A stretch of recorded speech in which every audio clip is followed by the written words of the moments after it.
Upon the moment of demise, is the soul's journey through the veil a mere repetition of life's misfortunes, or does it herald the dawn of a resplendent existence anew?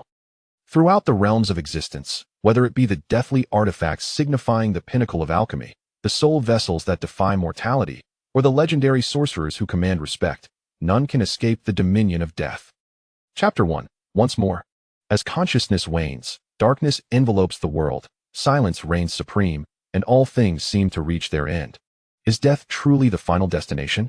At this moment, it appears not to be so. The anticipated stillness did not endure. Instead, a tumultuous whirl of sensations ensued, as if traversing eons, a journey from the cosmic inception towards the obliteration of all. The soul appears to have found sanctuary, and the world ignites with light. Yet, the hallowed celestial palace does not manifest. Instead, a ghastly green cleaves through the darkness. Screams, roars, and the oppressive weight of mortality once again descend. A warm current, akin to divine intervention, swiftly dispels the fear with a fierce yet gentle embrace. The soul finds solace. Once more, the world spins violently, the body feels as if it is being pulled and kneaded, and as stability returns, a chill gradually creeps in from all directions. Is it possible to feel cold even after death? Attempting to slowly open his eyes, he yearns to behold this world anew. His vision, seemingly tender, struggles to focus on the distant shapes, yet amidst the shadows, it is evident that night has fallen. Could this be the underworld? Am I unworthy of ascending to heaven? His body lies upon the ground, the stones beneath are painfully harsh, and he strains to rise.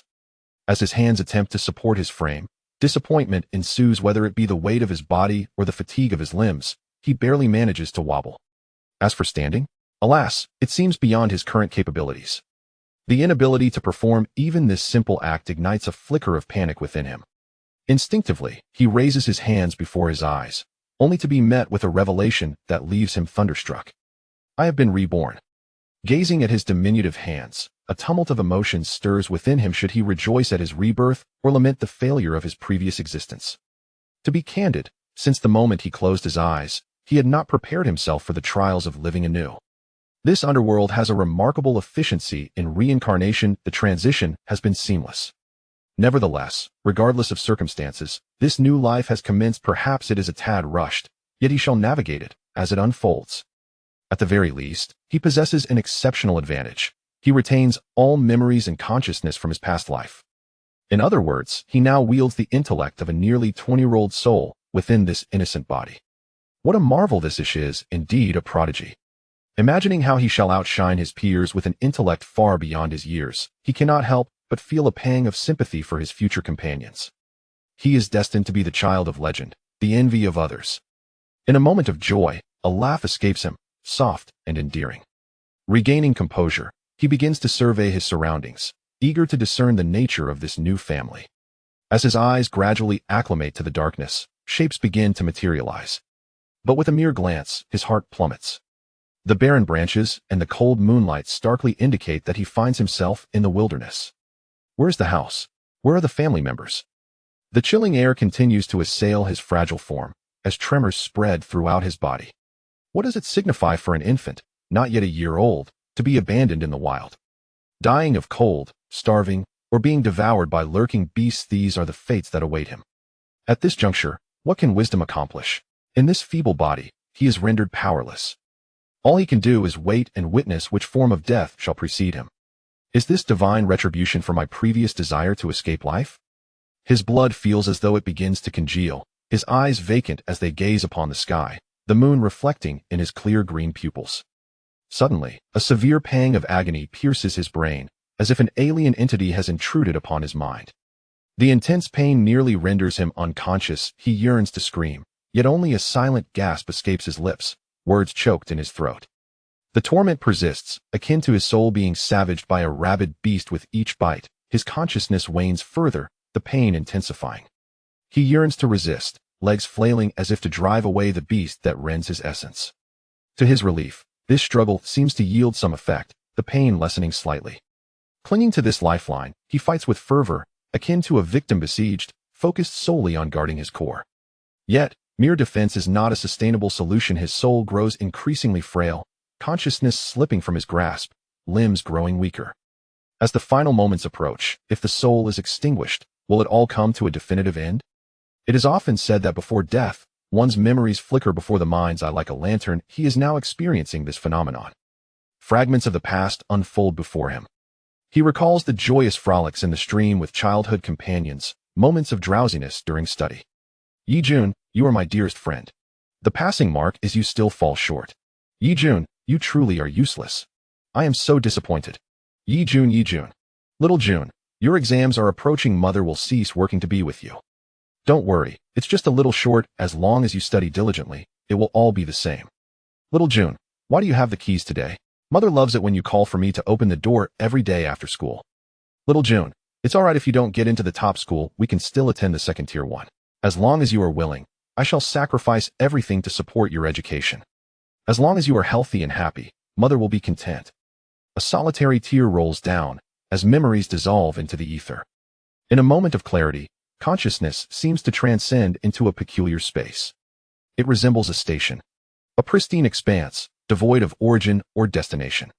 He gazes around in bewilderment, only to spot an infant lying nearby. Gently, he cradles the baby, whose form radiates a soft luminescence, as if dissipating into the ether. The infant merely gazes back at him, eyes as clear as water reflecting his dark hair and yellow skin. You must be the rightful owner of this body. With a tinge of regret, he regards the infant. It is my fault for being inept, usurping your body, yet unable to safeguard it. Tenderly, he caresses the child's cheek. Feeling the touch, the infant giggles, its tiny hand reaching up to caress the large hand that brushes its face. Suddenly, the child transforms into a cascade of golden light, leaving him momentarily paralyzed with astonishment. The golden rays consciously stream into his being, and he instantly feels his previously fragile soul burgeoning with vitality. In a daze, his consciousness shifts to another void. The infant has vanished, or rather, merged with him. The echoes of the child's thoughts resonate in his mind, and he comprehends their meaning. Survive. He observes his restored soul, feeling the newfound strength within, and clenches his fist. To survive, then let me carry you with me in this world. Be it hope or obligation. He turns to survey his surroundings, and something nearby suddenly terrifies him, sending shivers down his spine. A humanoid figure, hunched and devoid of any skin, stood gruesomely before him, its head resembling a bare, polished sphere, with only two narrow slits where a nose should have been. A monster. The creature's crimson eyes, devoid of any semblance of humanity, made him instantly comprehend that it was this abomination that had bitten him. Before he could react, the monster lunged at him with its gaping maw. Caught off guard, he felt the creature's teeth sink into his shoulder, and a familiar pain surged through him once more. He let out a horrific scream, yet the agony ignited a primal ferocity within him. With no flourish, he retaliated, biting and tearing at the beast. The creature seemed momentarily startled by his familiar tactics, yet the pain coursing through it quickly snapped it back to reality. Man and monster became entwined in a brutal struggle, each inflicting wounds upon the other, their souls suffering irrevocably. Just as they appeared destined for mutual destruction, a brilliant light erupted. A familiar warmth enveloped him entirely. The monster recoiled in fear, but its bloodlust prevailed, and it lunged once more. In a frantic defense, he found that the pain had vanished, and to his astonishment, the creature began to wither and crumble upon contact with him. In mere moments, the beast was reduced to ashes, from which emanated a multitude of gray glimmers. These luminescent particles, akin to the golden light of an infant, merged with his very soul. He felt his essence being rapidly fortified, the pace of this enhancement accelerating exponentially. The merging of their souls was not a mere sum of 1 and 1 equaling 2. Instead, an immense surge of spiritual power flooded the space around them. Simultaneously, a torrent of memories inundated his mind without restraint. Consequently, he succumbed to unconsciousness. In the external world, his youthful body gradually filled with a peculiar strength, dispelling the chill that had engulfed him. The night continued to shroud the earth as he fell into a deep slumber. When he awoke, the boy known as Yi-jun would be no more. He would continue his existence as Eli Hall. Chapter 2, Memories.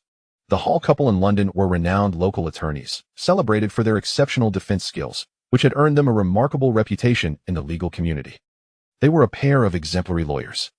In their professional lives, they complemented each other seamlessly, and in their personal lives, they shared an unspoken connection. The prosperous environment they cultivated provided their child with a foundation that most could only dream of. However, they remain childless. Indeed, when fate opens a window, it often stealthily closes a door, and some may even find themselves caught in the process. Despite years of marriage, the Halls had yet to be blessed with a child, a singular regret that weighed heavily upon them. Yet, it seemed that destiny had a soft spot for the couple. On the first day of November 1981, they discovered their child. Though it may not sound appealing, that was precisely what happened. They found him. It was on the outskirts of a forest in West London. While strolling to unwind, the couple stumbled upon the child beside a thicket. With emerald eyes and porcelain skin, he resembled a delicate doll. His clothes bore some stains, yet it was evident that he was not from a family of hardship. The Halls were profoundly taken by the child, but despite their efforts, no family could be found. Their instinct as lawyers compelled them to take the child to the police station. After several days of searching yielded no results, the Halls adopted the child. They named him Eli Hall. "Eli, have you changed your clothes yet? You need to hurry downstairs. We are about to leave." This was Mrs. Hall, a woman of keen intellect and capability, calling to her son from upstairs. "Got it, Mom. You shouldn't rush me. I simply can't wear these clothes," came the response from a boy of about 10, descending the stairs in a finely tailored suit, resembling a classical nobleman. Upon hearing her son's somewhat petulant remark, Mrs. Hall chuckled with an air of resignation, gently patting Eli's shoulder. "Your father's old classmate has invited us over today. When visiting others, we must uphold decorum, as I have taught you." Eli shrugged. "I was just expressing my thoughts." The two made their way outside, where Mr. Hall awaited them in the car. Mrs. Hall admired her impeccably dressed son with satisfaction, remarking, "In this attire, I can almost envision you attending Eton College. You truly have not disappointed us." The Hall couple doted on their child, and Eli had never let them down. From a young age, his extraordinary intellect earned him the title of child prodigy. While still in elementary school, he received an invitation from Eton College. Many aspired to attend Eton but could not, yet Eli received a direct invitation from the prestigious institution. This brought immense pride to the Halls, filling them with hope for their son's future. Upon hearing this, Eli merely pouted indifferently. Under ordinary circumstances, he might have been elated to attend such an esteemed school, but now, he felt he might miss out on Eton. For he was destined to attend Hogwarts. Yes, Hogwarts, a magnificent school of magic with over a millennium of history, celebrated alongside France's Beaux Batons and Germany's Durmstrang as one of Europe's 3 great magical academies. Eli was a wizard. He had known this since infancy. Initially, he had consumed 2 souls, one belonging to the original owner of this body and the other to that creature. After absorbing the souls, he inherited all the memories contained within them. Due to his tender age, the infant's memories were scant and vague. However, the memories of the creature were far more complex, leaving Eli in a state of shock for some time after their absorption. The world he had traversed into was the realm of Harry Potter. In his previous life, the Harry Potter series had captivated global audiences and was adapted into a film franchise. He had gleaned knowledge of this world through the movies, though he had not viewed them in their entirety. Time had dulled his recollections. Yet, he retained a general understanding of the plot, which served as an advantage for him as a traveler.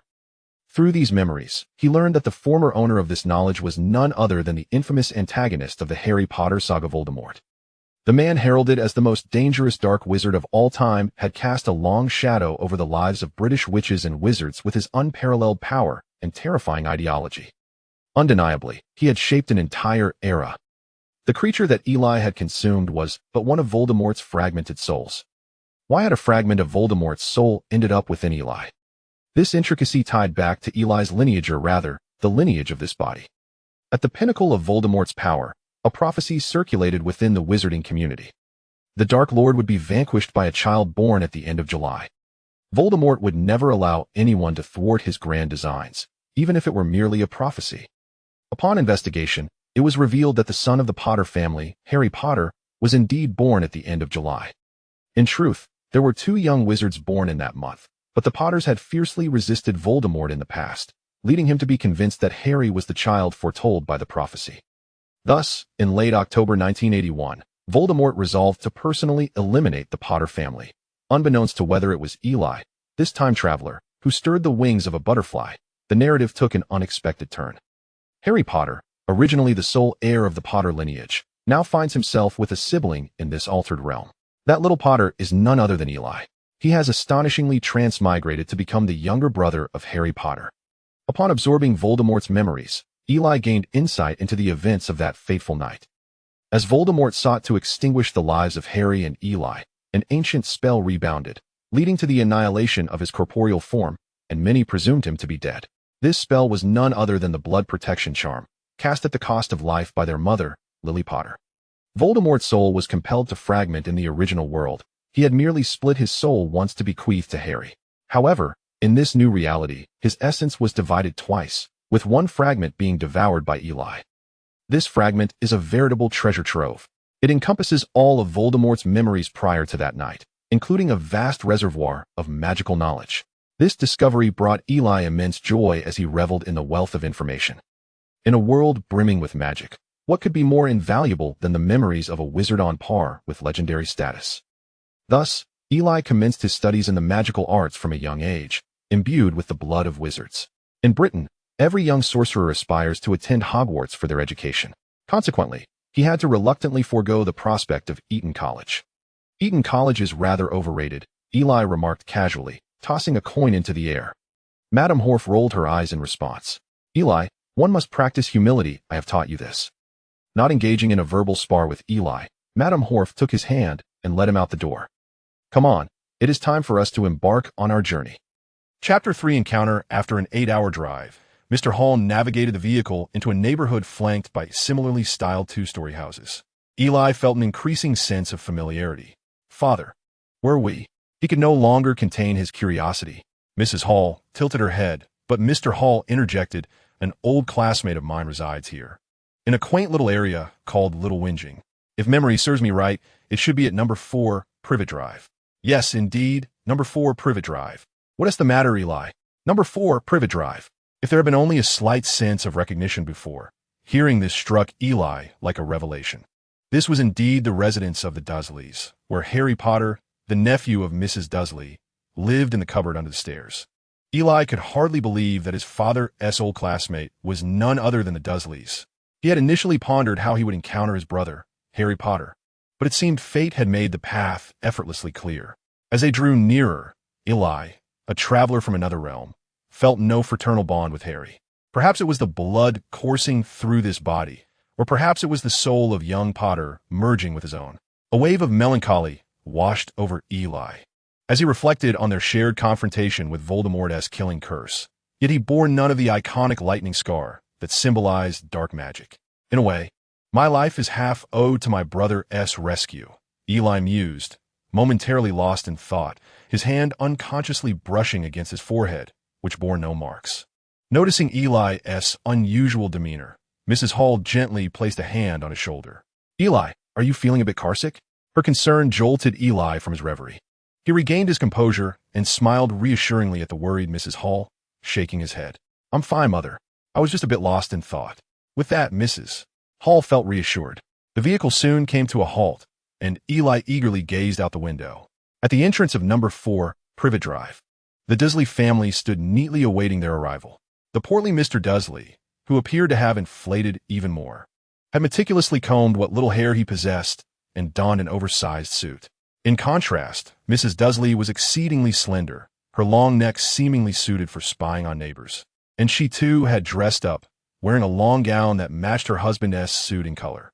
Beside Mrs. Dursley stood their son, Dudley, resembling a small gas canister. He wore a little round hat and an outfit that resembled a school uniform, looking quite polished and well put together. Upon seeing the Hall family's car come to rest, Mr. Dursley sucked in his belly, instantly sporting a broad grin, his eyes nearly squinting with delight. Mrs. Dursley also smiled, though her expression was comparatively more restrained, her gaunt face appearing somewhat rigid in its attempt at cheerfulness. The Hall family disembarked from a vehicle. Mr. Dursley approached with enthusiasm. Oh, Ernest, what a delight to see you. We must catch up today. Mr. Hall alighted from the vehicle, his tall and well-proportioned figure rivaling that of a model.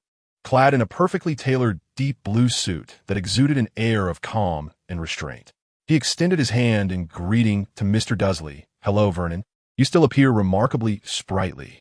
Mrs. Hall, accompanied by Eli, joined them, and Mrs. Dursley greeted her warmly. Hello, Doris. It is a pleasure to have you as our guests. Mrs. Hall, shedding her usual workday seriousness, donned a dark, flowing gown. Hello, Penny, we sincerely appreciate your invitation. Mrs. Hall displayed an elegant composure, while Mrs. Dudley seemed somewhat reserved, struggling to adapt to Mrs. Hall's commanding presence. Eli scrutinized the scene, yet failed to spot the familiar figure he had anticipated, leaving him feeling a twinge of disappointment. Meanwhile, across the street, an elderly lady appeared to be observing them intently. The moment Eli stepped out of the car, she took note of him, her gaze fixating on his deep crimson hair that gracefully brushed his ears. Perhaps due to hereditary factors, Eli stood tall, yet somewhat slender, often misidentified as a young girl in his childhood. "Lily?" the elderly woman murmured, her clouded eyes trembling with emotion. The group engaged in pleasantries, appearing quite familiar with one another, while Dudley languidly stood by. Mrs. Dudley's attention was drawn to Eli, as though she had witnessed something extraordinary, triggering a flood of long-buried memories. Eli instantly sensed her unusual reaction and felt a pang of concern. With a swift thought, he emanated subtle waves of energy. Mrs. Dudley momentarily faltered before regaining her composure, as if nothing had transpired. After their exchanges, Mr. Dudley led them into the house. Eli exhaled a sigh of relief, realizing he had let his guard down. He had previously harbored concerns that Dumbledore might notice him due to his resemblance to his birth mother, Lily Potter. There were no peculiar intentions behind it. It was simply because he bore a striking likeness to her. If Harry possessed his father's features coupled with his mother's eyes, then Eli embodied his mother's visage along with her eyes. It was perplexing how his father's genes seemed to falter, while Eli perfectly inherited Lily Potter's traits. His deep crimson hair and striking features were undoubtedly her legacy. Dumbledore, revered as the greatest white wizard of the century, was undeniably formidable, even during Voldemort's peak, when he was held in considerable apprehension. For Eli, however, the most daunting aspect of Dumbledore was not his power, but rather his unparalleled skill in legilimency. Dumbledore's greatest proficiency and passion lay in the art of unobtrusively reading the thoughts of others. For him, only by mastering everything could he better serve as a white wizard safeguarding the magical realm. If Dumbledore were to discover the existence of the Traveler, who knows how that old man would scheme against him? Just moments ago, it was Penny's remembrance of Lily that prompted Eli to cast a Confundish charm, compelling everyone to overlook his appearance. As they all entered the house, the living room had been meticulously arranged. Mr. Dudley poured wine for the Holts. It must be said that Mr. Dudley, a successful corporate executive, certainly had a knack for hospitality. Eli could find no fault, save for perhaps his rather unappealing visage. Mrs. Dudley was equally attentive, though she appeared somewhat strained. The fleeting memories that had just washed over her brought forth unwelcome recollections from the past. She could not recall what had just transpired, yet the emotions lingered. She endeavored to suppress her feelings, but found herself stealing glances at Eli beside her. A familiar sensation surged within her, but as she pondered it further, it slipped away. Eli, meanwhile, remained oblivious to Mrs. Dudley's unease. His gaze wandered around, lingering on the shoe cupboard beneath the stairs. Harry should be inside, if all went as expected. The Dudleys never allowed Harry to meet guests. "This is Eli. I hear he is about to attend Eton. Truly a promising future ahead." Eli smiled politely at Mr. Dudley. Mr. Holt's laughter was hearty, and he graciously complimented Dudley, noting how splendid he looked in his smelting school uniform. A proud expression crept onto Mr. Dudley's plump face. His son would always be a source of pride. Eli, however, found no interest in this commercial flattery and felt reluctant to leave, instead idly surveying his surroundings. Suddenly, a thud emanated from the cupboard behind him, prompting the Holts to glance back in unison. Mr. Dudley's expression soured momentarily, but he quickly recovered, attributing the noise to the cat, which was always pestering them. The Holts dismissed it without further thought. Yet Eli knew that Harry, his brother, was inside. Witnessing the old Dudley's facade of joviality irked him. As he observed the cupboard door being locked from the outside, a spark of inspiration struck him. He summoned his magical powers and deftly unlocked it. With a creak, the door swung ajar, unbound by its lock. Inside, Harry, thinking it was his aunt and uncle calling for him, stepped out and whispered, "Are you looking for me?" The room fell silent as the Dudley smiles froze on their faces. Just moments ago, they had claimed it was the cat inside, and now a child had emerged. The lie was laid bare, and while the awkwardness was palpable, It was imperative that their guests did not misconstrue the situation. Mr. Dudley suddenly recalled, this is my nephew. His family is not around, so we have taken him in. However, he possesses a rather unruly disposition and delights in causing mischief. To avoid any troubles, we thought it best to let him remain there for the time being. Eli, however, paid no heed to Mr. Dudley's words. His attention was wholly captivated by the slender boy. Harry, just emerging from the cupboard, was equally drawn to the boy with the fiery red hair and striking green eyes, a familiar sensation enveloping him in a haze of confusion. Eli gazed into Harry's emerald irises, his mind also momentarily adrift. This marked their first encounter, one in the cupboard, the other in the living room. Chapter 4. Insufficient holiday balance. The adults appeared to be engaged in lively conversation. Yet Eli recognized that it was merely a series of polite trivialities. After dining, the Hall family took their leave. Eli, eager to escape the adults' awkward chatter, proposed a stroll, inviting Harry along for the adventure. "Oh, my foolish brother, allow me to rescue you from your dismal existence." Mr. Dudley, seemingly uneasy, insisted that Dudley accompany them. Although Dudley had little interest in this unfamiliar companion, he was more than willing to escape the monotonous adult discourse. "Listen here, kid, from now on. Harry is under my protection. You're not to bully him. Do you hear me?" Eli's expression bore a fierce countenance, yet there was an undeniable charm in his demeanor. Dudley, however, was unimpressed. "Who do you think you are? Do you not know who I am in this neighborhood? Every child here recognizes me as Dudley the Great." "What? Are you some sort of skinny man who's gone mad?"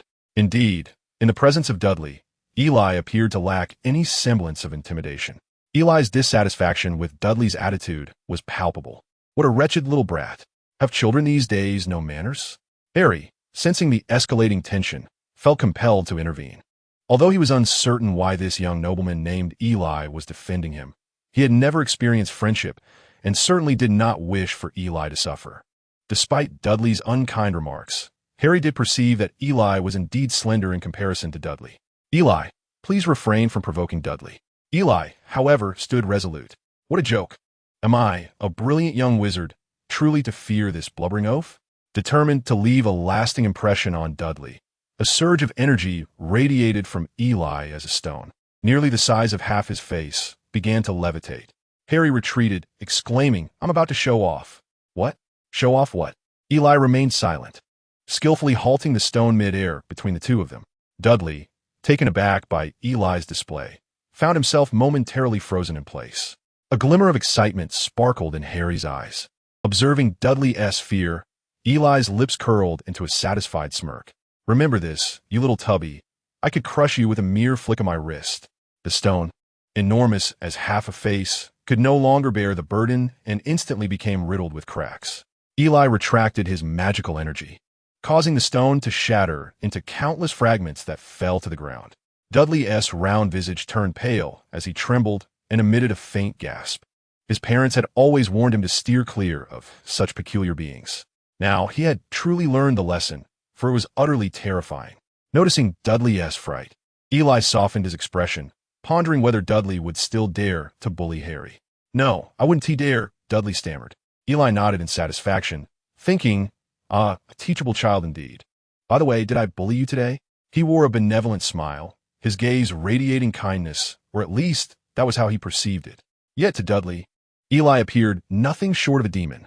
Cleverly, Dudley replied, "No, nothing happened." Eli felt even more pleased. "Very good. Now go and play." Dudley, feeling a great sense of relief, fled without looking back. Harry, observing Eli's display of power, was filled with admiration, his eyes sparkling with excitement. It was exceedingly cool. He had always yearned to land a few solid punches on Dudley's chubby face, but as a perennial victim, he had suffered incessantly, although the constant bullying embarrassed him. He also longed to possess Dudley's imposing presence.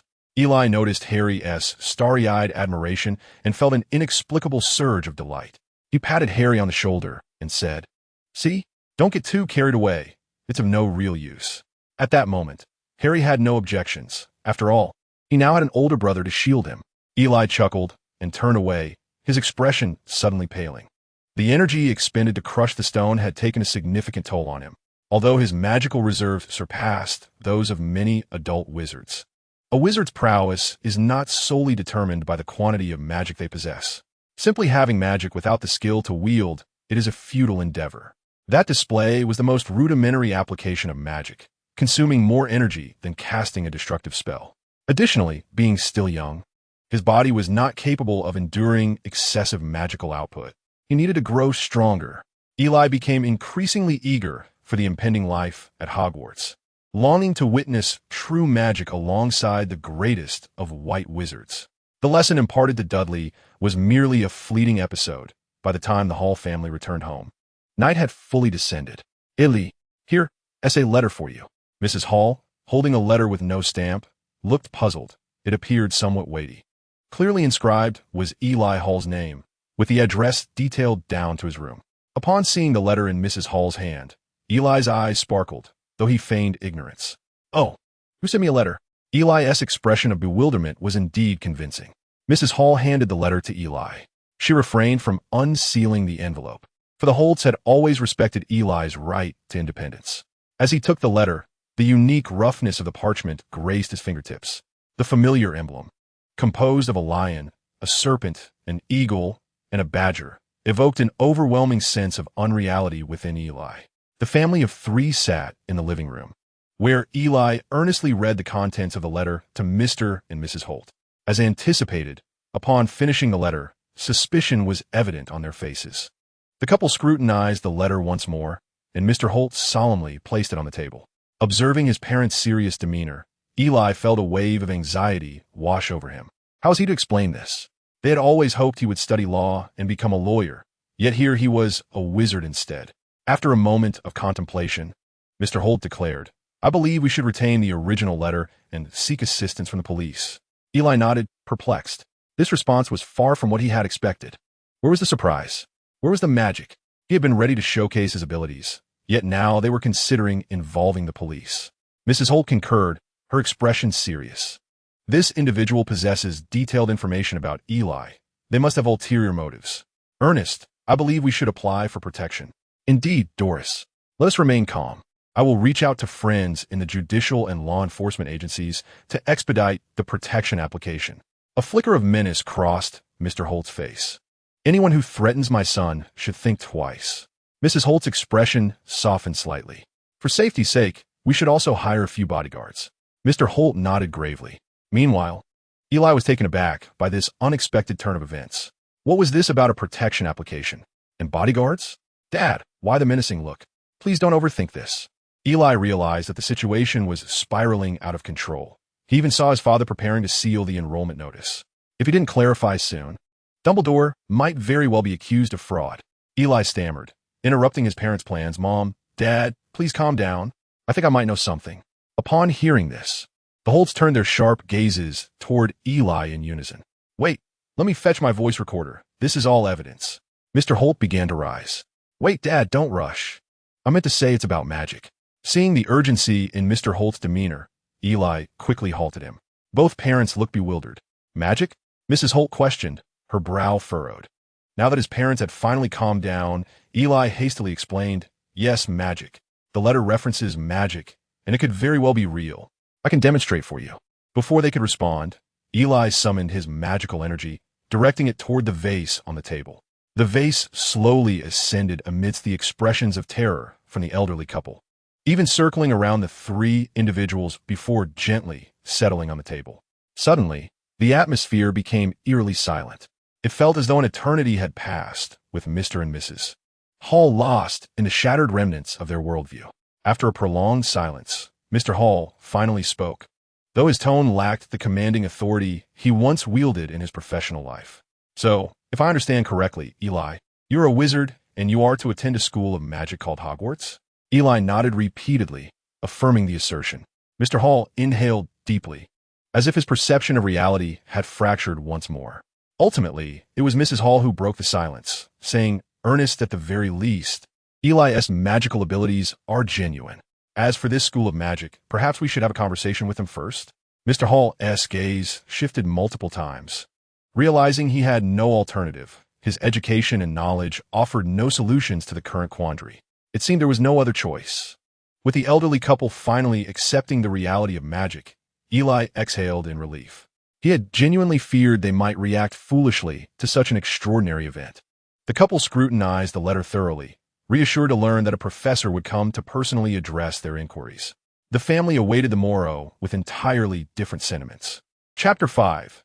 Diagon Alley. On the following day, the Halls had intentionally canceled all their appointments to await the arrival of the so-called professor from the magical school. Would they not schedule an appointment in advance? Mrs. Hall began to voice her complaints as they waited aimlessly. Well, I suppose the letter did not mention that. Eli replied, just as the doorbell rang. Ah, speak of the devil. Eli shrugged. Mrs. Hall rose to answer the door. Although they were at home, she had meticulously chosen her loungewear for the occasion. Simple yet dignified, comfortable yet elegant. Upon opening the door, she was met by a tall witch. Her hair was tightly styled, giving her an air of seriousness. Dressed in a flowing emerald robe, it was undeniable that she exuded elegance, yet such attire was distinctly that of a wizard. Unbeknownst to Eli and his family, she had dressed in this manner specifically for her visit to a Muggle household, and she had yet to don her pointed hat. "Good day. Is this the Hall residence?" she inquired. With a distinct aristocratic demeanor, there was no denying that Professor McGonagall, a brilliant and accomplished witch, carried herself with grace. Mrs. Hall did not fall short in her composure, affirming, "Yes, you must be the professor from Hogwarts. Please do come in." She welcomed Professor McGonagall into their home. The professor's first impression of the family was quite favorable. She had visited numerous Muggle households, which were often quite chaotic. The decor of this Muggle family resonated well with her. It was minimalist, elegant, and meticulous. Mr. Hall stood up to greet, and Professor McGonagall graciously returned the gesture. Indeed, it was a display of good manners. "Greetings, Professor. I am Ernest Hall, the father of Eli Hall, and this is his mother, Doris Hall." Professor McGonagall introduced herself as well. "I am Minerva McGonagall, the deputy headmistress of Hogwarts." Mr. Hall nodded with a smile. Eli was accustomed to his parents' sudden seriousness. "Professor McGonagall, since this is our first encounter with your magical school, could you perhaps enlighten us about it? For instance, the faculty?" Professor McGonagall chuckled. "Who could rival the faculty of Hogwarts? The headmaster is the greatest white wizard of this century, and among the professors are a master duelist, a master potion maker, a master of transfiguration, and a master of herbology. With such an esteemed lineup, who could possibly compare?" After Professor McGonagall's introduction, the Hall couple gained a certain understanding of this magical institution. At least, judging by the impressive titles of the professors, it seemed promising. "Mr. Hall," adopting a serious demeanor once more, said Professor McGonagall, "I beg your pardon, but would you be able to demonstrate some magic for us?" Professor McGonagall readily accepted. In fact, this request was quite standard for Muggle families. She produced a slender wand and pointed it at the vase on the table. Eli could distinctly feel a delicate magical energy emanating from Professor McGonagall's wand, enveloping the vase like quicksilver. The vase transformed, ultimately becoming a white cat, poised with its head held high and tail elegantly arched. Although they had witnessed Eli's magic the previous day, the finesse of this display left them somewhat incredulous. Yet, their refined upbringing compelled them to maintain composure. Compared to other Muggle families who often reacted with exclamations of surprise, the Hall family was indeed a breath of fresh air. Once, a Muggle had fainted from fright, and after being revived by a simple spell, insisted she was confronted by a devil. Of course, as a professor, it was unbecoming to be rough with a student's parents. It was merely a forgetting charm. "I believe you should prepare Eli's school supplies at your earliest convenience. The list is included in the letter," Professor McGonagall advised. "Indeed, but we are quite at a loss as to how to reach Diagon Alley. Would you be so kind as to guide us?" Professor McGonagall graciously agreed. They arranged to meet the following morning. Soon, the appointed time and place arrived. "Eli, have you spotted that leaky cauldron?" Mrs. Hall inquired, having searched thoroughly without success. Naturally, she could not locate it, as the leaky cauldron had been enchanted with a Muggle-repelling charm, causing all passing Muggles to subconsciously overlook it. Eli led his parents to the door of the pub and pushed it open. "Oh, why did I not notice this bar earlier?" Mrs. Hall was taken aback. The broken cauldron was filled with wizards, all unconsciously turning to gaze at the few newcomers who had suddenly entered.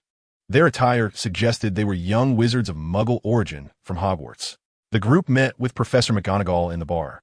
With a few taps of her wand against the wall, the bricks retracted, revealing a hidden world before them. "Welcome to Diagon Alley. The Hall family was evidently captivated by the unique charm of Diagon Alley. The narrow alley bustled with a diverse array of individuals, all clad in various wizarding garbs. The shops lining the sides exhibited an eclectic mix of styles. I propose we first visit Madame Malkin's to order school robes, but before that, we need to exchange some Muggle currency for galleons at Gringotts. Gringotts, a seemingly crooked white edifice, was staffed entirely by diminutive goblins. The Halls exchanged a considerable sum for Eli, and upon exiting, Mr. Hall remarked on the peculiar exchange rates of wizard currency. 1 galleon equaled 17 sickles, which in turn equaled 29 nuts. After ordering a bespoke set of robes for Eli, Professor McGonagall suggested they split up. She and the Halls would procure supplies like cauldrons for Eli, while he would venture to Ollivander S. to purchase a wand. This plan delighted Eli. He entered the wand shop alone. The sign displayed the following inscription: Ollivander, purveyor of fine wands since 382 B.C. Ollivander, a master wand maker. As he stepped inside, a complex, aged scent of wood enveloped him. Ah, a new student from Hogwarts. An elderly man with silver hair suddenly appeared. This old man moved with an uncanny silence. His presence, almost ghostly, Eli thought to himself. Ollivander, however, stared at Eli in deep contemplation. If I recall correctly, you remind me of a former patron. I remember every customer who has graced my shop. Might I inquire about your lineage? Ollivander's eyes were searching. Eli felt a jolt. He had nearly forgotten about this extraordinary old man. His memory was astonishingly sharp, no matter how long ago. He could accurately recall the details of the wands he had sold. To be precise, he remembered the wands that had been sold. Eli, bearing a face strikingly similar to Lily's, must have triggered a memory. He quickly clarified, "Sir, I come from a Muggle family." Ollivander paused, then, with a hint of apology, replied, "My apologies. It seems I have grown forgetful." With that, he turned to fetch a soft measuring tape, although the uncertainty on his face did not dissipate. The tape seemed to possess a life of its own as it measured Eli from head to toe. Eli couldn't help but feel perplexed. Why was it necessary to measure one's physical dimensions when purchasing a wand? Wouldn't his measurements change as he grew? He voiced his confusion, "Sir. I fail to comprehend why measurements are needed." Ollivander, without lifting his gaze, replied, "For good fortune." Indeed, quite impressive, wasn't it? What did you say? For good fortune. Ollivander turned to retrieve a wand, and Eli was certain he noticed a glimmer of mischief in his eyes. He hadn't anticipated being outdone by this fellow. Not wishing to inquire further, lest he be subjected to more of the eccentricities of this elderly gentleman, Eli remained silent. Apple wood, dragon heartstring, 13 inches, exceptionally powerful, yet unsuitable for dark magic. Give it a try. Eli accepted the wand and waved it gently. Boom! A formidable shock wave surged towards the nearby counter, obliterating it into fragments. Eli's eyes sparkled with excitement as he gazed at the wand. Ollivander appeared momentarily dazed. Oh, unsuitable, unsuitable. We must find you another. Yet Eli harbored a different sentiment. Goodness, such power with a mere flick. Wouldn't that make me invincible in a duel? Why fear Voldemort at all? His eyes gleamed as he looked at Ollivander, silently pleading, "Master, I desire this one." Ollivander's expression, however, was far from agreeable, his gaze unmistakably conveying, "No, you do not wish for this." Understanding the implication, Eli sheepishly returned the wand. Ollivander produced another wand, willow, unicorn hair, 12 inches, ideal for transfiguration. Eli took it and pointed it towards a flickering flame nearby. With a whoosh, the diminutive flame, akin to a peanut in size, erupted into a wild blaze as if doused in gasoline. Oh no, this is absolutely not the one. Ollivander reclaimed the wand, ignoring Eli's forlorn expression. Thus, the boxes piled higher, and the perspiration on Ollivander's brow increased. He had never encountered such a boisterous customer. Each wand seemed to behave erratically in his hands, exhibiting extraordinary power. Perhaps he should try that one. As if struck by inspiration, he hurriedly darted into the depths of the stockroom. The little old man was quite sprightly. Moments later, Ollivander emerged, a mysterious expression gracing his features as he opened a box. Purple wood, thestral tail hair, 13.5 inches. An odd combination, exceedingly peculiar and rather ominous. Eli was taken aback by the old man's sudden cryptic pronouncement. Was this a prelude to misfortune? Ollivander did not extract the wand, but handed the entire box to Eli. Eli, with a puzzled demeanor, took the wand, sensing no immediate danger. A soft glow emanated from him, as both his magic and the wand quivered, gradually resonating in harmony. A wave of energy radiated from the wand, causing an inexplicable sense of trepidation to wash over Ollivander. Eli felt as though the wand resonated with his very essence. Like an extension of his arm. This must be it. Ollivander hesitated before pronouncing his verdict. I apologize for the inconvenience today. Eli expressed his regret, having nearly redecorated Ollivander's shop in the process. It's quite all right, my child. This is a common occurrence. 7 galleons, thank you for your patronage. Although Ollivander's words suggested ease, his eyes betrayed his distress as they darted nervously over the disarray. Eli promptly paid the galleons and took his leave. Remember, the wand chooses the wizard. He mused with a smile, not disagreeing, for it seemed true as depicted in the films. As he stepped out, Ollivander murmured, "Master the power of death." Turning around, he beheld the chaos and exclaimed, "Oh, Merlin's pants." Chapter 6. Dog-Egg Eli encountered the Hollow couple, who were empty-handed. Professor McGonagall had received urgent news and excused herself. The Hollow couple did not consider her departure rude, as she had gifted them a bag. Undetectable extension charm. Eli marveled at the small bag in his hand. Upon opening it, he discovered an extraordinary expanse within. Though it was no larger than his palm, the interior was spacious enough to rival several wardrobes. They were unaware of the specifics of this enchantment, yet it was undeniably astounding, akin to spatial technology. Observing his father's barely contained excitement, Eli couldn't help but think, indeed, a man remains a boy at heart. Who could resist a bag that seems to embody high-tech spatial folding? McGonagall's generosity was certainly noteworthy. From his memories of Voldemort, Eli recalled that items imbued with the undetectable extension charm typically commanded a high price. Not to mention the remarkable feat of expanding a palm-sized bag to the size of several wardrobes. Ili silentu upbriketet mechanaleskinnes. What else do we need? An owl for sending messages, and a pet. Mrs. Hollow glanced at the list, and the trio made their way to the owl shop.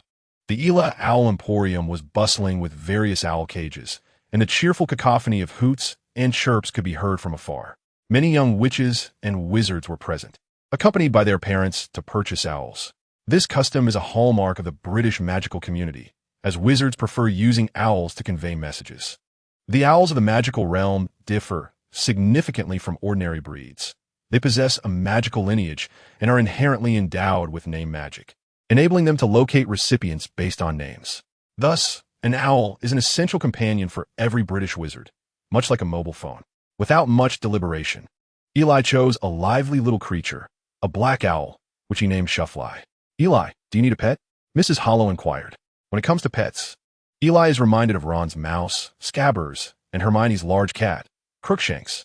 The idea of having a pet certainly brings joy. The group then arrived at the Magical Menagerie, a shop dedicated to the sale of various pets. Upon entering, a pungent odor of assorted animal droppings assaulted their senses. Oh, they really ought to clean this place up. Madame Hooch covered her mouth and nose. Eli, intrigued, observed the diverse array of pets around him. At the entrance, a diminutive pug stared vacantly from its cage at the newcomers. Eli regarded it with disdain, its clumsy demeanor reminding him of a certain foolish dog that belonged to a caretaker. As they ventured further inside, an assortment of bizarre creatures captivated the attention of the visitors. The girls gathered around a counter filled with fluffy little critters, which were particularly adored by them. Before long, they found themselves in the reptile section, home to lizards and snakes, areas that some might avoid entirely. A repetitive chant of hungry, hungry, hungry reached Eli's ears. He looked around in astonishment. This was not a language he recognized. It resembled a hissing sound akin to that of a snake, yet he understood its meaning with clarity. He remained discreet, silently searching for the source of the sound. After all, even in the magical realm, hearing voices that others cannot is seldom a good omen. He paused before a small black snake, recognizing the voice as its own. "Are you speaking to me?" Eli attempted to communicate, but his words emerged as hissing sounds reminiscent of a snake. He quickly fell silent. This was not something to boast about. Those capable of conversing with snakes are known as parselmouths. The first recorded parselmouth was the infamous Helga, a notorious dark wizard from ancient times. Later, there emerged another renowned parselmouth, Salazar Slytherin, the founder of Slytherin House at Hogwarts. He too was a formidable dark wizard, one of the most powerful sorcerers of his era alongside the other three founders. The most recent Parselmouth is well known, yet rarely is his name spoken aloud, for he is none other than Voldemort. As the last descendant of Slytherin, Voldemort inherited the gift of Parseltongue. Eli, having absorbed a fragment of Voldemort's soul, acquired not only his memories but also the ability to speak with snakes. Harry, too, possesses a fragment of Voldemort's soul, making him a Parselmouth as well. Eli has no intention of revealing this information, as it would undoubtedly bring him a host of unnecessary troubles. The small black snake understood Eli's words, nodding in response before continuing to repeat, "Hungry, hungry, hungry." Eli was instantly compelled to bring it home. Although the Halls found it somewhat difficult to accept Eli's choice of a snake as a pet, they had always respected his decisions. They hoped that Eli would have a delightful companion while living alone at Hogwarts. The shopkeeper retrieved the cage containing the small black snake and eagerly introduced it, mentioning that it had been there for some time and was always livelier than the other little snakes. Eli inquired, "Have you fed it?" The shopkeeper confidently replied, "Oh, of course, we treat every pet well." Eli looked at the small black snake, which continued to repeat, "Hungry, hungry, hungry." Not wishing to argue with the shopkeeper about whether it had been fed, he asked, "What is its name?" After a moment of thought, the shopkeeper responded, "Reese. We call it Reese." Hearing this, Eli exclaimed, "Dog Egg? Oh, very well. Its name shall be Dog Egg." The shopkeeper hesitated, wanted to clarify. "No, it is actually called Reese. Dog Egg, you see." Eli interjected, "I understand. Come on, little Dog Egg. Let us go home." The shopkeeper, resigned, said 10 galleons. "Thank you for your patronage." The shop gifted some small snacks such as dried mice. On the journey home, Eli softly imparted his pet's name. "Little one, your name is Dog Egg. Do you hear me? Now, tell me your name." "Hungry, hungry, hungry," the snake replied. Eli offered it a piece of dried mouse, and then heard "Dog Egg, Dog Egg, Dog Egg." Chapter 7. The initial experience of spells. Just as they were preparing to leave, Eli suddenly made a request. "What?" "No, I cannot agree to that." "Mrs. Hall appeared quite agitated, clearly disapproving of Eli's request. Mr. Hall, standing beside her, furrowed his brow in seriousness, displaying evident inner conflict. "Eli, could you explain to us why you wish to stay here?" After some contemplation, Mr. Hall finally articulated a response that sounded sufficiently calm. Eli's gaze darted awkwardly, fully aware that the couple would likely disapprove. However, he did not anticipate such an intense reaction from his mother. Eli had just proposed that he wished to stay at the Leaky Cauldron before the school term commenced. This suggestion nearly provoked Mrs. Hall to grasp his ear in excitement. Of course, Eli was not making a whimsical request. As a time traveler, he was aware of the general trajectory of future events. He also understood the terrifying dangers that lay ahead. In the original narrative, Dumbledore, the greatest white wizard of the century, even met his demise amidst the turmoil instigated by Voldemort. The students of Hogwarts suffered heavy casualties. Even a Muggle world would be affected.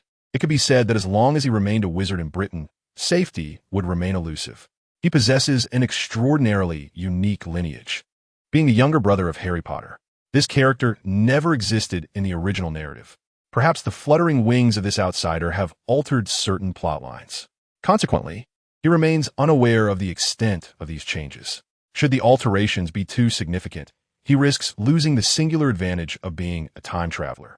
Voldemort will not spare him, for he belongs to the Potter family. He is the brother of the Chosen One. Sooner or later, Dumbledore will uncover his true identity. And before this legendary wizard, any deception would prove futile. He is destined to be entangled in this turmoil. For the sake of the couple who raised him, for his rebirth, for his brother Harry Potter, and for the little Potter who aided in his survival, he must endure. He must eliminate Voldemort before he inflicts harm upon those he cherishes. Slaying one of history's most perilous dark wizards is no trivial task, albeit one of the many. He has an abundance of preparations to undertake. Before Voldemort regains his powers, he must amass formidable magical strength. Furthermore, he requires ample magical resources to bolster his might and secure a voice within the magical community. This, to a degree, would also undermine Voldemort's influence.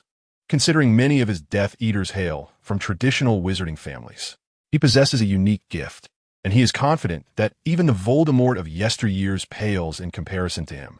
Thus, what he lacks is time. Even a month before the commencement of the school year is an opportunity he wishes to exploit fully. However, according to the Ministry of Magic's regulations, young wizards are prohibited from practicing magic in the Muggle world, effectively imposing limitations on those of Muggle descent, himself included. Remaining at home would result in a futile waste of a month. The absence of time instills a sense of unease within him. Therefore, despite knowing this would likely face opposition from the halls, he feels compelled to plead his case. Father, Mother, please hear me out. I realize this request may seem absurd, yet I hope for your support. I wish to make the most of this month, but I cannot practice magic in the realm of ordinary people. You know I refuse to be left behind. I do not want to lag too far behind those young wizards from prestigious families. So I implore you. Upon hearing this, Mrs. Hall turned her head away, unable to bear it. Mr. Hall furrowed his brow even deeper. Eli rarely approached them with such earnestness, yet this request was indeed troubling. Naturally, they understood Eli's ambition. He had always exhibited such traits. This child had consistently behaved like a little adult, and they never underestimated him. After what seemed like a difficult decision, Mr. Hall finally resolved to speak. He gazed earnestly into Eli's green eyes. Eli, I grant your request. However, I earnestly hope that you can ensure your own safety. Mrs. Hall glanced at her husband and ultimately refrained from further objections, instead fervently advising Eli. Eli escorted the elderly couple out of the bar, promising to report his safety daily. Watching them board their vehicle, he then re-entered the establishment. He approached the proprietor, Tom, to secure a room and followed him upstairs. The upper floor was a stark contrast to the lower, remarkably tidy and immaculate. Each door bore a brass plaque. Mr. Tom led Eli to room 12, which would be his residence for the forthcoming month. The room was exceedingly clean and spacious, furnished with oak pieces arranged in meticulous order. Eli was quite pleased with his quarters. He released his dog, allowing it to roam freely within. The little creature had become quite obedient since Eli began feeding it. From his bag, Eli retrieved the textbooks he would need for his studies, selecting elementary spells. His mind was saturated with a vast array of spell knowledge concerning Voldemort. Yet nearly 99% comprised formidable dark magic. To avoid either destroying the room and incurring hefty reparations or suffering a backlash from a spell, it was prudent not to experiment recklessly. Extracting even a couple of simple spells from his extensive memory was no easy feat. Thus, he opted to consult the textbook instead. The simplest of spells it contained was the Lumos charm. The incantation was Lumos, designed to summon light from the tip of one wand through magical energy. It was, indeed, quite straightforward. Such a minor spell should be a piece of cake, right? Clearing his throat, he solemnly followed the gestures outlined in the book and waved his wand. Lumos. Suddenly, a blinding radiance erupted from the crack of the door. Oh no, my eyes! The intense light nearly blinded him. The dog, previously leisurely strolling about, darted to a corner, trembling in fear. Meanwhile, the Shetland sheepdog, confined to a cage, had no escape and was now barking furiously at Eli. A hasty knock resounded on the door. Rubbing his eyes, Eli went to answer it, revealing none other than Tom, the owner. At that moment, Tom appeared somewhat anxious. Sporting a hesaging idolini. He peered nervously into the room, relieved to find no damage. Merlin's beard. Was there a battle raging in your room just now? Eli awkwardly smiled at Tom, although his vision remained somewhat unclear. No, I was merely practicing a spell, considering it a pre-class review. Tom's expression softened, and he inquired, what spell were you practicing? The Lumos charm. Tom suddenly regarded Eli with a peculiar look, his expression suggesting disbelief, as if to say, are you jesting? What kind of Lumos charm creates such a commotion? If you hadn't mentioned it, I would have thought Muggles were attacking. Upon witnessing Tom's unmistakably skeptical gaze, Eli helplessly shrugged, stating, if you doubt me, I can certainly demonstrate. Tom mused to himself, pondering the significance of a mere illumination spell. A demonstration, you say? By all means, I shall oblige. Should you require guidance, I can offer a few pointers as well. This time, Eli closed his eyes in anticipation, even concealing one hand. Tom, with a derisive smile, thought, what grand spectacle can a mere child conjure? He thus allowed Eli to proceed with his performance, intrigued. The familiar incantation was uttered, leading to the expected outcome. Glow, buzz, my eyes. Eli cautiously opened a narrow slit between his fingers, peeking through. Tom, in agony, shielded his eyes and bent over. Observing Tom's glaring baldness, Eli could not help but silently speculate that this effect must indeed be particularly potent. A few waitstaff arrived, employing a healing spell to restore Mr. Tom's vision. Eli sheepishly offered a conciliatory smile from the sidelines. Fortunately, Mr. Tom was magnanimous, refraining from pursuing the matter further, though he did issue several admonitions. Eli, with a compliant demeanor, bid farewell to Mr. Tom. Even after he departed downstairs, Eli could still discern the sound of his grumbling. Chapter 8. Conception. Although he initially encountered some difficulties, the indomitable Eli refused to believe he could not master a few spells. For several days, he sequestered himself within his chamber. Apart from the timely delivery of meals by the staff, he scarcely ventured outside. Glow. At last, his wand emitted a steady and gentle radiance. Eli's heart soared with joy as he endeavored to amplify his magical output, causing the glow to intensify slightly. He suppressed the urge to cheer, waving his wand to extinguish the light. He had succeeded. His excitement stemmed not merely from mastering the spell, but from finally gaining substantial control over his magical prowess. The illumination spell itself was relatively simple, requiring no deliberate practice for Eli. His magical energy was ample enough to facilitate the execution of numerous spells. This implies that while many novice wizards were still grappling with a basic release of magical energy, he could likely utter the incantation and successfully wield the spell. However, his greatest challenge arose from the overwhelming potency of his own magic. Magic, in essence, is quite a scientific endeavor. Although it may sound peculiar, this is the reality. To effectively utilize a spell rather than merely trigger it, one must genuinely comprehend its composition. In other words, magical energy serves as the foundation for spellcasting, yet controlling one's magic necessitates intellectual engagement. Magic is profoundly abstract. This was corroborated during Eli's exploration over the past few days. Initially, his sole intention was to cast the illumination spell. Subconsciously, he thought, utter an incantation, and then illuminate. As anticipated, the magic surged uncontrollably, nearly blinding both himself and Mr. Tom. Throughout his practice, he had focused on the smooth release of a luminescent spell. It became evident that the stronger his will, the more his incantations aligned with his desires. Ultimately, he even mastered the ability to finally control the magnitude of his magical output, a truly celebratory achievement. This marked his most significant gain over the past few days. With such a foundation, he would find future spellcasting much more effortless. Returning to the subject of magical power, its quantity and intensity are potent indicators of a wizard's innate talent. To unleash a grand spell, an immense reservoir of magic is imperative. The same incantation, when fueled by varying amounts of power, yields disparate effects. Yet, even to this day, wizards have not discovered methods to accelerate the growth of their magical capacity. It can only expand with age. Eli found this rather difficult to accept. Had wizards not devised any techniques? In his previous life in the Hua Kingdom, all cultivators and nobles could enhance their abilities through specific practices. Was there truly no form of meditation to speak of? Eli had indeed experimented with various so-called meditative techniques, all of which proved utterly futile. This was to be expected. Wizards are not lacking in intelligence, and what Eli could conceive, they had likely already explored. Consequently, he reluctantly abandoned his search for methods to amplify his magical prowess. However, it is certain that extensively releasing magic during one's growth could potentially stimulate its expansion. Though rather crude, it remains the sole approach available. Presently, Eli faced not the dilemma of insufficient magical energy, but rather one of excessive power that was difficult to control. Young wizards often experience magical surges, a phenomenon stemming from their youthful inexperience in restraining the magic within. According to Voldemort's memories, the soul is the key to controlling magic. The more formidable the wizard, the stronger their soul must be. Fortuitously, benefiting from the soul fragments of young Potter and Voldemort, Eli's soul vastly surpassed that of an ordinary individual. Yet, correspondingly, his magical power exceeded the norm as well.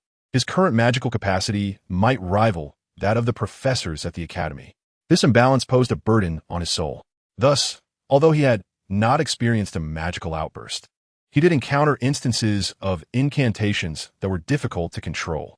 Should the growth of his soul fail to keep pace with his burgeoning magical power, he could find himself in peril. A surge of magic could easily obliterate one's physical form, representing a considerable risk. Fortunately, Voldemort's memories contained various methods for soul cultivation, which Eli planned to experiment with in the future. It must be said that Voldemort's research in the realm of the soul was unparalleled, even surpassing that of Dumbledore. This was advantageous for Eli. Thus, Eli now possesses several tasks. He is to investigate Voldemort's memories and discover methods to enhance the soul. He must diligently train to master his magical abilities and improve his control over spells. Additionally, there is another crucial aspect that pertains to Eli's future development: the pursuit of wealth. Not in pounds, but in the wizarding currency of galleons. The teachings of the Huan nation have distilled the four essential elements of cultivation: wealth, companions, law, and land. This principle is equally applicable within the realm of magic. Without financial resources, he cannot support the costly magical experiments he wishes to conduct. Should he desire to brew potions, he would need funds as well. Speaking of potions, this is precisely where Eli envisions his path to prosperity. In recent days, he has frequented the apothecary, conducting a sort of market research. He has identified the primary issue plaguing the wizarding potion market. All existing potions rely on the painstaking craftsmanship of potion makers. This reliance results in a severe scarcity of potions and exorbitant prices. It is often said that potion makers are immensely wealthy, and this statement holds true. For Eli, this represents a golden opportunity. Coming from a Muggle world, he possesses a knack for solving production challenges. What to do about the insufficient supply of potions? When it comes to mass production, one must consider the assembly line. This is a marvel of commodity production in the Muggle realm. An assembly line not only significantly accelerates production speed, but also addresses technical difficulties. The complete crafting of a potion requires the expertise of a potion maker. Naturally, he cannot afford to hire one. However, if the potion-making process is divided into distinct steps, then a workstation may only need to perform simple tasks, such as chopping ingredients or adding them in precise proportions. This elegantly resolves the technical issue. Moreover, establishing a potion assembly line factory in the magical realm may not necessitate the hiring of assembly line workers. When facing challenges, one can always rely on magic. He could conjure a few enchanted puppets to perform straightforward, repetitive tasks. In the Muggle world, this is referred to as fully automated mechanical production. Imagine, once his potion factory is established, a continuous stream of potions flooding the market. He could dominate the potion industry in no time. Potions are needed for ailments, injuries, and even magical experiments, which may consume potions as well. By gaining control over the potion market, he would wield considerable influence. Of course, these are merely speculations. The creation of magical puppets may involve alchemy and transfiguration, and he still needs to enhance his abilities to safeguard his enterprise. Hence, the road ahead is fraught with challenges. Knowledge is power. Chapter 9. A modest prophet. As Eli gently lifted his wand, the textbooks on the table began to levitate slowly, as if grasped by an invisible hand. With a flick of his wand towards the doorway, the books immediately floated away, only to return with another wave. As the wand descended, the textbook settled firmly on the desk once more. "Good day, esteemed guest of room 12. Your breakfast," came a knock at the door. "Alohamra." Eli sat at the table, giving his wand a light tap, and the door swung open automatically. The waiter stood at the threshold, balancing a tray, and upon recognizing him, Eli discreetly pursed his lips.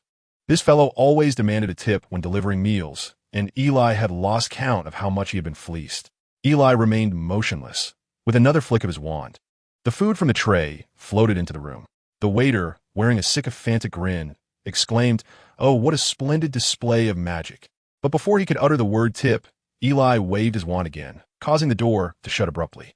The waiter barely avoided a collision with the door, stumbling back, his mustache bristling in irritation as he stormed off with the tray in hand. Eli had no inclination to ponder the waiter's emotional state. His finances were exceedingly strained. Where would he find money for gratuities? Aristocratic demeanor? Apologies, but none to be found.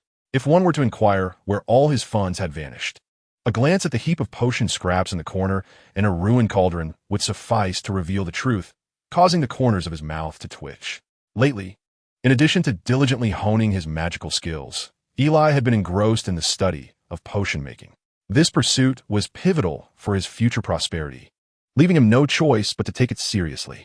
Crafting potions required hands-on experimentation, inevitably leading to losses. In the beginning, the failures were numerous, culminating in a rather explosive incident. However, after days of experimentation, Eli had begun to glean insights. Most potions, in essence, resembled chemical experiments. With careful attention to ingredient proportions and heating intensity, even a muggle could succeed. Only a select few potions necessitated magical assistance. Yet, while the wizarding world boasts potion masters, the human realm has never known a master of pharmacology. This distinction arises from the fundamental difference between potions and ordinary medicines. Potions possess magical properties. The existing potion formulas are the most secure and reliable concoction methods distilled by wizards over millennia. Memorizing a formula merely renders one an ordinary potion maker. To earn the title of potion master, one must deeply grasp the principles of each potion and the magical properties of every herb. An exceptional potion maker can keenly perceive the fluctuations of a potion's magical energy during the brewing process and adeptly manipulate these fluctuations through technique. Each potion master holds unique perspectives on potions. Of course, this digression is akin to the simplest of compound remedies, which require no overly complex methods and do not necessitate magic. The primary factor influencing the efficacy of ordinary potions is the ratio of ingredients. Eli had not hesitated to criticize the potion textbooks of the wizarding world on multiple occasions, lamenting their vague terms: a pinch, a generous amount, a few drops. Such imprecision is utterly unacceptable. As a reincarnated individual who has received a comprehensive high school education in chemistry in a previous life, Eli is adamant about precision. To this end, he even made a request for a set of chemical apparatus in a letter to his family. Although the Hall couple struggled to comprehend the relationship between magic and chemistry, they unhesitatingly provided him with a premium set of chemical instruments to support his studies.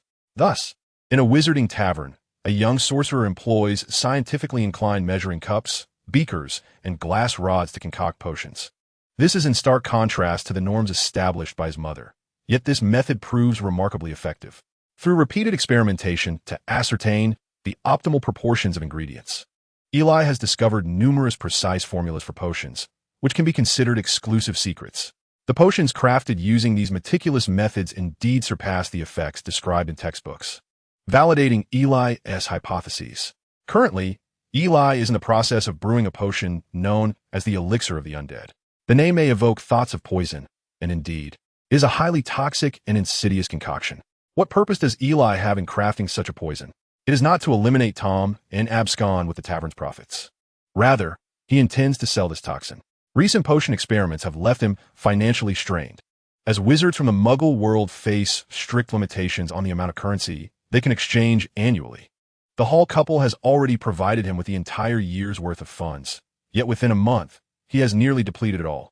One cannot deny that conducting research is an expensive endeavor.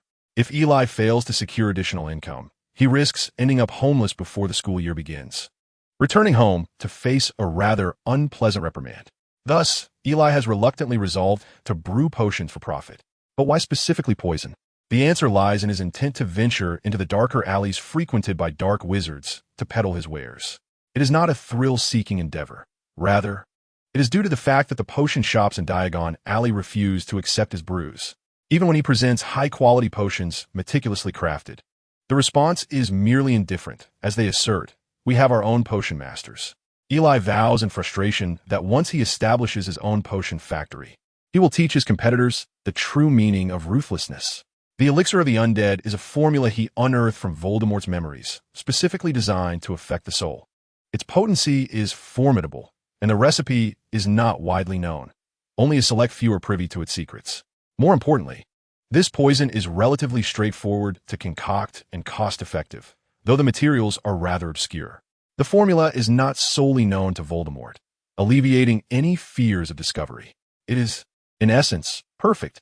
However, in pursuit of quality, Eli has dedicated considerable time to determining whether the dosage of boggart root juice is 0.2 milliliters or 0.25 milliliters. Yet, every effort proves worthwhile, for he has successfully brewed a cauldron of high-quality elixir of the undead. The ethereal mist swirled and billowed, causing Eli to feel somewhat disoriented. What a remarkable substance! It is worth noting that Eli's formidable soul allowed him to endure it. Had it been another lesser sorcerer, a mere whiff would have proven fatal. He carefully bottled it, filling a total of 20 small vials, which he concealed within a seamless, expandable pouch. Nightfall soon enveloped the surroundings, unnoticed by anyone. As a cloaked figure, obscured by shadows, slipped into the streets. The patrons of the tavern were engrossed in their libations, oblivious to his presence. Meanwhile, in the alley of toppled refuse, a multitude of furtive individuals lurked. He entered the largest establishment, its sign proclaiming Boijin Bach Magic Shop.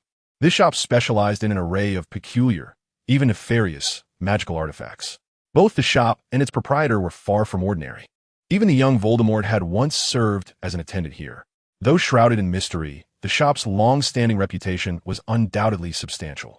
As Eli stepped inside, he was met with an oppressive darkness, the air thick with the scent of decay. The shelves flanking him displayed an assortment of terrifying wares, cursed opal necklaces, blood-stained playing cards, and a glass eye that seemed to watch him intently. Among them lay a desiccated hand, dubbed the Hand of Glory, encased in glass. When a candle was lit upon it, it would illuminate only for its holder, a valuable aid for thieves. A hunched man appeared at the counter, persistently smoothing down his greasy hair that hung in disarray over his face. His voice was as slick as his locks. "A fine item, though I may have no use for it," Eli replied nonchalantly, though the eerie atmosphere rendered him quite uneasy. The man turned, realizing Eli was not a thief but a customer. Eli approached the counter, placing a vial of necromancer's potion before the man. "What do you propose for this?" he inquired, his voice gravelly, an effect of consuming a specific potion to conceal his identity. The man's demeanor soured instantly. It dawned on him that Eli was not merely a customer, but rather a robber. He produced a peculiar wand, cautiously examining the vial before picking it up. Upon uncorking it and inhaling its essence, a flicker of surprise crossed his features, quickly masked thereafter, though Eli noticed it. The man hastily recorked the vial, yet retained it in his grip. 100 galleons, he stated. Eli frowned at the audacity of this unscrupulous merchant.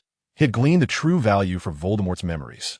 Eli feigned a scoff. "Surely, you jest, sir. If you cannot muster sufficient galleons, might I suggest purchasing a polyjuice potion instead?" The man's expression darkened. 150 galleons. Eli chuckled softly. The man's countenance grew even more foul, yet he could do little against this audacious robber, especially given Eli's possession of the necromancer's potion. "How much do you desire?" Eli inquired nonchalantly. 500, came the reply. The man's lips twitched in irritation. This fellow was even more audacious than he imagined. 200, 400. I have but a few bottles left. The man's teeth ground together in frustration, wishing he could hurl a curse at this insufferable little wretch. 300. Whatever you have left, I will take it all. Eli couldn't suppress a smirk. Deal. He then began to extract bottles from his pocket in handfuls. With each handful, the man's expression darkened further. "A total of 20 bottles. Please count them." The man shot Eli a fierce glance before turning to retrieve a bag, reluctantly placing it on the counter. "You truly possess remarkable skills," Eli replied with a faint smile, treating it as a compliment. He drew out his wand, meticulously inspecting the bag before opening it to tally the contents. The man, now exasperated, barked, "No need to count. 6,000 galleons, not a single coin less. My reputation at Bokenbork is still intact." Eli chuckled lightly. "Indeed, it was not a single coin less. Thank you, Mr. Boken. I look forward to our next collaboration." He then turned and departed. Once Eli was gone, the man swiftly concealed his expression, revealing a sinister smirk. "Which little wizard is peddling necromantic potions?" A chilling laughter echoed in the dimly lit surroundings. He turned and vanished into the shadows. Chapter 10. The beginning of term. Eli hurried through the dimly lit alley, his heart racing. He now bore 6,000 galleons, which essentially made him a plump target. As the saying goes, what one fears often comes to pass. Suddenly, a shadow leapt from a corner, pinning the unsuspecting Eli against the wall.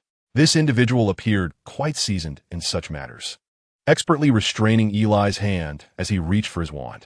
The man was middle-aged, with thinning hair and a mouth full of decayed teeth, exuding an inexplicable odor mingled with sulfur.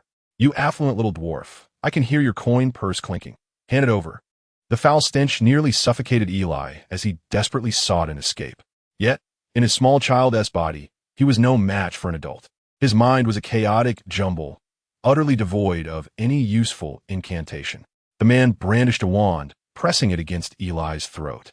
"Let me cast a curse upon you. Once you are dead, your riches shall naturally become mine." He appeared somewhat deranged, his demeanor erratic. Eli was instantly engulfed by terror. The man began to chant an incantation, and Eli could feel the magic gathering at the tip of the wand. Avada Kedavra. Upon hearing the initial syllables, Eli began to struggle violently. The killing curse was a death sentence upon contact. The shadow of death suddenly enveloped him, the chilling aura emanating from the wand rendering him breathless. In a daze, he glimpsed the ghastly green light that had illuminated the night, accompanied by the piercing scream of a woman. No, no. All he wished for was to return to the leaky cauldron, where there were those who could save him. Suddenly, a crackling noise erupted, followed by an intense sensation of being pulled, as if his body were being infinitely stretched. The eerie feeling dissipated, replaced by the raucous shouts of a drinking crowd and a piercing scream. The leaky cauldron, where patrons had been merrily imbibing, fell silent as they turned their gaze towards the two figures that had appeared so abruptly. Ah, that was a Colossus. The Ministry of Magic was pursuing him. He had claimed many lives. Eli, in a state of bewilderment, surveyed his surroundings. How had he suddenly returned here? His attention was drawn to the writhing dark wizard on the ground, and the threat of death surged back into his mind. Grasping his wand, Eli, consumed by rage, unleashed a spell upon him. Transfigured to stone, a particularly robust beam of gray light struck the dark wizard on the ground. He became motionless, his body taking on the characteristics of stone. Eli immediately turned and dashed upstairs. All of this transpired in the blink of an eye. The wizards only witnessed the figure in the black cloak cast a petrification spell upon the fallen foe before making a hasty retreat. The patrons were momentarily stunned, but soon erupted into fervent discussions. Who was that? Who else could it be but an Auror? Why is the Auror fleeing? Mr. Tom swiftly gathered the waitstaff to investigate. Upon examining the fallen dark wizard, he exclaimed, "Oh, he has been struck by such a powerful petrification curse. I have never heard of such a spell truly turning someone to stone. He even disintegrated while operating." The waitstaff felt a wave of sympathy for the unfortunate man. "Mister," Tom gave him a nudge, "stop dawdling. Quickly go inform the Aurors." He then led the others upstairs, for the cloaked figure had fled up there. Upon rushing back to his room, Eli promptly locked the door. He erased all traces of his presence, including the black cloak, and lay on his bed pretending to sleep. After a while, a knock echoed through the door, just as he had anticipated. Eli, clad in his nightwear, feigned a look of sleepiness as he opened the door to find Mr. Tom and a throng of waitstaff blocking the hallway. "How is the child? Has anything happened?" Eli rubbed his eyes and replied, "I've been sleeping. There shouldn't be any trouble." Tom nodded, offering a word of caution before departing with his entourage. He, of course, had no suspicion that the figure in the black cloak was Eli, an unregistered student. The knock had merely been to ensure his safety. Once back in bed, Eli's eyes were wide open, his rapid breathing betraying his inner turmoil. The events that had just transpired continued to replay vividly in his mind. He nearly succumbed under the death curse. Yet, he could not fathom why he found himself at the leaky cauldron. Suddenly, he recalled that fateful night of his crossing. He ought to have been in the room of the Potters with Harry, but instead, he was outdoors. Eli pondered endlessly, unable to decipher the mystery. Resigned, he closed his eyes and felt the coin pouch in his pocket, reassured that only the gold galleons within were real, amidst the ephemeral clouds of uncertainty. The Daily Prophet promptly reported on the events of that night. An unidentified figure in a black robe had appeared at the leaky cauldron, delivering a petrifying curse to the ministry's wanted criminal, a Colossus, before fleeing. This bizarre news quickly became the topic of idle chatter among wizards. After some time, the Ministry of Magic issued a statement asserting that the cloaked figure was an Auror, and that a Colossus had been lawfully apprehended.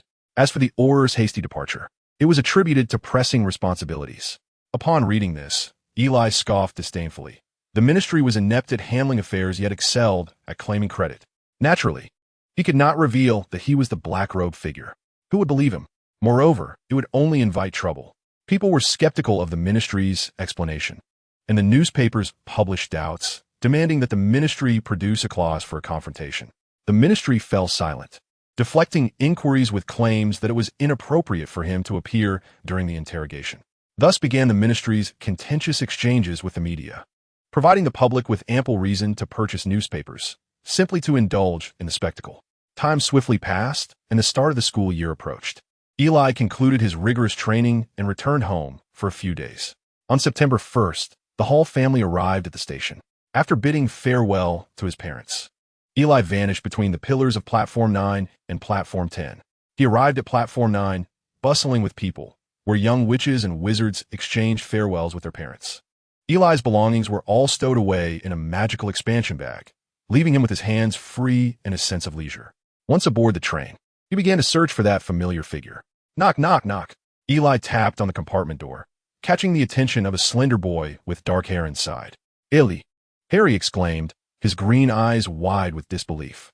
It was undeniably remarkable to encounter such an extraordinary person in such an unexpected place.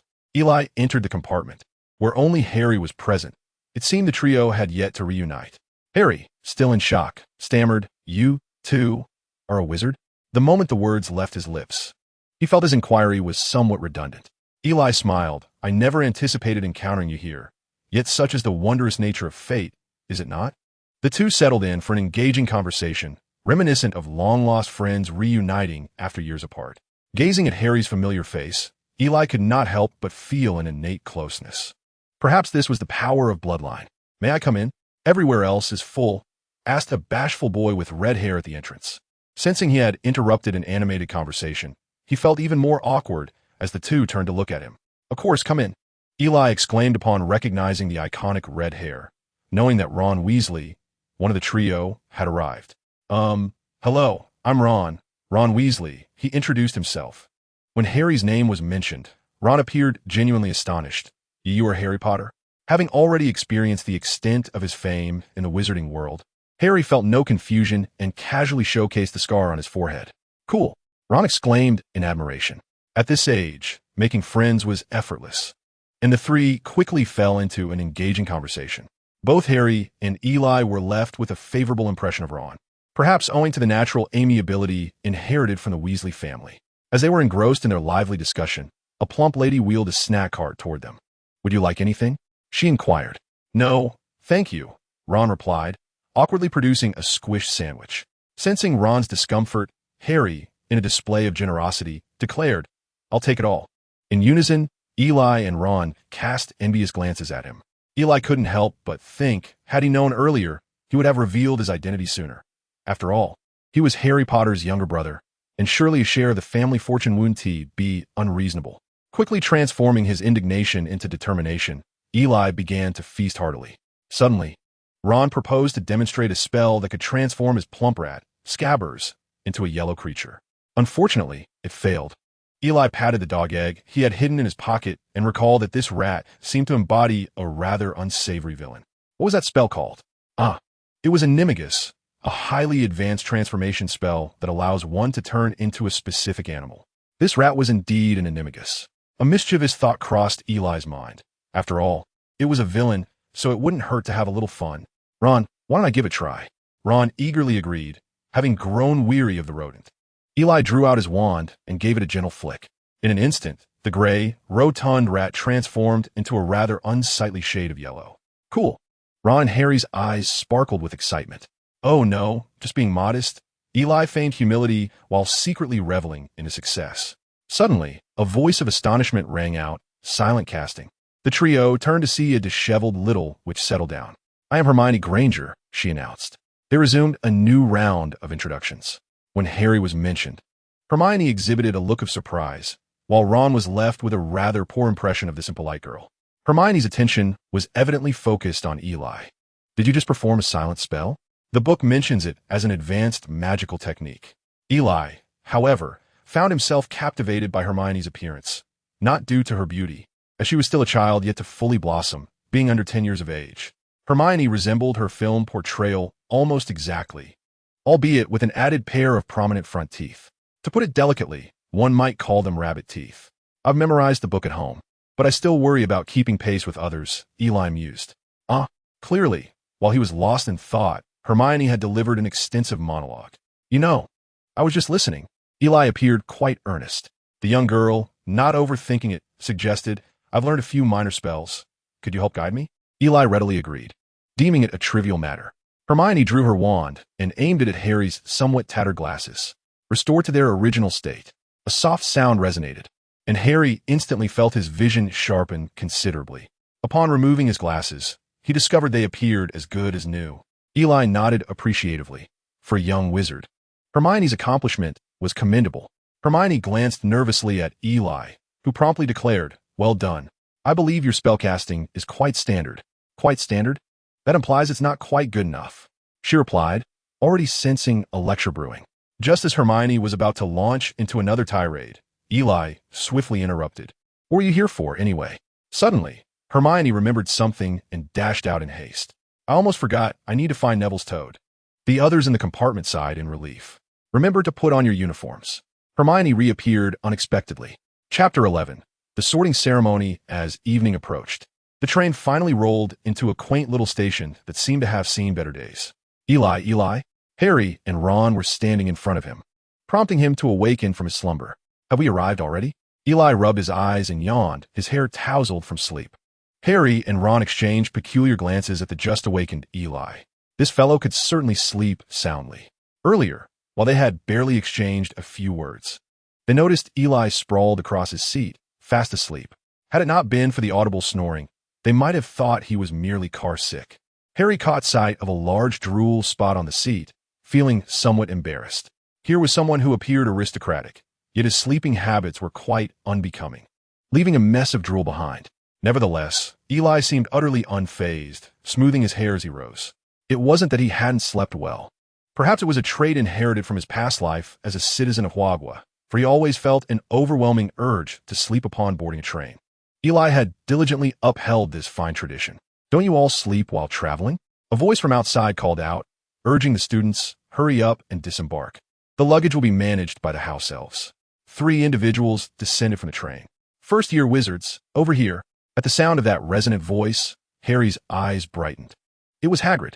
He tugged on the sleeves of Eli and Ron, leading them toward the giant figure. "Wow," Ron exclaimed, swearing he was genuinely startled at the sight of such a colossal human being. Even within the magical realm, such size was rare, save for the giant kin. Eli surveyed the towering man with great interest.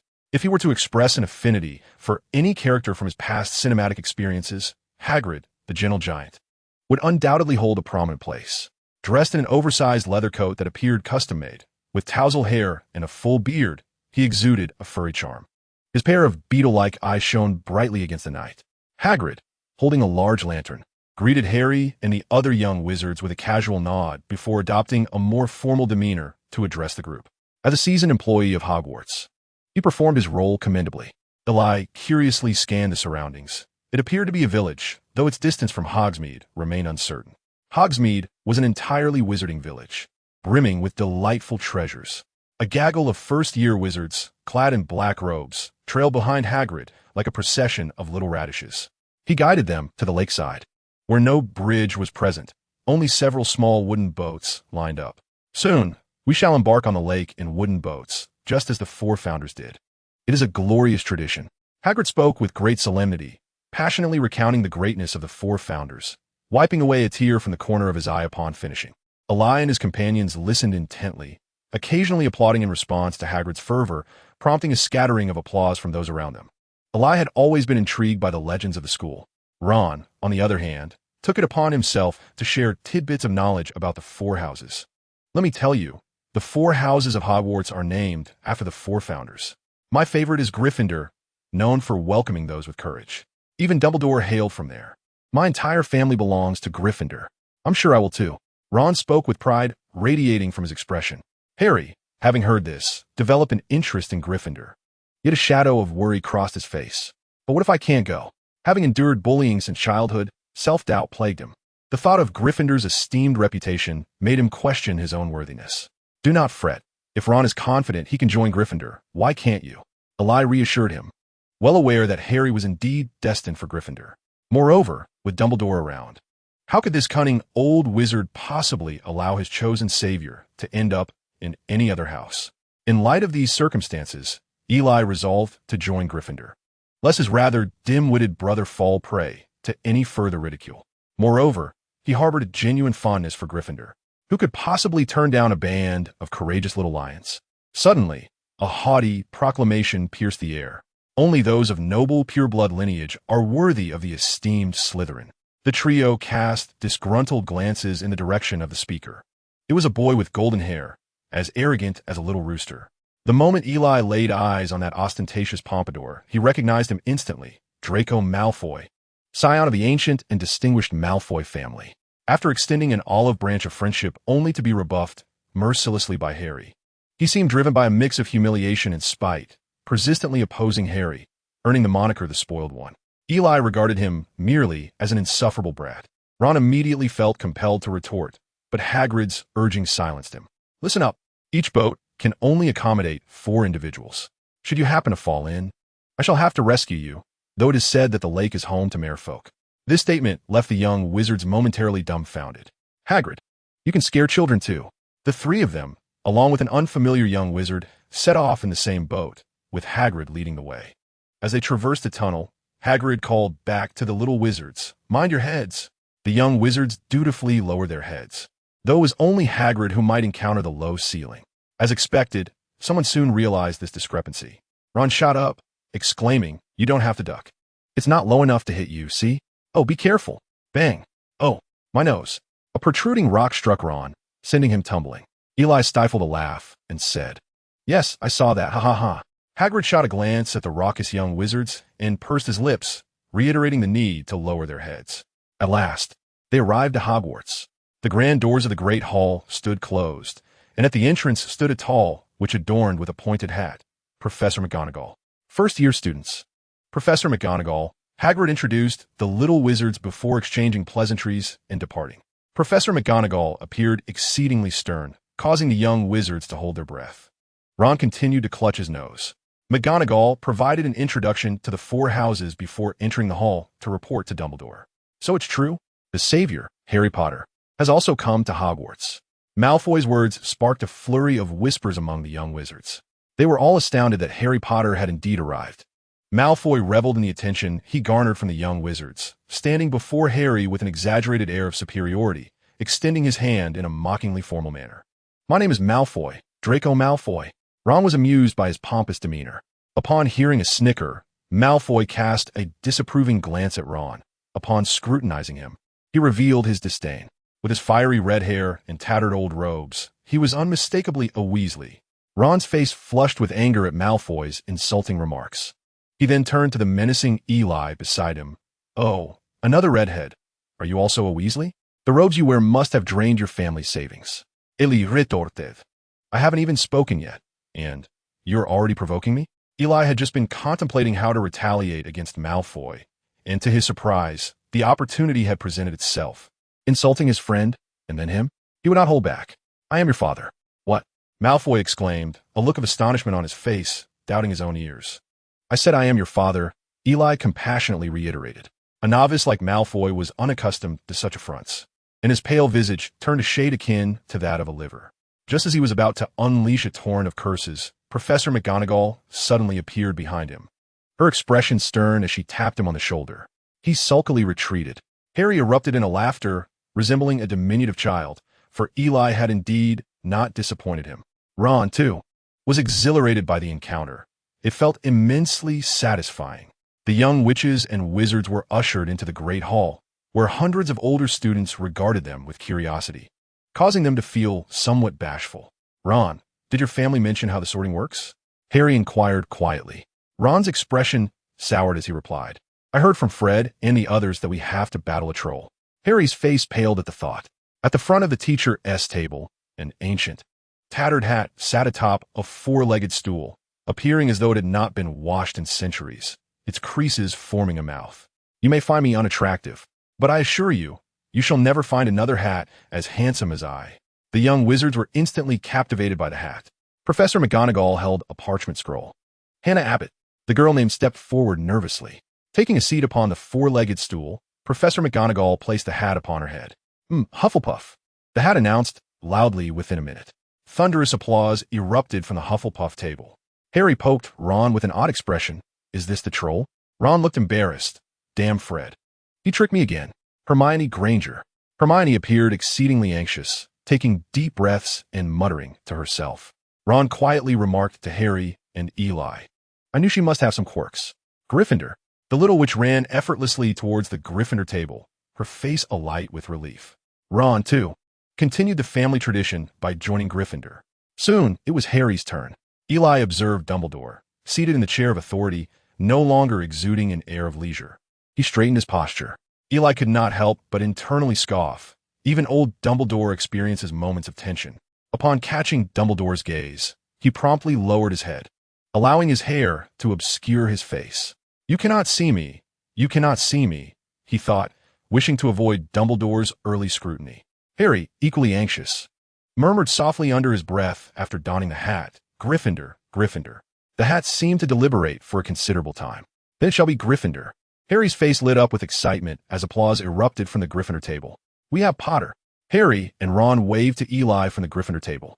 Eli remained remarkably composed. After all, the Sorting Hat appeared to be open to negotiation.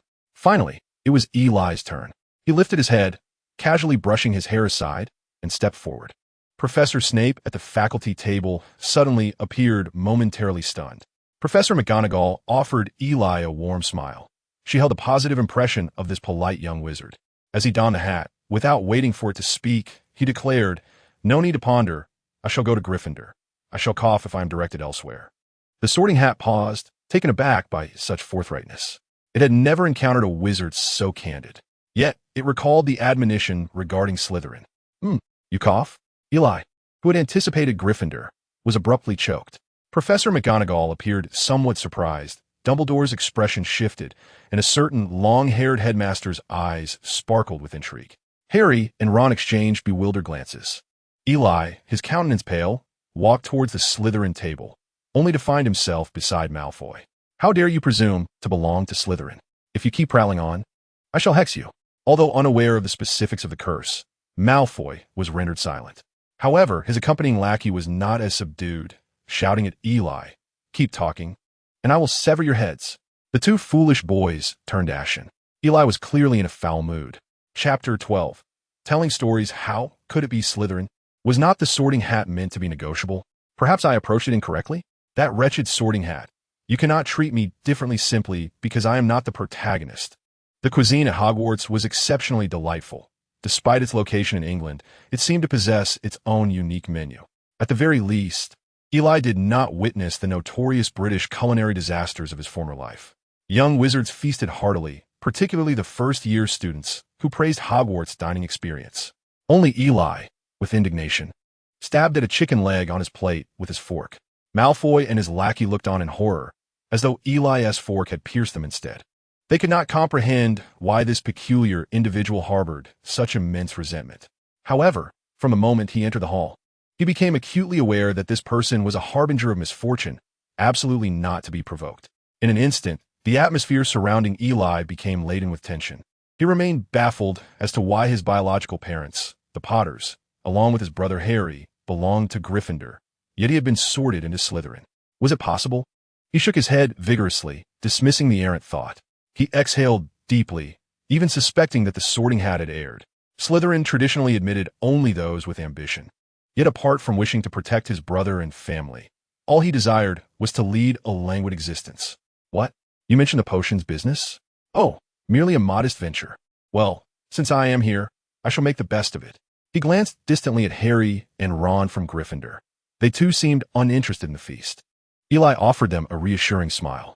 Looking at the sumptuous spread before him, he thought it would be a shame to let it go to waste, and thus began to devour it ravenously. Sitting nearby, Malfoy wore a look of sheer horror. Was this fellow unhinged? One moment he appeared disinterested, and the next, he was voraciously consuming his meal. Would he bite me?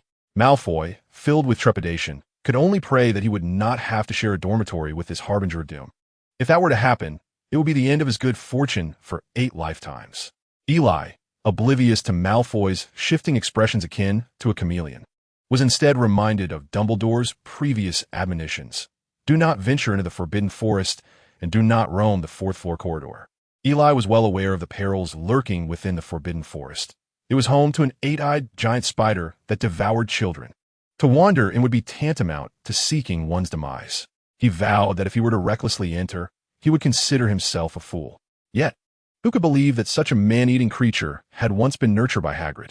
Still, upon learning that the three-headed dog was also a pet of Hagrid's. One might not be so surprised. Speaking of the three-headed dog, this was one of the reasons Dumbledore forbade students from entering the fourth-floor corridor. Beneath a trapdoor on that floor lay a treasure of the wizarding world, the Philosopher's Stone. It possesses the ability to turn stone into gold and harbors extraordinary magical powers, even capable of concocting the elixir of life. This was an immense temptation for Voldemort, who was desperately seeking resurrection and yearned for immortality. In the tale of his past life, Dumbledore had cleverly exploited Voldemort's desire for the stone, establishing several challenges to safeguard it. This was, in essence, a trap set specifically for Voldemort, as well as a trial for Harry Potter and his friends. Those so-called challenges were merely a whimsical game devised by old Dumbledore for Harry and his companions to navigate. Otherwise, Dumbledore would never have emphasized so exaggeratedly the prohibition against ascending to the fourth floor. It was as if he were providing directions to Voldemort and Harry. At this thought, Eli could not help but shudder, drawing in a sharp breath. That cunning old man, how terrifying. As the mealtime drew to a close, Eli had thoroughly consumed every morsel on his plate. Poor Malfoy had scarcely eaten anything at all, gazing at Eli with a look of pitiful resentment as he patted his satisfied belly. With a mere wave of his hand, Dumbledore caused the table to be cleared in an instant. This display elicited a change in Eli's expression. Truly, he was the greatest of wizards.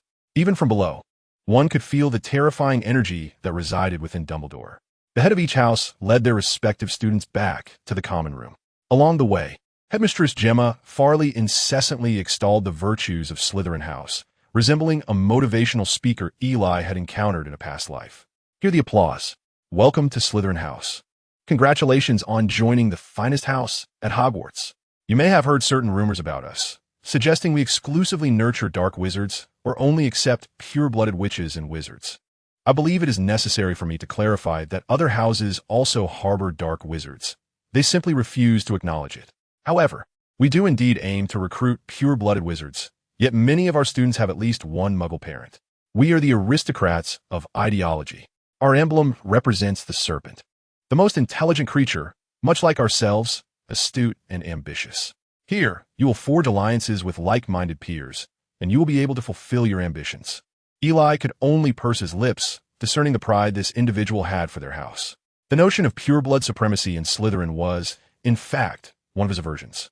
In his previous life in Hogwarts, discussions of lineage were reserved for cats and dogs. However, in recent years, the ideology surrounding pure blood had diminished considerably.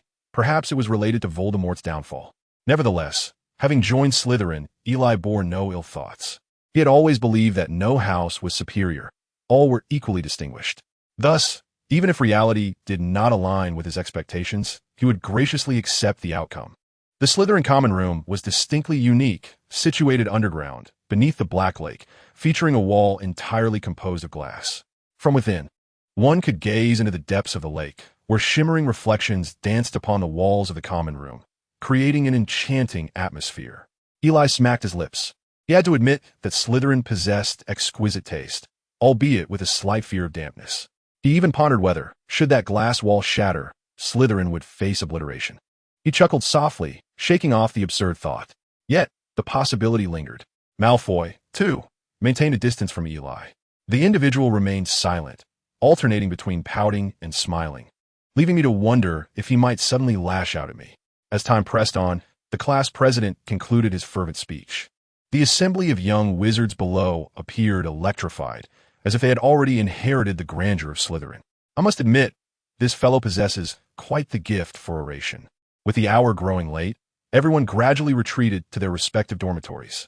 Upon entering his room, Eli pondered who the man he would share his life with for the next 7 years might be.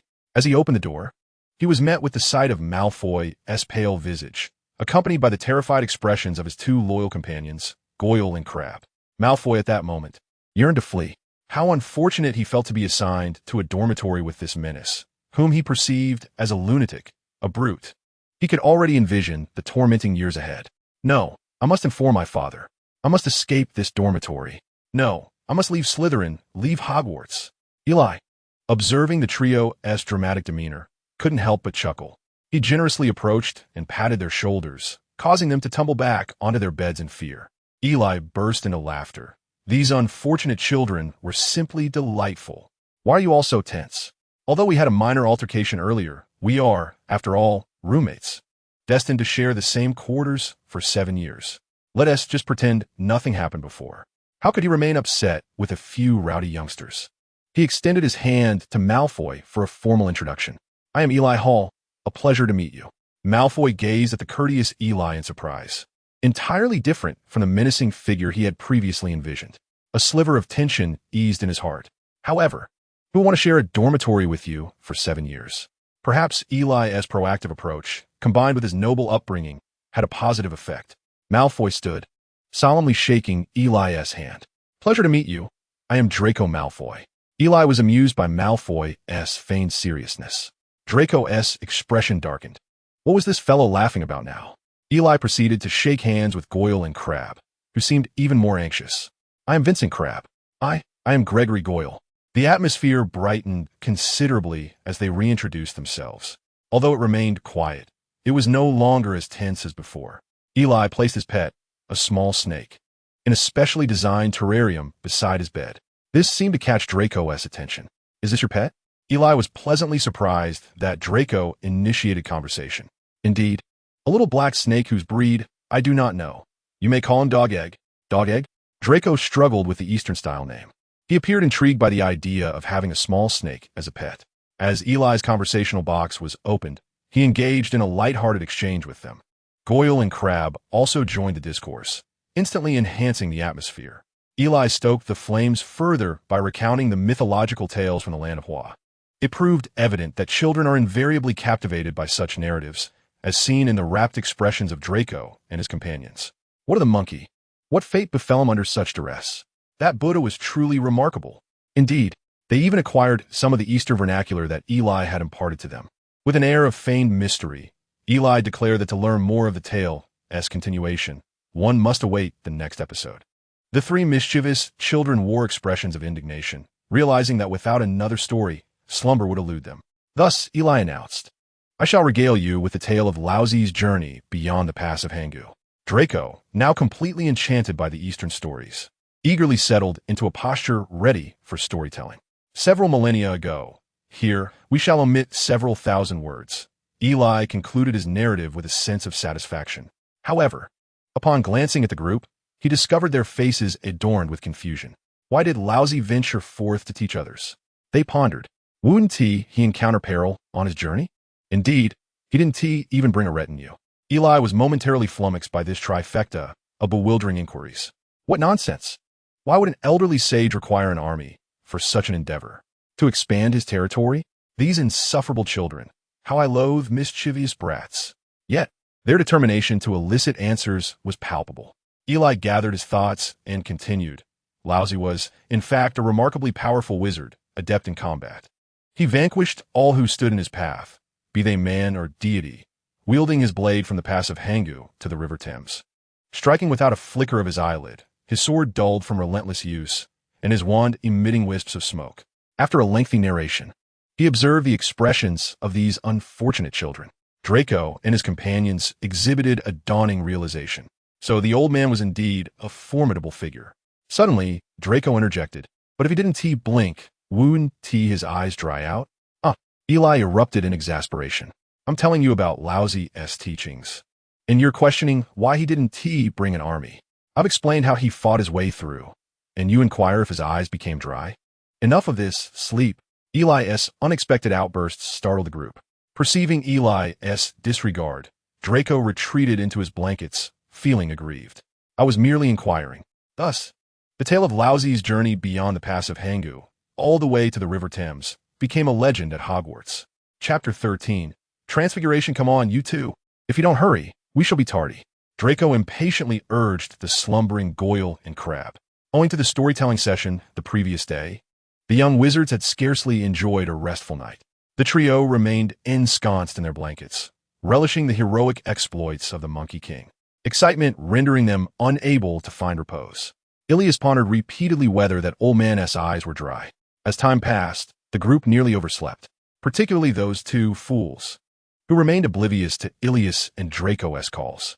Frustrated, Draco seized a cup of cold water and splashed it onto their faces, finally rousing them. They hurriedly made their way to the classroom, where the number of students was sparse, indicating they had arrived rather early. Crab and Goyle almost collapsed at the doorway. Their heavy bodies had certainly been put to the test by the sprint. Upon entering, Ilias and Draco noticed a tabby cat perched on the podium, its fur patterned with stripes that resembled glasses by its eyes. The professor had yet to arrive, confirming their early arrival. Draco stood in the corridor, exuding arrogance, likely pleased that Harry Potter and Ron had not yet shown up. Meanwhile, Ilias maintained a serious demeanor as he faced the tabby cat. He discreetly nudged the grinning Draco beside him. "What is the matter? Must you be so solemn? It's merely a class, and the professor isn't even here yet." Draco began to exhibit his inexplicable sense of superiority. At this point, Ilias had lost interest in the fool. Draco, puzzled by Ilias's respectful posture towards the tabby cat, remarked, "Why are you so reverent toward the cat? Clearly, it belongs to Professor McGonagall, just as thin and old as its owner. What a hopeless case this child is." Ilias silently mourned for Draco, his gaze conveying the thought of youthful folly and ignorance. Suddenly, Ilias executed a proper 90-degree bow to the cat and quietly took a seat. Draco, baffled, wondered if this fellow had lost his mind. Confused, he sat next to Ilias and elbowed him. "Hey, what is going on?" Just then, Ilias shifted away, warning, "Draco, if you're going to die, don't drag me with you." As Draco grappled with his bewilderment, the tabby cat leaped into the air and astonishingly transformed into a human figure, with tightly bound hair, a green robe, and a stern face adorned with glasses. It was none other than Professor McGonagall. She approached Draco, fixing him with a penetrating gaze. At that moment, Draco's complexion visibly paled upon witnessing the cat morph into the professor. Under McGonagall's scrutiny, the color drained from his face completely. "Mr. Malfoy, I hope you will show more respect toward an elderly and frail professor next time." Slytherin loses 20 points. The collective outcry of Ilias and the other Slytherin students echoed, lamenting the loss of a full 20 points on the very first day of term. This is a devastating blow for the young serpents who harbor an almost mystical obsession with the Academy Cup. Everyone cast fierce glances at Draco, who, as the focal point of this scrutiny, found his mind utterly blank. On the very first day of school, he had spoken ill of her in front of the professors and so many witnesses, an immediate social demise. Professor McGonagall turned back into her tabby cat form and resumed her previous position. Eli observed Draco, whose complexion began to change. With a look of pity and let out a sigh. The lesson served as a stark warning. The students, shaken by the moment, dutifully lowered their gazes to their textbooks. Regardless of whether they absorbed the material, the act of looking was sufficient, particularly for Draco, whose tender psyche had suffered a significant blow. As the latecomers entered the classroom, they found their peers diligently engaged in their studies and wisely settled into their seats. Of course, there are exceptions, and misfortune did not befall just one. Oh, Merlin! If we had arrived any later, her expression would surely have been frightfully severe. Eli glanced over with pity. Yet another child was about to acquire childhood trauma. Upon seeing others in distress, specifically Potter and that Weasley, Draco couldn't help but chuckle foolishly in delight at their misfortune. Watching Draco reveling in their plight, Eli could only lament the boy's carefree spirit. Once again, the familiar transformation occurred. The tabby cat abruptly morphed back into Professor McGonagall. Ron stared in astonishment at the suddenly materialized professor and instinctively remarked, "What skill?" Professor McGonagall replied with polite composure, "Thank you for the compliment, Mr. Weasley. However, I believe it would be prudent to transform one of you into a pocket watch so that at least the other would not be late." "We got lost," Harry retorted defensively. "Then you should be turned into a map. Surely, you would require a map to find your seats." The two begrudgingly took their places. Draco's expression soured. Why were there no points deducted? With all the students present, Professor McGonagall ceased her idle chatter. She tapped her wand against the chalkboard, causing a flurry of text to appear. "Transfiguration will be the most rigorous and perilous course you encounter. Should I catch anyone carelessly waving their wands, you will be asked to step outside." With another flick of her wand, a matchstick appeared on each student's desk. The task for this lesson is to transform the matchstick before you into a needle. Remember to apply the knowledge imparted to you. With the professor's instructions, the young wizards began to attempt the transformation, yet each matchstick remained stubbornly unchanged, showing no signs of transformation. Eli, however, remained unhurried. For him, transfiguration was as simple as having hands. The essence of transfiguration lies in the wizard's intent to reshape the inanimate or animate into their desired form. To successfully achieve transformation, A wizard must possess a profound understanding of the form they wish to assume.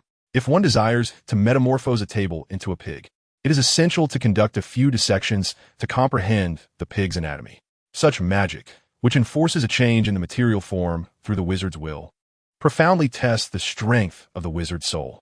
Thus, for Eli, whose soul is extraordinarily potent, transformation is a trivial endeavor, perhaps due to the fusion of souls. His current memory has reached an almost photographic capacity. He can recall the precise form of a needle with impeccable accuracy. With a gentle flick of his wand toward the matchstick, a stream of magical energy envelopes it. Under the influence of his magic, the matchstick swiftly morphs into a silver needle, complete with an eye for threading.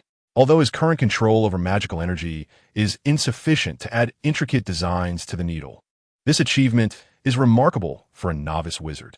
Professor McGonagall briskly approached Eli, her eyes widening in astonishment at the gleaming silver needle. "Oh, Mr. Hall has successfully transformed a matchstick into a silver needle." The other students gazed at Eli in disbelief. Hermione cast a bewildered glance at the needle on his desk before turning her attention back to the matchstick in front of her, gesturing with her wand. Draco looked at Eli with envy. Eli, basking in the attention, felt a surge of satisfaction. Suddenly, a sharp sound pierced the air. Eli stared in astonishment at the silver needle on the table, now broken into several pieces. Professor McGonagall appeared initially surprised, then regretful. "What a pity, Mr. Hall. You must learn to control your magical energy. However, having achieved this level of transformation, I believe you have grasped the essence of transfiguration, so 5 points to Slytherin." The small serpents nearby erupted in joy. Yet, Eli wore a serious expression. Draco patted Eli on the back, saying, "Don't be so glum. You've succeeded." Eli smiled at Draco. Though his concerns lingered, he had previously attempted transfiguration, and after successfully mastering his magical energy, he had not encountered any surges since. Yet, the shattered silver needle starkly indicated that his magic had once again exceeded his control. During this time, he had indeed sensed a growth in his magical power, though he had not anticipated it had reached such a level. Given the current circumstances, a loss of control seemed inevitable, placing his life in jeopardy. He was so preoccupied with these thoughts that he hardly noticed the conclusion of the class, exiting the room with a furrowed brow. Suddenly, Harry and Ron rushed over. Eli snapped out of his reverie, acknowledging the two with a greeting, though they appeared somewhat serious. Meanwhile, Draco, intending to call out to Eli, noticed Harry and Ron speaking to him, and, with a frown, walked away. "Eli, I believe we should seek out Professor Dumbledore. The Sorting Hat must have made a mistake." Ron spoke with a hint of seriousness, and Harry nodded in agreement. The two of them even contemplated pulling Eli away, but Eli stopped them. "Wait. I believe we should remain calm." Ron and Harry gazed at Eli. Eli shrugged and smiled at them, saying, "The Sorting Hat has been around for many years. It is unlikely to err. Perhaps I truly belong in Slytherin." However, Ron grew anxious. How could someone as kind-hearted as Eli possibly be placed in a school renowned for producing dark wizards? He did not wish for Eli to be associated with a house infamous for its dark legacy. Eli patted Ron on the shoulder. "Ron, Harry, I think we have somewhat misunderstood Slytherin. It may not be as dreadful as we believe. Yet, the rumors surrounding the Dark Lord originated from Slytherin." Eli chuckled nonchalantly. "Every villain has their reasons. We cannot suspect the entire house due to one individual, can we? If Slytherin were truly so terrible, I doubt Professor Dumbledore would allow its existence. Perhaps it was due to his trust in Dumbledore, or perhaps his faith in Eli," but Ron fell silent. "We just want to be in the same house as you," Harry quietly uttered. He was uncertain of the extent of Slytherin's darkness. He merely wished to be in Eli's company. Eli was the first to stand up for him, the first willing to be his friend. He regarded Eli as his closest companion. Eli looked at Harry, momentarily at a loss for words. He placed his hands on their shoulders. "Are we not still friends?" "Of course we are," they replied in unison. "Trust me, as long as we remain friends, does it truly matter which house we are in? We all still belong to Hogwarts.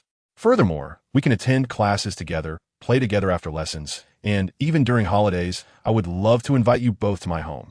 Upon hearing Eli's words, Harry and Ron finally eased their reservations about Slytherin, and they ceased their insistence on switching houses. It was as if a burden had been lifted. Yet, Eli harbored his own concerns, a troubling matter that threatened his very life. Chapter 14. Night Stroll. "Excuse me. Please make way." At that moment, during herbology class, Eli was making his way toward Draco. Just after the transfiguration class had ended, Eli had noticed Draco's sulky expression. He certainly understood the reason behind it. After all, they had only recently managed to mend their relationship, and they could be considered friends. Draco had never been this amiable towards anyone before.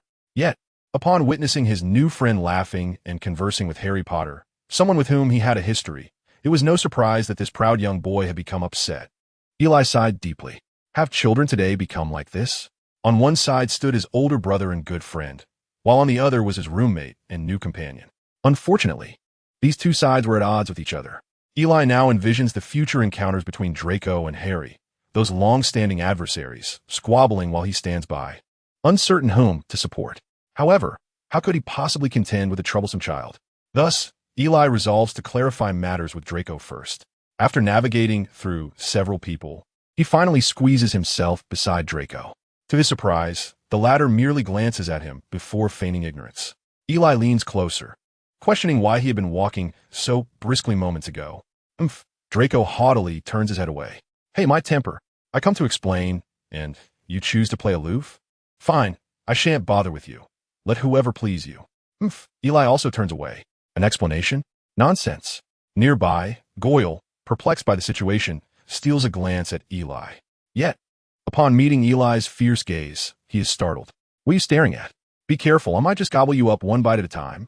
Eli's sudden, ferocious expression frightens Goyle, causing him to exclaim. Professor Sprout, at the front, turns in surprise. I was conducting class quite well. Why such a loud outburst, Mr. Goyle? It is class time. Refrain from making peculiar noises. Thank you. Laughter erupts in the greenhouse, leaving Goyle's face flushed with embarrassment. After class, the young wizards disperse. Some heading to lunch, others off to play. Eli, however, makes his way to the 8th floor of the castle as the crowd thins. He finds a tapestry. On one side of the corridor hangs a massive tapestry depicting a giant clobbering a foolish fellow named Barnaby, who once attempted to command the giant to perform ballet. Naturally, the outcome was that he was rendered a fool. Yet, Eli did not come here in search of such a tapestry. His true objective is the Room of Requirement. This exceedingly mysterious chamber is said to have been constructed by the founders of Hogwarts themselves. It typically remains concealed, only manifesting for those who genuinely need it. How does one enter it? The method eludes his memory due to the passage of time. After several attempts, and pacing back and forth thrice, while mentally repeating his need for a magical laboratory, the Room of Requirement finally reveals itself. On the wall opposite the tapestry, a once smooth surface suddenly materializes into a grand door adorned with intricate, ancient carvings. The door swings open of its own accord. Eli steps inside, and indeed, it is a spacious laboratory filled with an array of magical instruments he has never before encountered, along with heaps of unused parchment. Eli is thoroughly pleased with this laboratory. It is said to possess whatever one desires, and suddenly, Eli feels a strong urge to experiment. He silently murmured to himself, I desire a restroom. Suddenly, the sound of flushing echoed, and a room materialized in the corner. Indeed, it was a bathroom. The Room of Wishes proved to be truly magical. Eli wasted no time, for he was here to confront a matter of life and death. He took a seat, calming his mind to delve into Voldemort's memories. In truth, even prior to discovering the looming hazards of magical power escalation, Eli had commenced his efforts to find a solution through Voldemort's recollections. When it comes to the study of souls, Voldemort could confidently claim supremacy, unmatched even by Dumbledore. He had once unearthed a spell during his travels in Egypt, having infiltrated a pyramid to acquire it. This was, in fact, an improved version of Voldemort's original incantation. Egypt, a land of flourishing magical civilization, held a notorious reputation in the magical community due to its abundance of dark wizards. Many infamous dark wizards hailed from Egypt, where dark magic had undergone significant development, primarily manifesting in vicious curses targeting the soul. In Egypt, such dark magic was referred to as necromancy, capable of resurrecting the deceased and reviving their souls, showcasing the terrifying nature of this art. They excelled in exploiting the dead. Voldemort's subsequent formation of his army of inferi was realized through necromantic spells. In ancient times, only pharaohs had the privilege to learn necromancy, and upon their death, the sacred texts were naturally entombed with them. Voldemort aspired to assemble an army of the deceased and sought to study souls to attain immortality.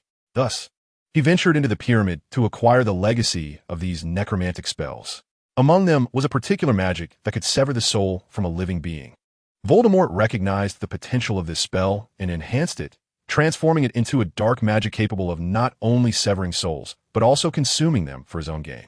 The incantation was known as soul devouring. According to Eli's understanding, Voldemort devised this spell due to his Horcruxes. In pursuit of immortality, Voldemort fractured his soul to create these Horcruxes. As long as the Horcruxes remained intact, he would never perish. Doesn't that sound enticing? Yet, is immortality so easily attainable?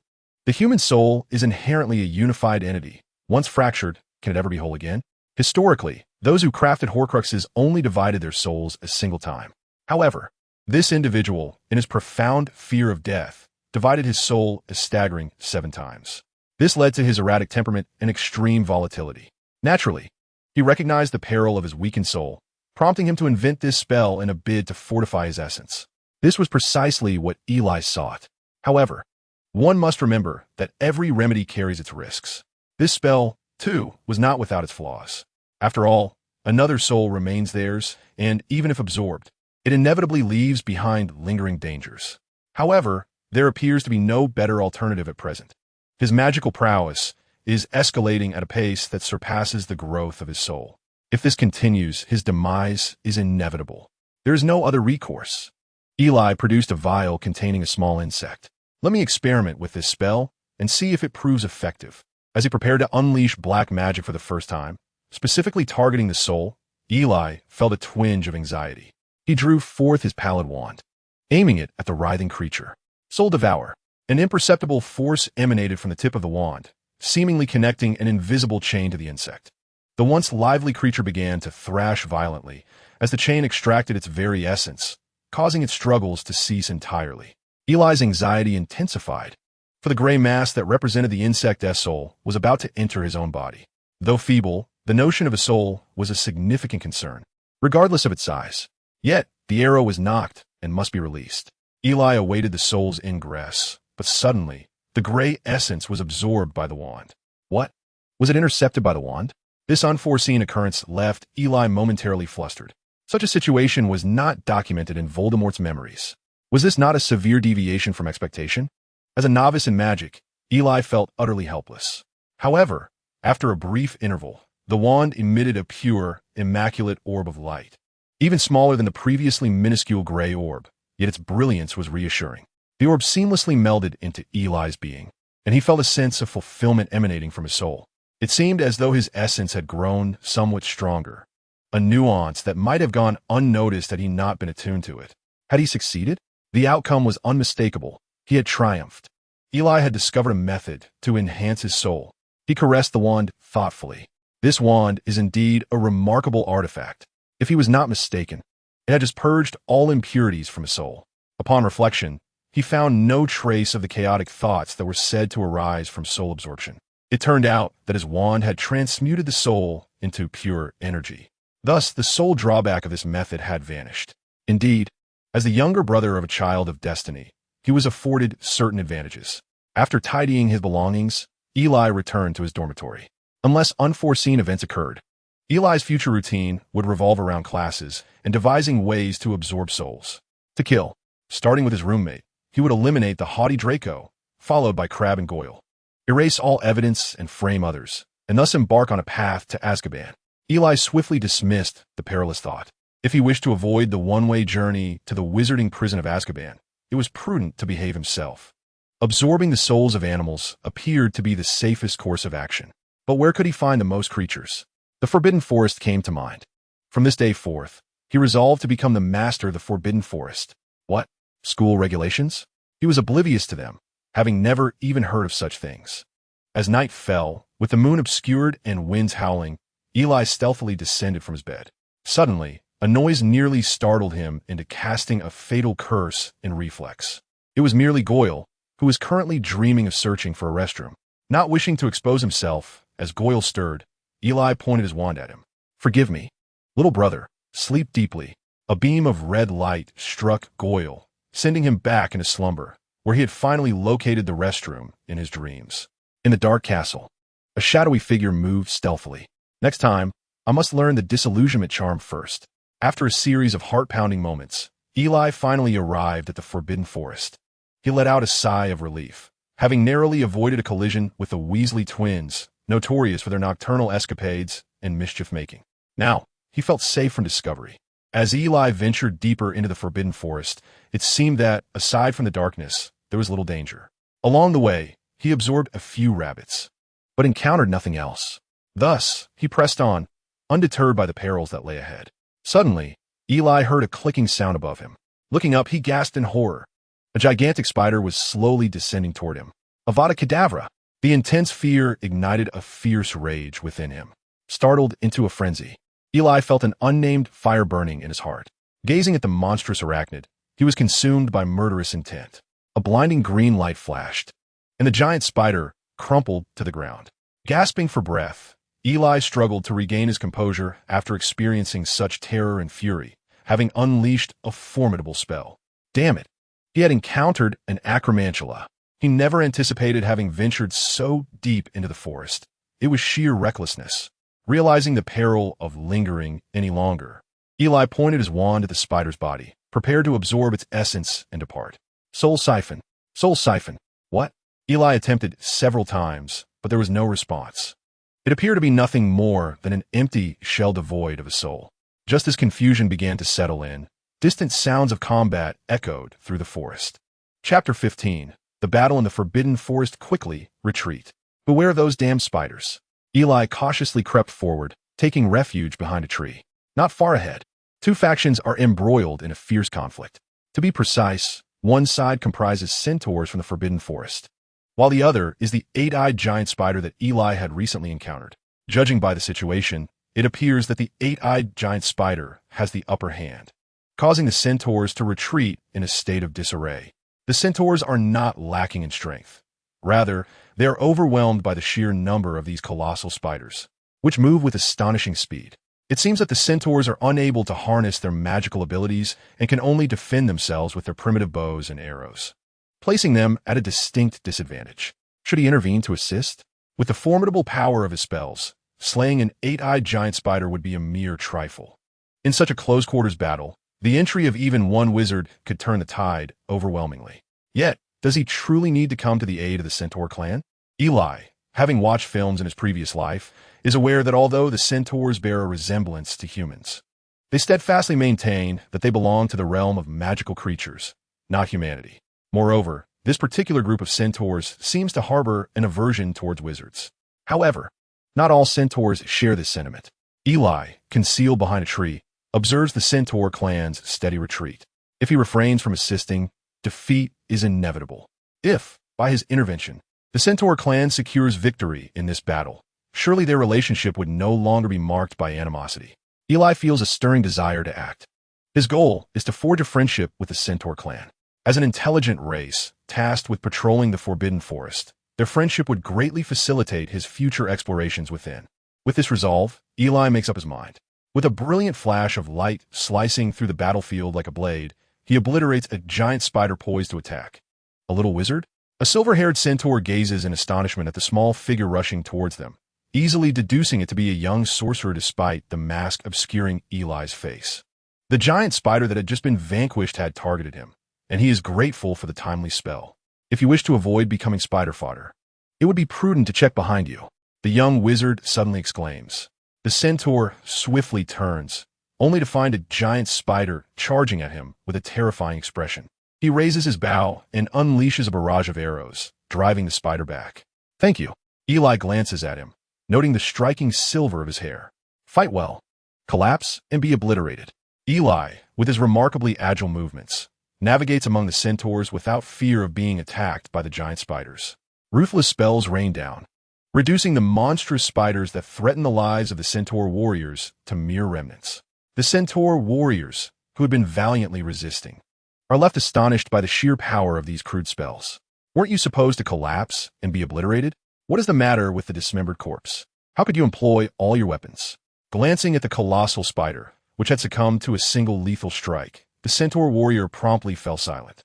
Eli, the one directly involved, expressed that he had no intention of resorting to such extremes. The sheer magnitude of his magical power coupled with his insufficient mastery, forced him to wield spells as if they were artillery. The spell he had cast on Gaul, rendering him unconscious, was indeed the most restrained incantation he could muster. Otherwise, Draco and his companions would already be partaking in a feast. This was Eli's first experience in such chaotic combat, and in the heat of the moment, he disregarded all notions of magical restraint, determined to eliminate the threat at any cost. Regardless of the incantation used, the effects were akin to cannon fire. So he decided against being selective. Spells like disarm, bind, and sleep were all employed in rapid succession. Whatever came to mind was uttered, as the outcomes were invariably the same. Disarm. A crimson beam erupted from behind the centaur ranks, soaring over them and plunging into the swarm of giant spiders. Boom! A shock wave erupted violently, causing the centaurs to squint against the sudden onslaught. In an instant, dust swirled, and the giant spiders were left in tatters. As the smoke dissipated, a deep crater appeared in the ground, and the giant spiders were either obliterated or scattered in every direction. The centaur warriors stood in stunned silence. Ronan, the centaur chief, gazed in disbelief at the diminutive figure in the distance. Are young wizards truly this powerful now? Another centaur approached, questioning, Are you certain this is a young wizard and not Dumbledore? If he hadn't shrunk, he wouldn't be so small. Eli panted heavily, realizing that he had indeed exerted himself excessively. Even with his magical prowess, he was struggling to cope with such a drain. Ronan, accompanied by several centaurs, approached abruptly, aiming his bow at the gasping Eli. The masked figure ordered, Leave at once. The Forbidden Forest does not welcome wizards. Eli was momentarily taken aback by his words. What did you say? I just risked my life to help you fend off the enemy, and now you turn against me? Eli regretted his earlier actions, realizing that this ungrateful centaur was devoid of compassion. Though he was slightly winded from his recent exertion, eliminating this group of magic-less beings would still pose no challenge. He raised his wand menacingly at Ronan, the threat unmistakable. The surrounding centaur warriors instantly tensed, the atmosphere charged with hostility. Wait, everyone calm down, don't act rashly. A silver-haired centaur rushed in, positioning himself between Eli and the others. The centaur warriors slightly lowered their bows, yet Ronan remained taut, string drawn. No, Ronan, this wizard has just aided us. We ought not to act in this manner. Ronan furrowed his brow, a flicker of internal conflict crossing his face. Indeed, the wizard had rendered them significant assistance, but wizards could not be trusted. Step aside, Forenza. You know our clan's laws. Wizards are not our allies. Eli let out a cold laugh, unsure whether to deem this fellow ungrateful or simply obstinate. Had the wizard stolen his wife or something of the sort? Thank you, Forenza, but I am not one to offer warmth to a cold shoulder. If he means to lay hands on me, he must first reckon with my wand. Forenza felt the chill emanating from Eli, a tremor coursing through him. He had witnessed the prowess of this harbinger of death. No, it must be a misunderstanding. Allow me to speak with my comrades, if you will.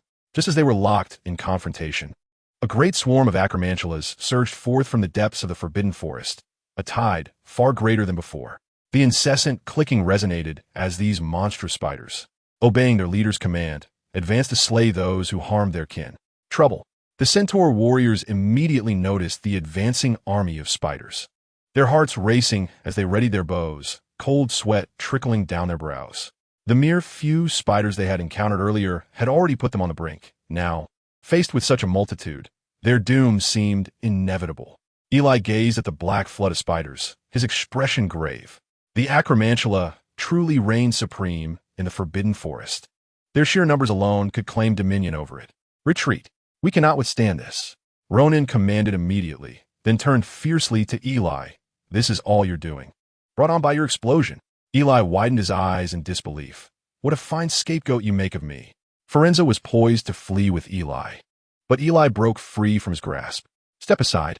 If that ungrateful wretch seeks to place the blame upon me, then I shall resolve this matter myself.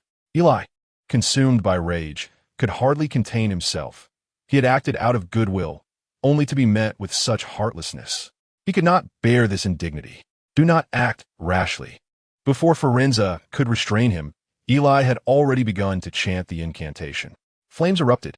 This was merely a standard fire spell, yet under Eli's extraordinary magical influence, A transformation was imminent. An endless torrent of fire, fueled by his fury, surged forth from his wand. The flames swelled in the wind, overwhelming all in their path. The searing heat caused the centaurs, caught off guard, to recoil in terror as their fur curled from the intensity. At that moment, Ronan could scarcely think of anything but the wizardry at hand, staring vacantly at the colossal serpent formed of flames. Kill them. Leave none alive. The inferno crashed upon the acromantulas like a tempestuous wave. The black tide collided violently with the golden surge. The outcome was devastating. The flames mercilessly consumed all life in their wake. The ferocious acromantulas had barely registered the threat before they were reduced to ashes. The fiery wave pressed on, relentless in its pursuit. The entire forbidden forest was illuminated as bright as day. In his extreme fury, Eli paid no heed to anything else, desperately exhausting the last remnants of his magical energy. The sea of flames incinerated the black tide entirely. Not a single acromantula remained. Eli's arms fell weakly to his sides, his complexion alarmingly pale. Summoning the last vestiges of his strength, he managed to force a mocking smile at the dazed Ronan. I have already dealt with the troubles I invited upon myself. What can you do? Eli slumped backward, and Forenza swiftly supported him. Ronan's expression darkened, a tumult of shame and anger churning within him. He lowered his head, as if surrendering to fate. Slowly bending down, he respectfully knelt before Eli, apologizing on behalf of the Centaur clan to their most esteemed guest. The surrounding Centaur warriors also gradually knelt in reverence. Before Eli could finish his words, he lost consciousness entirely. Forenza had no choice but to carry Eli upon his back. Suddenly, a crackling sound filled the air. A tall, slender elder with a long silver beard approached, wielding an oddly shaped wand adorned with small, knuckle-like orbs. Ronan, what is happening here? Upon recognizing the newcomer, Ronan's demeanor shifted, and he composed himself. Dumbledore. He glanced at the still-raging inferno. We had a conflict with a giant spider. Before he could finish, Dumbledore interrupted. I believe we should first extinguish the flames if you wish to continue existing here. He slowly waved his slender wand. Had Eli been awake, he would have sensed the terrible surge of magical energy. The once mighty flames, as if compelled, yielded without resistance and were drawn into Dumbledore's wand. In moments, the forbidden forest was shrouded in darkness once more.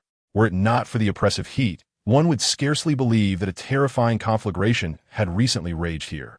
Looking at the charred remnants of the forbidden forest, Ronan's heart bled for the devastation. Dumbledore, too, found himself at a loss for words upon witnessing the scene.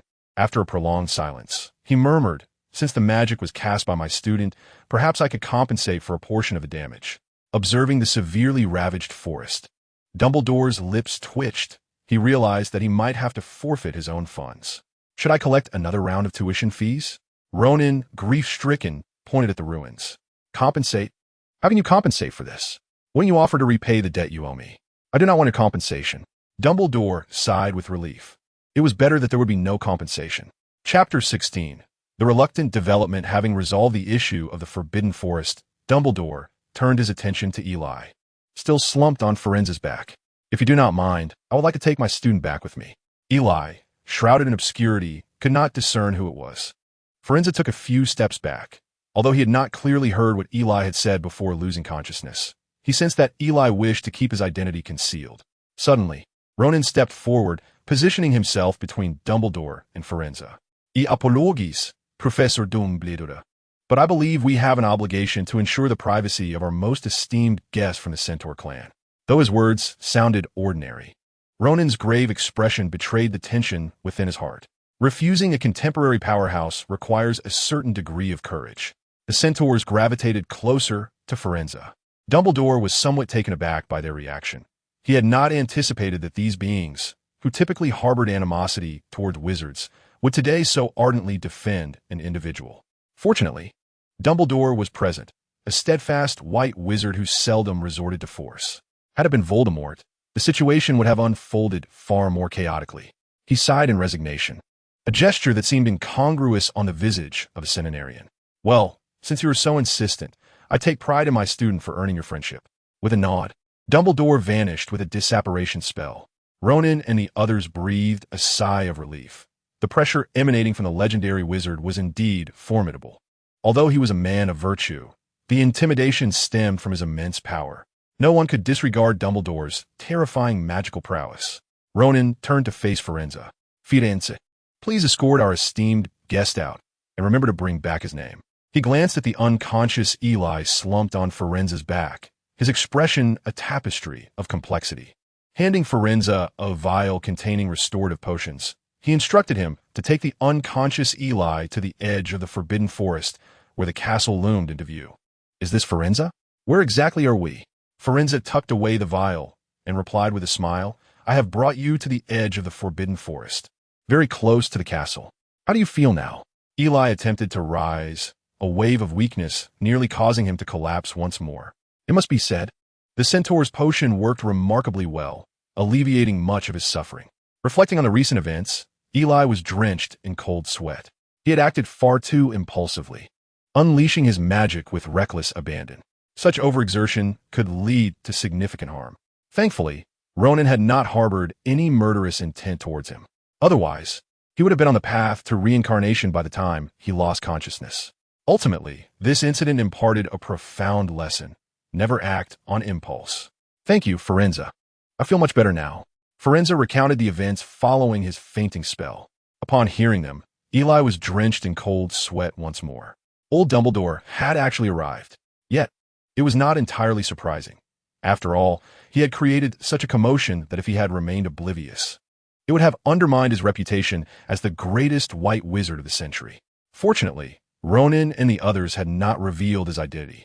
Contemplating this, Eli was quite astonished that Ronan, that stubborn individual, had chosen to protect him in the end.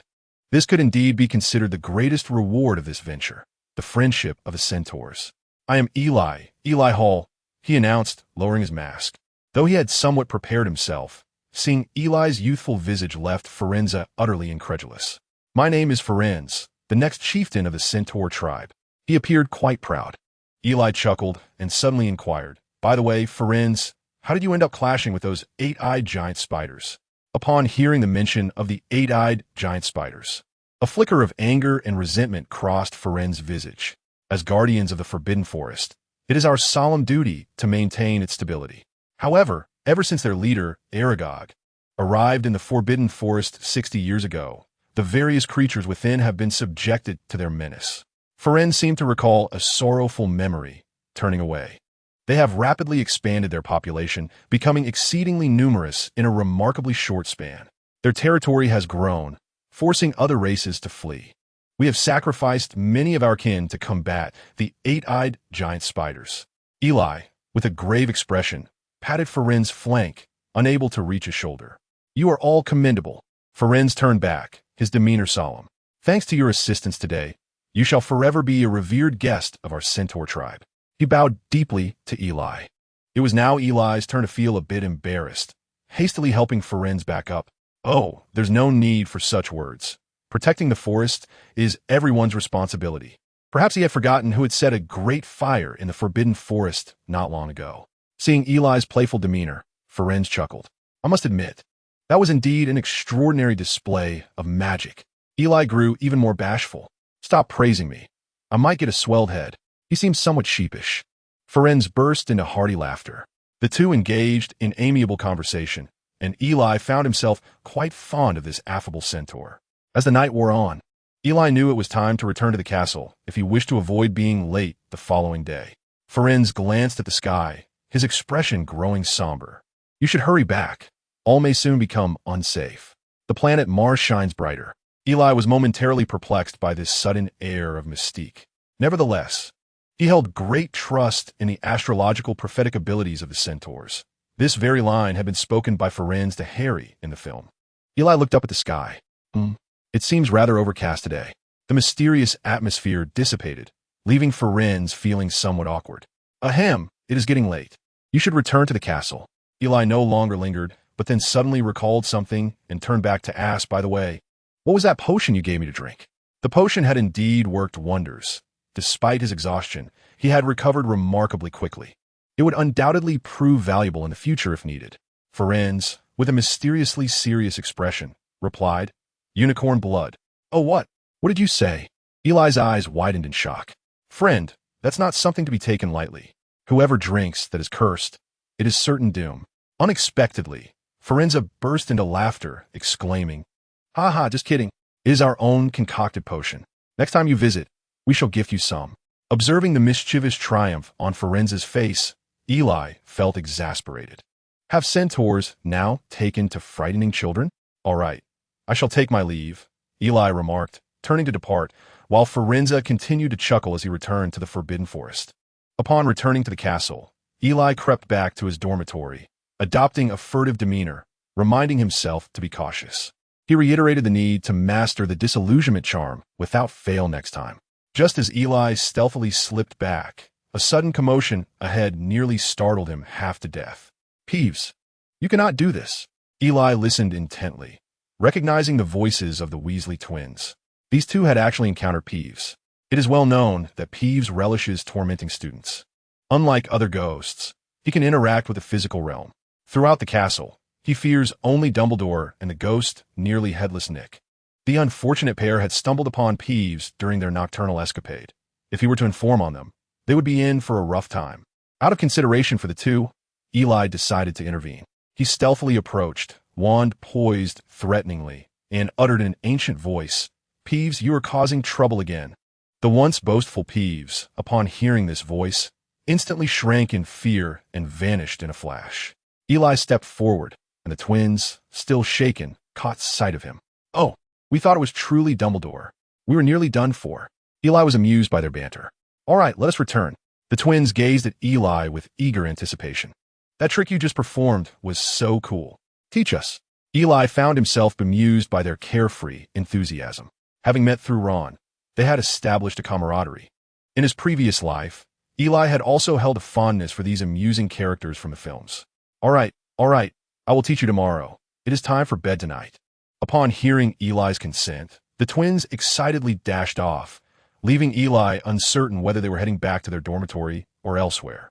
Finally back in his dormitory, Eli collapsed onto his bed, utterly exhausted. He felt too weary to move, and as soon as he closed his eyes, he drifted into slumber. That night's adventure remained a secret, but the following day, he appeared rather fatigued. During this time, he had largely kept to himself, engrossed in the pursuit of magic, with little else occupying his thoughts. Eager to grow stronger, he devoted all his energy to his studies. Having no need for the library with Voldemort's memories at his disposal, the insights on magic he gained from the Dark Lord were immensely beneficial. Thus, aside from attending classes, he spent his time in the room of requirement studying memories and practicing spells, and at night, he stealthily ventured into the forbidden forest to absorb souls. It is noteworthy that his primary target for soul absorption at present is the eight-eyed giant spider. Since that fateful night, they have become exceedingly timid, often finding themselves pursued and slain by Eli. Not only has this provided him with a considerable number of souls, but it has also yielded a significant quantity of giant spider carcasses. It is essential to recognize that these perilous creatures, rated at a minimum of 4 stars in danger, are veritable treasures. Just a pint of their venom can fetch a staggering 100 galleons. Eli, who has taken to hunting the eight-eyed giant spiders daily, is now an invisible millionaire, simply awaiting the opportunity to sell these materials. During these days, his roommate Draco has been scarcely seen, save for their classes together. Of course, following the unpleasant incident, their conversations have dwindled. Draco remains the proud nobleman he has always been, and their relationship seems to have reverted to the initial awkwardness of their first encounter. Recently, Eli has found himself at odds with Harry and Ron, much like in the original narrative. However, he was unprepared for Hermione to suddenly intercept him as he was making his way to the room of requirement. "Hermione? What is it?" Hermione, clutching a stack of books, looked at him with a mixture of disappointment and determination. "Eli, with such remarkable talent, why do you not utilize it properly?" Eli paused, somewhat perplexed by her words. Seeing Eli's silence, Hermione assumed he felt a sense of shame and continued. "I haven't seen you in the library lately." Eli suddenly realized, "I already possess the notes from the prominent figures. What need do I have for the library?" Nevertheless, he refrained from blaming Hermione. Her intentions were undoubtedly well-meaning. "Oh, I've been rather busy lately, so I will explain it to you another time." Knowing the cleverness and tenacity of this little witch, Eli feared that if their conversation continued, he might inadvertently divulge something prompting him to make a hasty retreat. "Hey, you!" Hermione exclaimed, stamping her foot in frustration as she watched Eli flee. "Am I really that frightening?" Chapter 17. Potions class today is Friday, and Eli is about to embark on his first potions class. It is unclear whether it is by design, but despite the long-standing animosity between Slytherin and Gryffindor, which has often escalated to physical confrontations, the school has chosen to place these two rival houses together for many subjects. Potions class is no exception. Eli can assure that from this day forth, the first-year Gryffindor wizards will harbor an intense disdain for potions class. Not for any other reason, but because the professor is Severus Snape. Eli is somewhat aware of Snape's tragic childhood. Not only was his beloved taken by a Gryffindor, but he was also subjected to public humiliation at the hands of that same group on numerous occasions. There is even an instance where they publicly stripped Snape of his trousers. Given Snape's vindictive nature, as long as he remains a professor at this school, Gryffindors shall not know a moment's peace. Ironically, he is also the head of Slytherin House, whose notorious favoritism is widely recognized throughout Hogwarts. In this tale of fate, the very one who once humiliated him was none other than Harry's father, a twist of destiny so exquisite. Harry, possessing Lily's enchanting eyes, yet bearing his father's visage, paints a vivid picture. One can only imagine that today, Harry might be penalized for entering the classroom with his left foot. Meanwhile, Eli, equally apprehensive, feared the unexpected whims of Snape, as his countenance bore an uncanny resemblance to Lily's. If one were to identify the most infatuated character throughout the entirety of the Harry Potter series, it would undoubtedly be Snape. Thus, in an effort to divert Snape's attention, Eli refrained from bringing his chemistry apparatus. The ambience of the potions classroom mirrored Snape's somber demeanor. Residing in a subterranean chamber that was both dank and dreary, an environment where no sensible individual would willingly attend class. "Eli, where have you been these past few days? We have scarcely seen you," Harry inquired, taking a seat beside Eli before Snape's arrival. "Could you possibly move a bit further away?" Eli retorted, nearly delivering a kick to the encroaching Harry. He was genuinely concerned about attracting Snape's attention. To Snape, Harry was akin to a target, and sitting beside him seemed to invite scrutiny. Nevertheless, Eli, considering himself a paragon of composure, refrained from any untimely actions, albeit discreetly shifting away. "I've been diligently studying. It is quite normal for you not to see me," he defended himself, only to be met with skeptical glances from Harry and Ron. Eli, noticing their expressions, felt a surge of indignation. "What, do you look down on me? Just wait until my skills are fully developed. You will be envious." As their conversation flourished, a resounding crash echoed from the doorway, heralding the grand entrance of the old bat. No, Snape, cloaked from head to toe in an abyss of black, his long robe trailing behind him, he moved with an air of authority, his vacant, fish-like eyes resembling those of a bat. The classroom fell into an immediate hush. Even the Slytherin students were rendered speechless by Snape's ominous entrance. "I assure you, this professor is not to be trifled with," Ron whispered. Snape strode to the podium, his hollow gaze sweeping across the classroom in search of prey. Upon spotting his target, his eyes fixated on Harry, more specifically on his eyes. A glance at Harry's face elicited a grimace from Snape, as though he had just ingested a fly. His gaze then shifted to Eli, pupils constricting as he became transfixed. Eli, sensing Snape's presence, lowered his head, too intimidated to meet his gaze. Snape lingered on Eli for an extended moment, before his attention inadvertently shifted to the bewildered Harry, whose expression resembled that of someone who had discovered an unwelcome surprise by their meal. "Mr. Potter," Snape called out suddenly, prompting a confused Harry to raise his head, oblivious to the impending events that awaited him. Eli had already begun to observe a moment of silence, astonished that Snape had swiftly fixated his gaze upon Harry. That voice, devoid of emotion yet rich in magnetism, reverberated through the dimly lit underground classroom. "Have the Gryffindors not left a seat for you?" At that moment, Harry and Ron, alongside Eli, found themselves surrounded by a cluster of Slytherins. Although it was not explicitly stated, it was an unwritten rule that students from the same house would sit together during class. Professor Snape, as Harry attempted to fight back, interrupted him mercilessly. "I shall not repeat myself, Mr. Potter." Faced with Snape's fearsome countenance, Harry and Ron had no choice but to slink back to their seats in Gryffindor.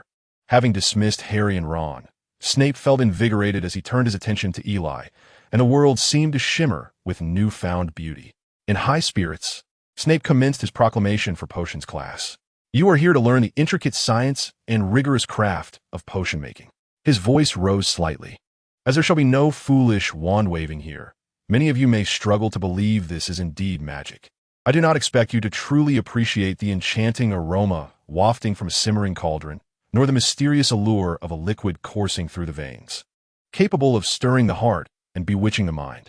I can teach you how to enhance your reputation, brew glory, and even stave off death. But there is one condition. You must not be the kind of foolish simpleton I frequently encounter. Eli sat there, feeling utterly exposed beneath Snape's watchful eye. It must be said that Snape's speech was indeed quite captivating, drawing the attention of the young witches and wizards in the classroom, particularly Draco, whose eyes lit up at the mention of enhancing one's reputation when Snape spoke of immortality. The expression on Draco's face suggested he was on the verge of pledging his loyalty to Snape. Meanwhile, Eli found himself silently mourning for Harry once more, for this unfortunate lad was about to face Snape's first wave of attack. Mr. Potter. Harry, startled, looked up, a sense of foreboding settling in his heart. As anticipated, Snape coolly inquired, "Tell me, what would be the result of combining daffodil root with an infusion of mugwort?" Having barely glanced through his textbook, Harry was at a loss. "I don't know, Professor." Snape exhibited no visible reaction, for his gaze remained fixed upon Eli as he posed the question. Laughter erupted from the Slytherin side, primarily from Draco and his minions. Hermione raised her hand high, signaling her readiness to respond, yet Snape chose to ignore her. "Don't know? Fine.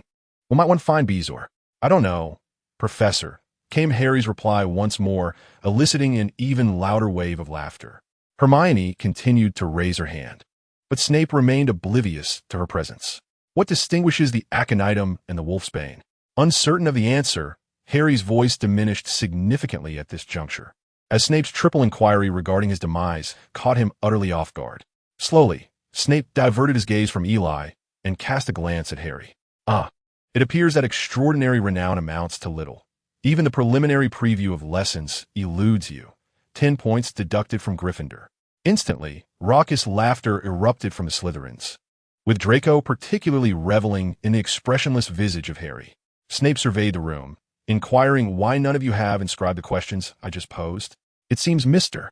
Hall is the sole individual aware that quills are intended for note-taking. Slytherin gains 10 points. Eli, perplexed, gazed at the untouched quill before him, slowly forming a question mark. Hermione, visibly indignant, directed an incredulous look at Eli, for she had been poised to respond. Even the Slytherins were left bewildered by this sudden allocation of points. Headmaster, such overt favoritism is rather unseemly, though I wouldn't mind a bit more. Eli mused, recognizing Snape's unwavering devotion. Those questions, seemingly designed to challenge, were in truth a means for him to articulate his lingering remorse towards Lily. Yet, this peculiar method indeed placed a considerable burden on our Harry. Next came the practical segment of the potions class, where Snape assigned the task of concocting a remedy for scabies, pairing students in twos. However, Eli found himself assigned to work alone, leaving one to wonder if it was intentional. This introductory potion was undoubtedly child's play for Eli. Even in the absence of scientific instruments, his prior practice enabled him to craft an exceptionally fine potion. His movements were swift, having rehearsed this potion countless times. Chopping ingredients, squeezing juices, heating mixtures, his actions flowed seamlessly, exuding the aura of a true master. All this did not go unnoticed by Snape, a genuine master in his own right, whose eyes sparkled with intrigue. As Snape ambled over to Eli, he found him nearing completion, while the other pairs stumbled through their tasks, flipping through books and chopping ingredients. Snape scooped a spoonful of the potion and took a slight whiff, his expression akin to that of one who has stumbled upon a treasure. The book states that 3 drops of sneezewort juice should be added. It appears your execution deviated slightly, did it not? Snape's tone was unexpectedly gentle. Though Snape's sudden warmth made Eli feel somewhat uncomfortable, he couldn't help but feel a sense of pride at the attention his potion garnered from the master. In truth, I discovered that the measurements in the book are merely the most common and stable. However, they lack precision. Hence, I collected the juice and allowed it to flow down the stirring rod, which yields a more accurate result, Eli remarked nonchalantly. for this was the fruit of considerable experimentation, costing him many galleons. The light in Snape's eyes seemed on the verge of overflowing, as if he had found a kindred spirit. Indeed, the text was not entirely accurate. One should possess their own thoughts. Suddenly, he sat upright, declaring, "Slytherin gains 20 points." He brandished Ely's potion for all to see, asserting, "You ought to witness what true potion-making entails." At that moment, Hermione had only just completed her heating process, while Ely had already finished with remarkable quality, leaving her with a look of astonishment. Could it be that he was genuinely studying? The class concluded swiftly, with most students producing potions, yet none could compare to Ely's. Perhaps it was Ely who had lifted Snape's spirits, as he even offered a few words of advice to Harry, nearly leaving him in shock. Even Neville, who had spilled his potion, was met with only a few sharp words. "Document today's experiment on parchment and submit it to me next time." Additionally, Mr. Hall remained for a moment. Chapter 18. The Deathly Unicorn, Did You Summon Me, Professor? Once the other young wizards had departed, only Ely and Snape remained in the classroom. Ely thought, "What is this old bat looking at me with such intensity for? I am Dumbledore." It was impossible for Ely to remain calm. However, it was clear that Snape would not resort to any action that could harm him. His greatest fear was to inadvertently reveal his identity. With Snape's intense scrutiny, had he already discerned his true nature? Snape took a seat and inquired, "Mr. Hall, could you share your perspective on potion making?" You kept me back just to ask me this?" Ely felt a wave of relief wash over him. At least it was not due to his identity. When it came to this topic, although he could not match the prowess of the potion master before him, as a New Age wizard who fused scientific reasoning with magical thought, Ely was confident that his response would impress Snape. Potion making, in essence, involves the specific techniques to evoke and combine the magical properties of various ingredients to achieve desired effects. Upon finishing, Ely calmly regarded Snape. Surprised, are we? Astonished, perhaps? Ely could almost feel the desire to have the words, "Praise me," written across his face. After a moment of silence, the expected scene of Snape gasping in awe and proclaiming him a genius did not unfold. "You possess some insight," he remarked, "yet you have not fully articulated the essence of potion making. You seem somewhat constrained by the texts. For a first-year wizard, that is sufficient, but for you, it is still lacking." Ely's expression froze. "Wait a moment, where is the praise? This is not what I envisioned. Why the mixed messages? What do you mean it is not sufficient for me? Old bat, clarify yourself." Yet in reality, Ely wore a humble expression. "I humbly seek your guidance." Alas, before one becomes a master, one must bow to those who currently hold that status. Snape cast a sidelong glance at him, remarking that a person of talent need not feign humility so forcefully. He was not akin to that arrogant fool Potter. Ely felt a twinge of embarrassment, caught off guard by the exposure of his pretense. Couldn't the old bat be a tad more diplomatic? Is it not customary for every academic prodigy to exhibit a modicum of modesty? Although he had long been aware of the foulness of this fellow's tongue, Ely was only now truly experiencing it. While extolling the talents of his own students, he had casually interjected jibes at the son of his nemesis. Yet, receiving praise from Snape was undeniably gratifying, for throughout the entirety of the film series, one rarely witnessed him commend anyone. As Ely wore a cheerful smile, his mind churned with unflattering thoughts, Snape flicked his wrist, causing various potion ingredients to soar from the surrounding cabinets. It must be said, Snape's display of magical control was indeed impressive, leaving Ely in awe. Snape's prowess was not to be underestimated. Perhaps only Dumbledore at Hogwarts could rival him. In fact, regardless of who it might be, save for Voldemort, all would find themselves overshadowed by Dumbledore's might. Such a formidable figure. The potion ingredients hovered between the two.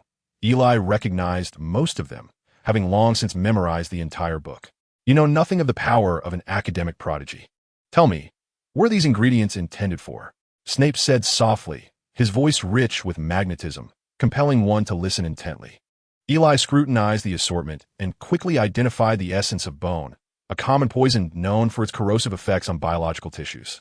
This poison could only be deemed ordinary due to its unmistakable color and odor, requiring a specially crafted container, as it would react not only with biological tissues but also possess a corrosive effect on other substances. Snape was not surprised by Ely's correct answer. It was merely a casual test. With a slight motion of his fingers, those ingredients began to transform. Some reduced to mere juices, others to powder. If his earlier display of telekinesis had left Eli in awe, this subsequent feat surely rendered him astounded, truly deserving of the title of master. The processed ingredients began to merge slowly in varying proportions and sequences. Eli could distinctly sense the magical energy radiating from Snape. As the juices began to bubble in midair, Eli felt an overwhelming urge to kneel and pay homage to this masterful wizard. This was something he had never witnessed in any film from his past life. Even in the potion books, he had not encountered such a phenomenon. He had always imagined potion making as a laborious task of stirring endlessly at a cauldron. Was this the essence of mastery? If so, could it be that one could concoct potions with such ease, requiring no tools at all? It appeared that potion masters were not only affluent, but also possessed immense magical strength. Soon, the potion was successfully concocted, its hue clear and entirely devoid of scent. Snape dispensed a drop, allowing it to fall upon the table. What was initially a corrosive potion transformed into something as innocuous as pure water, exhibiting no reaction whatsoever. However, should one mistakenly believe this to be mere water, they would be gravely mistaken. A desiccated mouse carcass was produced, and another drop was administered. The previously docile droplet, which resembled water, upon contact with the desiccated remains, corroded entirely in the blink of an eye. This was indeed an essential elixir for erasing evidence. Eli observed in stunned silence. Snape maintained his usual expressionless demeanor, resembling a lifeless fish, as though the entire spectacle had not been his doing. He was truly a master of concealing his intentions. Ignoring Eli's astonishment, Snape waved his wand, causing the potion to vanish without a trace. The true essence of potion-making lies in transforming decay into the miraculous. Every Saturday afternoon, come my office. Eli, still in a daze, was momentarily taken aback. Could this be the legendary opportunity for special instruction? Is there anything else? With this, Snape dismissed him, prompting Eli to immediately compose himself and respectfully take his leave. As Eli walked down the corridor, he felt an overwhelming sense of unreality. How could it be? Was the old bat truly beginning to mentor him? His excitement was palpable. After all, this was instruction from a master of potions. No, this could not merely be called special instruction. It was akin to a grand feast. He had plans for a potion factory, and with Snape as personal guidance, how could he possibly lack for excellent potion recipes? Now, the matters concerning the factory, particularly in the realm of potions, were mostly resolved. The only remaining issue lay with the assembly line, which was crucial for his future dominance in the potion market. This might involve transfiguration and alchemy. Perhaps he should seek an audience with Professor McGonagall regarding transfiguration. She was undoubtedly an authority on the subject, and consulting her would be wise. However, alchemy posed a bit more of a challenge, as Voldemort's memories contained scant information on the subject. It seemed a visit to the library was in order. The Hogwarts library housed an abundance of tomes, a veritable treasure trove of knowledge. Thus, it was clear that he must carve out time to delve into his studies at the library. As he pondered this, Eli felt a twinge of anxiety. At such a tender age, he bore responsibilities far beyond his years. Just as he was lost in contemplation of the future, Harry and Ron approached him. And, of course, Hermione. Eli, could you teach us about potions? Harry and Ron gazed at him with eager anticipation. What? You too? Eli even wondered if they had been subjected to the Imperius curse. When had they begun to care about their studies? Ron disregarded Eli's teasing, imploring, "Please, teach us. Our survival in the presence of the old bat depends on you." Eli suddenly realized it was fear of death that spurred them on. When a brother is in trouble, how could I, Eli, not lend a hand? With a determined pat on his chest, he declared, "No worries. I shall take charge of your potions class." He then turned his gaze toward Hermione, who seemed hesitant to speak. This clever young, which was not one to seek help lightly. Hermione, surely your prowess in potions surpasses that of these two buffoons. After a moment of inner turmoil, Hermione finally gathered her resolve. Having observed your performance in class, I recognize my own shortcomings, so please allow me to join you in learning. It was indeed a challenge for the proud Hermione to utter such words. Her dedication to her studies was relentless, and combined with her natural talent, she would undoubtedly emerge as the finest witch of her year. Since Eli had showcased his magical abilities on the train, Hermione had been keeping an eye on him, viewing him as a benchmark. Yet, after her observations, She realized he had not truly applied himself, which led to her previous frustrations. However, Eli's performance today revealed to her the essence of youth. Eli regarded the stubborn little witch with surprise. "Welcome aboard. I'm glad to have you join us in our studies." Hermione's excitement was palpable. "How about this? Tomorrow is Saturday. If we have no other engagements, let us convene every Saturday morning for our studies." The others readily agreed. Once the agreement was reached, Harry and Ron wandered off to seek their own adventures, while Hermione, clutching her books, undoubtedly headed for the library.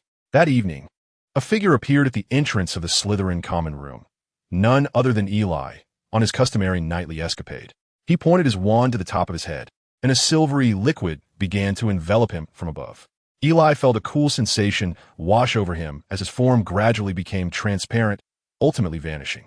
This was the disillusionment charm, an essential spell for an Auror, one that many adult wizards had yet to master. With the charm in his arsenal, Eli swaggered into the forbidden forest, making his way into its depths. Soul-sucking. Another soul was devoured by Eli. After rummaging through the corpse for valuables, he prepared to seek his next target. Firenze? The silver-haired centaur ahead could only be Firenze. Eli approached, but Firenze wore a grave expression. "Another unicorn has perished." Eli felt a jolt of shock. Who but Voldemort could be responsible for slaying unicorns? To sustain his own life, he had to hunt these creatures and consume their blood. There have been several reports of unicorn attacks recently, and this was the second one in a short span. Eli tightened his grip on his wand. It appeared that Voldemort was beginning to stir. Chapter 19. Professor Hall's class begins Saturday. A truly delightful day marked the commencement of Hall's little class. Mornings always carried a sense of ease, and within a vacant classroom at Hogwarts, a harmonious atmosphere prevailed. "Harry, can you read?" Eli pointed to the textbook, and Harry's complexion darkened slightly. "On this page, the third instruction asks you to add the essence of sneeze word. Did you follow it?" "No." "Then why not? Do you believe your methods surpass those outlined in the book?" "Oh, look, Ron. If you hadn't informed me, I would have thought this cauldron contained the droppings of a giant." For reasons unknown, Eli, during his inaugural teaching session, seemed to have awakened an extraordinary talent. Early in the morning, he was as caustic as if possessed by Snape himself, his tongue sharper than a toilet's foulness. Harry and Ron wore expressions as dark as thunderclouds, having hoped that leaving the old bat behind would alleviate the stream of expletives. To their dismay, Eli proved equally unrestrained. However, Eli, the very subject of this tirade, found the experience exhilarating. He now comprehended the thrill Snape must feel while berating students. The source of this newfound talent remained a mystery. Could it be inherited? Perhaps from his father? But that seemed implausible. James Potter had been more inclined toward mischievous pranks than malice. His mother? Absolutely not. If Snape were to discover Eli's thoughts, he would undoubtedly cast an Avada Kedavra in retaliation. Eli shook his head, dispelling the bizarre notions that had invaded his mind, and turned back to unleash a barrage of criticism upon Harry and Ron. Only the petite witch at the side remained unscathed by Eli's barbs. To be fair, Hermione had little to be reproached for. She had memorized the entire textbook long before the term began, demonstrating an almost obsessive diligence. Eli had observed Hermione concocting potions. While she hadn't offered any original insights, her precision was impeccable, unmatched by Harry and Ron, who were likely to err even when following the book step by step. "Oh my goodness, you certainly forgot the porcupine quills, didn't you? I'm not mistaken, am I?" Eli's voice boomed again, the serious potion brewing, which shook her head in resignation. Yes," Ron replied meekly. Meanwhile, Harry, with an air of nonchalance, continued to chuckle. "Harry, you ought to refrain from laughing. I assure you, you wouldn't even know what porcupine quills are." Another reprimand landed on Harry, who sulkily averted his gaze, feigning concentration as he stirred his potion. Ron seemed utterly defeated, collapsing onto the floor in despair. "Eli, I think I must surrender. I simply cannot grasp potion making. Indeed, I feel no matter how hard I try, I cannot compete with your innate talent," Ron lamented. Harry's expression also fell, echoing Ron's sentiments.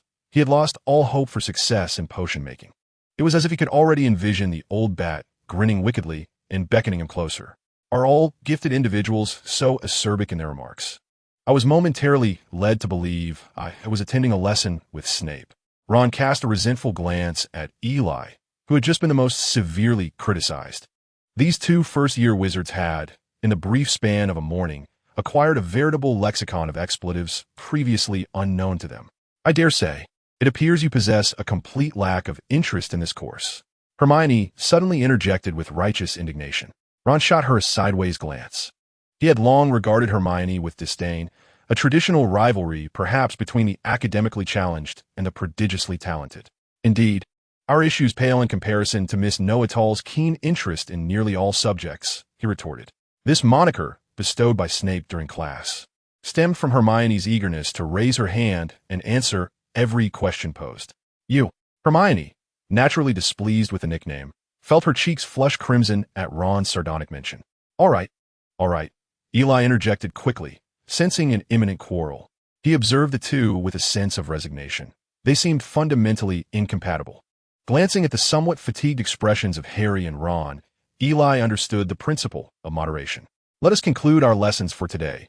We shall continue next week. Harry and Ron visibly relaxed at this pronouncement. Observing their languid demeanor, Eli let out a long sigh. They likely remained oblivious to the dangers that lay ahead, harboring not a flicker of desire to grow stronger. Perhaps there was a desire, but certainly not one that could rival their lethargy. Learning, after all, requires a gradual approach. It is not solely a matter of talent. One understands more through diligent study. Eli spoke earnestly.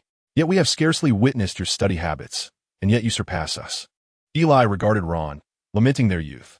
You simply have not observed. Prior to the start of the term, I resided at the Leaky Cauldron for a month, studying diligently each day. Harry and Ron stared at Eli as if he were Spectre. Even Hermione turned to him in astonishment. This fellow was even more relentless than she. Seeing Hermione's surprise, Eli couldn't help but feel a sense of pride.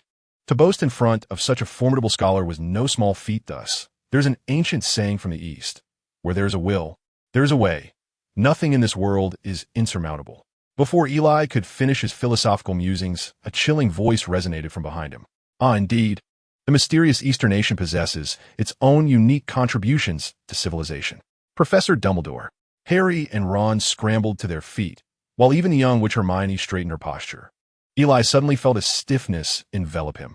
Goodness, how could Dumbledore appear so unexpectedly? He had been avoiding encounters with him for a time. With Dumbledore's intellect, the discovery of his true identity was merely a matter of time. With Dumbledore's cunning and profound strategies, he is certain to include him in the plans against Voldemort. However, one must fear being led by the nose. He merely possesses exceptional talent. Even as a reincarnate, his lifetime pales in comparison to others. 1,000-year-old tortoise, a 10,000-year-old turtle. This individual only grows more astute with age. Eli turned around. Greetings, Professor Dumbledore. He slightly bowed, not out of deference to his superior, but merely to avoid making eye contact with Dumbledore. After all, Dumbledore is a master of legilimency, capable of probing thoughts with a mere gaze. Dumbledore waved his hand with a smile. Do not be nervous, do not be nervous. I simply stepped out for a stroll and was pleasantly surprised to find a little classroom here. I must say, Mr. Hall's potions class is truly commendable. What? How long have you been listening? You didn't catch all my expletives, did you? Youth is a wonderful thing, and friendship is truly delightful. Seeing you all learn from one another brings me great joy. 5 points to Gryffindor and Slytherin each. He then turned to Eli, his gaze inscrutable. For such an excellent young teacher, an additional 5 points to Slytherin. What is going on? Even if you attempt to bribe me with points, I shall not yield. It seems I have interrupted you. I shall take my leave. Before the others could react, Dumbledore prepared to turn away. Eli was about to exhale in relief when Dumbledore suddenly turned back. However, Mr. Hall, it is best not to adopt the bad habits of others, even if that person is your professor. Dumbledore mischievously winked at Eli before departing the classroom, leaving Eli with an unsettling chill. Chapter 20. A minor conflict in flying class. Eli has come to understand the experience of being taught privately by Snape. Although Snape treats him somewhat differently from other students, he is undoubtedly a strict master when it comes to potions. Eli, have your eyes grown dim with age? If you continue to pour like that, I fear my office will require renovation. Have you been infected by Potter's foolishness? How could you not distinguish between these two? If you make such mistakes again, perhaps you should abandon potions altogether and go feed pigs, where the dosage won't concern you. Eli's mind was clouded with frustration. This damned old bat. Could he refrain from speaking if he had nothing constructive to say? Snape truly deserves the title of Hogwarts' most formidable critic. He could dismantle Eli with mere words, devoid of any vulgarity. Could Eli retort? Apologies, he found himself at a loss. Yet, despite the biting remarks, Eli gleaned a wealth of knowledge about potions from Snape. Just that one afternoon could equate to half a semester of regular classes.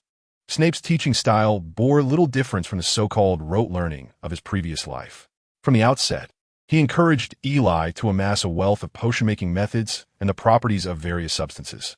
Fortunately, Eli possesses an extraordinary memory. Otherwise, it would take him an entire semester to absorb this knowledge. Eli was keen to master the potion-making techniques that Snape had demonstrated. Snape cast a glance at him, remaining silent for a moment as he suppressed an urge to retort. According to Snape, Eli must first attain a profound understanding of the properties of potions and the control of magical energy before he could embark on such learning. Nevertheless, Snape did take the time to instruct Eli on how to harness his magical energy. This proved to be far more efficient than Eli's previous practice sessions at the Leaky Cauldron. However, with great gains come great sacrifices. After an intensive session, Eli felt a sharp pain radiating through his head, a consequence of overexerting his soul's power. Fortunately, his continuous dedication to enhancing his soul allowed him to train longer and with greater intensity than the average wizard, resulting in swift improvement. It could be said that Snape was revealing his most treasured skills, from which Eli greatly benefited. If this were a case of Snape judging by appearances, then Eli would not mind a bit more of it. Ron, why are you so excited? On their way to flying lessons, Ron's face was alight with palpable joy, nearly bouncing with enthusiasm. Do you know what flying lessons mean? Ron remarked mysteriously, tinged with anticipation, clearly eager to share this with his friends. Quidditch? Eli blurted out, thinking to himself that Ron had already taken care of that. I, Eli, declare that in all of Hogwarts, I am the true king of Quidditch. Ron's expression instantly froze, and the surrounding young wizards erupted into laughter at his expense. Ron's face flushed red. Eli, you're such a killjoy. Well, Ron, why don't you enlighten us about Quidditch? Harry, ever kind-hearted, offered Ron the chance to express himself, albeit with a smile on his face. Eli refrained from interrupting. He was well aware of Ron's passion for Quidditch, having heard him incessantly share various tidbits about the sport. Ron had mentioned which teams were vying for the championship this year, and which potential players were emerging. Eli couldn't help but think that if Ron devoted even a fraction of his enthusiasm for Quidditch to Potions class, he wouldn't TBB rated every Saturday. Seizing the opportunity, Ron cleared his throat and feigned sophistication. The group walked jovially toward the flying field. A Slytherin mingled among a crowd of Gryffindors, creating a rather peculiar sight. Initially, the young lions might have harbored some biases due to their house differences, but upon truly engaging with Eli, they swiftly cast aside their prejudices. Thus, the so-called biases of the houses often stem from the exaggerations of a few meddlesome individuals. Yet, there will always be those who regard such notions as sacred.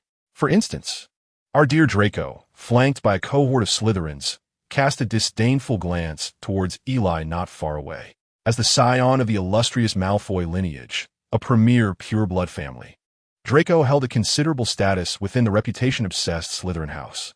Accustomed to being the center of attention, having been raised amidst adoration, he found himself devoid of even a single equal companion. The flying lesson continued to be a shared endeavor between Slytherin and Gryffindor, destined to ignite sparks of rivalry. Madame Hooch, the instructor for the lesson, approached with brisk energy, her gray-white hair and hooked nose rendering her reminiscent of an owl. You all have brooms beside you. Simply place your hands upon them, and upon command, they will automatically come to you. Remember, it must be said with feeling. At her command, a cacophony of peculiar tones resonated throughout the field. Saying it with feeling does not imply using strange intonations like hey, up. With a slight command, Harry called up, and the broom immediately soared into his hand, obedient as a loyal pet. What a remarkable talent he possessed. Truly, a protagonist among peers. In contrast, Hermione, despite her academic prowess, seemed to struggle with the broom. Up, up, up. Eli observed Hermione, her face contorted in concentration, as if she might sing the command, yet the broom remained obstinately inert. Allow me to assist you, dear Hermione, Eli thought, using his magic to forcibly summon the broom beside her, which then flew into her grasp. Hermione, believing it to be her own doing, proudly lifted her chin, her scholarly dignity unmistakable. Ah, and then there was Ron, who also appeared to be unsuccessful. Should Eli extend his help to him as well? He prepared to replicate his previous action to deliver Ron's broom to him.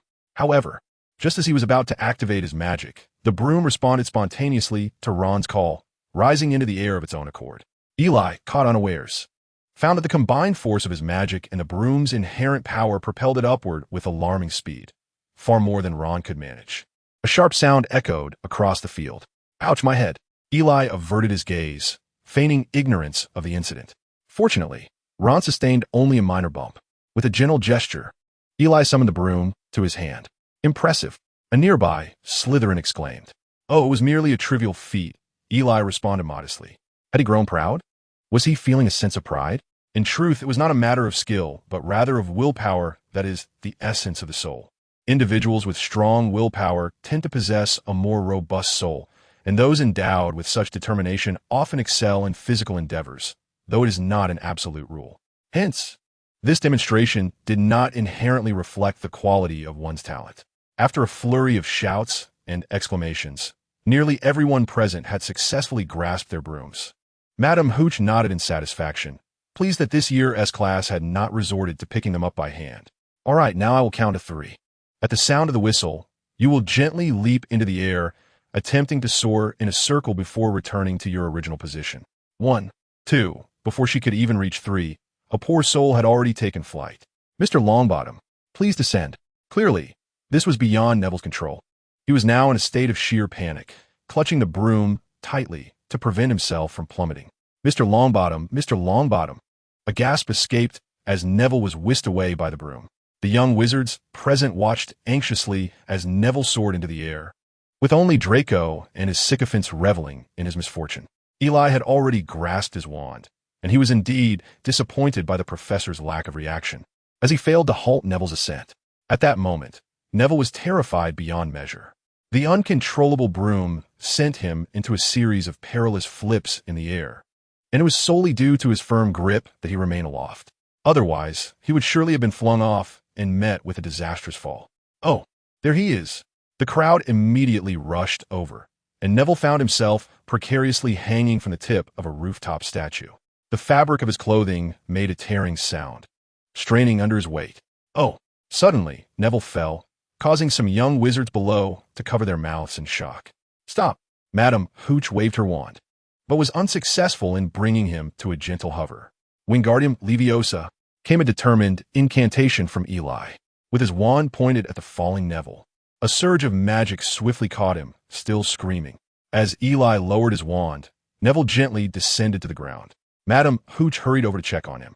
The surrounding young wizards gazed in astonishment at Eli, who calmly stowed away his wand. Aren't we all first years? How can he perform such a feat? Professor, I want to learn that. The Gryffindor students looked at Eli with admiration. It was simply remarkable. Look at Eli with his hand casually in his pocket. How stylish. Harry and Ron's eyes sparkled with excitement. I want to look that cool too. The Slytherin snakes also cast appreciative glances, though Draco wore a face of disappointment mixed with a hint of annoyance. I'm going to take Mr. Longbottom to the nurse. He has some scrapes. When I return, I do not wish to see any of you in the air. Otherwise, before you even hear the word Quidditch, you will be expelled from my class. Supporting Neville, she approached Eli. Mr. Hall demonstrated an impressive spell. Slytherin receives 10 points. After Madam Hooch departed, Draco picked up a ball. It was Neville's memory ball. He intended to hide it, but Harry stepped forward to intervene. Draco soared into the sky, and Harry, riding a broom for the first time, was not to be outdone.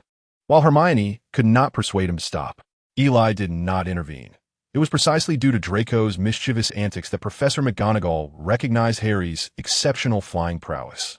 Harry was destined to become the youngest Seeker.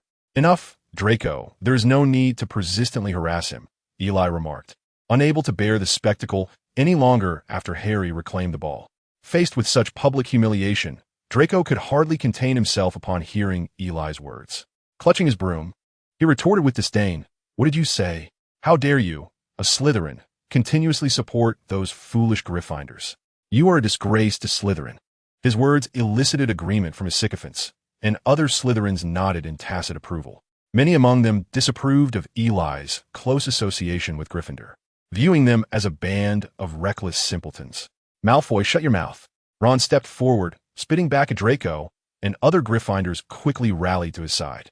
This was quintessential Gryffindor behavior, ready to brawl at the slightest provocation. Besides, these scoundrels had insulted their friend and lambasted Gryffindor as well. Any self-respecting Gryffindor would not tolerate such affront. The tension between the two factions escalated, threatening to erupt into a full-scale inter-house conflict. Should a brawl ensue, it would undoubtedly make headlines. Such skirmishes between the two houses were a rarity in the history of the Academy. At that moment, a faint voice intervened, diffusing the charged atmosphere. Eli, nonchalantly toying with his pale wand, declared, "I appreciate your concern, but I shall handle today's matters myself. I am sufficient on my own." The Slytherin crowd erupted in disbelief. "How arrogant! You dare to look down upon me, Theodore not." Eli chuckled softly, albeit with a hint of frostiness. He was indeed somewhat angered. Being kind did not equate to enduring repeated insults. "I am not targeting you. I am addressing all present. Merely a bunch of rubbish." Gasps echoed among the Slytherins, astonished by his audacity. Eli turned his gaze towards Draco, pointing his wand at him. "I believe it is imperative that I teach a lesson to those who dare to speak disrespectfully." Draco, taken aback, instinctively recoiled. It was a rare occasion for him to be threatened with a wand. "If you dare to act recklessly, I will tell my father, Elishkokfith. Perhaps I should teach you, as your father, how to resolve issues the wizarding way." Within Slytherin, some had already raised their wands, prepared to retaliate. Eli made a decisive flick of his wand, unleashing a surge of potent magic that compelled the Slytherins to retreat in disarray. The Gryffindors watched agape. Eli had not cast any spells. It was merely the application of his magical prowess. The Slytherins, now visibly shaken, found themselves outmatched despite their numbers. The astute Slytherins began to deliberate. Was it truly wise to confront this formidable adversary? "I believe there is no need for this," spoke a Slytherin. As his words echoed, the surrounding serpents eagerly chimed in, and in an instant, their arguments crumbled. Draco's complexion turned particularly pale. He felt as though he might perish. He could indeed summon his father to resolve the issue, but if he provoked this individual further, would he be able to endure until his father arrived? He regretted his ill-timed retort, especially directed at someone so ill-advised to provoke. "Isla, enough. Continuing this commotion will surely attract the professor's attention." Hermione urgently grasped his arm. Harry and Ron joined in to persuade him. They had not anticipated Isla's ferocity. Brawling in groups was one thing, but if Isla acted alone, expulsion awaited him. Isla gazed coolly at Draco, who had once again transformed into a chameleon. "Now you know how to choose your words wisely?" Draco trembled and nodded. "What are you all doing?" Chapter 21. The troll approaches. The young wizards from both houses looked on in terror as Professor McGonagall approached. If there were a professor whose presence commanded the utmost respect, it would undoubtedly be Professor McGonagall. Unlike Snape, she was exceedingly principled. As the head of Gryffindor, she would not hesitate to discipline her own students when they erred. Points would be deducted without mercy. Professor McGonagall typically presented a stern visage, and the young wizards dared not act frivolously in her presence. Hermione was in a state of frantic confusion, fearing the worst, that Professor McGonagall would declare her a failure in all subjects, though breaking school rules was equally daunting. Everyone present, save for Isla, sensed impending doom. A punishment was inevitable. "What are you gathered here for? If I am not mistaken, it should be time for flying lessons." "Professor, Neville has sustained a minor injury. Madame Pomfrey took him to the infirmary." "We were just practicing here," Isla stated calmly, exhibiting an unshakable demeanor. He was well aware of Professor McGonagall's intent. She scrutinized the students on either side, confirming they were unharmed. "I expect you all to behave until Madame Pomfrey returns." Professor McGonagall turned her gaze to Harry. "Mr. Potter, please come with me." Harry looked perplexingly at Isla and the others, unsure of the situation that had suddenly singled him out. "Go on, Harry. If Professor McGonagall intends to punish you, she will not be particular about the location," Isla encouraged, patting Harry reassuringly. Reluctantly, Harry followed Professor McGonagall. Isla knew that soon he would hear of Harry being named the youngest seeker for the Gryffindor Quidditch team. In truth, their father, James Potter, had also been a seeker, a remarkably skilled one at that. James Potter's medals were displayed in the Hogwarts trophy room. The first flying lesson ended on an unexpectedly sour note, leaving the events of the day far beyond their anticipations. Draco's expression remained grim, and Eli refrained from approaching him, his patience wearing thin. Previously, he had made an effort to be amicable, considering their status as roommates, despite Draco's provocations. Yet, Draco continued to act with an air of superiority. Eli was not his subordinate. Today served as a lesson for Draco, a reminder that in the face of absolute power, everything else is but a fleeting illusion. Eli, Ron, and Harry approached, their faces alight with excitement. Eli hastily swallowed a piece of cake, choking slightly, which caused him to roll his eyes in discomfort. "Oh, Eli, what's wrong?" Harry and Ron quickly offered him a glass of water, gently patting his back. After a while, Eli recovered, casting a reproachful glance at his friends who had nearly caused him to choke. "What's the matter? Guess what?" "Oh, I want to guess. If you want to say it, say it. If not, then don't." Ron dropped the pretense, leaning in to speak softly to Eli. Nearby, the Slytherins were puzzled, wondering how these two Gryffindors had come to their long table. They leaned in stealthily to eavesdrop. "Hey, can you keep it down? You're practically sprawled on me." Eli snapped, swatting the eavesdropper, who had been listening quite audaciously. The exposed Slytherin quickly bowed his head, pretending nothing had happened, while the one who had been slapped turned red but chose to remain silent. Eli's fierce reputation was well known. Provoking him was tantamount to courting disaster. Glancing at the other, Eli gestured for Ron to continue. "Harry has become the Seeker for Gryffindor," Ron announced, his face gleaming with anticipation as he awaited Eli's shocked reaction. Harry seemed a bit shy, not entirely grasping the significance of the moment, feeling somewhat bashful from the praise he was receiving. Eli regarded Ron with a bemused expression. "Is that all?" "Huh." Ron was taken aback, expecting a more enthusiastic response. "Come on, let me show you something." Eli led the bewildered duo outside. "Have we arrived, Eli?" They reached the trophy room, where Eli pointed to a gleaming plaque. "Wow, Harry, you never told us your father was also a Seeker," Ron exclaimed in astonishment. Harry gazed dreamily at the shining trophy, as if he could envision the youthful figure of his father. "I didn't know," he murmured, his voice tinged with melancholy. Eli quietly observed Harry, who had endured the weight of his family's loss for so long. It was truly a burden. Eli placed a comforting hand on his shoulder, and Harry felt a profound warmth. "How are you? I trust you possess the confidence to find a Quidditch player, although I do so with reluctance. I extend my best wishes for your victory in the match." Eli's playful banter elicited laughter from the two, and Harry chuckled in response, declaring, "In that case, I must ensure my triumph." As Halloween approached, the school arranged a lavish feast. Yet, amidst the joy of the day, a minor discord arose. There's a troll in the dungeon. The doors of the Great Hall were flung open with great force, and in rushed a man clad in a large hood, Professor Quirrell, the defense against the dark arts instructor. "I believe you ought to know," he began, only to inexplicably faint to the ground. Boom! At that moment, a thunderous clap resonated from the ceiling. Instantly, the hall erupted into a cacophony of terrified screams from the students. Eli had to cover his ears to avoid being overwhelmed by the tumult. His peripheral vision caught sight of Draco, who looked so frightened he nearly leaped onto a table. Eli swiftly pulled him down. "Silence! Stop your shouting," he admonished, recalling that Draco had been the loudest among them. "Quiet!" A commanding voice rang out, restoring order to the hall. It was Dumbledore. The heads of the houses began to usher the students back to their common rooms, while the teachers followed Dumbledore's lead, providing a semblance of safety for the young witches and wizards. Eli's attention remained focused on Harry and Ron, who were making their way toward the dungeon.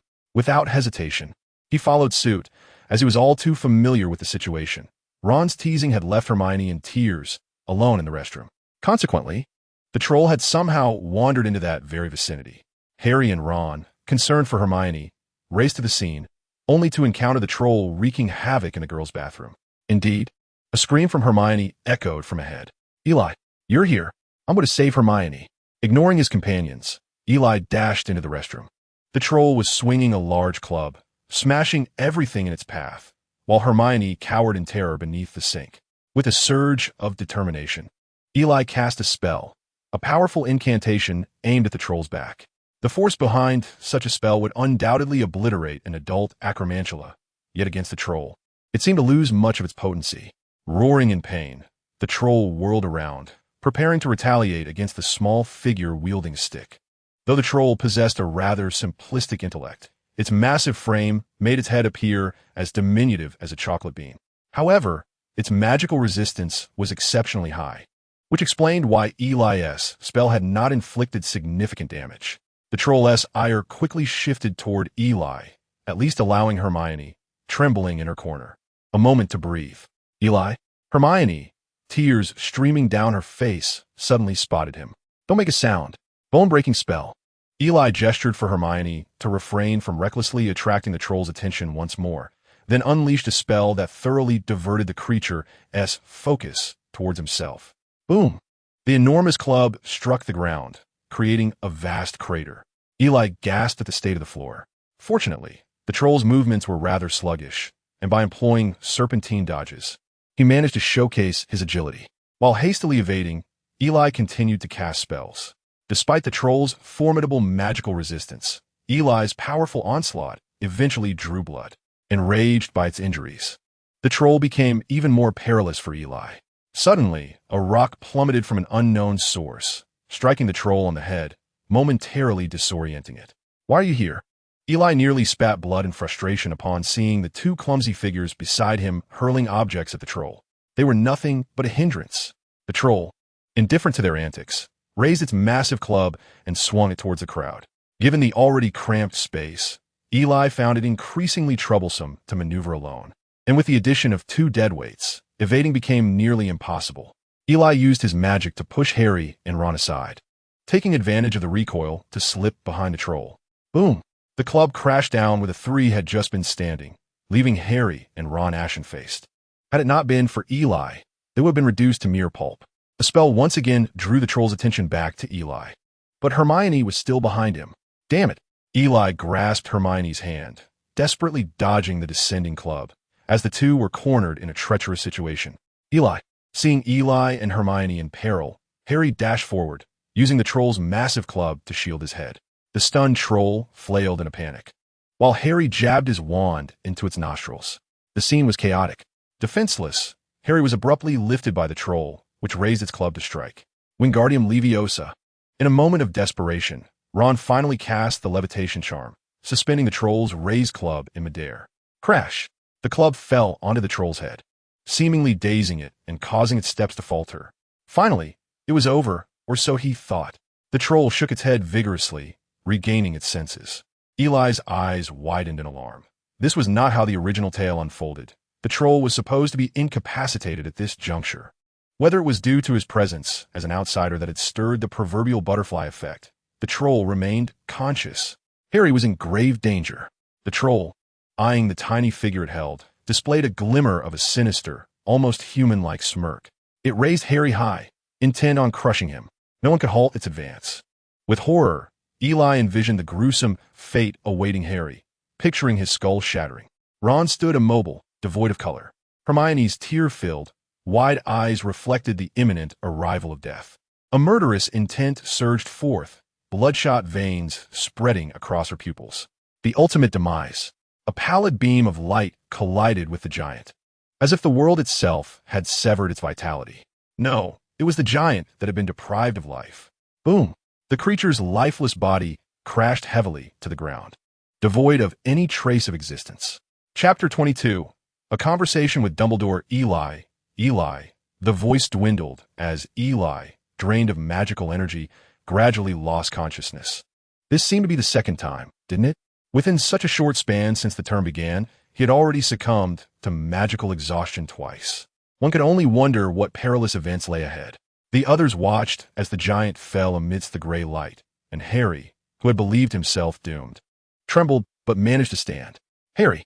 Ron rushed over and embraced him, having genuinely feared that this dear friend of merely a month would be lost forever. Shaken, Harry nodded blankly, and they both saw Hermione shaking Eli, who appeared to have lost consciousness. Eli. Harry instantly regained his composure and dashed to Eli's side, gazing at his closed eyes and pale face. What's wrong with him?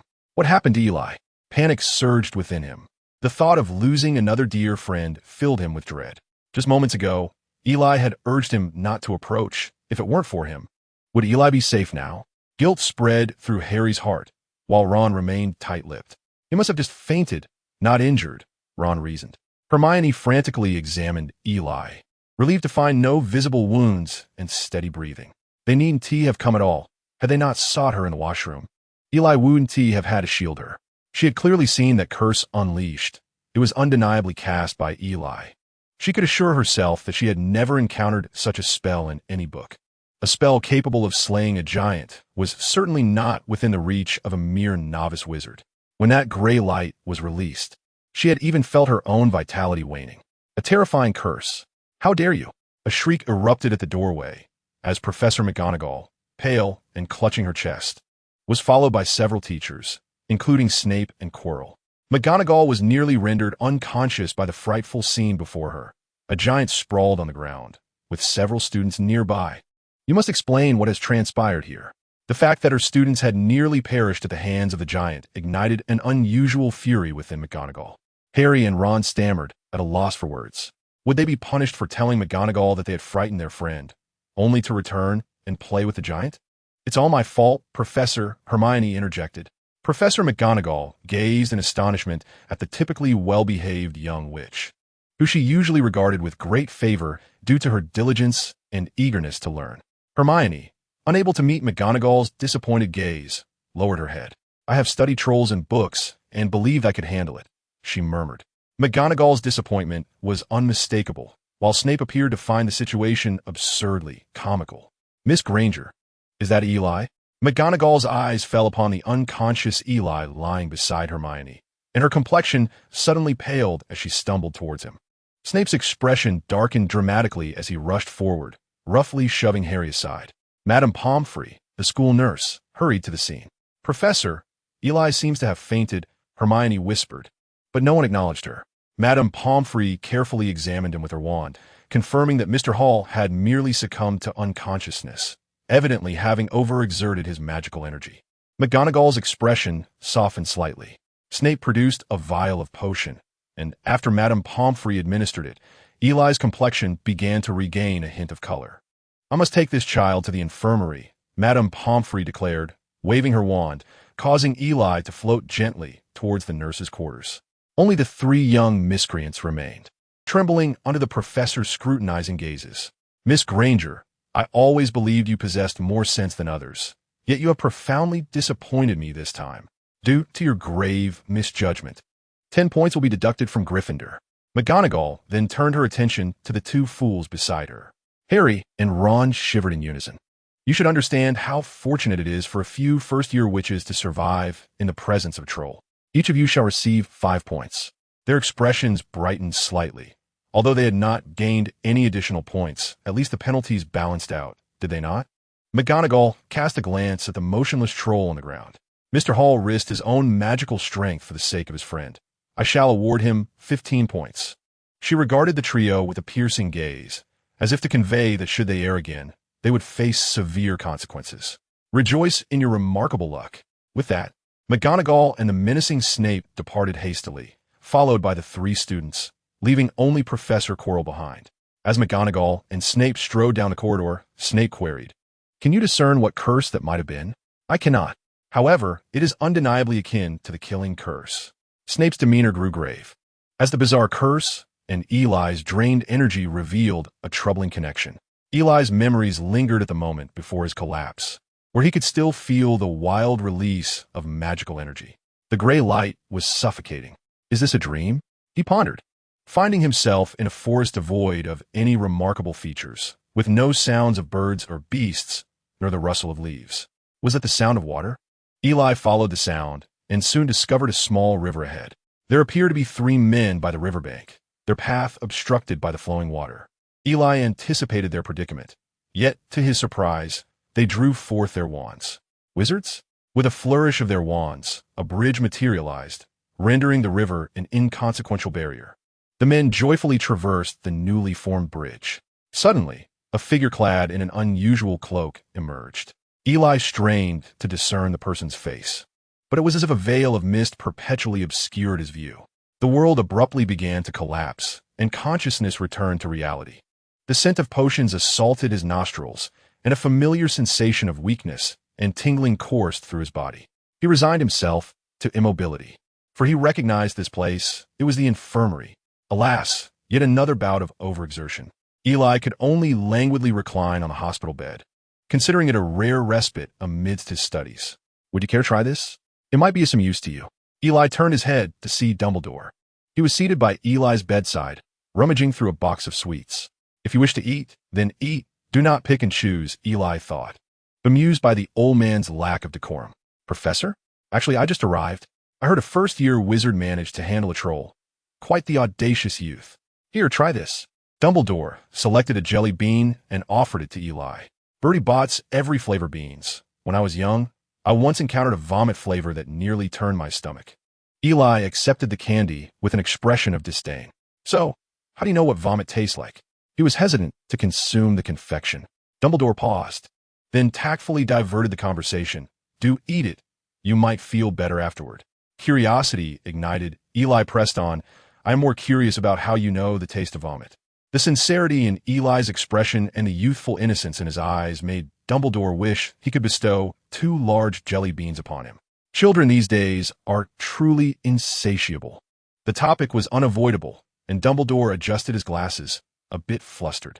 You know, young people often possess an abundance of curiosity. Observing Dumbledore's awkwardness, Eli slowly extended a thumb in approval. The esteemed professor was indeed bold and unyielding. Eli dared not pursue the matter further, fearing Dumbledore's wrath might lead to dire consequences. He swiftly swallowed the jelly bean Dumbledore had handed him. Eli nearly retched. Was this the flavor of stinky socks? Ah, it doesn't seem to have a pleasant taste. But that's quite normal, Dumbledore explained lightly, though Eli distinctly noticed a smile on his face. Eli cast him a resentful glance, remaining silent and meek. The two engaged in a casual conversation, their words weaving a tapestry of camaraderie amidst the peculiar circumstances. Eli felt a surge of anxiety. Surely Dumbledore would not intentionally seek him out for idle chatter. It must be about that curse from yesterday. Yet Dumbledore remained silent, and Eli hesitated to speak first, wary of being led like a lamb to the slaughter. But what could be the reason for Dumbledore's apparent nonchalance? He had to inquire, Dear old Dumbledore, are you truly so free? Watching Dumbledore chat while munching on the snacks sent by friends, Eli noted with irritation that they were almost gone. Were they here to discuss or merely to indulge in the children as treats? That mischievous old man. Ultimately, Eli could no longer contain himself. If you keep eating, what will I have?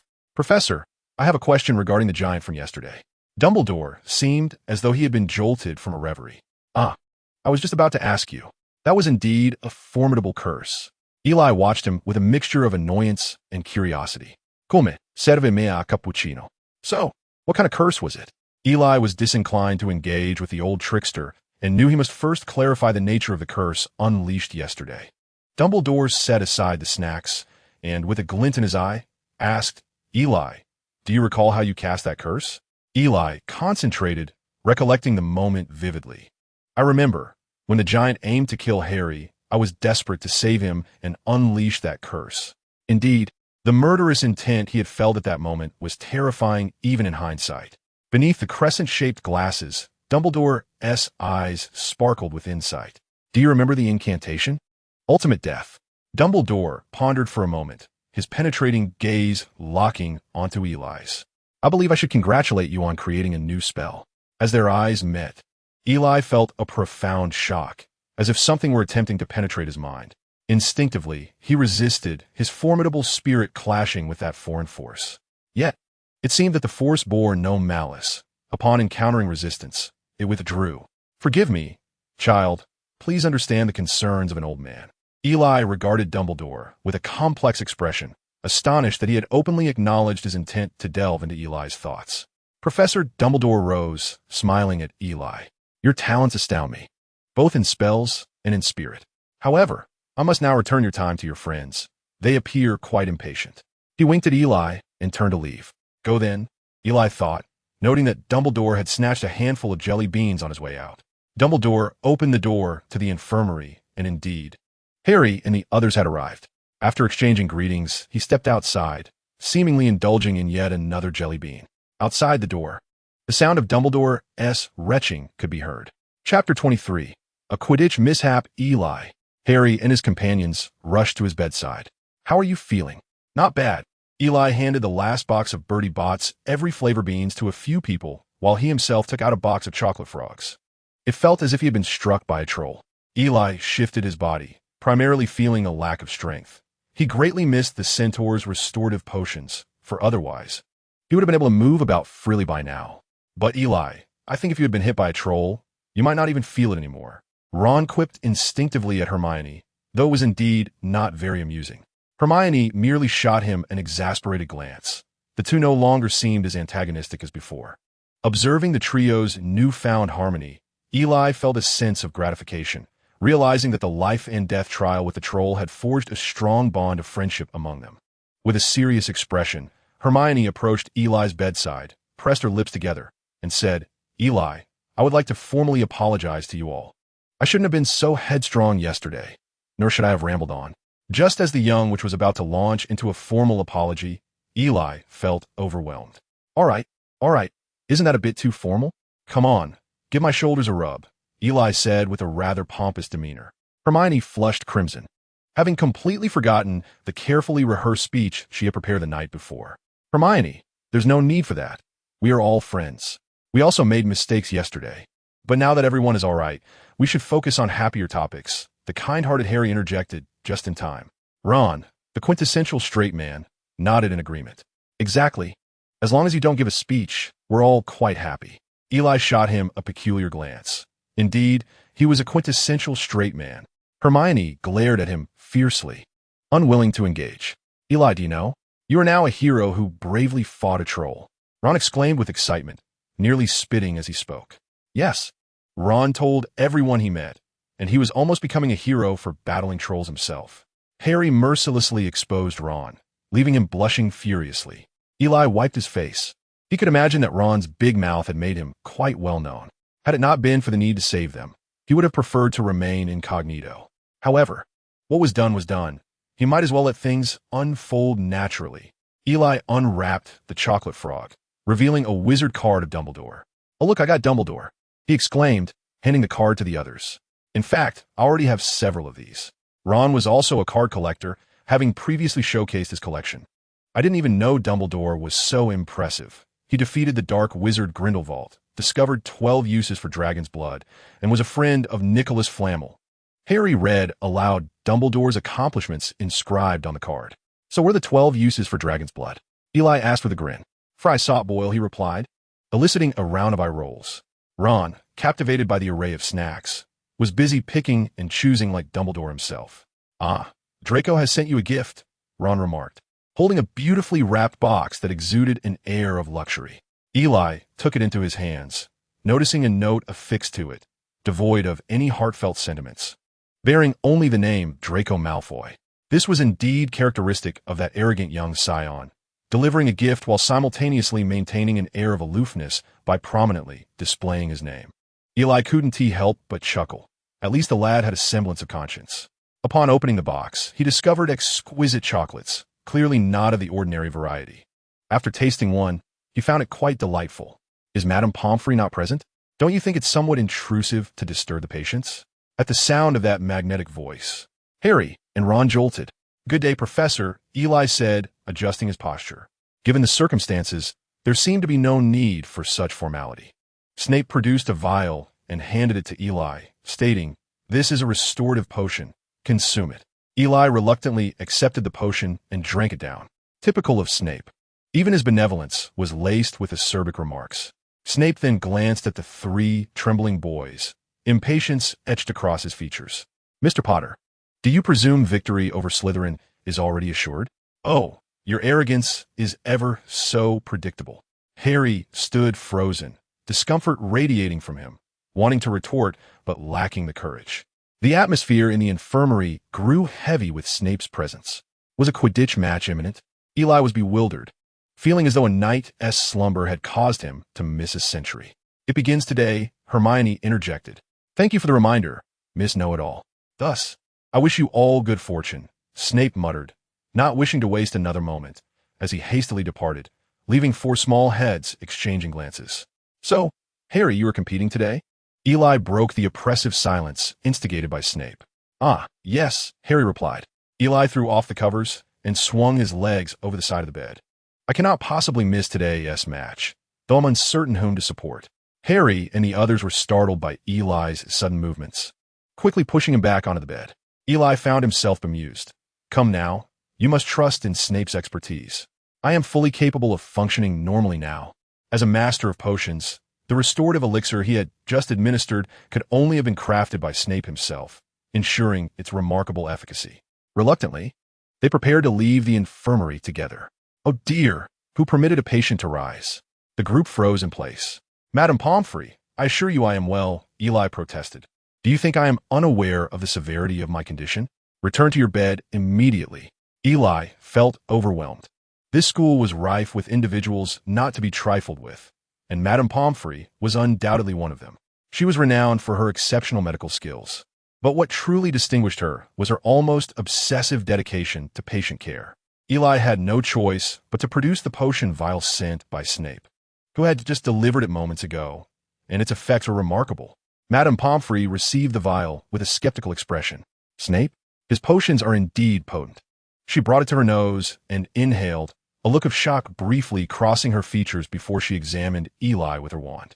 Indeed, he had nearly fully recovered, yet she insisted he still needed to rest. Very well, Madame Pomfrey. I will return to rest as soon as I finish watching the Quidditch match.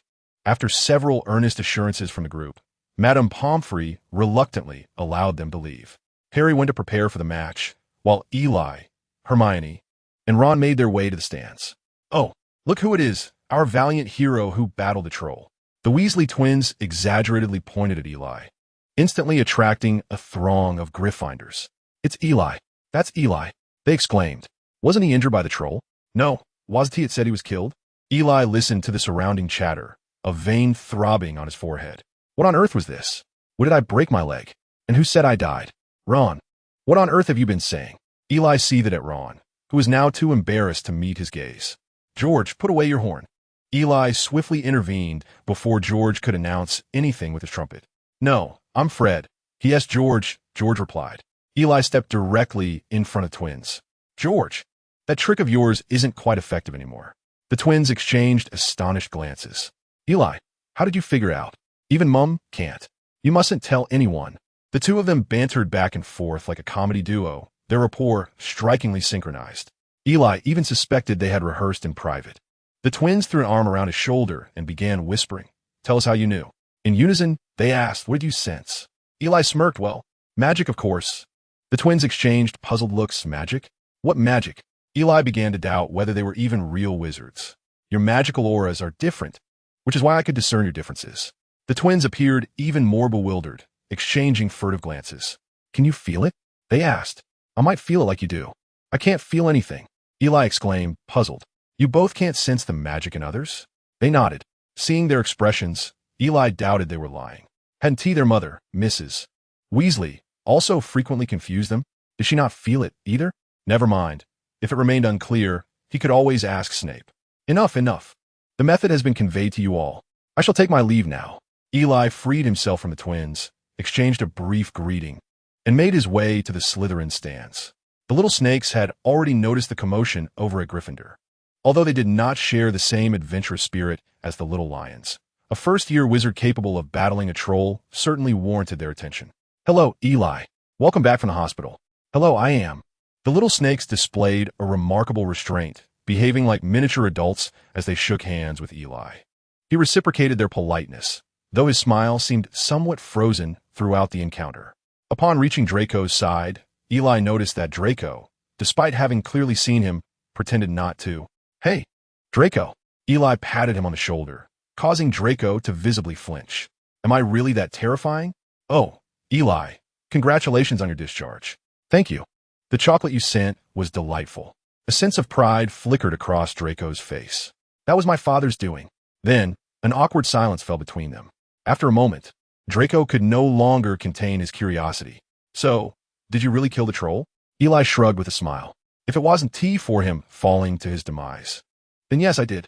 Draco's eyes sparkled momentarily with envy, but upon observing Eli's nonchalant pose, with one hand in his pocket and gazing skyward at a 45-degree angle, his lips twitched in amusement.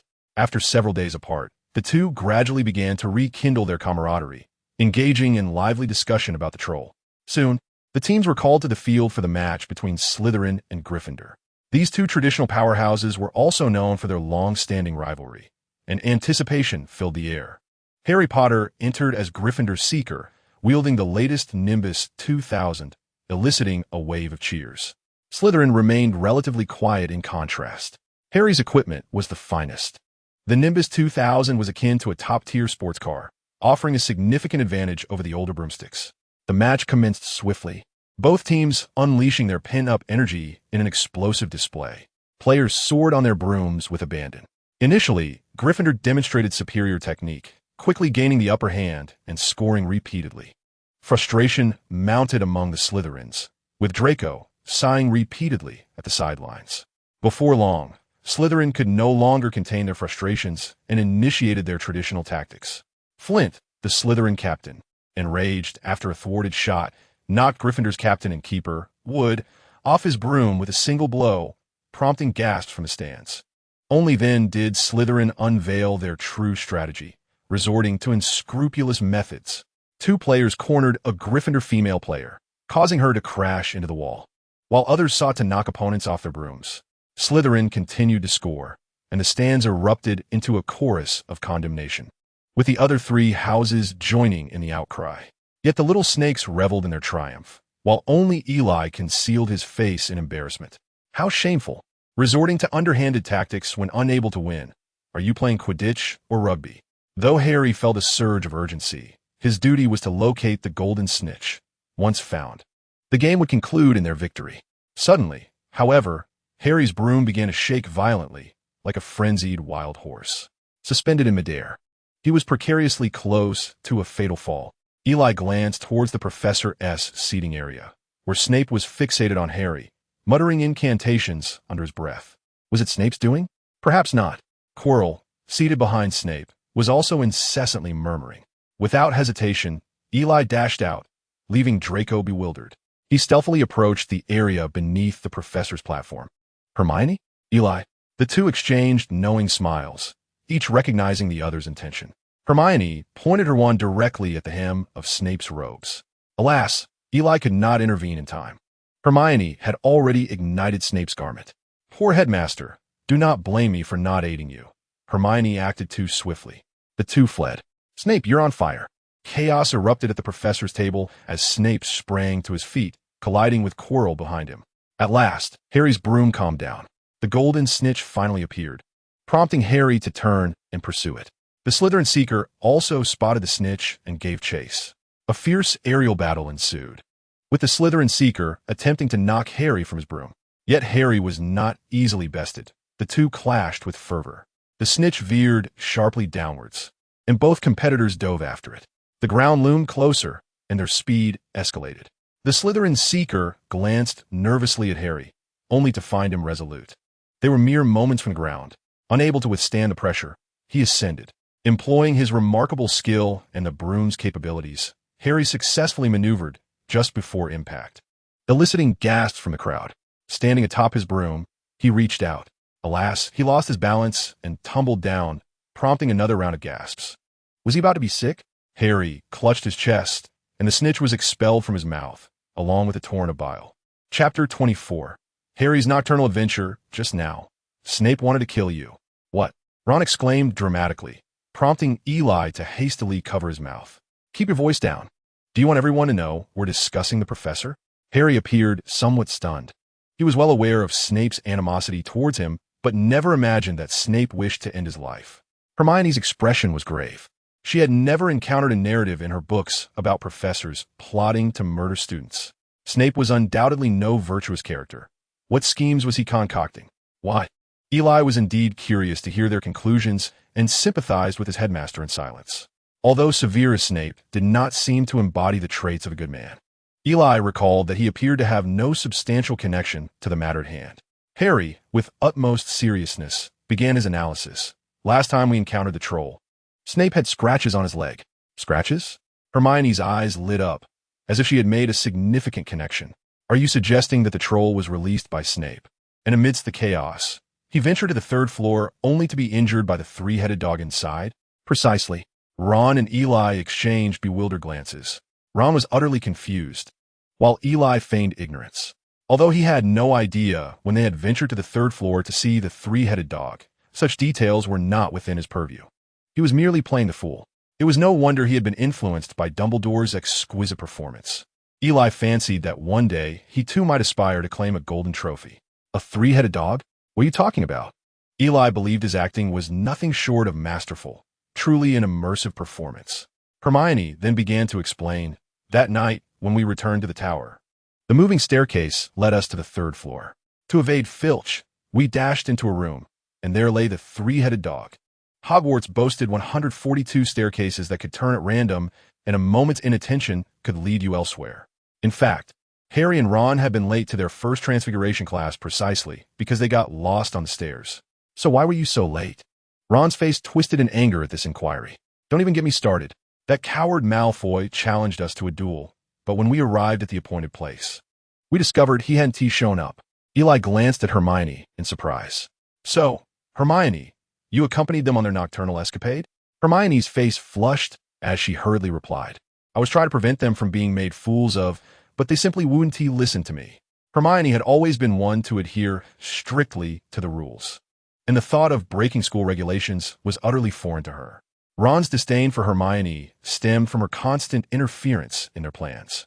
However, Eli understood that Hermione had been sorted into Gryffindor precisely because she possessed a spirit that resisted conformity. Breaking school rules? How delightful. Eli refrained from teasing Hermione further. So now you suspect that Snape is scheming regarding that creature on the third floor? Indeed, Harry declared emphatically. That nefarious Snape is certainly no good. Eli refrained from defending Snape, for if he were not familiar with the plot, he might well believe that Snape was indeed a villain. It's not that we're lacking effort, but rather that our companions are disappointing. Hagrid. Hello, children. They happened to encounter Hagrid, and Harry promptly shared his suspicions with him. Although Hagrid is not a professor, he is nonetheless a member of the staff, frequently carrying out tasks for Dumbledore, and thus he hoped Hagrid would report to him. How could this be possible? You dare to suspect Snape. Upon hearing Harry's conjecture, Hagrid found it utterly absurd. Having spent many years at this school, he firmly believed that Snape was not the sort to engage in such deeds. However, Harry was already convinced that when the troll invaded the castle, Snape had taken the opportunity to venture to the third floor and was even injured by the three-headed dog within. Hagrid appeared quite astonished. How do you know about Fluffy? Oh dear, Eli thought Hagrid had unwittingly let slip something significant. Fluffy? The monster has a name? Ron clearly did not expect that the ferocious beast bore such an endearing title.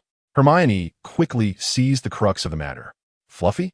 Hagrid, do you have some connection with that three-headed dog? Hagrid realized he had let something slip and became somewhat flustered, but upon hearing Fluffy, his spirits lifted. Fluffy, yes. I acquired him from an Irishman. He was just a delightful little baby back then. Later, Dumbledore borrowed him to guard the Philosopher's Stone. Hermione, Harry, and Ron were taken aback. Eli was now thoroughly suspicious, wondering if Hagrid had grown up under the influence of some truth-telling potion, as he seemed to spill everything without hesitation. The Philosopher's Stone? Hagrid paused, suddenly aware that he may have misspoken once again, and he appeared somewhat embarrassed and angry. No, whatever it is not something you young wizards should concern yourselves with. Since hearing the name of the Philosopher's Stone, Harry and his friends had been tirelessly searching for information about it. Eli felt exasperated, recalling that he had shown them the card with details during his last hospitalization. It was right there, he thought. Harry and Ron might not remember, but how could Hermione forget? Hermione, how could your clever little mind suddenly be so forgetful? Christmas soon approached, and the school had arranged for the holiday break. Many young wizards chose to return home to spend time with their families, while only a few, like Harry, opted to remain at the school. Harry had completely come to regard Hogwarts as his home.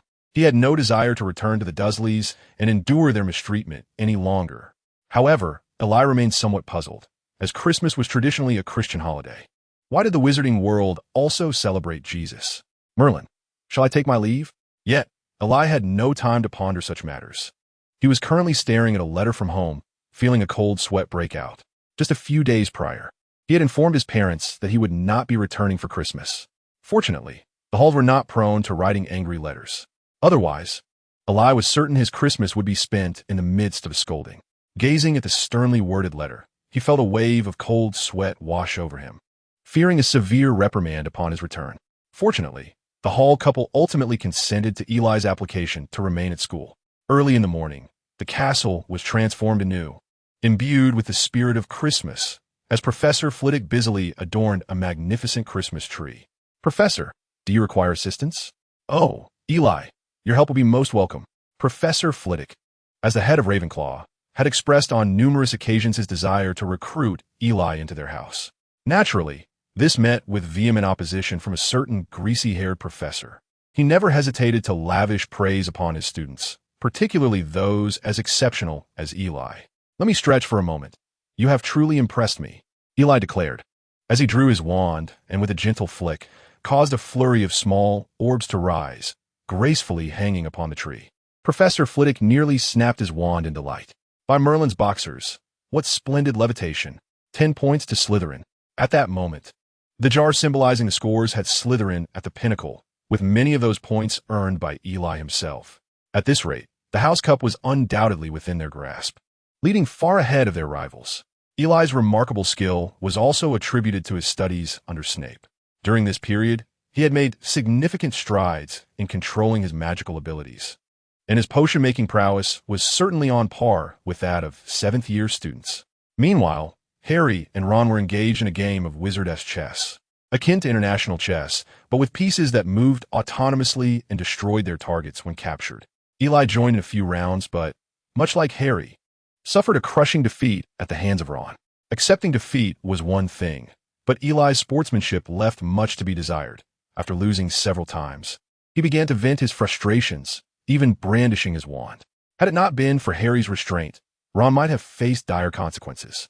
Subsequently, Ron declared he would no longer play with Eli. "You best find information on Nicholas Flamel during the holiday," Hermione announced as she prepared to return home. Ron had intended to do the same, but his family was off to Romania to visit his brother Charlie. "We've searched 100 times already. You haven't even been to the restricted section." Eli stared blankly at Hermione's retreating figure, bewildered. "Who are you? Where have you hidden Hermione? Where's my law-abiding Hermione?" The following morning, Harry and Ron arrived to boast about Harry's newfound invisibility cloak. Originally belonging to their father, it had eventually found its way into Harry's possession. Ron handed Eli a sweater, adorned with a large W. Both he and Harry had one, and Eli was absolutely enamored with Mrs. Weasley's craftsmanship, wearing it every day. Meanwhile, Harry could hardly contain his excitement to try out his invisibility cloak. Suddenly, a rather terrifying scene unfolded in the restricted section. A hand appeared, holding an oil lamp. As it entered, the cloak fell away, revealing Harry, the very child left behind, there to seek Nicholas Flamel. Nicholas Flamel. He discovered the name Nickleby in a book, which he promptly retrieved. Upon opening it, a visage suddenly emerged, accompanied by a terrifying roar. Harry was instantly startled, his nerves frayed. "Who was there?" It was the voice of Filch. If he were to be caught, it would spell disaster for Harry. In a flurry, he clutched his invisibility cloak, inadvertently shattering an oil lamp. There was no time to dwell on that. His figure vanished once more. Filch, lantern in hand, approached unsteadily. "Come out. I can see you." His quivering voice betrayed his own fear. Without hesitation, Harry slipped away. "Snape," Harry gasped, recognizing the voice of Professor Quirrell. Turning around, he saw Snape pinning Quirrell against the wall. "You wouldn't want me as your adversary, would you, Quirrell?" "No, I don't understand." "I believe you do." Suddenly, Snape glanced in Harry's direction. Harry held his breath. It seemed Snape had sensed something, extending his hand slowly towards Harry. Chapter 25. The Little Hall Class Resumes. Eli. "You must see what I've discovered." Eli was engrossed in a book on transfiguration in the library, eager to learn more about animagy. Suddenly, Harry burst in, breathless, whispering urgently to Eli.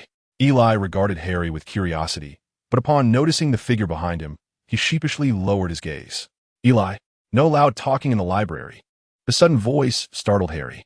"Madam Pants?" Eli dared not lift his head, pretending to be engrossed in his book. In Hogwarts, everyone knew that the professors reigned supreme in class. Madame Pomfrey held sway in the infirmary, and no one dared challenge Madam Pants as authority in the library. Even placing a book down required utmost care, for any sound would elicit a deadly glare from Madam Pants. However, Harry, who was not a frequent visitor to the library, might not remember how to navigate Madame Pants' domain. The furious Madame Pants brandished a feather duster, and at that moment, Harry felt more intimidated than when facing Snape. "And you, stop flipping through the pages so recklessly." Eli's heart sank. He was already feeling timid, and now he was being reprimanded as well. Nevertheless, adopting the strategy of retreat, he swiftly returned the book and, pulling a visibly shaken Harry along, fled without looking back. "What did you want to tell me?" Once in the corridor, Harry finally exhaled in relief. He had never been fond of the library, and now he had yet another excuse to avoid it. Yet, recalling his intent to find Eli, Harry felt a surge of excitement. "Come with me tonight. I'll take you to a marvelous place." Eli regarded Harry with intrigue, tightening his grip on his clothing, wondering if Harry harbored some ulterior motive. "I do not partake in this," Harry said, bewildered. What was this all about? Observing Eli's mischievous demeanor, he suspected his friend had misinterpreted something once again. "I have discovered a wondrous mirror," Harry whispered, his voice laden with intrigue. Eli pondered for a moment. A mirror? Could it be the mirror of Ariste? If nothing has changed, then Dumbledore must have concealed the Philosopher's Stone within that very mirror. This mirror reveals the deepest desires of one's heart. Eli was curious to experience it himself. Even he was uncertain of what he truly yearned for. That evening, Harry and Eli squeezed beneath the invisibility cloak. Eli felt utterly cramped. The younger son has no rights. This cloak was a legendary Deathly Hallow, ultimately inherited by Harry. Yet Eli, being a descendant of the Potter lineage, had gained nothing. Look, the Deathly Hallow rested atop his head, yet did not belong to him. Unbeknownst to Harry, Eli had been muttering under his breath, filled with excitement to share the marvel of the mirror with his friends. He had once ventured into the restricted section and was caught by Filch, only to encounter Snape and Quirrell in a suspicious manner during his escape. It seemed Snape had sensed his presence, reaching out to investigate, yet ultimately, he remained undiscovered. Perhaps his own clumsiness had drawn Snape's attention. In any case, he had escaped without incident. Later, he had stumbled upon the mirror. He had invited Ron to see it, and both had witnessed different scenes within, each reflecting their most fervent desires. Thus, he was eager to bring Eli to behold this extraordinary mirror. "This is it," Harry exclaimed, pulling back a large cloth to reveal a mirror as tall as the ceiling. The ancient patterns etched upon it indicated its considerable age. This was indeed the mirror of Ariste, inscribed with the words, "I do not show your face, but your desires." Eli's anticipation grew. He was eager to discover what he yearned for most at this moment. To return home? Perhaps to some extent, but from the very first day in this world. He had resolved to embrace a new life. That desire seemed less significant now. To become the mightiest and dominate the magical realm? It was tempting, for he indeed held a passion for magic. Yet, he seemed devoid of ambition. Those aspirations were merely strategies for self-preservation amidst peril. Why endure such turmoil when a tranquil and comfortable life was within reach? At this juncture, Eli was entirely at a loss regarding his true objective. Harry stood before the mirror, radiating happiness. "What do you see?" he asked, still smiling dreamily. "My parents," he continued. "Is it revealing the future?" He turned around, his smile faltering, but they're already gone. He gestured for Eli to step in front of the mirror. "What do you see?" Eli gazed quietly into the mirror, where he found himself alone. Gradually, images began to materialize. Within the reflections, he stood alongside the Hall couple, with Lily and James beside them, and Harry nearby. The scene abruptly vanished, only to be replaced by a cloaked figure. He appeared as a deity, supreme and unassailable, with all others merely his subservients. He held dominion over the lives and deaths of all. Was this not the enigmatic figure from his dreams? Eli yearned to discern the features of his face, yet his vision was obscured by a veil of mist, rendering clarity unattainable. "What do you see?" Harry inquired, anticipation evident in his voice as he observed Eli's shifting expressions. Eli turned away, addressing his family. Harry's smile appeared strained as he stepped closer to the mirror once more. "You are fortunate. Your family is present, while I can only witness illusions through this mysterious mirror." At that moment, Eli longed to tell him, "No, you have one more family member right behind you." He wished to take the mirror back, for at least then he could behold them. Eli shook his head, stepping forward to rest a hand on Harry's shoulder, steering him away from the mirror. Eli's gaze grew profound. It was the first time Harry beheld such earnestness in him. It was reminiscent of Dumbledore. Harry, illusions are merely illusions. They impart no wisdom and only lead us into despair. Harry cast another glance at the mirror. But I merely wish to see them. They're all gone. Eli inhaled deeply, acutely aware of the immense longing this represented for Harry, who had lost his loved ones at such a tender age. Yet, he could not allow Harry to languish in the realm of illusions. Harry, do not pity the dead. It is the living who require compassion. Life must go on. Stagnation is not a wise choice. Well said, an elderly voice suddenly echoed from behind. It was Dumbledore again. Eli felt a chill run down his spine. Did this old man truly walk without making a sound? Dumbledore winked at him, as if to say, "You little rascal, you stole my lines." Eli stood there resigned, knowing that the old man was about to commence his political education. Mr. Hall's words have been quite enlightening for me as well. At this juncture, I believe I should refrain from speaking further. I suspect this mirror could find a more suitable place. With that, Dumbledore slowly exited the room, leaving Eli and Harry in a state of bewilderment. I was ready. Why didn't you say anything? Eli marveled at the unpredictable antics of this old man. After all, there was a saying that the older the ginger, the spicier the taste. These old men were full of cunning schemes. As the mirror was to be removed, the two were compelled to return, thankful that Dumbledore had not penalized them for their late-night escapades. Perhaps it was the aura of the Savior that shielded them. Suddenly, Harry grasped Eli's arm. "Eli, can you teach me magic?" Eli looked at Harry, puzzled, unsure of his intentions. Harry's gaze was resolute. "Indeed, my family shall never return. Yet I yearn for vengeance on their behalf. Do you comprehend the challenges that lie ahead?" Eli regarded him gravely. Nevertheless, Harry's expression remained unchanged. Voldemort, that name, which instilled fear throughout the entire magical realm, emerged from the lips of a mere child. He is not the slain giant. Yet, I still wish to end his life. Eli found himself at a loss for words. Whether it was a fleeting whim or a genuine conviction, it was best not to dissuade him. Eli teased him, "Very well.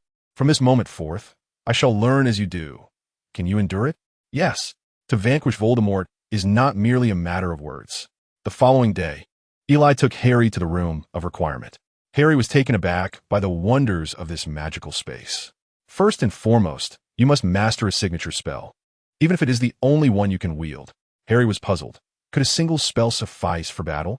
Eli suddenly recalled a dashing trickster. Indeed, some wizards thrived solely on a single spell honed to perfection. The room of requirement transformed into a training ground, with several metallic dummies before them. Disarm. A crimson beam shot forth from Eli's wand, striking the dummy and sending its weapon flying. The disarming charm, a highly practical combat spell, renders foes defenseless. Harry's eyes sparkled with excitement as he witnessed Eli's display of skill. This is splendid. He began to fantasize about mastering the art of disarming Voldemort with ease. A sharp slap from Eli brought him back to reality. "Pay attention. We are in class, not daydreaming." Eli shot him a disapproving glance.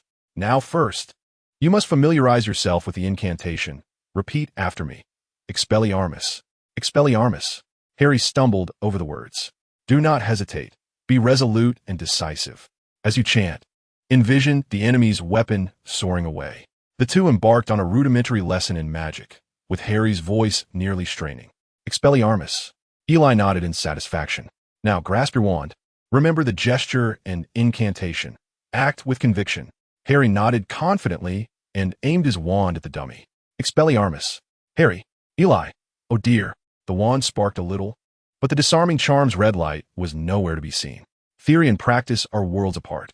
When Harry truly lifted his wand to cast the disarming charm, chaos ensued. The irritable Eli began to mutter curses, channeling Snape's spirit. Are you whispering to avoid alarming the enemy? You must apply more force to your gestures. Do not be so feeble. Are you afraid of injuring someone? At last, in a fit of vexation, Eli brandished his wand, sending Harry scurrying throughout the room. The troublesome boy was insufferable. One must be resolute. Casting a spell is not merely about reciting incantations. It requires an unwavering determination to manifest one's desires. Eli seized the quaking Harry and said, "Now do you see that dummy? Imagine it as your uncle, Dudley, Snape, or that old Voldemort. Are you enraged? Visualize shattering their weapons and delivering a hefty kick to their backsides. Except for your own weapon. A dazzling red light propelled the dummy away, its weapon flying from its grasp. Ili noded oprovinlu, putting various motive. Well done, you succeeded. Now let us rest. However, Harry suddenly surged forward, unleashing a flurry of punches and kicks upon the dummy, all the while cursing. Hey, that's enough. Eli hurried to intervene, but could not restrain him. The boy was utterly engrossed in his performance. Stop. You mustn't strike any longer. Someone might get hurt, and if you break it, you'll have to pay. Breathless, Harry finally ceased his assault. Chapter 26. The twins join in. Harry, Eli, I haven't seen you all day. After concluding their practice, Eli and Harry sought out Ron, only to find him absent from the common room, eventually encountering him in the great hall. Ron, we've been looking for you, Harry exclaimed as he approached, as they intended to invite Ron to join them in their magical studies. This was Eli's suggestion, for they were unsure of the challenges that lay ahead and believed that enhancing their skills would be prudent. Looking for me? I've just been learning magic with Eli, and I've made significant progress. So, I wanted to ask if you would join us. Harry, ever the enthusiastic advocate, was met with Ron's evident reluctance at the mere mention of studying. Ron's unwillingness was plainly etched on his face, revealing his aversion to academic pursuits. This won't do. Eli recognized that Harry's appeals would not sway Ron. A more coercive approach was required. Ron, do you really want to flunk the exams? Especially potions. As Snape is no benevolent soul, a moment's inattention could lead to a low score. Eli took on the guise of a menacing uncle, instilling a sense of dread in Ron. The thought of failing and facing his mother's wrath, along with the mockery from Fred and George, darkened Ron's expression. Seeing Ron's resolve waver, Eli seized the moment. Look, if you study with us, you won't have to endure Snape's scowls. You won't need to fear embarrassing yourself in class, and you can rest easy about not receiving a poor grade. Harry is joining too. At that moment, Eli resembled a more sinister uncle, and Ron, the unfortunate lad, soon found himself ensnared in Eli's scheme. Ron simply disliked studying, but he was acutely aware of the consequences of poor performance. His brother Percy, as the prefect, often served as a cautionary example for Mrs. Weasley. He bore the weight of her admonitions regarding his role as a prefect. Very well, Ron acquiesced, though it was apparent that he was reluctant, for he truly had little affection for his studies. Wasn't Quidditch appealing enough? Eli displayed a triumphant grin. Harry, standing nearby, was utterly astonished. Was there such a scheme afoot? Harry might be on the verge of awakening an extraordinary attribute. The revelation of a conspiracy hidden from us was intolerable. The twins, ever the jesters, made a grand entrance. Do share. Have you just forged some unspeakable pact? Or perhaps established a clandestine organization? Eli, listening to their banter, felt a wave of confusion wash over him.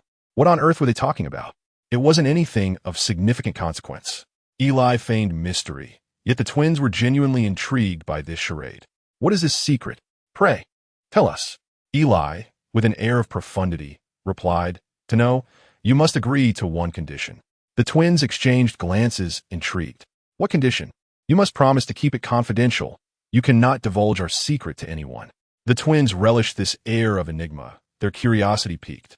We solemnly swear to remain tight-lipped. Eli nodded in satisfaction, lowering his voice. Our secret is... What is it? Harry and Ron leaned in to listen. That you two will study with me. The twins paused, then their faces contorted in disdain. Is that all? We expected something grander. So what do you say? Will you join us?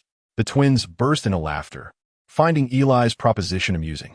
Eli, while you may be a hero who has battled trolls, you still fall short in the eyes of us third years.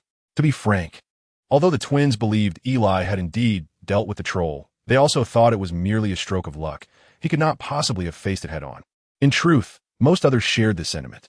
Eli, feeling slighted, exclaimed, You doubt me? He slammed his hand on the table. I am a person of dignity. Since you do not believe, let's have a contest. The twins laughed even louder, suddenly eager to teach this young lad a lesson. Of course, but don't shed any tears if you lose. Big brothers will take care of you. Eli felt a shiver run down his spine and shot a glance at Ron. Was this how they usually acted? Ron's pained expression told a story of its own. The group made their way to the room of requirement, and upon discovering this perfect hideaway for mischief, the twins were nearly beside themselves with glee. Eli was unconcerned with revealing this place to them, confident he could persuade them to join his cause. Summoning the arena for their contest, Eli and the twins took their positions, with Harry and Ron serving as judges and spectators. The twins displayed an air of nonchalance, seemingly dismissing the first grader entirely. "Fred, you go first." "George, you may not even get a chance to participate." Eli observed the two discussing amongst themselves, utterly disregarding him. It was time to teach them a lesson. "Stop deliberating. You both come at me together." The twins were taken aback. Had children become this brazen? "What are you staring at? Are you afraid?" Eli continued to provoke, exuding arrogance. The twins could no longer contain their composure. They ought to teach this audacious child a proper lesson. However, when the twins charged at him, Eli remained unfazed. He had previously subdued the entire first-year Slytherin single-handedly, so facing two would be a mere trifle. Engorgement charm, Petri ficus totalis. The duo fought in perfect harmony, one attacking while the other defended. They employed spells commonly used by students for mischief, as this was merely a friendly spar. After casting their spells, the twins wore expressions of triumph, convinced that Eli, being a first year, would be incapable of countering their magic. Eli did not move an inch, leading them to believe he had been rendered speechless by fear. The spells raced towards him, and Harry and Ron widened their eyes in anticipation of how Eli would respond. Finite incanatum. With a flick of his wand, Eli effortlessly dispelled the two spells, leaving the twins in utter astonishment. They had never anticipated that he would so nonchalantly negate their enchantments. Losing focus during a duel is indeed a poor habit. Expelliarmus. The twins, standing close together, became the target of Eli's disarming charm. This demonstrated not only his skill, but also his growing mastery of magic. The twins were caught off guard, toppled to the ground, their wands flying into Eli's hands. They were entirely disarmed and utterly defeated. "How about that? Are you convinced?" Eli sported a smug grin. The twins, now somewhat disheveled, admitted, "All right, we yield. You must teach us." Thus, they willingly joined Eli's ranks, prompting a victorious smile from him. Chapter 27. The Club and the Animagus Everyone. "I have been contemplating an idea," Eli declared as he returned the wand to the twins, adopting a serious demeanor. "Now we are all ears, Professor Hall," the twins quipped, receiving a dismissive glance from Eli. "I propose we establish a dueling club." The group exchanged glances, and suddenly the twins erupted in cheers. "This was a brilliant idea." "Ili, almosev," responded O. "Pray tell, what makes it so brilliant?" The twins chimed in excitedly. "We can openly prank people. It will be like a Roman Colosseum. Absolutely epic." I had expected these two individuals to unveil some profound insights, yet they remain engaged in mere pranks. I am endeavoring to contribute to the enhancement of the students' proficiency at Hogwarts. Do you not think Dumbledore ought to express his gratitude for my efforts? Furthermore, being well-versed in the narrative, he is aware that if events unfold as originally scripted, a significant battle for the defense of Hogwarts will ensue in a few years, resulting in substantial casualties among the students. This preparation can be deemed essential for the potential warfare to come. Through diligent practice, one may minimize bloodshed during times of conflict. The proposal for a dueling club received the enthusiastic endorsement of Harry and Ron, for indeed, the adventurous young lions are invariably intrigued by such novel endeavors. However, establishing a club is not as simple as it may appear. Akin to a Muggle university, an application is required. It seems I must find an opportunity to consult Professor McGonagall, as I also wish to inquire about the methods of becoming an animagus. I have long been fascinated by this extraordinary magic and yearn to experience the sensation of transforming into a small creature, which bears no relation to the girls' lavatory. Now that the Dueling Club initiative has been officially affirmed, today's studies shall conclude here. There is no time like the present. Eli resolves to seek out Professor McGonagall forthwith. Although it is the Christmas holiday and several professors are absent from the school, Eli knows that Professor McGonagall is present. Arriving at her office, he knocks on the door. Shortly thereafter, the door opens to reveal Professor McGonagall, her hair casually tied back rather than in her usual austere bun, rendering her appearance considerably more amiable. "Good afternoon, Professor McGonagall." Eli greets her politely, embodying the essence of a well-behaved student. One does not strike a frown upon a smiling face. After all, "Eli, what brings you here?"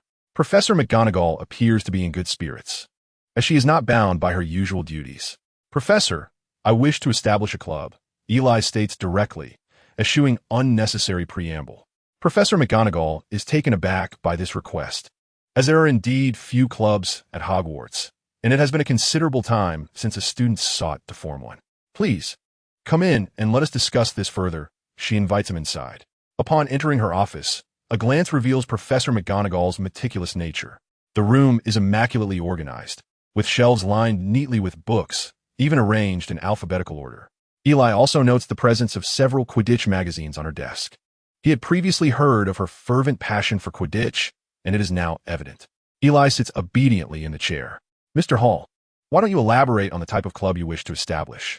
It is thus that my friends and I aspire to establish a dueling club to facilitate the exchange of magical insights among our peers. Eli felt a tinge of apprehension, for the unique nature of the dueling club left him uncertain about the possibility of rejection. True to his fears, Professor McGonagall furrowed her brow upon hearing the name of the club. Eli's heart sank immediately. It was no wonder that Professor McGonagall hesitated. The school, in fact, does not impede students from founding clubs. Had Eli proposed a study group, or even a discussion forum on Bertie Bott's every flavor beans, Professor McGonagall would have readily acquiesced. Regrettably, Eli spoke of a dueling club. The inherent dangers associated with such an organization were far too significant. Allowing students to engage in combat raised undeniable concerns about potential mishaps. Professor McGonagall's greatest fear was the possibility of student injuries. After a moment's contemplation, her expression grew serious once more. Mr. Hall, I must inform you that there have been previous attempts to establish a dueling society at this school, all of which were disbanded due to safety incidents. Can you assure me of any measures to guarantee safety? Eli was momentarily taken aback. Having only just resolved to form the dueling club, he had not considered such matters. It was a lapse in judgment. Ill-prepared, Eli scrambled for a solution, wondering if perhaps they could invite a professor to oversee the dueling instruction. This seemed a prudent approach. Surely, with a professor present, matters would be manageable. Professor McGonagall nodded, acknowledging the merit in his suggestion. However, professors are typically burdened with their own teaching responsibilities. Can you persuade a professor to supervise your dueling sessions? Eli was struck dumb once more. Indeed, where would a professor find the time to guide a group of unruly children in dueling? Another bucket of cold water had been poured over Eli's head, yet he was unwilling to relent. The formation of the dueling club was an integral part of his plans, and he must strive for its realization. Professor, we will endeavor to persuade a professor, Eli stated earnestly, gazing intently at Professor McGonagall. Perhaps moved by Eli's determination, or perhaps wishing for students to engage more with one another, at the very least, Professor McGonagall granted him an opportunity. Well, if that is the case, I can promise that if you manage to convince at least one professor to assist you, I shall grant my approval. Professor McGonagall smiled at Eli, adding, I would like to recommend Professor Flitwick. He was a champion duelist in his day, and his guidance would be most fitting. With Professor McGonagall's concession, Eli finally breathed a sigh of relief. There was hope at last. Thank you, Professor McGonagall. We will make every effort to persuade Professor Flitwick. In that case, I shall write a letter of recommendation to Professor Flitwick. As for the rest, I wish you the best of luck. Eli was overjoyed. With Professor McGonagall's assistance, they were already halfway to success. Her support was invaluable. Overcome with excitement, Eli rose and bowed deeply to Professor McGonagall in gratitude. She was thoroughly pleased with this clever, eager, and polite student. Is there anything else, Mr. Hall? Eli composed himself. Aside from the dueling club, he had a matter of utmost importance to address. He endeavored to appear earnest as he approached Professor McGonagall. Professor, I wish to inquire about animagi. Upon hearing this, Professor McGonagall's expression shifted dramatically, adopting a grave demeanor. Mr. Hall, I must inform you that becoming an animagus is an exceedingly perilous and profoundly complex branch of transfiguration, one that first-year students absolutely should not engage with. In fact, most adults are incapable of mastering it. Eli had anticipated her reaction before even posing the question. For this magic indeed harbored significant dangers, life-threatening ones at that. No, Professor McGonagall, while I aspire to learn this magic, at present I merely wish to gain a deeper understanding. Professor McGonagall's expression softened considerably. At least the young lad had refrained from uttering any foolish intentions of attempting it immediately. It is commendable to have such aspirations, Mr. Hall. As your transfiguration professor, I am obliged to assist you in your pursuit of advanced transfiguration. However, before we proceed, I would like to assess your current abilities. Eli's confidence surged. This was an opportunity he welcomed. Professor, I am ready to accept the challenge. Professor McGonagall produced a cup and placed it upon the table. Please transform it into a toad, a living one, to the best of your abilities. Eli drew his wand and gradually channeled his magical energy. The cup began to undergo a transformation. He exercised utmost caution, as transfiguration demanded precise control of one's magic. And transforming an inanimate object into a living creature necessitated even more care. As the cup slowly morphed, Professor McGonagall's eyes gleamed with anticipation. Eli withdrew his wand, and the original cup had successfully transformed into a croaking toad. Excellent, Eli. I dare say your transfiguration skills rival those of upperclassmen. Professor McGonagall retrieved a book titled Guidelines for Animagus Transformation, surprisingly authored by her. Take this book and study it. Should you have any questions, feel free to approach me. Additionally, I would like you to submit a learning report every 2 weeks. Initially elated to receive the book, Eli's smile faltered at the mention of the learning report. Chapter 28. Success professors are known for their efficiency, and merely the next day, Eli received a reply from Professor Flitwick. The owl appeared exhausted, as if its wings might give out at any moment. The owl pecked at Eli's hand, signaling for a tip. After providing it with a morsel of lizard jerky, it took flight. Holding Professor Flitwick's letter, Eli felt a surge of anxiety. What if the professor declined? Now that the letter was in hand, Eli felt as though he were unboxing a mystery. Opening the correspondence, he read swiftly. Success. Eli nearly leaped for joy. Not only had Professor Flitwick agreed, but he expressed great enthusiasm for Eli's invitation. Professor Flevy saw this as an opportunity to showcase his skills before his students. Being a half-blooded fairy, he is quite diminutive in stature and often appears quite amiable, which leads the students to underestimate him as a dueling master. Having once been a champion in dueling, his passion for the art is undeniable. However, his teaching responsibilities have prevented him from demonstrating his prowess. With Eli founding a dueling club and inviting him to serve as an instructor, he finally found his moment to shine. His decision was also influenced by his trust in Eli, who he perceives as diligent, highly talented, and exceedingly polite. He has remarked on several occasions that Eli is among the most gifted students he has encountered. Therefore, when Eli extended the invitation, he readily accepted, even requesting that an owl deliver the letter with haste. He also replied to Professor McGonagall's correspondence. Consequently, it was anticipated that his dueling club would soon receive official approval. Shortly thereafter, Professor McGonagall delivered a letter confirming the establishment of the club, which would be announced on the school notice board. This was precisely what Eli desired, as he aimed to attract more members to the dueling club. He was unperturbed by the prospect of managing them. Frankly, aside from the professors, he had no rivals within the entire school. Thus, he remained entirely composed. He penned 2 letters to inform Harry, Ron, and the twins of the good news regarding the club's formation. With a cheerful disposition, he resumed his studies of the instructional book provided by Professor McGonagall. This is the hallmark of a top student, always ready to learn. Harry and the others have repeatedly suggested that Eli should have been sorted into Ravenclaw, and Hermione agreed. These two are absolute study enthusiasts. Eli felt immensely honored to receive such a title. Upon receiving the book yesterday, he dedicated an entire night to its study. It must be said that Professor McGonagall, as a master of transfiguration, has authored an exceptional text. Moreover, she is among the few remaining animagi in existence, fewer than can be counted on one hand across Britain. This book on animagi comprehensively details the process of training to become one, addressing numerous potential challenges and solutions along the way. To call it the most formidable supplementary material would be an understatement.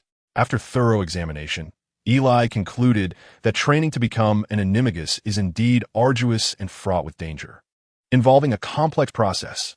First, one must hold a leaf of mandrake in their mouth during a full moon, maintaining it until the next full moon. During this time, one must neither swallow nor spit it out, or they will have to start anew. ISNT is quite a mental challenge. The anxiety over eating and drinking becomes palpable. After the full moon, one must extract it and place it into a crystal vial filled with saliva. How revolting! Furthermore, if the day is overcast and the moon is obscured, one must start anew. The psychological burden of this is considerable. Should the preceding steps be successful, One is to introduce a strand of one's hair and a spoonful of dew under the moonlight. The dew must be untouched by sunlight or human interference for a full 7 days. One might ponder the absurdity of this requirement. I'm not human. Next, add a pupa of a moth with a grotesque visage. And finally, the concoction should be hidden away from sunlight and living beings. It is advisable to bury it and retrieve it only during a thunderstorm. Then, the potion will be deemed successful. While awaiting the tempest, one must recite incantations at sunrise and sunset until the sensation of a second heartbeat is felt. Upon reading these instructions, Eli nearly succumbed to expletives. He could scarcely fathom what the first wizard to achieve an animagus transformation must have endured. The steps are exceedingly intricate, and even success is no guarantee. Many who manage to brew the potion still face the risk of transformation failure. According to Professor McGonagall's studies, this is contingent upon one's magical capacity. Insufficient magic will result in a failed transformation, as the process of becoming an animagus is immensely taxing on one's magic. Should one's magic deplete mid-transformation, one risks becoming permanently ensnared in that form, potentially as a mere lizard. Surviving that ordeal is fortunate. Many have paid with their lives. Moreover, an animagus can only transform into an ordinary animal. Historically, there have been no cases of wizards transforming into magical creatures. However, Eli speculated that this might be related to the soul. The souls of magical beings are invariably stronger than those of ordinary creatures, implying that transforming into a magical creature imposes a greater burden on the soul, rendering many unable to achieve such a transformation. Of course, this remains but a hypothesis from Professor McGonagall. At his current skill level, successfully becoming an animagus would be unprecedented. Achieving this feat at such a young age would be miraculous. Yet, Eli yearned to accomplish this miracle. After all, his magical prowess and soul were already significantly more robust than others and were still rapidly growing. As long as his transfiguration skills improved, he would face little difficulty. However, therein lies the challenge. He must juggle his school coursework, study potions under Snape, manage the dueling club, and later run a potion factory. Eli felt as though his head might split in two. He wished he could multiply himself. Is there no magical equivalent of a shadow clone? He hoped to establish the potion factory soon. With some financial means, he could find himself in a state of blissful torment. Thus, Eli assigned himself an additional task, to complete the animagus transformation before summer vacation. Of course, that was not feasible at present. Winter offered no thunderstorms, at the very least. He would have to wait until spring. Thus, Eli still has ample time to accumulate knowledge of transfiguration. Professor McGonagall will undoubtedly provide him with substantial assistance. Eli promptly penned a letter to his family, requesting a few more volumes on human anatomy. After all, in order to perform human transfiguration, one must possess a profound understanding of the human body, mustn't one? However, he lamented that he lacked any suitable subjects for practice. He certainly could not resort to dissecting his roommate, could he? Oh, his roommate, no. Such a vile thought. How could he possibly contemplate such an act against someone so endearing? Draco S. Slenderframe should, what a peculiar notion. It must vacate my mind at once. At Malfoy Manor, Draco suddenly sneezed. Chapter 29. Peril in Hogsmeade during the Christmas break, with no classes to attend.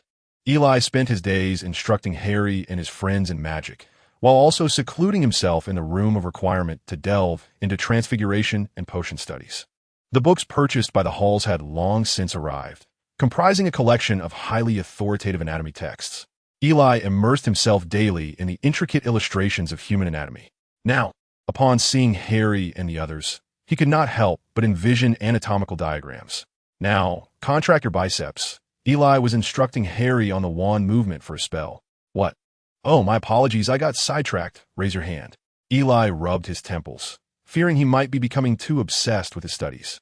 Yet, it proved that such dedicated learning significantly enhanced his transfiguration skills. The report he submitted to Professor McGonagall included insights gleaned from his recent studies in anatomy. Eli, I must say, this can undoubtedly be regarded as an exceptional treatise on transfiguration. Professor McGonagall, adjusting her spectacles, perused Eli's report, her praise flowing freely, her face nearly radiant with joy. It was a rare sight to witness Professor McGonagall so animated. The last time was likely when Harry secured victory for Gryffindor in the Quidditch match. This is all thanks to the book you provided me. Eli deftly complimented her, recognizing the value of flattery. Oh, Eli, you need not be so modest. Even if I were to give this book to someone else, they would not be able to produce such a paper. This is entirely your own merit. Professor McGonagall showed no sign of claiming credit, generously offering accolades to Eli. Eli felt his cheeks warm. Were wizards truly this magnanimous? The discourse regarding the connection between human anatomy and transfiguration was simply brilliant. It represented an outstanding line of thought.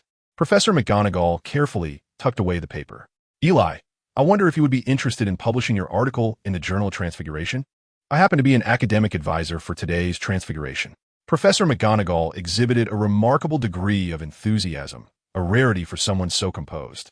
In her youth, she had contributed articles to this esteemed academic journal, even receiving the award for most promising newcomer. It is noteworthy that Dumbledore, during his time as a student, successfully published several remarkable articles, at least one of which pertained to interspecies transformation. It can be said that achieving publication in such a prestigious journal during one's academic years is indeed an impressive feat, especially considering that Eli is merely a first-year student. Without hesitation, Eli was determined not to disappoint Professor McGonagall's expectations. He understood the sentiments of a distinguished scholar encountering an exceptional piece of work, particularly when it originates from one of her students.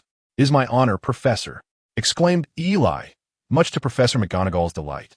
Eli felt an immense sense of accomplishment. Such an honor is seldom bestowed upon individuals.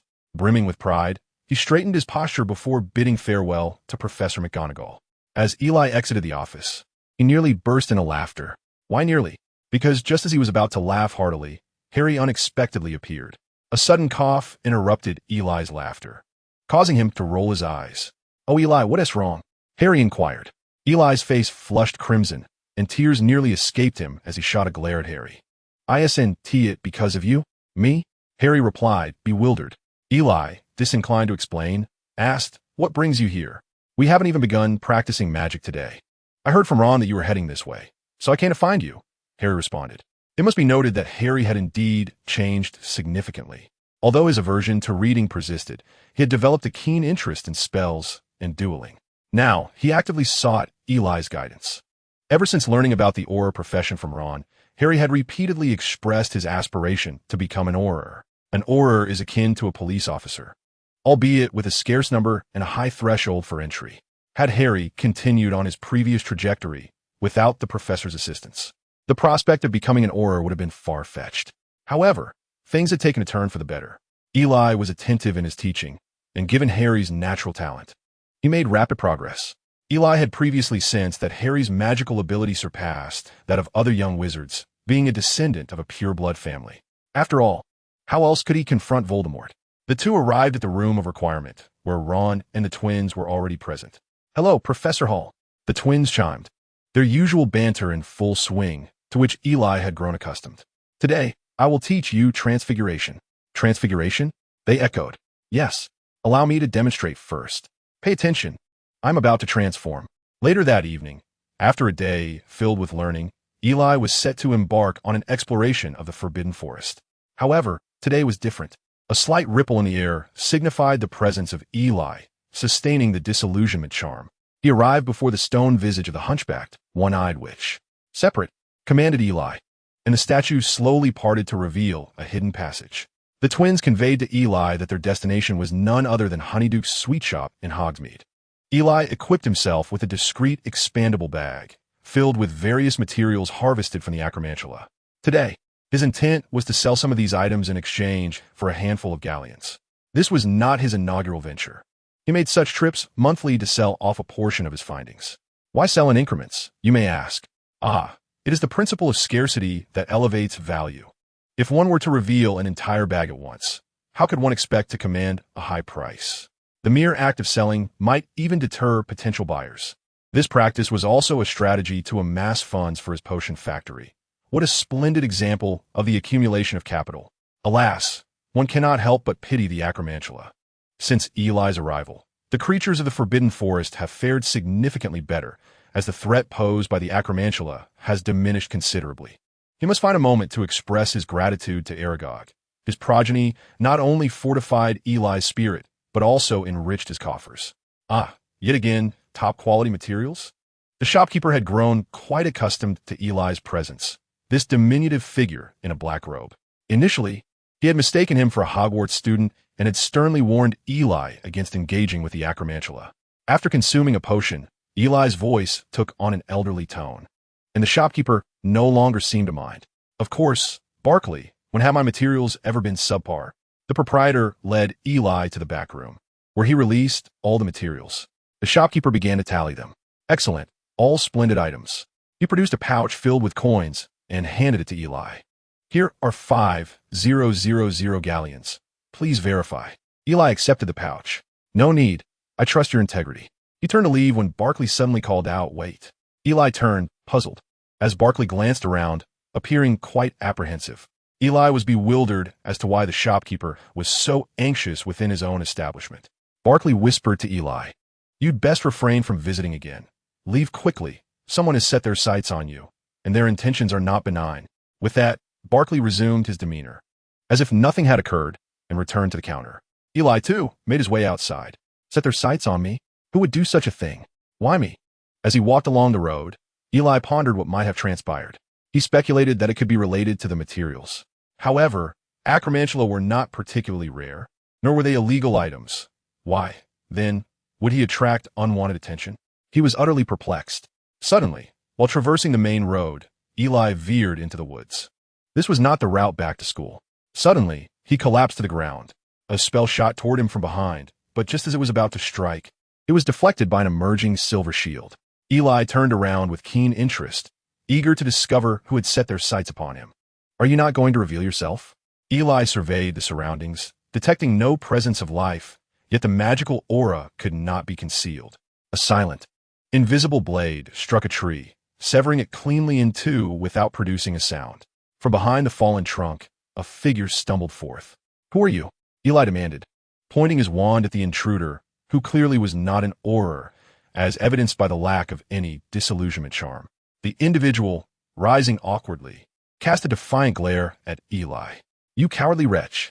You have provoked forces beyond your comprehension. Eli smirked coldly. If he could scheme against Voldemort, who could he possibly fear? You would do well to divulge your intentions swiftly, or I shall be compelled to extract your thoughts directly. The pale tip of his wand emanated a gray light, causing the intruder to falter slightly. Yet, he maintained his silence, defiantly glaring at Eli. Disarm. A crimson flash sent the intruder's wand spiraling away. Clearly, there was no room for negotiation. Let me guess, I have obstructed your lucrative ventures? Unarmed and thoroughly stripped of any means to resist. The man's expression shifted at Eli's words. Eli keenly noted this subtle change. It seemed his conjecture was correct. Reveal the identity of your benefactor, and you may depart with dignity. Refuse, and I shall ensure your dignity is preserved in death. The threat, laden with menace, startled the man. Yet stripped of his ability to fight back, he erupted into a frenzied rage. You bastard! You are delusional. You will die. You will surely die. Eli dismissed the tirade, advancing with his wand, glowing silver. Legilimens. A silver thread of light emerged at the man's temple, which Eli deftly collected. This was the man's memory, extracted by Eli's spell. If it were Dumbledore, a mere gaze would suffice, but Eli found himself needing to invoke spells. Alas, he was far inferior to those truly formidable wizards. Confronting even an auror was beyond his capabilities. He could merely defend himself. This man was significantly less skilled than a trained elite wizard, akin to a seventh-year student. Easily overpowered by Eli, he stored the memory for later examination, as he lacked a pensieve to review it directly. He pondered if he should have probed deeper before the man succumbed to unconsciousness. Gazing at the fallen figure, he mused, ultimate demise. The gray light had claimed his life. Soul-sucking, Eli reflected. The essence of a wizard surpasses that of a mere spider. The moment this man dared to attack him, his fate was sealed. Eli had no inclination to let a tiger return to the mountain. Just as Voldemort sought to eliminate Harry out of fear, so too did Eli harbor his own trepidation. Examining the lifeless body on the ground, he wondered, could there still be some utility in this? Did these utterances even resemble human speech? Chapter 30. The forces behind the scenes, the Shrieking Shack, a renowned haunted location, was one that the villagers of Hogsmeade never approached. Lacking tools. Yet magic is a wondrous thing. The Shrieking Shack, a place where no one ever ventured, now hosted two souls. To be precise, one soul was standing, Eli, and the other, floating, was the assailant whom he had slain. Having examined the memories, Eli found that, due to his limited mastery of memory magic, the information gleaned was scant. However, one vital detail emerged: Bach. Indeed, it was the Bach from Borgin and Berks, the very same who had once sold a bottle, or rather a multitude of poisons. Little did he expect that the dealings of Borgin and Berks in Nocturne Alley were so extensive that the magical materials he had sold had encroached upon their market. Unbeknownst to Eli, although the acromantula was not particularly rare, the market had long been monopolized by Bach, resulting in a scarcity of those willing to sell the materials from the eight-eyed giant spiders. When Eli began selling these materials in large quantities, the Bach family dispatched agents to uncover the identity of the seller and bring him to justice. Unfortunately for them, they encountered Eli, and it proved to be their undoing, leading to the loss of their lives and even the absorption of their souls. Now, the time had come for this deceased body to serve its final purpose. Eli, who had received formal education, though not a saint, at least a person of reasonable intellect, felt no sympathy for those who sought to harm him. The magic lifted his corpse, and with a gentle wave of his wand, his skin and muscles began to separate gradually. The practical application of his studies proved far more profound than anything he had encountered in books. After extensive study of anatomy, Eli resembled a true scientist, his mastery of magic rendering him adept. Thanks to Snape's assistance in enhancing his control over magical energy, his body had not been reduced to mere fragments. Yet, perfection remained elusive. His control over magic was still developing, and certain tissues had been inadvertently damaged. Fortunately, the overall condition was acceptable. Nearby floated a piece of parchment, with a feather quill recording automatically. This item was not inexpensive, yet for Eli, it was a trivial expense. His prolonged, meticulous control of magic had caused a fine sheen of sweat to form upon his brow. However, even as sweat trickled into his eyes, he remained undeterred, as if enveloped in a peculiar state of extreme focus. After nearly an entire night of labor, what lay before him could no longer be regarded merely as a body. Various tissues were unfurled like totems. With a final breath, as he completed his task, Eli collapsed onto the ground, a sharp pain piercing his head. It was not a depletion of magical energy, but rather the toll of prolonged mental exertion that had drained his spiritual strength. Yet, gazing at the parchments filled with meticulous notes, Eli couldn't help but smile in satisfaction. Everything had been worth it. The blood magic was at hand. A scarlet light emanated from Eli's wand, and the blood within the stricken body began to coagulate instantaneously. Alas, it was not quite home yet. Observing the partially charred remnants, Eli shook his head. This was the blood-congealing curse. While the name may seem innocuous, any creature struck by it would succumb to death from the rapid coagulation of its blood. However, the effect Eli had just unleashed was somewhat excessive, resulting in areas of carbonization. In terms of lethality, it might be more severe, yet it also indicated his inadequate mastery over magical power and spells. This was the most significant chasm between him and the advanced wizards. Nevertheless, he was merely a first-year novice wizard, and time was still on his side. With a flick of his wand, the parchment and quill were tucked away into his bag. Eli poured bone-corroding water onto the remains, which vanished without a trace in moments. Taking a moment to survey the Scream Shack, he mused that it was indeed a splendid secret hideout. It was rarely visited by anyone, and the nearby residents would never tread here. Whatever Eli chose to do would remain undetected. The Room of Requirement could not solely belong to him, especially considering the possibility of being discovered by Professor Dumbledore while at school. If today's experiment were to come to Dumbledore's attention, he could very well be expelled. It was prudent to keep his practice of dark magic concealed from Dumbledore, who could guarantee that the headmaster would be accepting of it. It was improbable to shield himself from dark magic entirely, as, in reality, most offensive spells were more potent when wrought from the dark arts than from the light. As for the other wizards' tales of dark magic leading to moral decay, that was merely a jest for children. While the effects of dark magic are indeed strange and nefarious, they do not possess the capacity to corrupt the heart. The true peril lies in the practitioner's potential obsession with power. Of course, there exist genuinely malevolent spells. The Killing Curse, for instance, is one that must not be trifled with. What incantation did Voldemort employ to create his Horcruxes? It was the Killing Curse. Not only does it obliterate the souls of others, but it also inflicts harm upon the soul of the user. Witness Voldemort's subsequent madness. It is not without the influence of the Killing Curse. In comparison, Eli's accidental creation of the ultimate death spell proved far more benign. At the very least, Eli had not experienced any discomfort. The spell did not annihilate the soul.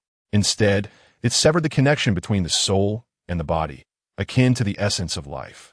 Moreover, Dumbledore never expressly forbade him from employing this incantation, did he? In any case, should the matter arise, it could be conveniently attributed to Dumbledore's lack of warning.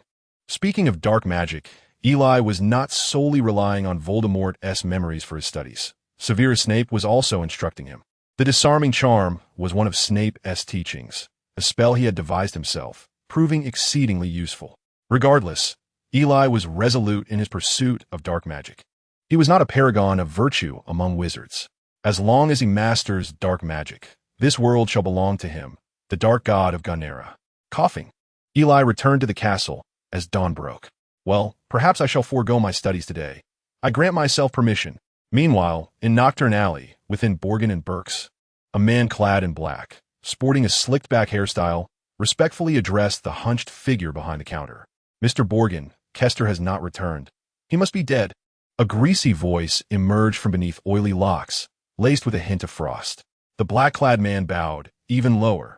Shall we capture the owner and ascertain the identity of the seller?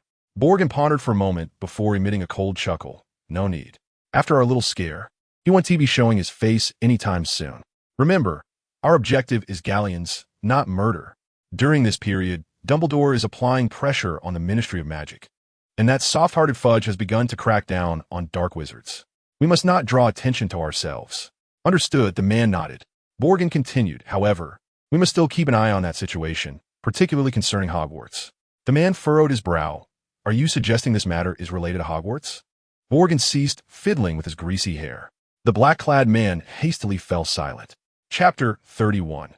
Insufficient holiday balance. Why is the holiday balance once again insufficient? Eli expressed his reluctance to attend school, preferring self-study instead.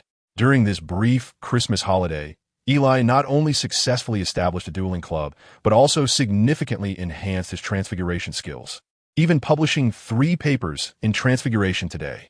Professor McGonagall was so elated that she declared her intention to nominate Eli for the Most Promising Newcomer Award. The editor of Transfiguration Today directly contacted Eli, expressing great optimism about him, indicating that the Newcomer Award was almost certainly his. Eli thought to himself, I'm truly remarkable. As the saying goes, fame is a double-edged sword. Eli began to gain some notoriety in the academic circle of Transfiguration, and given his absurdly young age, many sought to engage with him, merely attempting to align themselves with a future master. Invitations to various forums and lectures flooded in. Eli declined them all. What I ist. Why would I waste my time chatting with you lot when there are endeavors to pursue? This disdainful attitude towards fame earned him praise from Professor McGonagall, and even Dumbledore took the time to commend him in a letter. Lo and behold, the Newcomer Award was announced, and indeed it was Eli who received it. There was to be an awards ceremony, which Eli initially planned to skip. However, upon learning of the 1,000 galleon reward, he thought, well, it's just a matter of showing up. That day, the Daily Prophet prominently featured the news. A first-year wizard from Hogwarts had won the prestigious Newcomer Award from an authoritative academic journal. This newcomer is indeed remarkably fresh. In a fleeting moment, the entire magical realm began to circulate this news, evoking astonishment and skepticism among many. However, the individual at the center of it all, Eli, expressed his profound dismay. He yearned to continue his quiet existence, but with this announcement, his hopes were dashed. He fervently hoped that old Voldemort would not take notice too soon. Otherwise, he risked an untimely demise. Nevertheless, his mentors and friends were overwhelmingly delighted for him. Professor McGonagall, with a grand gesture, awarded Slytherin an additional 100 points and commenced to enlighten Eli on the intricacies of becoming an animagus. Dumbledore discreetly presented him with a rather shabby notebook, which Eli nearly discarded in disdain. Yet, upon perusing a few pages, he found himself nearly sealing it around his neck.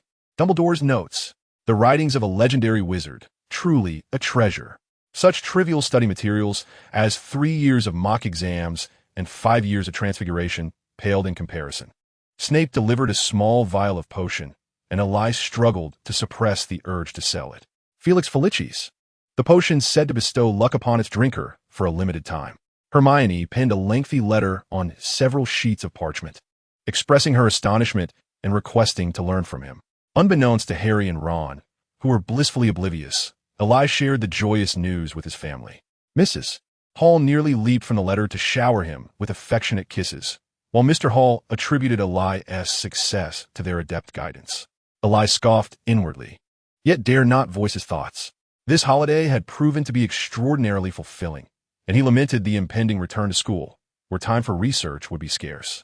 Nevertheless, he had to attend classes. He was not the headmaster. As students returned to school, Hermione hastily sought out Eli in the Great Hall. "I can hardly believe it," she exclaimed. Eli covered his ears, wishing to cast a silencing charm upon himself, while Harry and Ron ravenously devoured the food on their plates. "The little witch is formidable, and I have found Nicholas Flamel."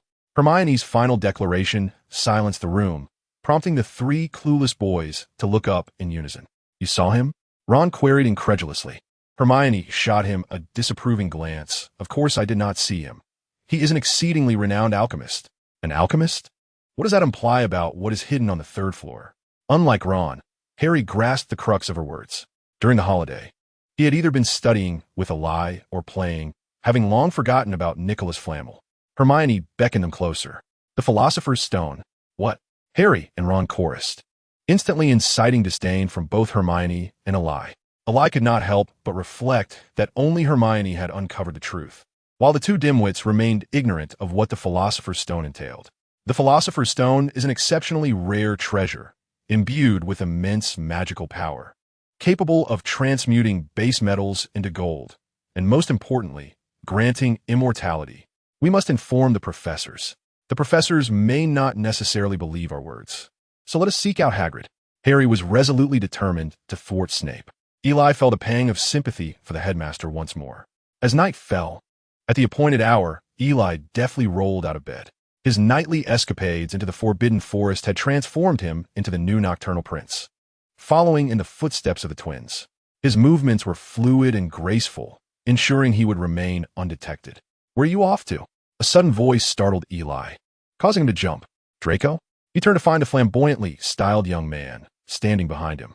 "Are you going out for a night adventure again?" Draco stepped forward. Eli awkwardly chuckled. "No, I'm just going to the restroom." Draco wore a knowing expression. "You needn't pretend.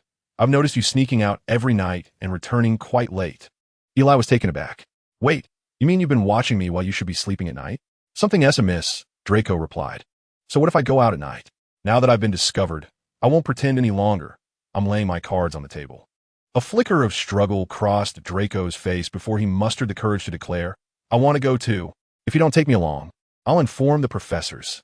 Eli was astonished. This boy had some audacity, threatening to expose their nocturnal escapades. After some contemplation, Eli realized that bringing Draco along would mean he would learn about the Philosopher's Stone and the Dragon Egg. Indeed, Hagrid was busy hatching an egg. Although Draco was a bit troublesome, he was no longer a Death Eater and harbored no ill intentions regarding the Philosopher's Stone. As for the Dragon Egg, Eli recalled that Draco had a particular fondness for dragons. After all, his name was derived from the creature. "Fine, I'll take you, but you must promise to keep it a secret. Otherwise," Eli warned, a smirk playing on his lips. Draco paled slightly, but let curiosity overcome his fear. "All right, I swear by the honor of my pure blood lineage." Eli nodded, observing Draco's neatly arranged attire, suggesting he had been planning this for some time. "Let us go." Draco rubbed his hands together excitedly. Eli cast the disillusionment charm on the 2 of them. Draco's eyes widened in awe. "Cool." But as he spoke, the charm automatically dissipated. Eli slapped his forehead. "Shut up. Otherwise, the effect will vanish." The poor lad had to endure another application of the spell. Eli recast the charm, and Draco followed behind, looking quite dejected. Chapter 32. The point deduction squad, the two ventured outside the castle, faintly seeing the warm glow of Hagrid's hut. Eli, is it you with Malfoy? Harry and the others were about to drag Eli toward Hagrid's hut when they suddenly noticed Malfoy trailing behind him. What's the matter, Weasley? Is it only you who can come? Draco's animosity towards Ron was palpable, stemming from their family rivalry. They never anticipated that Eli would bring along the detestable Malfoy, which instantly soured their expressions. Eli, why? Harry inquired, perplexed, as Draco made a mocking face at him. Eli nudged Draco, signaling him to refrain from escalating the tension further. Leaning in closer to the group, Eli whispered, I was discovered when I stepped out, so I decided to bring him along if he gets dragged into this. He won't spill the beans. Hermione cast Eli an admiring glance, while Harry and Ron's expressions softened somewhat. However, the sight of Draco's smug demeanor rekindled their irritation. All right, we don't have much time. Let us hurry. The five of them knocked on Hagrid's door. Hagrid rushed to open it, apologizing that he wasn't receiving visitors today, and promptly attempted to close it again. We know about the Philosopher's Stone, Hermione suddenly exclaimed. Hagrid's hand froze on the door, and he opened it wide, gazing at the group with a look of sheer disbelief. How could you possibly know? Come in. They filed inside, with Draco remaining bewildered, asking, what Philosopher's Stone? No one answered him, and Eli gestured for him to hold his questions for the moment. Snape is trying to steal the Philosopher's Stone. Harry appeared somewhat impatient. Hagrid seemed incredulous. You're still suspecting him? P.S. One of the professors responsible for its protection. Realizing he had let something slip, Hagrid's expression shifted. Eli chuckled helplessly. Having already divulged so much, it hardly mattered if he let something else slip. One of the professors? Hermione quickly seized upon Hagrid's words.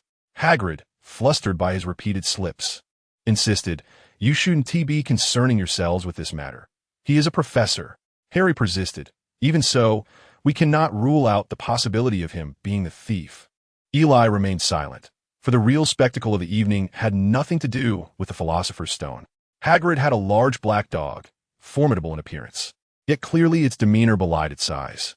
I warn you, don't get any closer, Eli said, watching the drooling, goofy dog inch towards him with unease. The creature seemed quite taken with Eli, persistently approaching him. Hey, don't come over here. Suddenly, the dog licked Eli's face. Oh no, I'm not clean anymore. Yaga, no mischief. Hagrid admonished the dog sternly, prompting it to settle down. Eli busily wiped the drool from his face. Just then, a clattering sound erupted from the iron pot heating in the fireplace, and Hagrid turned around, his eyes alight with excitement. Oh, this is splendid. Hagrid eagerly reached to retrieve its contents, nearly forgetting to don his gloves. A dragon egg? Draco, initially bewildered by the conversation of a few individuals, suddenly brightened upon catching sight of the object in Hagrid's hands. A dragon egg? Hermione and the others exchanged astonished glances with Draco before directing their attention to Hagrid's possession, which indeed was a sizable egg. Draco and Harry quickly surrounded it, for this was a rare treasure. Dragons were inherently perilous creatures, classified with a danger level of no less than 5 stars, and were strictly regulated by the Ministry of Magic, rarely seen in everyday life. The prospect of a soon-to-hatch dragon egg was even more extraordinary. Draco nearly drooled with excitement, leaving Eli momentarily uncertain whether he wished to observe or consume it. It's a Norwegian ridgeback, Draco exclaimed. Ron, with a face full of skepticism, inquired, How do you know that? Draco shot him a glance, asserting that he discerned it through the eggshell, which was notably smooth and colorful for a Norwegian ridgeback. You've probably never seen one, Weasley. Ron's face flushed with embarrassment. Suddenly, with a crack, the eggshell was breached from within, and a small dragon, resembling a lizard with wings, clumsily emerged, emitting a few cries. Hagrid's eyes instantly filled with maternal affection. Oh, my little Norbert.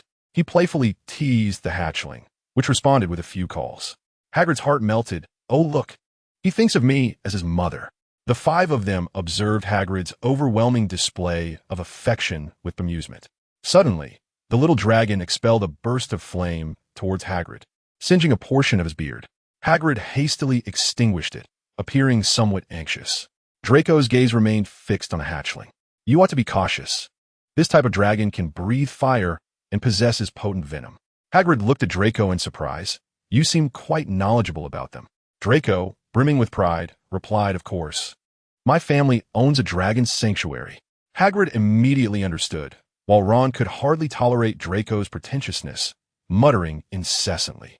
Remarkably, Draco and Hagrid engaged in a lively conversation, seemingly enjoying un mutuel rapport. Could this be the power of shared interests? The young wizards expressed great curiosity about dragons, volleying questions back and forth, creating a harmonious atmosphere in the room. However, Hermione's remark brought an abrupt silence. "But I read that dragons grow at an astonishing rate. In a few days, your dwelling may no longer accommodate Norbert. How will you manage?" Hagrid's expression turned somber. He was well aware of the dragon's growth rate. Yet his affection had caused him to overlook such concerns. Eli began to mourn the creatures of the Forbidden Forest, pondering the looming threat of both the Acromantula and a dragon. "Hagrid," he said, "the Forbidden Forest may not be able to conceal such a large flying dragon, and people certainly won't approve." The group fell silent, with Hagrid on the verge of tears. Draco gazed at the little dragon with evident reluctance. Suddenly, Ron had a brilliant idea. "Perhaps we could send Norbert to the dragon's sanctuary, where my brother Charlie works in Romania." Hagrid ceased his sobbing. Although it was inevitable that they could not keep Norbert, sending him to the sanctuary was indeed a commendable alternative. Draco's eyes also lit up. "My family happens to own several dragon sanctuaries there, and I shall ensure that they treat Norbert with the utmost care." Hagrid's spirits lifted considerably. With Ron's brother and the dragon sanctuaries belonging to Draco's family, Norbert would undoubtedly live a good life. Wiping his tears with a grimy handkerchief, Hagrid looked gratefully at Draco and Ron, saying, "Thank you, Draco. Thank you, Ron. I shall entrust Norbert to you." The scene felt almost like a poignant farewell. The group amused Norbert for a little while longer, primarily Hagrid, while the others, even Draco, were too apprehensive to touch him. "All right, children, it is getting rather late. You should return to the castle.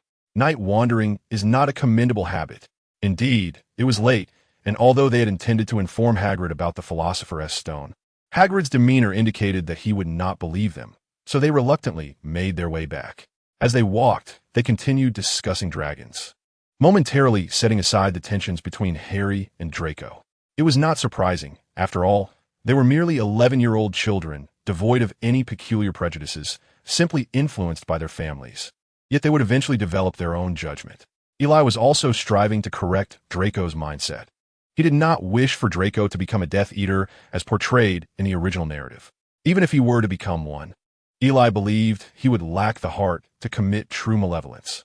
In essence, Draco possessed a kind heart, yet was swayed by familial influence, losing his own discernment and ultimately lacking the courage to act with cruelty. Given Draco's current amiable conversation with Harry and the others, there was certainly potential for transformation. As they continued walking, a figure suddenly appeared ahead. Eli exclaimed, "Oh dear." Professor McGonagall regarded the quartet who had previously encountered the troll. "Can any of you explain why it is once again you?" The group faltered in their responses. She then turned her gaze toward the downcast Draco. "Mr. Malfoy, I believe your father would not wish to hear of your disciplinary violations at school." Draco's complexion turned pale at once. Night wandering was a serious infraction, and McGonagall was known for her unwavering sternness. "You five will each lose 50 points. The group's faces fell in dismay. It was rather harsh. The combined points for Eli and Draco amounted to 100, while the three from Gryffindor totaled 150. Professor McGonagall's reputation for fairness and strictness was indeed well-deserved. In an instant, Slytherin and Gryffindor found themselves trailing behind Ravenclaw and Hufflepuff overnight. By morning, young wizards would discover this surprising turn of events. Professor McGonagall remained frowning, clearly not inclined to let them off lightly. "To ensure that this lesson is indelibly etched in your memories, you shall accompany Hagrid tonight to patrol the Forbidden Forest." Hagrid gazed in speechless disbelief at the 5 mischievous little spirits who had returned. Children can be truly exasperating. "When we enter the Forbidden Forest, we shall divide into 2 groups. Hermione and Ron will accompany me, while Draco, Harry, and Eli will stay together. If danger arises, signal with a red light from your wands. Do you understand?" "What are we supposed to do?" Draco inquired. A serious expression crossed Hagrid's face as he continued. "Recently, there have been several attacks on unicorns in the Forbidden Forest, and yet another has occurred today. We must locate that poor creature swiftly. After briefing them, The two groups set off in different directions. Draco brought along his pet, Yaya, oblivious to the forlorn gaze of Eli. My father would surely scold me if he found out I was caught wandering at night. Draco exclaimed nervously. Harry, adopting the demeanor of someone seasoned in reprimands, remarked, What's there to fear about being scolded? Just pretend you didn't hear it. It seems you're no stranger to scoldings, Scarhead, Draco teased with a sly grin. Don't call me Scarhead. Chapter 33. The Duel Club is open. What is the matter? Harry and Draco were suddenly stopped by Eli. Without a word, Eli fixed his anxious gaze on a shadow on the ground, tightening his grip on his wand. The shadow soon noticed the three approaching figures, slowly lifting its head, its face obscured, with silver blood trickling from the corner of its mouth. Draco let out a piercing scream, attempting to flee with the other two, but tripped over a tree root and fell to the ground. Is. At that moment, as the shadow raised its head, Harry felt a sharp pain radiate from his forehead scar, clutching it in anguish. Eli recognized the shadow. It was Quirrell, possessed by Voldemort. Quirrell had unleashed the troll on Halloween, cursed Harry during Quidditch, and sought to steal the Philosopher's Stone. Voldemort, reduced to a mere fragment of his soul, yearned for the stone to restore his power. Until he acquired the stone, he sustained himself with unicorn blood. He was undoubtedly aware of the consequences of drinking unicorn blood, but his desperation for power had driven him to madness. A flash of sickly green light suddenly surged towards them, causing Eli's pupils to constrict as he forcefully pushed Harry and Draco aside. They narrowly evaded the killing curse, leaving Eli shaken. That was ruthless. They went straight for the kill right from the start. Had Eli not reacted swiftly, they would have been lost. It wasn't that he had forgotten to cast a protective spell. The killing curse could only be countered physically, as magic could not fend it off unless it was countered perfectly. Disintegrate. Eli retaliated quickly, but had no desire to engage in a prolonged battle. The killing curse was cast silently, while he had to audibly chant his incantations. What chance did he stand? After launching his spell, Eli swiftly cast a shield charm around himself.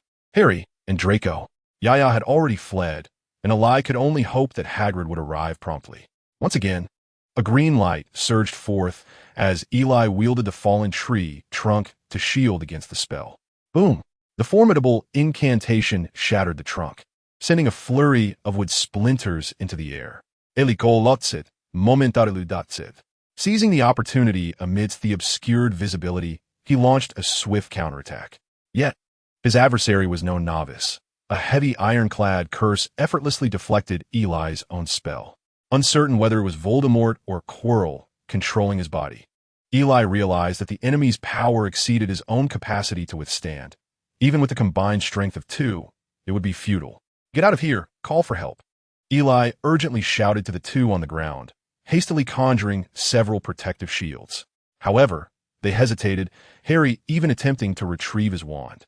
Draco, quickly take him with you. Don't throw away your life. Draco, jolted awake by Eli's shout, struggled but ultimately pulled Harry up, exclaiming, "Be careful," before they fled. As the two departed, a shadow let out a furious howl and charged towards Harry, casting several spells in pursuit. Clearly, Harry was the primary target. Eli swiftly positioned himself in the shadow's path. "Your opponent is me," he declared, summoning his magic. Heightened tension enveloped Eli as he unleashed his power with reckless abandon, each spell carrying significant force. The shadow, underestimating the prowess of a spellcaster, attempted to deflect Eli's curse, but was caught off guard when the wand was violently wrenched from its grip. The shadow staggered back. Useless. Eli faintly heard a roar, witnessing the shadow twitch and extend a hand, causing the wand to return to its possession. Eli, however, would not remain passive. Shattered to pieces, the shadow clumsily evaded, realizing the magnitude of the previous spell and opting not to confront it head-on. The tide of battle appeared to shift, yet Eli felt the growing gravity of the situation. Avada Kedavra, shattered to pieces. The two continued to unleash their magical energies, their spells colliding in a dazzling display of lightning-like beams. The forest illuminated in a riot of colors as explosions echoed at the points of contact. Eli sensed a tremendous force in his hands, pouring out magic without restraint. The shadow, too, was not without its struggles, veins bulging in exertion. In terms of magical power, Eli was not significantly outmatched. Yet the enemy's spells were exceptionally refined, piercing through Eli's defenses like a knife through butter, causing his strength to wane. Sweat beaded on Eli's forehead, his hands trembling incessantly, yet the lethal curse continued to inch closer. Suddenly, the rapid clatter of hooves approached, and the shadow, perhaps unwilling to engage further, abruptly severed the connection between their spells with a fierce burst. Eli, caught off guard, was sent flying, landing awkwardly on his back, utterly disheveled. The shadow turned and made its escape. At this moment, Ronan and Forenza arrived with their entourage, coincidentally witnessing Eli with his backside in the air. I'll fight you. Eli, humiliated after falling awkwardly and being seen, erupted in anger, sending a flurry of curses towards the direction of the vanishing shadow, followed by a series of explosive sounds. The centaurs felt a wave of embarrassment, and Forenza hurriedly restrained Eli. Hagrid, armed with a crossbow and accompanied by Harry and others, also arrived. Upon seeing the centaurs, he sighed in relief and lowered his weapon. However, noticing Eli seemingly struggling against Forenza's hold, Hagrid assumed a conflict was brewing and rushed to clarify. "Oh, yes, my friend. He means no harm. He is quite amiable. Come on, you bastard. Let us go. I'll smash your skin," yelled Eli from his side. Hagrid remarked, "He doesn't usually act this way," suddenly at a loss for words. Ronan understood Hagrid's misunderstanding and stepped forward. "It's not as you think. He is one of us. He just had a skirmish with that fellow who attacked the unicorn, and he might still be irate." With this incident, the patrols of the Forbidden Forest ceased immediately, and everyone returned to the castle. The events in the Forbidden Forest were never mentioned again, but a piece of good news was about to unfold. The dueling club was officially inaugurated. The notice board was surrounded by eager students, all intrigued by the sudden establishment of this club. An empty classroom had been transformed into a dueling arena, filled to the brim with spectators. Professor Flitwick and Eli stood on the dueling platform. Today, Professor Flitwick appeared remarkably different, dressed sharply, exuding a sense of brilliance that captivated the young wizards, who were astonished by his unusual demeanor. Ahem! Professor Flitwick cleared his throat, and the crowd fell silent. He looked invigorated, welcoming all students with enthusiasm. "I am your Professor Flitwick," to promote student interaction. He continued to speak for quite some time, fervently and eloquently, while the students below nearly dozed off.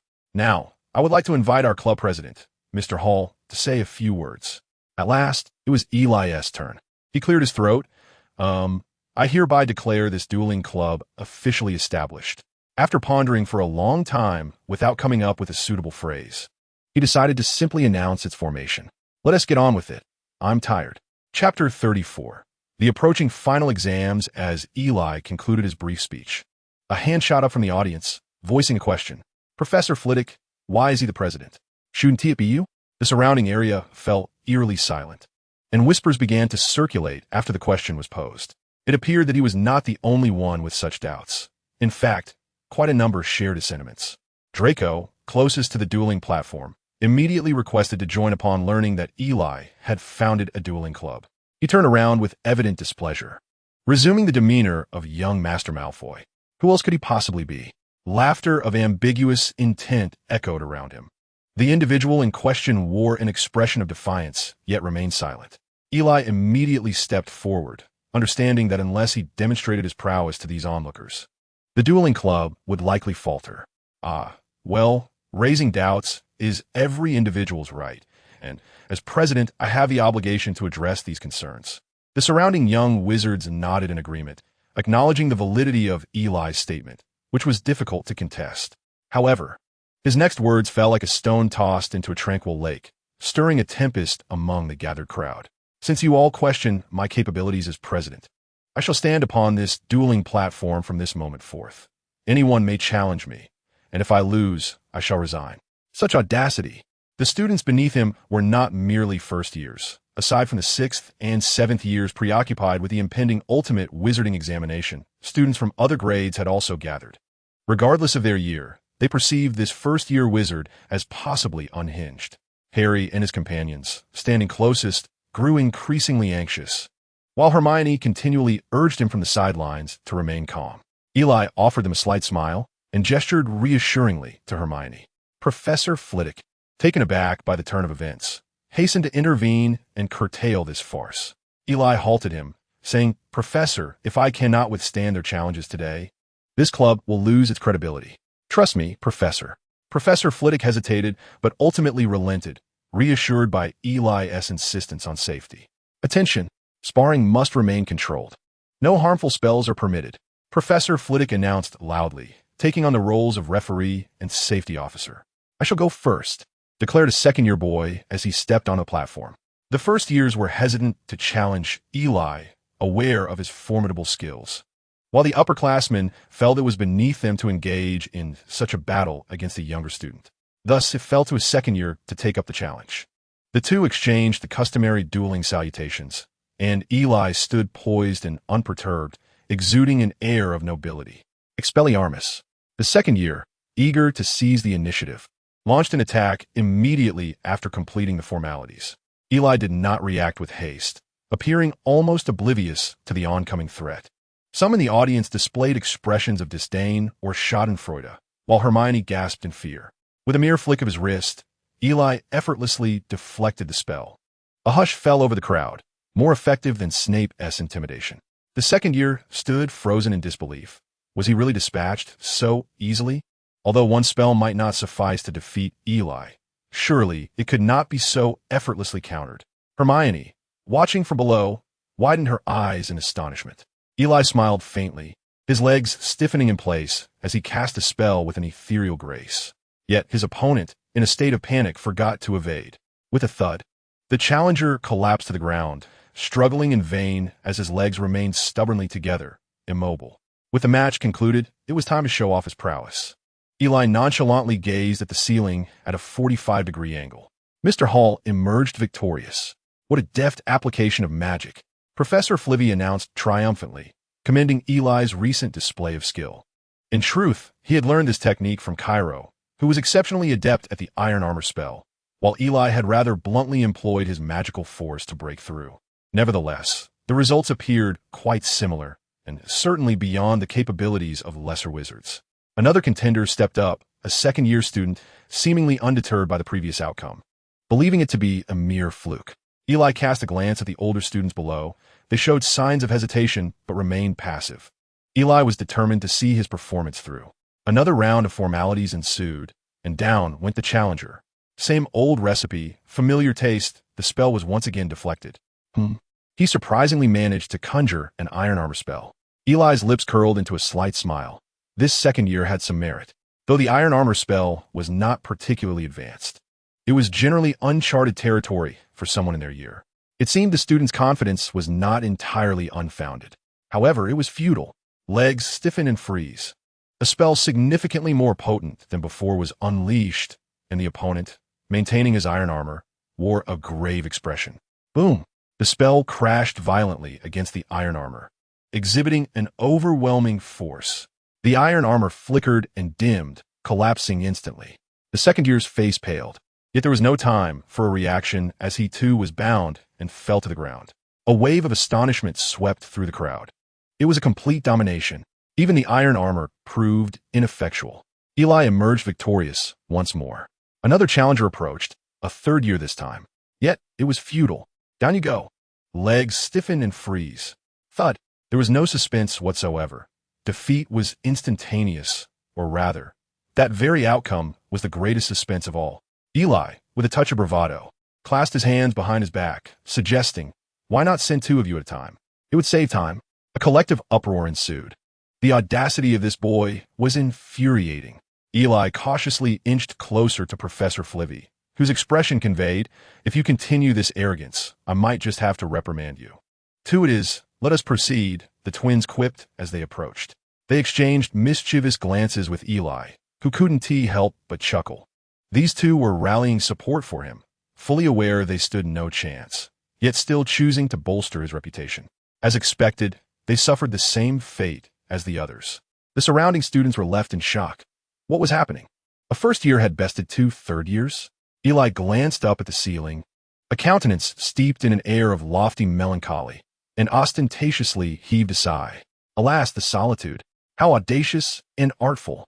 Below, the wizards began to jostle eagerly, some even joining forces in pairs, while a few of the upperclassmen retained a semblance of dignity, opting to refrain from collaboration. Yet there were those devoid of shame. As two fifth years boldly ascended, the battle was no longer as straightforward as before. It ensued for 2 or 3 minutes, a back-and-forth exchange, before conclusion was reached. Of course, Eli refrained from exerting his full prowess, for ultimate defeat was indeed inappropriate. Such is the gravitas that he established. The entirety of Hogwarts was astonished.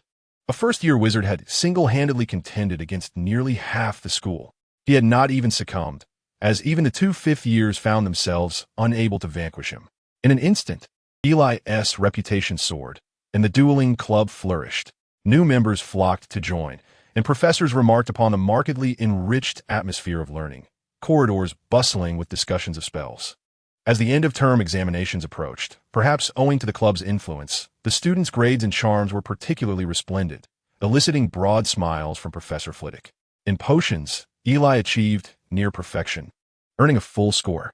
In charms, Professor Flitwick even declared that with Eli's capabilities, as long as he made no mistakes, he would award full marks. The result, unsurprisingly, was indeed full marks, his performance remaining remarkably impressive. In transfiguration, Eli transformed a teacup into a fluttering owl, and Professor McGonagall generously bestowed full marks upon him. Only in history of magic did Eli merely scrape by, for had spent much of the class either daydreaming or napping. Thus, among all subjects, history of magic was the sole course where he barely passed. The school's final examinations had concluded, yet the trio, along with Eli, were only just embarking on their own trials. Chapter 35, The Challenge Minigame. I had anticipated Hogwarts examinations to be quite formidable. However, I found them rather enjoyable. Weasley, you must have faced some difficulties in potions. Silence, Malfoy. At least I can manage one. The 5 of them exited the classroom, having just completed their final examination, while Ron and Draco continued their banter. Indeed, Malfoy had inserted himself into their midst, transforming the original trio into a now 5-member ensemble, albeit with points deducted. Of course, Draco's admiration for Eli had burgeoned. Since the escapades in the Forbidden Forest and the subsequent dueling club skirmish, he had become Eli's fervent admirer, persistently seeking Eli's tutelage in magic. After all, they had braved dragons together and encountered peril. Thus, Draco's rapport with the trio had significantly improved. Their dynamic was no longer fraught with hostility, although they still relished exchanging jibes from time to time, particularly with Ron, as these two were perpetually at odds. In essence, Eli had imparted a profound influence upon them. Ron was no longer a lackluster student, but had ascended to a moderate level of academic performance. Harry, enamored with dueling, found his innate talents flourishing. Hermione, influenced by Eli, joined the dueling club, transforming the knowledge gleaned from books into practical experience. Draco, at long last, abandoned his habitual phrase about informing his father. Uncertain of the fate of the Philosopher's Stone, he pondered whether it remained secure. Harry, still preoccupied with the matter of the stone, voiced his lingering concerns. The Philosopher's Stone? You have yet to explain it to me, Draco remarked, his confusion evident. He had long wished to inquire since hearing about it in Hagrid's hut, but had restrained himself until now. Observing the boy's curiosity nearly reaching its peak, Eli patiently elucidated the situation. After a lengthy explanation, Draco, taken aback, ran his fingers through his slicked back hair. Snape intends to steal a stone protected by Dumbledore? Skepticism was written all over his face.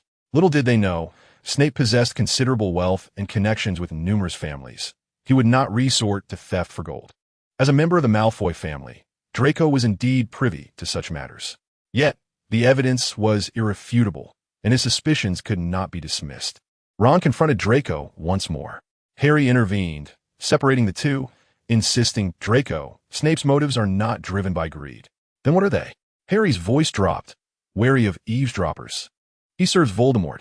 He is working for him. The name slipped from Harry's lips with alarming nonchalance, causing Draco's complexion to drain of color and Ron to shift uncomfortably. Only Eli and Hermione remained unfazed. Eli, anticipating an eventual confrontation with the Dark Lord, felt no apprehension, especially since Voldemort had yet to be resurrected. Hermione, hailing from a Muggle background, had never encountered the terror that was Voldemort. You should not utter that name, Draco hastily cautioned Harry. Why not? His voice lowered further, recalling the rumor that the Dark Lord had cast a spell on his own name. enabling him to discern the whereabouts of those who invoked it. But he is not. Hermione interjected, having never heard of such an eerie enchantment, her incredulity palpable. No, he is not dead, Harry asserted, garnering the attention of his companions. He touched his scar, recounting, the shadow we encountered that day was him. My scar bears his mark. It hurt immensely when we met. Ely recognized the truth in Harry's words. At that moment, Voldemort was indeed lurking within Quirrell's mind. The atmosphere grew heavy, as both Draco and Ron, hailing from pureblood families, were well aware of the Dark Lord's dread. However, he has now sunk so low as to rely on unicorn blood to sustain his life. There is little to fear, Draco thought. He sought the Philosopher's Stone to regain his powers. If successful, their worst nightmares would materialize. Ely broke the oppressive silence, igniting a surge of enthusiasm in Harry and Ron. Indeed, we must thwart him. The group departed the castle, heading towards Hagrid's hut, where Hagrid sat at the entrance, playing a tune. Harry paused, a sudden spark of insight illuminating his mind, prompting him to hasten towards Hagrid. Harry, where are you going? Came a question. How can you not find this peculiar? Why would Hagrid desire a dragon, only to encounter someone carrying a dragon egg? Who in their right mind would wander about with a dragon egg? A flicker of understanding crossed Hermione's face, while Ron and Draco appeared somewhat bewildered. Eli was animated, exclaiming, It's coming, it's coming. The mini-game is about to begin. But then he pondered, wait, how can I act recklessly like the little lion? I must remain calm. He turned to Hagrid. Do you recall what the person who gave you the dragon egg looked like? The group was slightly out of breath. Hagrid looked at the suddenly arrived youngsters with surprise, a reminiscent expression crossing his face. He was clad in a black robe. I couldn't see his face clearly. The group's expressions shifted. A black robe? Doesn't that suggest something sinister? No one in a black robe can be good. Did he say anything to you? Oh, certainly. He inquired about the animals I've raised, and I told him quite a lot, Hagrid replied, a hint of pride in his demeanor. Was he particularly interested in Norbert? Indeed, he asked a few questions about Norbert. I told him that the key to handling animals is knowing how to keep them calm. For instance, Norbert will fall asleep instantly if given a bit of music. Hagrid's expression grew warm as he spoke of Norbert, but then suddenly shifted. Realizing he had let something slip, the five turned and sprinted towards the castle. Hagrid muttered, I should have told you that. Professor McGonagall was in her classroom, grading assignments when a group of young wizards burst in. Professor, we need to see Professor Dumbledore immediately, Harry exclaimed before he could steady himself. Professor McGonagall was startled, casting a disapproving gaze upon the group. What are these unfortunate children doing here again? Professor Dumbledore has been summoned to the Ministry of Magic in London. What is the matter? The group exchanged glances. Someone is trying to steal the Philosopher's Stone. McGonagall's expression changed instantly. How do you know about the Philosopher's Stone? Regardless of how you came by this knowledge, it is currently well protected. You students should return to your dormitories at once. This is not your concern. The group was dejectedly ushered out. How could Dumbledore be called to the ministry at such an opportune moment? This is not right. The young wizards began to sense the gravity of the situation. We must go to the trapdoor tonight, right tonight? Harry declared resolutely, Gryffindor's bravery shining through at that moment. Draco looked incredulous. Tonight? You mean we're going to confront that person ourselves? Malfoy, are you afraid? Ron seized the opportunity to taunt him. Draco flared up instantly. I won't lose to anyone, especially not to this fool. He puffed out his chest. Fine, let us go. Who's afraid? Chapter 36. The minigames too, why did it take you so long to arrive?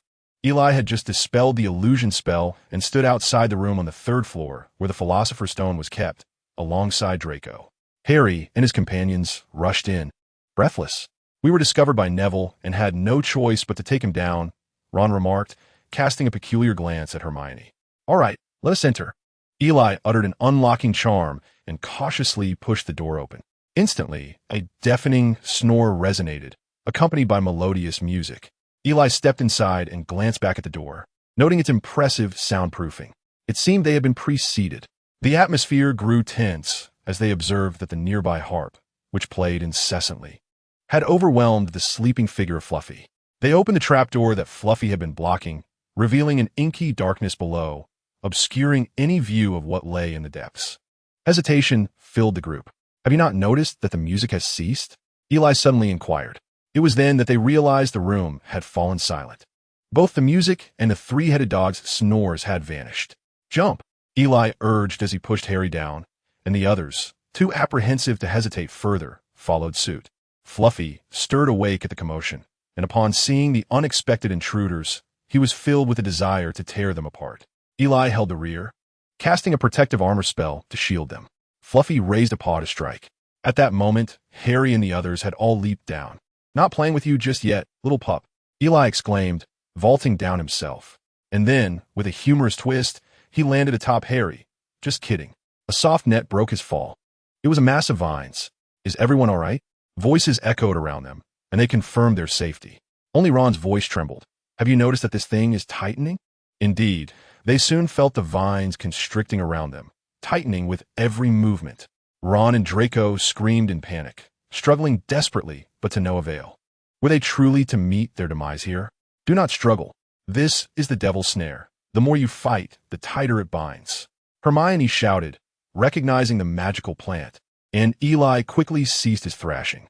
Gradually, Eli felt the vines loosen until they released him, allowing him to fall to the ground below. It was not a great height, and he emerged unscathed. Hermione soon followed, and Eli helped her up. They have made it down, but what are the others above? Before long, Harry joined them. Yet Ron and Draco remained above, still wailing. "Do not struggle. Do not struggle," Hermione repeatedly urged, but the two continued their frantic cries, akin to a slaughtered pig. Eli raised his wand, and a brilliant luminescence flickered forth. Suddenly, as if the sun itself had risen, the world was completely illuminated, the intense radiance forcing Hermione and Harry to shield their faces. The devil's snare, provoked by this dreadful light, writhed like a snake confronted with realgar, struggling wildly. Ron and Draco tumbled down in disarray. As they helped the two unfortunate boys to their feet, it was evident that they were thoroughly startled. "Let us proceed. There are still challenges awaiting us," Eli urged as they entered the solitary corridor. "What is that sound?" It resembled the fluttering of wings. From the far end of the passage, a cacophony of flapping wings suggested the presence of numerous birds. At the passage's terminus lay a spacious chamber, with only a door opposite and a corridor from whence they came as exits. "Alohomora!" Ron imitated Hermione, brandishing his wand at the door and calling out the spell. However, it remained steadfast, leaving Ron scratching his head in embarrassment. I don't know why that didn't work." Eli stepped forward to investigate. It appeared that the door was enchanted with a multitude of spells, rendering it impervious to forceful entry. He gazed upward, realizing that they must find the true key among that swarm. The others followed his gaze, discovering that the source of the fluttering sounds was a large cluster of winged keys, resembling insects. The sight of those frantic, flitting keys sent shivers down their spines. Who could discern which key was genuine? Eli continued his inspection of the door. Its age was apparent. The lock was quite antiquated and rusted, suggesting that the key must also be the most dilapidated among the lot. They diligently searched through the multitude of keys for the one that appeared most distinctive. But after a while, their eyes began to ache. "Look over there. That one has a piece missing from its wing," Harry suddenly exclaimed, pointing at one of the keys. A broomstick floated nearby. "It seems we need to fly up and seize it." Ron encouraged Harry. "If Snape could catch it on a broom, surely you can too." Harry mounted the broom, and at that moment, the keys seemed to go berserk, ferociously swooping towards him. He ascended immediately, darting towards the elusive key. True to his reputation as the youngest seeker, Harry maneuvered the broom with remarkable agility, nearly grasping the key several times. The other keys pursued him in a relentless throng. But thanks to Harry's exceptional flying skills, none managed to touch him. "Catch the key," Harry exclaimed as he finally snatched it from the air, hurling it downwards while deftly evading the relentless swarm of keys. Eli caught the key and quickly dashed toward the door. "Hurry, hurry," they urged, anxiety mounting as Harry navigated the perilous aerial chase. The door swung open, and they hurriedly filed in. "Harry, come quickly." Harry dove directly into the room. The moment he entered, Eli swiftly closed the door, behind which a series of violent thuds echoed. The group sighed in relief, for these keys were indeed formidable, having penetrated the door completely. The next challenge presented itself. Another room, another door, but this time it was transformed into a colossal chessboard. The group attempted to navigate around the board, only to find that the pieces had entirely obstructed the entrance. As they approached the opposing pieces, The pawn-like figures brandished their twin blades, their intent to threaten unmistakable. It appeared we must engage in a game of chess. Ron suddenly transformed, embodying the role of a master strategist upon the chessboard. Under Ron's guidance, each member represented a chess piece. "I shall be the knight," Ron declared, mounting the stone horse. Were we truly to engage in a real wizard's chess match? Draco's expression darkened. Ron pointed to one of the pawns. "You move to 5. The piece obeyed his command, slowly advancing to square 5, right within the attacking range of the opposing piece. In an instant, the opposing pawn drew its twin blades and ferociously struck at our piece. A resonant clash echoed, followed by a cloud of dust as the attacked piece shattered into fragments. It seemed all too real. The atmosphere grew tense. However, the game had commenced. There was no retreat. The chessboard transformed into a genuine battlefield, with flashes of steel and fierce exchanges. Both sides engaged vigorously, each suffering losses. Ron maintained an extraordinary composure, masterfully overseeing the battlefield while ensuring the safety of his companions, holding his ground against the adversary. Eli remained amidst the fray, keenly observing the unfolding strategy. His countenance bore a grave weight, for he discerned the dwindling pieces on the board and the increasing debris. The game had reached its critical phase. As the White King captured one of the pieces, a sudden silence enveloped the arena. "Harry, you see it too, don't you? If I make one more move, the White King will capture me, but you could deliver checkmate." "No, that cannot be. Listen, Harry, you're the boy who lived. Your destiny is to confront that man. You cannot allow yourself to become a sacrificial piece now." Knight to 3. In truth, Ron had a means to secure his own safety, yet would place Draco in peril. Faced with such a dilemma, he hesitated not, resolutely charging forth as a knight. The White King raised his mighty sword high and plunged it into the stone horse beneath Ron. The knight had fallen. Ron collapsed among the rubble. Harry strode purposefully to the White King, pronouncing his death sentence. Checkmate. The great sword fell with a resounding crash, and victory belonged to the black pieces. The group hastily rushed to Ron's side, assessing his injuries. Elijah wished for Draco to remain, but his steadfastness compelled him to follow along. "Hermione, take Ron upstairs and summon the professor. The rest of us shall proceed to the next challenge." They entered yet another chamber, devoid of doors or windows save for the passage they had traversed. In the center stood a colossal mirror, before which a man adorned with a grand turban stood. "Professor Quirrell?" The man turned, revealing himself to be Quirrell, possessed by Voldemort's spirit. No, it was Snape that Harry could scarcely believe had been replaced by the very figure he had always trusted. Quirrell chuckled mockingly. "Indeed, Snape's loathsome demeanor is more akin to that of a villain. With him present, who would suspect a stuttering Quirrell? Yes, it has always been me. It has always been my intent to bring about your demise. The troll was my doing, as was Quidditch. That Snape fellow dared to impede me on the 3rd floor that day, and since then, he has never trusted me again. Yet I have never been alone." Quirrell grew increasingly agitated, facing the mirror once more. "What purpose does this mirror serve?" Suddenly, a weak, hissing voice, serpentine in its quality, emerged from behind Quirrell's head. "Let me speak. But you still possess some strength." Quirrell began to slowly unwrap his turban, revealing a grotesque, human face twisted upon the back of his skull. Harry clutched his forehead in agony. "Voldemort!" he exclaimed, attempting to flee with Elijah and Draco, but Quirrell merely snapped his fingers, igniting a circle of flames around them. "Harry, do not resist. Do you not wish to see your parents? Help me acquire that object, and I can bring them back to life." The mirror reflected 2 figures, Harry and Elijah, as parents. This mirror, too, was the mirror of Ariste. "Elijah, I know you. You are exceptionally gifted. There exists no absolute good or evil. Those powerless to seize authority have no claim to the world. Together, we can make the world bow before us." Elijah scoffed. "You? I believe you should first attend to your own nose." Disarming charm. Elijah struck first. He dared not gamble on the professor's timely arrival. "Foolish!" Voldemort roared, seizing control of Quirrell's body to dispel Elijah's spell. A green light surged forth. The trio swiftly evaded, possessed by blood magic. In a moment of peril, Elijah held nothing back. Disarming charm. 3 beams shot toward Voldemort. With a violent swing of his wand, he deflected all 3 spells. What a potent talent you possess, associating with such a wretch. Who is the wretch remains to be seen. Ultimate death.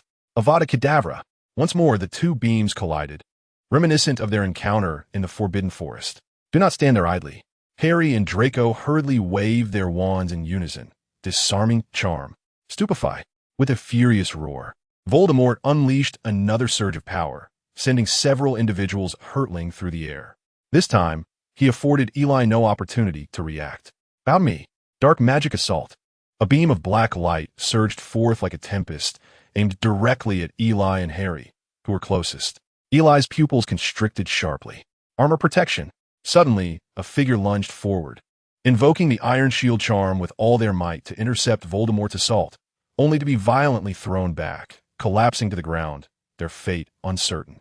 Draco. Elias murderus intent escalative. Ultimate death. Damn the ants. Oblivious to their demise. The clash of magic reverberated once more. Harry, slap him in the face. Eli shouted urgently at Harry. Faced with life and death, Harry had no time for hesitation. It was now or never. He charged forward, delivering a flurry of slaps to Voldemort's face. The Dark Lord, renowned for his magical prowess, had never anticipated such a brutish form of combat. With Eli diverting his attention, Quirrell's body was incapable of mounting a counteroffensive. Each slap Harry delivered was undeniably impactful. The sharp sound of slaps echoed throughout the chamber. The areas where Harry's hands had made contact began to carbonize, and a heart-wrenching scream filled the air, though it was unclear whether it emanated from Voldemort or Quirrell. Observing the unexpected efficacy of his strikes, Harry unleashed a barrage of blows. Quirrell's body struggled momentarily before disintegrating into ash, scattered across the floor. A black mist suddenly erupted, revealing a grotesque visage that roared in fury before fleeing the scene. They had triumphed. Chapter 37. A surprise Harry lost consciousness, having been struck down by the dark mist conjured by Voldemort. In the midst of the chaotic world around him, a pair of familiar green eyes materialized in his vision. Mom, Eli? Among the remnants of Quirrell, now nothing but ashes, only Eli remained standing. Harry? Draco, wake up. Eli sighed heavily, lamenting, You two have both fainted. How are we supposed to proceed? I refuse to stay awake. I'm lying down too. Eli chose to recline on the ground, resigned to the fact that they wouldn't be exiting anytime soon. Where I fell, there I shall lie. This was indeed a dire predicament. Having unexpectedly engaged in a magical duel with the Dark Lord, he recalled watching the film, where Voldemort merely made an appearance, and Quirrell acted as a melee sorcerer, wielding no wand at all, for reasons unknown. In his reality, Voldemort had taken over the body, brandishing a wand with the intent to annihilate them. Fortunately, Voldemort had yet to fully recover, and Quirrell's magical abilities were insufficient to eliminate Eli instantly. As long as he could not be slain in an instant, Eli had a means to vanquish him. It was essential to remember that the protection of Bloodkin was not exclusive to Harry. Eli possessed it as well. The original plan was that if Harry could not reach Quirrell, Eli would take matters into his own hands. Yet, in the end, Chilo succumbed to Harry's merciless slap, and Voldemort lost his vessel, rendering him incapable of stirring any significant turmoil. Moreover, his true identity remained concealed, as he wished to avoid premature revelations, particularly to Harry. The sole reason for this reticence was his unpreparedness to embrace the sudden bond of brotherhood that might arise. However, he bore no objections to revealing his talents, for he would inevitably confront Voldemort, and given his current inability to resurrect, what was there to fear? A true talent must possess the courage to confront the formidable. What kind of hero lacks the audacity to draw a sword against the mighty? Eli did not aspire to be a hero, yet he refused to beg in submission. Nevertheless, reclining in this manner was rather pleasant. In this room, one lay cold, two were unconscious, and another snored away. When the professors hurriedly arrived, Madame Pomfrey remarked on Eli's remarkable quality of sleep. It was yet another close call for these unfortunate children, now with the addition of Draco. But who could ascertain if this was a meticulously orchestrated trial? Eli was indifferent. He was quite displeased, indeed rather irked, as he gazed upon the red decorations symbolizing Gryffindor. Just moments ago, they had been green, yet old Dumbledore had dashed up and transformed them with a flurry of words. To confront formidable foes requires not only sufficient strength and courage, but also ample wisdom. Hermione Granger, in a perilous situation, demonstrated her intellect, earning 50 points. Ron Weasley showcased his exceptional strategic prowess, earning another 50. Harry Potter, Eli Hall, and Draco Malfoy, in the face of a terrifying adversary, displayed remarkable bravery, each earning 60 points. Furthermore, Neville Longbottom, who had the courage to stand against his friends, was awarded 10 points. Thus, considering these factors, I believe the decorations ought to be altered. With a wave of his hand, Dumbledore transformed the decor to red. Gryffindor erupted in fervent cheers. In stark contrast, Slytherin, having experienced the highs and lows of life in a brief span, was enveloped in gloom, with each member uttering curses under their breath. The joy in the house cup belonged to others, leaving them with nothing. The rather unremarkable end-of-term feast for Slytherin concluded, and the young wizards departed in an orderly fashion, their spirits lifted by the prospect of the upcoming holiday. Illy, Illy. Someone suddenly called out to him. It was Professor McGonagall. Professor Dumbledore requests your presence in his office. The password is chilled lemon tea. Wishing you a delightful holiday. With that, Professor McGonagall departed. Eli began to speculate on the purpose of Dumbledore's summons. Could it be that after seizing the house cup, he intended to deliver some devastating revelation? How frightening! As he pondered, Eli found himself at the door of the office. Dumbledore's password was rather peculiar. Chilled lemon tea. Eli felt as though he were becoming a veritable lemon himself. Upon uttering the incantation, the statue, adorned with wings, spiraled upwards, revealing a staircase. Ascending it, he rapped on the door. To his surprise, Professor Dumbledore did not engage in his usual playful banter about having anticipated his arrival. "Oh, do come in. Would you care for a drink?" Dumbledore's enthusiasm resembled that of a market vendor eager to attract customers. "No, thank you, Professor. The dinner was quite satisfactory. I am thoroughly full." Eli politely declined, implying that they had not celebrated the house cup, but had rather indulged in a meal. Dumbledore produced a selection of confections. "You might want to try this. It is a treat from the Duke of Honey, and I find its flavor quite delightful." Eli gazed at the writhing mass of candies, resembling live cockroaches, nearly losing his earlier meal. How can he find such things appealing? He thought. "No, really, I'm quite full." Dumbledore, undeterred, consumed several. Much to Eli's dismay, he felt increasingly uncomfortable. The reason for Dumbledore summoning him was surely not merely for sweets and tea. Yet, the enigmatic figure remained reticent, keeping Eli on edge, leaving him utterly at a loss for a strategy to counter the old man's tactics. "In truth, I have pondered this matter for a considerable time. It may be profoundly unethical and could cause harm," Dumbledore remarked. "Then perhaps you should refrain from speaking," Eli retorted. "If it's both unethical and harmful, are you trying to ensnare me? Can I not choose to ignore it?" Dumbledore paused, momentarily taken aback, his hand holding the candy halting mid-air. He had not anticipated such a response from Eli.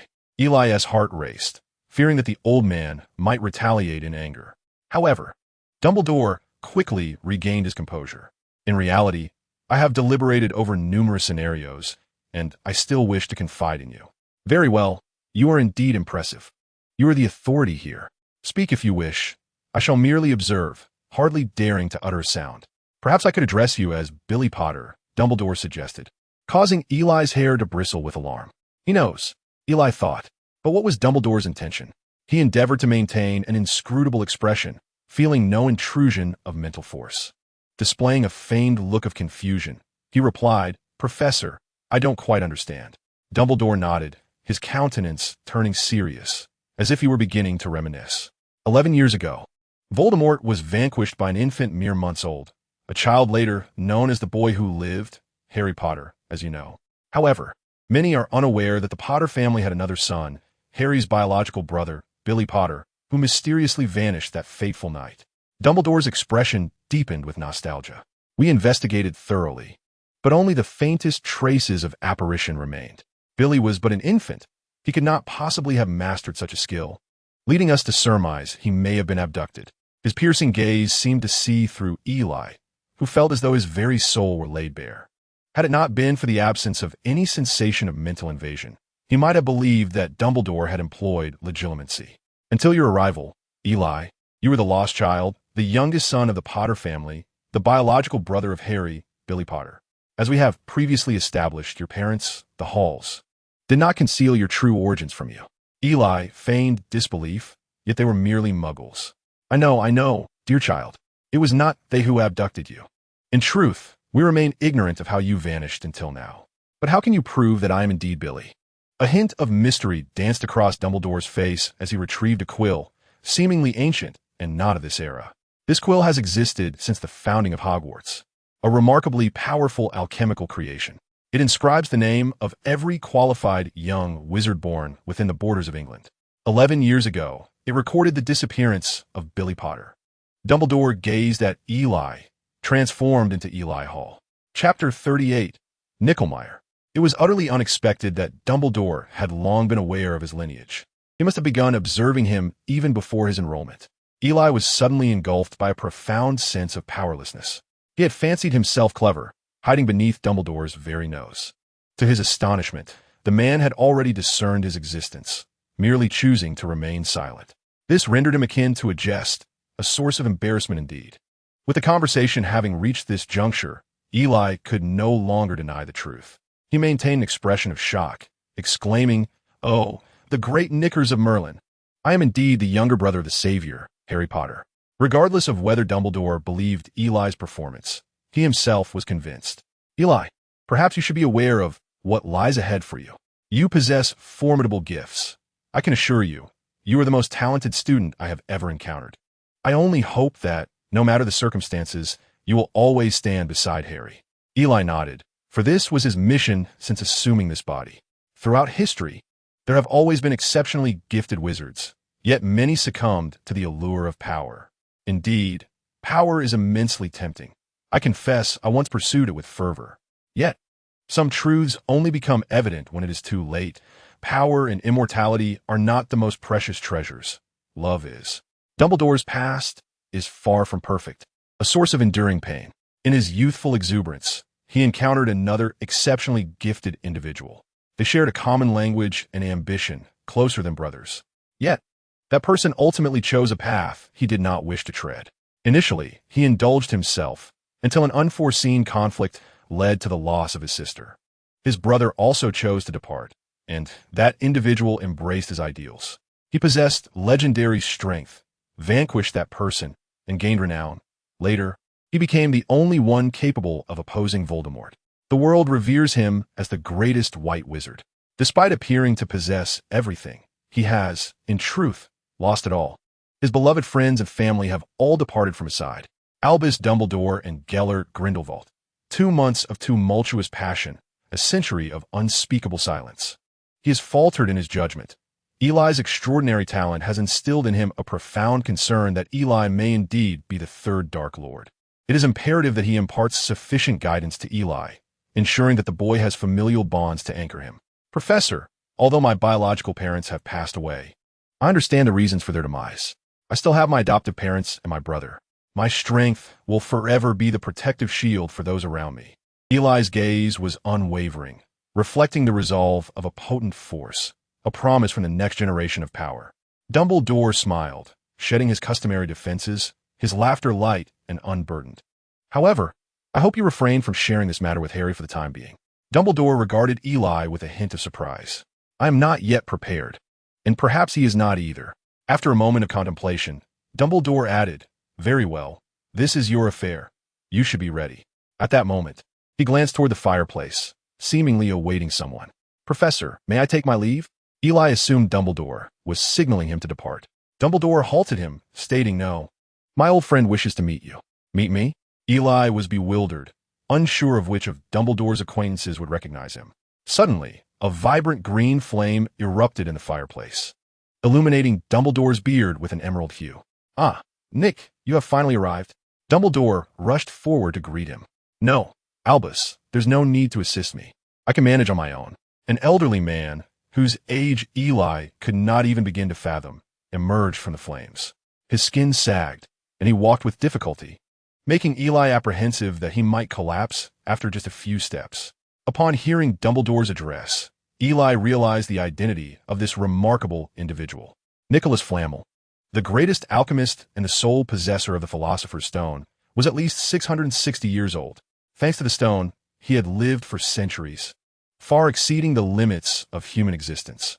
Even wizards do not achieve such longevity. Wizards enjoy a longer lifespan than ordinary humans, particularly the powerful ones. Dumbledore himself was over 100 years old and still agile enough to contend with Voldemort, who was in his 70s. Flamel shuffled forward with small, tentative steps, his legs quivering with each movement. "Oh dear, take your time, sir. If you were to fall, who would be accountable?"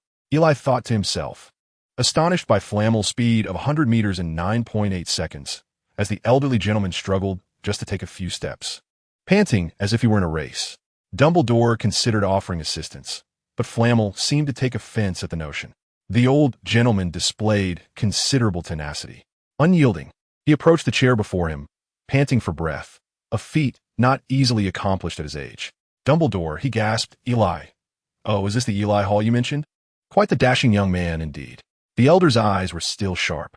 Eli promptly rose and bowed, introducing himself. "Greetings, I am Eli Hall."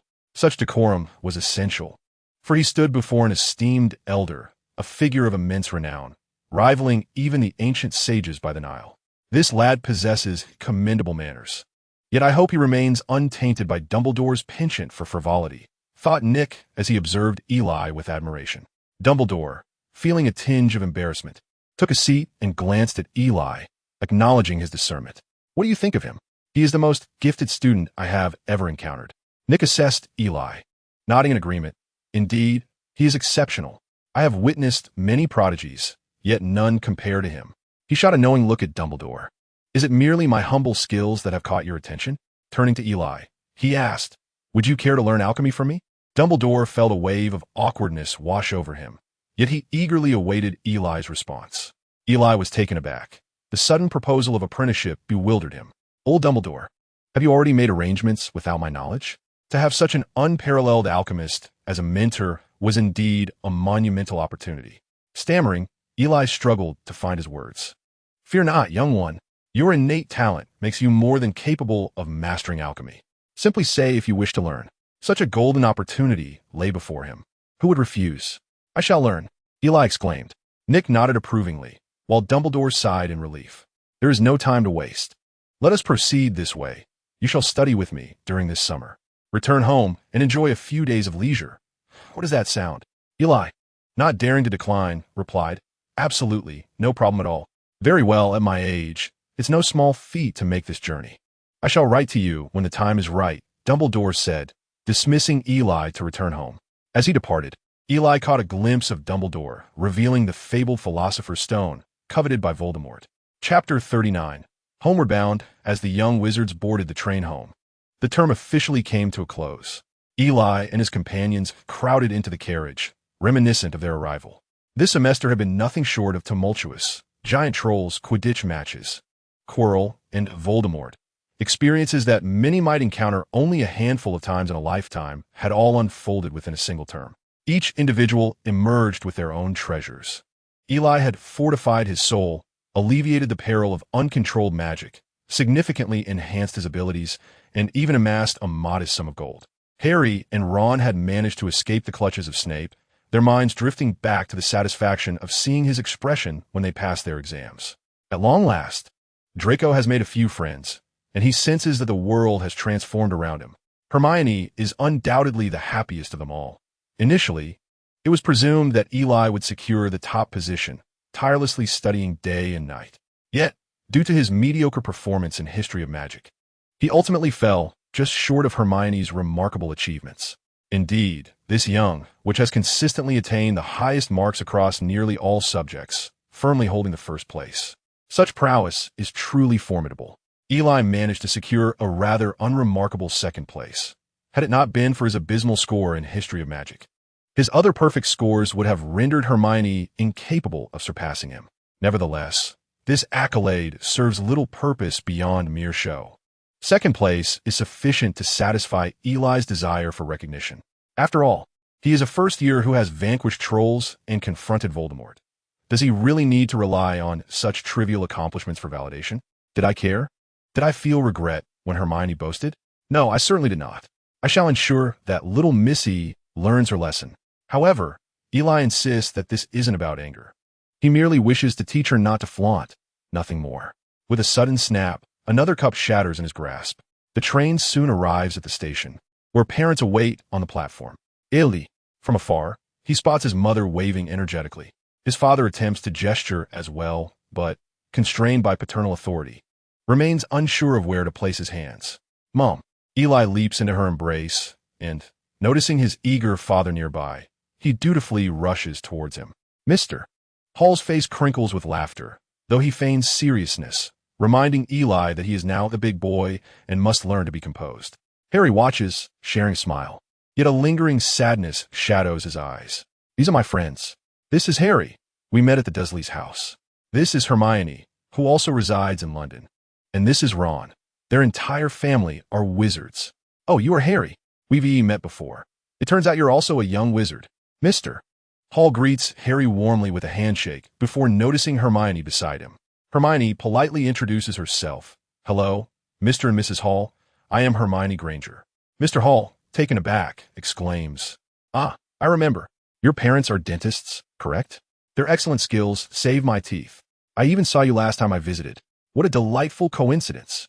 He then turns his attention to Ron, who appears somewhat shy, perhaps due to his lack of interaction with Muggles. Hello, Mr. and Mrs. Hall. I am Ron Weasley. Mr. Hall strains to recall whether he has met this boy before, but as the Weasleys are a wizarding family, it seems unlikely. What a pleasure. You must come over to our home sometime. The Grangers and the Weasley family soon arrive, with the twins and Percy already reunited with their parents. The adults from the three families engage in enthusiastic conversation, with Mr. Weasley particularly animated. He is one of the few wizards who harbors a profound admiration for the Muggle society, and, as a pure-blood wizard, he is utterly delighted to have made so many Muggle friends. The Granger and Hall couples are old acquaintances, naturally engaging in ample conversation. The Hall couple shares a similar professional background with Mr. Weasley, leading to a lively exchange, particularly between Mr. Hall and Mr. Weasley, who lament the time lost in not having met sooner. The Dursley family arrived tardily, displaying an unmistakable reluctance to pick up Harry. However, upon encountering the Hall family, their demeanor shifted dramatically. The Weasley couple, hailing from a magical lineage, is not particularly adept at interacting with Muggles, especially with a family like the Dursleys, who harbor a strong disdain for magic. The Dursleys maintain a respectful distance from the Weasleys, which leaves an unfavorable impression on the latter. They had erroneously assumed that all Muggles would be as amiable as the Halls and the Grangers. After exchanging farewells, everyone returned to their homes. Mr. Dursley roughly shoved Harry into the car, an action that elicited disapproval. The adults from the Weasley, Hall, and Granger families even agreed to maintain correspondence, as they found each other to be quite approachable. Their meeting today was indeed long overdue. Once they had all departed, Mrs. Hall seized Eli by the ear. So, you've grown up, have you? Bold enough to not return home. You didn't come back a month before school started, nor for Christmas. And even during summer you told me you'd only stay a few days? Eli howled in protest, akin to a pig being slaughtered. What does battling a giant or facing the Dark Lord matter when he would still be subjected to his mother's ear-tugging? Mr. Hall stood by, fanning the flames. For it is not the act of striking that instills fear, but the encouragement to do so. Eli, baring his teeth, vowed to reveal every secret hiding spot of his father's stash. Thus, upon reaching home, a fierce battle ensued. In truth, the brunt of the reprimand fell upon Mr. Hall and Eli. The moment Eli entered the house, he spilled the beans about his father's hidden stash like a bamboo tube pouring out beans. With irrefutable evidence, even Mr. Hall's reputation as a distinguished lawyer could not salvage his situation. Mrs. Hall was on the verge of transforming into a Norwegian ridgeback, ready to unleash her fury, while Eli and Mr. Hall cowered in a small corner, trembling. Mr. Hall was not one to back down easily, promptly revealing Eli's childhood mischief with Mrs.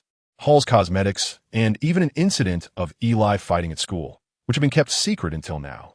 The two nearly severed their father-son relationship, each accusing the other of disloyalty. This war came to an end with the arrival of the Granger family. Eli nearly embraced Hermione in gratitude. Shortly thereafter, the Weasley family appeared, though they did not bring all 7 children. Only the youngest, Ron and Ginny, accompanied them. In the evening, Mr. Hall also picked up Harry. Under normal circumstances, the Dursleys would have preferred not to see Harry make friends at all. However, due to professional obligations that required their reliance on the Hall family, they reluctantly allowed Harry to venture forth. Exchanging the friendship of the Hall family for the freedom of an insufferable individual was indeed worth it. After all, they were delighted not to have to endure Harry's presence. It was a prearranged gathering among the three families to enjoy a meal at the Hall residence. The women congregated, engaging in lively conversation.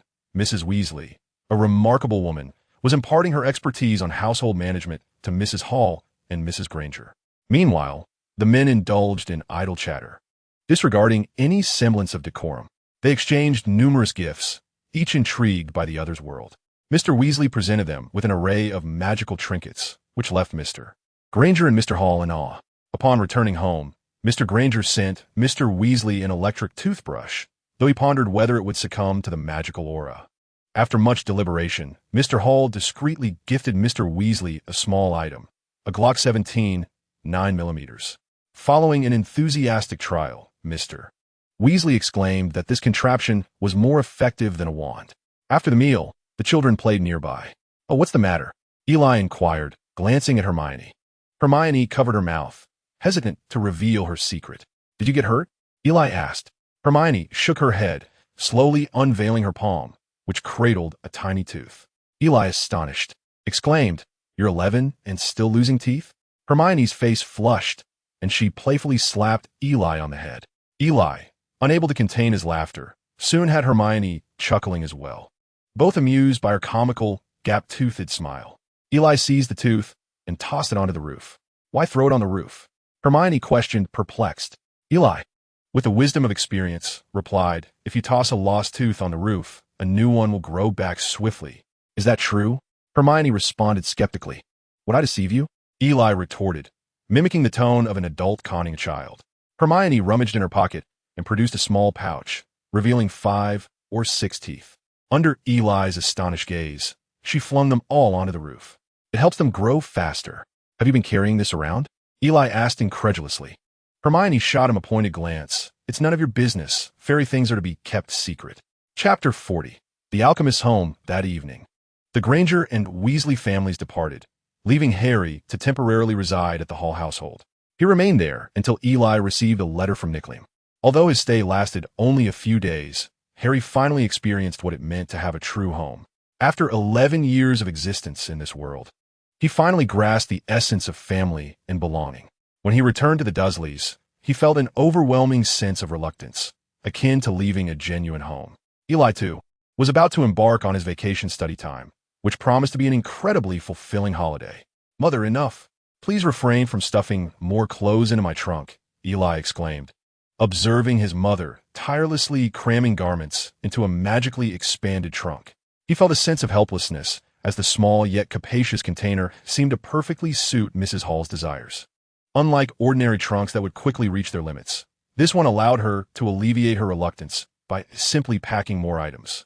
By the time she had shoved in the last piece, Eli's room had been nearly emptied. This was akin to a landslide of maternal affection. Eli retrieved a small object included with the letter from Nicklim, a sphere that appeared to be crafted from copper, lacking any distinctive markings. According to the letter, by reciting the address 3 times while holding the sphere and giving it a gentle flick, he would be transported to Nicklim's location. This process bore resemblance to apparition, or perhaps a key to a door. Of course, apparition could not compare to the convenience offered by a key. At that moment, Mr. Hall set down his newspaper. "Eli, take good care of yourself, and do not cause any trouble for your teachers," he advised, maintaining the dignified composure of a father, even as his heart ached to embrace Eli and express how much he would miss him. "Of course, I will," Eli replied, lifting the trunk and smiling at his parents. He then softly recited the address into the sphere. Upon reaching the 3rd repetition, he gently flicked the sphere, causing it to vibrate intensely. The tremors did not subside, but intensified, as if suddenly activated. The space around him began to distort, and the familiar sensation of being pulled returned. A sensation that might have made an ordinary person feel nauseous. Eli felt as though he were a small object navigating through a thick substance, the resistance of space palpable. This process lingered longer than his previous experience in the overturned alley. As the disorienting sensation faded, he found himself at his destination, Devonshire, England. Before him lay an unassuming courtyard, brimming with quintessential English countryside charm. It hardly resembled the abode of an alchemist. "Oh, Eli, come in. The meal is ready," Nicklemy called out, embodying the demeanor of an ordinary grandfather, albeit one who had lived for over 660 years. Eli felt somewhat apprehensive as he entered with his trunk. There were no smoking alchemical furnaces or peculiar instruments. He almost believed he had mistakenly wandered into a common household. The walls were adorned with numerous opera posters, some appearing quite ancient, others seemingly hand-painted. Without the protection of magic, they would surely have turned to dust. "Not quite the home of an alchemist, is it?" Nicklemy remarked, standing beside Eli and gazing at the opera posters as if pondering aloud. "I have been studying alchemy for several centuries. Surely there must exist moments and spaces that do not pertain to alchemy, for without them, I would surely be driven to madness. Now, come to dine. Today, Perenelle has taken it upon herself to cook, though I advise you to exercise caution, as she has not set foot in the kitchen for over 100 years. "You old fool, are you speaking ill of me?" came a voice, somewhat aged, yet still resonant with vigor. "That is untrue." Nicklem, like a child caught misbehaving, tugged at Eli, leading him to the dining hall while whispering, "She hasn't changed a bit in all these years. You still dare to speak." Eli, hesitant to nod, feared that the wrath would be directed towards him. "Oh, you must have misheard," he muttered softly. "Good heavens, is her hearing not intact?" The table was adorned with a lavish spread, far from a semblance of a meal prepared after a century-long hiatus from cooking. "Oh, Eli, how delightful it is to see you. Come, sit and sample my culinary skills," greeted a kindly-looking elderly woman, a stark contrast to the fiery voice that had just echoed. She waved her wand, arranging the dishes upon the table. Inviting the two to take their seats, Eli, unable to refuse her warm hospitality, tried a piece of beef. It seems rather tasteless." He then sampled a slice of duck breast, and with a sudden burst of salt, nearly choked, his saliva surging. Perenelle looked at him expectantly. "Well, how is it?" "Delicious. Quite delightful," Eli remarked, feeling that this was perhaps the most insincere statement he had ever uttered. "Oh, I too find it rather good. It seems my culinary skills have not diminished over the years." Perenelle appeared quite pleased with herself. However, Nicklem, acutely aware of Eli's expression and perhaps familiar with his wife's culinary prowess, felt a bead of cold sweat trickle down his temple. "Nick, you should eat too. It has been ages since you have savored my cooking," suddenly called upon. Nicklem gazed at the dishes with a sense of impending doom. Upon tasting, Eli observed him rolling his eyes. "Good sir, shall I call for an ambulance?" Eli genuinely feared witnessing the demise of a master alchemist before his very eyes. Surely, even the Philosopher's Stone would struggle to render aid in this situation. Yet, fortunately, the old man remained robust, perhaps due to his familiarity with his wife's culinary creations, displaying a modicum of resilience. At last, the old gentleman managed to endure. Perenelle, noticing Nicklem's near-death expression, expressed her discontent. "Is it truly that distasteful? You always wore such a face when eating my dishes." She speared a piece of duck breast, tasted it, and then, to her dismay, finally grasped the reality of her culinary abilities. Unable to bear it any longer, she withdrew from the table. Perenelle commanded, and a house elf promptly appeared, deftly commencing the preparation of the meal. It seemed that the usual cook was indeed the house elf. "My sincerest apologies. After a century, my culinary skills have inevitably waned." "No, you have always performed consistently well," Nicklem murmured softly. However, under the piercing gaze of his wife, he quietly lowered his head. Eli observed the remarkable capabilities of the house elf and pondered whether he too might acquire one. Perhaps it could assist him in managing his burgeoning estate.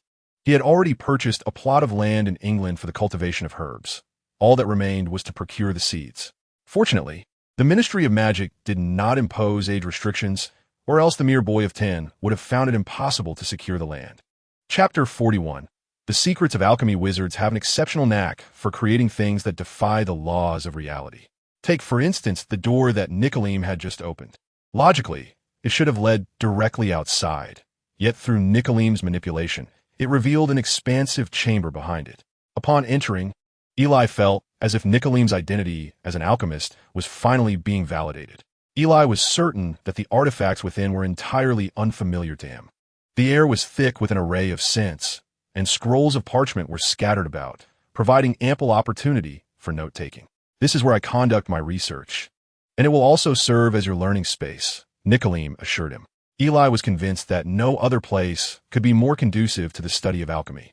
Merely being there made him feel as though he were on the verge of becoming a master alchemist himself. Nicolim, in his element, adopted a serious demeanor. Eli, share your thoughts on alchemy, he prompted, initiating their first lesson.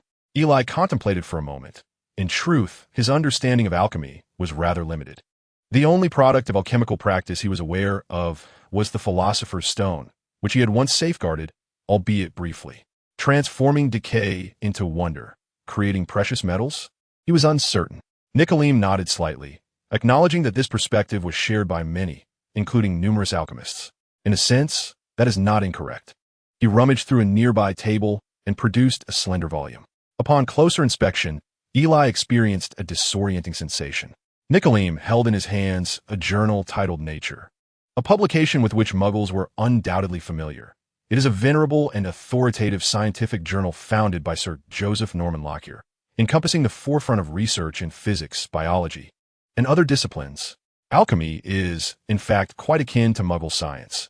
It is an extension of human intellect, enabling us to achieve what individuals cannot accomplish alone.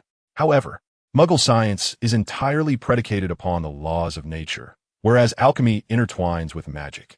For example, transmuting mercury into gold is, by Muggle standards, utterly unscientific. Yet, within the realm of alchemy, it is entirely feasible. Science and alchemy may diverge in their paths, yet they ultimately converge in purpose. Many wizards deem Muggles ignorant, yet, for Muggles, wizards who lack understanding of science are equally uninformed. Eli was astounded by the wisdom of the master. Perhaps in his eyes, everything would ultimately converge into a singular point. Nicolim did not cease his discourse, affirming that what Eli had just articulated was indeed accurate. The essence of alchemy lies in the transformation of matter, commonly referred to as transmuting the mundane into the miraculous. He gestured toward a contraption that bore a striking resemblance to a robot, explaining that such mechanical artifacts are, in fact, extensions of alchemy. The creation of magical items and wands can be attributed to alchemical practices, though they do not encapsulate its truest essence. The primordial aim of alchemy is the metamorphosis of matter, a concept that bears a striking resemblance to Muggle chemistry. Clearly, this enigmatic alchemist possessed a profound understanding of Muggle science. Eli was enraptured. In his perspective, this knowledge of transmuting the ordinary into the extraordinary rivaled the potency of spells. Nicolim produced a thick tome, its surface seemingly crystallized by the passage of time. This was not crafted from mere paper. Rather, it resembled tightly bound bark, encased in a ring of brass. As he opened the book, he revealed pages grouped in sets of 7, with the 7th page of each set adorned solely with an illustration of a colossal serpent devouring a wand. This is the source of my knowledge, and likewise the origin of alchemy, the Book of Abraham. Nicolim's face illuminated with profound reverie as he regarded Eli, his murky gaze brimming with hope. He extended the book toward Eli, stating, "I have never taken on an apprentice, and you shall not be my sole disciple. However, I hope you can carry forth my life's teachings. Only you possess the capacity to do so." Eli stood momentarily transfixed, hesitant to grasp such a tome, which could be revered as an artifact of divine significance, symbolizing the legacy of an alchemical master. After a considerable pause, he appeared to have steeled himself, accepting the book with steady hands, a weighty burden now resting upon his shoulders. Nicolim's countenance broke into a relaxed smile, filled with hope and a sense of release. Yet, Eli was puzzled. "But why have you chosen me?" He could not comprehend why, without any trials, the mantle of his teachings had been entrusted to him. Nicolim gazed deeply into his eyes, imparting a cryptic statement. Some individuals are born bearing a unique mission. With that enigmatic utterance, Nicolim shifted his demeanor. Learning alchemy, akin to acquiring any other skill, necessitates beginning from the most rudimentary aspects. The essence of alchemy is transformation, and the most elementary forms are those of creation, such as handcrafted items and various mechanisms, all of which belong to the realm of creation. Suddenly, Eli contemplated whether all magical artifacts were merely superficial products of alchemy. Nicolim shook his head, clarifying that such distinctions could not be so simplistically drawn. Consider the fabled Deathly Hallows. Eli's expression hardened. The Elder Wand, the Invisibility Cloak, and the Resurrection Stone. These three are collectively known as the Deathly Hallows. It is said they all originate from death. Yet this assertion is inaccurate, or at the very least, imprecise. They're all products of alchemy. Though they may appear to be mere magical artifacts sold in shops, these three items are anything but ordinary, endowed with the most formidable and enigmatic powers. The Elder Wand, unbreakable and devoted to the mighty. The Invisibility Cloak, capable of rendering one nearly erased from existence itself, silent and unseen. And the Resurrection Stone, which can bring the deceased back to life. Such feats transcend the capabilities of ordinary alchemy. A spark of realization ignited in Eli's eyes. He had never encountered such tales before. He had perused the legends of the Deathly Hallows, the spoils of the three brothers who had evaded death's grasp. The eldest brother coveted the most powerful wand. The second sought a device to resurrect the dead, while only the youngest desired an object to escape from death. Nickelme continued, revealing yet another legend. The brothers, yearning to inherit death's mantle, fashioned three alchemical objects in accordance with death's design. The Elder Wand symbolizes death's power. The Resurrection Stone embodies death's dominion over life and death. The Invisibility Cloak signifies death's immortality. Together, these three artifacts represent death's authority. Suddenly, Nickelme fixed his gaze on Eli, declaring that whoever possesses these three Deathly Hallows wields death's power and shall become death incarnate. Eli felt a chill run down his spine under Nickelme's intense stare, but fortunately, Nickelme's demeanor softened. These matters are profoundly complex, yet you shall eventually encounter them. For now, however, you must diligently study the fundamentals. Nickelme produced a hefty tome, slamming it onto the table with a thud that resonated within Eli's heart. This is my compilation of alchemical runes derived from the Book of Abraham, and your task is to memorize it. Once you have done so, you may commence your journey into creation. Eli nearly dropped his jaw in astonishment. Was he truly expected to memorize such a weighty tome? He gazed at the book, which seemed to mock him with its size, his teeth clenching in frustration. A glint of mischief crossed Nickelme's eyes as he remarked that some individuals are born with unique missions. Come, fulfill your destiny. Young lad, I have high hopes for you. With that, he slipped out, slamming the door behind him, leaving Eli gazing blankly at the massive volume on the table. I do believe this book is laughing at me. Chapter 42. The Broken Jade of Kunshin and the Phoenix's Call. Eli was certain that had it been anyone else, they would require centuries to commit such knowledge to memory. Fortunately, he prided himself on his intelligence and exceptional memory, achieving commendable progress over the past month and a half. Nickelme had not refrained from praising him on multiple occasions, exclaiming, "This child is truly a genius." However, such progress was not merely a matter of memory. As a transmigrator, well aware of the trials of a 996 work culture, Eli adhered to the belief that relentless effort defines the strong. Thus, he immersed himself in his studies day and night. Aside from eating and sleeping, he took his book everywhere, even to the lavatory. He locked himself in the laboratory daily, prompting Nickelme to check on him repeatedly, concerned for his well-being. Peregrinal had even reprimanded Nickelme several times, warning him not to torment her beloved grandson. Indeed, Peregrinal holds a deep affection for Eli, directly acknowledging him as a grandson. Nickelme agrees, as Eli is also his heir. Eli reflects on the situation, recognizing the advantage of being considered a grandson by two venerable ancestors from the Ming dynasty, a circumstance he dubs as supergeneration. Notably, Eli has already embarked on the journey of becoming an animagus. After consulting Professor McGonagall, she believes he possesses the necessary qualifications for this endeavor, albeit she still feels he is rather young. However, upon Eli's insistence, Professor McGonagall informs him that he must notify her when he attempts transformation. As all previous practitioners of animagus have undergone their initial transformation under the watchful guardianship of others, to prevent the animal instincts from spiraling out of control and causing life-threatening folly. Upon learning of Eli's intention to pursue animagus training, the Lamies expressed their willingness to assist. Do not underestimate these two elderly individuals. Their centuries of life experience are no joke. With an assortment of alchemical tools at their disposal, they can facilitate Eli's journey, such as conjuring a stormy weather scenario. Presently, Eli has taken a chewing on a mandrake leaf while practicing a form of silent meditation. Grandfather Nick, How can alchemy achieve a production line akin to that of a Muggle factory? Eli muses, as a quill, enchanted to write autonomously, captures his thoughts. This remarkable tool, crafted under Nickelme's guidance, connects to his mind and writes automatically, truly a marvel for transcription. Nickelme glances at it and remarks without hesitation that it is straightforward. One merely needs to create interconnected mechanical devices, ideally with the assistance of transfiguration. Once Eli completes his studies in this area, he will master it. It is not overly complex. Eli nods in agreement. Nickelme turns to Eli in surprise. Do you aspire to establish a factory? Eli affirms with a nod and shares his vision for a potion factory. After listening, Nickelme regards Eli with admiration, acknowledging the brilliance of the idea. If successful, it could grant him significant control over the potion market in the magical realm. However, his expression grows serious. But do you comprehend the perils involved? Eli ponders for a moment before shaking his head. Nickelme exhales deeply.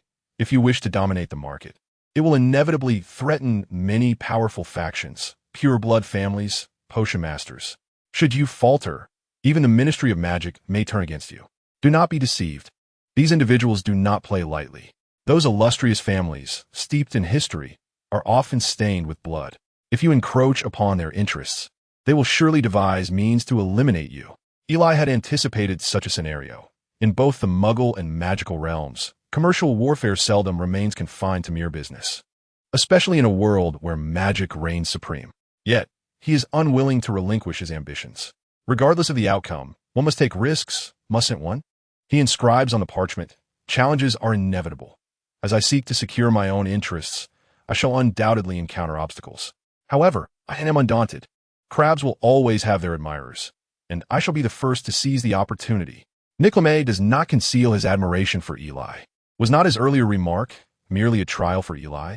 If Eli were to abandon his ambitions over such trivial words, Nickelme would undoubtedly reconsider whether he had chosen the right heir.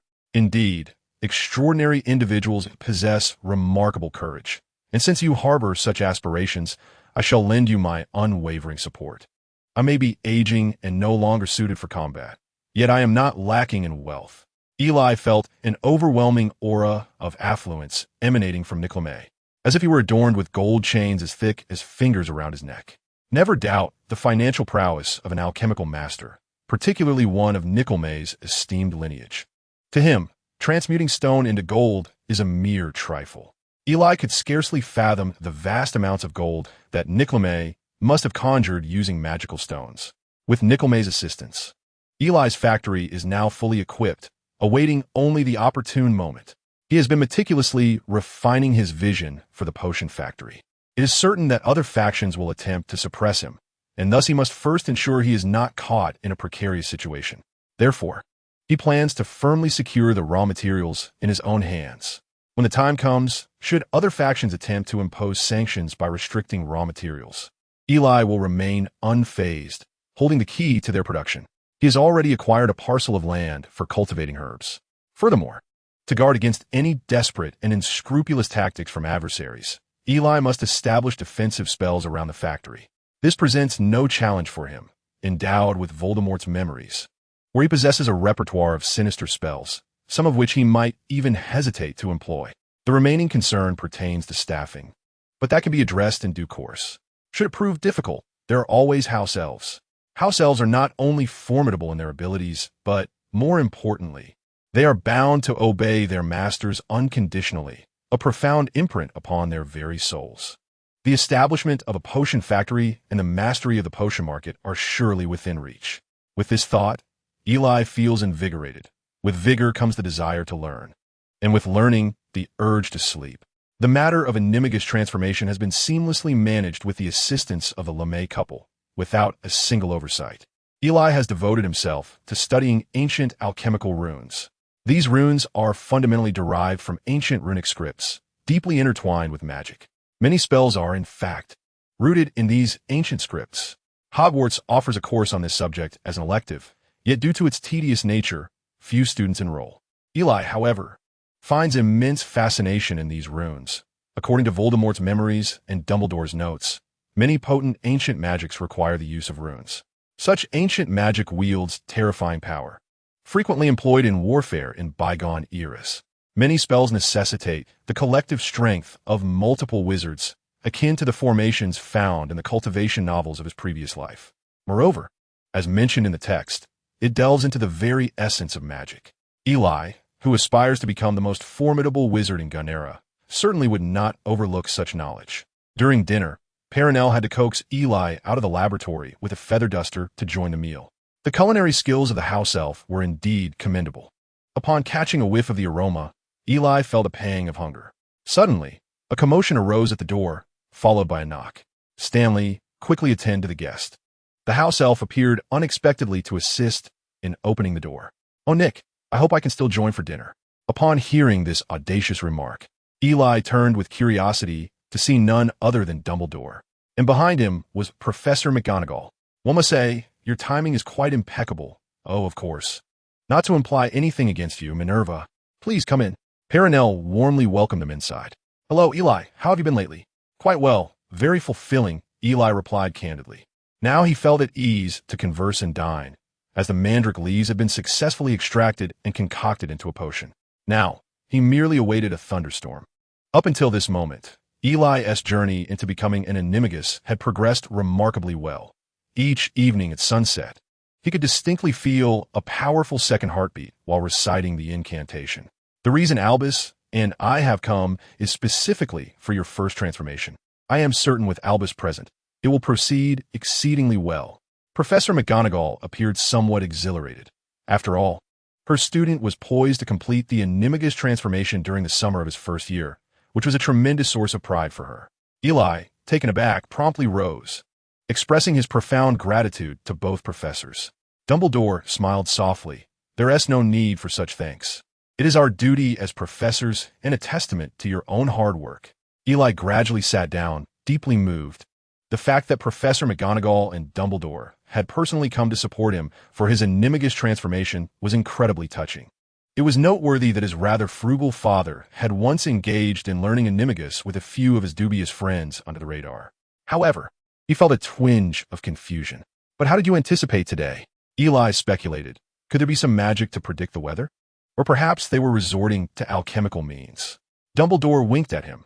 "In truth, Muggle weather forecasts are quite reliable, though they have deceived me many times before." Eli felt a thunderous realization within. "Dumbledore, you grand sorcerer, you mean to tell me you relied on the weather forecast?" The old man was quite the rascal. However, it proved that this time, the weather forecast had indeed been accurate, as thunder began to rumble outside. They promptly made their way to the storage of potions, where the vial had transformed entirely into a crimson elixir. "All is well. We may commence." Professor McGonagall inspected the potion, confirming its readiness, when Dumbledore suddenly produced his wand. It was a rare sight to behold Dumbledore wielding his wand. Nicholas Flamel produced an array of alchemical apparatus, and after exchanging a glance with Dumbledore, they commenced their respective actions. The surroundings, already expansive, served as an excellent venue for transformation. With a wave of his wand, Dumbledore conjured a distortion in the very fabric of space, rendering even Muggle satellites incapable of perceiving their presence. Once Flamel's alchemical devices were set in place, the protective barrier cast by Dumbledore multiplied exponentially. Such a potent alchemical creation, capable of augmenting the spells of a wizard of Dumbledore's caliber, must indeed possess extraordinary power. Professor McGonagall, readying her wand, stood vigilant. "Eli, commence." Dumbledore intoned with gravity. Eli nodded solemnly and, with great seriousness, consumed the crimson potion from the vial. Subsequently, he pointed his wand at his heart and uttered the incantation, Amato, Animo, Animato, Animagus. As the spell resonated, Eli immediately felt a second, powerful heartbeat reverberating within him. It pounded like a drum, intertwining with his own heartbeat to create a peculiar rhythm. His blood seemed to boil, and every bone and sinew in his body vibrated with remarkable vitality. His very soul appeared to quiver, as waves of formidable mental energy surged forth. Eli felt as if he were once again drawn into the realm of the spirit, a stark white expanse. Yet before him flickered a flame. What is this? The light intensified, casting a terrifying glow across the entire spiritual domain. Within it, a creature seemed to traverse. Meanwhile, outside, The others began to sense the potent surge of magical energy emanating from Eli. Dumbledore and Professor McGonagall exchanged alarmed glances, their expressions reflecting astonishment. At that moment, Eli's body became extraordinarily animated, teetering on the brink of instability. In the realm of the spirit, Eli gazed in awe at the creature at the heart of the flame. So sacred and untouchable. Gradually, he discerned the being within the firelight, a magnificent avian, adorned in resplendent plumage, exuding an ethereal radiance. As a son of the East, how could he not recognize what this was? It was a national totem, a symbol of civilization. The phoenix, his very soul trembled. He had believed himself severed from his homeland, yet the ancient bloodline had chosen him.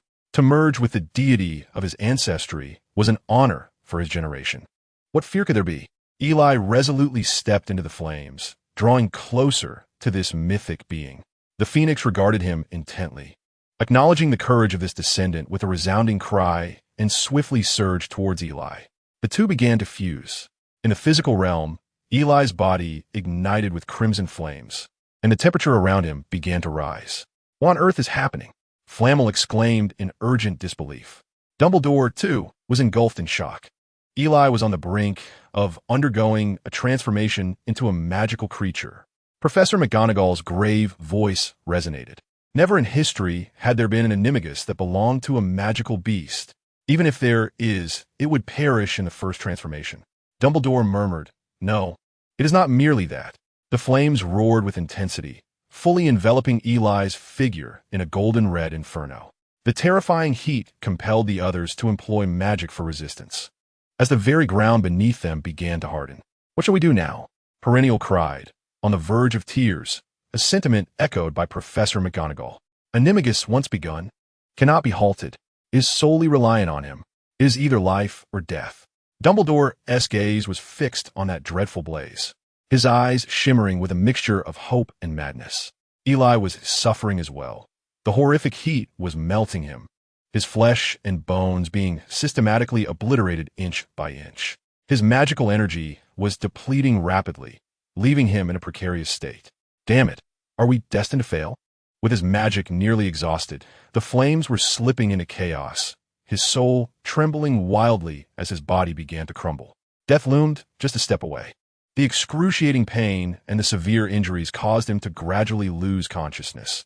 As the world descended into total darkness, he would succumb forever. Finally, the magic was spent, and everything collapsed. The flames began to dissipate, the dreadful heat piercing through the spell, leaving the others drenched in sweat. Have we succeeded? They restrained their impulse to rush forward. Yet, as the flames extinguished, the familiar figure did not materialize. A silent scream escaped Perennial's lips. Professor McGonagall's complexion turned ashen, her body swaying under the weight of profound sorrow. Only Dumbledore remained fixated on the pile of ashes on the ground. Suddenly, the ashes seemed to stir, and the surrounding magic began to surge towards it. "Nick, use the Philosopher's Stone. Do something quickly," Dumbledore suddenly shouted. Nickelme trembled as he took out the crimson Philosopher's Stone, and together with Dumbledore, they pointed their wands. The stone slowly rose, emanating terrifying magical fluctuations as a beam of red light surged from it into the ashes. The world appeared to be infused with light, and Eli shook off his haze, the yearning for life driving him to desperately open his eyes. Simultaneously, a myth began to take shape. The golden-red flames ignited once more, rapidly spreading. The sky was illuminated entirely, as if the universe itself was awakening, showering down rays of dawn. The sacred phenomenon of the heavens drew the gaze of all. As the being at the center began to form, the earth resonated with a haunting chant. The phoenix takes flight, its wings fluttering, adorned in the heavens. The noble king's grace, bestowing life upon the virtuous, enchanting the common folk. The phoenix calls out from the heights of the mountains. The phoenix tree blossoms towards the morning sun, verdant and lush, a harmonious melody. A cry that transcended heaven and earth marked the birth of a legend. Chapter 43. All is ready. The phoenix, the male is Feng, the female is Huang.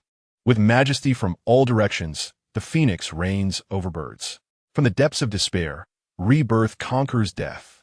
Dumbledore gazed vacantly at the sacred radiance, his eyes brimming with hope. He was the only one who whispered, for the rest were ensnared in profound astonishment.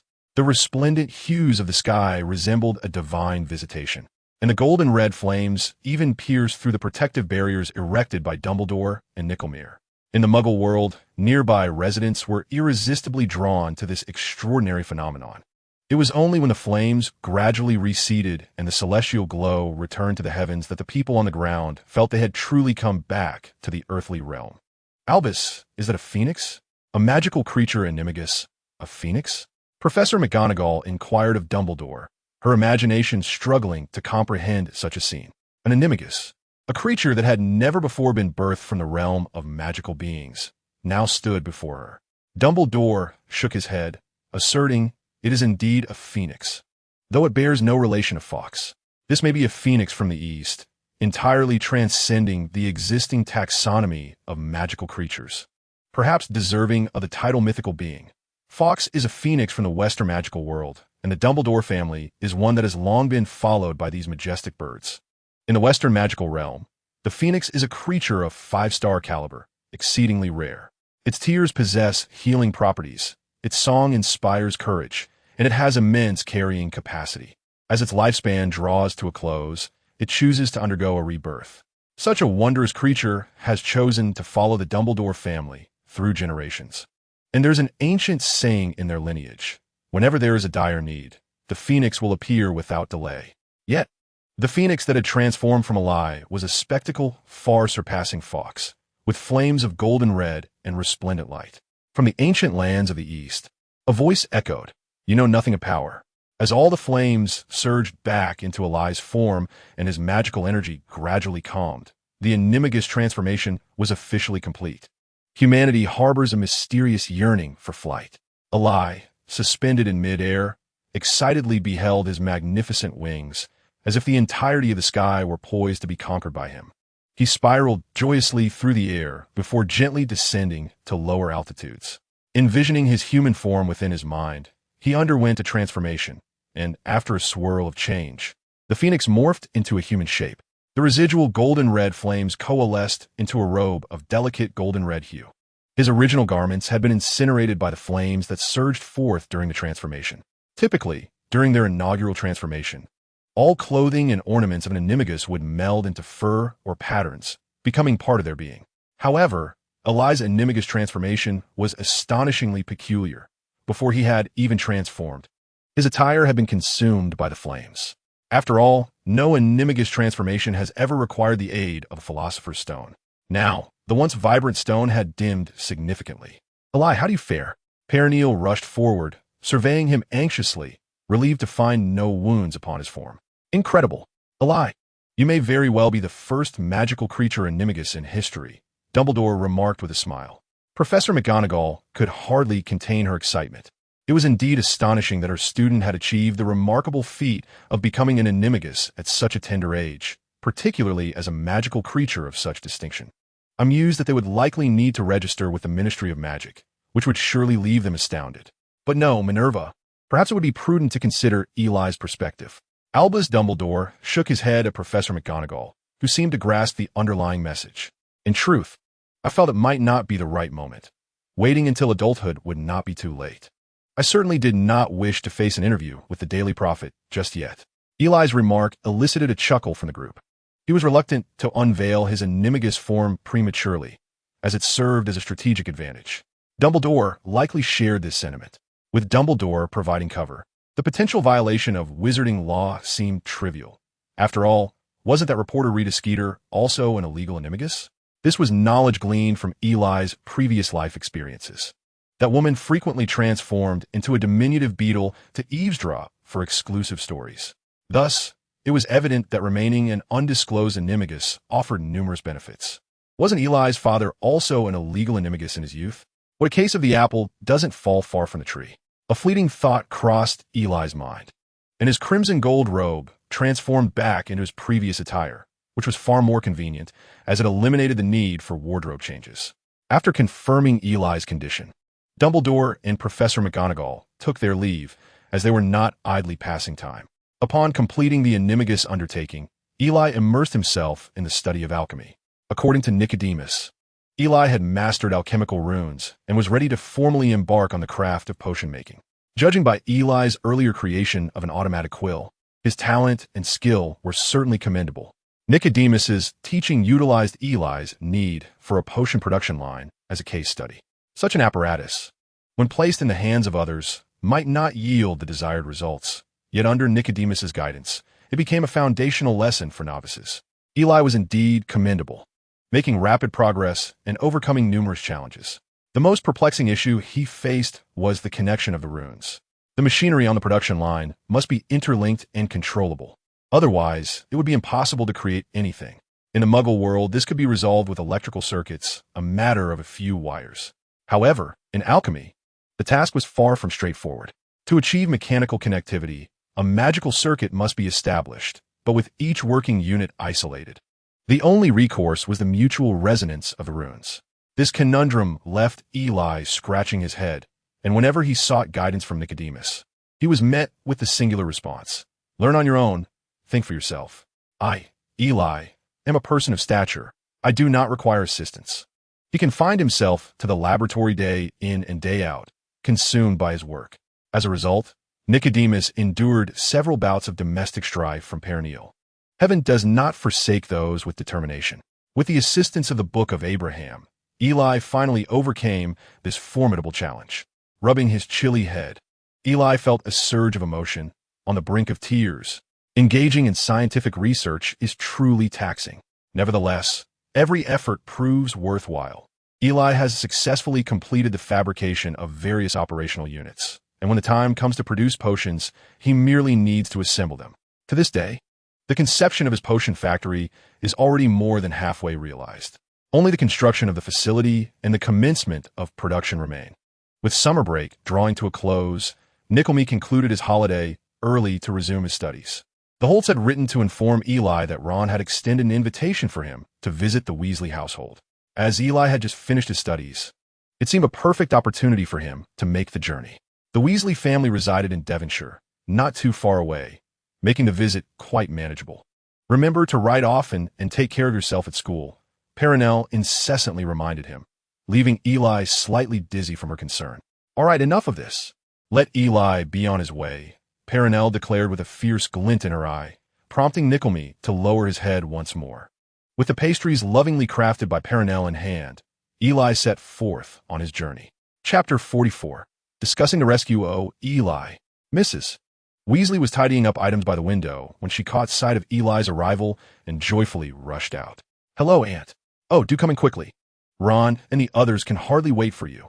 Mrs. Weasley exuded warmth and hospitality, always delighted to welcome guests into her home.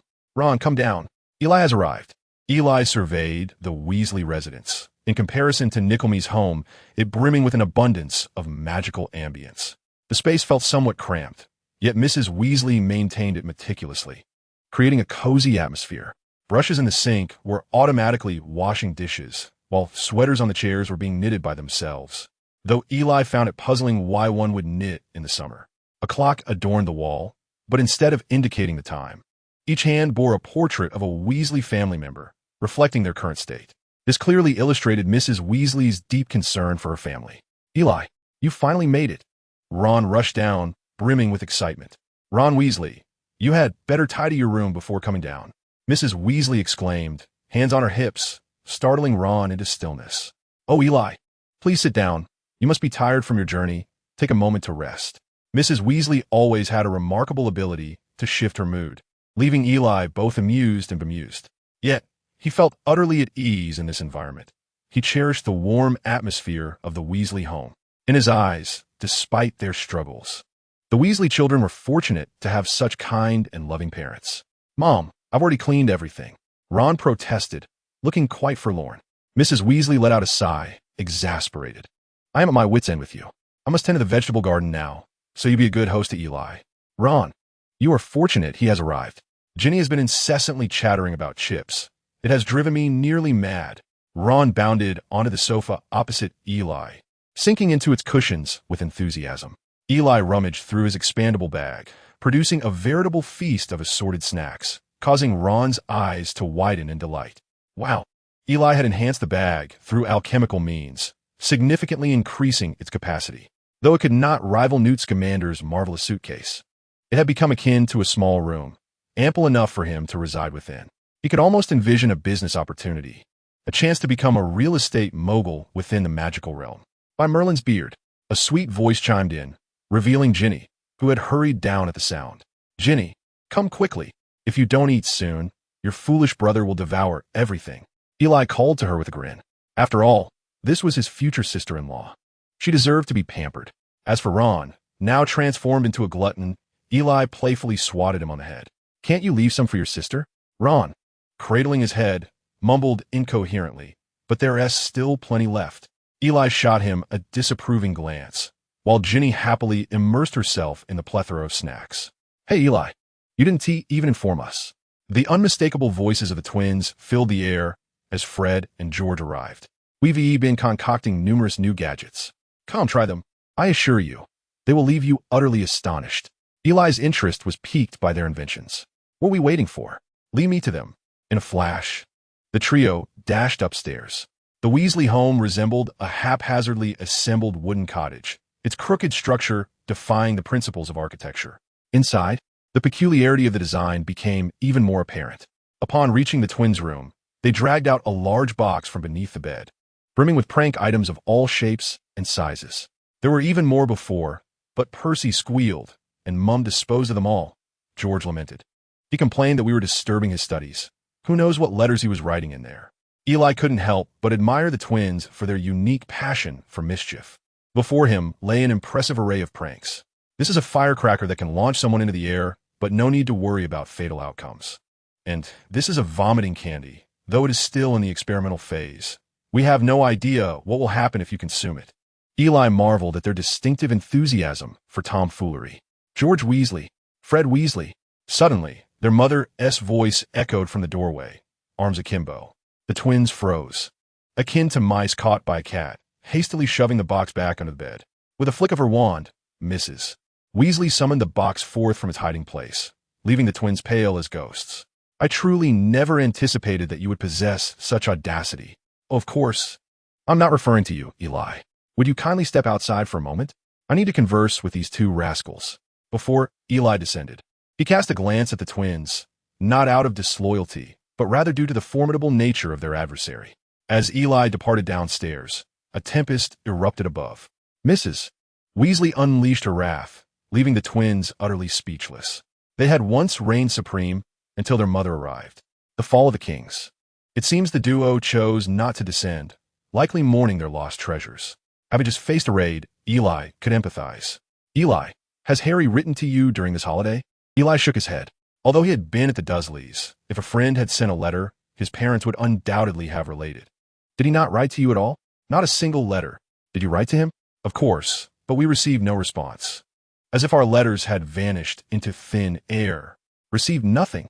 Eli suddenly recalled that this might mark the beginning of the second act of the original tale. Harry could very well be ensnared by an insufferable house elf. What was its name? Dobby? This elf seemed to be privy to certain information and wished to prevent Harry from returning to school for his safety. As for the letters, Harry was likely confined to his room by the Dursleys. Knowing their disposition, they would certainly not wish for Harry to communicate with his friends via owl. Oh, poor brother, Eli remarked, sharing his speculation with Ron. Ron's expression turned grave, as if he had determined to act against tradition. We must rescue him. Rescue whom? You are conspiring behind our backs to devise a grand rescue plan. The twins began to jest once more, evidently having recovered from their recent setback. Ron recounted Harry's confinement to the twins, embellishing the tale with dramatic flair. Eli listened, his lips twitching. I don't believe I mentioned anything about a beating.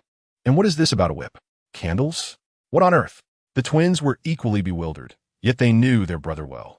So, you are suggesting that Harry might indeed be imprisoned? We should certainly rescue him. We have a brilliant idea. What brilliant idea? The twins exchanged mischievous grins, and Eli thought, this could be trouble. Chapter 45. The rescue of Harry. Are you certain this is wise? Of course, they will never know. Have you done this before? You must trust our driving skills. Oh, Merlin.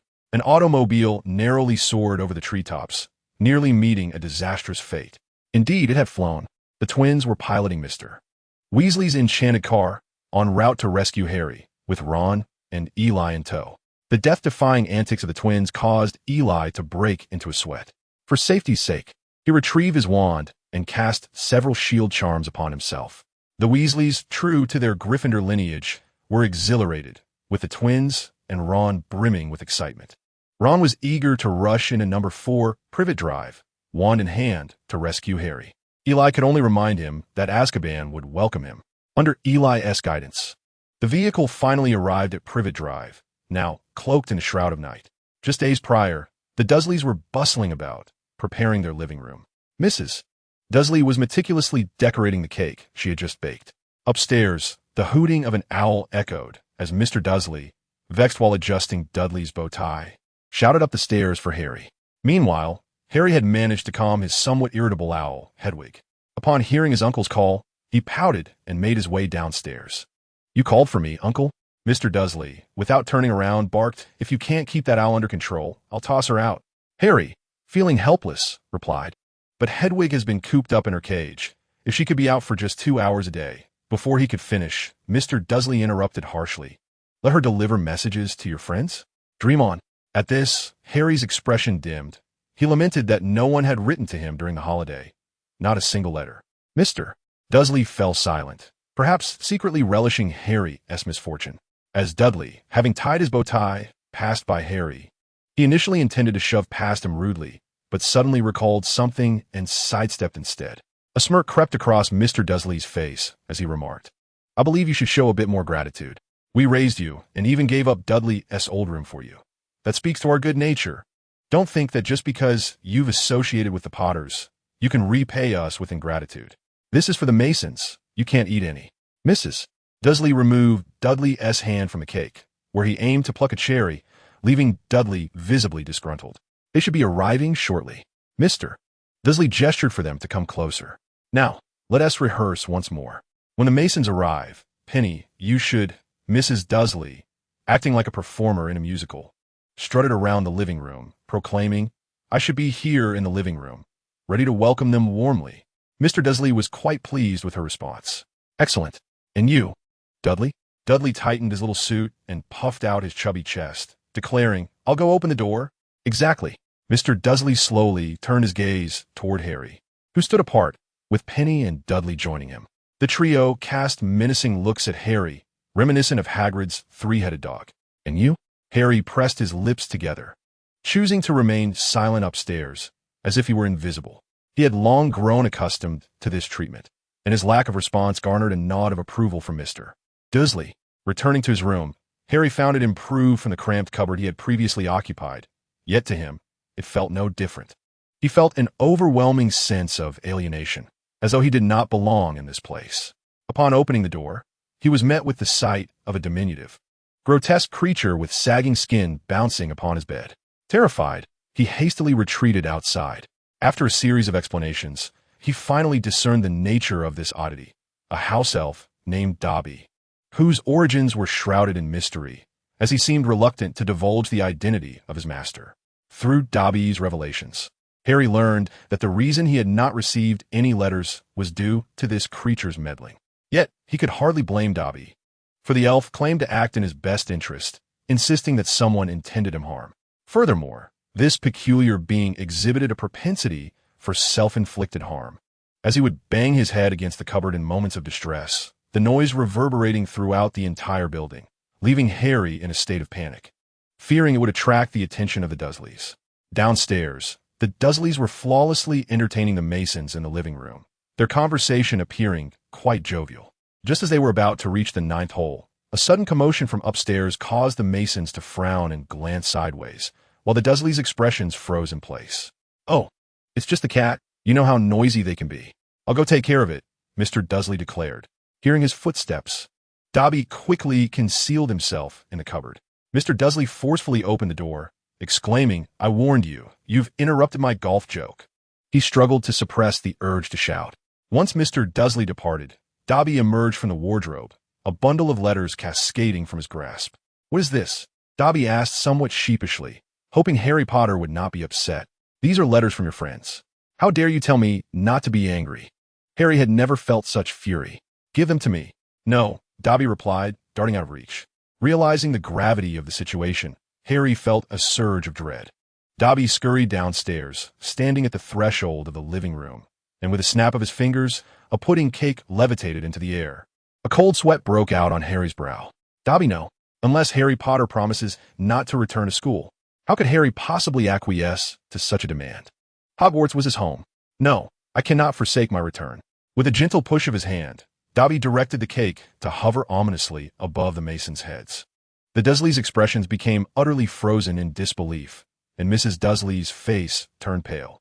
Harry cautiously attempted to seize the cake, but with another snap of Dobby's fingers, the dessert plummeted onto the Masons' heads, creating an exceedingly awkward tableau.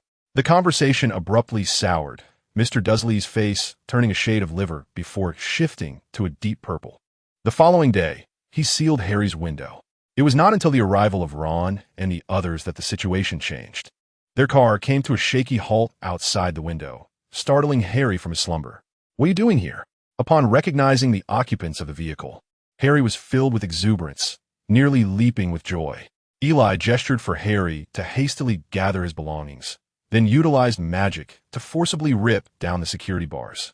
He harbored no concern about being reprimanded by the Ministry of Magic for casting spells in the Muggle world, thanks to the gadgets Nickleby had provided him, which could obscure traces of magic. A tremendous noise jolted Uncle Vernon awake, and upon realizing it emanated from Harry's room, he hastily dragged his corpulent frame to Harry's door. Hearing the commotion within, he frantically fumbled with the 9 locks securing Harry's door. One might assume that a mythical beast was sealed inside. Had there not been so many locks, he likely would have barged in to seize Harry long ago. By the time he unlocked all the barriers and entered the room, Harry was already prepared to depart. Uncle Vernon seemed to possess a modicum of sprinting talent, as he somehow managed to rush in and grasp Harry. Fred, however, had no interest in the safety of that bothersome individual. He simply started the vehicle, and Harry was yanked inside by Ron and Eli. Uncle Vernon fell away amidst the terrified gazes of Petunia and Dudley. Fortunately, the greenery below cushioned his fall, but those plants would hardly survive the encounter. Chapter 46. A successful rescue. By the time the vehicle returned to the Dursleys, dawn had already broken. It was still quite early, and Mr. Weasley had surely not yet returned, having previously written that the ministry would require him to work late. The group moved stealthily, praying that Mrs. Weasley had not yet risen, at least not to discover their disappearance along with the car. Alas, a remarkable housewife like Mrs. Weasley, capable of managing a household of 9 with remarkable efficiency, would undoubtedly notice any anomalies. "Where have you all been?" Mrs. Weasley appeared before them as if by magic, her sharp voice startling even Harry, who had been admiring the cozy atmosphere of the Dursleys. "Oh, how lovely to see you." Harry, Mrs. Weasley's expression transformed instantly, leaving Harry momentarily dumbfounded. "The beds are empty. There are no notes, and the car is gone. You could have perished or been seen." Of course, she was not referring to them, Eli and Harry. This was a classic case of double standards, and Eli relished it. Hee. Eli chuckled foolishly, while Harry felt somewhat at a loss. He pondered why Mrs. Weasley treated him with such kindness, while his aunt, yes, his aunt, his mother's sister, was so different. Ron, typically a bit dense, attempted to defend himself when even the twins fell silent. They didn't feed Harry, locked him away, and sealed his windows. Mrs. Weasley, in a fit of anger, had little desire to hear Ron's explanation, nearly pointing an accusatory finger at him. "Beware, or I shall seal your windows as well. Ron Weasley." It was over. The moment a mother uttered your full name, one was essentially doomed. Fortunately, there was a theorem stating that it was not an opportune time to discipline children when guests were present. Ron was exceedingly fortunate to have evaded a severe beating, yet he remained oblivious to what might still await him.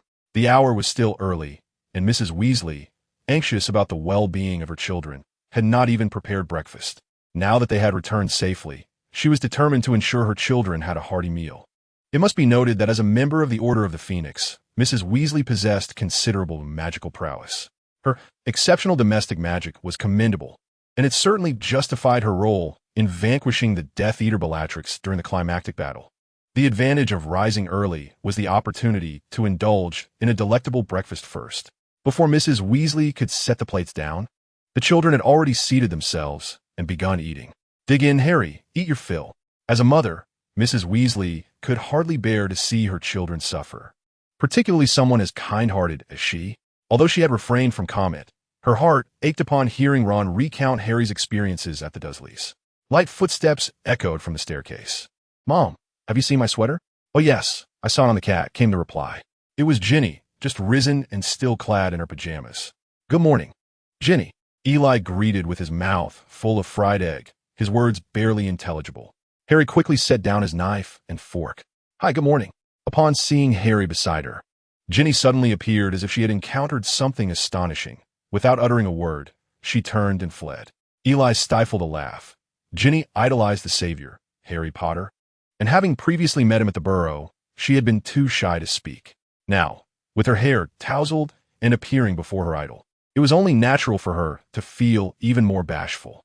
The twins exchanged knowing glances, their faces breaking into mischievous smiles. "Did I do something wrong?" Harry inquired, bewildered, glancing at Ron, who was struggling with his food. "She has been going on about you all summer. It's infuriating." Eli cast a disdainful glance at Ron, revealing his brotherly bias. "Didn't you say she kept mentioning crisps?" Eli retorted, unwilling to concede. "Can anything compare to Harry's allure?" Ron shrugged. "She mentioned both." Eli nodded in satisfaction. Harry was just as significant as crisps. "Good morning, Weasleys." Mr. Weasley returned home, wearied and disheveled, having not even noticed the additional 2 children in the house. One night, the department was searched 9 times. Mr.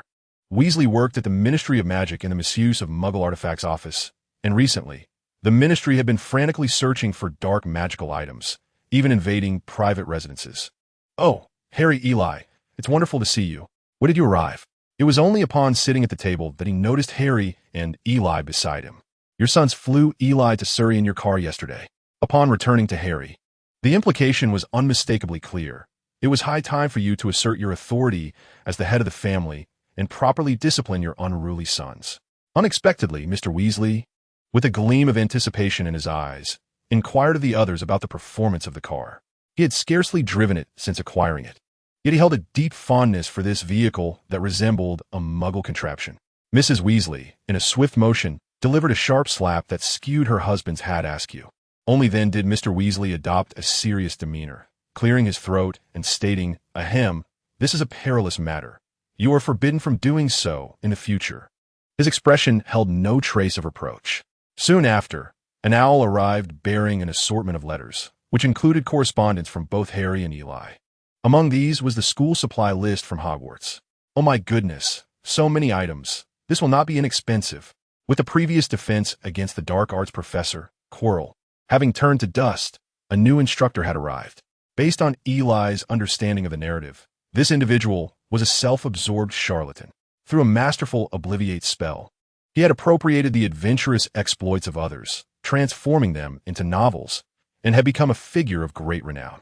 The current textbook for defense against the dark arts was composed entirely of his literary works. This posed a significant challenge for the Weasley family. Eli felt a weight upon his heart. This semester would not be easy, especially with a basilisk lurking in the school, ready to petrify anyone who met its gaze. Voldemort's first Horcrux, a diary, had made its way into Hogwarts, destined to be found by Ginny. Under Voldemort's sinister influence, Ginny would open the Chamber of Secrets, unleashing the basilisk to attack half-blood wizards indiscriminately.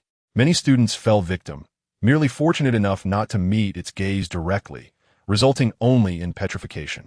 Ultimately, Ginny would be drained of her life force by Voldemort, and Hermione would also face petrification. Who knew if unforeseen circumstances might lead to 1 or 2 fatalities? Eli, besides devising a strategy to confront the basilisk, needed to expedite the acquisition of land to establish a factory. Thus, his tasks this semester would be quite burdensome. However, he vaguely recalled that the diary had been placed into Ginny's belongings by Draco's nefarious father, Lucius. Perhaps he could manage to retrieve the diary beforehand. As long as he could prevent Voldemort from causing mischief, his burdens would be considerably lightened, allowing him to focus on the factory. Chapter 47. The flying car adventure. Harry spent the most delightful day at the Weasley residence, wishing fervently that he need never return to number 4, Privet Drive. The family retired early that evening, for the following day would entail a trip to Diagon Alley to procure school supplies and board the train back to Hogwarts. Eli and Harry squeezed into Ron's room. Fortunately, this was a magical realm where Mrs. Weasley had enlarged Ron's bed several times over. However, constrained by the already cramped quarters, the three were still rather snug. Perhaps only Ron, the blissfully oblivious child, could fall asleep so swiftly, Eli felt an urge to strangle him. For the moment he dozed off, the snoring began incessantly. "Eli, are you asleep?" The voice of Harry broke the silence, prompting Eli to turn his head. It seemed Harry had not succumbed to slumber either. Perhaps he was either too excited or equally disturbed by the noise. "What is the matter?" Harry paused, as if meticulously crafting his words. "When you instructed me to strike Voldemort with my hand, did you already know he could not touch me?" Eli was taken aback. Had the boy finally grasped this elusive truth? How had he suddenly uncovered this oversight? Admittedly, Eli had not fully contemplated the situation, and given the circumstances, they had no other choice. In truth, I was also left without alternatives, and I never anticipated that Voldemort could not make contact with you. Perhaps it was merely a stroke of luck. Is that truly the case? Harry's tone betrayed a hint of skepticism, as if this answer was not what he genuinely wished to hear. "Indeed," Eli affirmed, and silence enveloped the room once more, save for the rhythmic sound of Ron snoring. Just as Eli believed Harry had drifted off, he suddenly declared, "I actually have a brother." Eli's heart skipped a beat. Could it be that Harry was aware of something? "Well, he is dead, or rather, missing," Eli responded, releasing a sigh of relief, yet uncertain of how to proceed. "Do you think it is my fault they perished? They are all gone, leaving only me behind." Harry's voice echoed in the quiet night, tinged with solitude. "No, Harry, they merely wish to protect you. This is not your burden. Moreover, you still have." He hesitated, intending to mention the Dursleys, but recalling the torment Harry endured at their hands rendered the words a hollow comfort. Harry suddenly turned towards him. "Do you think it's possible that Bill is still alive?" His striking emerald eyes, so similar to Eli's, shone brightly in the darkness. Eli averted his gaze, hoping for the best, and fixated on the ceiling. Harry then remarked, "I never claimed Bill was who you think he is." Eli's heart raced in surprise. Had he been outwitted by this boy? Harry had never before mentioned his brother. Much like Dumbledore had said, few were privy to the existence of Harry's sibling. Eli had not given the matter much thought, and now he found himself ensnared in a predicament. He fell silent, grappling with the implications of this revelation. Was the moment of brotherly recognition to unfold while they shared the same bed? Eli's thoughts were a whirlwind. He oscillated between considering how to explain and what to say upon acknowledgement. "I sense there are many secrets you are concealing from me," Harry mused, seemingly to himself, as if his previous statement had merely been a jest. Eli, caught off guard by this wave of revelation, felt compelled to remain silent. Professor Dumbledore as well. "And you too," Harry said, glancing at Eli, who feigned ignorance, appearing resigned to his fate. "I only hope you do not abandon me again." Eli abruptly turned to face Harry, who was now staring at the ceiling, mirroring Eli's earlier posture. "Rest assured, it shall not be so. We are forever present." Harry turned his head and flashed a smile at Eli before burrowing into his blankets. "Good night," he whispered, leaving Eli alone, wide-eyed, while Ron's snores persisted unrelentingly. Silence. With a flick of a spell, the world finally descended into tranquility. The following day, everyone arose early, primarily roused by Mrs. Weasley. According to her, a late rise would result in missing Gilderoy Lockhart's press conference. He was, after all, their new defense against the dark arts professor, a charlatan, to reiterate. Yet, the vast majority remained oblivious to his true nature. Mrs. Weasley was still a devoted admirer. The group traveled through the fireplace to Diagon Alley, where Harry, due to a verbal slip, found himself in an unexpected location. By a twist of fate, he ended up at Borgin and Burke's, where he encountered Draco. Though Draco was a friend, his father was not necessarily so, prompting him to hide. Having evaded the Malfoys, he narrowly escaped being cornered in Knockturn Alley. And by sheer fortune, he met Hagrid. Hagrid mentioned that the cabbages at school had been devoured by flesh-eating slugs, and anyone who believed such a tale was a fool. Flesh-eating slugs consuming cabbages? That could only mean a change in diet. "Oh dear, we're just about to look for you. Are you all right, child?" Mrs. Weasley patted the dust off Harry, and Hermione joined them. The group exchanged pleasantries until a flamboyantly dressed young man made his entrance. Mrs. Weasley was visibly excited, while Ron looked somewhat exasperated. His mother was utterly captivated. After receiving a light slap from her, Ron began to discuss Lockhart's immense popularity, though he personally believed Lockhart to be a fraud. Eli shrugged. He's all right. I don't really pay attention to him, so it doesn't matter. Meanwhile, Hermione gazed dreamily at Lockhart, exclaiming, "You have no idea how brave he is." Why did Eli suddenly feel a surge of anger? He turned his gaze towards Lockhart, instantly perceiving how loathsome that smile was. Ron, you are absolutely right. Harry was unceremoniously dragged into a forced photo op, subsequently receiving a complete collection of Lockhart's works. Draco emerged to mock them briefly, but his nefarious father soon appeared to shatter the atmosphere. Another argument ensued as Lucius seized Ginny's book for ridicule before placing it back. Yet Eli, who had been observing intently, distinctly noticed the presence of a black diary within. Seizing the moment while everyone was distracted, he pointed his wand, and with a flick, the diary transformed into a small stone that slipped into his concealed expandable bag. Eli's eyes gleamed with mischief. "Oh, old Voldemort, your carefree days are over." In a buoyant mood, Eli engaged in light banter with Harry and the others trailing behind. However, a sudden turn of events occurred. Platform 9 3/4 was sealed. Harry and Ron tumbled to the ground in disarray. With the train about to depart without them, Eli suggested driving there. Indeed, the flying car. "Ron, are you truly capable of this? It should be manageable, right?" For the sake of caution, Eli once again cast the ironclad charm on his companions and dispatched an owl to Professor McGonagall to explain their predicament. First and foremost, I must remind you that Muggles have never witnessed a flying automobile. In a flurry of activity, Ron frantically pressed the invisibility booster. Fortunately, Eli had previously cast the Muggle repelling charm, or else it would have certainly made headlines. The car ascended swiftly, but lo and behold, they were on a collision course. As the vehicle took to the sky, it hurtled directly towards the clock tower. Had they collided, tomorrow's news would undoubtedly report a bizarre car accident involving an automobile crashing into a clock tower. A moment of utter chaos ensued as the car narrowly grazed the tower. The three of them broke into a cold sweat, while Eli's pet snake, Dog Egg, fearfully burrowed into Eli's embrace, peeking out to voice its displeasure. Chapter 48. The factory plan. After flying for quite some time, they finally located the railway from which the Hogwarts Express would depart. Ron drove the car along the tracks, assuring them they would not stray from the path. Suddenly, the sound of a train whistle echoed in the air, bringing smiles to their faces. This railway had been specifically designated by the Muggle government for the Ministry of Magic's exclusive use for the Hogwarts Express, meaning that this whistle could only belong to that very train. It seemed they were about to catch up with it. "How exhilarating it is to be driving a flying car to school," Harry exclaimed. However, Eli could not share in the excitement, as he realized the sound of the train was coming from behind them. "Quick, get out of the way. The train is right behind us." A whistle, even louder than before, confirmed Eli's alarming assertion. Harry and Ron turned pale. "Hurry!" Ron slammed the accelerator to the floor, and the car surged to its maximum speed. But how could the car possibly outrun a train? Eli anxiously looked back as the train closed in on them.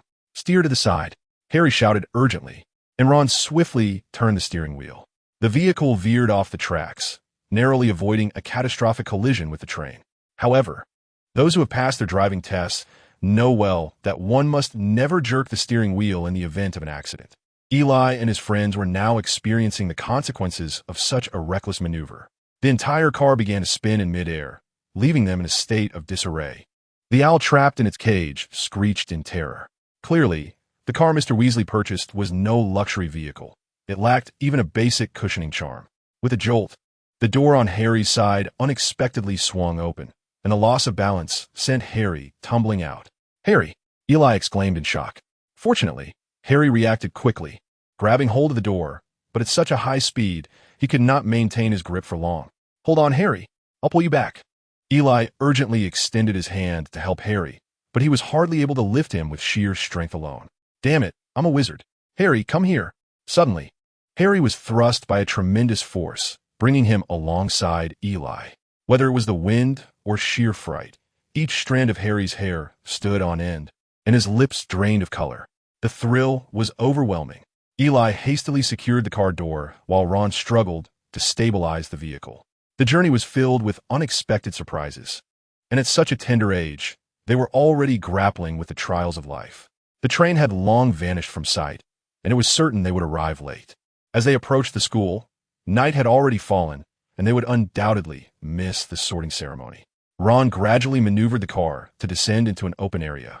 It is well known that driving entails overcoming the initial challenge of getting the vehicle moving, as well as the subsequent hurdle of bringing it to a stop. Currently, Eli and the two others found themselves facing such a predicament. Who had planted such a massive tree in this spot? Ron, while driving, crashed headlong into the tree, leaving the entire car suspended, unable to escape. Suddenly, they felt the tree begin to sway. Eli recalled that the school had a whomping willow, a tree known for its ability to lash out. Surely this was it. Bang! A branch violently shattered the car window, and the entire trunk began to thrash, attempting to dislodge the cursed vehicle.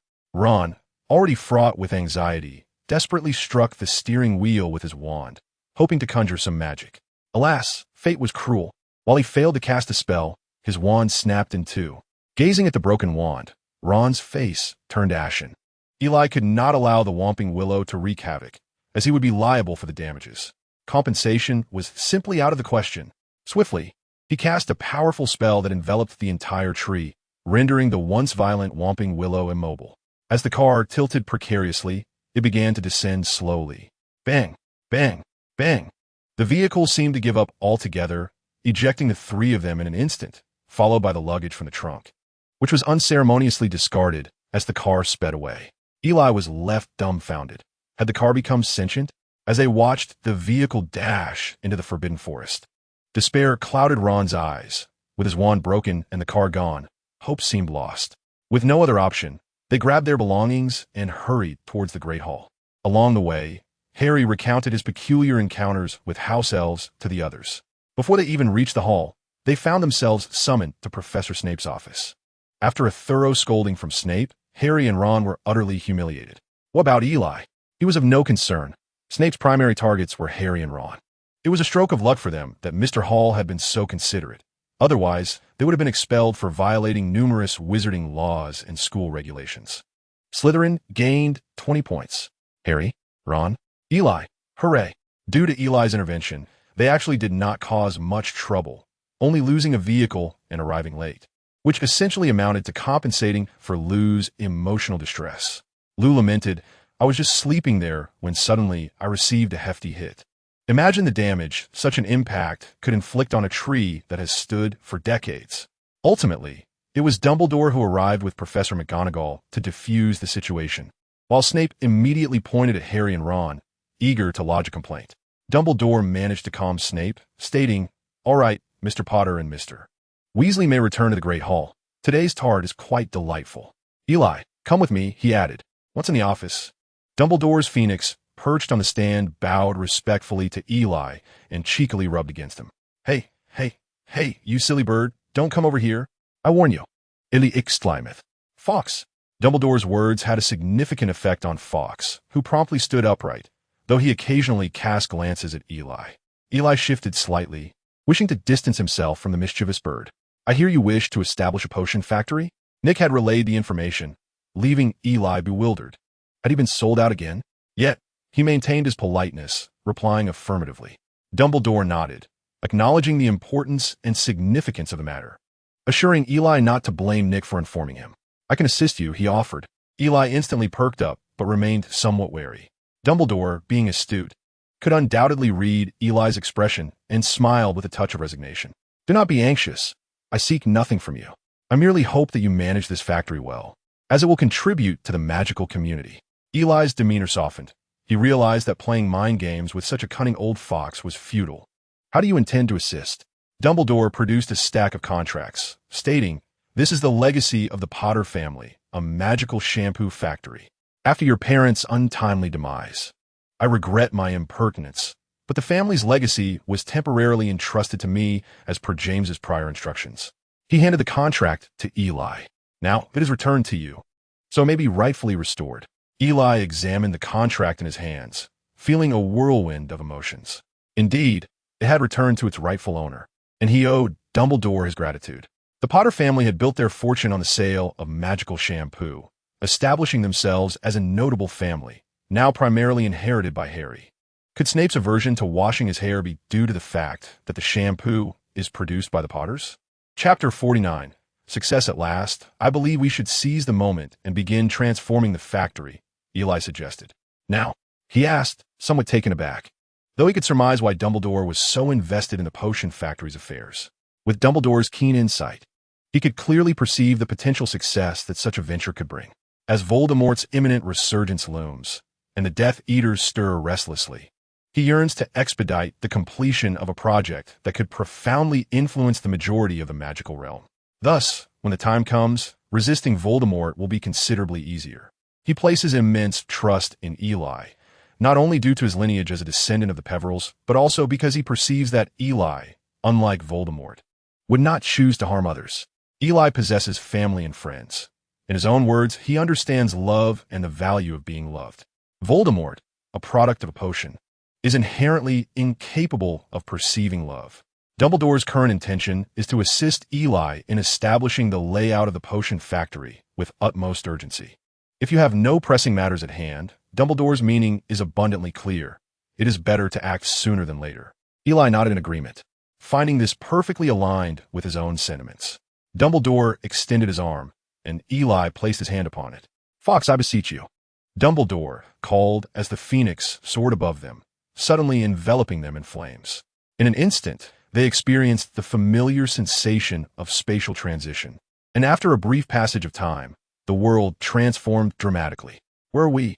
Eli inquired, observing that they were in a rather aged Muggle community, with the streetlights casting a dim glow. Indeed, first-time travelers often experience a degree of discomfort. Did you not feel it? Eli glanced at Dumbledore, who replied, "No. The youth of today are truly remarkable," Dumbledore mused, then produced a small object. He activated it, and to Eli's astonishment, the light from the street lamps detached from their fixtures and flew into Dumbledore's handheld device, plunging the surroundings into darkness. Feeling the sudden onset of darkness, Eli expressed his discomfort. "Why have you extinguished the lights, old man?" Dumbledore shot him a sidelong glance, prompting Eli to fall silent and awkwardly avert his gaze. Surely, this old fellow could not have discerned anything. No, how could he, being a foreigner? This is Godric's Hollow, home to both Muggles and wizards. It is prudent to avoid drawing attention to ourselves. Godric's Hollow? Eli was quite familiar with the name. Sensing Eli's contemplation, Dumbledore added, "This was also your original home." Eli was struck with realization. The tragic events instigated by Voldemort had indeed transpired in Godric's Hollow. "Would you like to take a look?" Dumbledore inquired. Eli hesitated, then shook his head. "No, we have matters to attend to. There is no need to dwell on the past too soon." Dumbledore's expression shifted slightly at Eli's response. And then, as if finding solace, he nodded in agreement. "Indeed, it is unwise to revisit the past prematurely. Come along." Dumbledore extended his arm once more. Eli regarded him with a peculiar look, realizing that he had brought him here specifically to visit the site of his parents' demise. How mischievous of him. Dumbledore seemed to sense Eli's skeptical gaze and awkwardly cleared his throat, prompting Eli to place his hand on Dumbledore's shoulder. This time, the two of them materialized in an empty clearing devoid of any nearby habitation. With a wave of his hand, Dumbledore conjured an illusion, revealing a rather sizable factory that appeared to have seen better days. "Let's enter," Dumbledore suggested, opening the door, only to be met by a wave of musty odors and a pungent stench. The interior was dilapidated, with scarcely a functioning apparatus in sight. Dumbledore illuminated the space with his wand, asking Eli if he could discern anything of use. Eli wandered about, ultimately shrugging his shoulders in defeat. There was nothing of value. Dumbledore then gracefully swept his wand in a wide arc, summoning a tempest that gathered every item within the factory, which soon vanished from view. "Remarkable skill," Eli exclaimed, genuinely impressed by Dumbledore's finesse. "Thank you for the compliment," Dumbledore replied with a smile. Eli cast several illuminating spells that floated around, transforming the factory into a veritable daylight scene. He then retrieved his fourth-dimensional pocket, tapping it with his wand, from which an array of items surged forth. These items expanded in the breeze, swiftly regaining their original proportions. Under Eli's deft guidance, the components he had summoned arranged themselves in an orderly fashion, ultimately forming a fully automated assembly line. To say it exuded a sense of technological prowess would be an understatement. Impressive technique, Dumbledore remarked again, to which Eli courteously acknowledged with gratitude. He stepped forward, depositing batches of potion ingredients into the feed chute and tapping the machine with his wand, causing the assembly line to spring into action. In a groundbreaking move, Eli introduced the concept of a catalyst into potion making, significantly reducing the production cycle. Before long, the assembly line produced several potions at its end. Dumbledore approached, using his wand to extract a few samples for inspection, his eyes sparkling with intrigue. An exceptionally high-quality restorative potion. Eli could not suppress a smile, having already assessed the quality of his potions. They were undoubtedly superior to anything available on the market. Dumbledore surveyed the astonishing assembly line with a look of incredulity. Magic is truly wondrous. How is this achieved? Eli, with an enigmatic expression, replied, a trade secret.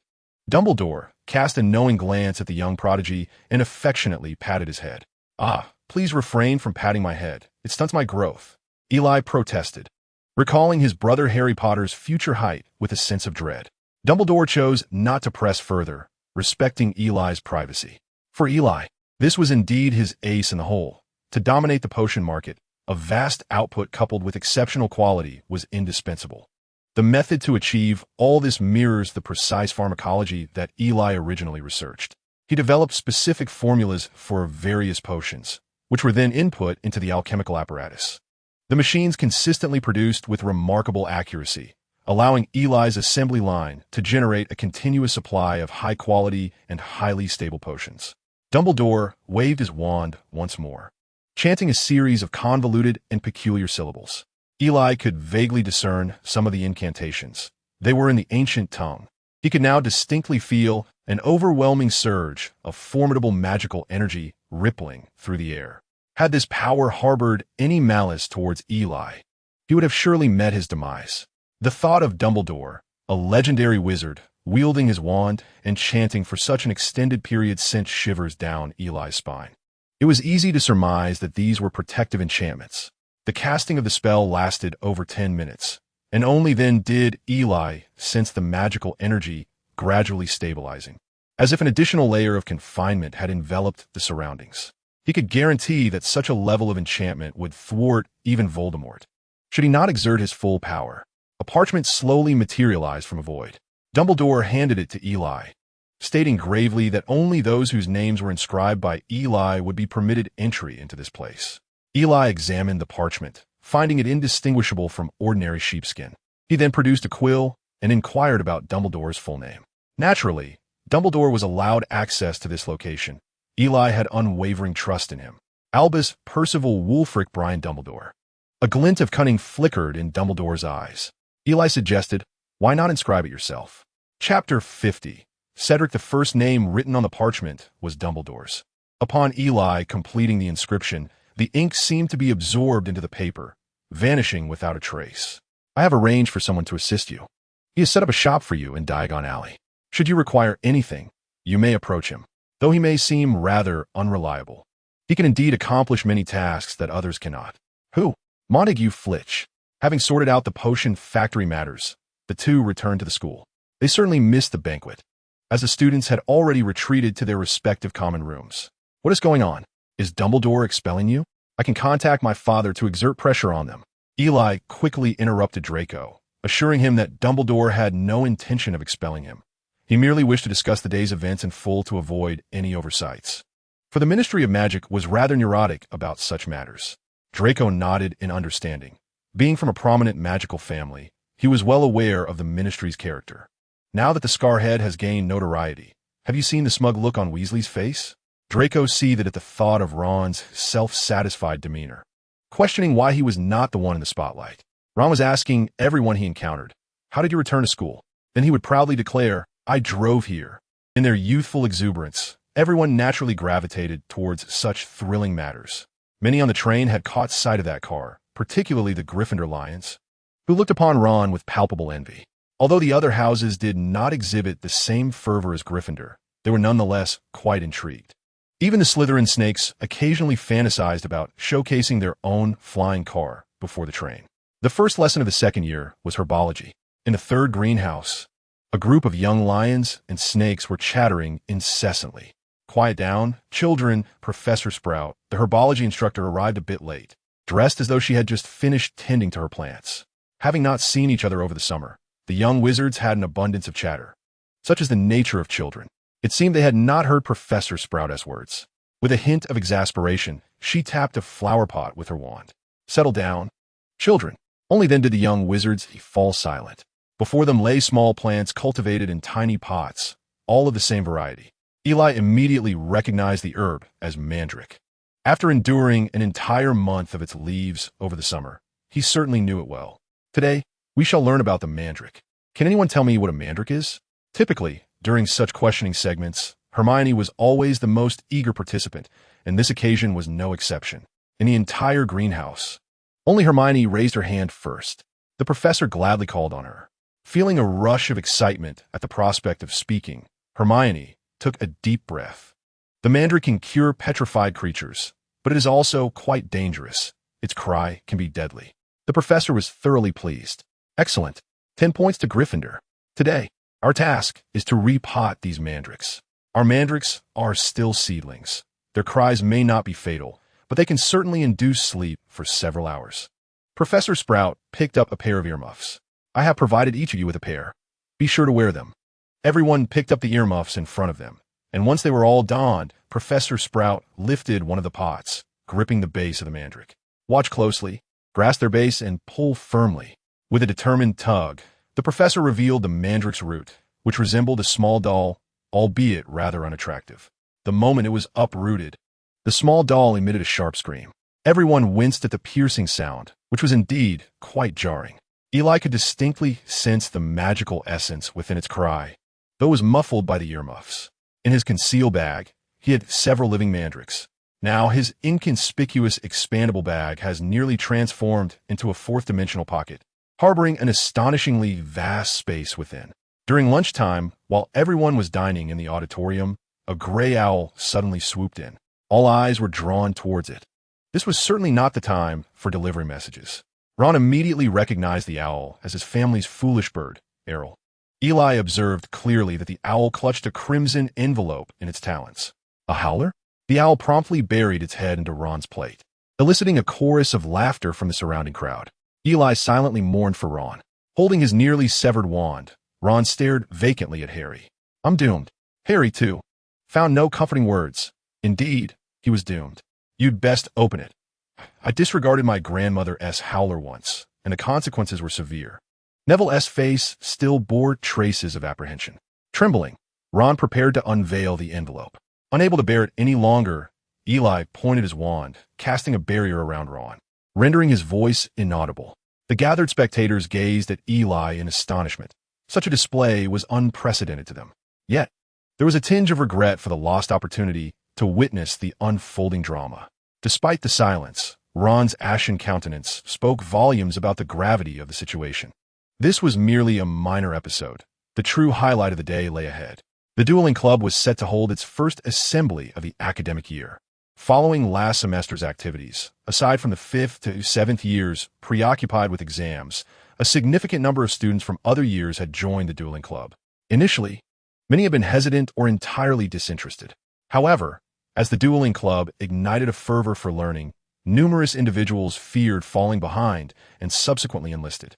It brings me immense joy to see all of you in this new semester, Eli announced from the platform, where a multitude stood below.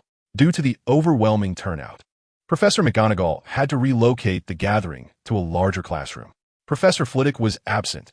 In fact, after witnessing Eli's capabilities last semester, he had entrusted the club entirely to Eli. The wizards below were eager to engage. After a holiday, they had not forgotten their desire to vanquish their rivals. Draco had already locked eyes with Ron. So, the usual spectacle. Does anyone dare to challenge me? A profound silence enveloped the hall. Indeed, last semester, many had taken it upon themselves to challenge Eli, but they had all, predictably, met with effortless defeat, unable to retaliate. I wish to give a try. A voice emerged, drawing the collective gaze of the audience towards the brave soul. The individual under scrutiny felt somewhat uncomfortable under such attention, but quickly regained composure. Eli nodded.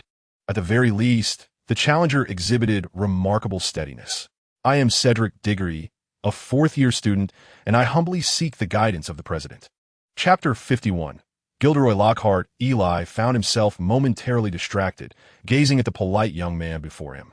In his previous life, he had been deeply impressed by Cedric while watching a film, as his personal charm made him quite popular within Hufflepuff. However, he ultimately met a tragic end at the hands of Peter Pettigrew. The killing curse claimed his youthful life. After a brief pause, Eli quickly regained his composure, and the two exchanged the customary dueling salutations. Eli refrained from overpowering Cedric outright, recognizing that such an approach would undermine the true essence of the duel club. Cedric maintained his composure, opting not to launch an immediate attack. Instead, he cast a shield charm upon himself. Eli nodded, acknowledging Cedric's superior battle awareness, as he understood the importance of self-protection before seeking to defeat an opponent. Eli also cast a shield charm as a sign of respect for his adversary. At that moment, Cedric felt a wave of anxiety wash over him. He was acutely aware of Eli's prowess and recognized that victory was beyond his reach. Instead, his intent was to learn from Eli's combat techniques. His attacks were steady, always rooted in the principle of safeguarding himself while engaging Eli with calculated strikes. After several minutes of intense engagement, Eli cast a disarming charm. Cedric, rather than resisting the spell, swiftly ducked to evade it. As he did so, he retaliated with a spell directed at Eli. A frown crossed Eli's brow as he perceived that Cedric's spell appeared to veer off course. However, Eli was determined not to allow Cedric an easy passage, swiftly casting another disarming charm. Cedric raised his shield charm to defend against it. The previous spell struck the wooden board beside Eli, shattering it into splinters. Just as Eli prepared to launch another assault, Cedric pointed his wand at the fragments, which swiftly transformed into ropes that lunged toward Eli. Eli's eyes sparkled with determination as he quickly retracted his wand and waved it, causing the ropes to disintegrate. "Disarm your weapon," Eli commanded, seamlessly maintaining his shield charm to counter Cedric's disarming charm. Feeling the force of the spell, Eli thought to himself, "Impressive. His spellcasting prowess rivals that of some sixth-year students." Cedric's rapid reactions and clever transfiguration techniques compelled Eli to utilize silent spells on 2 occasions. Cedric was undoubtedly a standout among his peers. However, this marked the limit of his capabilities. Both combatants instinctively unleashed disarming charms once more, and 2 bolts of red lightning clashed violently. One must admit, Cedric had miscalculated. Eli's magical prowess defied conventional expectations. With overwhelming force, Eli's spells swiftly pushed Cedric's back, leaving him struggling to maintain his ground, unable to counter effectively. Just as the spell was about to strike Cedric, Eli leaped upward, sending both spells soaring toward the ceiling, which was left scorched in their wake. Cedric was panting, while Eli appeared completely unfazed. "I have lost," Cedric stated with remarkable composure, exhibiting no hesitation in acknowledging his defeat. The audience erupted into enthusiastic applause. He shook hands with Eli, expressing gratitude for the president's guidance, and remarked, "You are a worthy opponent." Although Cedric ultimately succumbed, both the attendees and Eli regarded him with newfound respect. This spirited, sunlit young man quickly garnered a number of female admirers. Subsequently, the wizards in attendance divided into groups for informal practice, with Eli circulating the room, occasionally offering pointers. The inaugural assembly of this semester proved to be a resounding success. The academic fervor introduced by the club showed no signs of waning, as students frequently engaged in discussions throughout the corridors. The professors were delighted to witness this phenomenon. If one were to identify the most highly anticipated course at present, it would undoubtedly be Defense Against the Dark Arts. The annual introduction of a new professor consistently brings an air of expectation and surprise. It seems that Voldemort's curse truly bears weight, since Professor Melis's departure. No one has managed to remain in that position for over a year. This year's professor is particularly intriguing, as he is a renowned figure adorned with titles such as novelist and adventurer Gilderoy Lockhart. Eli couldn't help but scoff at the thought. Is the Order of Merlin really this lacking in talent now? A charlatan who only knows how to use the Obliviate charm has somehow earned a third-class Order of Merlin. Eli expressed skepticism regarding the value of that accolade. In the Defense Against the Dark Arts classroom, students invariably arrived exceptionally early, especially the young witches, including Hermione, who managed to snag a seat in the front row. Eli, seated in the back, felt inexplicably irked, while Harry engaged in chatter with Ron and Draco. Trust me, Lockhart is a fraud. My dad warned me about him before he arrived. Ron surprisingly concurred with Draco's remarks for the first time. Harry, unfamiliar with Lockhart, pondered why Professor Dumbledore would hire him if that were the case. Who knows? Perhaps he's becoming senile. Despite Harry's desire to counter this claim, he found himself at a loss when he recalled Dumbledore's impressively long beard, which nearly matched his own height. Allow me to introduce your new defense against the dark arts professor, I, Gilderoy Lockhart. Upon hearing this overly theatrical announcement, tinged with a melodious tone, Eli rolled his eyes. Lockhart, clad in an ostentatious yellow robe adorned with his portraits, appeared at the podium. The female attendees gazed at him with infatuated expressions, including Hermione, recipient of the third-class Order of Merlin and five-time winner of the Wizarding Weekly's Most Charming Smile Award. But I never boast, for I did not defeat the Banshee of Valen merely with a smile. He chuckled. The male students in attendance exchanged bewildered glances, as Lockhart displayed a foolish smile.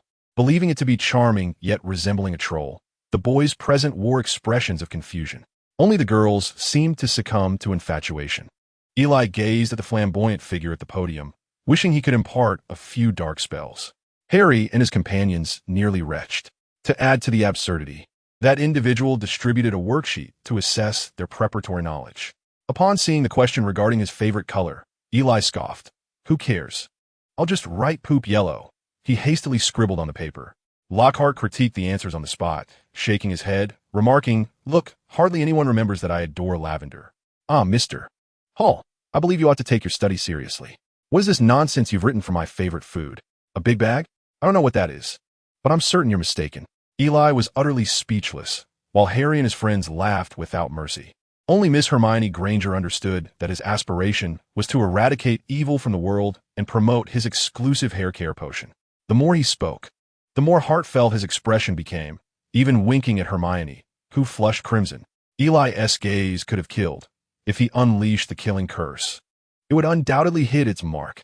Harry and the others hurriedly restrained Eli's hand as it reached for his wand, urging, Calm down, calm down. Chapter 52. The show begins now. You are about to witness the most terrifying demon in this world. I implore you not to scream, for it may provoke them. Lockhart had procured a large cage, draped with cloth, obscuring the contents within. However, the occasional sinister cries emanating from it evoked thoughts of weeping mandrakes, coupled with Lockhart's feigned air of mystery, leaving the young wizards in a state of astonishment. What do you suppose lies within? Ron appeared genuinely frightened. Despite sitting in the last row, he shifted back slightly. The most terrifying creature? Could it possibly be a cage full of Snape? Eli scoffed at the thought, doubting Lockhart's ability to procure anything truly fearsome. He mused that even helping an elderly lady cross the street might inspire Lockhart to pen 100 chapters praising himself. As Lockhart sensed the atmosphere building to a climax, he dramatically pulled away the cloth from the cage. Inside were tiny, palm-sized blue-winged fairies, appearing quite irritable, nearly toppling the cage as it was unveiled. The young wizards braced themselves to scream, but upon seeing the contents, they were momentarily rendered speechless. Cornish pixies? Exclaimed Seamus from Gryffindor, his face nearly inscribed with disbelief. Is this it? Lockhart continued to play the part of the showman, declaring, Indeed, these are freshly captured Cornish pixies. Observing his demeanor, one could almost hear him proclaiming that he had consumed that bowl of rice all by himself, unassisted by his parents. Even Gaul let out a derisive snicker. The young wizard, hailing from a lineage of magic, was no stranger to the Cornish pixies. These diminutive creatures possessed a modicum of magical abilities, yet they were largely inconsequential. For young wizards of this age, a mere slap could easily send one flying, rendering them utterly harmless. However, like locusts, a solitary pixie posed little threat, but a swarm could indeed cause considerable chaos. At that moment, Lockhart perceived the disdain emanating from the young wizards, and his expression shifted. He had procured these creatures intentionally, in considerable numbers, intending to create disturbances for the wizards while ensuring the students remained unharmed. Having recently learned spells to deal with these pixies, he anticipated a moment when the young wizards would find themselves at a loss, allowing him to assert his prominence. Yet, It seemed the young wizards were not easily impressed, and he resolved to demonstrate his prowess to this group of students. Laugh to your heart's content. These pixies are exceptionally cunning and troublesome. Let me witness your attempts to manage them. With that, he opened the small door of the cage, and the pixies, endowed with notable intelligence, swiftly poured out in a single line. Having been confined for so long, their pent-up rage erupted, and they surged forth like frenzied wild dogs, intent on wreaking havoc. Lockhart, taken aback by the aggressive little creatures, stumbled backward in fright. The young wizards, unaccustomed to such a tumultuous swarm of furious Cornish pixies, instinctively ducked for cover, momentarily forgetting their identities as wizards. Eli remained seated calmly, and any pixie daring to approach him was sent flying by the magic he had left in his wake, rendering the vicinity around him a no-go zone for the pixies. Harry and his companions hurriedly drew closer to Eli. What is there to fear? What the magic I've taught you? You must stand firm. Eli regarded the young wizards, who had forgotten their wands in the face of danger, with an expression of disappointment. Ashamed by Eli's words, Harry and the others began to cast spells one by one. These Cornish pixies were mere lowly beings, incapable of resisting the magic unleashed by the young wizards. The tide of battle began to shift. The once brazen little creatures, intent on tearing apart books, were suddenly sent flying by an unexpected spell. Eli's gaze fell upon Lockhart, who stood at the forefront, watching the spectacle, and a cold smirk crept across his lips. An eerie wave of energy radiated from Eli, momentarily stunning the pixies, whose dark, lustrous eyes lost their sparkle, as if under some control. A multitude of pixies became affected, and with a mocking chuckle from Eli, they surged forth like locusts towards the panicked and feigning calm Lockhart. Upon witnessing the unfolding spectacle, he was immediately gripped by fear, beads of cold sweat cascading down his brow. He brandished his wand, eager to cast a spell, yet the incantation seemed utterly ineffective, as if rendered powerless, no matter how fervently he recited it. Instead, his wand was abruptly seized by a mischievous house elf. In an instant, the elves encircled Lockhart, who, in a panic, flailed his arms. No, this is a custom robe. Don't touch my hairstyle. Helpless against their onslaught, Lockhart was hoisted by his garments and suspended against the wall, akin to one of his oversized portrait photographs.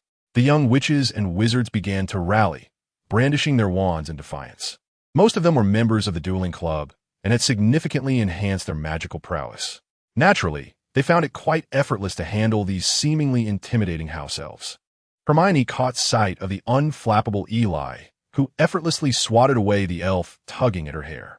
All immobilized, the little witch unleashed an extraordinary display of power, casting a spell that rendered all the scattered elves in the classroom completely still. Eli raised an eyebrow at the display. Hermione approached Eli, observing his calm demeanor, a torrent of words swirling in her mind before she managed to articulate. You could have intervened. Eli glanced at the somewhat accusatory young witch, then back at Lockhart, still suspended on the wall. Oomph. He turned away with a haughty air, leaving Hermione in stunned silence. What has happened? After a moment of bewilderment, she inquired of Harry and the others. You'll have to ask him yourself, Draco replied with a pout.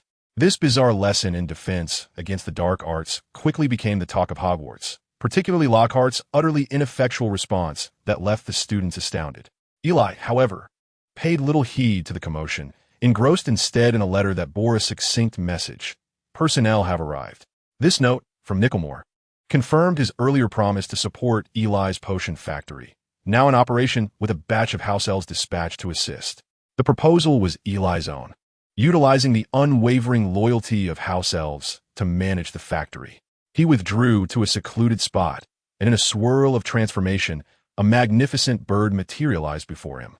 Suddenly enveloped in golden-red flames, Eli vanished in the blink of an eye, leaving only the flickering embers behind. Moments later, beside the potion factory, a flash of fire illuminated the scene as Eli, now in human form, emerged. The obedient house elves, witnessing this remarkable sight, immediately bowed deeply, acknowledging their master. Eli inscribed their names onto a parchment and instructed them on the operation of the machinery before dispatching a letter to Mundungus in Diagon Alley. Commence operations. The prices for all potions within were set by Eli, with the initial batch consisting of commonly used standard potions. He did not initially set the price exceedingly low, Rather, he offered a 10% discount under the guise of a promotional event for the new store. This strategy resembles the proverbial boiling of a frog, avoiding immediate market rejection by gradually enticing consumers. By the time they realize, Eli's potions have already endeared themselves to the public. Chapter 53.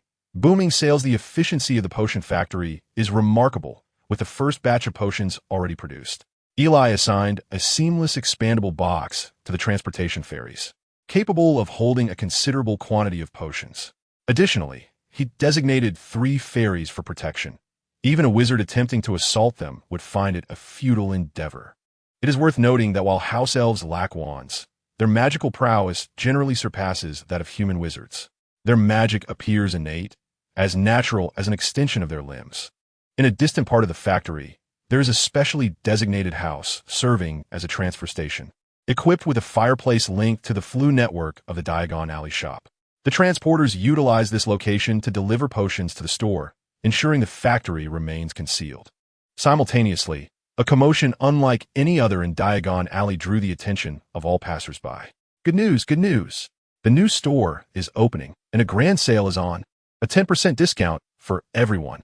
Do not hesitate. Bring home your beloved potions. At the entrance of the newly opened potion shop, several enchanted loudspeakers tirelessly broadcasted the promotions. Montague, sitting at the counter, awkwardly covered his face. Even someone as seasoned as he, accustomed to the underbelly of society, found this publicity utterly embarrassing. He silently hoped no one would cast their gaze in his direction. It was simply too humiliating. This approach was certainly not his own invention. At the time, Eli had delivered the magical loudspeakers and instructed him to activate them on the opening day without providing any further details. Eli had contemplated setting off a series of firecrackers for good fortune and festivity, but ultimately abandoned the idea, uncertain of the Ministry of Magic's stance on such displays. He had even envisioned a grand red ribbon and a celebratory cutting ceremony with Dumbledore. However, upon hearing this plan, Dumbledore promptly dismissed Eli from his office, swearing he had never encountered such an uncouth opening promotion. Eli scratched his head, perplexed. Unrefined? Wasn't this the customary approach? He thought it was rather acceptable. Of course, Dumbledore's reluctance to appear was not solely due to the promotional method being too unsophisticated. There were likely other considerations at play. As a highly esteemed wizard, Dumbledore's every action bore significant weight. The current Minister of Magic, Cornelius Fudge, was someone Dumbledore had nurtured. Hence, Fudge held a deep-seated apprehension of Dumbledore, fully aware of the latter's formidable capabilities. On the surface, Fudge has consistently relied on Dumbledore, yet secretly, he cannot bear to see Dumbledore take action, for he fears that Dumbledore might unseat him. He is an exceedingly power-hungry individual, since Dumbledore possessed the ability to elevate him to his current position. He equally has the capacity to replace him. Thus, the already significant influence of Dumbledore, if further entangled with an inexhaustible potions factory, would render everyone restless. What gives Voldemort the audacity to unleash a storm upon the entire British magical community? It is none other than his formidable strength and exceptional intelligence, attributes that Dumbledore also possesses. The trepidation that others harbor towards Voldemort is mirrored in their apprehension of Dumbledore. Therefore, Dumbledore would never publicly align himself with the potions factory. At this juncture, the populace has been captivated by this unique promotional approach, flocking to this peculiarly styled apothecary. Mundungus, unable to evade the situation, donned a smile and welcomed each patron, who would willingly forego monetary gain. According to the regulations set by Isle, each counter would offer a portion of potions for wizards to sample free of charge. Mundungus found this perplexing, deeming it a waste of resources. Yet he dared not defy Isle's wishes. To be precise, he feared opposing Dumbledore's intent. He has always been a rogue, straddling the line between right and wrong, engaging in various money-making schemes. Although lacking remarkable magical prowess, he possesses commendable intelligence-gathering skills. It is this very trait that attracted Dumbledore to him, leading to his acceptance. Despite being a quintessential scoundrel, Mundungus remains utterly loyal to Dumbledore. Naturally, he would not dare to go against those authorized by Dumbledore. Wizards had never encountered such an innovative promotional method. Initially hesitant, as soon as one individual began sampling, others followed suit. The formula devised by Isle is no jest. Some knowledgeable wizards, after trying it, were left in disbelief. This is undeniably the work of a master. Such an effect is exceedingly rare in the market. It is not that other shops cannot produce potions of this caliber, but rather that potions of such quality must be meticulously crafted by skilled potion makers, making it impossible to produce them in large quantities at once. Just look at the counters brimming with potions. It would be unfeasible for a potion maker to create so many. Even if they burned through cauldrons, it could not be achieved. Consequently, skepticism quickly arose. They could not possibly have all their potions of such quality. Surely, only the samples offered are of the highest standard, while the other products cannot possibly match this level of excellence. Such sentiments were readily echoed by the other wizards. For to offer so many high-quality potions at such a low price is simply absurd. Sir, since you question the quality of our potions, why not purchase a bottle and try it before everyone? Montgomery approached with a beaming smile, a lesson imparted by Eli. If skepticism prevailed, why not procure a bottle for experimentation? The wizard's facade faltered amidst the multitude. Could he truly afford not even a single vial? Purchase it, then. Hand me 2 bottles, he exclaimed, producing a handful of coins that made Montgomery's eyes glimmer with delight as he graciously accepted them. Please, after you. The wizard carelessly snatched 2 vials from the counter, opening one with a flourish. Upon tasting, his expression shifted dramatically. The crowd grew anxious, inquiring, "What is it? Speak up." Indeed, they urged him not to keep them in suspense, demanding to know whether it was good or ill. The atmosphere erupted with excitement. The man surveyed the eager faces around him, and after a moment of hesitation, declared, "It is, without a doubt, of superior quality." Gasps of astonishment rippled through the crowd. "I shall have 2 bottles as well."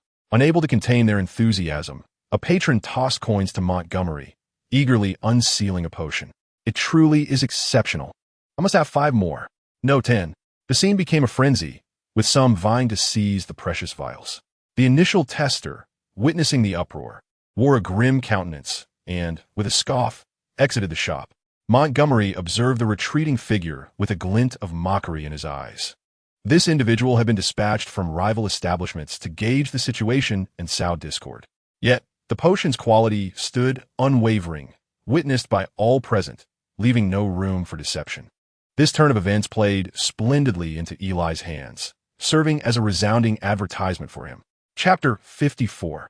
Intimidation. "Oh dear heavens, you madman!" exclaimed the remaining wizard, surveying the now desolate shop, lamenting the frenzy of the crowd. Suddenly, he noticed Montgomery, still clutching a bottle, and, in a swift motion, lunged forward to snatch it away, tossing a few coins before fleeing without a backward glance. Montgomery, taken aback, spread his hands in confusion, gazing at the shop that seemed to have been thoroughly emptied.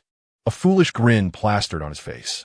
He chuckled, counting the countless coins, drooling at the thought of them being his. But wait. He suddenly slapped himself twice. Recalling that this was a task entrusted to him by Dumbledore, he could not indulge in personal gain. Hastily, he gathered the coins and deposited them in Gringotts, fearing that lingering too long would tempt him to claim them as his own. Upon returning to the empty shop, he noticed a few curious wizards lingering outside the door, only to shake their heads and depart upon realizing the merchandise was sold out. Montgomery felt a pang of regret. This was a fortune slipping through his fingers. If only more potions could be sent, they would have a steady stream of income. He could hardly resist the urge to pen a letter to Eli, requesting additional supplies. Meanwhile, far away at Hogwarts, Eli received a letter from Gringotts. Gazing at the string of numbers on the letter, Eli could hardly contain his delight.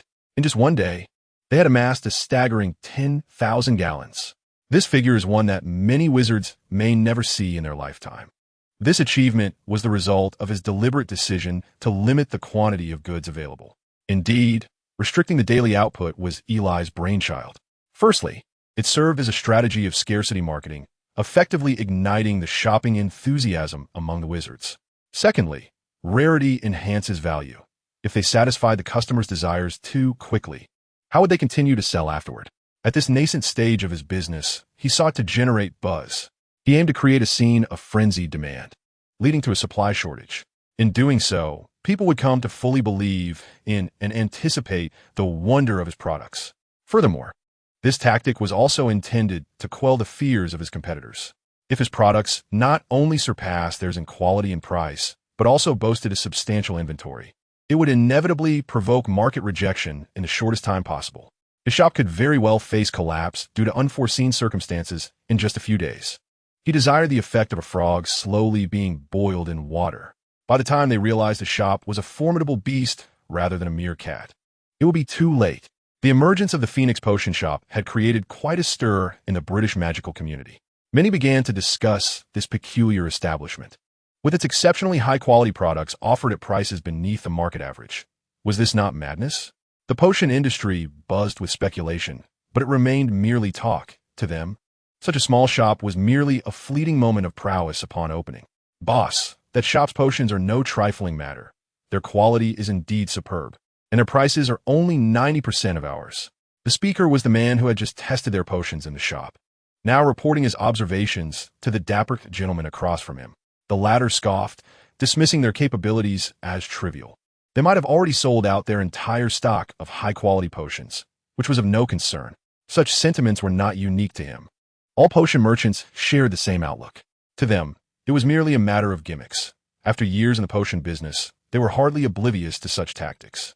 Many believed that the Phoenix Potion Shop would soon struggle to maintain such high-quality products, with prices inevitably rising. Another letter arrived, and after reading it, Eli chuckled softly. It seemed Montongus was relatively honest, but how long could he sustain that? This letter was from the Phoenix Potion Shop, containing a little elf employee he had personally arranged to oversee the accounts. He would instantly know if Montongus engaged in any underhanded dealings. The next day, the scene repeated itself, with the same enthusiastic cries.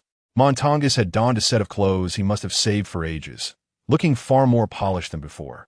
Yet the absurdity of wearing them only accentuated his comical appearance. He had even styled his hair slickly and was personally brandishing a large megaphone, wearing a jubilant expression. Stroll and behold, the grand opening of the Phoenix Apothecary is upon us. Enough with the clamoring. Let us enter. A long queue has already formed at the entrance, with numerous wizards eagerly clutching their coin pouches. Montongus, wearing a face full of eagerness, had his wrinkles smiling like a blooming chrysanthemum. No need to rush, everyone. Our establishment adheres to a strict schedule. We shall not open until the designated time. Voices of discontent erupted from the crowd, protesting against the regulations, demanding to be served despite their presence. Yet, the cacophony only delighted Montongus further, not due to any peculiar inclination, but rather because of the bustling popularity. Clutching a gleaming pocket watch, he fixed his gaze unwaveringly on the ticking hand. 5, 4, 3, 2, 1. Open. As the clock struck the appointed hour, a resounding chime echoed forth. Montongus swiftly opened the door, and the throng surged in, nearly toppling him over. His garments were tugged in all directions. His meticulously styled hair became a chaotic mess. After regaining his composure and adjusting his attire, he beamed at the frenzied customers. In no time, the store was emptied once more. He closed the door, reveling in the joy of counting his coins, each tally bringing him greater delight. Having finished, he wore a radiant smile, savoring the moment as he tucked the money away. Ah, the youth are ever so foolish, forsaking profit for the sake of limited editions. Suddenly, a commotion arose from behind. Someone was using flu powder. Montongus turned in confusion. Could it be a delivery?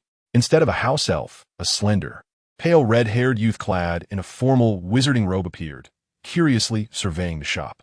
It was Eli's first visit, and he found the decor quite pleasing. "Are you Mr. Hall?" Montongus inquired, puzzled. He had never encountered Eli before, but given the fireplace connection and the youthful appearance, it had to be him.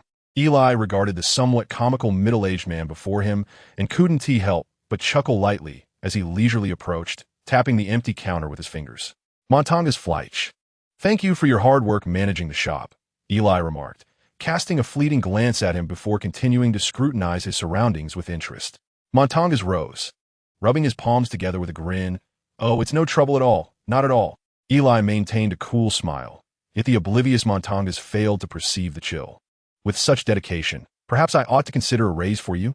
Upon hearing this, Montongus beamed with an incandescent smile, revealing a set of large, yellowed teeth, his hands rubbing together more fervently. "That wouldn't be necessary, just a little increase would suffice, he replied, gesturing animatedly. Eli let out a derisive laugh. his smile gradually turning frigid. He slowly placed several vials of potions on the counter, each adorned with the label of the Phoenix Potion Shop. It seems you've made quite a fortune. Haven to you?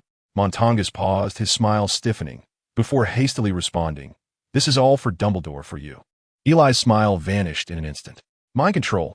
His eyes transformed into terrifying whirlpools, leaving Montangus startled, instinctively inclined to resist. Yet, his meager magical prowess and spiritual strength were mere trifles before Eli. His eyes lost their luster, rendering him motionless. Various fragments flitted through his mind. As Eli withdrew his magic, Montangus slumped back, collapsing into his chair.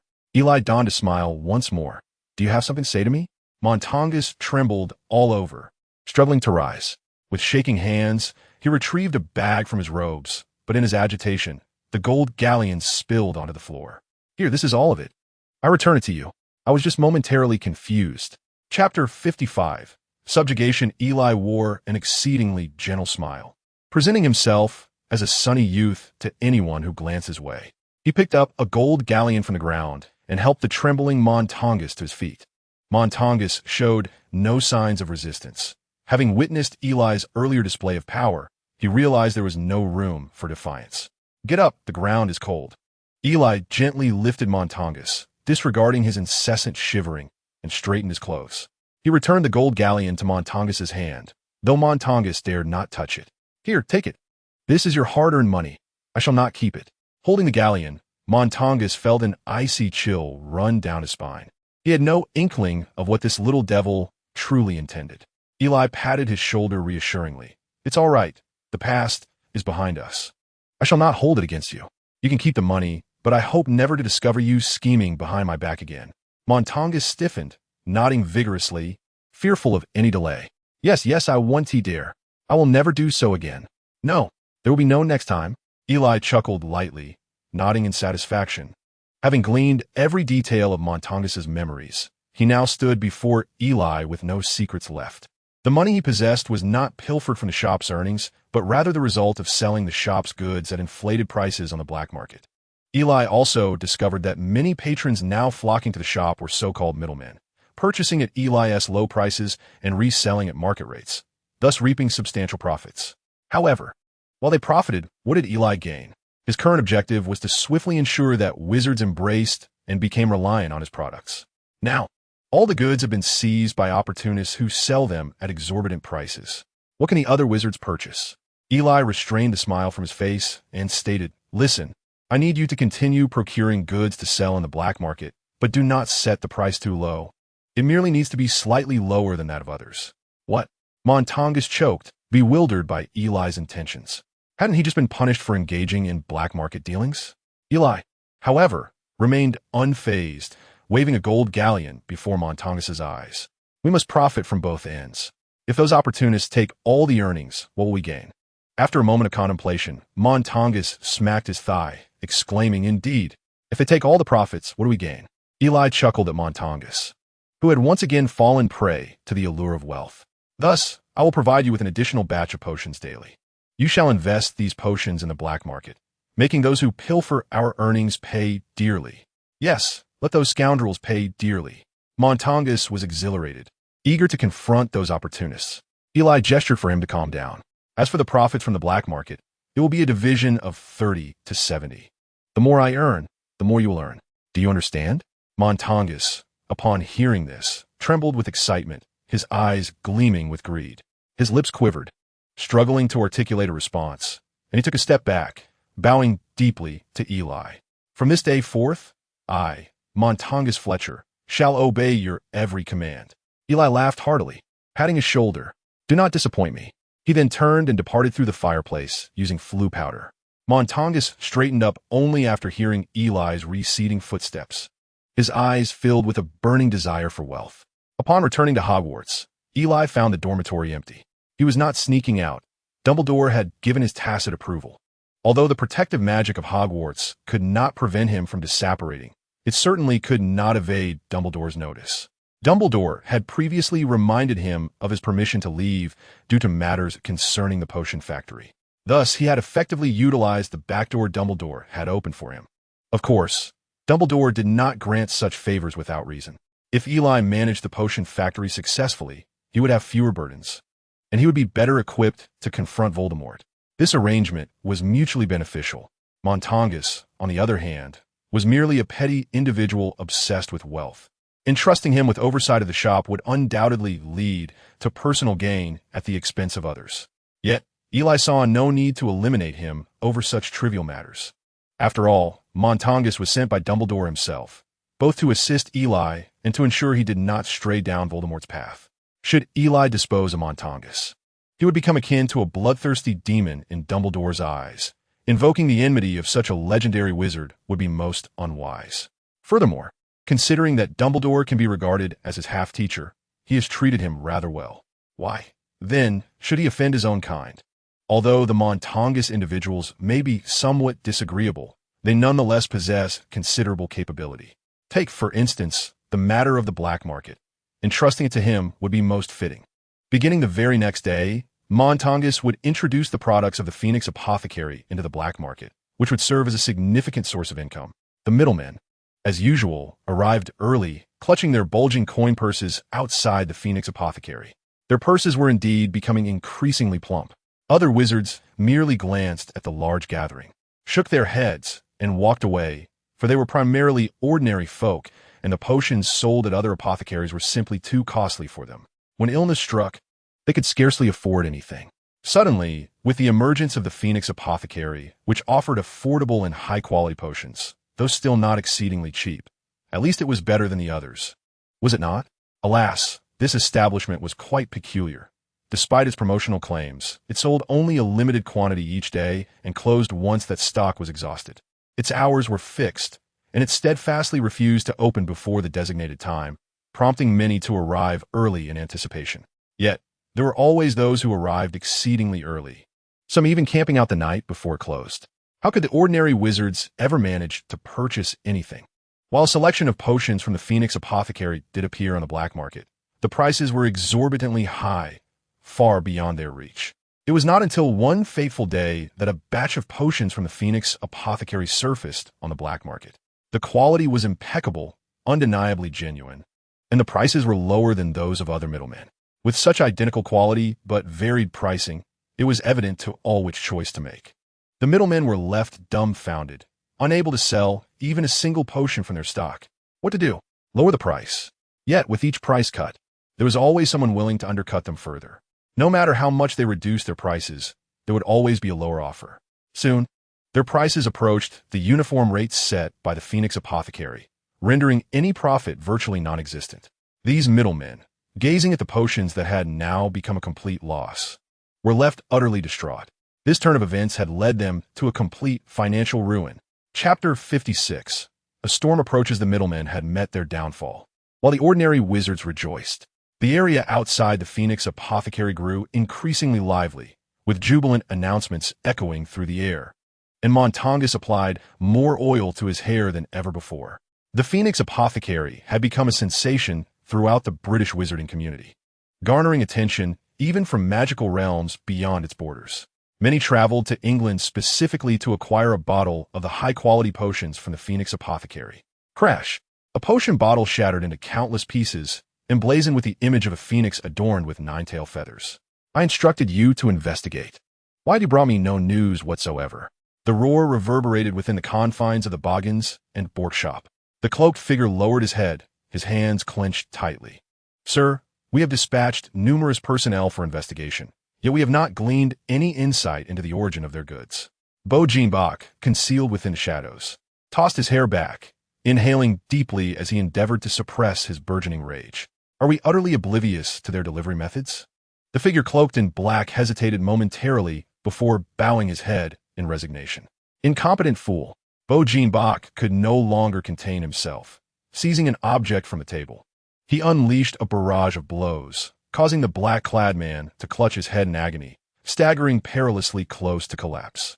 Once his fury subsided, Bo Jean-Bach discarded the item.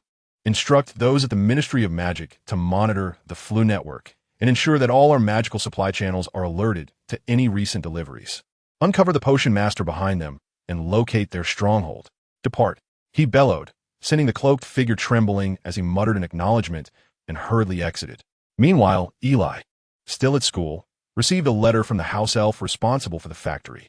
Upon reading it, his expression grew increasingly grave as the letter spontaneously ignited, turning to ash. The Ministry of Magic had commenced surveillance of the Flow network.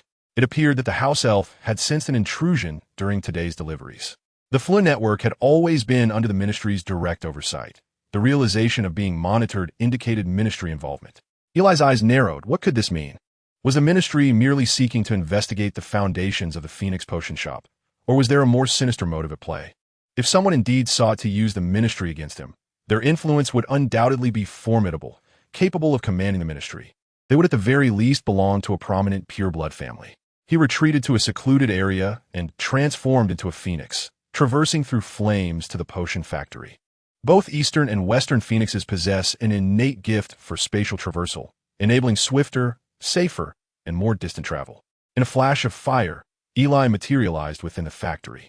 The house elves remained diligently engaged in production, their work ethic instilling complete confidence. Master Hall. Upon Eli's arrival, aside from the house elf operating the machinery, the others respectfully bowed. This was Eli's directive. Work took precedence, and even in his presence, they were to prioritize their tasks. Previously, he had requested that the house elves refrain from addressing him as master, yet their nervousness led them to involuntarily revert to the title. Klein, the designated overseer of the factory, acknowledged Eli with a nod, having been chosen for his composed demeanor in managing the house elves. Have them cease their work. I have matters to discuss. Klein hurriedly called out, prompting the house elves to halt their activities and assemble into a perfectly aligned formation. Their spirits have improved significantly since their arrival, and they're no longer clad in tattered pillowcases. While the pillowcases remain as they were, Eli had previously attempted to provide them with garments. Yet they were filled with trepidation, compelling him to desist. In the realm of magic, gifting clothing to one house elf is deemed equivalent to expelling them, rendering the contract void.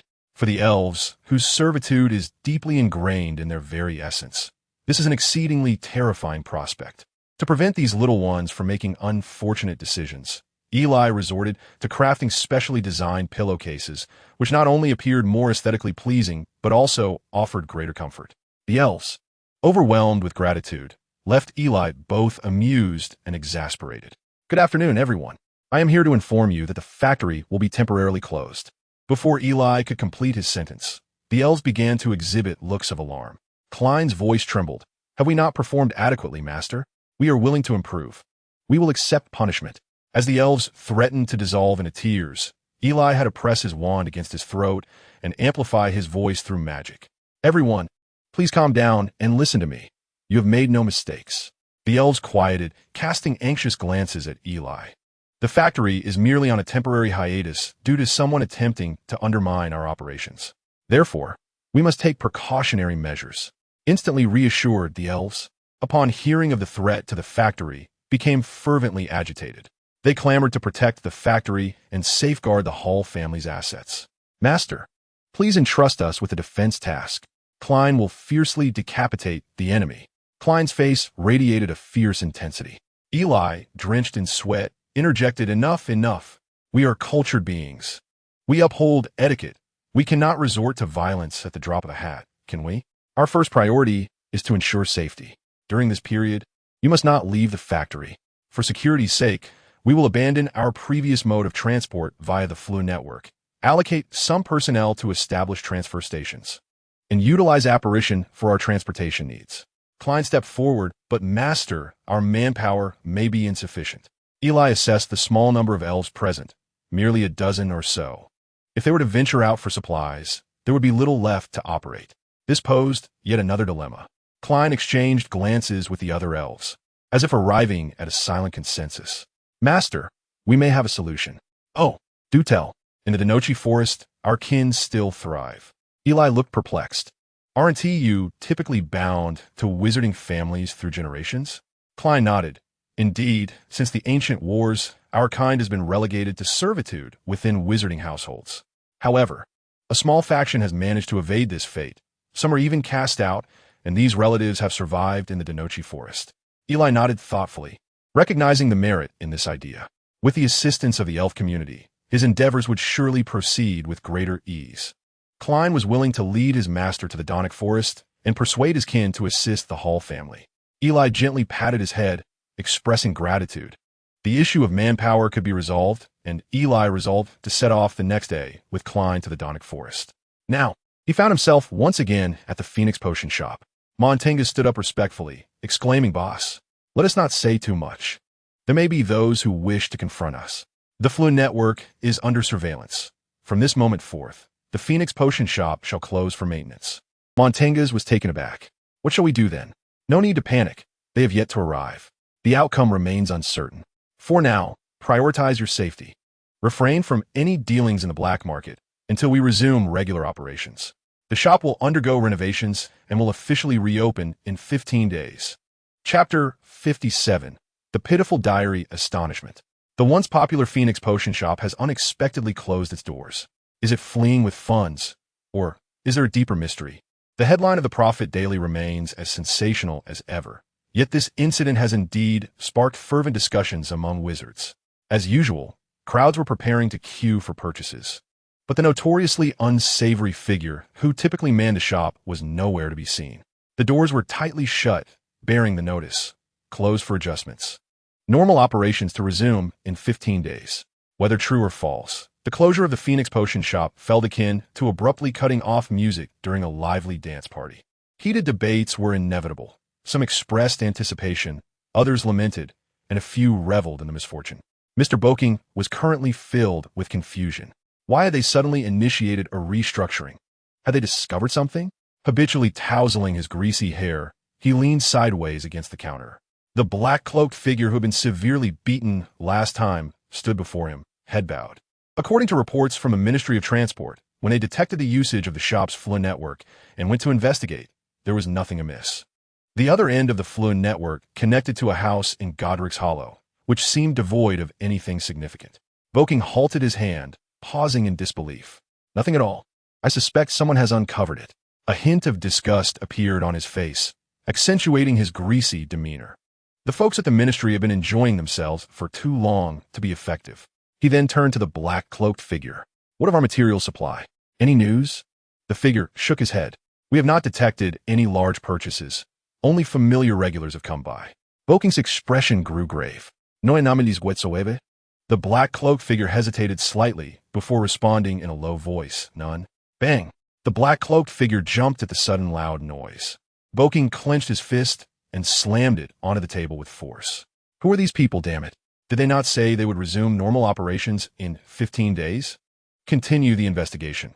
I refuse to believe they have left no trace." "Yes." The figure in the black robe nodded respectfully before departing. Boking sat alone at the counter, the dim surroundings obscuring his features. He idly rubbed a few sheets of paper, upon which were inscribed various pieces of information. Montangus? A petty thug? Quite intriguing. As for Eli, following the notice of temporary closure, the factory came to a complete standstill, and the house elves remained within, none daring to venture out. Montangus had concealed himself, and Eli had indeed cautioned him to prioritize his safety. However, it was evident that Montangus was quite fearful, as he had hidden away the moment operations ceased. Eli was preparing to establish transfer stations at various locations, aiming to construct a transportation network capable of encompassing all the wizarding congregations in the United Kingdom. He needed to extricate himself from the Fluid Network, relying instead on the House Elves' remarkable skills in apparition. Yet, this endeavor necessitated the involvement of numerous House Elves to achieve success. Fortunately, Eli had resolved to accompany Klein to the Denochi Forest in search of the House Elf community. Their assistance would not only facilitate the creation of this transportation network, but would also prove to be a significant advantage for him in the future. It is noteworthy that in the films, the House Elves of Hogwarts played a crucial role during the final battle, constituting a formidable force. Within the confines of the Hogwarts headmaster's office, Eli was consulting with Dumbledore. "You mean the Ministry of Magic has been monitoring your Fluid Network?" Dumbledore's serious gaze, concealed behind his crescent-shaped spectacles, indicated the gravity of the situation. The Ministry's intervention suggested a formidable adversary. While the Ministry could be swayed by anyone, the implications were serious. Indeed, Klein has relayed this information, and fortunately, we have not been discovered. We have halted our activities. And what do you plan to do next? Ele hesitate Brazil, aware that the Denochi house elf community was a closely guarded secret among the elves. Klein's earlier indecision had been telling. Yet, his hesitation was momentary. Dumbledore was not one to pry unnecessarily, treating all beings with equal respect and would never act to the detriment of the house elves. Klein intends to guide me to their community, and I seek their assistance. Dumbledore nodded, his eyes reflecting admiration. He refrained from inquiring further about the location of the house elf community, having discerned Eli's reluctance. Given that you were able to forge a friendship with the Centaur tribe, I trust that the amicable house elves will also place their trust in you. Earning the friendship of others is no simple feat. It is indeed a blessing.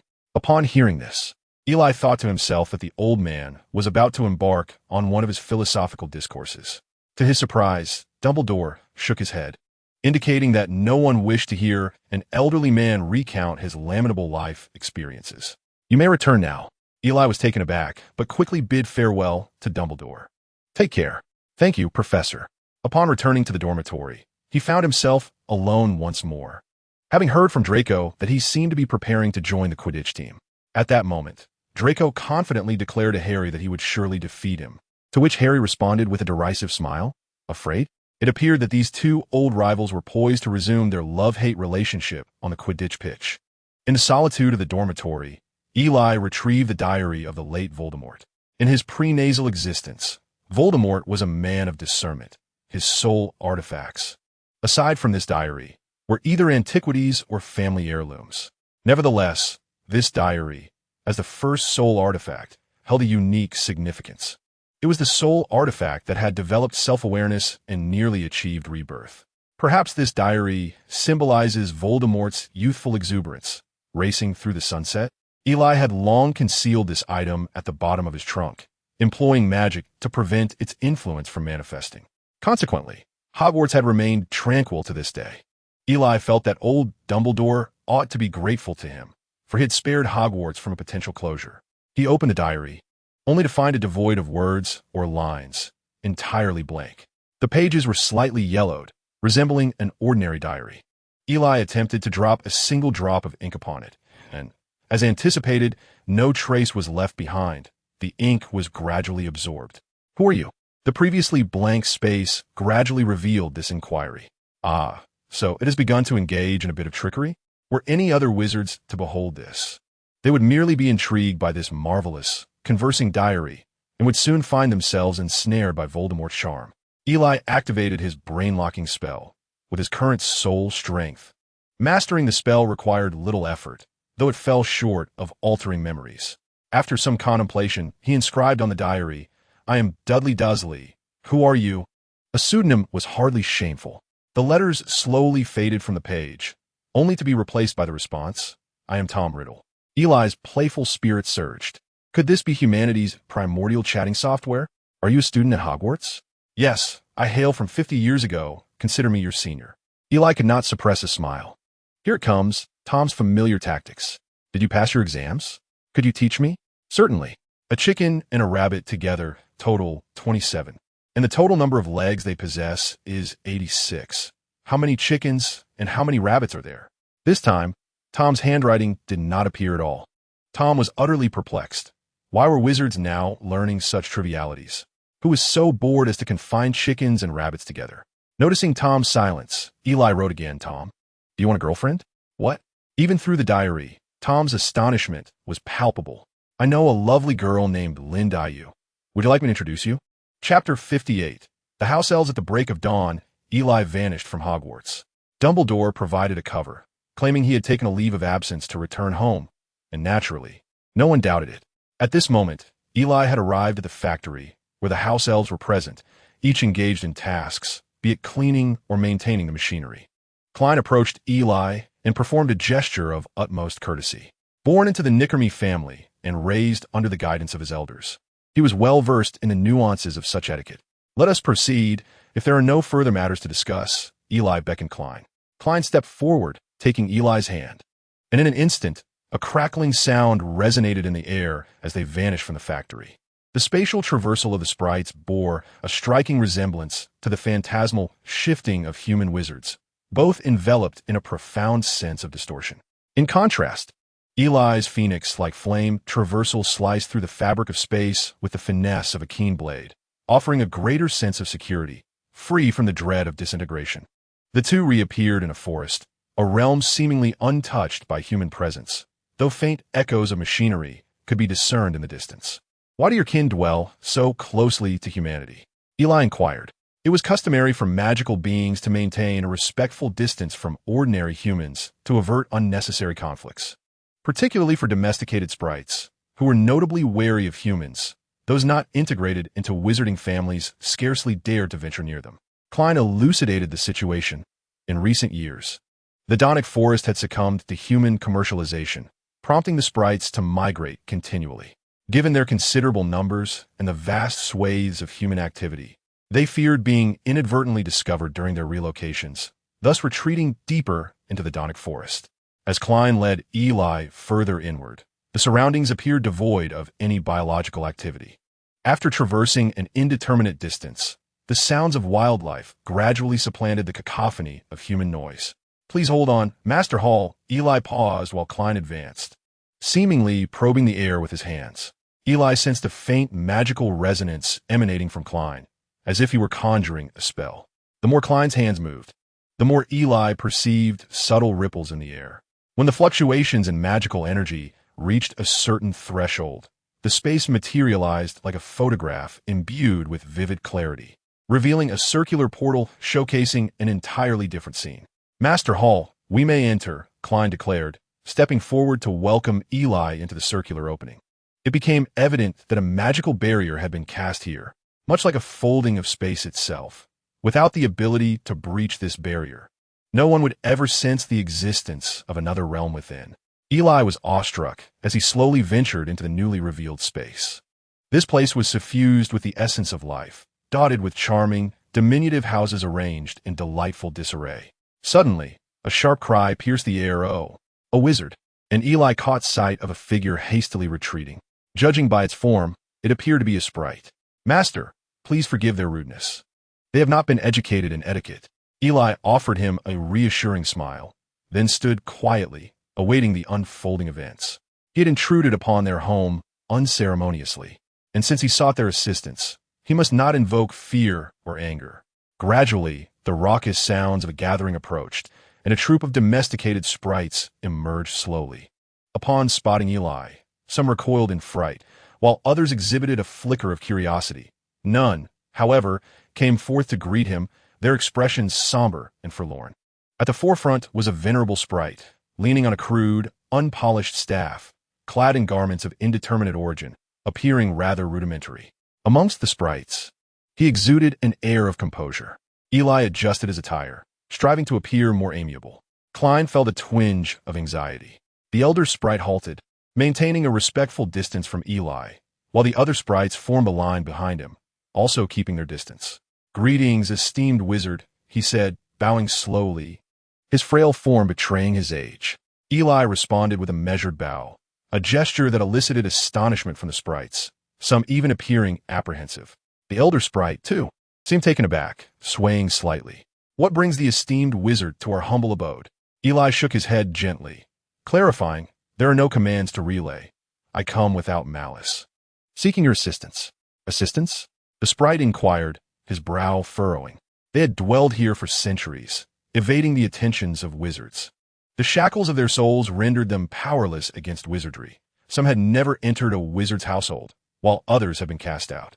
Their fear of wizards was palpable, and they had no desire to re-enter such realms. "Chief Gwynton, Mr. Hall is a kind individual. He provides us with fine food, splendid attire, and even offers us wages." Klein stepped forward, still somewhat nervous, as he had taken the liberty of bringing a human into their territory.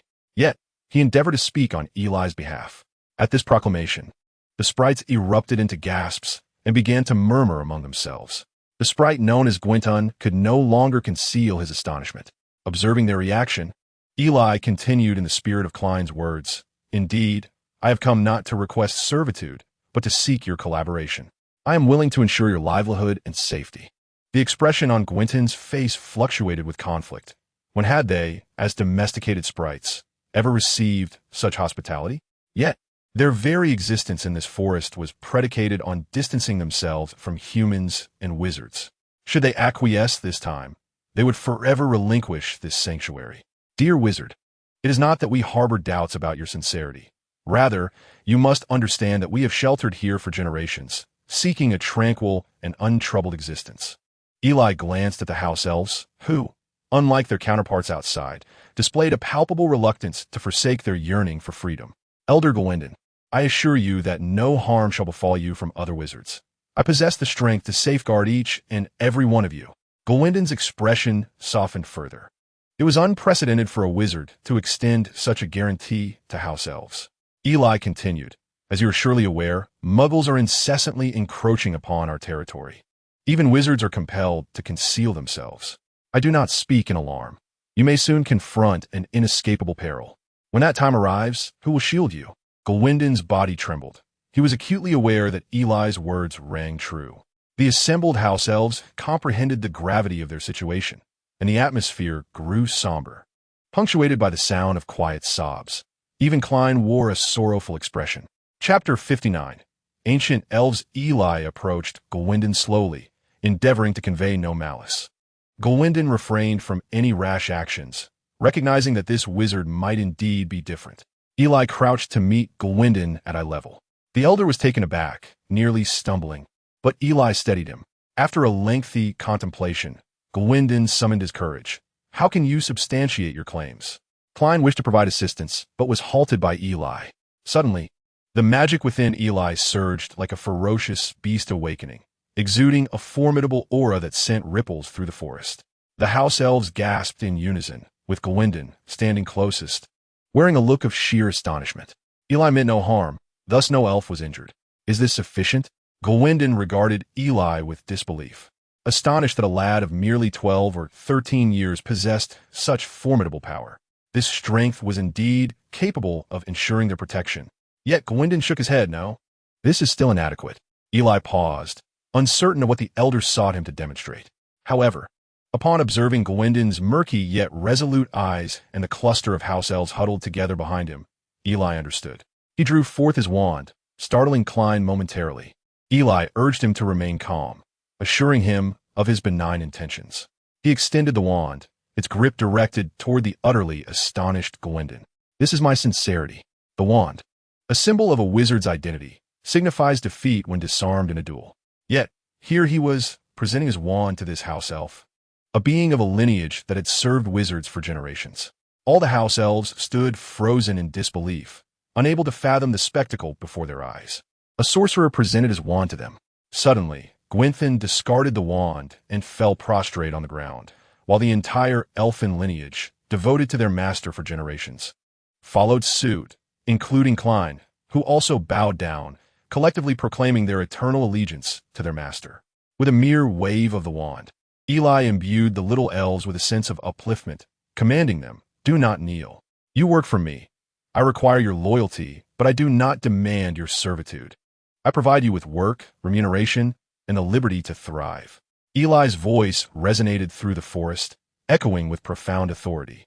The elves gazed upon the not-so-tall youth, who radiated like the sun.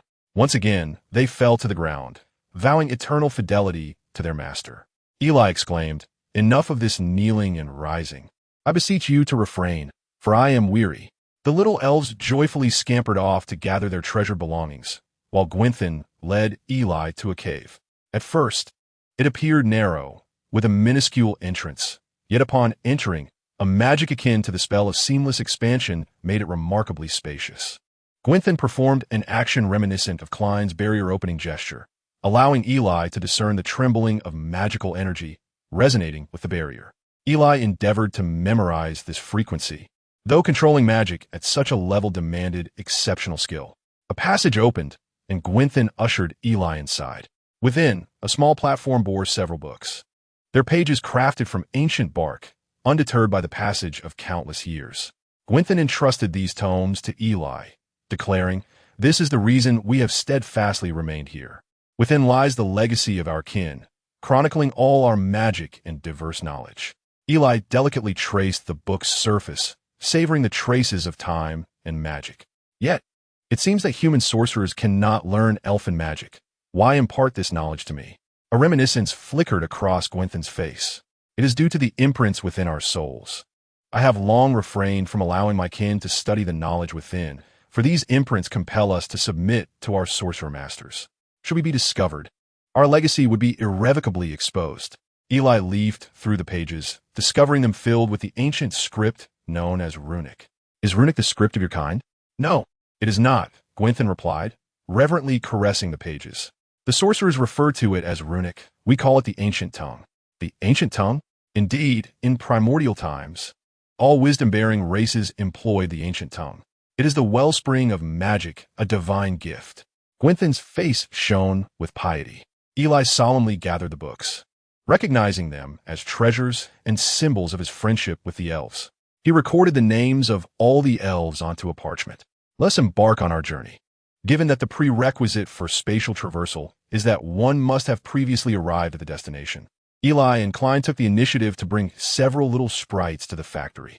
They would then send those who had already visited to retrieve the remaining ones.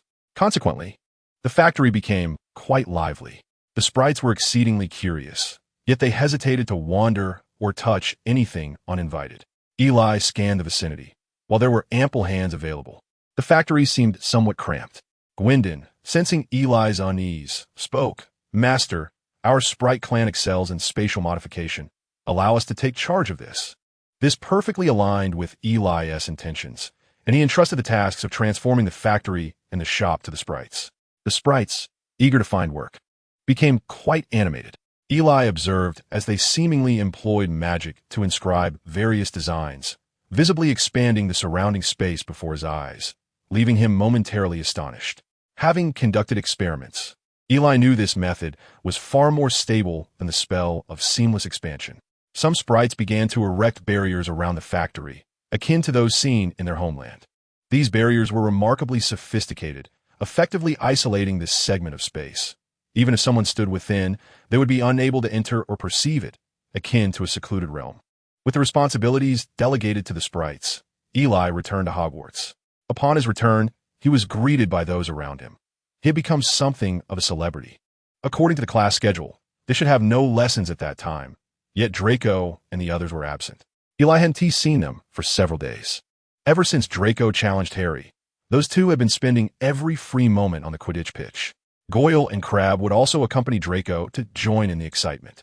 Soon, Eli realized something troubling. His diary was missing. There were signs of disturbance everywhere, yet only the diary had vanished. It seemed he had underestimated the situation. Dog Egg was hissing incessantly in the glass tank, and as Eli leaned closer, he discerned the source. Crabbe? Eli's expression turned grave. Dog Egg had been present the entire time and was fully aware of what had transpired. It was Crabbe who had taken the diary. Chapter 60. Conflict. Eli sensed that the situation was becoming precarious. He needed to find Crabbe swiftly to recover the diary. He could not disclose this to Dumbledore, as he would struggle to explain how he had acquired the diary. If he were alone, he could effortlessly perform a memory charm and forget the matter entirely, which would be quite convenient. However, Crabbe and Goyle were inseparable and perpetually shadowed Draco. He could not perform such an act in front of others without drawing attention. That bothersome little chubby fellow was truly an impediment. Recently, he had been preoccupied with matters concerning the potion shop, primarily focused on collecting payments. Now that the factory and shop were being organized, he relished the opportunity for leisure. Why not take a look at how they have been training? For now, let us set aside the matter of the diary, as Crabbe is keeping watch. Should they wish to unleash the basilisk, Eli would undoubtedly be aware of it. He donned his school uniform and made his way to the pitch.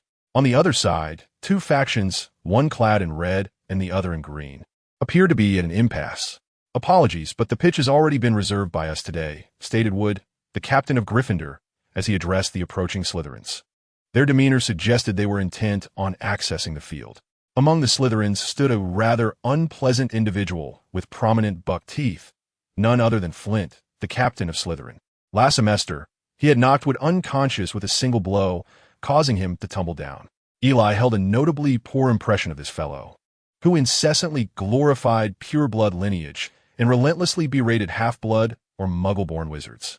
In short, he was a rather vexatious character. We have claimed today's pitch. Professor Snape has granted us special permission to train our new Seeker. New Seeker? Who? The crowd gradually parted, revealing a small figure sporting a flamboyant, slicked-back hairstyle.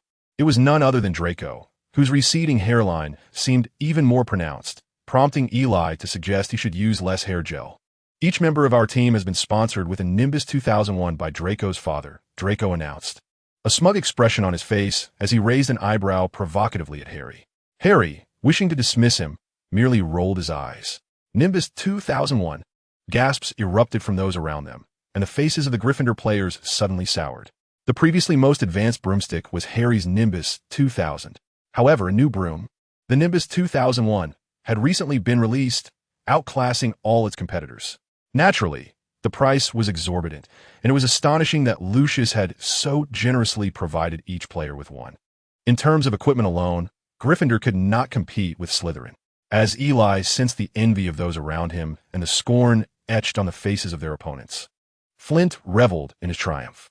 With his crooked teeth and a brazen demeanor, he taunted, with such inferior brooms, "What do you have to contest against us?" The Gryffindor players wished to retort, but the truth was undeniable. How could a mere Iveco compare to a Lamborghini? Yet, our victories have never relied on external advantages.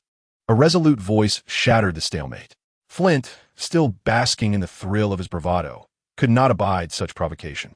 His expression darkened as he turned to confront this audacious little witch. His buck teeth made his scowl all the more menacing. Yet Hermione remained undeterred, gazing back at him with unwavering resolve. Seeing that his menacing glare seemed ineffective, Flint's temper flared. He opened his mouth to hurl insults. At that moment, Draco spotted Eli approaching and his countenance shifted, prompting him to intervene to stop Flint. How shall I put it? When a person seeks their own demise, even the heavens cannot save them. His decayed teeth did nothing to hinder the incessant chatter of his small mouth. You ought to reign in that self-righteous, foul-mouthed tongue of yours, you lowly mudblood. The moment that last term escaped his lips, the countenance of those present shifted dramatically, and Draco instinctively distanced himself from Flint. Ava was petrified. Flint was hurled backward, and upon landing, his body had become as rigid as stone. Screams erupted around as someone approached to investigate, only to discover that his skin exhibited signs of petrification. This illustrated just how severe the incident was. "What are you doing?" "A great bat." "No." Snape, flapping his robes, rushed over. After examining Flint on the ground, he commanded, "You two, swiftly take him to the hospital wing." Then he turned, his expression darkening as he cast a menacing glance at both factions, resembling a serpent poised to strike, his face contorted in displeasure. "Who did this?" "It was I, Professor," Eli said, stepping forward slowly. Snape's pupils constricted, instinctively attempting to mask his expression, but the weight of the professor's authority rendered his face rigid. "Then tell me, what exactly transpired?" His words were deliberate and slow. Eli showed no fear. Even if punishment awaited him, so be it. One must impart a profoundly memorable lesson to those one despises. He spoke insolently. "Professor." Such insolence should be addressed by the professor. He uttered the term mudblood. "What?" "Mudblood." Snape momentarily faltered, a flicker of sorrow and disbelief flashing in his eyes. Suddenly, he turned. "Mr. Hall must reflect in detention for a day. We all resorted to violence. Then you shall all go together," he bellowed, departing in a greater haste than when he arrived. Eli distinctly perceived a glimmer of hatred in Snape's final gaze. It seemed a moment of silence for Flint was in order. Eli turned to Harry and the others, satisfied, eager to be confined. "Eli, no need to say more. It's simply intolerable to hear that word. Off we go to detention." Eli strode confidently toward the detention room, with Harry and Ron hastily following suit. In the detention room, the three little ones huddled together. "Eli, where have you been lately? We rarely see you." I glanced at Ron, whose eager expression seemed to scream, "Hurry and tell me. I must spread the news." "Alas, never mind. I shall tell you later." Eli's hesitation left the two itching with curiosity. Creaked, the door opened, and Hermione entered, squatting beside them. The four little ones gathered against the wall. "What brings you here? Just so you know, don't say thank you." "I simply came because I found him insufferable." Hermione shot Eli a glare, quietly settling down. Sensing the tension, Eli softened his tone. What's wrong? Still upset? Flint is nothing but a fool. How can one heed his words? Are Muggle-born wizards truly inferior? Elliton was momentarily taken aback. It seemed that the young girl had been deeply wounded by that term. How could one make such a statement? If even you, the top student of the entire year, are deemed lesser, then what does that make the illustrious Ely? Hermione was amused by Ely's banter, breaking into laughter. Harry and Ron chimed in, asserting that if even she was inadequate, from whom would they copy their homework? Ely, is there such a delightful prospect? He rubbed his hands together. Hermione, do you think I might also? Hermione shot him a look. Who would lend you their homework, humph? With a creak, the door swung open, revealing a flamboyant youth with a slick hairstyle. Draco, what brings you here? Ely remarked. The detention room seems rather lively today. Draco surveyed their group huddled in the corner. Well, I suppose I bear some responsibility. Now, 5 little ones were squatting against the wall. After a while, Ely found the atmosphere rather dull. Shall I entertain you with a story? Yes, yes. They eagerly responded. Let us recount the tale of Kong E.G. and his journey from the 100 Garden to the 3-Flavor Study. Wait a moment, why, enough, I understand. Since that day, the legend of Kong E.G.'s adventure from the 100 Garden to the 3-Flavor Study has circulated throughout Hogwarts. Chapter 61. The attack. The group emerged from the detention room in high spirits. Perhaps the most humiliating day for the detention room itself. Exterminate all. A voice, akin to a demonic whisper, began to echo. Ely's expression changed dramatically. The basilisk had emerged. Harry looked around, bewildered. Did anyone hear that sound? A sound? The others listened intently. Surely you haven't been driven mad by detention, have you? Draco seized the opportunity to tease. Yet Harry, with a serious countenance, insisted. I truly heard something. Can't you all hear it? The others shook their heads. Ely, you can't hear it either? Ely too shook his head, fearing that revealing he understood Parseltongue would expose him. Harry dismissed it, chalking it up to an auditory hallucination, though he distinctly recalled hearing something. As they continued walking, Hermione pointed out, look. They followed her gesture to the wall, where several large, crimson characters appeared. The Chamber of Secrets has been opened. Beware of the heir's enemies. The blood-red text appeared menacing, reminiscent of a beast with its maw agape, ready to devour. The surroundings fell silent, save for the sound of dripping water. Is that Filch's cat? A feline was suspended nearby, appearing petrified. Ely glanced at it. It has been turned to stone. What is the Chamber of Secrets? Harry stepped forward, scrutinizing the writing on the wall. I recall a legend about a chamber belonging to Slytherin, said to house a monster, specifically to rid the school of Muggle-born wizards. Draco discreetly cast a glance at Hermione before nodding in affirmation. At this moment, the sounds of a bustling crowd echoed around. This location served as a crossroads, and the students had just finished their dinner, with both Gryffindor and Slytherin wizards passing through. Everyone was captivated by the dreadful words inscribed on the wall. Some timid students covered their mouths in fright. The heir's enemy? Who could it be? Of course it was you. A voice emerged from the Slytherin crowd, and when Eli turned to look, the speaker immediately fell silent. Students must not congregate, Potter. The caretaker, Filch, shouted as he squeezed into the throng. Upon seeing the cat hanging on the wall, his face turned ashen. Mrs. Norris, his eyes reddened with overwhelming emotion. You kill my cat, you kill my cat. He glared at Harry with a terrifying intensity. No, I did not. I shall kill you, I shall kill you. Argus. Dumbledore, accompanied by the professors, arrived just in time. Upon noticing the words on the wall and the cat, he momentarily appeared taken aback. However, he quickly directed his gaze towards Filch. Argus, your cat has merely been petrified. I believe Madame Pomfrey can restore her. All students, return to your respective dormitories. Except for you 5, Dumbledore pointed at Eli and his companions, while the remaining students were escorted back by the prefects. Professor, I must avenge my cat, Filch exclaimed. Argus, remain calm. Mrs. Norris has indeed only been petrified and can recover, but the perpetrator must be punished. Filch pointed accusingly at Harry. It was him. He was here when I arrived. It couldn't have been anyone else. Dumbledore cast a glance at the bewildered Harry. No, Argus. I believe such a powerful petrification curse could not have been cast by second-year Mr. Potter. Filch scanned the few individuals present, suddenly fixing his gaze on Eli, who raised an eyebrow in surprise. That him. He petrified that fellow Flint. Madame Pomfrey said it was quite tricky. I know.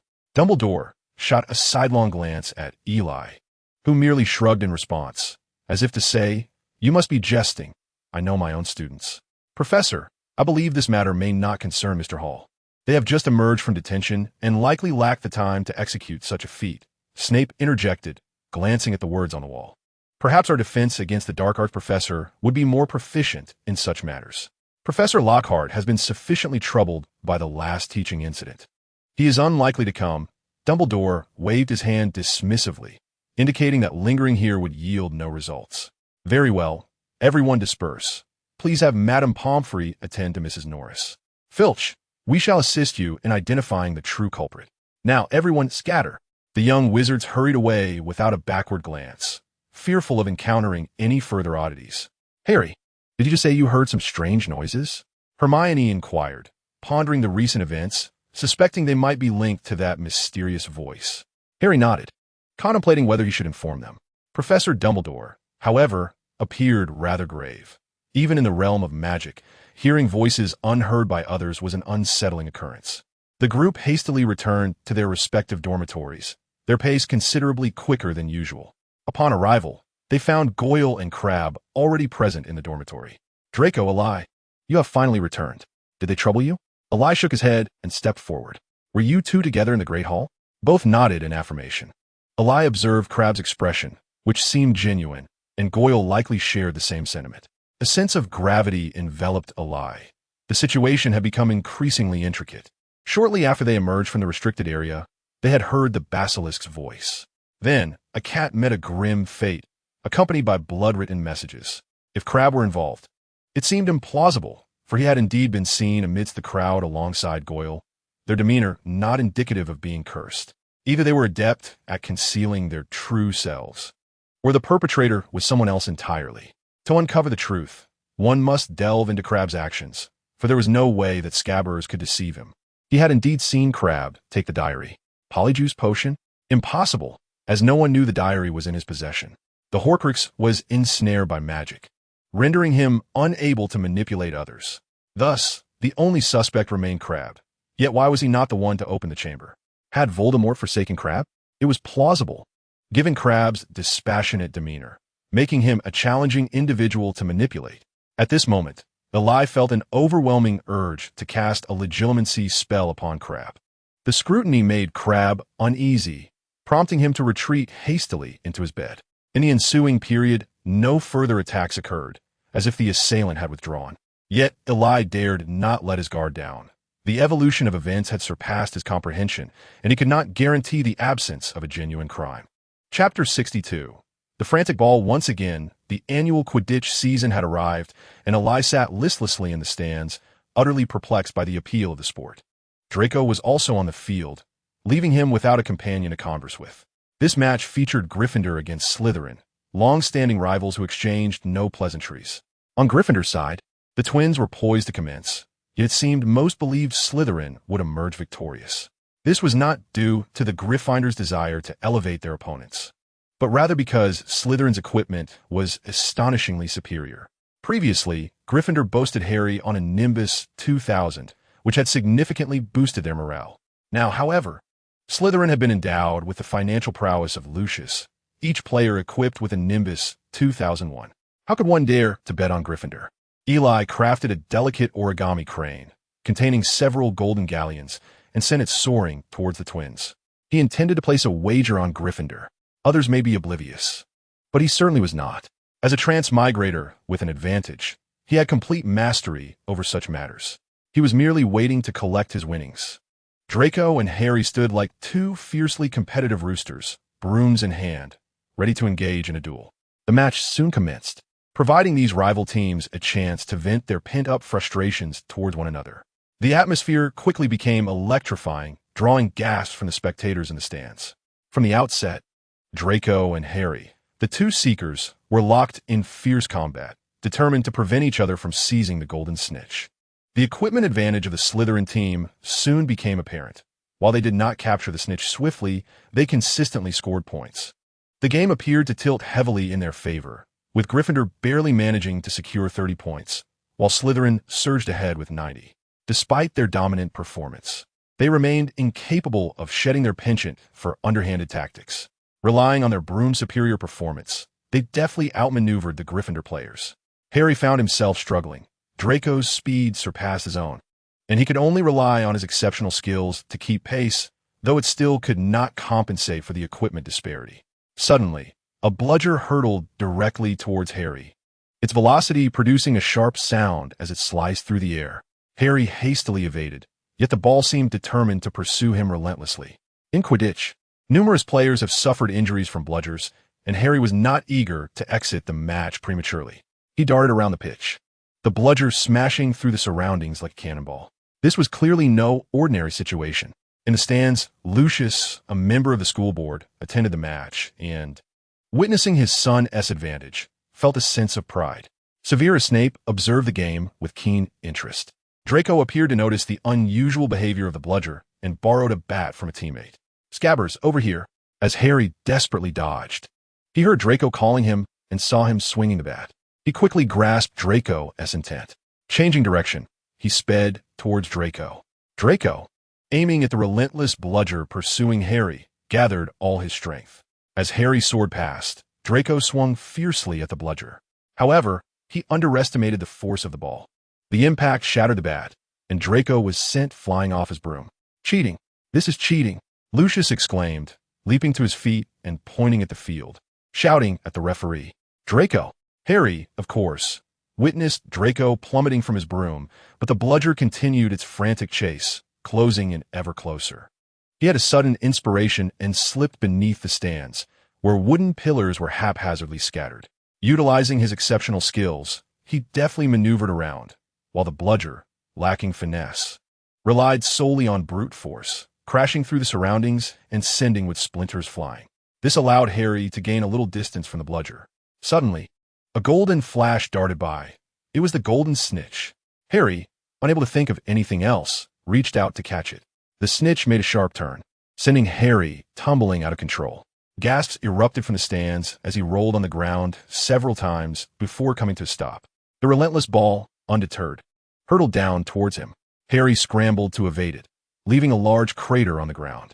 At that moment, everyone recognized that something was amiss with the ball. Hagrid, along with Ron and the others, rushed in, while Eli cast a spell at the frenzied ball. Boom! 2 spells struck the descending ball simultaneously, shattering it into pieces. Eli and Hermione retracted their wands and exchanged a glance. The professor stormed in as well, with Lockhart surprisingly leading the charge. His eager expression was almost comical, as if he were ready to proclaim, "Let me heal you." Harry, seeing him, felt a wave of exasperation. He thought to himself, "You? Perhaps not. What nonsense are you spouting? Let me treat you. Look, your arm is in such a state." Lockhart insisted, brandishing his wand with no regard for Harry's protests. Bone regrowth. Just as Eli approached, he heard Lockhart chant the spell, his expression changing in an instant. The incantation itself was sound, but why was Lockhart adding a flamboyant gesture? A beam of light enveloped Harry's arm, and he immediately felt the pain dissipate. Is it effective? Lockhart beamed with satisfaction, lifting Harry's arm to showcase his work. However, to everyone's astonishment, Harry's arm drooped limply. The atmosphere grew tense. Lockhart's smile froze as he squeezed Harry's arm, horrified. Witnessing such a disturbing sight nearly caused Harry to faint. Lockhart's complexion fluctuated between shades of green and white, his annoyance palpable as he stammered an explanation. Suddenly, a small golden ball fell to the ground. Lockhart snatched it up and raised it high, displaying it triumphantly. "Look, Harry Potter has caught the golden snitch. Gryffindor has won." Some of the unaware young lions erupted in cheers upon hearing the joyous news. Lucius stormed into the arena, seizing Draco by the arm. "Father, please be quiet." Draco pleaded. "I spent so much money, and you still lost to these impoverished fools." Draco hung his head, tears welling in his eyes, one hand clutching his other arm. But Lucius, in his fury, found Gryffindor's cheers to be a painful slap to his face. "Do not adopt that demeanor. Reflect upon your actions." With that, he turned on his heel and departed without a backward glance, eager to escape the scene. Madame Pomfrey instructed the attendants to carry Harry away and hastened over. Noticing Draco cradling his arm with his head lowered, she exclaimed, "Child, it must be excruciating." Quickly, summon a few more to escort him to the infirmary. Chapter 63. The Second Attack Crack. A flash of light illuminated the surroundings. "Oh, Colin, must you document my current state?" Harry's hand remained limp as the twins continued their relentless teasing. "Look, here lies a rubber figure. Are you no longer worried about fractures?" Their banter left Harry utterly speechless. "Mr. Malfoy, drink this. Perhaps by nightfall, you shall feel better. Step aside quickly. You ought to come directly to me," Madame Pomfrey instructed, handing Draco a vial of potion before rushing to Harry's side. Reattaching bones is a mere trifle, but allowing them to regrow is another matter. Madame Pomfrey shook her head in frustration, seemingly blaming the troublesome individual responsible for the bone's disappearance. "You should be able to heal, right?" "Oh, certainly," she replied, glancing at Harry. "However, the process of regrowth will be quite arduous. You may not fare well tonight, but persevere, and you shall be fine."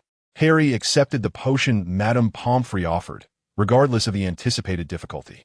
As soon as he gulped it down, he expelled it violently, a grimace etched across his face. "Good heavens, you didn't think potions were merely pumpkin juice, did you?" "Unfortunately, the stock of Phoenix tears has been depleted. This was brewed by Professor Snape.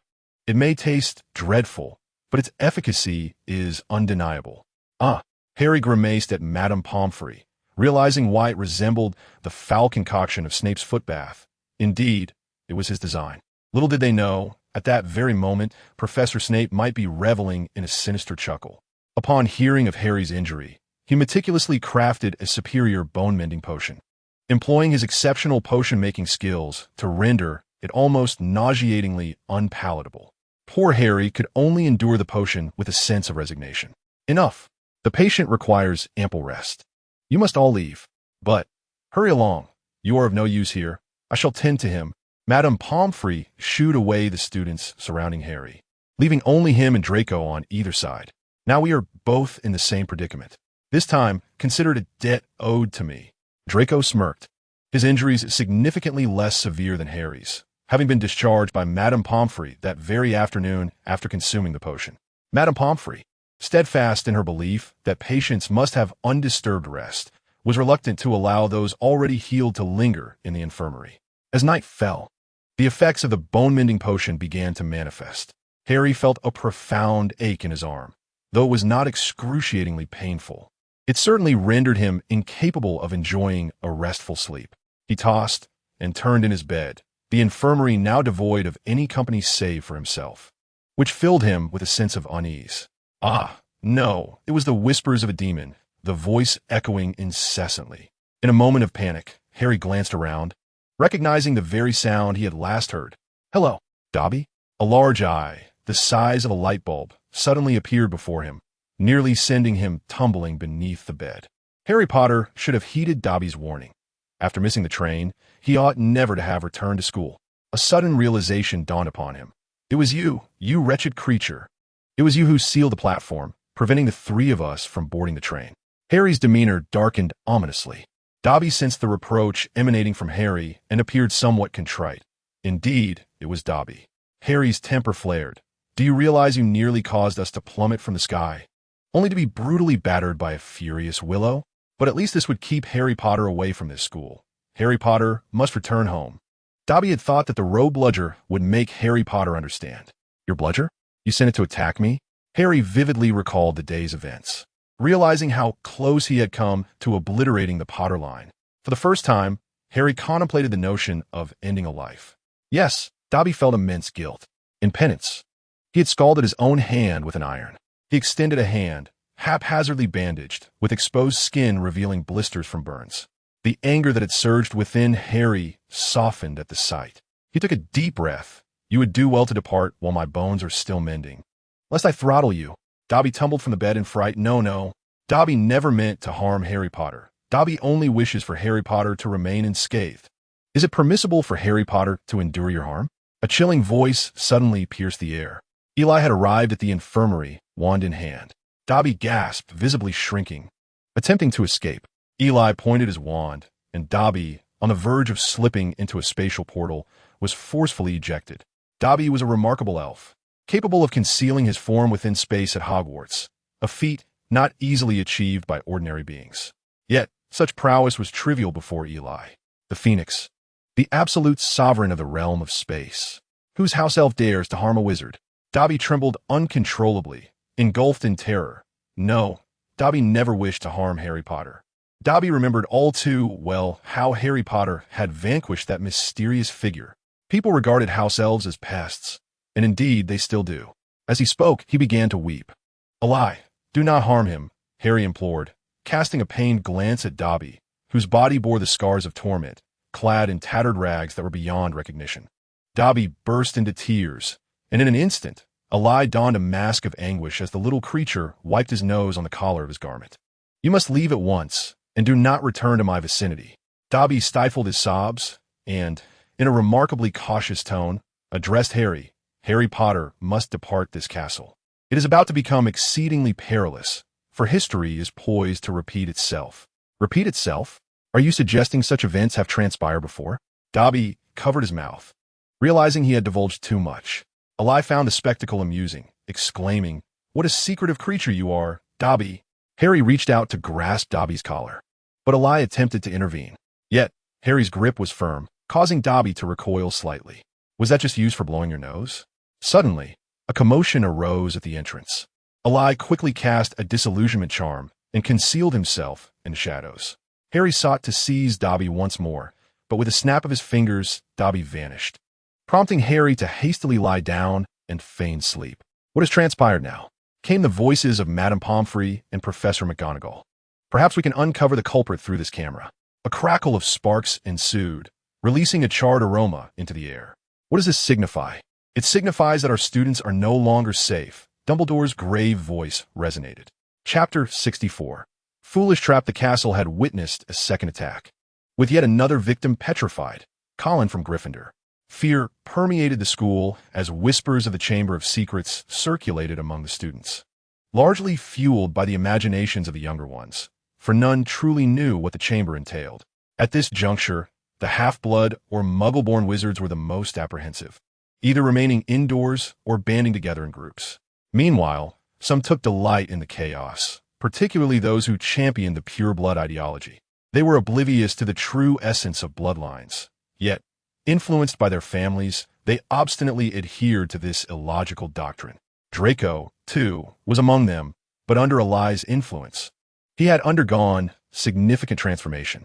He had never uttered the term mudblood and harbored no animosity towards Muggleborns like Hermione. In fact, their relationships had flourished. This change was largely attributed to his elder brother, Eli, who, at least in the knowledge they possessed, was a wizard of Muggle descent. If Eli faced discrimination, what did that render them? Those who could not even lay a finger on him in the dueling club. Of course, staunch traditionalists still existed, exemplified by Flint. He has exhausted the remaining Mandela herbs in the school and has now been discharged from the hospital, avoiding Eli whenever they cross paths. Nevertheless, he continues to gossip in private. Eli finds it challenging to manage these individuals. Implanting one's thoughts into another's mind is far more arduous than transferring another's wealth into one's own possession. During this period, he has been devising ways to extract Crabbe's memories while keeping a vigilant eye on the factory's developments. According to the information relayed by Klein, the renovations of the factory and shops are nearly complete, with the transfer station soon to be constructed. It seems that before long, the Phoenix Potion Shop will officially open its doors. Eli cannot afford to relax. Once operational, it will not merely be trivial disturbances akin to a new opening. The Phoenix Potion has already ingrained itself in the public consciousness, and he is poised to launch a significant assault on the potion market. This will undoubtedly incite a tempest of chaos and bloodshed. Based on reports from Montague, he senses that he is under investigation. This fellow is quite astute, having retreated into the Muggle world, a domain where wizarding powers dare not overstep their bounds. After dinner, Eli chose not to join Draco and the others, remaining behind as the last person in the hall, where only a few remained at their meals. He kept a close watch on Goyle and Crabbe, and as they prepared to rise, Eli promptly exited the hall. He levitated 2 small cakes infused with a diluted version of the draught of living death, ensuring they floated in midair. This concoction, being a weakened variant, was necessary. Otherwise, his current skills might have caused him to slip into an eternal slumber. Is this trap too simplistic? Perhaps even foolish? Yet history has shown that the most absurd traps often ensnare the most foolish. Observing the two dimwits sprawled on the ground in deep slumber, Eli felt a wave of exasperation wash over him. He transported them to the broom cupboard and cast a spell to extract their thoughts. Eli's spiritual energy surged toward Crab. The thoughts occupying his mind were rudimentary: when to sleep, when to eat, and what to consume. As Eli sifted through his memories, his expression grew increasingly grave. Retracting the spell, Eli's countenance became notably somber. The recollections concerning the diary had been obliterated. A segment of Crab's memory was missing, specifically that which pertained to the diary. Remarkably, he himself remained oblivious to this fact.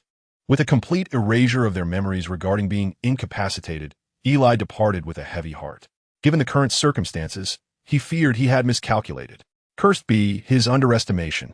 He was now entirely unaware of whom the diary had ensnared, while the basilisk continued its relentless assaults. The unfolding events had spiraled beyond control. A profound sense of emptiness enveloped him. His trump card, control over the narrative, had vanished. What will transpire next? Who else might fall victim to the attacks? Will anyone tragically lose their life? All remains a mystery. Eli's mood grew increasingly irritable. Notably, the recent dueling club had become more vibrant, with wizards diligently honing their magical prowess. All Eli could do was assist them in enhancing their abilities so that when the time came, he could make his escape. Harry was particularly preoccupied with the recent attacks. He could hear sounds that others could not, and whenever these sounds emerged, someone would suffer. Even he began to doubt whether he truly was the so-called heir. However, he wished to distance himself from such a title, eager to uncover the perpetrator and find resolution for himself.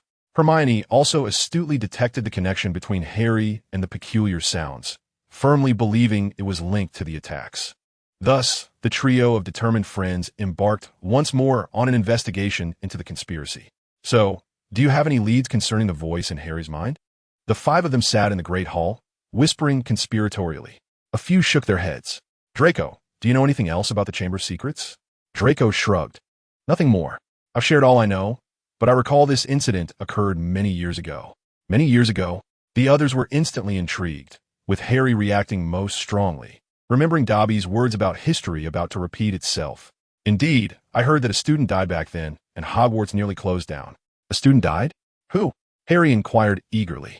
Unknown. The news was tightly controlled at the time. A silence fell upon them once more. Perhaps we could consult someone, or rather, a ghost. Who? The Grey Lady. I have been researching the chamber in the library these past few days and overheard someone mention the ghost of Moaning Myrtle. She was once a student at Hogwarts. Upon hearing this, Eli furrowed his brow. Wait, you've been to the library these past few days? Hermione nodded. Alone? As Hermione noticed Eli's increasingly serious demeanor, she hesitated to answer further. Eli felt a surge of frustration. Did she not comprehend the perilous situation they faced? Did she truly believe she could escape from a monster? But enough, Hermione. Listen to me. You cannot handle the monster right now. From this moment on, it will be best for you to remain safely in your dormitory. Eli suddenly erupted, startling the others.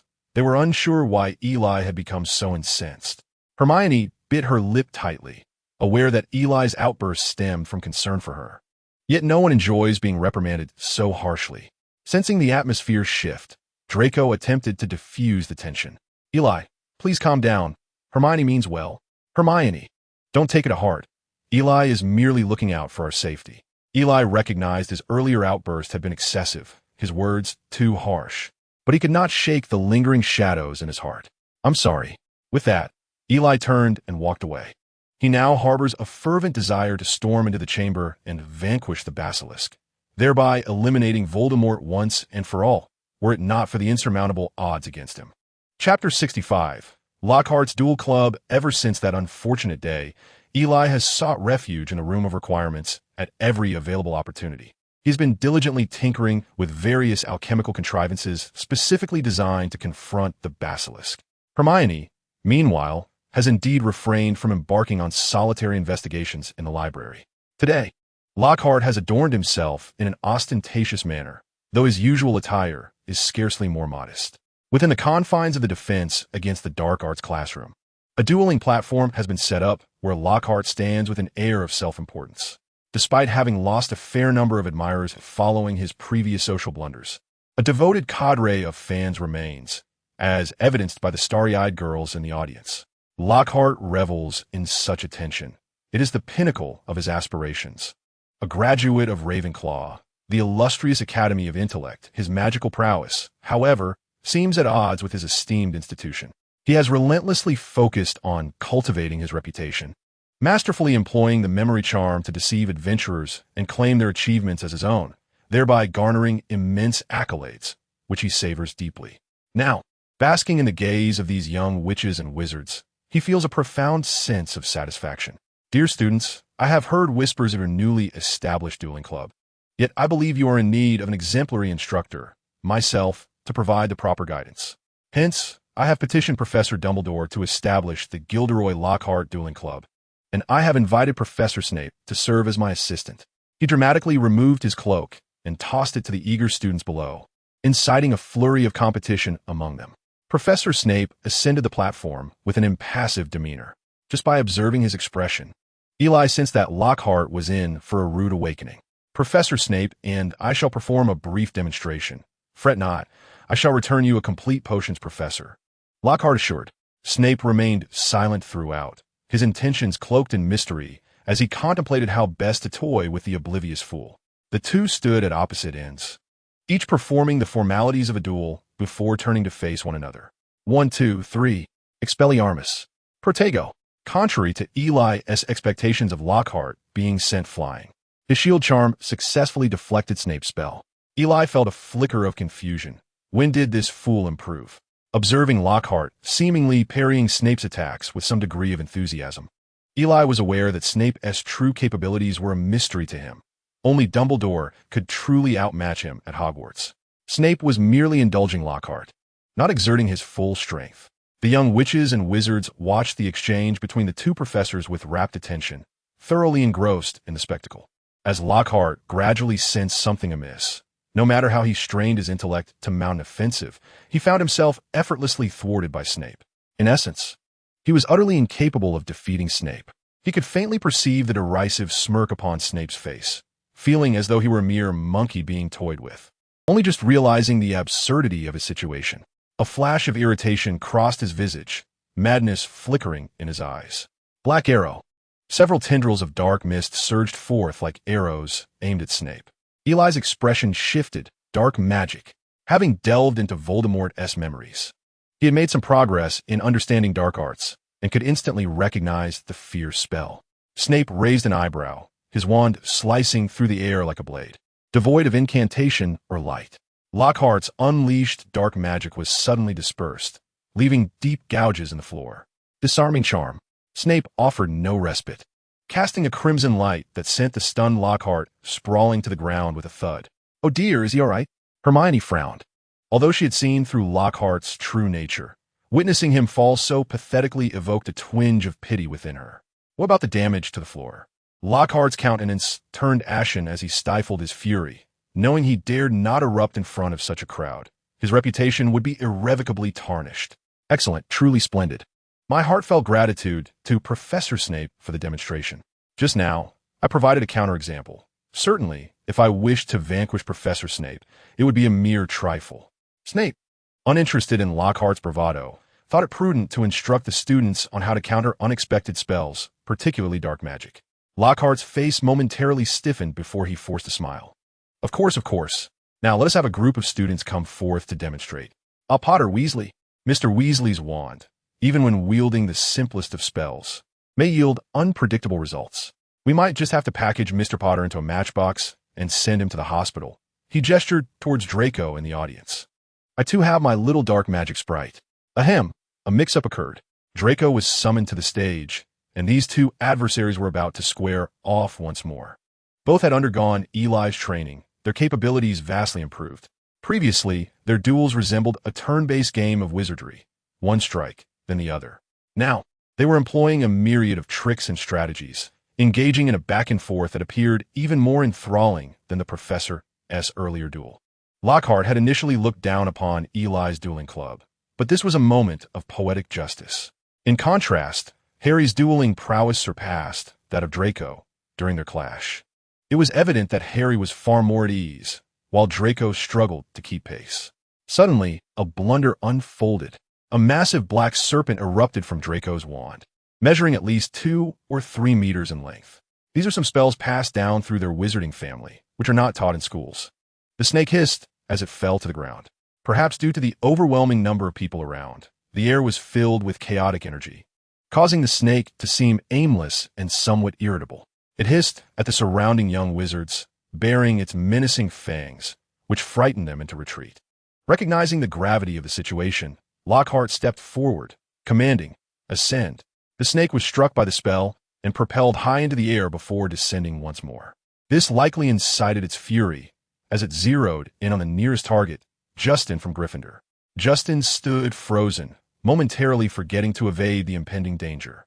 Harry rushed forward, instinctively attempting to speak, but instead emitted a hiss akin to that of a serpent.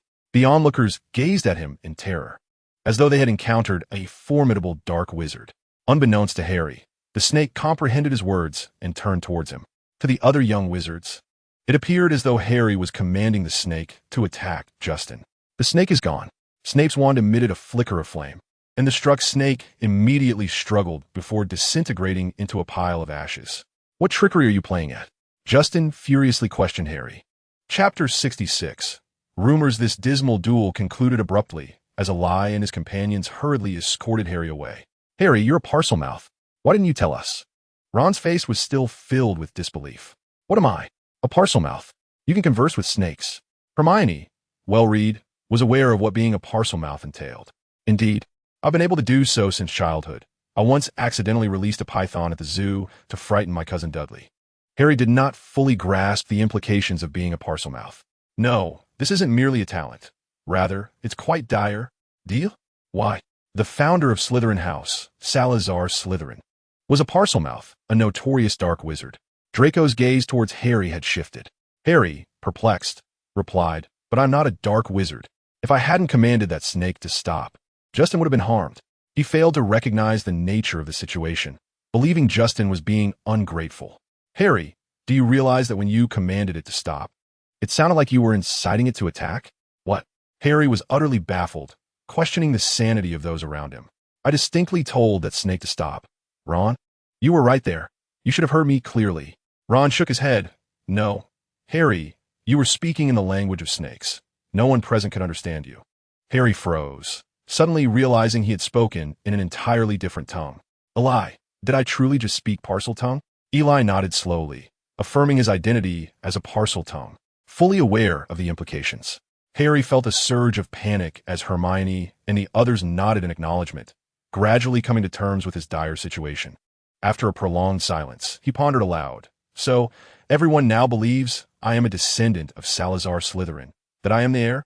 Hermione nodded, her expression tinged with sympathy. "Impossible, it cannot be true," Harry muttered, lost in thought. He was vehemently opposed to being labeled as the so-called heir, as it would subject him to relentless blame. Everyone would accuse him of opening the Chamber of Secrets and orchestrating the attacks on the students. Fear gripped him. He dreaded the idea of being unable to defend himself, for even he began to entertain the notion that perhaps he was indeed the heir. The thought of being expelled from school or imprisoned tormented him.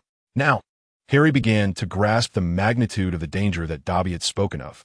Whispers and rumors spread like wildfire. Aside from Eli and his friends, everyone avoided Harry. Yet their incessant chatter reached his ears with painful clarity. Indeed, the consensus was that Harry was the heir, with some even dubbing him a murderer.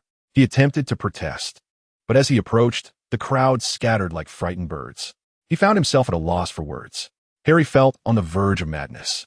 The once familiar school now felt suffocating. Yet, there were still those who chose to believe in him. "Wow! Everyone, keep your distance from Harry. He is the heir?"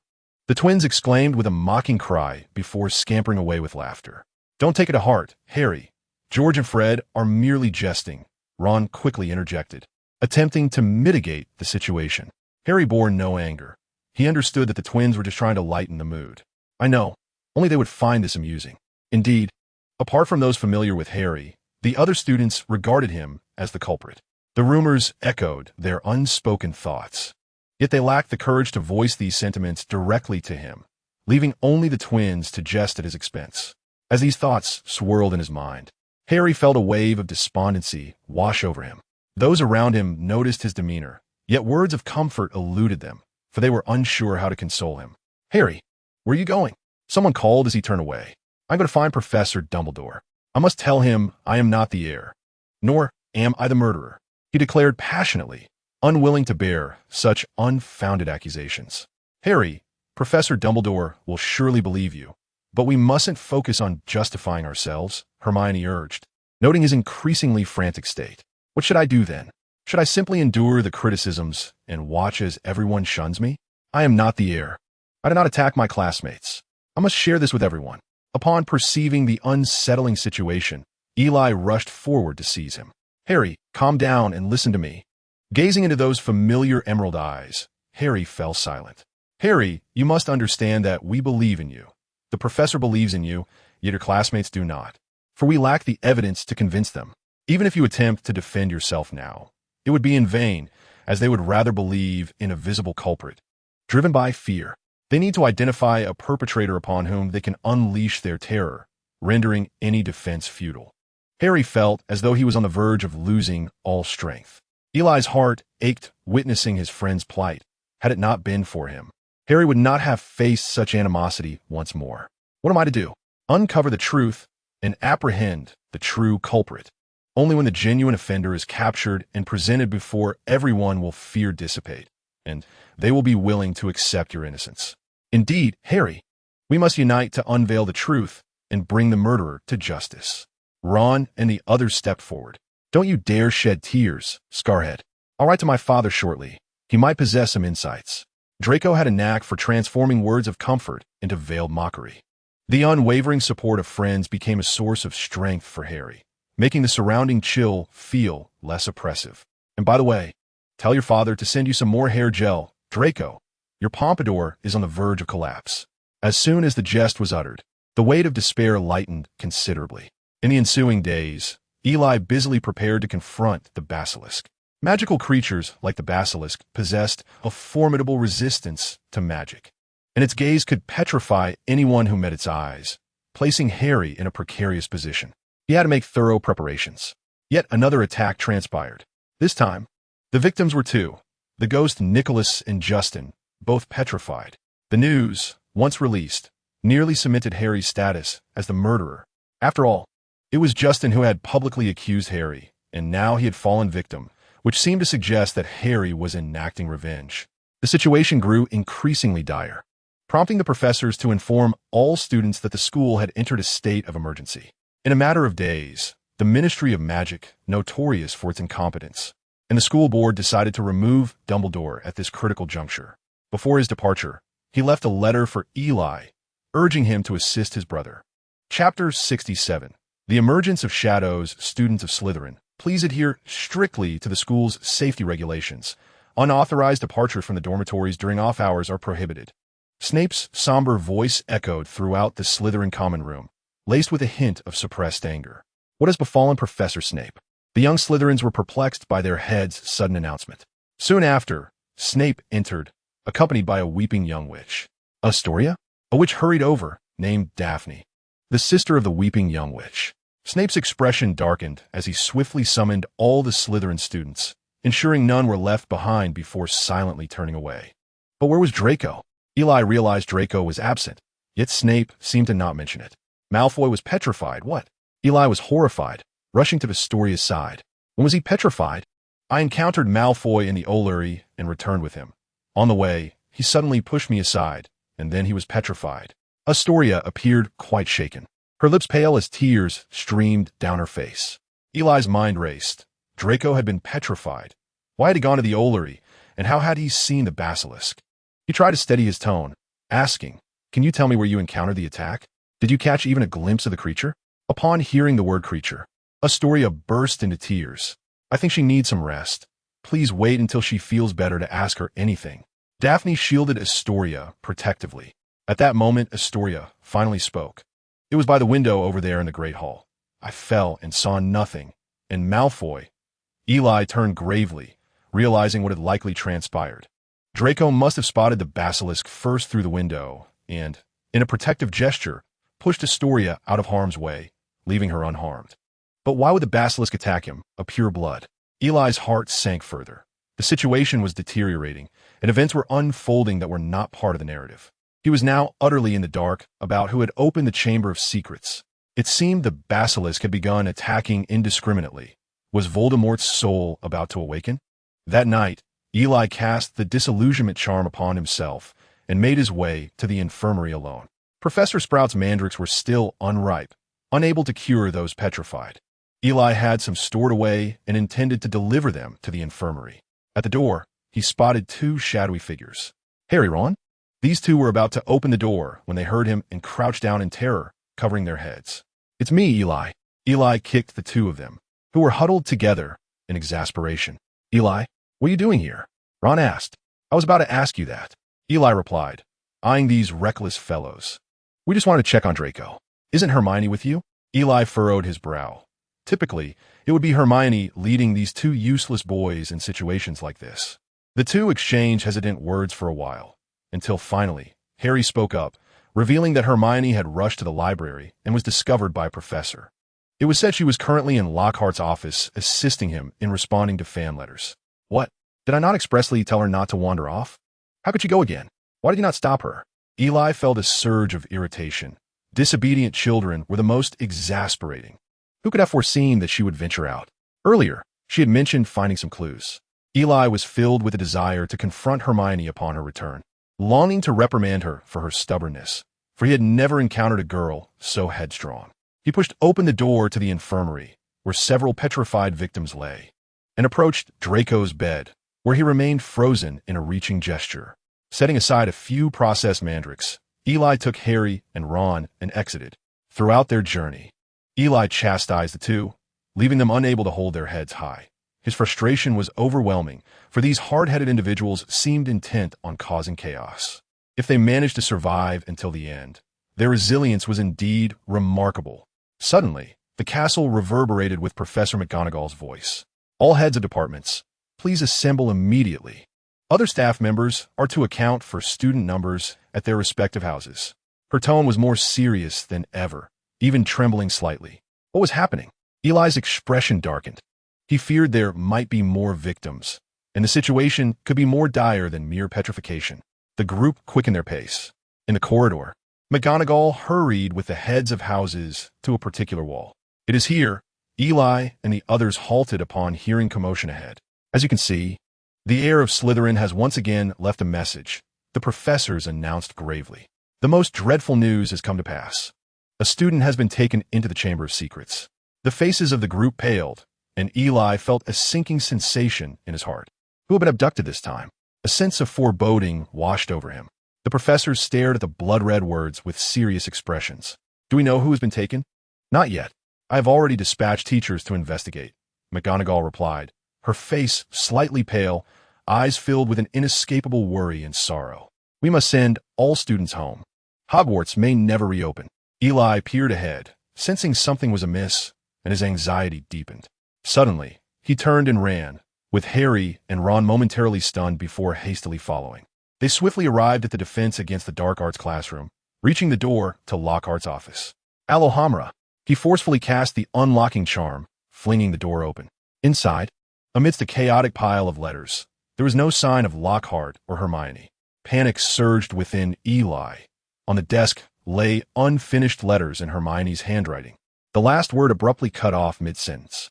Then he noticed, beneath the letters, a piece of paper with torn edges. Eli swiftly retrieved the object, and upon opening it, discovered it to be a fragment of a certain book precisely detailing the basilisk. The notes were in Hermione's handwriting, and Eli's eyes flashed with a golden-red hue as he seethed with anger. Gilderoy Lockhart, you had better pray that Hermione is unharmed by the time I arrive. Otherwise. Without wasting a moment, Eli dashed towards the girls' bathroom, the entrance to the Chamber of Secrets situated there. Eli, Harry and Ron, who were still en route, called out as they saw him rushing out. There's no time. Hermione is likely the one who has been taken. We must rescue her. Harry and Ron were momentarily taken aback, hastily questioning, why? Where do we go to save her? Eli recalled Harry's parcel tongue and the voice that only he could hear. The creature was undoubtedly a serpent. He handed the note to them, declaring, "This is what Hermione left behind. The monster is the basilisk, and it attacks through the pipes." As they sprinted, the two could barely discern what was written, only catching sight of a serpent's illustration. "So where do we go now?" Eli urged. "To the girls' bathroom, where Moaning Myrtle resides." Moaning Myrtle? Indeed. Do you remember Hermione mentioning the Weeping Myrtle, a student who perished at this school? She must be the victim from years ago. Her spirit lingers where she died. That bathroom possesses numerous pipes, making it likely the basilisk is there. Eli, with urgency, relayed all this information without concern for the inconsistencies. Harry and Ron, in their desperation, instinctively believed him, and the three hurried towards the bathroom. Chapter 68. The final culprit. They raced to the bathroom, where Moaning Myrtle was sobbing disconsolately. "Myrtle, forgive my rudeness, but could you tell me how you met your demise?" Myrtle ceased her weeping, her eyes lighting up as she noticed the handsome young boy speaking to her, and a shy expression crossed her face. "Oh, certainly. I was alone here crying, because all of Hornby mocked me for wearing glasses. Then I heard someone enter. From the sound, it was a boy, and I wanted him to leave quickly. But when I stepped out, I saw two terrifying yellow eyes. And then I died." As she recalled the harrowing moment, fear washed over her features. Right there, she pointed to a nearby sink, which indeed marked the entrance to the Chamber of Secrets. "Thank you," Harry instructed. "Use Parseltongue to say something. Imagine the tap as a serpent." Harry stared at the rusted faucet, producing a hissing sound from his throat. Eli listened intently. Harry commanded it to open. Suddenly, the sink erupted with a thunderous noise, slowly parting to reveal a seemingly bottomless pipe. They peered down, feeling an unsettling chill, as if gazing into a gaping maw ready to devour. Eli cast a Lumos spell, illuminating the passage below, revealing little more than darkness and a hint of filth. The pipe bore a certain curvature, and they were not afraid of fatal fall. "This is the spot. I shall descend first, and you follow after, but tread carefully." With that, Eli leapt down, gliding swiftly through the pipe. The voices of Harry and Ron echoed behind him, and they had been falling for quite some time, indicating the considerable length of the pipe and the profound depth of the chamber. With a splash, Eli was the first to reach the bottom. Fortunately, magic had cushioned his landing, otherwise he would have emerged disheveled. Harry and Ron followed suit, though they were not as fortunate, emerging covered in grime. The ground was littered with the remains of small creatures, each step eliciting a crunching sound. Ron, feeling nauseous, dare not look down. Harry clutched the invisibility cloak they had brought to visit Draco. "What is this?" They approached to discover a massive serpent's shed skin coiled on the ground, measuring nearly 20 meters in length. What a colossal basilisk this must have been. Harry and Ron felt a chill run down their spines, and Eli too felt a pang of anxiety, uncertain if his preparations would suffice against such a beast. He handed each of them a pair of protective goggles. "Put these on. They may save you from the basilisk's gaze," he advised, having acquired them during his potion experiments. Harry and Ron, trusting him, quickly donned the goggles. These were custom-made alchemical glasses, possessing strong magical resistance, likely capable of withstanding several of the basilisk's stares. They advanced, and soon encountered a stone wall adorned with a massive circular stone door, embellished with serpentine patterns. Eli glanced at Harry, who understood the unspoken cue, and stepped forward to speak Parseltongue once more. A hissing sound filled the air, and the stone door responded. The serpentine designs seemed to come alive, slowly writhing and contracting as the outermost patterns slithered around. With a muffled thud, the door began to creak open. Exchanging glances, the trio stepped inside. The interior was remarkably spacious, the ground polished to a smooth sheen, with water pooling on both sides, creating a damp atmosphere. Each step echoed with a splashing sound in the vast underground chamber. At the center of the stone wall loomed a gigantic face sculpture, aged and resembling a monkey, its features contorted in a fierce snarl. Hermione lay motionless on the ground, utterly silent. Eli rushed over, noting her pallid complexion and cold hands. "I never imagined you would truly find this place." A familiar voice broke the tension. Eli instinctively stood, brandishing his wand toward the shadows, and Harry and Ron assumed defensive stances. Emerging from the darkness was none other than their defense against the dark arts professor, Gilderoy Lockhart. His attire still flamboyant and meticulously styled, as if he were intent on maintaining his image at all costs. Eli regarded him coldly, remaining silent, fully aware that the true adversary had yet to reveal himself. Is it you? Despite Eli's previous assertions, Harry and Ron found it hard to believe upon witnessing Lockhart's appearance. How could a charlatan, incapable of casting even a complete spell, be the heir of Slytherin? Yet, recalling last semester's quarrel, everything began to seem somewhat normal again. If even a timid stutterer could transform into a Death Eater, then Lockhart opening the Chamber of Secrets was not entirely implausible. Who would have anticipated it? The Grand Deceiver, Gilderoy Lockhart? With a sardonic smile and a gaze brimming with madness, he proclaimed, "My master, he teaches me profound spells. He promised to elevate me to the status of a true celebrity. He is about to be resurrected, and I will not permit you to disrupt this." "So you are merely stalling for time," Eli remarked coldly, his wand emanating a perilous glow as he produced a potion for Harry to administer to Hermione. "What are you plotting?" Lockhart shouted, "Avada Kedavra!" The ultimate death. A clash of green and gray lights erupted violently. Lockhart was neither Quirrell nor Voldemort. His magical prowess was no match for Eli's.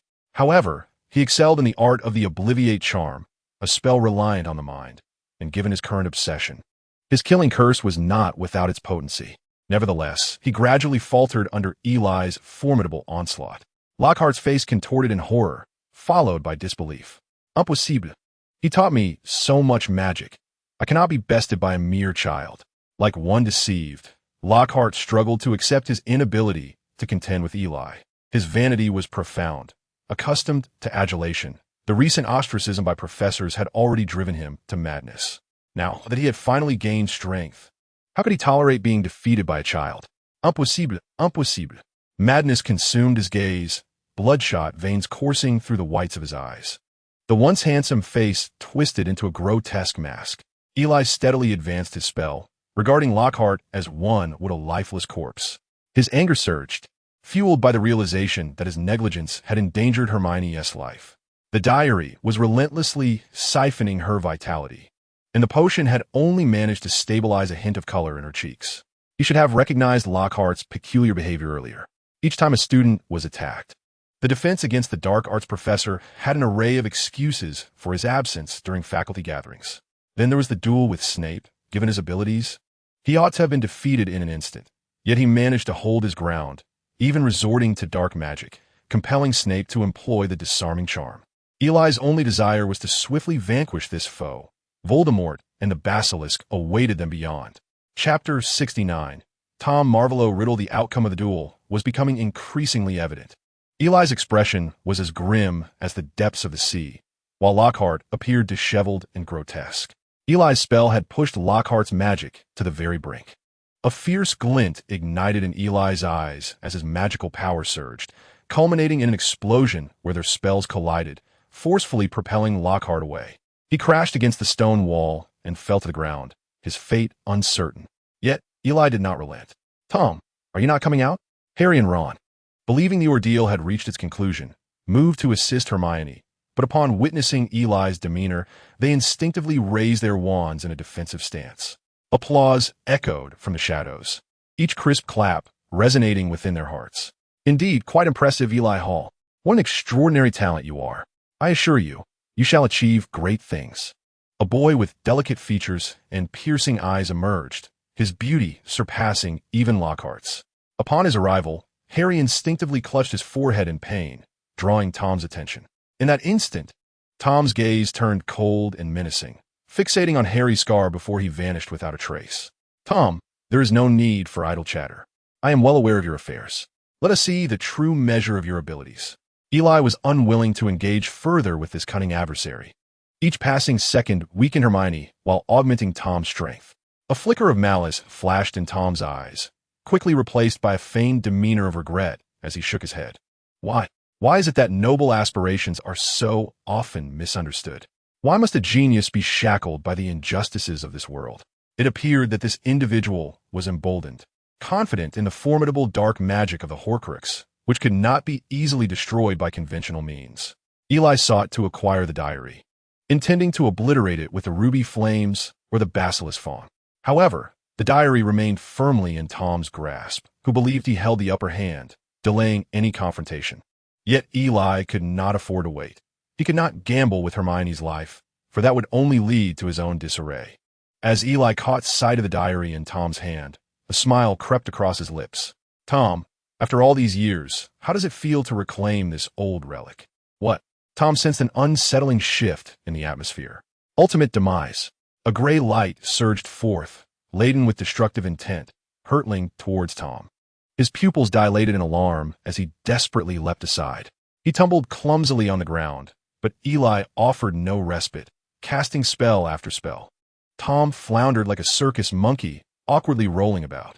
In a swift motion, he retrieved Lockhart's fallen wand. Armored protection. A protective charm enveloped him, resisting Eli's onslaught. Yet, as he felt the power of the spells crashing against him, Tom's complexion soured ominously. Eli keenly observed that with each spell cast by Tom, his form dimmed incrementally. Eli scoffed, truly believing that he had been easily subdued. Had Tom just emerged from the diary, he would indeed have been at a loss, as he was merely a spirit. However, after absorbing Hermione's life force and beginning to manifest physically, even capable of grasping the diary, Eli's spells could now inflict harm upon him. Tom was not yet fully resurrected. His magical energy dwindled with each use, rendering him incapable of sustaining prolonged efforts. In a one-on-one confrontation, Tom would undoubtedly be at Eli's mercy. After enduring a thorough humiliation, Tom glared ferociously at Eli, who mocked him. Harry and Ron felt an unsettling chill under Tom's gaze, akin to being targeted by a venomous serpent. Suddenly, Tom emitted a hissing, uncanny sound, which both Harry and Eli comprehended as a summons for the basilisk. Prepare yourselves.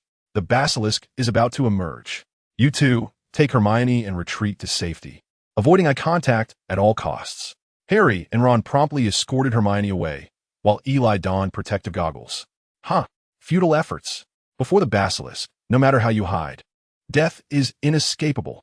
Enough of your empty threats, Eli retorted, casting a spell at Tom, forcing him to dodge awkwardly. He even dared not employ the shield charm. The same brutal voice echoed again, and Eli discerned the sound of the basilisk's scales sliding across the ground. Before long, a massive serpent head emerged from the mouth of the ancient statue. Eli's muscles tensed as he sighted the basilisk. He thrust his wand forward, unleashing a sharp beam of golden light aimed at its eyes. Yet, the creature, possessing remarkable intelligence, evaded the attack by tilting its head, causing Eli's spell to miss.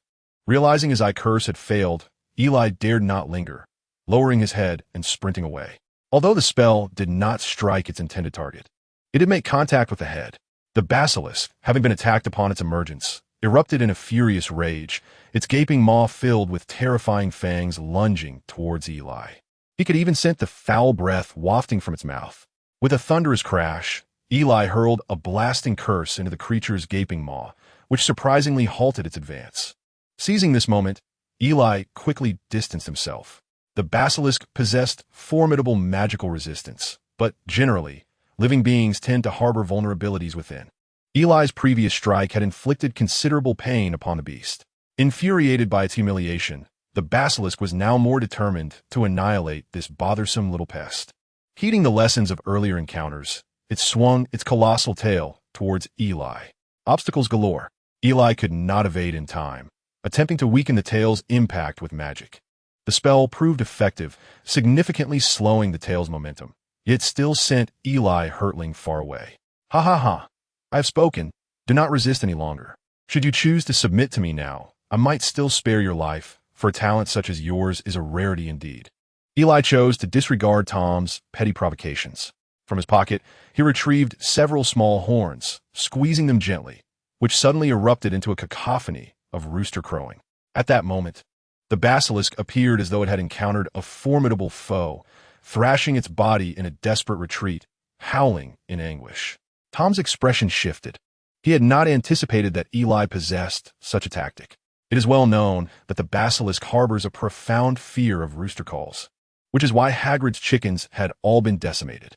Eli, well versed in the basilisk's characteristics, had crafted this device in advance to produce the sound of crowing. The efficacy of this contraption exceeded his expectations. Yet, he remained cautious. After all, this was not a genuine rooster, and its effects, however impressive, were inherently limited. incapable of inflicting true harm upon the basilisk. As anticipated, after a brief struggle, the basilisk seemed to develop an immunity to the sound, issuing a menacing growl towards Eli. Chapter 70. A desperate struggle. As the basilisk reared its towering form, Eli could discern its gaping maw and menacing fangs reflected on the wall. He cast a spell upon himself, dashing forth with remarkable agility, swiftly slipping into the pipe behind him. The basilisk, of course, would not allow him to escape so easily. It leaned down and pursued him with great fervor. The pipe was spacious enough for Eli to stand and run without constraint, but the moment the basilisk entered, it filled the passage to its brim, leaving Eli with no avenue of retreat. Once inside the dimly lit pipe, Eli produced several small, metallic glimmering orbs from his possession. Sensing the basilisk's ominous approach from behind, he clenched the orbs with determination, thinking, "You wish to threaten me? Let me show you what this can do." Without a glance back, he hurled the orbs behind him. Upon collision, the latent magic and runes within were instantaneously unleashed. In an instant, the pipe was awash in blinding luminosity, erasing all sight from the surroundings. Outside, a horrific radiance erupted from the pipe, forcing Tom to retreat, his expression shifting to one of alarm. The subsequent roar, or rather wail, from the basilisk revealed for the first time the shock on Tom's face. At the moment Eli cast the orbs, he had hidden around the corner, turning his back to the light and layering himself with enchantments. The pipe trembled violently as the basilisk thrashed in a frenzy. Eli was astounded by the creature's ferocity. Had he been struck by its tail, he might have been reduced to a mere mist of blood. Yet, amidst this turmoil, a sense of triumph surged within him, for his plan had succeeded. Luring the basilisk into this narrow, shadowy pipe and unleashing the prepared flash orbs had at least temporarily blinded the creature. As the brilliance began to wane, Eli cautiously peered out, eager to ascertain whether the basilisk's sight was still intact. With protective goggles in place, he could withstand at least one impact. The serpent creature continued to thrash about, but its massive form rendered it incapable of escaping the confines of the pipe in its panic. Eli could now discern that the creature's eyes were tightly shut. The opportunity had arrived. He brandished his wand, and a flicker of golden red flame surged in the wind. Under Eli's deliberate amplification of magical energy, the golden red flame swiftly transformed into an inferno. Within the pipe, the searing heat enveloped the serpent creature instantaneously. Outside, Tom observed the terrifying blaze erupting, his expression twisted with malice. Having recently endured the sting of light, the creature now found itself subjected to the torment of flames, emitting a piercing and sorrowful cry. This golden red flame had been birthed the moment Eli successfully transformed into a phoenix. Unlike typical magical fire, it felt innate to him, easily manipulated with a mere gesture. This divine-like flame was no less formidable than the fiercest fire, endowed with tremendous destructive power. Even though the serpent creature possessed remarkable magical resistance, it could not withstand such terrifying heat. Eli's countenance hardened. He was intent on vanquishing this monster. His magical energy surged like a torrent unleashed from a dam, causing a resonant roar of magic to echo around him. When Eli severed his magical flow, a wave of weakness washed over him, and he gasped for breath, a sensation he had not experienced in ages. The intense heat had evaporated all moisture, warping the air, and the surrounding pipes were riddled with fractures. The serpent creature lay helplessly ahead, charred and unrecognizable, its head unidentifiable from the scorching. Surely, it must be dead now. Eli felt a wave of fatigue. The sudden surge of magical output had taken a significant toll on his body. "Aren't you curious to see who holds the upper hand?" A familiar voice suddenly echoed from outside, causing Eli's expression to shift dramatically. This was bad. He hurriedly exited the pipe, only to find Hermione lying motionless on the ground, while Harry and Ron were bound by magic. Gilderoy Lockhart, who had previously succumbed to unconsciousness, now appeared deranged, pointing his wand at the group. Tom stood nearby, hands clasped behind his back, mockingly observing the weakened Eli. "I never anticipated your abilities would surpass my expectations. You actually dealt with the serpent creature. Alas, your fate still lies in the hands of the great Voldemort." Tom's expression returned to one of brazen confidence. Eli's demeanor darkened. He had truly exhausted all his cards, and the unexpected turn of events left him reeling. "What now? Bow your head and submit to the greatest Voldemort." It shall be your utmost honor. Tom glanced at Hermione on the ground, noting her pallid complexion. Such a pity for this little witch. If you hesitate any longer, she may perish. Her life now rests in your hands. Will you let her live or let her die? The choice is yours. Eli's eyes blazed with fury. His teeth clenched as he wished nothing more than to annihilate that wretched being. Suddenly, a high-pitched cry pierced the air, and a fiery red bird became the sole splash of color in the dim underground space. Fox? Eli instantly recognized the phoenix fox, who tossed aside a tattered hat before soaring into the air. Tom, initially vigilant, chuckled at the sight, exclaiming, "I thought there would be some secret weapon. Look at your esteemed Dumbledore, sending you a ridiculous hat in a moment of crisis." Eli paid him no heed, for within the hat, he glimpsed a silver sword hilt, the sword of Gryffindor. Yet what good was it now? Eli strained his aching mind, desperately seeking a solution. In such dire circumstances, what could he possibly do? He couldn't wield the sword against them. As the thought of Hermione's life hanging by a thread, and Harry and Ron captured, along with a group of petrified classmates waiting for Mandrake to save them, crossed his mind. Wait, Mandrake? An idea struck Eli suddenly. He remembered several mature mandrakes nestled within his undetectable expanding bag. Silently, he cast a spell upon himself and, in a flash, unleashed the spell towards Lockhart. Tom scoffed, viewing this as merely Eli's last gasp. Lockhart instinctively cast the shield charm, but as the spell approached, it unexpectedly split into three. One veered toward Hermione, while the other two aimed for Harry and Ron. What trickery is this? Eli smirked coldly, pulling several mandrakes from his pocket and hurling them their way. In an instant, the piercing, horrifying wails echoed throughout the chamber. Lockhart and Tom were instantly engulfed by the dreadful sound. Lockhart, in agony, clamped his hands over his ears, yet blood began to flow from his orifices. Tom writhed in torment, his spectral form visibly dimming. With a thud, the diary fell from his grasp. The others, safeguarded by their spells, were ecstatic. Stupefied, Eli released the ropes binding Harry and Ron. Suddenly, their expressions changed dramatically. Eli, be careful.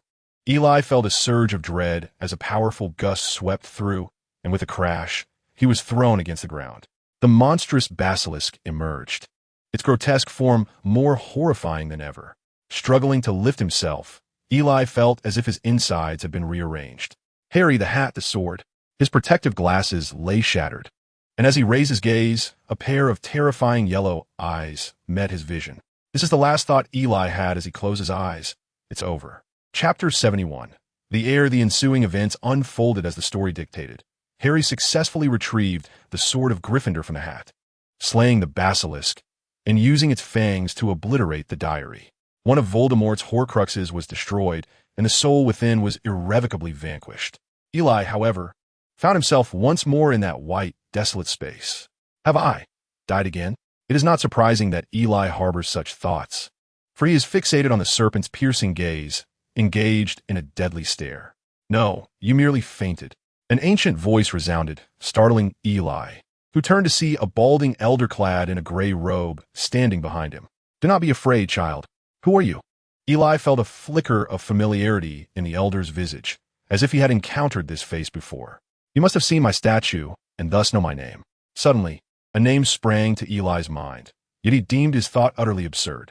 Nevertheless, the figure before him gradually aligned with the name forming in his consciousness. The old headmaster? Indeed, I am your headmaster, Salazar Slytherin. The elder appeared as if he had not conversed with anyone for centuries, his excitement palpable. Eli could scarcely believe his own senses.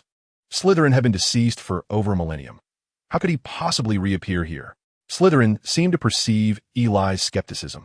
In truth, I ought to have perished long ago, but due to certain complications, I have allowed my soul to linger. Complications? Eli pondered incredulously what sort of troubles could compel such a legendary wizard to remain tethered to his spirit. Slytherin's demeanor grew grave. Child, each of us from birth to death is merely a pawn in a grand design, from which divination emerged to glimpse our futures. Yet, there are always those who resist being manipulated. So you too? Slytherin nodded. However, Eli remained bewildered. What kind of entity could dictate the fates of all in existence?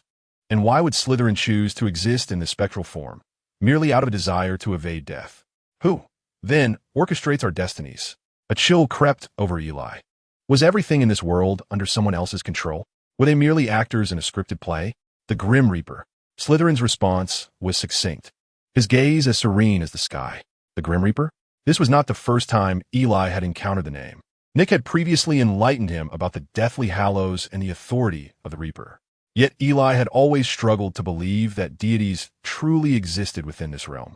Slytherin continued, the Grim Reaper governs the destinies of mankind. Your birth, your death, all are but a whim of his. Yet the Reaper, too, is not devoid of desire. He craves souls, powerful souls. Throughout history, he has orchestrated the demise of countless formidable wizards, collecting their spirits. Are you familiar with the Killing Curse? It is that object emitting a green light. This is the magic conjured by the Grim Reaper to collect souls and manipulate minds. Eli's perception of Slytherin gradually crumbled. Could this seemingly unserious fellow truly be Salazar Slytherin, or the founders of Hogwarts? Every individual slain by the Killing Curse has their soul claimed by the Grim Reaper. And with each invocation of the curse, the caster's own soul fractures, leading to a gradual loss of sanity, rendering them easily controllable by the Grim Reaper. Slytherin spoke at length, and Eli was entranced. These secrets were revelations he had never encountered before. There are also Dementors, which are not considered life forms, but rather instruments dispatched by the Grim Reaper to aid in the harvesting of souls, utterly malevolent. The Grim Reaper particularly favors the souls of powerful wizards, such as myself. He seeks every means to bring about my demise, while I expend my life in defiance against him. That serpent creature is, in fact, my animagus in my twilight years. I forever seal my soul within it, unable to revert to human form, yet at least the Grim Reaper cannot lay claim to me. As my soul withered, my body relied solely on instinct for movement, awaiting the arrival of a worthy heir to complete my unfinished endeavors. What endeavors, you ask? To slay the Grim Reaper. Slytherin's sudden surge of murderous intent startled Eli. The notion of killing the Grim Reaper sounded utterly insane. Such terrifying words escaped the lips of an ancient legend. Despite being a wizard who had existed for millennia, Eli's spirit was profoundly shaken. Slytherin from 1,000 years ago, the master of life and death. And that serpent creature was indeed Slytherin himself? It appeared as though it was on the brink of being roasted. Eli cautiously distanced himself, fearing that this old man might suddenly declare a desire for vengeance. Slytherin noticed Eli's movements. He seemed to possess an uncanny ability to see into the hearts of men. Hey lad, do you think I would seek vengeance against you for the death of my body? Of course not, Eli replied, bewildered. Don't think I am unaware of your thoughts. Nevertheless, you need not worry. My soul has been trapped in that body for far too long. Now that you have freed me, you have done a good deed. However, I shall be residing with you from now on, without any rent. Pardon? Reside with me? Where? Eli's face was a canvas of confusion at Slytherin's words. Within your space, of course. I never imagined someone could manifest such a mesmerizing illusion. It is truly remarkable. Slytherin surveyed his surroundings, astonished. Mesmerizing illusion? Is this not my soulless space? Indeed, it is also your soul space. This serves as the refuge for all lost souls. Unable to advance or retreat, it is also within the domain of the Grim Reaper. Slytherin cast a profound gaze upon Eli. I shall always exist here. Even death cannot find me. Should you encounter any troubles, seek me out, and I shall assist you in resolving them. At that moment, Slytherin resembled a steadfast guardian, pledging to protect his elder brother, which caused a twitch at the corner of Eli's mouth. But now, does he also have a grandfather? Do refrain from perpetually adopting a Navi demeanor. As my heir, you must possess a modicum of dignity. Heir? Me? Eli was utterly bewildered. How did I suddenly become an heir? Am I not of the Potter lineage? Could it be? Eli felt as if he were on the brink of uncovering something momentous. With a resounding slap on Eli's head, Slytherin interjected, What are you pondering? You share no blood relation with me whatsoever. Then why? Do you presume that my heir must be my descendant? Anyone who meets the criteria can become an heir. Take that wretched boy named Tom, who, out of fear of death, split his soul to create Horcruxes. I can sense he is already under the dominion of death. Such a person is unworthy to be my heir. Slytherin's disdain was palpable at the mere mention of Voldemort. Then why did you proclaim that after opening the chamber, you would eliminate all those of non-pure blood? I harbor no disdain for those of non-pure blood. In fact, they often possess remarkable talents. If you wish to know why I target them, one must look back to those times. The church was relentlessly hunting witches and wizards. Ordinary humans lacked the power to contend with wizards until some muggle-born wizards emerged, aligning themselves with the church and harboring animosity towards us. When we established Hogwarts, it was to provide a sanctuary for wizards. Yet certain muggle-born wizards infiltrated our ranks, spying and collaborating, causing us immense losses. Thus, once I fully transformed into the basilisk, should anyone open the chamber, it would signify that Hogwarts is in peril, and I shall emerge to safeguard my school. Slytherin's words instilled a profound respect in Eli. But then he pondered, then why do you attack those innocent classmates? Eli received another slap. I have stated that my soul has long been concealed. This body acts purely on instinct. Enough. You may leave now. I require rest. Eli found himself at a loss for words. While this was indeed my soul's domain, he treated it as if it were his own home. By the way, Godric and the others should be similar to me. If you have the opportunity, seek them out so they may accompany me, and perhaps give you something, a token for the heir. Slytherin did not specify what it was, with a wave of his hand. Eli felt himself being expelled from that realm, his consciousness returning to his body. Chapter 72. Professor of Defense Against the Dark Arts. When Eli opened his eyes, a strong scent of potions assailed him. He found himself in the infirmary.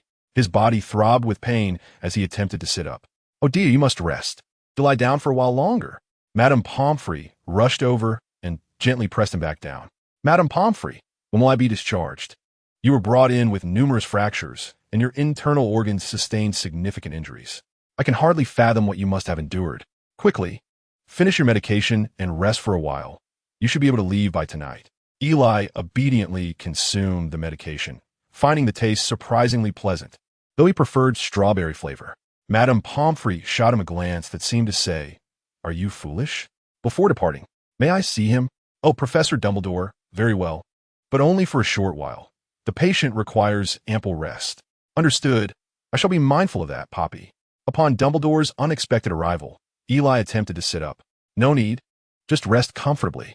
"Professor, you have returned?" Dumbledore smiled at him. "Indeed, and it is largely thanks to you, as well as Mr. Potter and the others. It is merely our duty. Modesty is unnecessary. You have indeed faced considerable challenges, contending with Tom and the Basilisk. By the way, Professor, what of Lockhart?" Eli suddenly recalled that individual, wondering if he had perished at the hands of the Mandrakes. Dumbledore raised an eyebrow. Him. According to St. Mungo's diagnosis, he suffered a severe shock to his brain, presumably from the cries of the Mandrakes.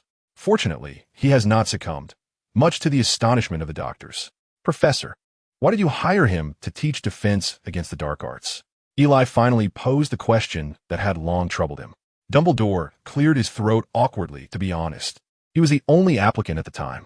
Eli remarked, "Speaking of which, our defense against the dark arts position has become vacant again this term, considering Lockhart hasn't even completed a year." Eli nodded. Indeed, the events had unfolded much sooner than depicted in the films, and Lockhart had barely held the position for a year. "What do you think of this role, Professor Hole?" "Not too shabby, I suppose." Eli Dietlied, gazing at Dumbledore with a mixture of trepidation and anticipation. "You wouldn't be trying to ensnare me, would you? Knowing full well this position is hardly fortuitous. You're attempting to thrust it upon me." Dumbledore, understanding the look in Eli's eyes, coughed awkwardly again, who is unaware of your exceptional abilities among students. "Even Professor McGonagall has stated you will surpass her, hence you're the perfect fit for this position."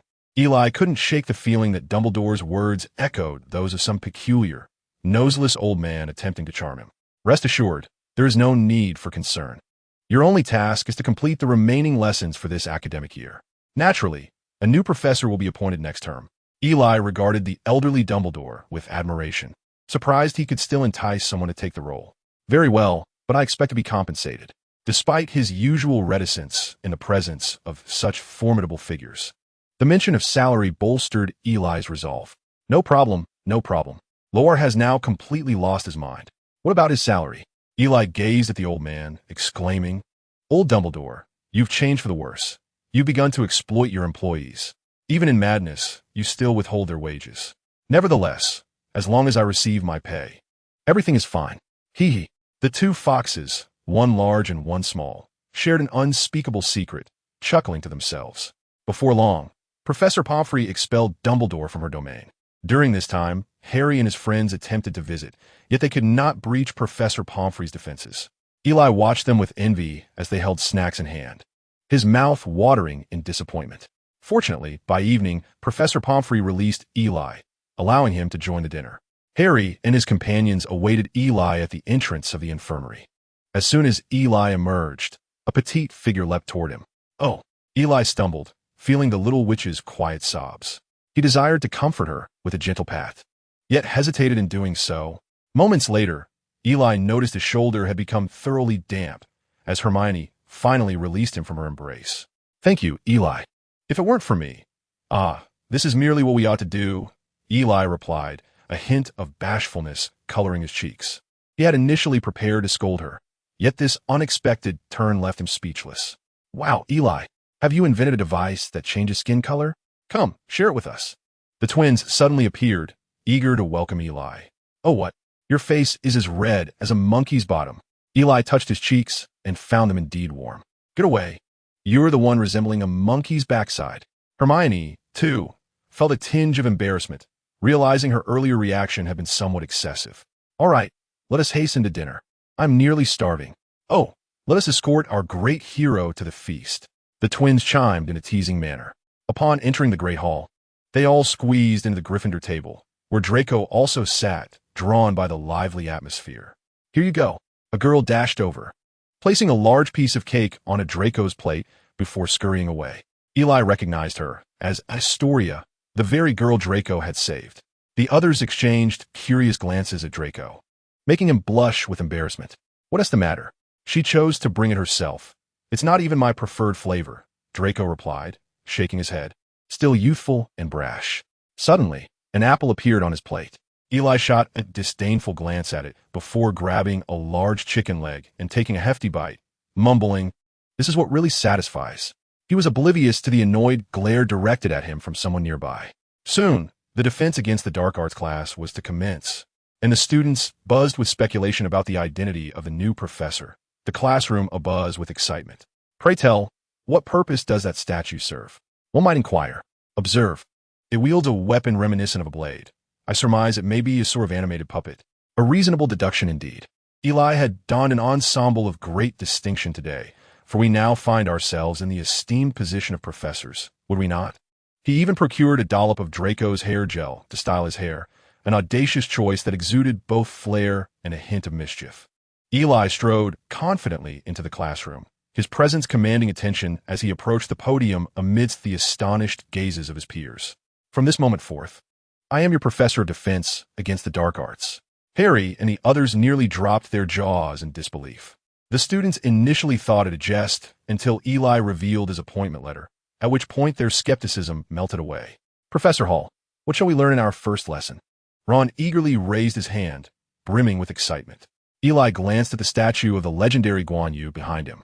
"To commence our studies in combating malevolent forces, we must first pay homage to the revered patron of exorcism and righteousness, the martial Saint Guan Yu." I am aware." Draco promptly recounted the tales Eli had previously shared about Guan Yu. "Very well. We must uphold decorum and exhibit vigor." Thus, in one of Hogwarts School of Witchcraft and Wizardry's classrooms, a remarkable sight unfolded.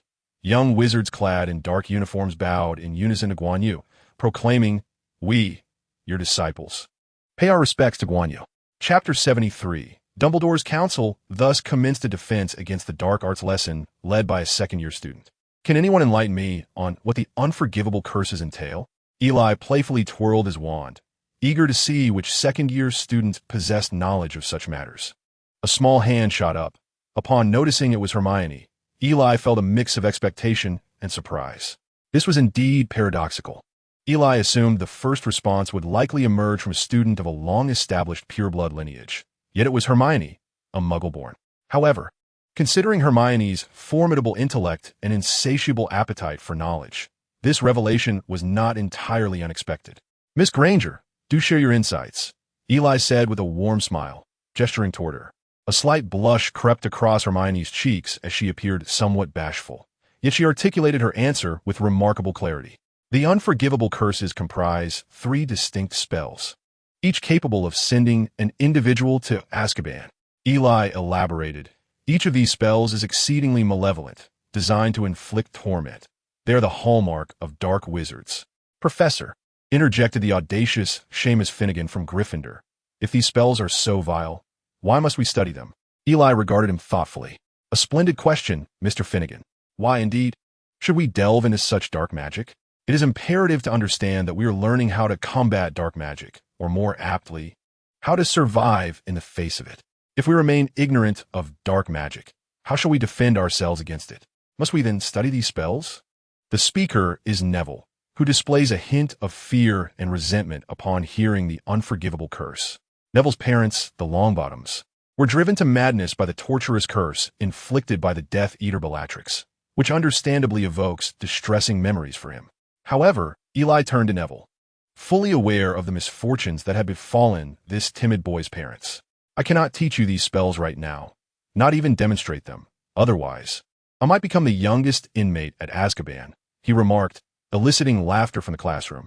If these curses are so malevolent, should we not refrain from learning them altogether? I mean, if no one can wield such spells. Eli cast a deep glance at Neville. No, that would not suffice. Sometimes, it is not the power that is evil, but rather those who wield it. Even if all dark magic were to vanish, those intent on malevolence would find a way to inflict harm, even with something as benign as a Lumos spell. Just like the Death Eaters, Neville quietly interjected. Indeed, the majority of them are wicked. Even if the Ministry were to ban the unforgivable curses, they would inevitably seek to learn them by any means necessary. To combat them, we must possess a power that matches theirs. Not wielding a sword is not the same as having one.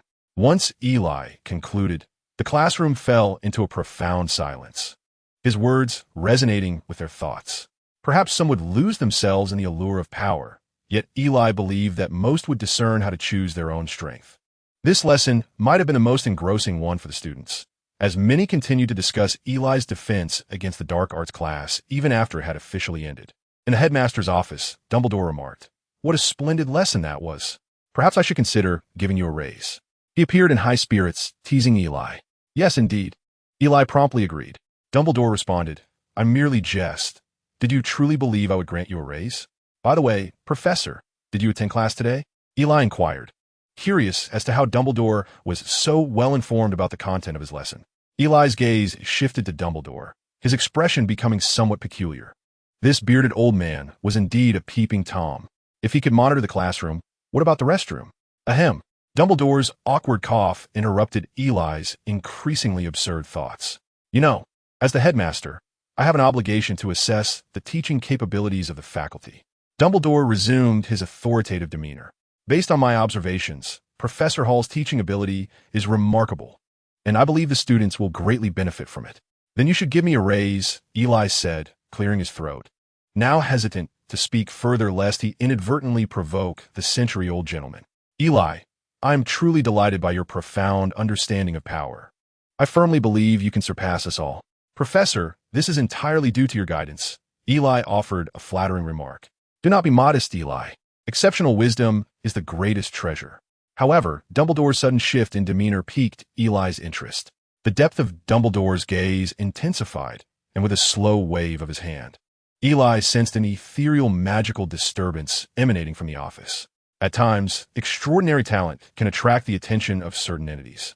Eli had never witnessed Dumbledore exhibit such a complex expression, one that eluded his comprehension. What entity? Eli harbored some suspicions in his heart. We often refer to it as the Grim Reaper.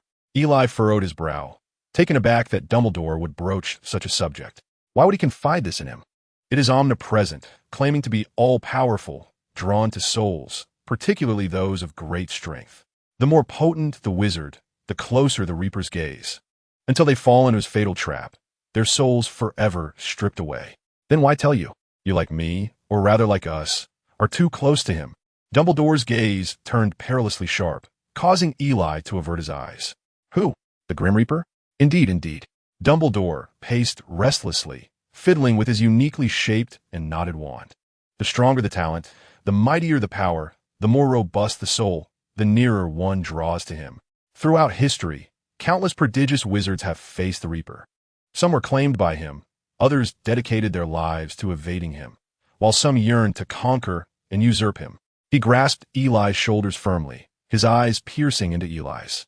"Promising me, Eli, promise me to always maintain your composure. Do not let him sway you. He will exploit your vulnerabilities, seizing your spirit at your weakest moments. Whether you wish to evade him or to supplant him, never become his prey." Eli's expression grew solemn, his gaze resolute. "Professor, I shall forever hold my fate in my own hands." Dumbledore's eyes softened, filled with a sense of relief. Good lad, good lad." He transformed back into that playful old man. "I trust your promise. However, I have recently noted your interactions with Miss Granger." Eli suddenly perceived a glimmer of mischief in Dumbledore's eyes. "Hermione and I? What does that even mean?" "Professor, we are merely classmates, nothing more." "Oh." Dumbledore's expression became laden with significance. I understand. "Professor, it is truly not as you think." I know. Do you have any matters at hand? If not, kindly close the door behind you as you leave." Noting Dumbledore's dismissal, Eli bid him farewell. As he stepped outside, he distinctly heard Dumbledore's wistful exclamation, "Ah, youth is indeed splendid. Ugh, that infuriating old man." Chapter 74. A sudden clarity upon emerging, Eli found himself engulfed in contemplation, profoundly affected by Dumbledore's words. The mention of the Grimm by Slytherin, echoed by Dumbledore, led him to a disconcerting conclusion. The existence of death itself in this realm was undeniable. A somber weight settled upon Eli's heart, as he realized that the threats he faced were not limited to Voldemort. Lurking in the shadows was a specter that sought to lure him into the embrace of death. This harbinger of demise manipulated the minds of mortals, enticing them toward untimely ends. Any fixation could render one susceptible to its influence.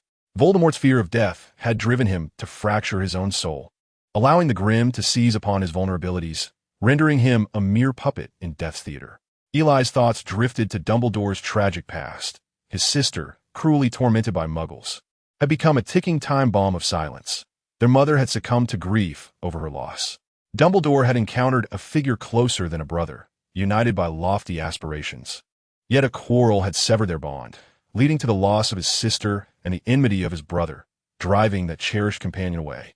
The shadow of his sister's death haunted Dumbledore for the remainder of his days, which explained his fatal attraction to the Resurrection Stone during his quest for Voldemort's Horcruxes, ultimately leading him to a deadly curse. A sudden chill ran down Eli's spine as he recalled the original narrative. Dumbledore, cursed to live but a year longer, ultimately perished at the hands of Snape's killing curse. This revelation suggested that even the formidable Dumbledore had fallen prey to death's snare. A shiver coursed through him, and he realized his garments were dampened by cold sweat. It appeared that not only Dumbledore had succumbed to the killing curse, the first Dark Lord, Grindelwald, and the second, Voldemort, had also met similar fates. Thus, these three titans had all been reaped by death. A wave of panic washed over Eli as he grasped the true extent of death's power. It far exceeded his imagination. For a moment, he felt a profound sense of trepidation. If even a being as powerful as Dumbledore could not elude such a fate, what hope did he possess? "Eli, what are you thinking?" A voice jolted him back to reality, and he was startled anew. Had he been influenced just now? Reflecting on the bleak thoughts that had momentarily taken root in his mind filled him with dread. He turned to the individual who had pulled him from his reverie. "Hermione? What brings you here?" "I just left the library," she replied, cradling a mountain of books in her arms, each one an insurmountable challenge for Harry and Ron. "Are you preparing for finals?" "But the exams are still a while away," he remarked. Hermione regarded Eli with a sigh. "Well, it's because of you." "Me?" he questioned, incredulous. "A second year who can defeat professors, thwart Voldemort, and severely wound a basilisk? I must exert myself to keep pace with you." Eli chuckled helplessly. "If I'm truly that formidable, why persist in competing with me?" Hermione suddenly appeared flustered, stammering, "I simply must compete with you. Even if you're exceptional, I will give my all to try." The word struck Eli's heart like a heavy hammer. Indeed, regardless of how formidable the Grim Reaper may be, or how arduous the challenge, why not exert every effort to try? Even that ancient Slytherin, who has lived for over 1,000 years, has not given up on vanquishing death. I, Eli, have already faced death once. Even the King of Hell turned me away. So what does the Grim Reaper amount to? With a sudden clarity, Eli felt a profound sense of enlightenment. He was reminded of the object entrusted to him by Slytherin. According to Slytherin, it was a fragment of a tome known as the Codex of Esoteric Arts. It was this very book that had enabled him and the other three founders to become the most illustrious figures of their time. Subsequently, they had destroyed the original, dividing the records into 4 parts, each safeguarded by one of the founders until an heir deemed worthy by them emerged.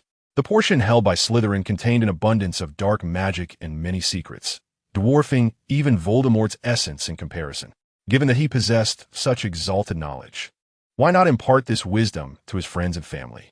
Facing Voldemort and death alone was an insurmountable task. Gathering allies was the logical course of action.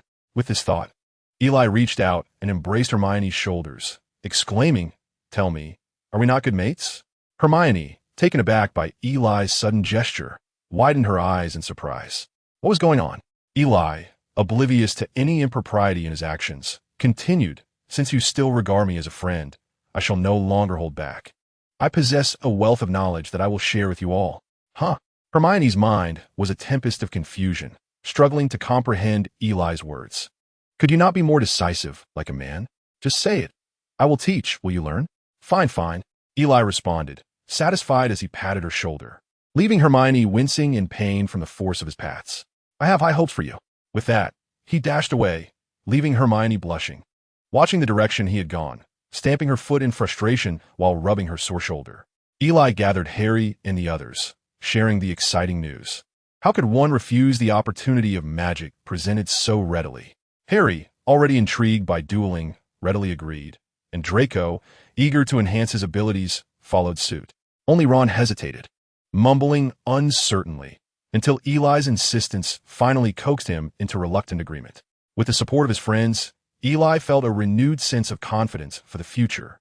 However, would that old man bear any resentment towards him? It was only after calming down that Eli remembered Slytherin still residing within his soul space. The Codex of Esoteric Arts was a legacy meant for him as an heir. Would his desire to share this knowledge invoke Slytherin's displeasure? Elijah pondered for a considerable time before suddenly slapping his thigh, realizing that the old man still resided within him. What harm could his knowledge inflict? Contemplating this, Elijah came to believe that Slytherin still entrusted a part of himself to him, and despite any dissatisfaction, he could not take action against him. He resolved to express his thoughts to Slytherin. However, Elijah abruptly found himself at a loss. How could he enter the realm of his soul? To his dismay, he discovered that he had no means to access his own soul space. With no clear direction, Elijah attempted to attune himself to his soul's power. His soul energy had grown formidable and was rapidly expanding. Thus, it was exceedingly vibrant and easily sensed by him. Upon successfully connecting with this energy, Elijah felt his consciousness being drawn deep into his soul.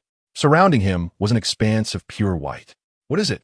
Have you encountered difficulties? Or have you merely come to visit this old man? A robust voice resonated, and as Elijah turned, he noticed Slytherin appeared considerably more spirited than before. Have you discovered something? Slytherin continued. Since my arrival in your enigmatic realm, your soul has ceased to wither and begun to recover. Speak, for I am in good spirits and might lend you assistance. Elijah hesitated momentarily before voicing his thoughts. The knowledge you entrusted to me, I wish to impart to my friends. Slytherin suddenly paused, causing Elijah's heart to skip a beat. Why do you wish for this? Slytherin inquired after a moment of silence. I considered it, and if I were to face death and Voldemort alone, it would feel rather isolating. By sharing knowledge with my friends, I would gain comrades to stand by my side in battle. Slytherin, his expression contemplative as he stroked his beard, suddenly chuckled and shook his head. I suppose we old-timers cannot quite measure up to you young ones. Are you not afraid that others may learn this knowledge and surpass you? Elijah thought for a moment before replying, I am unafraid. I have no interest in being the best in the world. I merely desire for my family and friends to be free from danger. Very well, very well. Go ahead with your plans. I believe those 3 fellows will support you as well. But remember, we shall assist you too. Elijah nodded in acknowledgement. Now then, if there is nothing else, be off. Do not trouble me any further. Slytherin waved his hand, and Elijah found himself expelled from the realm once more. Chapter 75. Grand opening. Elijah received 2 letters, one from Klein and the other from Montague. The renovations of the factory and shop had been completed, and the transportation network was fully established. The house elves had rehearsed the planned procedures, ensuring everything was foolproof. Elijah, suppressing his excitement, pinned letters to both the factory and Montague. He instructed the house elves to commence potion production immediately and urged Montague to prepare for the grand opening in 2 days. Montague, brimming with enthusiasm, arrived early at the shop, which inadvertently allowed him to evade the detection of the Bach family. Without any news reports or flyers being distributed, on that very day, familiar cries echoed through Diagon Alley. The Phoenix Potion Shop has officially opened its doors, offering an extensive array of potions, with an abundance to meet any demand. This unexpected announcement has left wizards astounded. None could have anticipated that the Phoenix Potion Shop, which had stirred considerable excitement just days prior only to abruptly close, would suddenly resume operations. Have you heard? The Phoenix Potion Shop is back in business. What? The very same shop? Is it true? How come there was no prior notice? Someone witnessed it firsthand. There could be no doubt. Hurry, lest you miss out. Such occurrences rippled through the various corners of the wizarding community in Britain, as throngs of wizards flocked to the establishment. Boss, the Phoenix Potion Shop has reopened. There's no need to rush. They cannot sustain such a frenzy. With such grand declarations, I fear the customers unable to purchase may very well storm the premises. Besides, I have yet to hear of any renowned potion masters associated with them. In a dimly lit corner, Bach was interrogating his subordinates. They have simply resumed operations? And you have no intelligence on this matter? A familiar figure in a black cloak lowered his head once more. In truth, since the inception of the Phoenix Potion Shop, he had faced considerable ire. At least this time, he was not alone in receiving such reprimands. Bach turned his gaze toward another young man, impeccably dressed, yet appearing somewhat inexperienced. His expression softened slightly. Karlik, what about your end? The young man exuded an air of calm, as though he held the situation firmly in hand. The Ministry has commenced monitoring the flu network associated with the Phoenix Potion Shop. Should they utilize it, we shall detect their movements. Bach nodded. Have there been any recent developments? Since we began our surveillance, until today, only the proprietor has utilized it once, presumably to restock. From where? Godric's Hollow. The same location we last monitored. No changes? None. Bach furrowed his brow. It struck him as irregular. Or perhaps the owner of the Phoenix Potion Shop was truly lacking in wit. They should have realized they were under scrutiny, yet they had not relocated. What other locations is the flu network connected to in Godric's? Only the Phoenix Potion Shop. Is that the sole connection? Indeed. Bach fell silent, causing the cloaked figure to instinctively take a step back. After working alongside Bach for so long, he recognized the signs of impending anger. As anticipated, a resounding crash echoed as Bach slammed his fist upon the table. You have conducted an investigation for so long, and yet failed to uncover even the slightest detail regarding the Phoenix Potion Shop? Utterly incompetent. Godric's Hollow cannot possibly be of significance to them. Otherwise, they would not have exposed themselves to us. The cloaked figure bowed his head low, displaying utmost respect. Karlik, however, remained impassive, though a faint furrow appeared on his brow. Sir, I believe that now that they have officially commenced operations, it is inevitable that they will reveal some clues. Bach has calmed down somewhat, yet his fury remains unabated. Very well, continue to keep a watchful eye on them. This Phoenix Potion Shop is certainly no ordinary establishment, and its proprietor must be someone of significance. From this moment forth, I require you to monitor their every action within the shop and report to me any occurrences. Understood. Very well, sir. You may leave now. As the two exited the Bach store, the figure cloaked in black turned to Kasilik and inquired, "How about a drink? The department is quite busy. Perhaps another time." Kasilik replied with a faint smile, subtly declining the offer. Without uttering another word, Kasilik pivoted and departed, the sound of his polished shoes echoing against the cobblestones. Oof. The cloaked figure watched Kasilik's retreating silhouette, snorted disdainfully, and strode away. At this moment, the Phoenix Potion Shop was abuzz with activity, the immense crowd rendering it nearly impenetrable. Come, witness the latest in snowy delight ice cream. Step inside for a refreshing drink. The throng of patrons also brought a surge of customers to the surrounding shops, leaving their proprietors in high spirits. Will you open or not? We have waited for so long. Montangus, dressed almost as flamboyantly as Lockhart, appeared quite comical. Everyone, please remain patient. We will adhere to our usual schedule. The doors shall open promptly. Moments later, the loud chime of Montangus' pocket watch signaled the opening of the shop's doors. The crowd surged forward, and Montangus endeavored to protect his meticulously styled hair, but he was unable to withstand the onslaught of eager customers. Nevertheless, the sight of coins pouring in filled him with delight. Upon entering the shop, the wizards were immediately captivated by its unique layout. It seemed to have been enchanted with a stretching charm, creating an unexpectedly vast interior filled with counters. The space was divided into several sections based on price range, each further subdivided according to the types of potions available. This meticulous and distinctive arrangement was a first for these wizards, leaving them in awe. Following the index, the wizards swiftly located the potions they sought, and to their astonishment, the quality of the potions was no less than that of previous offerings, with prices remaining unchanged. This revelation sent the wizards into a frenzy. Kasilik stood outside the Phoenix Potion shop, observing the frenzied wizards, and even his usually impassive demeanor betrayed a hint of surprise. For a moment, he hesitated, contemplating whether to step inside. After all, entering would surely ruin his attire. After a brief pause, he resolved to enter. "Excuse me, you're stepping on my foot. Good Merlin, I can see your undergarments." The surroundings were exceedingly crowded and noisy. Yet, upon crossing the threshold into the shop, the space inexplicably expanded. Kashala gazed in astonishment at the unfolding scene.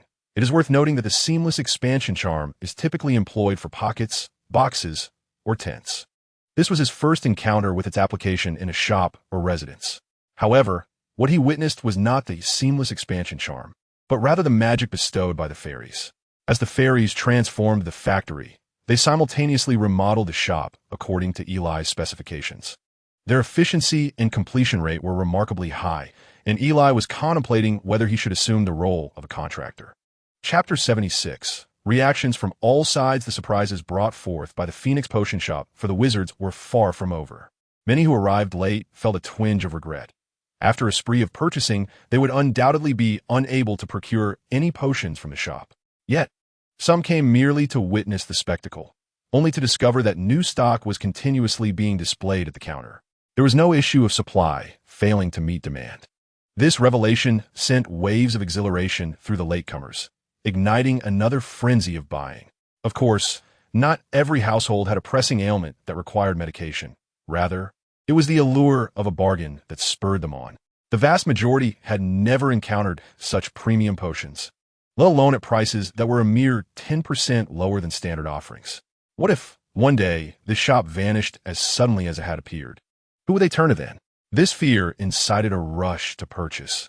Everyone desired to acquire a bottle or two, if only to display at home as a symbol of status, ready to impress guests. Even if the quantity purchased by each individual was minimal, the sheer number of patrons was overwhelming. Were it not for the enchantments placed upon the counter, it would have surely been inundated with coins by now. Montangus sat by the counter, guarding it fiercely like a ravenous dog, fearful that someone might snatch away his treasures. The reactions from other potion shops were relatively muted. Each establishment had dispatched an employee to investigate the situation, and they returned clutching a vial of the new potion. Upon experiencing the quality of the merchandise at the Phoenix Potion shop, concerns began to arise among the other potion vendors. The potion trade differs from other businesses. Even with the emergence of a rival like the Phoenix Potion shop, the immediate impact might not be evident. However, the seasoned proprietors understood that over time, their fortunes would only diminish. If other shops offered superior quality potions at lower prices and in greater quantities, why would customers choose to patronize their establishments? Thus, the potion merchants began to feel the pressure. Was the quality of their potions on par with those from the Phoenix Potion shop? Indeed, they had always provided samples, and the quality was commendable. The shopkeeper pondered for a moment, the smoke from his cigarette curling into the air. And the prices? They were all the same, uniformly set at 90% of the market rate. A cold snort escaped him, extinguishing the smoke in an instant. The shopkeeper rose slowly, pacing as if engaged in a soliloquy. How could they justify offering such high-quality potions at such low prices? Were they not profiting from this arrangement? The shop assistant remained silent, as this was beyond his capacity for discussion. After a moment of solitary reflection, he seemed to suddenly recall the presence of another individual in the room. "You may continue with your duties," he suggested. Once the shop assistant departed, he settled at the desk, the soft rustle of a quill pen filling the air. Every renowned apothecary was, in fact, a legacy of pure-blood families, with the store managers merely serving as employees.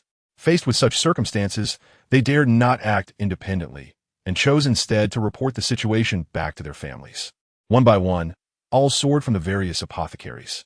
On the first day, aside from the chaotic scramble of customers, no rival merchants disrupted the peace. As closing time approached, Montongus reluctantly ushered the patrons out. When the last customer departed, Montongus surreptitiously secured the entrance, as if he were a thief. The store was enchanted, rendering any forced entry impossible. He opened the revenue cabinet, and the sight of the mountains of coins nearly blinded him. He was astonished. In his lifetime, he had never encountered such a vast sum of money all at once. He yearned to dive into the ocean of wealth, if only it were all his. Suddenly, Montongus shivered, hastily dispelling these perilous thoughts. It was not that he had undergone a transformation in his avarice, but rather that his love for wealth was overshadowed by his desire for self-preservation. He had not forgotten the intimidation Eli had instilled in him. He believed that should he dare to engage in any unscrupulous activities, Dumbledore would undoubtedly not come to his aid. Before long, several impeccably attired goblins emerged from Gringotts. They were diminutive, somewhat resembling house elves, yet distinct enough, lacking the oversized ears and large eyes. Judging by their countenances, these goblins appeared formidable. Although their tailored suits might have seemed comical, the surrounding wizards held no intention of mocking them. The goblin race, having been vanquished in the past conflicts with human wizards and subsequently barred from wielding wands, had nonetheless carved a niche for themselves. The wizards, seemingly granting them a reprieve, had in fact reached a compromise, entrusting the management of the wizarding world's finances to the goblins at Gringotts. It was indeed a prudent decision, for no other race was as avaricious as the goblins. However, today they appear to have encountered a rival. Count meticulously. Do not entertain the thought of pilfering even a single canute. Montongus, like a vigilant vulture, fixated on the goblins as they counted the coins. Fearing the loss of even one, due to the sheer magnitude of the wealth, he had to summon the goblins from Gringotts to assist with the tally. Initially, the goblins had been reluctant, grumbling as they entered, but upon seeing the coins in the cabinet, they nearly shed their garments in eagerness to dive in. Despite their years of managing Gringotts and having witnessed numerous noble vaults, the allure of galleons was insatiable. They possess an exceptional skill in counting coins, and although the exchange rate within the wizarding world is utterly outrageous, they can swiftly convert it into galleons. Several goblins busily counted for a considerable time, while Montague observed intently.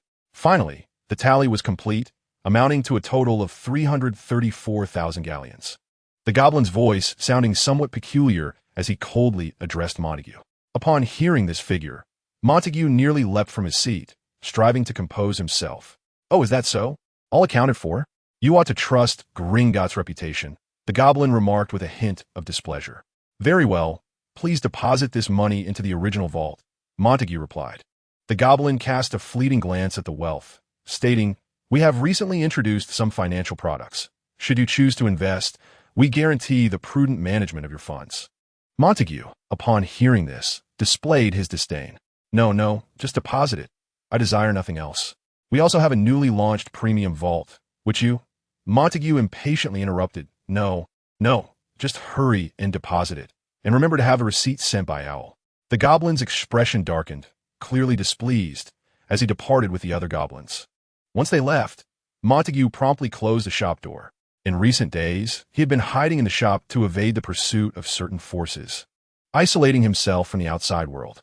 While Gringotts celebrated the influx of wealth into their vault, several pureblood families were far from joyful. The head of the Shafik family, Penrose Shafik, appeared rather displeased upon receiving a letter from their shop. The Shafik family, a powerhouse in potion-making, found their interests directly harmed by the Phoenix Potion Shop. Subsequently, several letters were dispatched. Chapter 77. Movements from all sides. The origins of the Phoenix Potion Shop remain shrouded in mystery, and there are grave concerns regarding its potions. The most prominent headline in today's Daily Prophet proclaimed this, as if fearing that someone might overlook it. Eli observed the newspaper in his hands, noting a potion master seemingly providing testimony below. The dynamic images suggested he spoke with considerable authority. Eli scoffed and tossed the newspaper aside, choosing not to read further. The Daily Prophet has become increasingly desperate for attention, he remarked. Draco, glancing at the discarded newspaper, displayed a trace of disdain. My father's sources are far more reliable. That reporter named Rita ought to consider a career in fiction. Eli remained non-committal, recognizing that all allegations crumble in the face of truth. However, with the Phoenix Potion Shop gaining such momentum, has your family not taken any action? Our family possesses no significant enterprises within the realm of potions. Thus, even the illustrious Phoenix Potion Shop cannot inflict any substantial loss upon us. Eli cast a glance at the nonchalant Draco and inquired about his family's endeavors. Land, rental income, and a touch of muggle finance. Quite a plethora, he replied. Isn't that akin to being a landlord? Do you not aspire to profit from potions? Eli queried. How could we? In this industry, Shafik reigns supreme. Our Malfoy family attempting to carve a niche would be a fruitless endeavor, Draco retorted, pouting slightly. Today, the Phoenix Potion Shop remained bustling, albeit not as frenzied as the previous day. Nonetheless, it remained incomparable to any other establishment. Notably, other potion shops, which had long been silent, suddenly erupted with advertisements, slashing their prices to attract a multitude of curious onlookers. Although their products could not rival those of the Phoenix Potion Shop, their longevity in the market afforded them a loyal customer base and established branding. Upon witnessing these once venerable shops offering discounts, wizards flocked to partake in the commotion. The potion industry is notoriously lucrative, often bordering on exorbitant profit margins. Thus, even a price reduction would not be detrimental. In fact, the increased footfall might yield even greater profits than before. Eli, intent on dominating the potion market, would not allow them to thrive unchecked.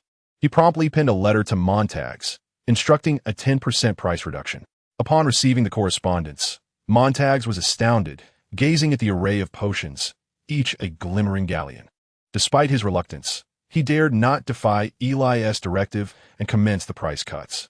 The once confident proprietors, who believed they were on the verge of eclipsing the Phoenix Potion Shop, found themselves utterly bewildered.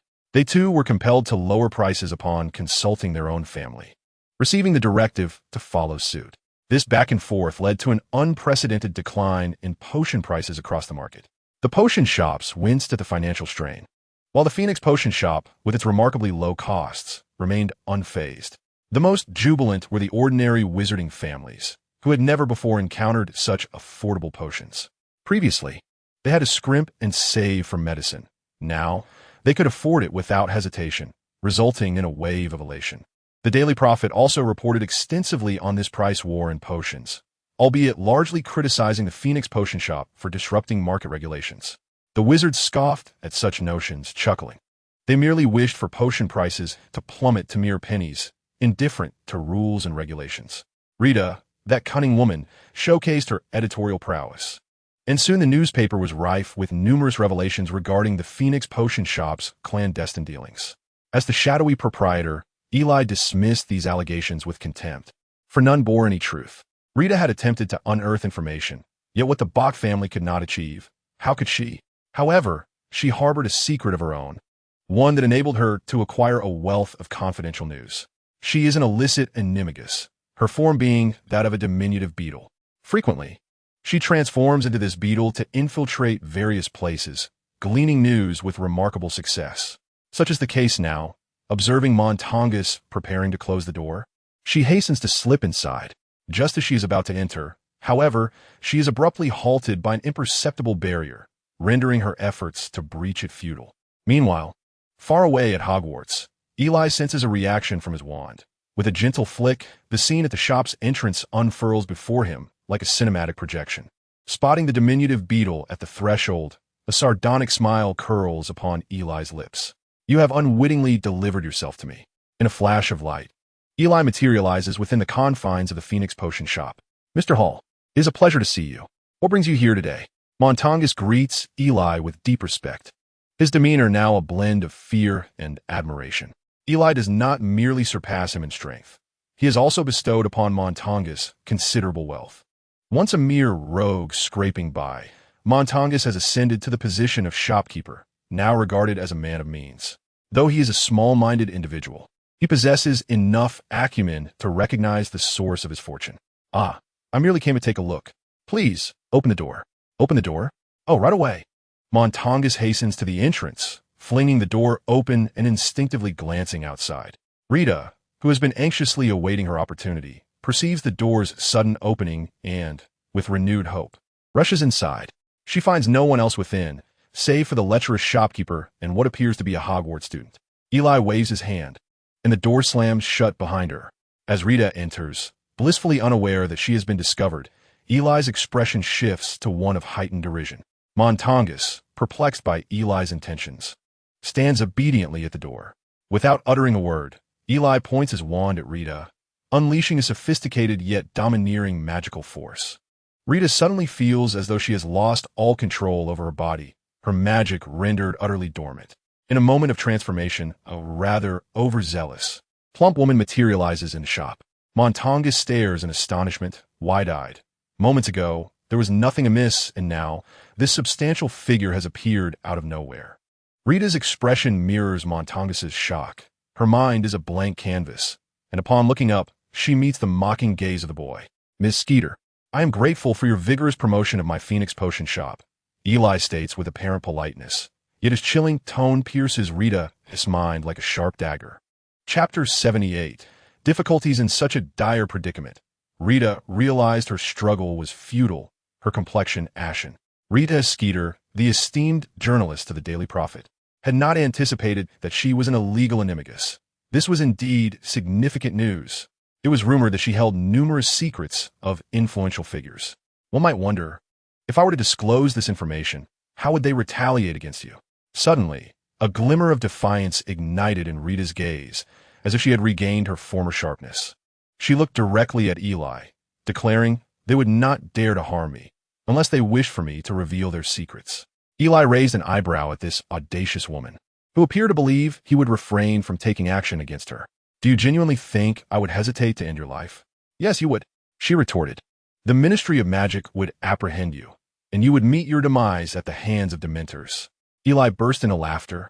The chill in his mirth, sending shivers deep within Rita's soul, was so amusing. She stammered. I find your naivety humorous. Me?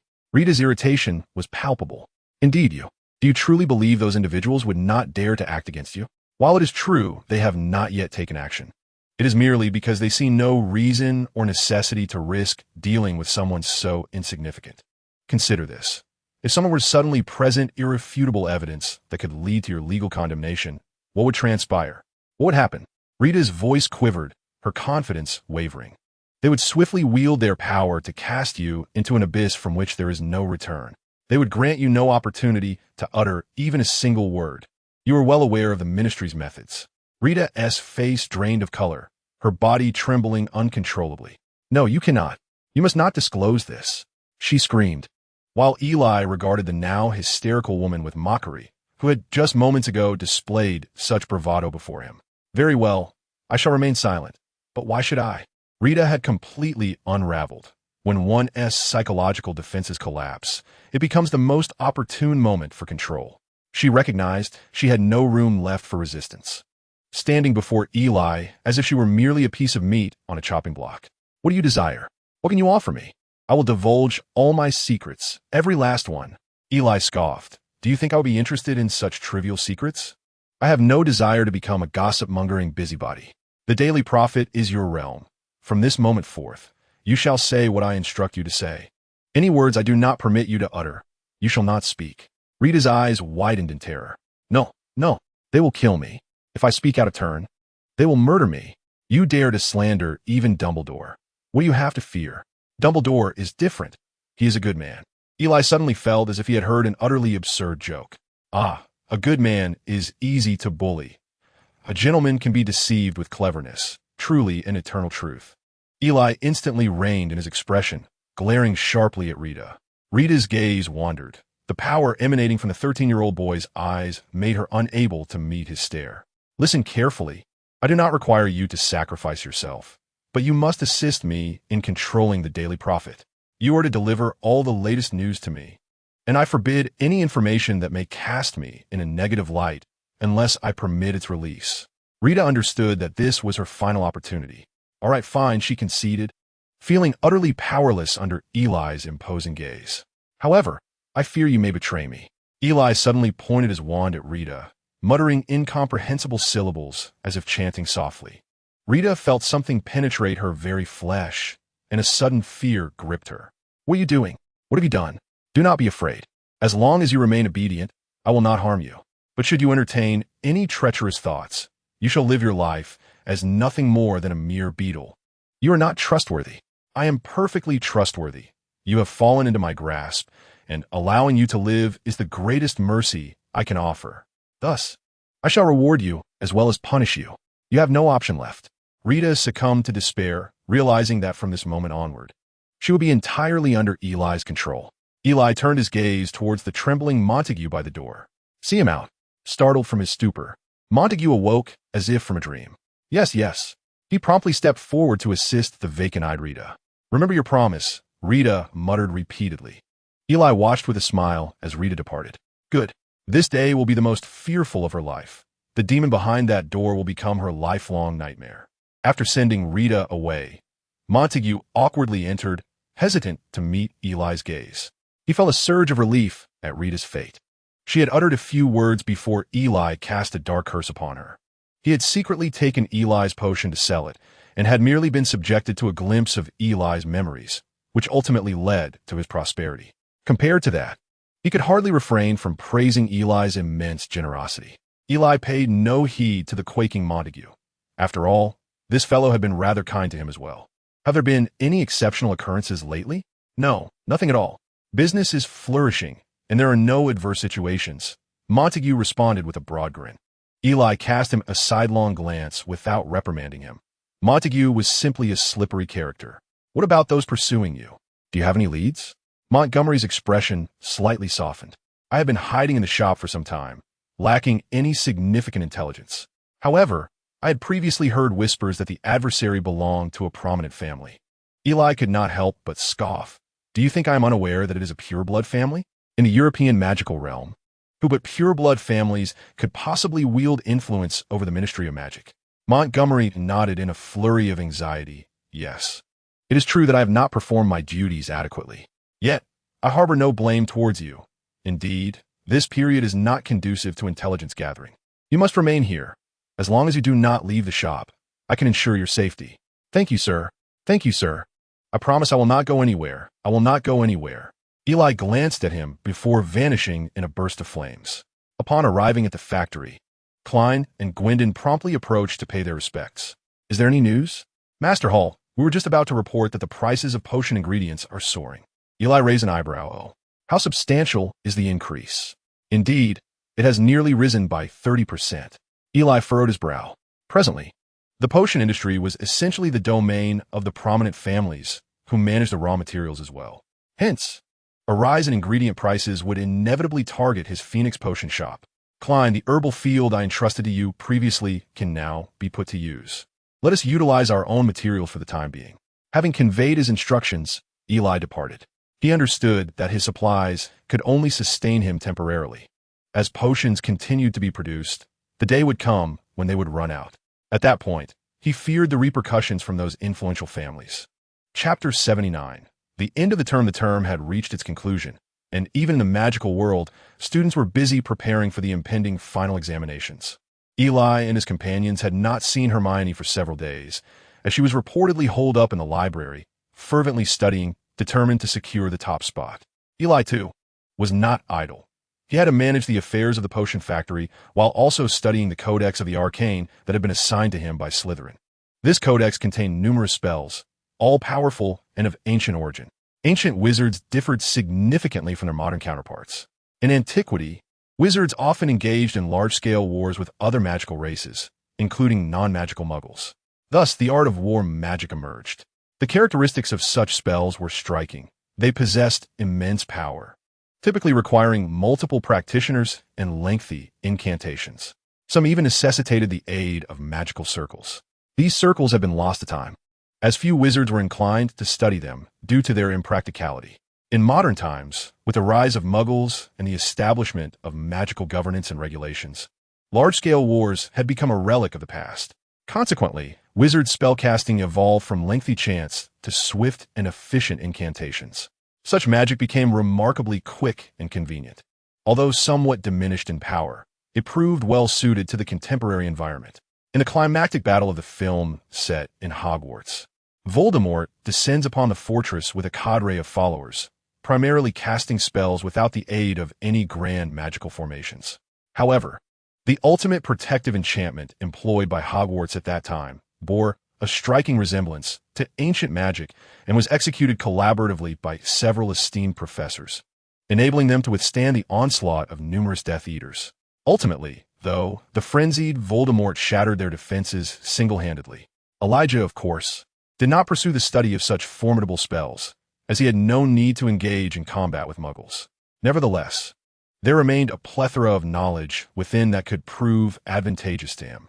For instance, it documented the exploits of a renowned war wizard who, through his innovative martial magic, single-handedly turned the tide of battle. His era predates even that of Merlin, thus underscoring the ancient lineage of the Codex of the Arcane. During that time, human wizards were compelled to combat invasions from the elf and fairy races, resulting in numerous fierce conflicts where neither side could gain the upper hand.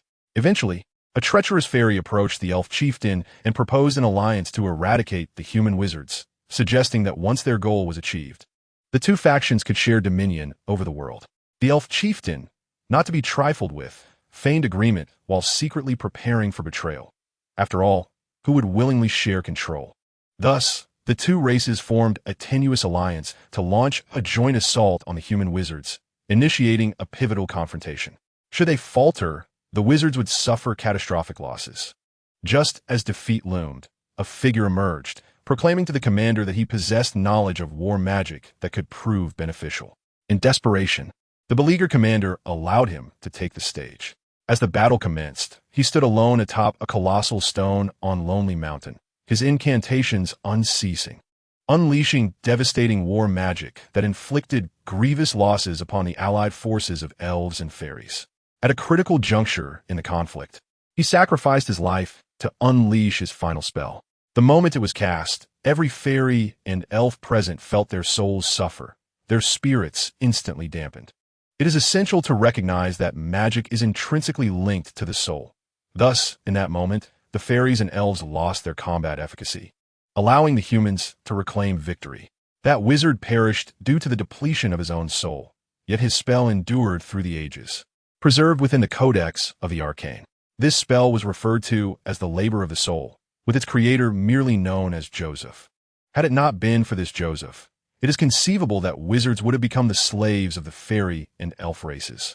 Elijah held this magic in high regard, as it could serve both as a grand spell and as a singular strike in duels. Furthermore, being a soul-activated spell, it could even be cast without a wand. If he could discreetly employ one or two during a confrontation, a momentary lapse in focus from his opponent could lead to their demise. The Codex also contained numerous arcane secrets, which would greatly enhance Elijah's understanding of magic. Regarding the final examination, Eli expressed that it held little significance for him. With his focus primarily on the study of magic, he also had to attend to matters concerning the Phoenix Potion Shop, leaving him scant time to prepare for the final assessments. According to information relayed by Rita, their adversary might target Montangus. Rita had even provided Eli with evidence supplied by the opposing party. After reviewing the material, Eli acknowledged that their opponent was indeed formidable. Montangus's identity was not difficult to ascertain. He had long been involved in various black markets, and his past could easily be uncovered. The predicament lay here. Montangus had engaged in a plethora of illicit activities, with murder being the only exception. Theft and forgery were commonplace for him. The opposing side had already uncovered evidence of Montangus's past crimes, waiting to publicly disclose the checkered history of the Phoenix Potion Shop's proprietor. Should the charges be substantiated, Eli would lose a valuable assistant in managing the shop, and the reputation of the Phoenix Potion products would suffer severely. How could customers trust that your potions are pure when your shopkeeper is a thief and a fraud? Thus, Eli promptly alerted Montangus, instructing him to eliminate all traces of his unsavory past. They needed to ensure that the Ministry of Magic found nothing incriminating. In addition to these troubles, their potion ingredients had become a significant issue. Suppliers had raised their prices exorbitantly, directly increasing the cost of the Phoenix potion and undermining the shop's competitive pricing strategy. This maneuver was indeed a devastating blow. Urgently, Eli had to swiftly identify new sources for their ingredients. Otherwise, any aspirations of market dominance would be utterly futile. The final examinations approached swiftly, resembling those of the previous semester. Eli effortlessly achieved full marks in the practical subjects. However, this examination differed in the defense against the dark arts class, where Eli served as the substitute professor, personally evaluated by Dumbledore. The assessment was straightforward. He merely needed to successfully deflect one of Dumbledore's spells. Eli remarked, "I truly appreciate your kindness," though he thought a jest. Facing Dumbledore's incantations, he felt certain that the esteemed professor was merely intent on ensuring his failure. Dumbledore's prowess was such that even the most renowned professors within the school could not confidently guarantee they could withstand his spell. Eli maintained a facade of cheerfulness while internally steeling himself. "Are you ready, Eli?" Dumbledore inquired, his hands clasped behind his back. Standing opposite him, Eli felt beads of cold sweat forming on his forehead. "Can I say no? Since you are prepared, let us begin." Eli immediately cast the strongest shield charm he could muster, wary of this mischievous elder. Observing Eli's serious demeanor, Dumbledore offered a slight smile. Waving his wand without uttering a spell, unleashing a beam of red light towards Eli. At least the old man had some decency, refraining from employing any bizarre incantations. Boom! Eli was propelled backward, his shield charm shattered, nearly losing his wand in the process. Feeling the power of the curse, Eli cursed inwardly. Chapter 80. Joyous moments of summer vacation. Upon the conclusion of exams, regardless of the results, one should immerse oneself in the delights of the holiday. Eli and his companions joyfully boarded the returning train, though Harry appeared less than cheerful. The thought of returning to that loathsome place and encountering those three detestable individuals made Harry genuinely wish to apply for on-campus accommodation. However, Eli informed him that Professor Dumbledore would undoubtedly never consent to such a request, citing that Hogwarts does not permit students to remain on campus during the holidays. In truth, there is always a diligent group of young eagles who remain at the school during the break, although Eli refrained from disclosing this reality to Harry. Harry was protected by a blood-related charm left by his mother, which mandated that he spent a sufficient amount of time with his blood relatives each year for the enchantment to take effect. Of course, Eli was also under this protection, so in actuality, the time they spent together at Hogwarts had already been sufficient for the charm to operate, meaning Harry could remain away from the Dursleys without issue. Yet, revealing this to Harry would be tantamount to directly informing him that Eli was, in fact, the unfortunate brother who had gone missing years ago. Eli felt that, having already established a friendship with Harry, introducing a fraternal bond would be somewhat overwhelming. Thus, Harry, it would be best for you to endure a little longer at the Dursleys, he chuckled. As the train arrived at the station, everyone dispersed to their respective homes, while the Dursleys arrived fashionably late, clearly reluctant to be seen collecting Harry. After all, they did not wish for others to discover their association with the peculiar world of magic, even though they themselves appeared rather odd to outsiders. "Eli, do eat more. This is specially prepared by your mother." Mr. Hall earnestly urged Eli to partake of more food, though a mischievous smile lingered at the corners of his mouth. This time, Eli would enjoy an entire holiday at home, which delighted Mrs. Hall, who had not seen her son for several days. Eli remarked, "Mother is so pleased, providing me with my favorite dishes." Gazing at the large duck leg before him, he gently patted his swollen belly. "Mother, I'm full." "Full? How can you be full? The food at school pales in comparison to what we have at home. You must have been starved at school. Look, you've lost weight. Eat more." Eli, with a furrowed brow, poked at the greasy duck leg with his fork, assuring that he had no appetite whatsoever. "I don't want to. You must." Eli glared at the duck leg on his plate, opening his mouth wide to lunge at it. "I've roasted basilisk. I've faced Voldemort.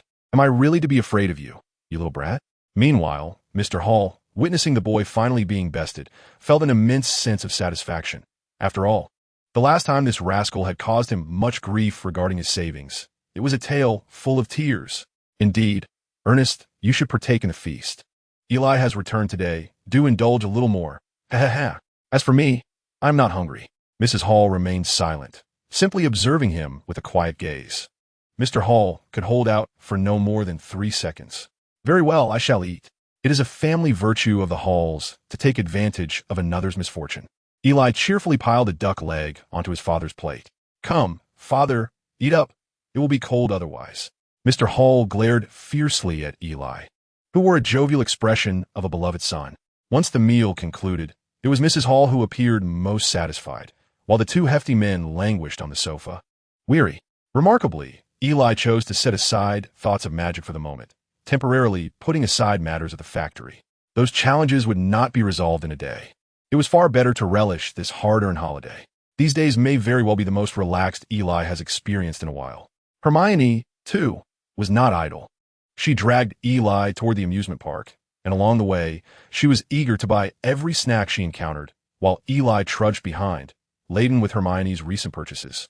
Why don't we skip the browsing and head straight to the fun? Eli could hardly endure Hermione's seemingly boundless shopping stamina.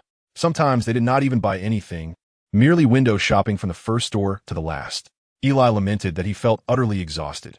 Weren't they supposed to be at the amusement park for enjoyment?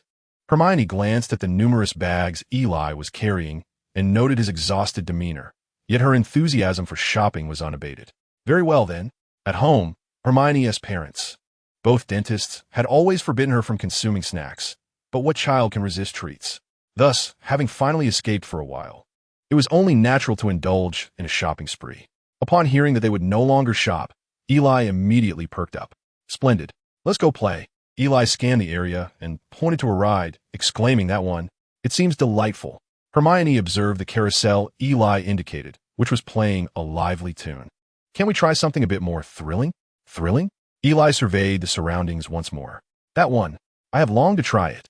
Hermione looked to where he pointed, where bold letters announced children's bumper cars. Seeing Eli's eager expression, Hermione sighed in exasperation, deciding to bypass further inquiries and simply pointed to another attraction. Let's try that one. It looks fun. Eli turned to see a roller coaster racing by, trailing the screams of delighted tourists. A sudden sensation of unease gripped him. This one? What's wrong? Are you afraid of heights? Upon hearing this, Eli thought, no way. How could he admit fear in front of a girl?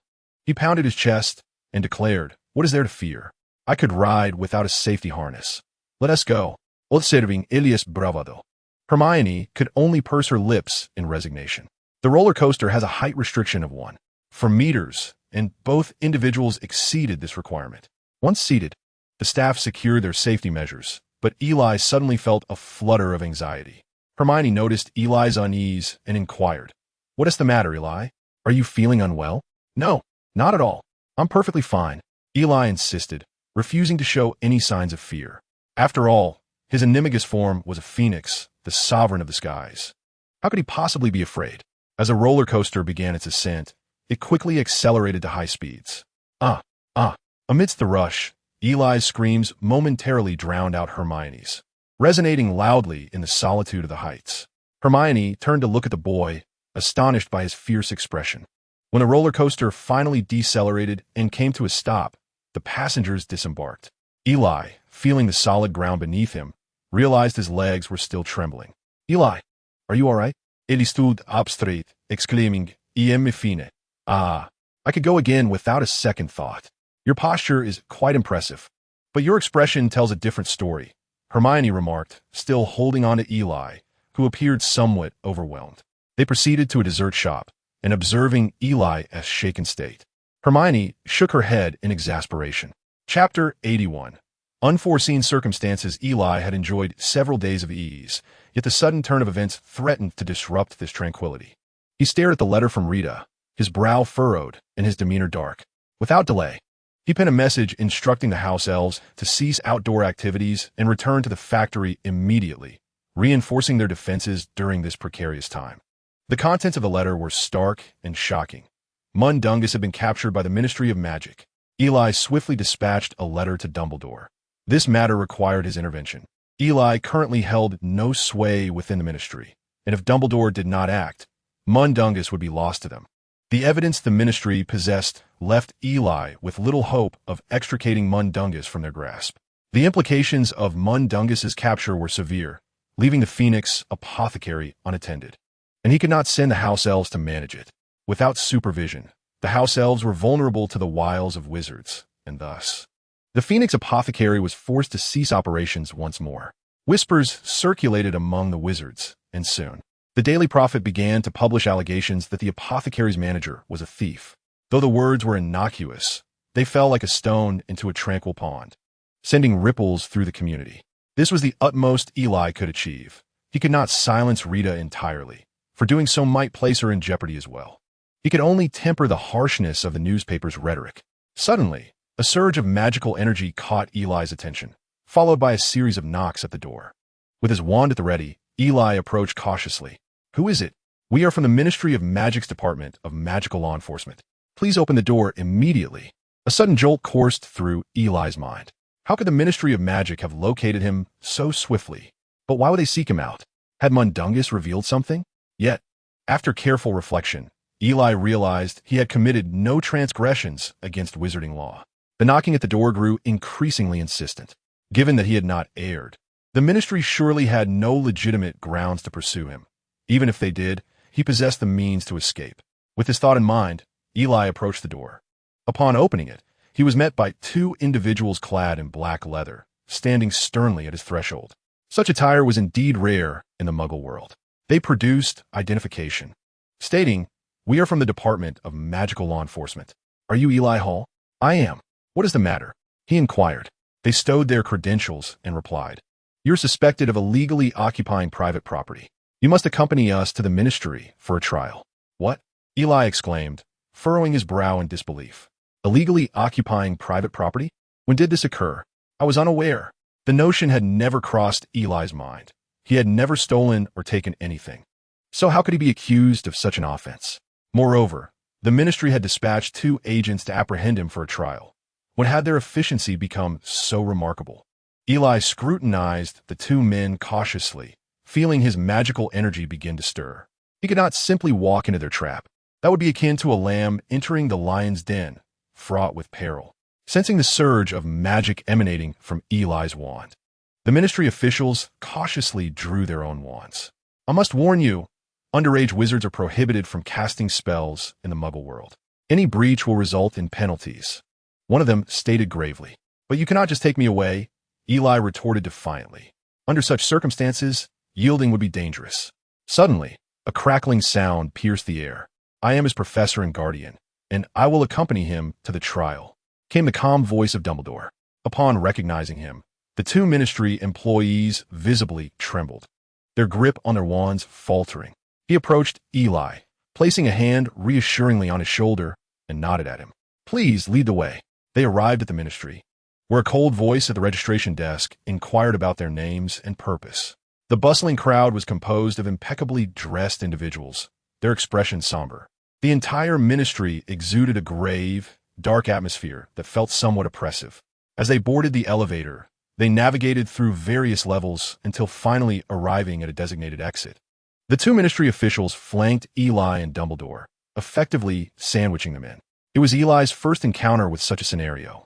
It would be impossible to claim he was not nervous, yet he managed to maintain a facade of composure. Dumbledore, beside him, radiated an aura of sharpness, striding with a commanding presence that rendered the 2 ministry employees mere bodyguards in comparison. "Suspect Eli Hall has been brought in."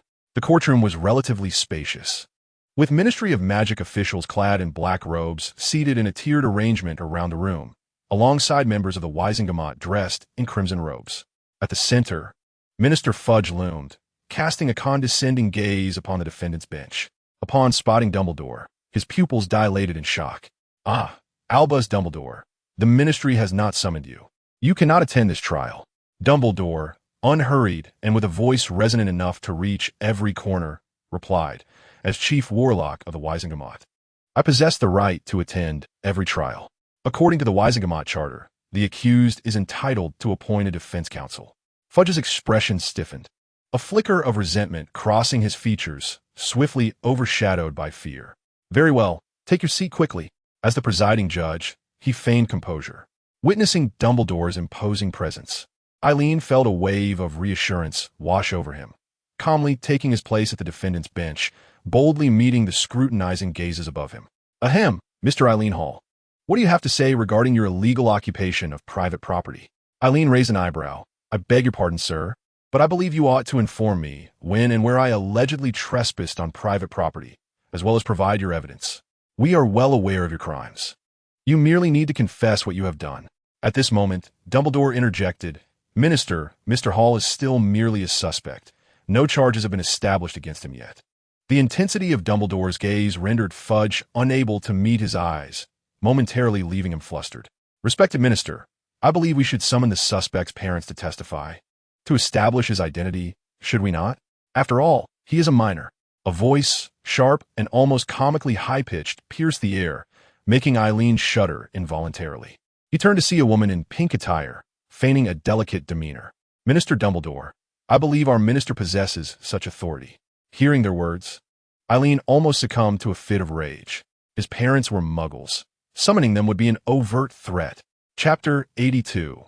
Confrontation in the courtroom. Sensing the turmoil within Eileen, Dumbledore placed a reassuring hand on his shoulder, signaling him to remain calm. Meeting Dumbledore's steady gaze, Eileen felt a semblance of tranquility. Comforted by the presence of a legendary wizard at his side, knowing his parents would not come to harm. "We respect the minister's authority," Dumbledore declared with clarity. "The hearing is temporarily adjourned." Shortly thereafter, 2 more ministry officials arrived. The guardian of suspect, Eileen Hall, has been brought forth. "Sir, I believe you should amend your terminology. Until all charges are substantiated, Eileen Hall cannot be referred to as a suspect." Mr. Hall's voice rang out clearly, reaching the ears of everyone present. The Hall couple donned their formal attire, radiating confidence and showing no sign of intimidation by this so-called magical world. Bang! Fudge rapped the table, exuding an air of ministerial authority as he declared that the Ministry of Magic had gathered all the evidence. "Are you questioning the Ministry of Magic? Since your side has supposedly compiled all the evidence, please make it public in accordance with the law. Otherwise, we reserve the right to challenge it." The supposed gravitas of the minister crumbled under the Hall couple's brilliance. How audacious! Umbridge, clad in pink, widened her eyes in astonishment, then bellowed. Her entire sense of dignity stemmed from the Ministry of Magic. How could she allow anyone to question her authority? The ministry's power was not to be challenged, nor was the authority of the minister.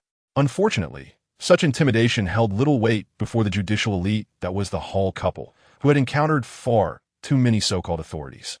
Umbridge was, indeed, a mere paper tiger. "We have no intention of provoking your authority. I merely believe that the magical community should adhere to the law. At the very least, you ought to respect our right to defend ourselves."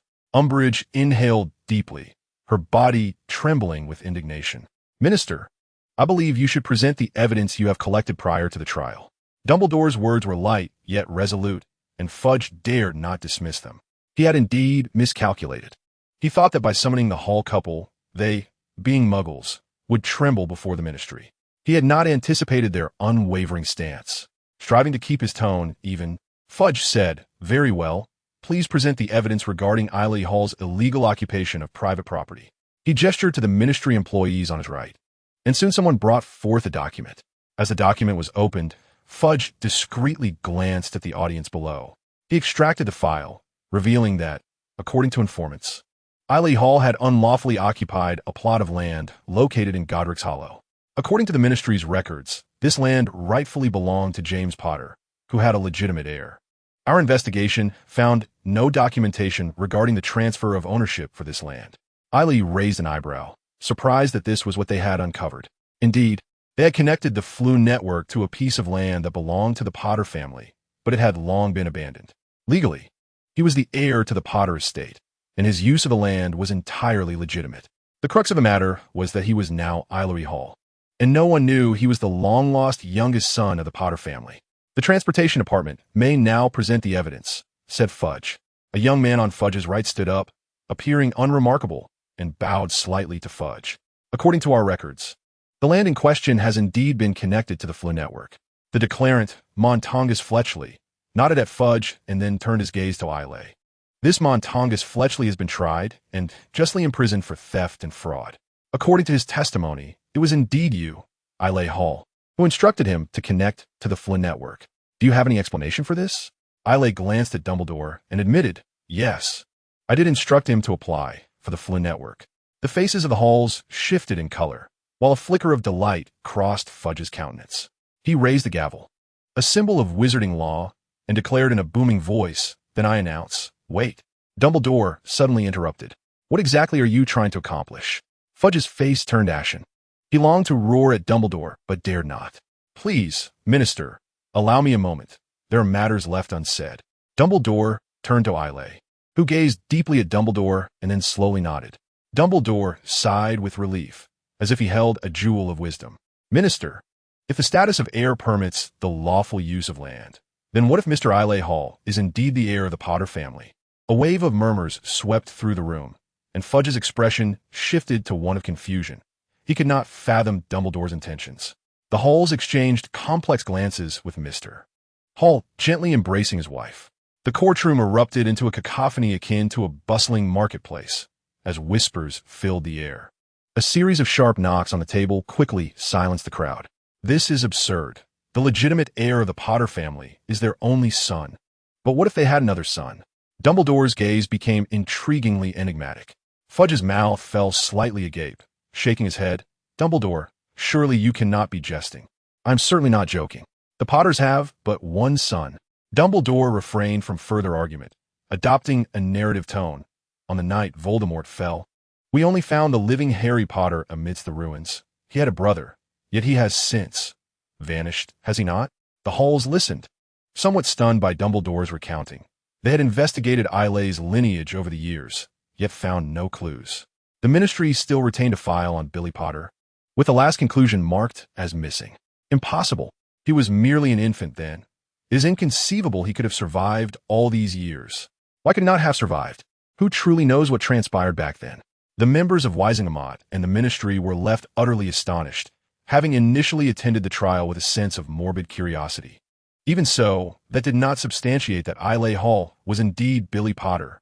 As Umbridge remained speechless, Umbridge suddenly interjected, "We can provide adoption documentation." Dumbledore cast a sudden glance at the Hall couple.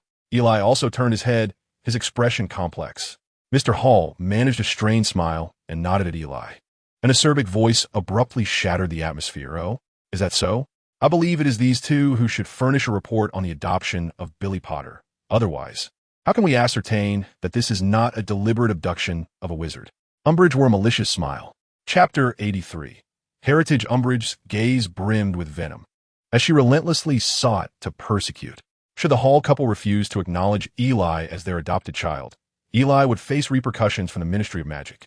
Conversely, if the Hall couple did recognize Eli as their ward, Umbridge would demand they disclose the circumstances of Eli's discovery. Otherwise, she would suspect that the Hall couple had kidnapped Eli years ago.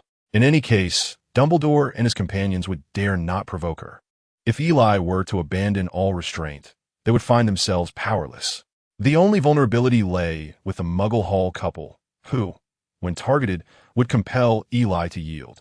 Eli's eyes were now filled with murderous intent as he glared at Umbridge. This detestable individual could not be allowed to escape unscathed. Mr. Hall adjusted his glasses and replied, "If you require us to provide a report, then you should first furnish us with a report explaining why we must do so." "What?" Umbridge faltered, questioning if she had misheard. A glint of insight flashed in Dumbledore's eyes. "Madam, you certainly have the right to question our discovery of this child. However, authority derives from the law. I believe there is no provision within your statutes that permits officials to demand documentation from individuals merely based on suspicion." Mr. Hall's words prompted several members of the Wisingamot and the Ministry of Magic present to nod in agreement. Dumbledore cast an admiring glance at Mr. Hall before turning to the crimson-faced Umbridge. "According to my understanding of our Ministry of Magic's laws, there is indeed no regulation granting this lady the authority to compel the Hall couple to produce a report. If you insist upon such documentation, you must first present relevant evidence. Otherwise, one cannot help but question the credibility of the Ministry of Magic." Silence. Fudge immediately silenced Umbridge, aware that they could not prevail in this matter, and further discussion would only place them in a more precarious position.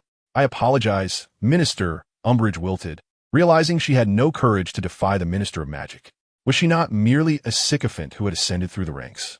Now, having failed to secure her aim, she risked tarnishing the Ministry's reputation, fearing her standing in Fudge's eyes would be considerably diminished. I believe it is unnecessary to dwell on how the Hall couple discovered this child. However, you ought to provide proof that he is indeed Billy Potter. Fudge's words prompted Dumbledore to nod in agreement, affirming that without evidence, conviction remains elusive. Thus, why not summon Harry Potter for an immediate examination in court? Eli, somewhat bewildered, pondered how such verification could occur. Was it to be a blood test for kinship? Very well, please bring Mr. Harry Potter. Several officials departed once more. Before long, a bewildered Harry was ushered into the room. Eli couldn't help but marvel at the ministry's audacity. They summoned anyone they wished. Professor, Eli, Harry, upon his entrance, recalled the Dursley's smug expressions, believing he had inadvertently committed some grave error. As he entered, all eyes turned towards him, causing his heart to race until he spotted Dumbledore and Eli. He was also curious as to why Eli's parents were present. Were they not Muggles? Dumbledore nodded at Harry, while Eli found it difficult to meet Harry's gaze. Soon, a scene of parental, or rather brotherly, recognition would unfold, and he felt a twinge of anxiety. The Hall couple was already taken aback by the possibility that Eli's brother might be Harry Potter, and their astonishment only grew upon his arrival, their eyes fixated upon him. Upon seeing Harry's familiar brow and eyes, the couple felt a stir of emotion within. Since Harry Potter had arrived, they should promptly commence. Fudge urged, "Harry, over here." Dumbledore beckoned to the perplexed boy. "Extend your hand." Harry instinctively complied with Dumbledore's request. Dumbledore's hand gently brushed over Harry's palm, revealing a small wound from which a single drop of blood slowly emerged. Eli, too, extended his palm, and Dumbledore replicated the process, coaxing a drop of blood from Eli's hand. The two crimson droplets hovered in the air. Dumbledore uttered an obscure incantation, and the blood began to shimmer with a golden light. Everyone present craned their necks, enveloped in silence. The Hall couple fixated on the two droplets. The golden lights began to extend, resembling two golden threads radiating a divine glow. As the threads drew closer together, the onlookers leaned forward in anticipation to witness the outcome. Gradually, the two threads converged, ultimately reflecting in the crescent-shaped lenses of Dumbledore's spectacles. Fudge gasped, his expression frozen in astonishment. Though the Hall couple may not grasp the intricacies of this magic, witnessing the intertwining golden threads that symbolized kinship, they began to understand. Gazing at Eli and Harry, they couldn't help but smile with a sense of bittersweet joy, tears glistening in their eyes. At long last, their beloved child has found his kin. Dumbledore gazed at the intertwined threads, his eyes reflecting both solace and envy. Harry, bewildered, pondered the true significance of this moment. At that instant, Eli cast a glance at Harry, yet hesitated to meet his eyes. He had concealed the truth from Harry for so long. He could have allowed Harry to feel the warmth of familial love much earlier, yet he chose to remain silent. His soul did not belong to Harry Potter, but his body was that of Harry Potter's, bearing the weight of Harry's hopes for life. He was willing to live on in Harry's stead. Dumbledore placed a comforting hand on Harry's shoulder, his expression inscrutable. "Harry, this signifies that you shall no longer walk alone." Harry's thoughts swirled in chaotic disarray. "Professor, Harry, I believe I must address you as brother," Eli replied. Harry looked at him, and Eli offered a gentle smile, their eyes, emerald and familiar, locking in a profound connection. "You." Tears welled in Harry's eyes. Disbelief gripped him. He was terrified to accept this reality, fearful that it was merely a fragile dream.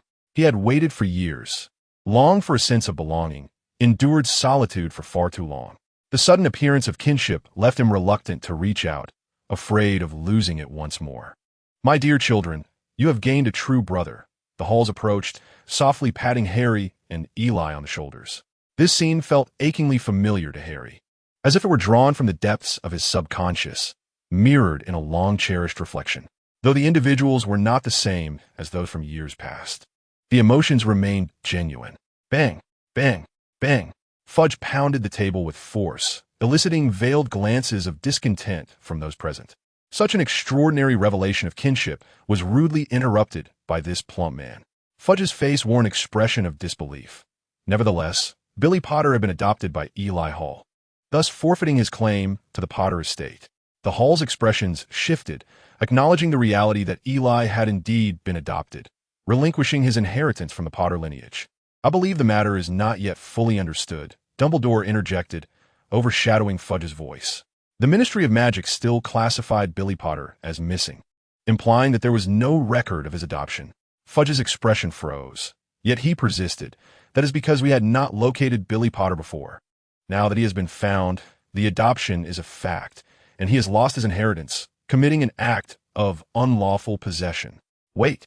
Harry's voice emerged suddenly, his tear-streaked face turning towards Eli before locking onto the unfriendly gaze of Minister Fudge. I do not comprehend the entirety of what has transpired, but since there exists a dispute over the inheritance of the Potter estate, I, as the rightful heir of the Potter family, hereby completely transfer all ownership of the family assets to Eli. Chapter 84, Reminiscence. Harry Potter, do you truly wish to proceed with this? Fudge inquired dramatically, gazing incredulously at the young wizard below. The fortune of the Potter family was no trifling matter. How could Harry possibly contemplate such a gesture without hesitation? Yet, Harry's gaze was resolute, unwavering even in the face of the Minister of Magic's scrutiny. I am the heir of the Potter lineage. I possess the right to manage my own estate. Fudge's eyes widened in disbelief, rendered speechless by the slender figure of the boy who seemed capable of shielding all those behind him with open arms. Weary, he slumped against the back of his chair. Then so be it. Eli is innocent. Upon uttering the final word, he appeared to have lost all strength. The dignity of his position as Minister of Magic utterly diminished. Let's disperse. He rose abruptly and departed. The remaining members of the Wisingamot and the Ministry of Magic followed suit, many exchanging greetings with Dumbledore. Congratulations. The bond of brotherhood is indeed precious. I extend my heartfelt congratulations to you both. Harry and Eli exchanged glances, momentarily at a loss for words, fumbling in their speech. They both reached out their hands. Eli extended both hands while Harry offered just one. An awkward moment ensued, prompting a quick adjustment, resulting in Harry presenting both hands again, which Eli then reciprocated with a gesture to shake hands. The awkwardness was palpable. Ahem. Dumbledore, observing the scene, could no longer bear the discomfort and discreetly channeled his magic. Suddenly, Eli and Harry found themselves embraced, as if propelled by an unseen force. Dumbledore and the Horcrux family looked on with satisfaction. As they exited the Ministry of Magic, Dumbledore engaged in lively conversation with the Horcrux couple, while Harry and Eli scratched their heads in embarrassment. Professor Dumbledore, I am truly grateful for your defense of Eli, Harry remarked. Dumbledore smiled gently. As his teacher, it is my duty to vindicate my student. Such actions warrant no accolades. Rather, I must commend your courage. Indeed, as you stated, proving the innocence of one's child is a responsibility we bear as parents, Mrs. Horcrux added. We are also grateful for your bravery in speaking the truth, allowing our child to find his family. The Horcrux couple regarded Eli and Harry with warmth. We would be delighted to embrace Harry as our own. Dumbledore observed the couple with admiration. You are among the finest muggles I have encountered. Muggles? Eli inquired. Those are ordinary individuals without magic. Professor, you flatter us, they replied modestly. As the day was still young, Dumbledore took his leave. Harry, I understand Mrs. Dursley is your aunt? Mrs. Horcrux inquired. Yes, she is my mother's sister, and Vernon Dursley is my uncle, Harry replied, glancing at Eli. So, does that mean the Dursleys are Eli's aunt and uncle as well? Perhaps we should facilitate a conversation between them.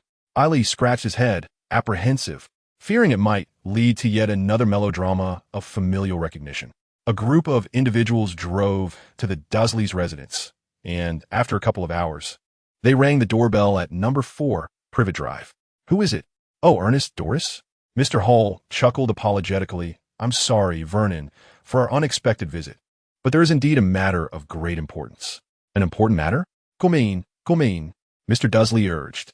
Petunia was preoccupied, and upon seeing the Halls, exclaimed, Oh dear, we were unprepared for this.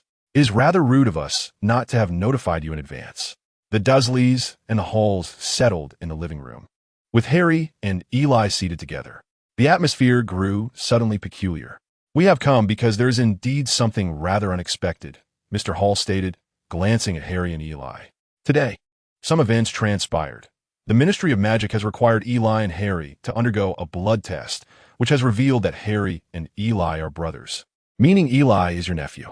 Mr. Hall struggled to articulate his thoughts, unable to admit that he had taken it upon himself to conduct a paternity test, cleverly placing the blame on the rather unpopular Ministry of Magic. The expressions of the Dursleys froze in disbelief, as they had never contemplated such a revelation. Eli lifted the confusion charm he had cast upon Mrs. Dursley. As Petunia beheld Eli's visage, a long-buried memory surged forth. Lily. A tear slipped down Petunia's somewhat stunned face as her emotions broke free. You truly are Lily's child? Petunia, who had always regarded herself as the Dursley matriarch, had centered her life around Vernon, never truly allowing her emotions to surface. Eli was taken aback by Petunia's unexpected tenderness, responding awkwardly, yes. Tears flowed silently as Petunia concealed her face, yet her gaze remained steadfastly fixed upon Eli. Vernon had rarely witnessed such vulnerability in his wife, and irritation bubbled within him. Enough! Enough! You should leave! Leave now! He shouted. No, Petunia interjected, halting her husband. She rose and approached Eli, kneeling before him and gently reaching out to touch his face. Eli felt compelled to embrace the sorrow of this woman who had lost her sister. You resemble her so much. I apologize, Vernon, for our abrupt visit today.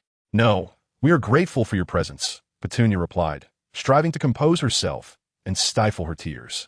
I have long been searching for Billy, but to no avail. Thank you for raising him all these years. She turned her gaze to Harry. My sister was a witch, and our entire family rejoiced in her abilities, yet I did not. Perhaps it was jealousy. Harry, you are not the only one who lost a mother. I too lost my sister. I do not seek your forgiveness for my past harshness, but I will forever cherish the memory of your mother, my sister. She looked at Eli. Billy. Suddenly, she shook her head and turned to leave. Vernon cast a complex gaze upon Harry Potter and said, If you wish to leave, I shall not impede you. With that, he poured himself a glass of water and ceased to regard Harry. Mr. Hall glanced at Harry and nodded slightly. Harry ascended the stairs in silence, making his way to his room to pack his belongings. Are you leaving?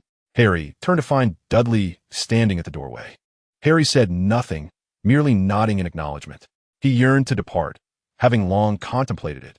This place held no joyful memories for him. Dragging his suitcase and carrying Hedwig, he stepped out of the door. As he passed Dudley, Harry glanced up at him, murmuring a farewell before bowing his head and continuing on his way. Harry, Dudley called back. I never thought you were superfluous. The Hall family escorted Harry out of number 4 Privet Drive, while the Dursleys showed no intention of bidding him farewell. Remember to visit your Aunt Petunia. They called back, just as the door was slammed shut by Vernon with a resounding bang. Let's go home. Chapter 85. Azkaban, an ancient castle, looms over the northern seas, its presence absent from both Muggle and wizarding maps. According to investigations, the castle's proprietor is a wizard named Ectus, who is believed to have conjured this space through sorcery. The master of the castle possessed formidable magical abilities, but seemed to have succumbed to madness, luring passing sailors only to torment them for his amusement.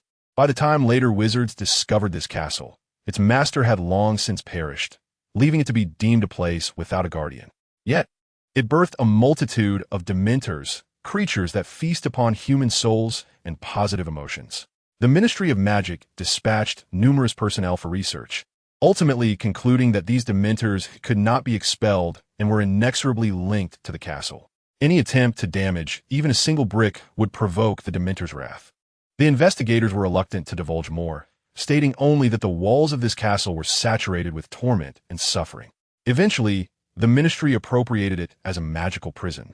Known as Azkaban, every wizard confined within its walls would gradually lose all traces of positive emotion, left only with unending anguish and oppression. Consequently, those imprisoned here would cease to remain mentally sound. Rarely did anyone visit, as they could not bear to witness the familiar faces reduced to such madness, nor endure the horrors of this place.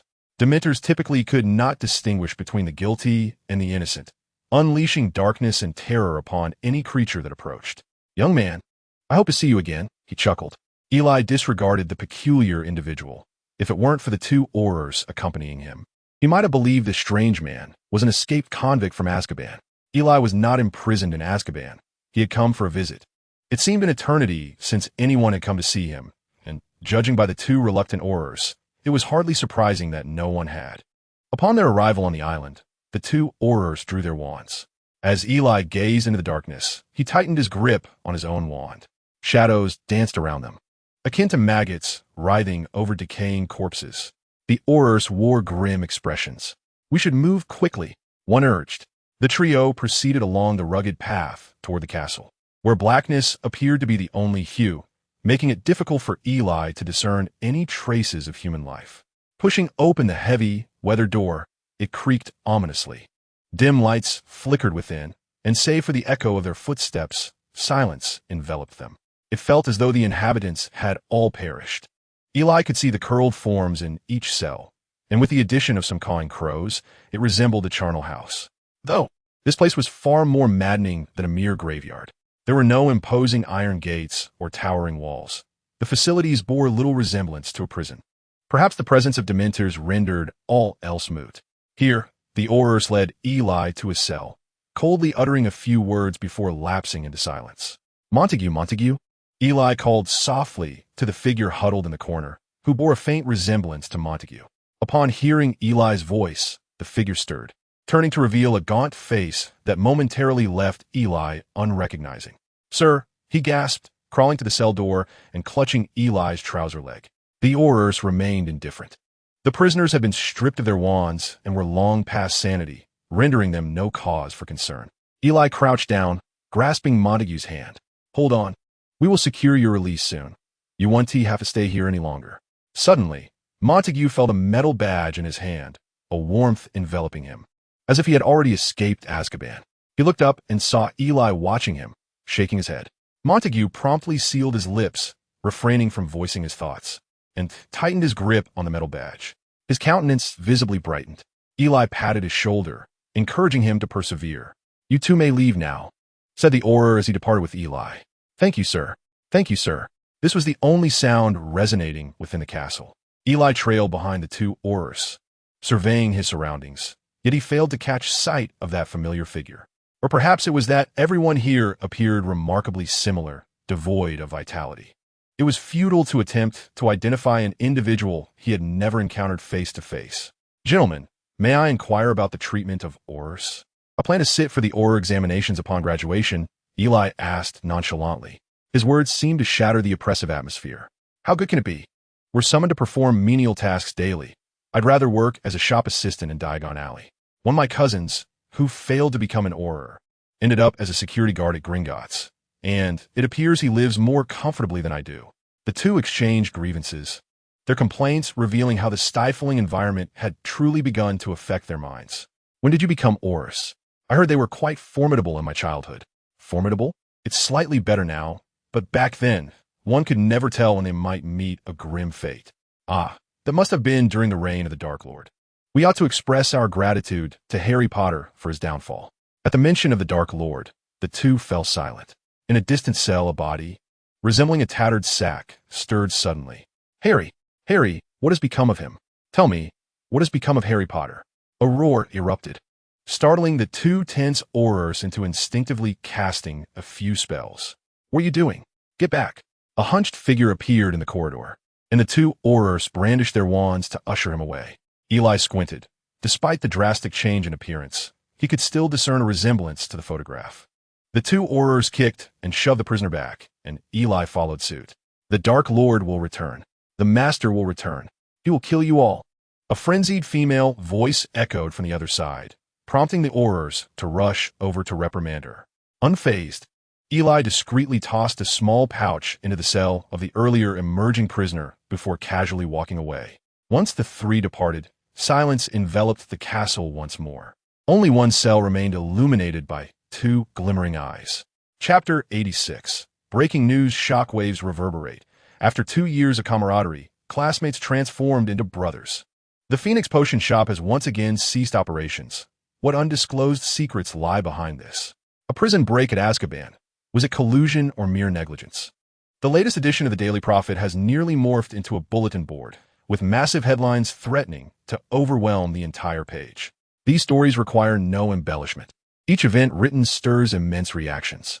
The wizarding world was in a state of near frenzy, with the sales of the Daily Prophet soaring dramatically. Almost everyone clutched a copy of the newspaper, scrutinizing its contents as if they could discern some hidden truth. It seemed evident to me that the Phoenix Apothecary had offended the pure blood families. Perhaps their proprietor was nothing but a third-rate individual. Who could guarantee the purity of a merchandise? The revelation that Harry Potter had a younger brother raised questions about potential disputes over inheritance. I had heard that the Potter estate was quite substantial. Who could deny it? This sudden emergence of a young Potter might very well be a scheme to lay claim to that fortune. The discussions among onlookers often proved more captivating than the events themselves, perhaps due to the unfathomable malice they perceived or their eagerness for a riveting spectacle. Everyone could be an exceptional director in such a narrative. In contrast, the Azkaban prison break seemed rather mundane. People would merely scoff at the Ministry of Magic after their discussions.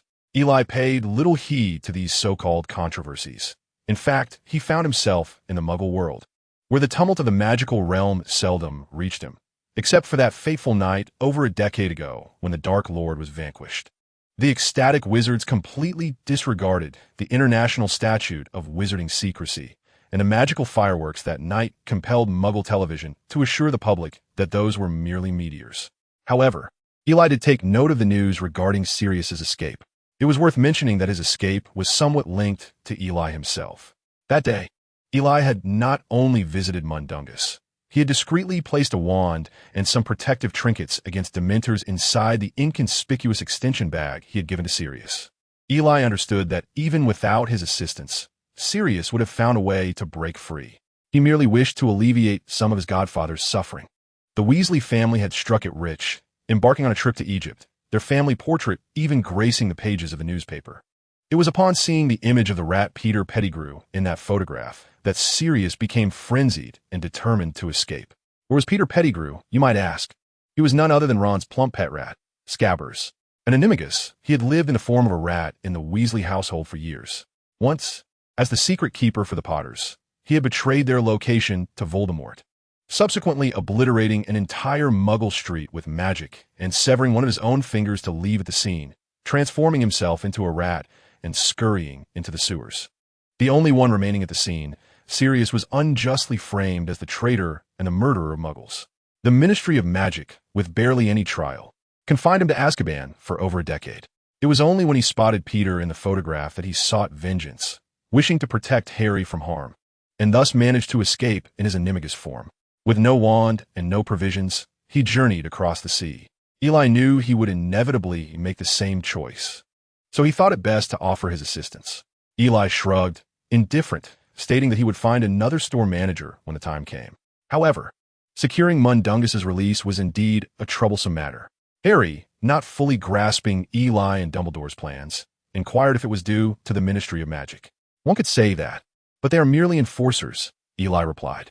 Indeed, Fudge ascended to the position of Minister of Magic with Dumbledore's backing, but he has always sought to extricate himself from that circumstance. Thus, he would inevitably choose to align himself with those prominent families. Harry nodded, albeit with a limited understanding. So, you have offended those prominent families?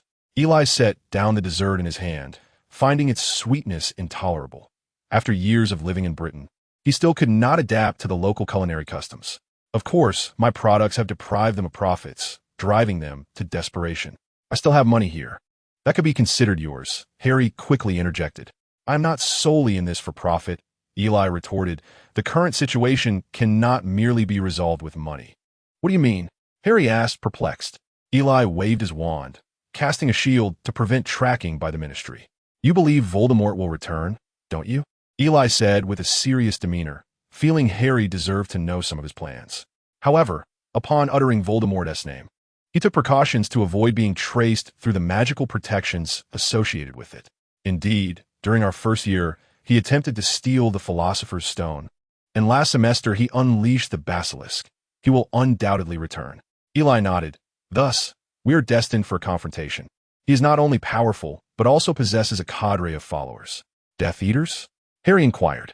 Not just them. There may also be magical creatures that join his cause. You know, Dumbledore has grown old, and we cannot expect him alone to face these dangers. We must stand up, Harry asserted resolutely.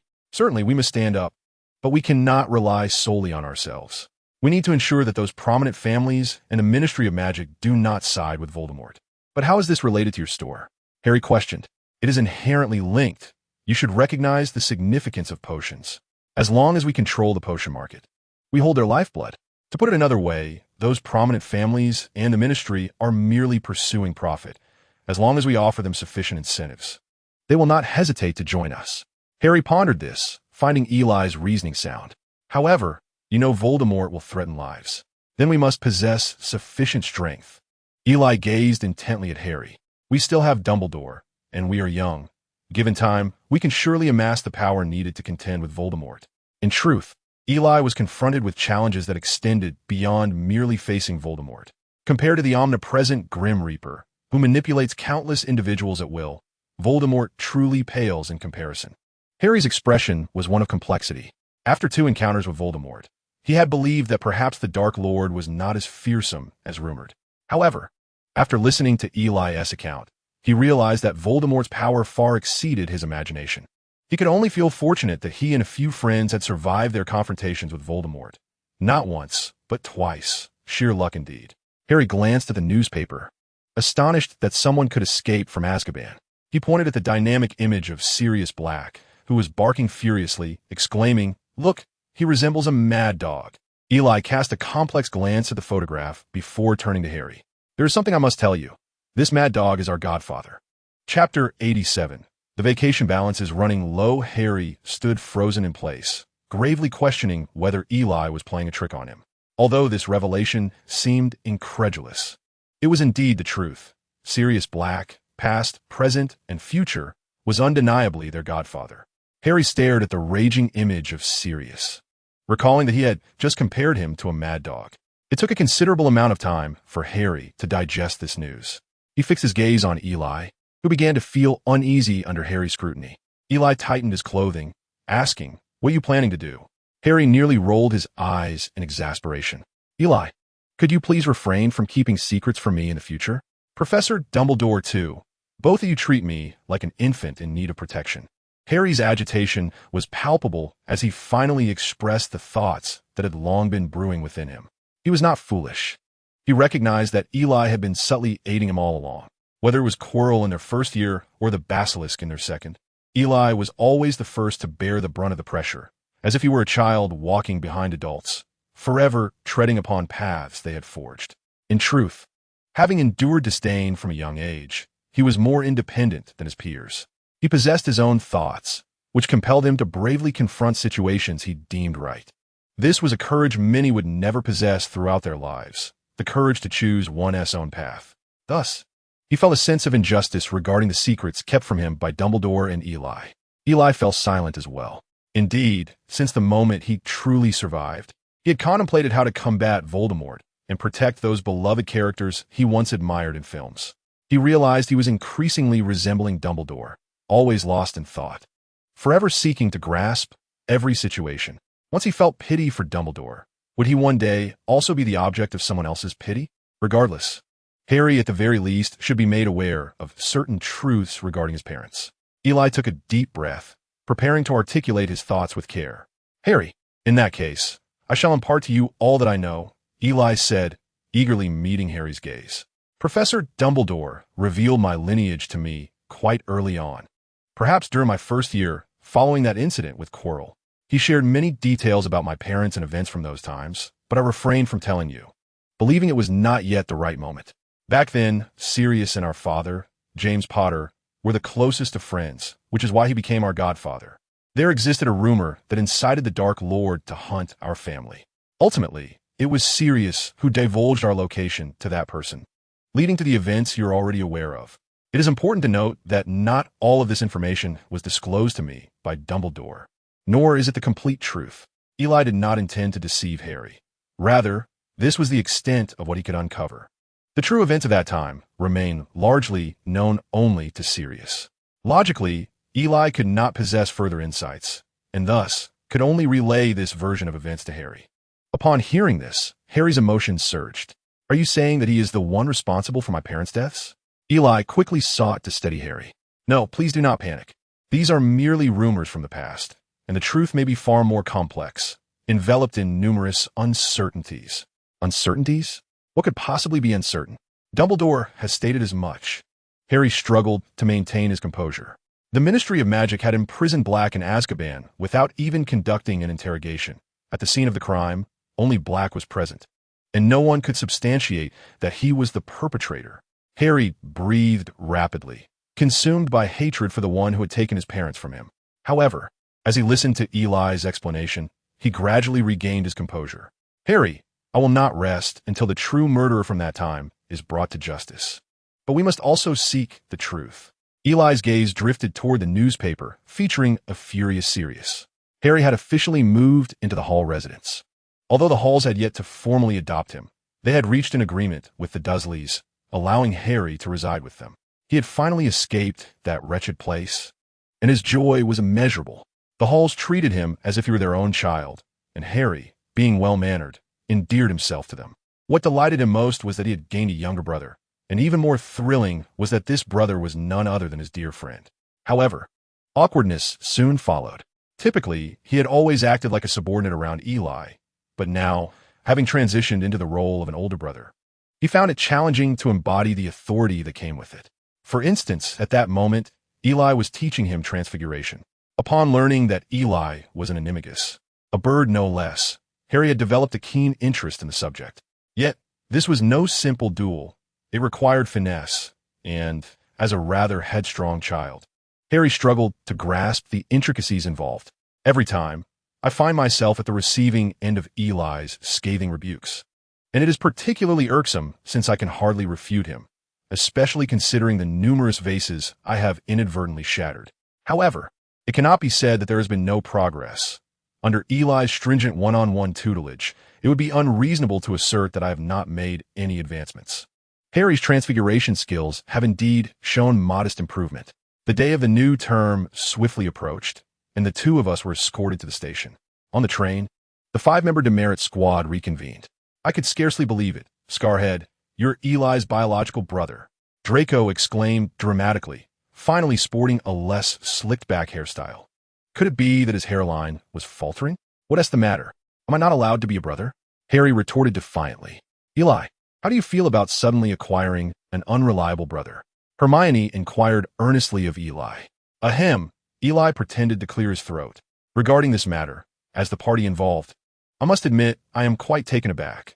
Although Mr. Potter is indeed rather unreliable, adhering to the principle of caring for those less fortunate, I have accepted him. Harry scowled, wishing he could strangle Eli, along with that group of troublemaking friends. I think it's quite good, Ron said, cradling his beloved rat. A look of satisfaction on his face, pleased that his best mate finally had a dependable brother, something he, with 6 brothers of his own, found quite relatable. Eli cast a glance at the rat. Poor Peter, enduring 12 years in the Weasley household in the guise of a rat. However, were conditions more favorable, Eli would not mind introducing him to the Grim Reaper, who might not even be inclined to accept him. Who is this? In the corner, a weary-looking man leaned against the wall, fast asleep. Professor Lupin. Chapter 88. The Dementor on the train now. The group felt a surge of anxiety. Just moments ago, they had left the station, enjoying hot pot and singing with friends, only to have the train abruptly halted. How could they not be alarmed? It seemed something was stirring outside. Ron's voice trembled with fear. He sat by the window, straining to discern what lay beyond, but a layer of frost had formed on the glass, allowing only vague shadows to be seen moving outside. The temperature plummeted as if a frigid gale from Siberia had swept through, causing even the beverages on the table to visibly begin to freeze. It was still only September. How could the temperatures be so low? The train's lighting system appeared to be malfunctioning, enveloping both the interior and exterior in a chilling darkness. Even amidst such turmoil, Professor Lupin, slumbering in the corner, showed no signs of waking. Eli contemplated poking him, wondering if he might have perished. A strange atmosphere enveloped the train, and silence fell among the passengers. It felt as if something was about to board. In response to Ron's words, the train suddenly lurched violently, causing the already tense group to pale in fear. Eli had firmly grasped his wand, poised to confront the sudden intrusion of Dementors. Indeed, it was the Dementors, creatures capable of evoking such dread, undoubtedly drawn here to seek the escaped Sirius Black. Subtle gasps of alarm echoed through the train. The Dementors had boarded. The temperature plummeted, and the atmosphere grew increasingly oppressive. Gradually, a drifting shadow materialized outside the compartment, resembling a vast, tattered black shroud, its form indiscernible, its face obscured. At that moment, Eli refrained from launching an attack, wary of provoking the other Dementors into a swarm. A claw, resembling a withered branch soaked in water, extended slowly and stirred, causing the compartment door to unlock automatically. The occupants felt a wave of sorrow surge from within as painful memories of the past erupted in relentless succession. The Dementor scanned the compartment, suddenly fixating on Harry. It advanced menacingly, and Harry felt an irresistible pull tearing at his soul. He could not resist, as he was ensnared in the depths of his own sorrowful memories.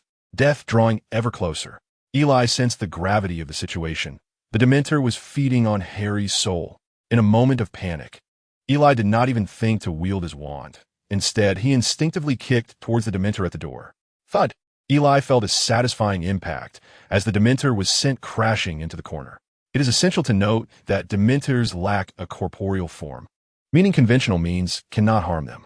Eli had little time for contemplation. His sole desire was to teach this blind, wretched creature a lesson. The mere sight of them conjured thoughts of the hindering ministry of magic, and the image of that pink toad only fueled his anger further. With a surge of fury, Eli charged at the Dementor, delivering several forceful kicks. The recently displaced Dementor was still dazed, and Eli's powerful foot descended upon it once more. Not content with merely kicking, Eli yanked off the Dementor's cloak, revealing an exceedingly grotesque visage. It resembled a scabbed-over orb with a gaping void for a mouth. How could such an abhorrent creature dare to act as a guardian? Resounding slaps echoed as Eli struck, an indescribable sensation coursing through him. The Dementor, unaccustomed to such treatment, was rendered nearly senseless beneath Eli's assault. Dementors are inherently social creatures. When outmatched, they prefer to swarm in numbers. Indeed, other Dementors, now seemingly frenzied, rushed toward him from every direction. Shadows flitted through the narrow confines of the train. In the midst of his fervent battle, Eli sensed movement behind him. Turning, he found a Dementor grimacing fiercely, poised to unleash a terrible attack. The Dementors were fiercely attempting to siphon away the essence of life. Yet it seemed they had drawn nothing at all. Eli gazed at the creature with its grotesque visage, an inexplicable surge of frustration boiling within him. As the Dementor endeavored to continue its pursuit, Eli swiftly retaliated with a resounding slap, rendering it momentarily dazed. Is this a gang assault? He mused, recalling his past exploits from Urshian Bridge to Changhua Avenue, where he had wielded his blade with unwavering resolve, eyes unblinking. Who do you think you're dealing with? With a flick of his wrist, Eli secured his wand and delivered a powerful kick, leaving the Dementor, caught in close combat for the first time, utterly defenseless. Eli fought with the ferocity of a seasoned rogue, cursing and striking in equal measure, as if a cigarette should have been dangling from his lips. The approaching Dementors had yet to comprehend the situation when Eli's fists rained down upon them with relentless force. Thus, a 13-year-old boy unleashed a flurry of punches and kicks upon a group of Dementors aboard the Hogwarts Express, all the while hurling incomprehensible expletives. Expecto Patronum. A beam of white light erupted from behind him, and Eli felt no discomfort. Instead, the surrounding students were instantly enveloped by a wave of joyous emotion that returned. Upon encountering the radiance, the Dementors shrieked in terror, akin to cats confronted by mice, emitting a chilling wail reminiscent of nails scraping against a blackboard. And they fled at astonishing speed. Come back. Let me rip your heads off. Eli paused, still yearning for more. It was utterly astounding. He turned to see a familiar figure approaching. Professor Lupin? Lupin extended his hand, greeting, "Hello, I am your new professor, Remus Lupin." He exuded a gentle demeanor, despite his tattered attire and weary appearance, instilling a sense of warmth. "Greetings, Professor. I am Eli Hall, a third-year student." Lupin's eyes brightened as he scanned Eli's face, a look of gratitude washing over him. Such promise in youth. Embarrassed by his previous display, Eli scratched his head bashfully. "This isn't the place to discuss matters. We shall converse properly later." He offered Eli a piece of chocolate. "Here, have some. You must be quite fatigued after that." Eli graciously accepted the chocolate, replying, "Thank you, Professor." "Very well. You should return to attend to your brother. I will speak with the conductor." With a reassuring pat on Eli's shoulder, Lupin turned toward the front of the train. Watching Lupin's retreating figure, Eli shook his head and returned to the compartment. Harry appeared somewhat drained, leaning against his seat, while Hermione and the others tended to him. "How are you feeling? Were you frightened?" "I dare say those things were the ones scared," Ron remarked with an odd look directed at Eli. Harry chuckled. "They may have had it worse than I. Did you hear a woman scream just now?" "Hermione." "There was no one screaming," she replied, her expression growing solemn. "Last semester, it was Harry who had heard strange sounds, and it had not boded well." Eli patted Harry and handed him the chocolate, explaining that the creatures known as Dementors were adept at stirring the most painful memories within one's heart. Harry pressed his lips together. Indeed, nothing could compare to the tragic memories of that fateful night. Chapter 89. The opening feast. Sirius is your godfather? The revelation left the group astounded. Eli shrugged, affirming the truth of the statement. They exchanged glances, at a loss for words.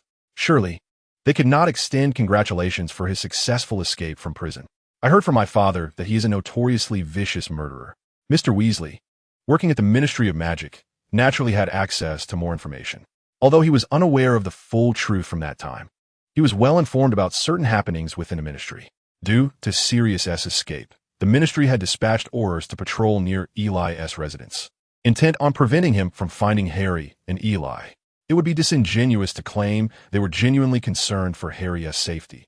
Rather, they were simply unable to rectify the situation regarding Sirius's escape and could only strive to avert further calamities. Otherwise, Fudge could very well resign in disgrace. It is worth noting that since Azkaban was established as a wizarding prison, there had been almost no successful escapes. The timing of this incident during Fudge's tenure added significant pressure upon him, especially since he had yet to capture Sirius. This predicament weighed heavily on Fudge, who had already alienated Dumbledore and failed to fulfill promises to pureblood families. One misstep could cost him his position as Minister of Magic. The thought of losing his office filled him with dread.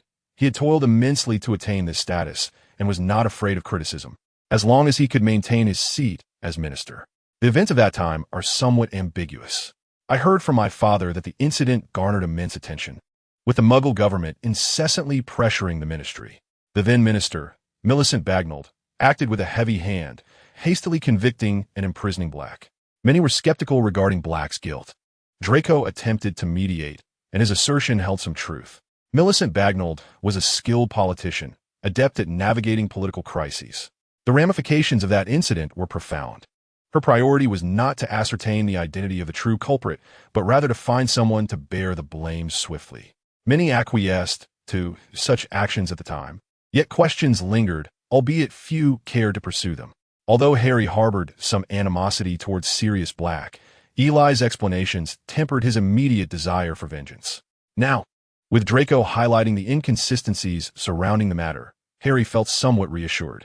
Professor Flitwick directed the choir to conclude a rather splendid song, which was met with enthusiastic applause in the hall. Professor McGonagall appeared in good spirits, primarily because there were no extravagant renditions of the school song by the Weasley twins this time. The Hogwarts school song has never adhered to a fixed melody. Each time, under Dumbledore's direction, everyone sings to their preferred tune. This arrangement has afforded the Weasley twins ample opportunity for creative expression since their arrival at the school. The song has never been performed in a conventional manner. Professor McGonagall's countenance has grown increasingly stern with each passing year. Furthermore, with Eli's enrollment, a remarkably talented individual has joined the ranks of the off-key singers. Eli nearly brought a two-stringed instrument to accompany his rendition of Erquiningwe while singing the school song. This time, however, Professor Flitwick was in charge of conducting a rehearsal that promised a most refined choral performance. Professor McGonagall remarked, "Isn't this far superior to what those rascals usually produce?" Eli, filled with regret, sighed as he had prepared to sing a grand number himself. The opening ceremony this year held several delightful surprises. In addition to the annual appointment of a new defense against the dark arts professor, our beloved keeper of keys and grounds, Rubeus Hagrid, was promoted to professor of magical creatures. Hagrid's amiable nature has earned him considerable popularity within the school, and as soon as Dumbledore made the announcement, the hall erupted in enthusiastic applause. Particularly among Gryffindor, those mischievous young lions have often interacted with Hagrid. Among the Slytherins, Eli and Draco were the most animated. Draco enjoyed a solid rapport with Hagrid, due to his dragon-raising endeavors, and greatly admired Hagrid's insights on the creatures. As a first-time professor, Hagrid was too busy clapping along with everyone else, oblivious to the occasion. Professor McGonagall gently tapped him to stand and greet the crowd. In his clumsiness, he inadvertently knocked the table quite a distance, causing the applause to crescendo. After a few attempts, McGonagall finally managed to coax the grinning giant into sitting down as he beamed like a half-ton cherub. At the professor's table, Professor Lupin appeared exceedingly polite, and the students regarded this newcomer with a sense of approval. Eli recalled that Lupin had expressed a desire to speak with him, likely concerning the Dementors. Dementors are virtually immune to physical attacks, with only the Patronus charm capable of inflicting harm upon them. Eli's behavior on the train had inadvertently revealed much to Lupin. He found it perplexing that the Dementors' attack seemed ineffective against him. Aside from a chilling sensation, he felt no sadness whatsoever. In fact, he could even strike back at the Dementors, rendering them powerless, a feat beyond ordinary human capability. Aside from the matter of the Dementors, Eli continued to ponder the whereabouts of Sirius Black. The Dementors' conspicuous search aboard the Hogwarts Express suggested that Black might be hiding nearby, perhaps even within the train itself. Eli wondered when Sirius would finally make his appearance. He was eager to locate him, apprehend Pettigrew, and clear Sirius's name. However, for several consecutive days, there was no sign of Blake. The Dementors had taken residence at Hogwarts, much to Dumbledore's displeasure. The students were filled with trepidation, now fearful of encountering the errant Dementors during their studies. At that moment, a Dementor was stationed at the entrance of Hogwarts. "What are you staring at? I'll smash your eyes out," Eli shouted, pointing at the Dementor. The Dementor, momentarily bewildered, could not comprehend the intentions of this small creature. "Come here. Let me show you a treasure," Eli beckoned. It was unclear whether the Dementor was responding to Eli's words or merely driven by its instinct to consume souls. As it advanced toward him, as the Dementor drew closer, Eli caught sight of the grotesque mouth concealed beneath its robes. "Hand it over." Eli seized the Dementor's head and unleashed a flurry of blows. After a while, the Dementor ceased to resist. With a thud, Eli retrieved a box from his inconspicuous bag and placed it on the ground. Ignoring the struggling Dementor, he forcefully shoved the unfortunate creature into the box. Seizing the opportunity when no one was around, Eli swiftly concealed the box and fled. He had long wished to study a Dementor, believing it would serve well for Harry and the others to practice their Patronus charm. Chapter 90, Divination Class After Dinner. Hagrid invited them to his hut for a visit. The group strolled over to Hagrid's modest abode, which, despite its simplicity, was always made warm and inviting by Hagrid's touch. "Oh, do come in." They were greeted by a surprisingly different Hagrid, causing them to doubt whether they had recognized him correctly. Gone was the tattered, old moleskin coat. Instead, Hagrid donned a rather outdated suit, complete with a lopsided bow tie. Eli couldn't help but feel constricted just by looking at it. "Goodness, Hagrid, you haven't been wearing that for a while, have you?" Ron was utterly perplexed by Hagrid's attire. The curious glances exchanged among them made Hagrid feel somewhat self-conscious, aware that his ensemble might be rather awkward. "Do come inside," Hagrid urged them. "I'm just trying to cultivate a more professor-like demeanor." As he busied himself, the group settled comfortably, with Ron and Draco competing for the couch. "Try this. It's my freshly made rock cakes. They're quite tasty." Hagrid's expression was eager, yet Eli and his companions wore a more reserved demeanor. They had tasted these cakes before. During Draco's first visit, they had playfully encouraged him to sample one, almost resulting in a dental disaster. Eli always thought Hagrid possessed a childlike heart, fond of nurturing adorable pets and crafting delightful treats in his spare time. Although such matters are difficult for others to endure, Harry recalled the cake shaped like a buttocks that Hagrid had made, while Draco remembered nearly having his teeth shattered. No, we just dined in the Great Hall, and were quite satisfied." Indeed. Hagrid, somewhat disheartened, retracted the rock cakes. "Oh, it seems my timing was not quite right. Hagrid, do you have something you wish to discuss with us?" Hermione, ever perceptive, noticed that Hagrid's demeanor was different, appearing as though he was hesitant to speak. Hagrid paused, looking somewhat awkward as he fiddled with his bow tie. "Well, yes, I do indeed need your assistance with a small task." Hagrid found it difficult to meet Hermione's gaze. This clever young witch invariably discerned his thoughts, having caught him off guard on more than one occasion. "Go on, perhaps we can brainstorm some ideas together." Draco disdainfully pushed aside the drooling creature. The dismissed creature, upon spotting Eli nearby, brightened up. "Eli, what are you doing? Don't come over here." Hagrid plopped down on a chair, which emitted a creaking sound that echoed through the room. His hands rubbed nervously on his thighs. "Yes, there is indeed a matter at hand. You all know that I have become a professor, but I am not entirely. Are you seeking our help in preparing lessons?" Before Hagrid could finish his sentence, Hermione had already completed his thought. "Ah, yes, that is indeed the case." Despite Hagrid's imposing appearance, he possessed a gentle heart. Upon learning of his appointment as the Care of Magical Creatures professor, Hagrid had been so excited that he barely managed to sleep for days. Yet, he was anxious about potentially making a mess of his classes. He was acutely aware of his own abilities and was momentarily beset by self-doubt. The group found Hagrid's bashfulness both amusing and endearing. "Hagrid, you should have said so sooner. We will help you devise a plan, ensuring you become the most beloved professor." Hagrid's small, beetle-like eyes suddenly brightened. "Oh, that would be splendid." Hagrid was well aware of their capabilities. Eli had previously served as a substitute professor for defense against the dark arts, and his performance had garnered widespread praise. Hermione, being the most exceptional young witch, possessed vast knowledge. In terms of textbooks, Hagrid could not hold a candle to her. Additionally, Harry and his friends could certainly contribute some inventive ideas to enliven the atmosphere. The group eagerly agreed to assist Hagrid in preparing his lessons, and in his joy, Hagrid waved his hand generously, distributing all the rock cakes to them. As they left Hagrid's hut with a large box of rock cakes, Eli was busy wiping the drool from his face. In divination class, a peculiar aroma permeated the air, and crystal balls adorned every surface. "Welcome, children. Here, you shall learn the exquisite art of divination. Here, you will discover whether you possess the gift of foresight." The divination professor spoke with a theatrical voice reminiscent of an opera singer, resembling a fortune teller from beneath a bridge. "Greetings, everyone. I am Professor Trelawney." She rose to her feet, almost toppling the table, and hastily steadied it, appearing somewhat flustered. Professor Trelawney, adorned with glasses reminiscent of thick beer bottles, made her eyes appear somewhat distorted. Her hair was a wild mess, evoking memories of Hermione in her earlier days. Trelawney appeared quite disheveled, embodying a whimsical eccentricity. "Here, we shall embark on a journey to learn the art of foreseeing the future." She seemed genuinely excited, while the surrounding students regarded her antics with indifference. Yet, the professor appeared oblivious to the lack of enthusiasm.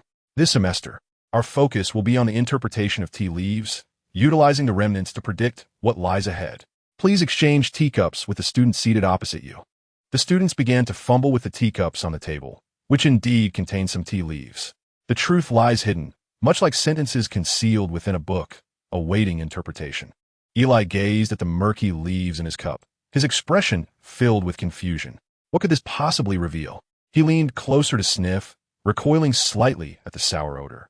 Thus far, this lesson left Eli thoroughly perplexed. Initially, he had harbored an interest in this course that promised to predict the future. But after perusing the textbook filled with enigmatic phrases, devoid of spells or symbols, he began to doubt its authenticity. Even a fortune teller could recite a few scriptures to divine the omens. First and foremost, one must broaden their perspective. Trelawney gestured above Seamus's head, causing him to freeze in place. This was utter nonsense. Eli was startled by Hermione's sudden appearance beside him. Hadn't she just been absent? I've been here all along," she replied. Eli and the others exchanged glances, questioning their own perceptions. Suddenly, Eli noticed the necklace around Hermione's neck and was struck with realization. It was a time-turner, enabling one to return to the past. Professor McGonagall had procured this for Hermione, allowing her to manage multiple classes. It had proven invaluable to them later on. However, Harry and the others were oblivious to its existence and felt utterly bewildered. Eli expressed a desire for such a remarkable item. Chapter 91. Hagrid's Care of Magical Creatures class. "Oh, dear child, how is your grandmother?" Professor Trelawney suddenly inquired of Neville, her ghostly demeanor sending shivers down his spine. She's well," Neville responded, nodding somewhat woodenly, uncertain of what this peculiar professor was attempting to convey. Trelawney pressed her lips together. "In my view, that may not be the case." "Hand me your cup." Neville handed her his cup. After a cursory glance inside, she wore a sorrowful expression and muttered a regretful remark before gliding away. Neville was utterly bewildered by her cryptic antics. Noticing that Trelawney seemed disinclined to provide any clarification, he took it upon himself to examine his cup. Aside from the tea leaves, there was nothing within. "Are you jesting with me?" Trelawney resembled a charlatan, uttering a few perplexing yet anxiety-inducing phrases before lapsing into silence. Most students from previous years regarded Professor Trelawney as a fraud. Her methods were simply too unreliable. Each year, she predicted the demise of one or more students, yet none of her foretellings had ever come to pass. It seemed that this was her sole means of deception. "Broaden your horizons," she intoned as if casting a spell. Approaching Eli and the others, she caught sight of Ron. "Oh, your aura is pulsating. Are you perhaps on the other side?" Her theatrical exclamation startled Ron, while Hermione rolled her eyes in exasperation. Even during the notoriously dull history of magic class, she managed to pay attention, yet divination appeared to drain her patience. It seemed that this subject was fundamentally incompatible with Hermione's nature, as she loathed anything lacking in rigor. Trelawney's divination class could hardly be deemed rigorous. It was predominantly guesswork, akin to setting up a stall under a bridge with sunglasses after a lesson. "Quick, look at the cup. What do you see?" she urged Ron in a manner reminiscent of a fortune teller. Aufregend." He scrutinized the dregs in the cup while rifling through his textbook to find corresponding patterns. "Harry, there's a crooked cross here, symbolizing trials and suffering." Ron continued to flip through the pages as Trelawney nodded nervously in agreement. Hermione's lip curled in disdain, while Eli found the spectacle thoroughly entertaining. "This might be the sun, representing joy," Ron ventured, though Trelawney seemed less than convinced, her laughter strained. "So, you will suffer, but also find joy in it." Eli furrowed his brow in confusion. "What nonsense is this? Pain and pleasure combined?" Trelawney shook her head, demanding, "Now, hand me the cup." Upon merely glancing at the cup, she recoiled as if confronted with something terrifying, shrieking and casting it back onto the table as if fearing contamination. The startled students in the classroom jumped at her erratic behavior, and Draco was suddenly wide awake. Hermione turned away in irritation, unwilling to witness any more. Harry, however, was the most alarmed, exclaiming, "That's my cup. What does your reaction mean? You must tell me." His breathing grew rapid as he fixed his gaze upon Trelawney, awaiting further revelation. With a look of dread etched upon her face, Trelawney addressed Harry. "Child, you bear an ominous portent." "Ominous? What do you mean by that?" "Fool, it is a harbinger of doom. The shape resembles a spectral hound, the most dreadful omen of all, foretelling death." A small, pudgy boy read aloud from his book. Trelawney appeared to have plunged into an icy abyss, trembling uncontrollably. Harry was thoroughly frightened, his heart racing uncontrollably. He scrutinized the remnants of tea leaves in his cup, which indeed resembled a large black dog.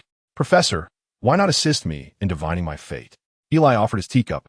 Trelawney accepted the cup, only to emit an even louder shriek, hastily discarding it. "Ominous. It is indeed ominous." Eli was bewildered. "Am I also foreboding, with red hair?" Trelawney, with a face of terror, proclaimed, "Child, you shall encounter death." Eli shrugged. "Well, I'm already being watched by the Grim. Is death not inevitable? Besides, I've already tasted death once. It is merely a drizzle." The divination lesson resembled a farce, with students entering in a state of confusion and departing in the same bewilderment, having learned nothing apart from the ominous foretelling. "Do you think that omen relates to Sirius Black?" Ron inquired on their way to care of magical creatures. "Honestly, I find this divination class utterly lacking in substance." "By the way, Eli, what did you mean by red hair?" Hermione asked. "Oh, it refers to a novelist whose later years were fraught with misfortune, covered in hair." Eli explained. The group playfully approached Hagrid's hut, which was surrounded by students. "Quick, gather around. Is everyone here? Good, follow me," Hagrid bellowed, leading a throng of students into the woods. "How do we open this book?" Everyone was intrigued by the oddly shaped book, resembling a living creature. Before Hagrid could issue a warning, poor Neville had already undone the strap on the book. The liberated book suddenly thrashed about like a wild beast, gnawing at Neville, who soon found himself in tatters. The book was titled The Monster Book of Monsters, and it had quite the bite akin to a creature. Seeing Neville struggling, Eli stepped in with a swift kick, sending the frenzied book sprawling. As Eli approached to retrieve it, the book snapped its jaws. "Hey, you think you can misbehave without consequences?" Eli seized a nearby brick and struck the book several times, rendering the once vibrant creature utterly subdued. Dusting off his hands, Eli tossed the book back to Neville. "This is how you handle such a creature." The surrounding students displayed expressions of enlightenment. Hagrid, observing Eli's vigorous approach, prepared to explain that simply stroking the spine would tame the monster book. However, it seemed Eli's method was rather effective. Perhaps they should adopt it moving forward? Eli opened his own book, which, having witnessed the plight of its companion, behaved most docilely in his hands. Of course, this was merely a minor incident. One could hardly begin a class with a full-on brawl. As everyone followed Hagrid's instructions and gently stroked the spines of the books, they indeed fell silent. Noticing that everyone was prepared, Hagrid glanced at Eli and the others, clearing his throat. "Welcome, everyone, to the Care of Magical Creatures class. In this course, I shall introduce you to various wondrous creatures and teach you how to coexist with them harmoniously." With the assistance of Eli and his companions, Hagrid had practiced numerous times, and it appeared that his efforts had borne fruit, as he now presented himself quite adeptly. Chapter 92, The Bowtruckle. "All right, everyone, please be quiet and do not frighten them." "Them? Who are they?" Hagrid urged the students to settle down, and they were intrigued by his mention of them. He cautiously approached a tree, softly tapping on its trunk. The young wizards eagerly gazed up at the foliage. Suddenly, a small head poked out from behind the leaves, its body of vibrant green, resembling branches, rendering it nearly undetectable amidst the foliage. It was a bowtruckle, someone exclaimed, causing the little creature to retreat in fright. The surrounding students glared at the interrupter. Aware that his outburst was ill-timed, he sullenly fell silent. Hagrid gestured for calm once more and tapped the trunk again. This time, the little creature appeared more cautious, peeking out to survey its surroundings. Upon recognizing Hagrid, it emerged fully from the leaves. Hagrid extended his hand, and the bowtruckle gently climbed onto his palm. His gaze softened as he handled the timid creature with utmost care, fearful of causing it any harm. The young wizards craned their necks to observe the small being in Hagrid's hand, fascinated by the sight. Most of them were aware of the bowtruckle's existence. Yet even those from wizarding families had rarely encountered such a creature. Due to their timid nature, bowtruckles seldom appeared before wizards, despite the throng of young wizards around him. The bowtruckle remained somewhat bashful, hiding between Hagrid's fingers. Observing the tranquility and sensing no danger, it gradually ventured its head out again. Hagrid's heart melted at the sight of the little creature's movements.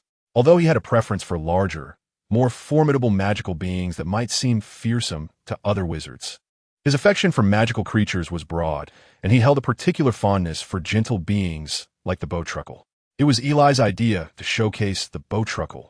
Initially, Hagrid had intended to present a hippogriff, a creature so powerful that even most adult wizards struggled to manage it, capable of driving away werewolves. Eli suggested that the students might find it challenging to handle a creature rated at level 3 danger so closely on the very first day of class. Although Hagrid repeatedly assured that Buckbeak was a gentle giant who would never harm students, Eli and his companions resolutely dismissed Hagrid's notion. It is crucial to understand that the adorable in Hagrid's lexicon stands in stark contrast to the conventional definition. Even a fire-breathing dragon, capable of incinerating a wizard, could be affectionately dubbed a little baby by him. Eli could scarcely fathom a creature that Hagrid would not deem charming.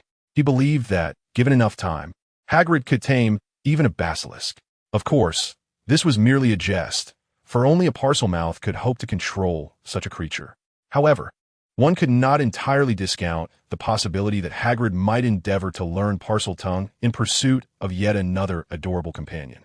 His fervor for magical creatures bordered on the obsessive. Eli was aware of another individual who shared Hagrid's passion for fantastical beasts, their esteemed Hufflepuff alumnus, Newt Scamander. This venerable gentleman was no ordinary wizard. He once managed to apprehend the notorious dark wizard Grindelwald, who had captivated Europe. It is worth noting that the only individual to have ever defeated Grindelwald was Dumbledore himself, albeit with the aid of magical creatures. Newt was often accompanied by a bowtruckle, a guardian of trees.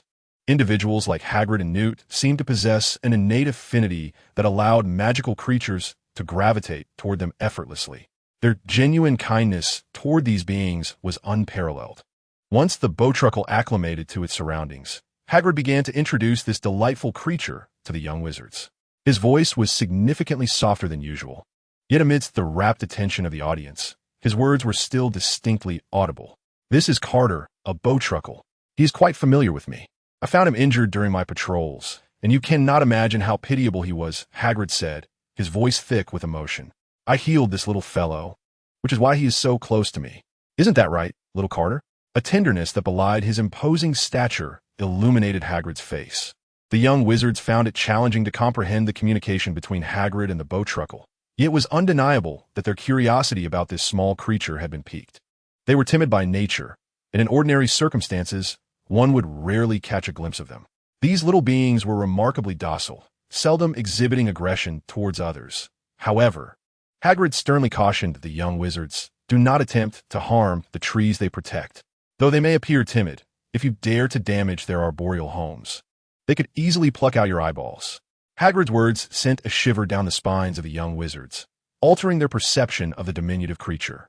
They had not anticipated that such a small being could inspire such terror. Nevertheless, Hagrid reassured them, as long as you coexist harmoniously with them, they will never attack. They are truly delightful. With that, Hagrid playfully flicked the tiny creature resting in his palm. The tree guardian roly-poly rolled around in Hagrid's palm, appearing quite endearing. The young wizards were instantly smitten by this charming little creature. They exclusively inhabit trees that can be crafted into wands. Hence wand makers typically seek out wand wood based on the habitats of these roly-polies. Generally, to safely procure branches, wand makers endeavor to foster a good rapport with these delightful beings. By merely offering them a woodlice, they can remain tranquil for quite some time, allowing the wand makers to collect branches. With that, Hagrid produced a large jar filled with an abundance of woodlice, resembling pillbugs with their dark, shiny exoskeletons. He placed a few before the tree guardian roly-poly, which suddenly became exceedingly joyful, dancing with delight as it accepted the woodlice, quickly devouring one and then reclining contentedly in Hagrid's palm. They primarily feed on insects, but their favorite treat remains the woodlice I hold in my hand, Hagrid remarked, showcasing the insects to the eager young wizards. "Now let us engage in a little game." Upon hearing this, the young wizards were immediately exhilarated. When had they ever played games during class? This lesson was truly delightful. "Come, there are plenty of trees inhabited by tree guardians. Now, form an orderly line and approach one by one. With the woodlice I provide, earn the favor of the tree guardians and strive to receive a branch from them. Those who successfully gain the gift of a roly-poly shall be rewarded with a grand prize." Instantly, the young wizards were filled with enthusiasm. Chapter 93. The Unfortunate Draco. All the students were eager, except for Eli and his companions, who were less enthusiastic. Their disinterest stemmed from knowing what Hagrid's prize would be. At Eli's suggestion, Hagrid would be offering his homemade rock cakes. How could one's educational journey be complete without tasting Hagrid's rock cakes? However, the oblivious young wizards were already lining up. Everyone was focused and serene, as Hagrid had just cautioned them that while these creatures are timid, they could become quite aggressive if provoked. Thus, the young wizards proceeded with utmost caution. It proved true that Hagrid's teachings were not in vain. As long as goodwill was shown to the tree guardians, these little beings could be quite docile. The students communicated successfully with the roly-polies, and although few received gifts, most were able to lower the creature's defenses. The line soon reached Eli and his friends, who were among the last.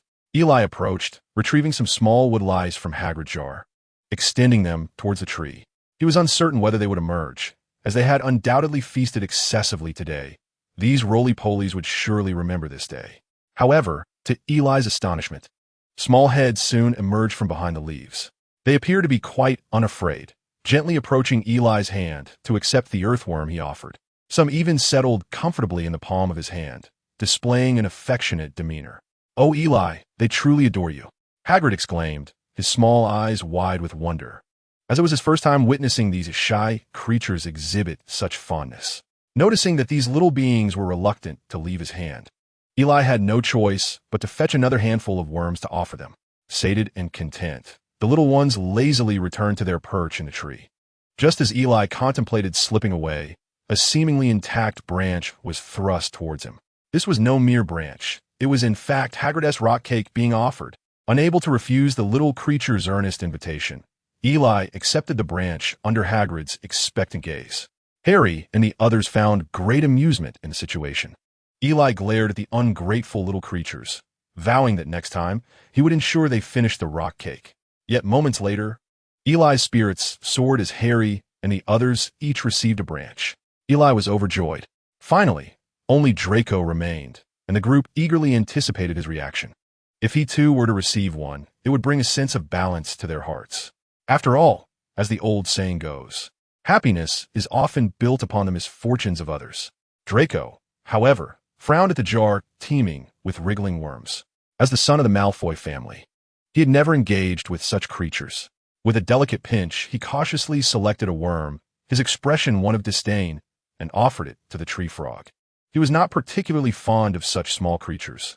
His sole fascination lay with dragons, while all else held little interest for him, let alone these frogs that preferred to hide among the branches. Perhaps the little ones had already dined sufficiently, for they paid no heed to the worm Draco presented. This left Draco feeling quite embarrassed. After all, none before him had failed. How could he be the exception? Both Goyle and Crabbe had succeeded. Hagrid, standing nearby, encouraged Draco, urging him to be patient, as the creatures were shy and required gentle handling. Draco, trying to maintain composure, extended his hand in wait, but his expression grew increasingly impatient. The little beings showed no inclination to oblige him, retreating deeper into the foliage. When had the son of the Malfoy family ever been subjected to such humiliation? Unable to contain himself any longer, Draco abruptly thrust his hand into the branches. This sudden movement alarmed Hagrid, who immediately sensed trouble. The frogs, startled by the encroaching hand, began to rear up defensively, ready to retaliate against the unwelcome intruder. Oh dear! Hagrid reacted swiftly, stepping forward to withdraw Draco's hand from the foliage. Yet it was still somewhat late. The sharp limbs of the tree guardians inflicted several cuts on Draco's hand, causing blood to gush forth. Upon witnessing this, Hagrid's expression softened. After all, it was merely a few superficial wounds, a little ointment, and a gentle wipe would suffice for recovery. However, Draco was startled, exclaiming, "Don't break my hand! Don't break my hand!" His voice trembled with distress.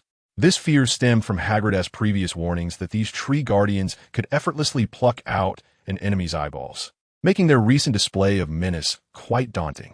"Draco!" A girl emerged from the crowd. It was Ginevra. "Are you all right?" she asked, taking hold of Draco's hand. Her concern evident. The sudden attention from a girl rendered Draco bashful, as he recalled his earlier display of vulnerability. Eli and his companions soon gathered around, reassured by Hagrid's earlier demeanor that there was nothing to worry about. Observing Draco's outstretched hand, adorned with light cuts, they regarded him with a hint of disdain. Realizing his loss of composure, Draco's face turned crimson. After class, Draco insisted he was fine, yet Ginevra was adamant about taking him to the infirmary for a checkup. Eli and the others, understanding, did not intervene, watching as Ginevra led Draco away. Upon their arrival at the infirmary, Madame Pomfrey regarded Draco with a peculiar gaze as she examined his nearly healed wounds. Draco wished he could vanish into a crack in the floor. Upholding her commitment to healing, Madame Pomfrey applied some ointment, remarking, "Fortunately, you arrived in time. Had you come any later, the wounds would have healed on their own." Draco was mortified. Meanwhile, Eli and his friends were not faring much better, holding a large box of rock cakes. Hagrid had generously gifted them the most rock cakes as a token of friendship. "Hagrid, thank you so much," they expressed. Hagrid smiled shyly. After all, he harbored no ill intentions, merely wishing to share his culinary creations. Eli attempted to share the rock cakes with Goyle and Crabbe, but after tasting them, they clutched their teeth, declaring them inedible. Consequently, Eli decided to leave the remaining rock cakes in the dormitory, as they were, after all, a gesture of Hagrid's goodwill. In the Great Hall, the owls had already delivered letters and newspapers for the day. Suddenly, someone yelled, "Look, look!" "Who?" "Sirius Black." Students hastily surrounded the source of the commotion, with Harry rushing forward. After reading the news in the paper, Hermione gasped, "Hogsmeade? That's not far from here."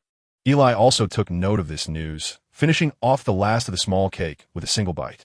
"At long last, you have finally made your appearance. Otherwise, I would have been at a loss as to how to find you." Chapter 94, Boggett. Sirius Black is drawing ever closer to Hogwarts, which has instilled a sense of unease among the students, and even the professors harbor some concerns. Yet, amidst this tension, there are unexpected developments, particularly concerning Harry and Eli. The two are eagerly anticipating Sirius's arrival. Harry yearns to confront his father's former friend, to ascertain whether he was indeed responsible for the deaths of his parents. If so, Harry harbors a fervent wish to exact his revenge. Eli, on the other hand, is primarily intent on aiding Sirius in clearing his name, lest he be forced to roam aimlessly. What if he were to encounter a Dementor, or, worse still, the Dogcatchers?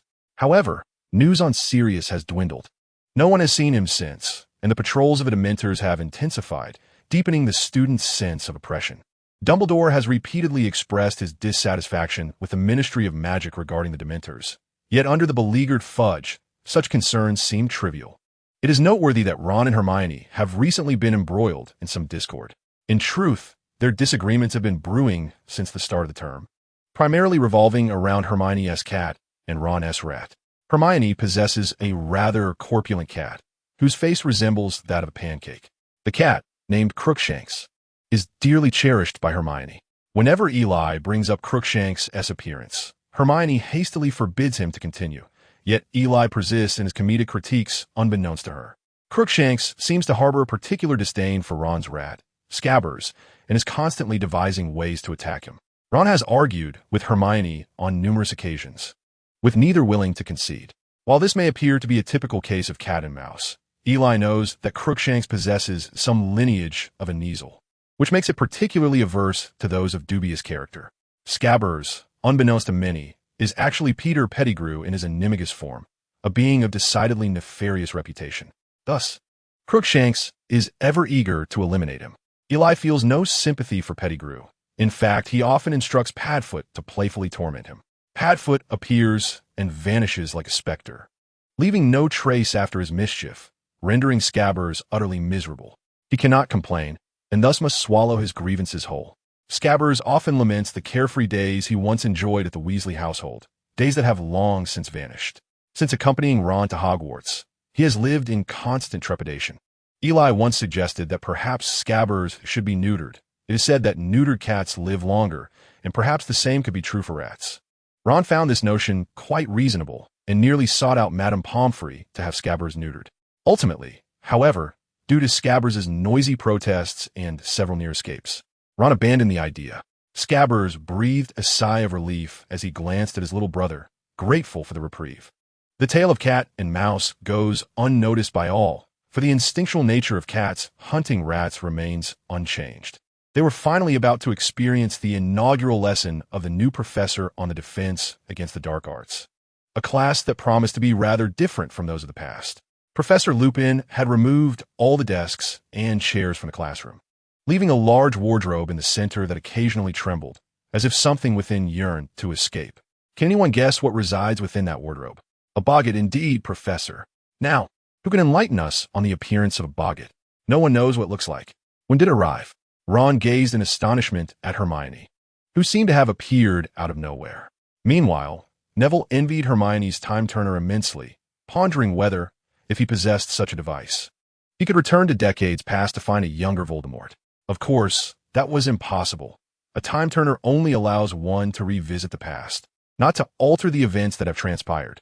Much like in a past life film, Hermione and Harry used the time-turner to free Buckbeak and save Sirius, which was predetermined and did not constitute a change in history. A boggart can shape-shift at will, transforming into whatever its observer fears most, which is why they are often perceived as terrifying. Indeed, there exists a simple incantation that can effectively counter this creature. Come, let's practice. No wands required. Repeat after me. Ridiculous. The classroom echoed with scattered murmurs. Excellent. Now let us make it louder and clearer. Listen closely. Ridiculous. The students repeated the incantation a few more times, finding the spell itself rather amusing, some stifling giggles. The atmosphere in Lupin's class was refreshingly relaxed, devoid of the usual pressures that accompanied lessons. All right, splendid. We shall practice this simple incantation for now. However, relying solely on this spell is insufficient. What truly vanquishes a boggart is genuine, hearty laughter. Thus, we must transform it into something humorous. Allow me to elaborate. Neville, would you please come forward? Neville hesitated, glancing around, uncertain if he had misheard. Don't be shy, Neville, come on up. Slowly, he approached, visibly awkward. Lupin, adopting a warm tone, greeted him, "Hello, Neville. Could you share with us what you fear the most?" "Professor Snape," Neville mumbled, his voice barely audible. No one caught that. What? Professor Snape. Laughter erupted in the classroom upon hearing that name. Lupin, with a teasing expression, remarked, "Ah yes, we all fear him. By the way, you live with your grandmother, don't you? It would indeed be frightful if it took on her appearance." The laughter returned, for Neville's grandmother was notoriously stern, instilling a genuine fear within him. "No, not at all. Now, envision your grandmother's usual attire, just the attire. Soon, the boggart will emerge." Lupin whispered softly to Neville, who looked at him with surprise. Lupin gently patted his shoulder, and with a flick of his wand, the cabinet slowly opened. From the darkness emerged a man with a grim expression. At the sight of this familiar figure, Eli felt certain that the next moment would bring forth the proclamation of Gryffindor losing 20 points. As soon as Snape appeared, Neville instinctively recoiled a few steps, and the classroom fell into an immediate silence. The headmaster's authority was palpable. "Neville, the spell," Lupin urged. Straining to conjure the incantation in his mind, Neville waved his wand and exclaimed, "Ridiculous."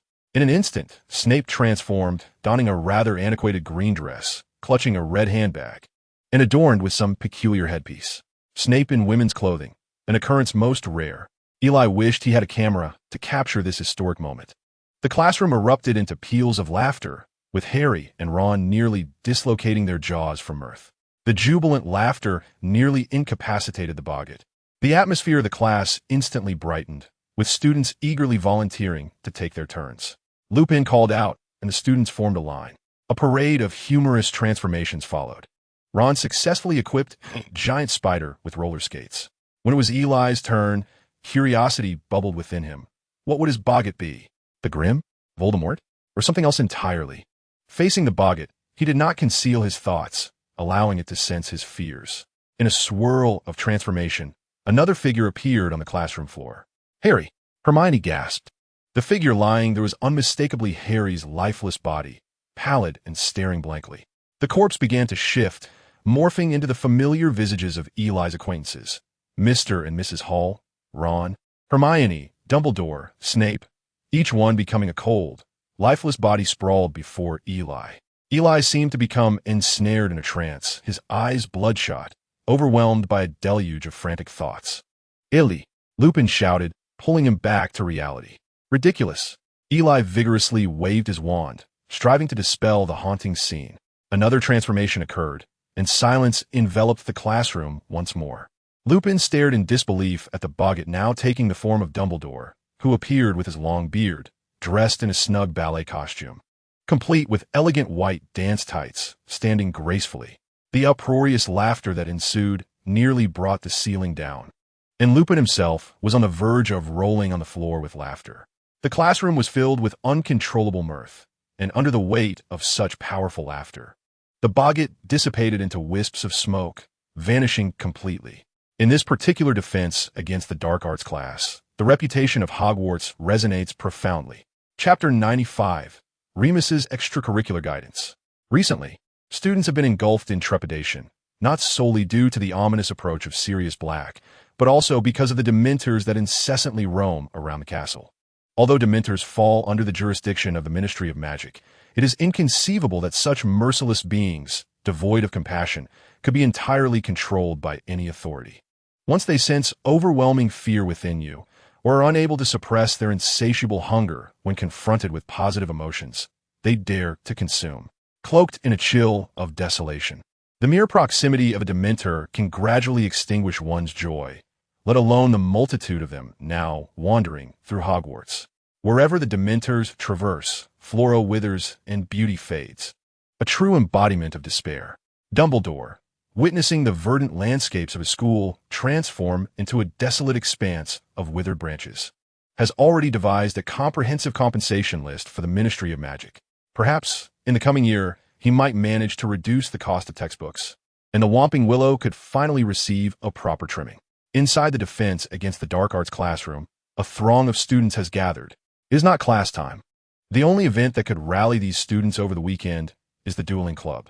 Upon learning that Eli had established the dueling club, Lupin generously offered his classroom for the occasion and even attended the gathering.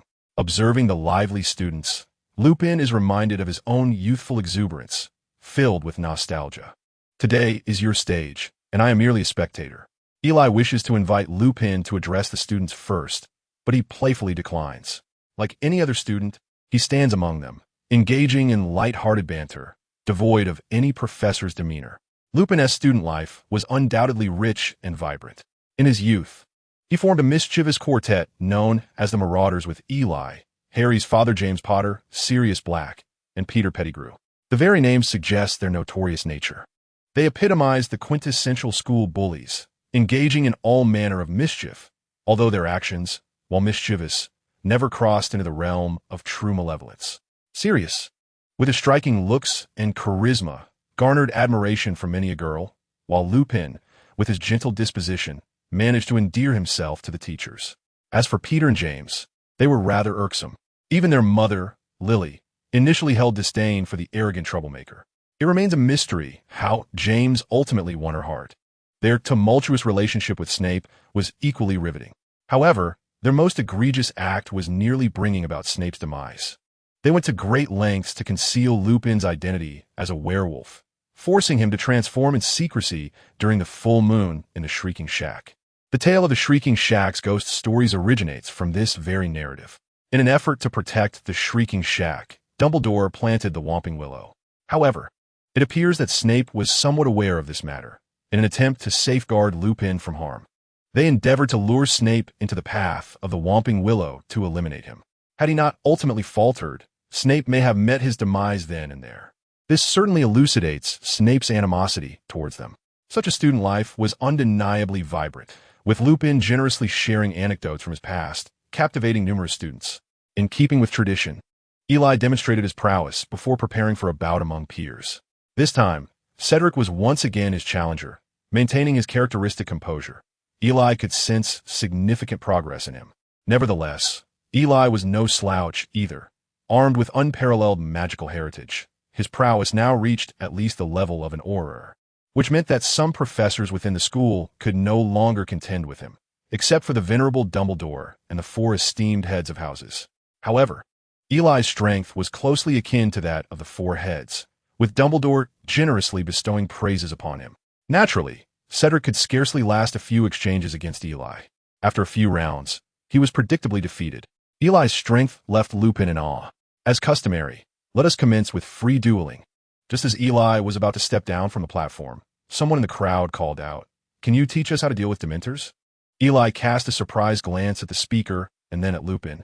"I believe Professor Lupin here is more adept at this than I am. Why don't we invite him to enlighten us?"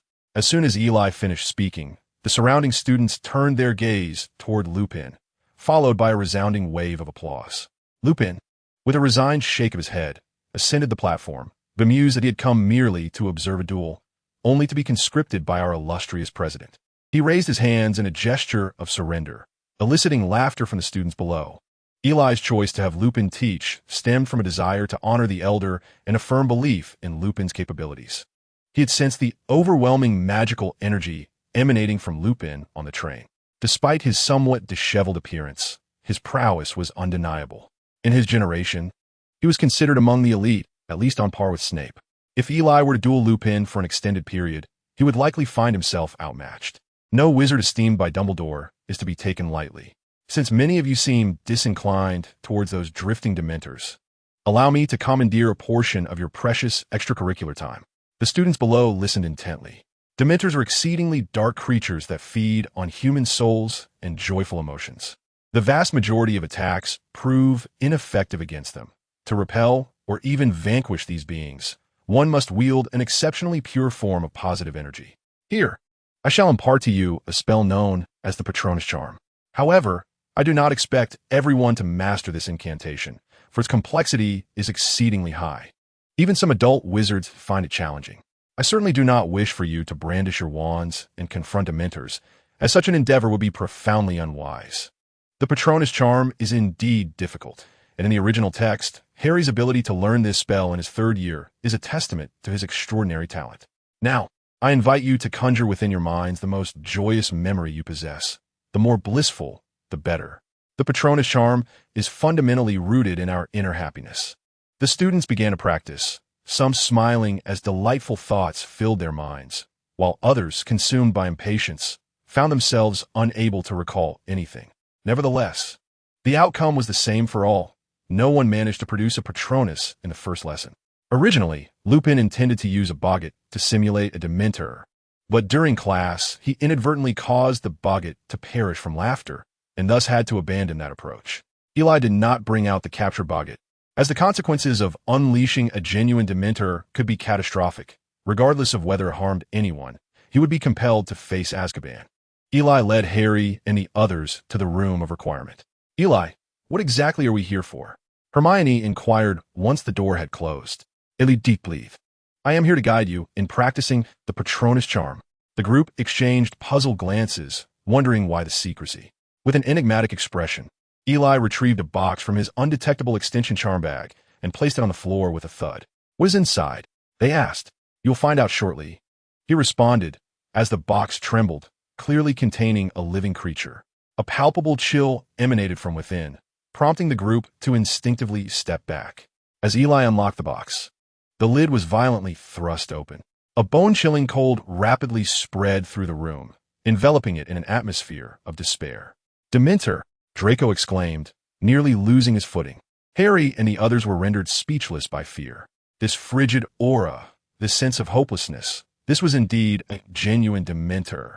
The creature, having been confined in the box for an extended period after a thorough beating, was filled with rage. Upon seeing the surrounding young wizards, it opened its gaping maw, ready to consume. It is important to note that Harry and the others had yet to master the Patronus charm, leaving them utterly defenseless. If this furious Dementor were allowed to absorb their essence, there would be no escaping their fate. However, Eli was present, and with him, what chaos could a Dementor truly unleash? Expecto Patronum.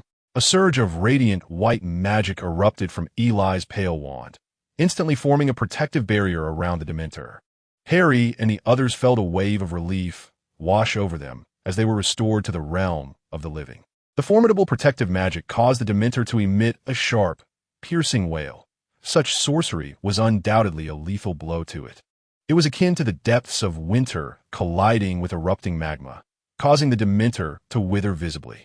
Eli certainly could not allow Harry and the others to face a fully intact Dementor while practicing their magic. The risk of failing to cast their spells was too great, potentially leading to psychological afflictions.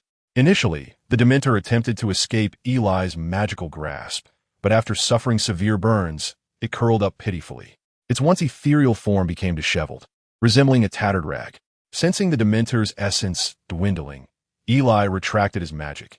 If he continued, the creature would perish, and finding another would be quite troublesome.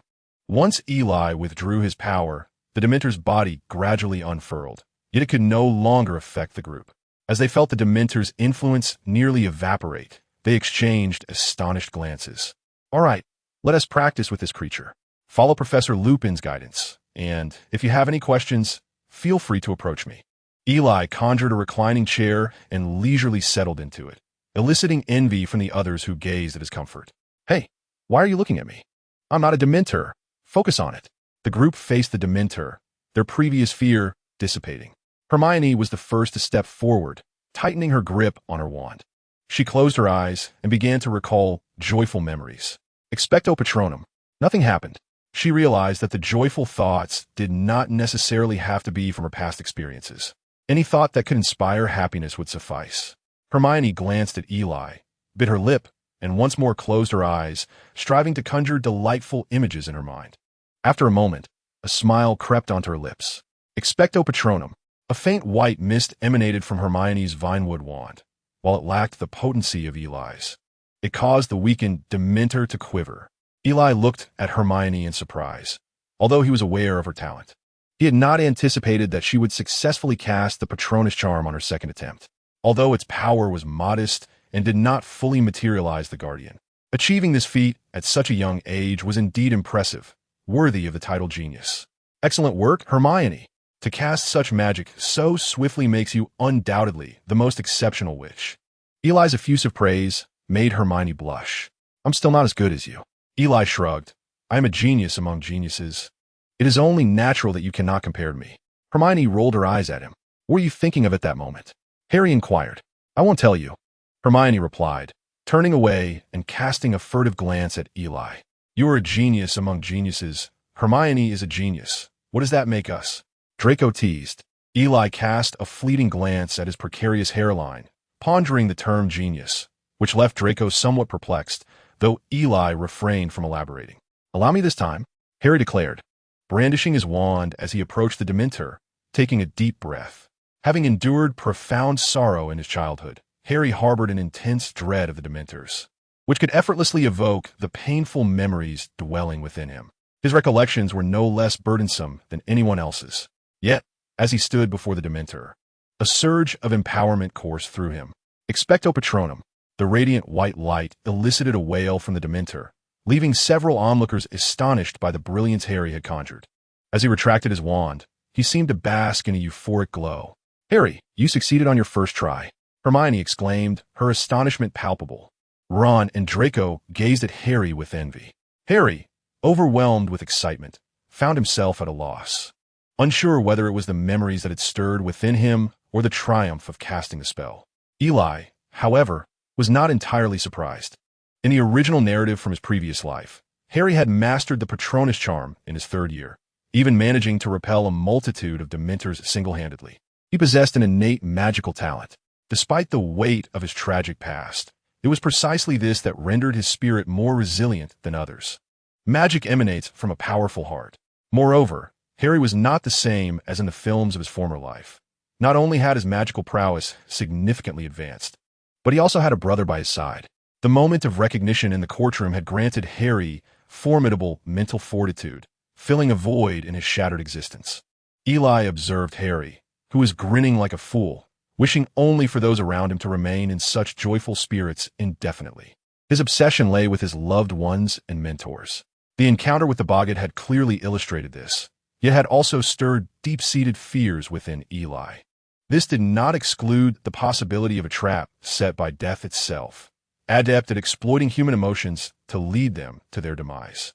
Eli had nearly succumbed to despair then, saved only by Lupin's timely reminder.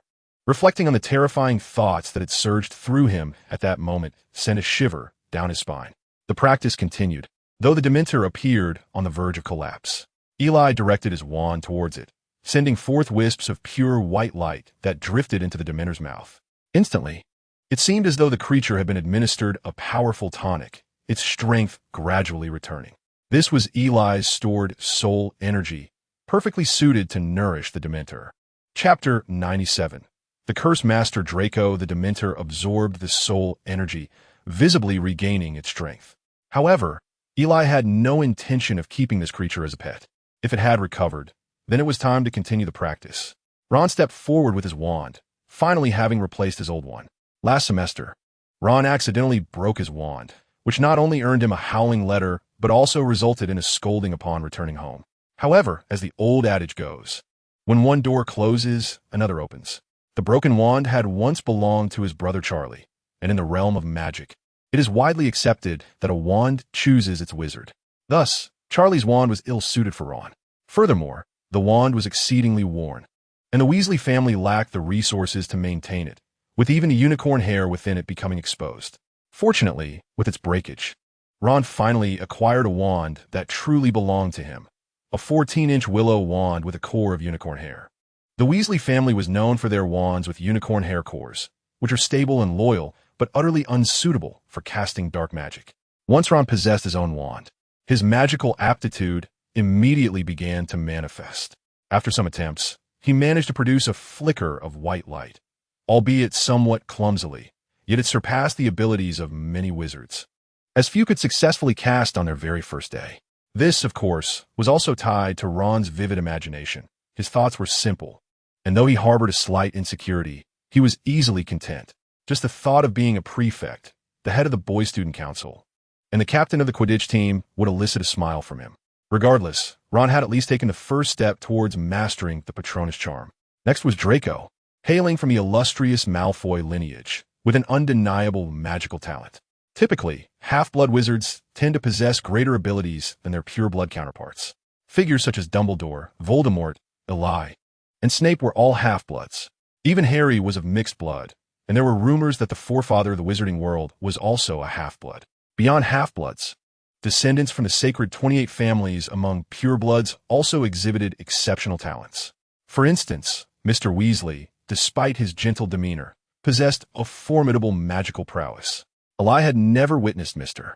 Weasley in action, yet the fluctuations in his magic suggested he surpassed even an Auror, an elite among wizards, with legends of his strength circulating in the wizarding world. As a scion of the Malfoy family, one of the Sacred 28, Draco held a high degree of confidence in his abilities.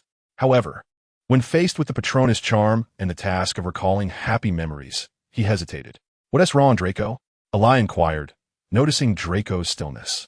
Draco offered no response. Instead, he took a deep breath, closed his eyes, and desperately sought to recall or conjure a joyous scene in his mind.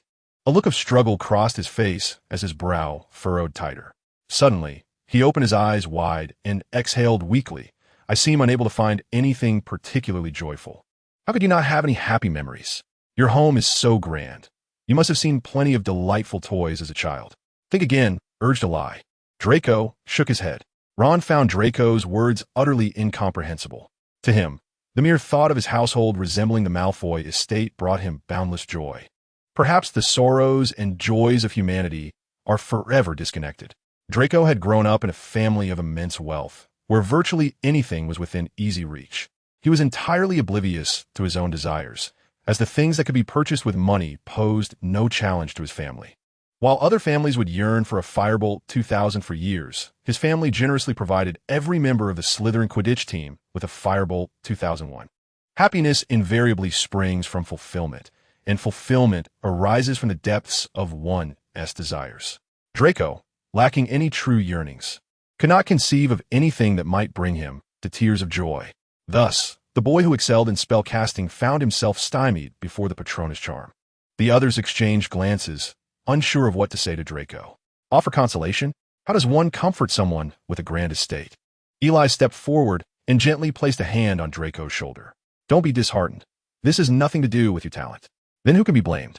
Draco retorted with agitation. "You all can succeed, but I cannot." If he could attribute his shortcomings to a lack of talent, he might remedy it through diligence. However, what he truly lacked was the perception of joy and satisfaction, a deficiency that he found hard to accept. "But Draco, look at me and Ron. Our potion skills are abysmal, nowhere near your level," Harry interjected, attempting to console him. For years, he and Draco had engaged in a subtle rivalry, but it was merely a friendly competition, with neither wishing for the other's downfall.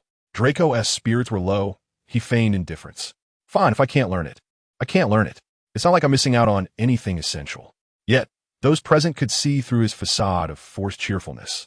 Eli struggled to find comforting words for Draco. These were his inner demons, shaped by his upbringing, and no one else could alleviate them. If there ever came a day when Draco could truly liberate himself from the dependence on his family's wealth, then all these troubles would resolve themselves. However, if he remained oblivious to this truth, he might never be able to conjure a Patronus. Draco's wand was crafted from hawthorn, a wood steeped in contradiction. Its leaves and blossoms possessed healing properties, yet the wood exuded an aura of death. As a wand, it excelled in both healing magic and curses. Mirroring Draco's own complex psyche, he could become a bitter rival of Harry Potter out of jealousy, yet also stand by him as a friend to fend off the madness of the game. Draco's inner turmoil could only be healed by himself. "All right, you all continue your practice. I shall experiment with some other spells, for our household possesses a plethora of treasured spellbooks." Draco feigned indifference, taking his wand and retreating to a corner to practice alone. "You all carry on. I will check on Draco," Eli called out as he approached him. "Draco, I have discovered an intriguing incantation. Would you care to try it?" Eli refrained from offering further words of consolation, recognizing their futility. "What is it?" "An ancient spell called the Wearying Curse, created by a man named Joseph." With that, Eli procured a jar containing a small spider. He aimed his wand at it, reciting obscure syllables. The spider instantly fell limp under Draco's gaze. "Quite fascinating. Indeed, should I cast it upon you, I assure you will be rendered so weak that you won't even be able to lift your wand." Draco found himself increasingly intrigued by such curses and began to learn some of Eli's darker magic. Eli noted Draco's exceptional aptitude for curses, as he began to resemble a most villainous secondary character. Chapter 98. The Startled Fat Lady. Recently, Hogwarts organized an excursion to Hogsmeade for the third-year students, akin to a spring outing in a previous life. Initially, Harry might have been unable to attend, as parental or guardian consent was required. In the past, the Dursleys would never have consented to such a trip. However, Harry now resided with the Halls.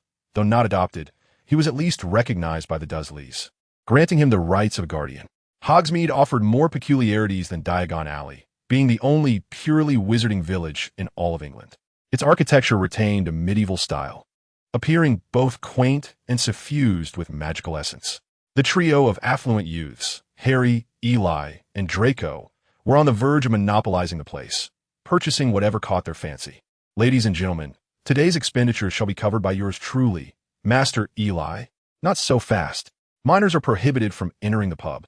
A cantankerous old man promptly expelled the boastful group. While Eli's ambitions to dominate the potion market had yet to be fulfilled, his previous ventures had amassed him considerable wealth. To put it plainly, he ranked among the top few on Hogwarts' wealth list, surpassed only by professors. Although young wizards came from affluent families, they still had to request pocket money from home. Unlike Eli, who had control over his finances, making him quite the tycoon. The group returned to Hogwarts laden with bags, looking as though they had merely gone to stock up. Eli had even taken the liberty of delivering a multitude of roach piles and a generous selection of sweets to Dumbledore. The old man had a penchant for sugary treats, and Eli worried that one day, the venerable headmaster might discover he had developed diabetes. This can be seen as a form of compensation for the venerable Dumbledore, particularly considering that the previous centenarian principal's ballet image had nearly circulated throughout Hogwarts, with even the outside newspapers hinting at Dumbledore secretly performing ballet within the school. Out of respect for the elderly gentleman's emotional distress, Eli decided to be generous. He had indeed been quite apprehensive for several days. Neville had already been penalized with a deduction of 50 points by Snape, and there was not a whisper from Dumbledore's end. Eli feared that one day, Dumbledore might summon him to the office and, raising his wand, bellow Avada Kedavra. Eli was still young and did not wish to meet a tragic end at the hands of a legendary wizard. However, when he presented the sweets, Dumbledore appeared in good spirits and even praised Eli for his politeness, which alleviated Eli's anxiety. Just as he was about to leave the headmaster's office, Dumbledore unexpectedly remarked from behind, "In my old age, I can no longer indulge in such frivolities," which sent a chill down Eli's spine. Upon returning to the dormitory, he recalled the moment and shuddered. Harry, Ron, and Hermione had returned to Gryffindor Tower and were waiting at the spiral staircase when a commotion erupted ahead. "What's happening up there? Is it blocked? Or has Neville forgotten the password again?" "Hey, I'm right here," Neville grumbled as he greeted the group, asserting his presence. The noise continued, suggesting that it was not merely a case of someone forgetting the password. Make way, make way. I am the president of the student council. Allow me to pass," came Percy's commanding voice from the front.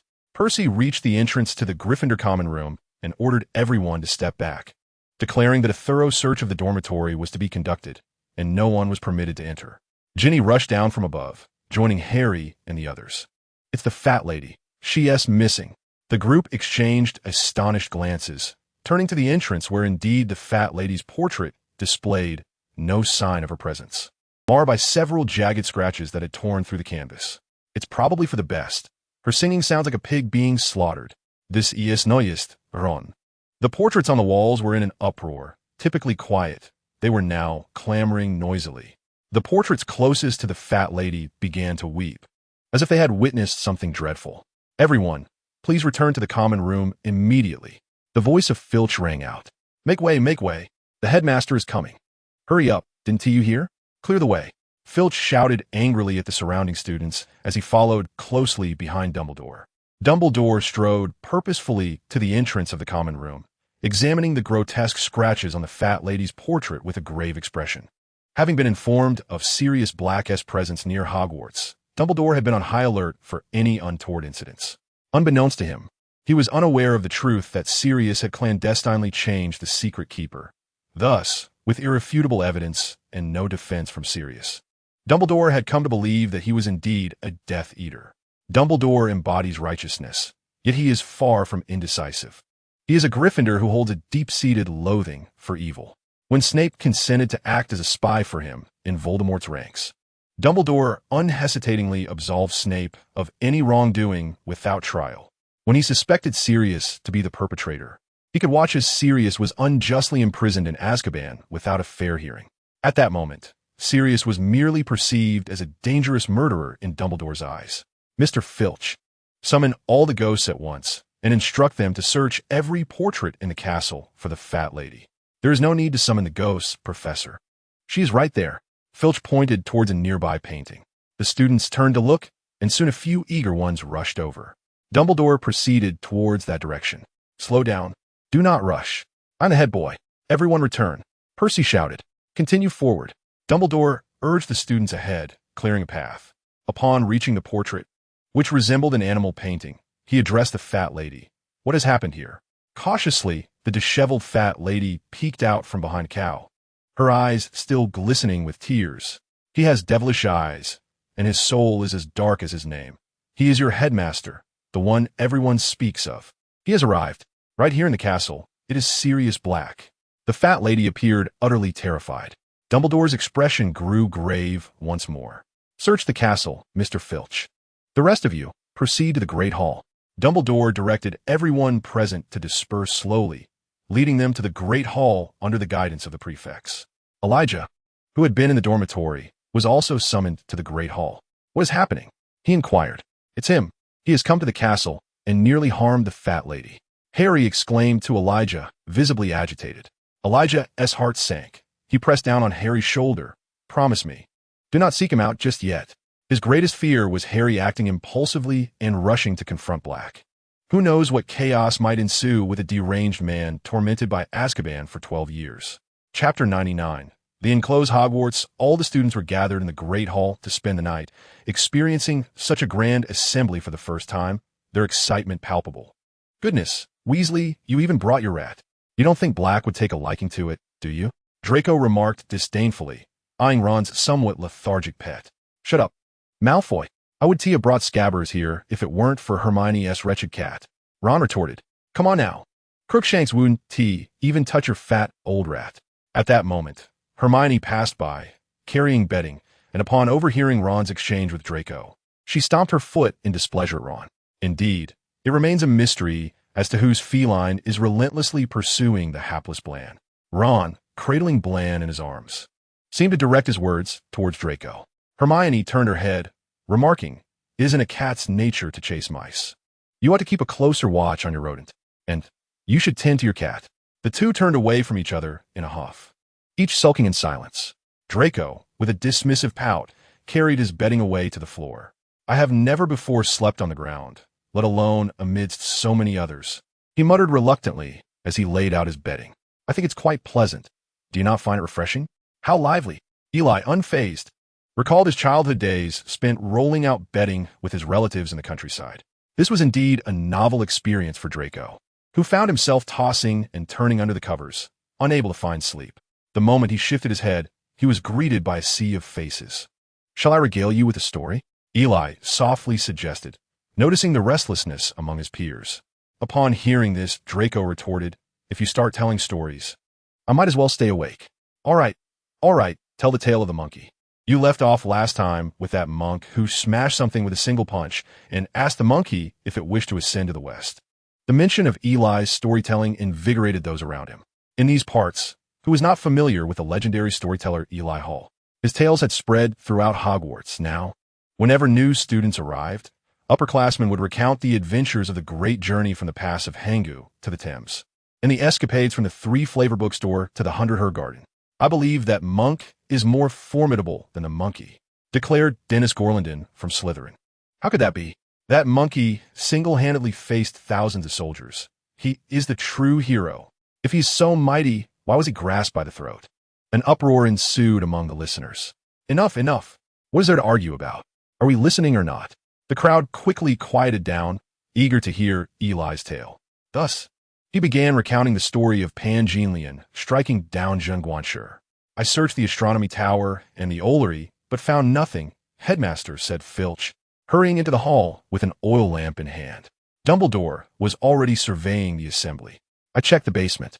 No sign of Black in any other part of the castle, came the steady voice of Snape, his wand in hand and a hint of disappointment etched on his face. Thank you.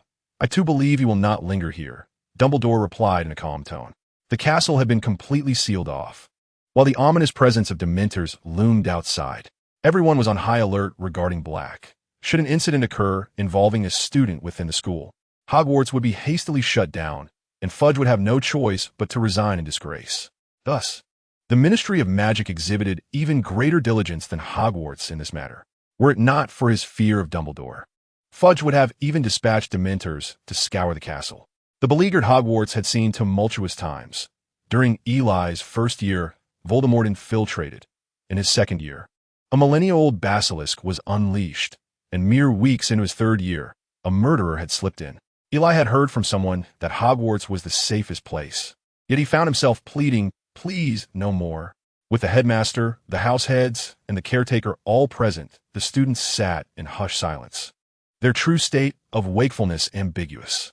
Before Dumbledore's arrival, Eli had been engrossed in storytelling.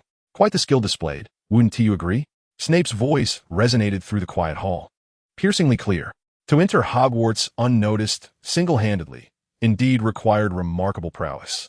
Dumbledore acknowledged the statement with a nonchalant response, seeming unfazed. Have you ever pondered how he managed to gain entry? I've considered it extensively, yet none of my theories hold water, Snape retorted, his tone suggesting deeper implications. You may recall my concerns regarding your appointment of Lupin as the defense against the dark arts professor at the onset of the new term. His words hinted at unspoken truths. No faculty member within the castle would assist Black. Suddenly, an odd noise interrupted the proceedings, plunging the great hall into an unexpected silence. I believe I should, huffed. The sound of flatulence repeatedly disrupted Dumbledore, causing the previously slumbering students to erupt in suppressed laughter. What did you eat today? Harry Potter? Snape inched closer to Harry, his face a mask of disdain. Harry's cheeks flushed crimson as he scrambled to his feet, stammering, "No, I didn't tea," but a louder pfft emerged from his bedclothes. The students could no longer contain their mirth, laughter cascading through the hall. A smile graced Dumbledore's features.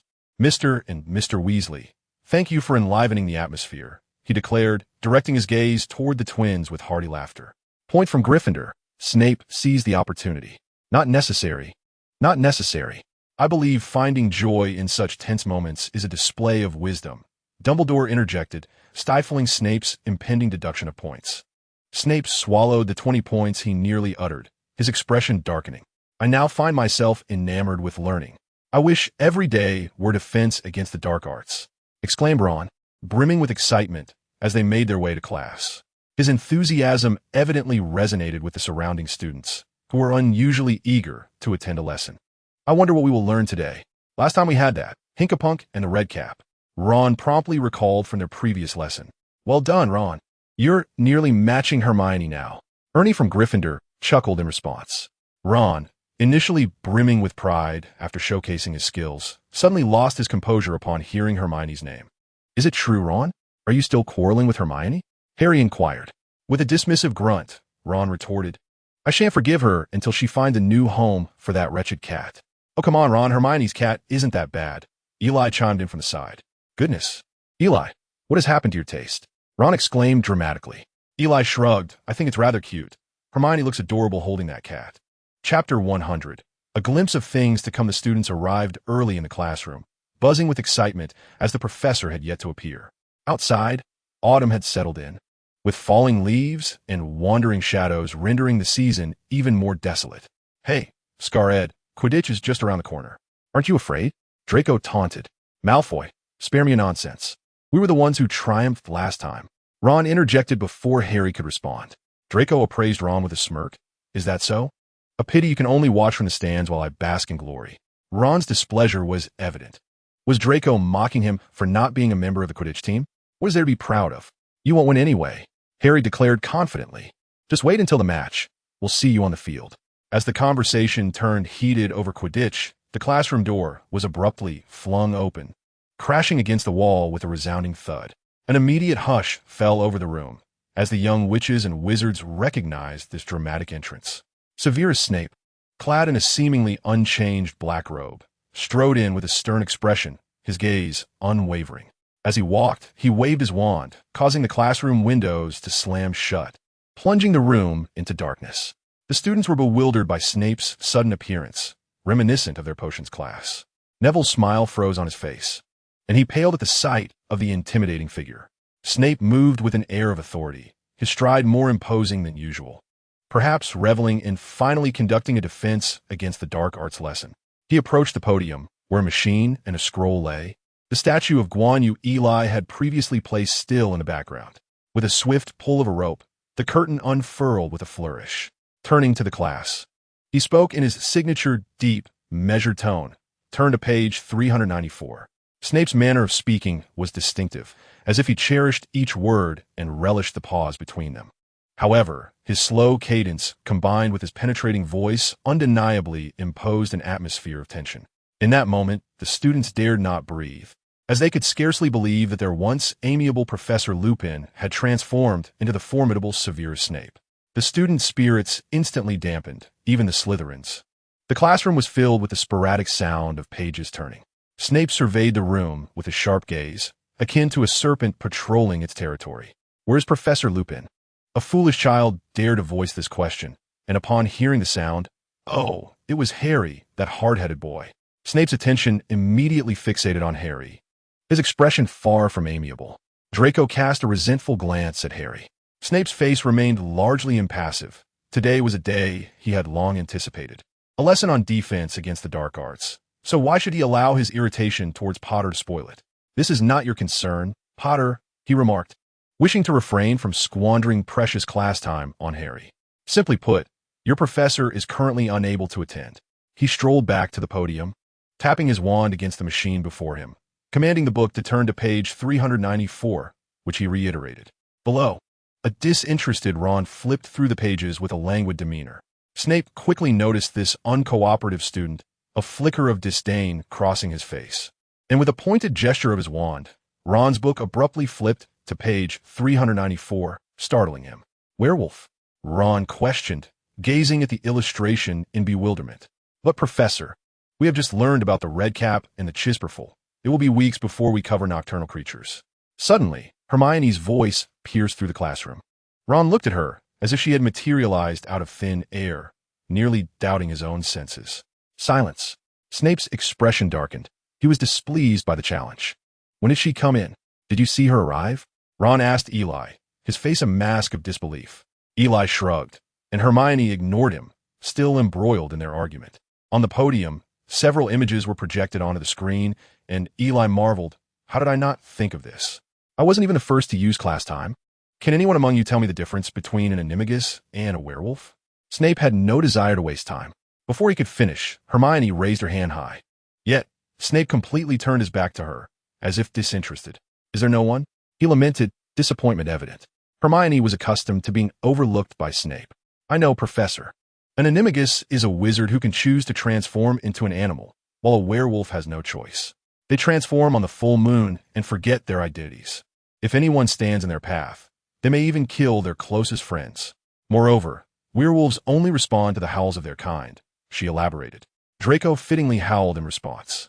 "Thank you, Mr. Malfoy." Snape turned to Hermione, his expression darkening. "This is your second unauthorized interruption, Miss Granger." A hint of derision lingered on Snape's face. "Do you lack self-control, or do you take pride in being an insufferable know-it-all?" His tone was saturated with disdain, as if he was conjuring a myriad of venomous remarks. "He has a point," Ron whispered to Eli, only to receive a sharp slap on the back of his head in response.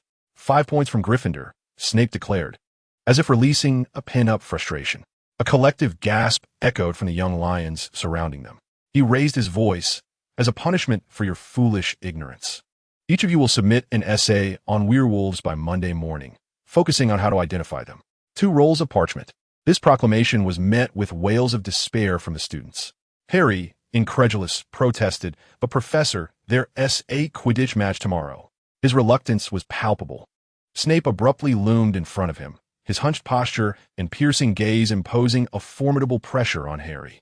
I suggest you ensure, Mr. Potter, that you submit your assignment despite any injuries you may sustain. For a fleeting moment, Snape's gaze softened as he recalled the memories of Green Eyes. But upon seeing Harry's face, his expression morphed into one of revulsion, akin to biting into an apple only to discover a worm within. Open your books to page 394. With that, he turned and strode to the podium, casting a glance at Eli, which momentarily lifted his spirits. Chapter 101. A conversation with Lupin. This lesson vividly illustrated Snape's thorough preparation for the defense against the dark arts class. He elaborated in great detail on how to identify, confront, and evade werewolves. One might think Hogwarts was preparing them for an actual battle with werewolves. However, the truth was alarmingly close. Snape was not merely acting on a whim against Lupin. He had never truly trusted Lupin, convinced that Lupin would allow Black into the castle. This suspicion was not unfounded. Given the relationship between Lupin and Sirius, collusion between them was entirely plausible. At that moment, when Snape and Dumbledore were conspiring loudly in the Great Hall, their words were intended for Eli and Harry's ears. He sought to alert them to the danger. Lupin was a werewolf, and his instability made him a threat. He would transform and lose control at the full moon. Thus, Snape's extensive discourse on werewolves in this defense against the dark arts lesson was almost a direct warning to Eli and Harry. Lupin is not what he seems. Be cautious. I can't shake the feeling that Snape is hinting at something more, Hermione mused, clutching her book as she walked down the corridor with Eli and the others. Eli glanced at Hermione, acknowledging that among them, she alone had sensed the underlying tension, truly the brightest witch of her age. Hinting at something more? I suspect he has ulterior motives. Ron was seething with anger. Not only had Snape ruined his favorite defense against the dark arts class, but he had also assigned an overwhelming amount of homework, which left Ron utterly distressed. It was a staggering 2 rolls of parchment, with a Quidditch match fast approaching. It seemed as though Snape was deliberately seeking to make their lives miserable. In his fury, Ron even overlooked the fact that he was still in an argument with Hermione. Since the end of class, Harry had remained silent, yet his expression revealed his inner turmoil. Even Draco wore a grim countenance. Hermione glanced at her irate companions, recognizing that it was perhaps not the time for reasoning, and chose not to speak further. Upon returning to the dormitory, Eli and the others began to scour for information, searching for ways to complete Snape's assignment. Even Crabbe and Goyle, who typically shunned homework, were bent over the table, scratching away with quills on their parchment. Eli scratched his head, thinking, Headmaster, I truly thank you. After dinner, Eli departed alone. When Ron inquired about his whereabouts, he merely replied that he was off to see Professor Lupin regarding a matter. With Draco and Harry absent, he had barely touched his meal. As the Quidditch match drew near, all 4 house teams were intensifying their training. Oliver Wood, the captain of Gryffindor, was in his 7th year and on the cusp of graduation. He was fervently eager to secure the Quidditch Cup. He trained with an almost obsessive zeal. Although the team members complained, they understood his urgency. Everyone, Gryffindor needs this Quidditch Cup. I am nearing graduation, and I hope to see our name on the cup before I leave. Wood rallied his team like a general before battle, his eyes sparkling with inspiration. Harry, broom in hand, felt his own spirit soar. Wood surveyed the group. Believe it, we will win. For we have the finest seeker, the best chasers, and the most formidable beaters. Stop right there. If you continue to praise us, we might just be sick, Fred and George exclaimed dramatically, clutching their chests. Wood chuckled. Of course, you are the most exceptional. And you, we also have the finest keeper. Harry gazed at Wood, his eyes earnest. Still the best captain. The twins chimed in unison, which was a rare compliment from them. Wood pressed his lips together, excitedly looking at his supportive teammates. All right, in preparation for the upcoming Quidditch match, let's commence training. The Quidditch pitch was far from tranquil that night. Eli walked alone through the castle, surrounded by portraits engaged in their usual antics. He arrived at the door of Lupin's office and noticed light seeping through the crack. He knocked, and Lupin appeared at the threshold. Eli, is there something I can assist you with? Professor, I would like to show you a few things. Things? Oh, do come in. Take a seat. Eli followed Lupin inside, where the professor's belongings were somewhat modest, appearing somewhat worn yet neatly arranged. I have no fine tea here. Only tea bags will suffice, Professor. I have never tasted any exquisite tea. Lupin held 2 cups, presenting one to Eli. The cup bore a small chip. Eli took a sip, discovering a hint of sweetness, unlike the usual tea leaves, but it could hardly be deemed exceptional. How are you finding your time at Hogwarts? Lupin inquired, exuding the warmth of a caring elder. Eli cradled the teacup, feeling a sense of home. Everyone is quite amiable. Lupin chuckled softly, tidying his disheveled hair. Indeed, I felt the same. Upon my graduation, I often reminisced about everything here. By the way, were you about to show me something? Eli retrieved several vials from his pocket and placed them on the table, alongside a few empty potion bottles that adorned Lupin's desk. Lupin examined the vials. What are these? Potions? I was indeed feeling a bit under the weather, but I appreciate your kindness. These may not align with my symptoms. Eli gazed into Lupin's eyes. Professor, these potions will undoubtedly alleviate your ailments. Lupin paused, and Eli noticed his pupils constrict at that moment. He took another sip of tea, pondering where to begin. Eli cut to the chase. You are a werewolf, aren't you? A glint of insight flickered in Lupin's eyes. So, you appear quite haggard during the full moon. Lupin sipped his tea. Perhaps it is merely the fatigue from work. Eli chuckled lightly, and the scent of wolfsbane on you. Lupin's expression darkened. Can you tell me who informed you of this? Eli shook his head. No one told me. I discerned it myself. Lupin found it hard to believe that a third-year student could detect the scent of wolfsbane merely by smell. Aren't you afraid? Not afraid. Why? Eli met his gaze, and in those familiar emerald eyes, Lupin felt a moment of disorientation. Because you are a good person. Lupin was taken aback, then chuckled heartily. Werewolves aren't categorized as good or bad. Turning into a werewolf severs ties with kin. Professor Snape should have taught you this. Eli breathed a sigh of relief, having initially worried that his candor might provoke Lupin's ire. No, it is not the full moon tonight, and you are not a true werewolf. You cannot transform at will. Lupin leaned back in his chair, scrutinizing Eli with appreciation and nostalgia. You are more astute than your fellow young wizards. Chapter 102. Purification Potion. What potion is this? Did you concoct it yourself? Lupin inquired, picking up a vial from the table and uncorking it to inhale its fragrance. Although he was not the potions professor, as a former diligent student, he could identify certain potions. He considered the possibility of it being wolfsbane, but upon catching the scent, he realized it was not. His sensitivity to the aroma of wolfsbane had heightened, given his recent consumption. He certainly lacked the financial means to procure wolfsbane potion, ever since his arrival at Hogwarts. It had been Severus who, at Dumbledore's behest, assisted him in concocting it. The aroma was acceptable, yet the taste was undeniably more repugnant than a troll's excrement, which might very well be Severus's subtle act of vengeance. Purification potion? Remus mused, straining to recall any memory associated with that term, but found himself devoid of any impression. Of course, he had no recollection, for this potion was one Eli had encountered in the Codex of the Arcane. What could this potion achieve? It can purify your werewolf lineage. What? Remus was taken aback. He had been viciously bitten and transformed into a werewolf by Fenrir Greyback when he was merely a child. His parents, along with himself in later years, had relentlessly sought methods to sever the werewolf influence, but all attempts had ended in failure. Now, Eli had presented him with a vial that purportedly could purify his werewolf bloodline, leaving him momentarily perplexed. Sensing Remus's potential misunderstanding, Eli quickly clarified, Professor, I have indeed not discovered a method to completely eradicate the werewolf lineage within you. However, I have found that a pure-blooded werewolf can at least control their transformation and retain human traits after shifting. Are you suggesting that this purification potion can refine werewolf blood? Remus regarded Eli with an odd expression. Indeed, Remus scrutinized Eli for a moment, attempting to discern any jest in his demeanor, yet was met only with sincere eyes, prompting him to chuckle softly. Child, do you comprehend the implications should this be true? Your few vials of potion could incite a multitude of werewolves to brazenly breach the agreements made with wizards, which would undoubtedly alter the very fabric of the magical realm. He lifted one vial, toying with it in his hand. It is not my intention to sound condescending.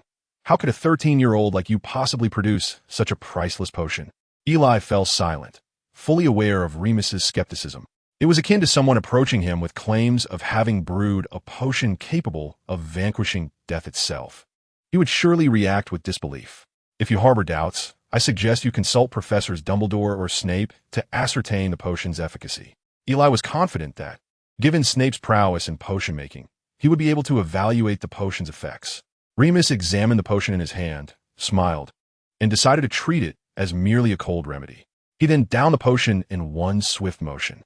Eli was momentarily taken aback, instinctively retreating a few steps. Remus furrowed his brow, smacking his lips. It tastes better than Snape's potions. But then, an unexpected transformation ensued. Remus's expression shifted dramatically as his body began to undergo a change he recognized all too well. "Run, hurry!" he shouted at Eli, attempting to push him away. Yet the violent alteration rendered him incapable of completing the gesture.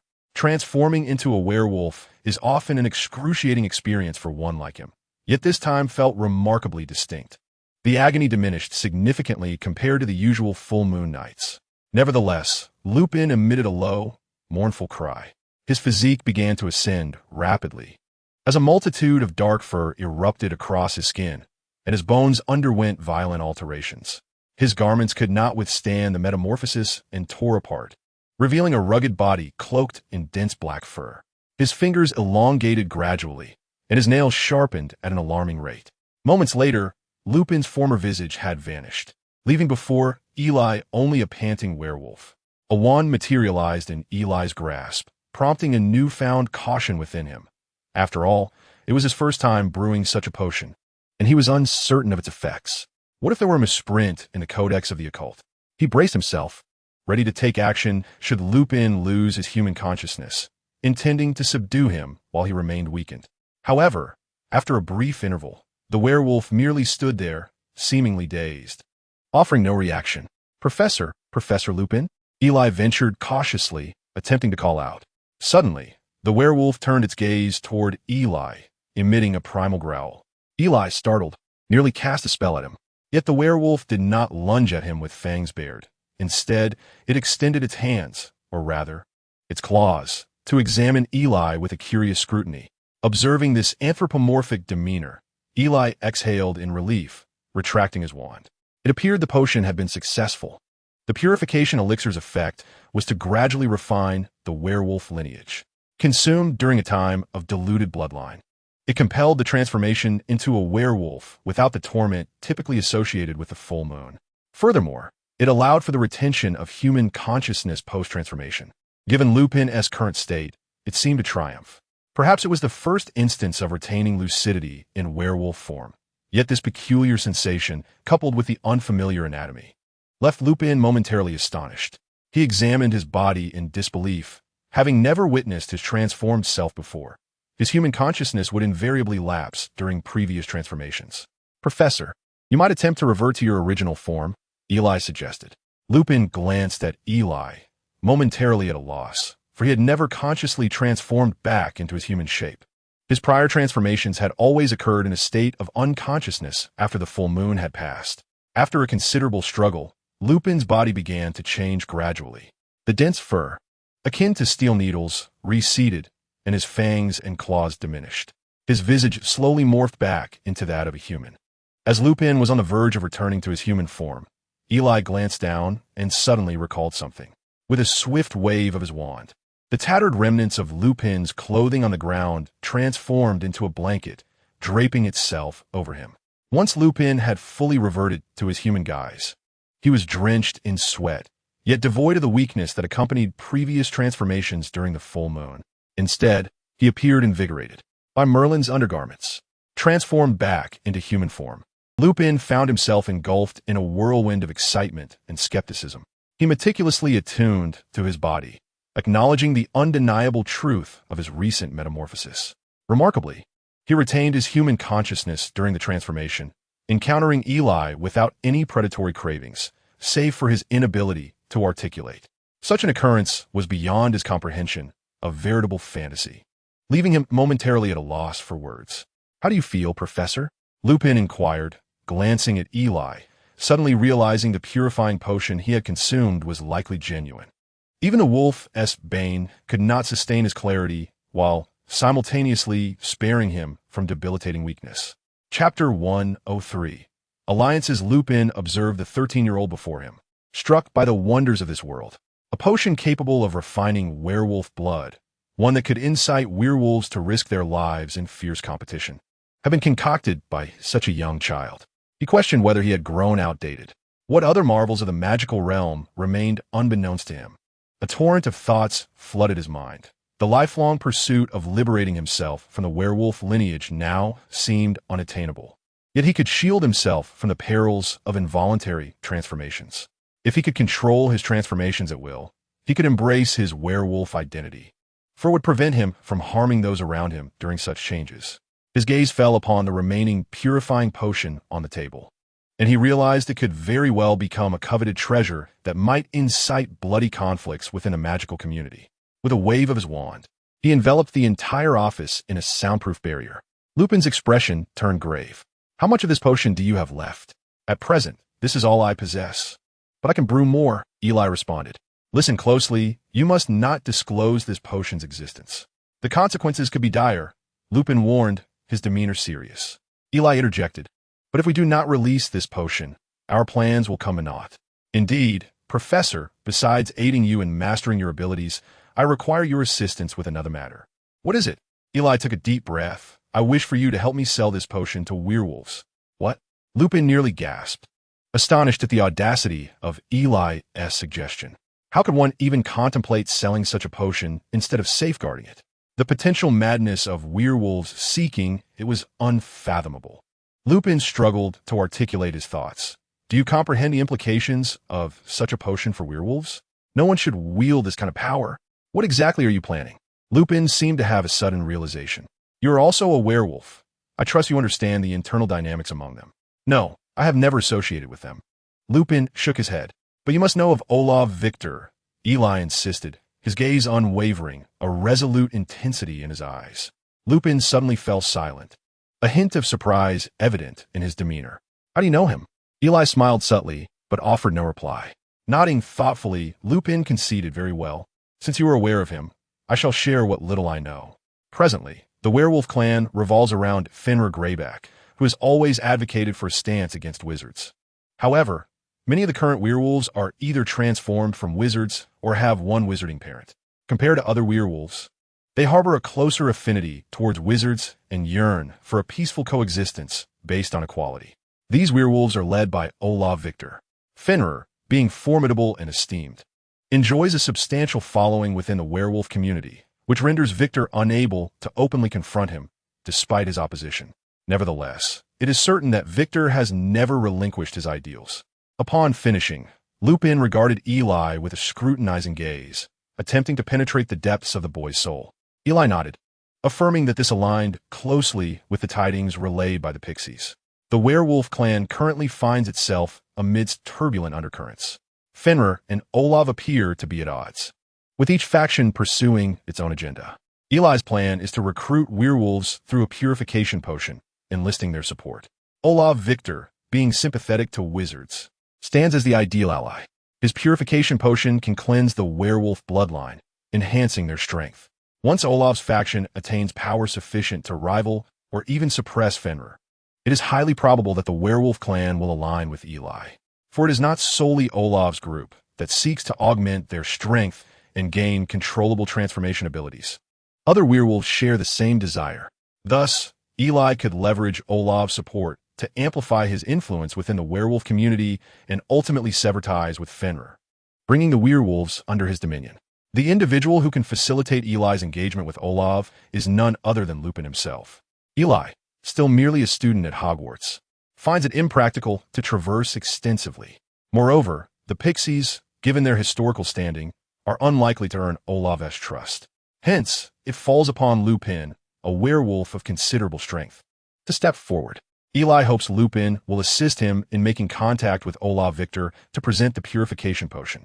Lupin began to ponder whether Eli had lost his senses. If not, such ambition was indeed alarming. Throughout history, no wizard has easily sought to sway an entire clan, exemplified by Voldemort. "What exactly do you intend to do?" Eli contemplated for a moment. "Professor, you cannot genuinely believe Voldemort is truly dead, can you?" Lupin's eyes flickered momentarily. "It is certain that Voldemort will return, or rather, he has already returned. When he regains his corporeal form, he will undoubtedly seek to unite various magical races and certain pure-blood families, making matters far more complex than one might anticipate. You see, the headmaster is over 100 years old this year." Eli's words struck Remus like a heavy hammer. Those from their era bear an indelible shadow cast by Voldemort. It is precisely his generation that fears and wishes for Voldemort's return the least. Not to mention, his dear brother and the woman he once loved fell victim to Voldemort's hand. How could he not desire to thwart Voldemort? If someone were to assert that they could rally the pure-blood families and magical races to diminish Voldemort's influence, he would undoubtedly spare no effort to assist. Yet, this assertion comes from a child, not yet 14. How could he possibly place his trust in such a notion? Indeed, while such a plan might hold merit, it is not within your purview. Eli understood Remus's concerns. Professor, the Phoenix Potion Shop is my enterprise. I have drawn my sword. You cannot expect me to sheath it again. Eli's eyes sparkled, and for a moment, Remus found himself unable to meet Eli's gaze. The youth's audacity left him feeling somewhat ashamed. Remus admitted to himself that he had indeed feared that formidable Dark Lord. He sighed repeatedly, as if conceding. Who else knows of this matter? Professor Dumbledore. Eli had previously broached this subject with Dumbledore, who had expressed admiration for Eli's boldness. Such an idea had never crossed Dumbledore's mind, primarily because Eli possessed the purification potion. Remus's eyes gradually grew resolute, as if he were regaining the youthful bravado of his adolescence. Or perhaps he had always been thus. Very well, I shall assist you in rallying Olivicto. Chapter 104. An unexpected Quidditch incident. I feel as though I shall never finish these 2 parchments in my next life, Ron lamented, slumped over the table. The parchment before him scrawled with uneven lines. Upon closer inspection, it was evident that Ron had merely copied from the books. Harry and Draco ambled in slowly, both appearing as if they had just completed a marathon. Harry tossed his backpack aside and collapsed into the chair next to Eli. Draco fared little better, trembling slightly as he took a seat. Who allowed you back? Wood and that other fellow? Ron inquired, observing the exhausted pair. Their weary appearance answered him. The Quidditch teams from all 4 houses had been training furiously in preparation for the impending Quidditch Cup, each more relentless than the last. Harry and Draco had been grappling with both the intense training and Snape's assignments, which had indeed been a considerable ordeal. Draco's hair was no longer as meticulously arranged as before. Harry struggled to extract parchment from his backpack, most of which remained pristine. Ron glanced at it and felt somewhat relieved. At least he was not the least productive. Draco, however, was not much better off, having only managed a few additional lines. Upon seeing the 2 children, Eli immediately felt a pang of sympathy. Take this, but remember to make some changes.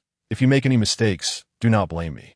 Eli tossed his first parchment to them, having already begun writing on a second. Harry and Draco's eyes lit up, akin to famished wolves spotting their prey. Just don't ruin it for me.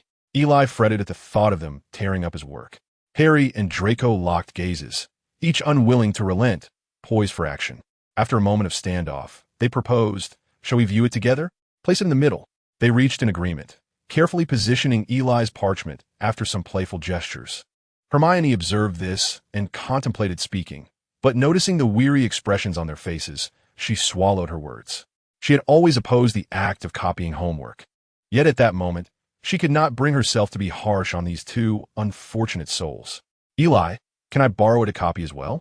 Ron chimed in with a mischievous grin. Hermione could no longer contain herself. Copying homework is wrong. The professors will punish you. Ron's face soured as he shot a sidelong glance at Hermione. I'm not copying your work, so why are you getting worked up? Hermione stood her ground. Regardless, copying is unacceptable. What will you do for the exam? I have Eli. Hermione's sudden glare at Eli made him feel a flush of embarrassment. You are not allowed to let him copy. Eli quietly withdrew his hand that had been ready to offer his work. Ron was indignant. Eli, how can you listen to her? Eli felt overwhelmed, while Harry and Draco merely glanced in their direction, too apathetic to engage in conversation. Hermione, stop picking on me. I haven't even settled things with your cat yet. What does the cat have to do with this? Why are you always at odds with Crookshanks? Am I at odds with it? Clearly, it has issues with Scabbers. I've said it before, it's natural for a cat to chase a mouse. You can't expect Crookshanks to remain confined in the dormitory. Then Scabbers should be the one confined. How much exercise does a single mouse require? The 2 continued their bickering, and if not for Eli casting a spell to silence them, they might have gone on indefinitely. Finally, tranquility returned, with tomorrow's Quidditch match approaching. Harry and Draco had returned to the dormitory early today. Eli accompanied Draco back, knowing that a poor night's sleep would jeopardize their performance in the match. Draco, at the dormitory entrance, Astoria stood there with a bag of snacks. "Have you been waiting here for me?" Eli asked, surprised. She nodded. "Why are you waiting for me? You don't even share a dormitory with us." Draco, yearning to collapse onto his bed, was perplexed.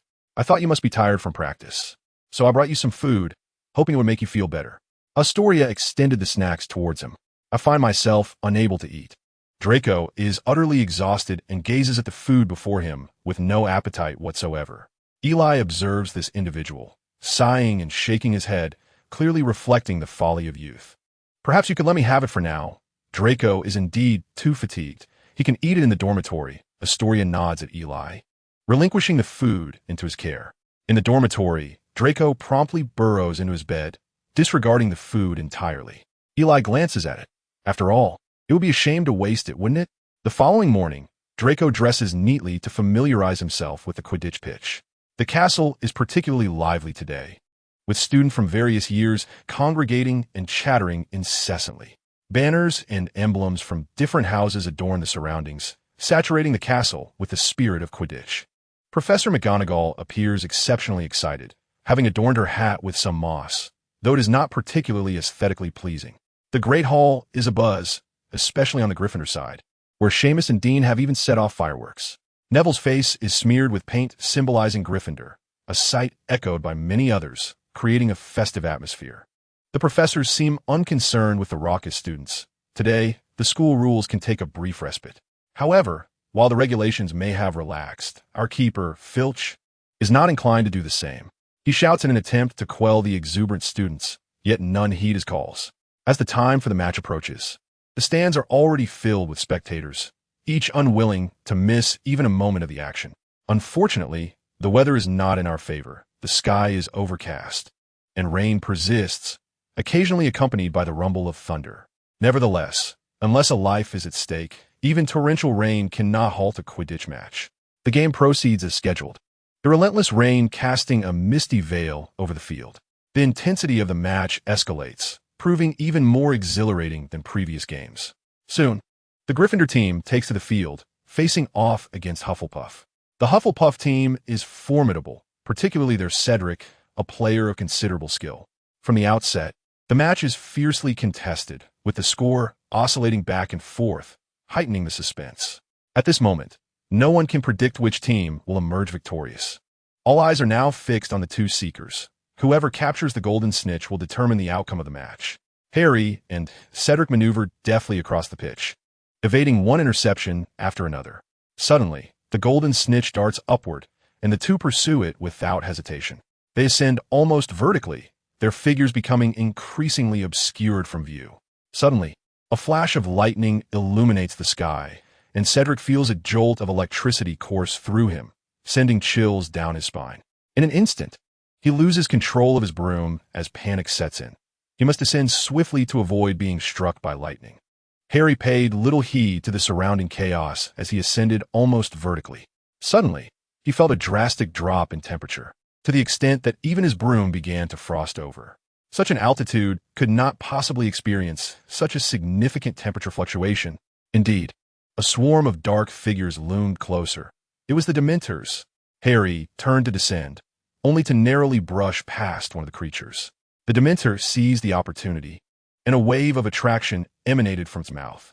In an instant, Harry began to lose consciousness, plummeting from the sky. At this height, survival seemed utterly impossible.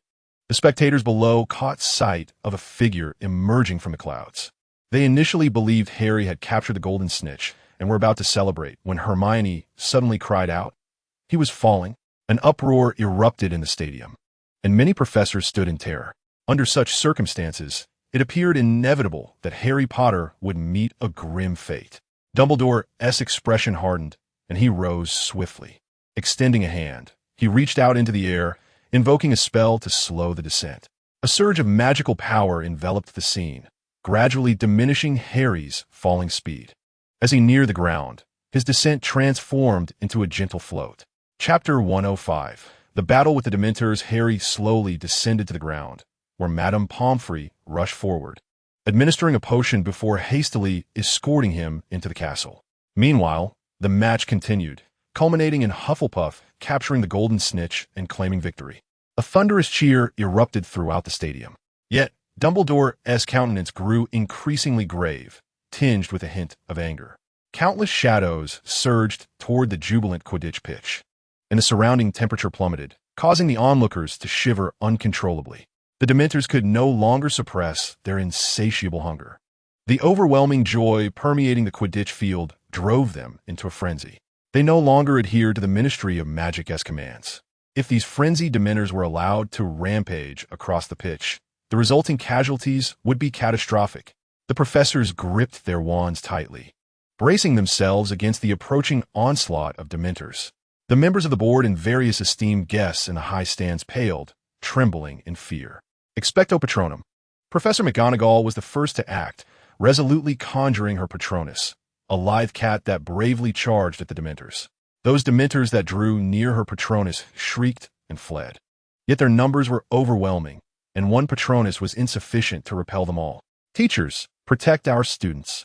Professor McGonagall's rallying cry echoed across the stadium. The faculty members began to cast the Patronus charm. A myriad of patron uses surged forth to confront the encroaching Dementors. The students from various houses were engulfed in fear, their anxious chatter filling the air as the atmosphere thickened with dread. Dementors feed on positive emotions, yet their keen sense of negative feelings leads them to their prey. The overwhelming terror of the crowd incited the creatures' ferocity as they howled and wreaked havoc upon the pitch. Despair began to spread like wildfire. Eli resolutely drew his wand and uttered the incantation for the Patronus charm. A luminous white barrier emanated from his wand, safeguarding a portion of the student spectators. He refrained from launching an offensive Patronus, recognizing that even his involvement would scarcely alter the dire situation. Thus, he chose to protect his fellow students instead. The professors, situated too far to shield the students effectively, led by Professor McGonagall, summoned their own patron uses to combat the Dementors. When one took action, others followed suit. Many upper-year students, having mastered the Patronus charm, rose to Eli's example, conjuring barriers to defend their peers. Expecto Patronum echoed throughout the area, as each incantation summoned a brave and resolute shield. However, the number of students capable of performing the Patronus charm was limited, rendering them unable to provide complete protection for all. The Dementors continued their relentless onslaught, compelling the students to dash about in an effort to fend them off. Yet, they were merely students, their strength utterly overshadowed by that of the seasoned professors. The protective barriers erected by the students faltered against the sheer number and viciousness of the Dementors, with many barriers dimming into nothingness. Expecto Patronum. Ron managed to conjure another shield, panting heavily from his exertion, his complexion growing increasingly pale. As the barrier shattered once more, Ron unhesitatingly exhausted his dwindling magical reserves, repeatedly defending those around him from the Dementors' attacks. Damn it, Eli thought, witnessing the dwindling number of those capable of casting the Patronus charm. With a fierce flick of his wand, a brilliant yellow light erupted, and a majestic nine-tailed phoenix soared forth, emitting a piercing cry as it charged at the Dementors. Eli guided the Patronus through the fray, causing the Dementors to retreat in its wake. However, the distant student spectators had largely lost their protection, compelling Eli to direct his Patronus towards them. Yet, the area was swarming with Dementors. Even the Slytherin side was beginning to attract the more reckless of the creatures. Several Dementors lunged towards Slytherin, their screams piercing the air. Astoria.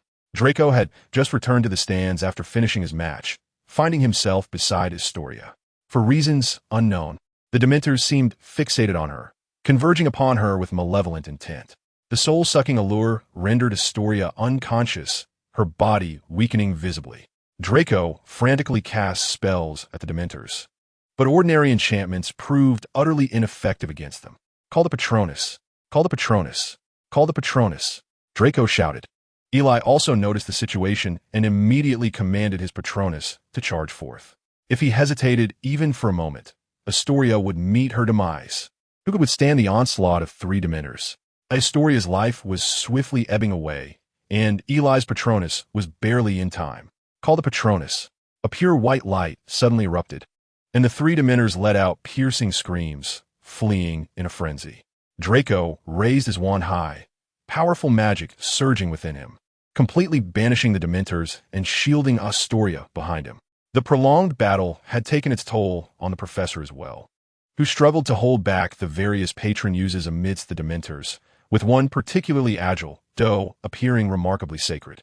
Suddenly, the world illuminated, akin to the dawn of a new sun, as if a white rainbow descended upon the earth. Eli felt an indescribable surge of magic, like a colossal wave sweeping through. When a radiant barrier capable of enveloping the entire field flashed, countless Dementors disintegrated into ash. The remaining Dementors fled with even greater haste than before. The barrier swept through like a spring breeze, leaving the Dementors powerless, turning them into mere cinders. This soaring magic even dispersed the heavy clouds.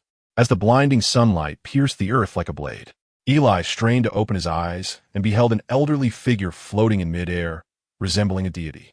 Countless letters surged into the Ministry of Magic, as furious parents nearly uprooted the establishment, a feat even Voldemort had not accomplished.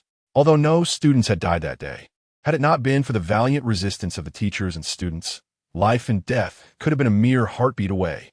The parents of all the Hogwarts students present were nearly paralyzed with fear, then turned their ire towards the Ministry of Magic. The actions of the Ministry were indeed outrageous, allowing Dementors to assault so many students. Some children, along with even the Ministry staff at Hogwarts, began to criticize the Ministry. Fudge was so terrified that he dared not step outside, fearing he would be struck down by a green light that might come from nowhere before he could even defend himself. He cowered in his office, trembling before the tall, gaunt figure of the Elder.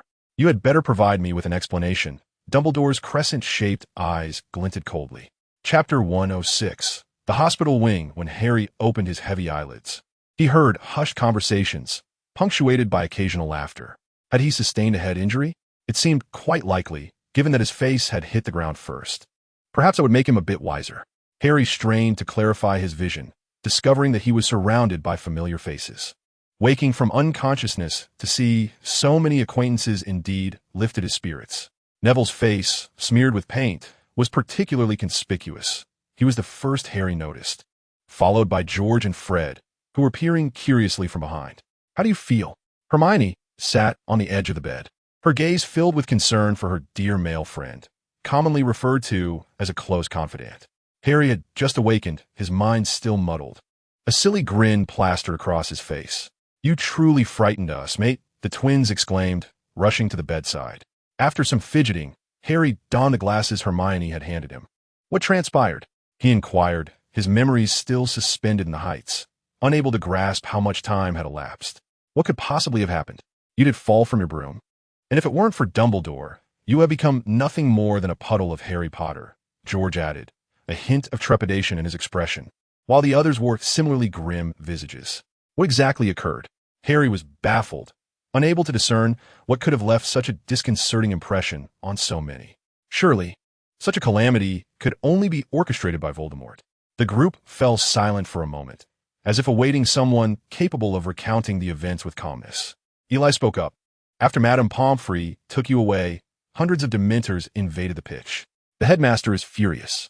We nearly lost our lives," George interjected, seemingly dissatisfied with Eli's narrative. Harry's eyes widened in disbelief. He had not anticipated the situation's gravity. Could it truly be Voldemort? The thought sent a pang of pain through his scar. Why did the Dementors suddenly invade the pitch? Was someone orchestrating it? He pondered. Don't overthink it. Who would dare command Dementors to openly attack so many students and esteemed guests? Eli clarified. According to Professor McGonagall's later explanation, the Dementors had been drawn to the joyous atmosphere of the match. A truly unforeseen disaster. Hermione shook her head. Eli speculated that they might have sensed Sirius. Yet their frenzy was indeed fueled by the intense joy present. What about Professor Dumbledore? Surely, he would have ensured our safety.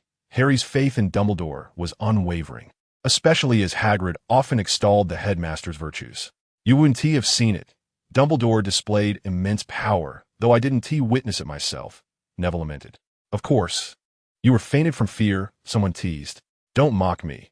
They were genuinely terrifying. Neville's endearing demeanor elicited laughter from the group. I've heard Dumbledore has gone to the Ministry. I wonder how Fudge will respond. It's not just Dumbledore who is furious. The parents are incensed as well. Hermione remarked. Rumor has it that those parents are on the verge of storming the ministry. My mother nearly confronted Fudge herself, and my father expressed his dissatisfaction with the department. Ron added, having received a letter from Mrs. Weasley, along with messages from George, Ginny, and the twins. Mother did say she was proud of your bravery, Ron declared, now a hero capable of conjuring a Patronus. The twins chimed in, each taking a turn, while Ron puffed out his chest in pride. My father vowed to give Fudge a piece of his mind. Draco's voice suddenly resonated from his side, carrying an air of authority. The others turned to glance at him. Draco stood at the forefront while Astoria lay on the ground nearby. The school governors present had all experienced the Dementor's attack, and Fudge was certainly in for a rough time. At that moment, Draco was nothing short of a hero, exhibiting remarkable valor. Eli's words ignited a fervent curiosity among the group, as Harry's gaze seemed to implore for a detailed account. Draco's cheeks flushed crimson, and he stammered a few words before turning his face away. In a fit of anger, Draco had cast the Patronus charm, successfully driving away 3 Dementors in one decisive moment. Harry looked at Draco in surprise, marveling at how he had swiftly mastered the spell. Draco huffed with pride, asserting that such a formidable incantation was not merely a matter of having hands to cast it. He had merely picked up some colorful language from Eli. Previously, Eli had inquired about Draco's thoughts during the incident, to which Draco had admitted he was not thinking of anything joyful. He was solely focused on saving Astoria, who was on the brink of death. Eli understood, then, that the true magnificence of the Patronus charm lies in its ability to expel evil through one's own sense of justice in order to protect those dear to them. Draco's intense desire to protect aligned perfectly with the essence of the Patronus charm, and coupled with his already formidable magical prowess, it unleashed an extraordinary power. Suddenly, Harry shifted the topic, asking about the match. Did we win? The group fell into a somber silence. Hermione's expression turned grave. No one blames you, Harry. The Dementors should not have entered the school. Upon hearing these words, Harry comprehended the implications, his face falling in despair. They had indeed invested so much effort, and Wood's dreams of graduation seemed unattainable now.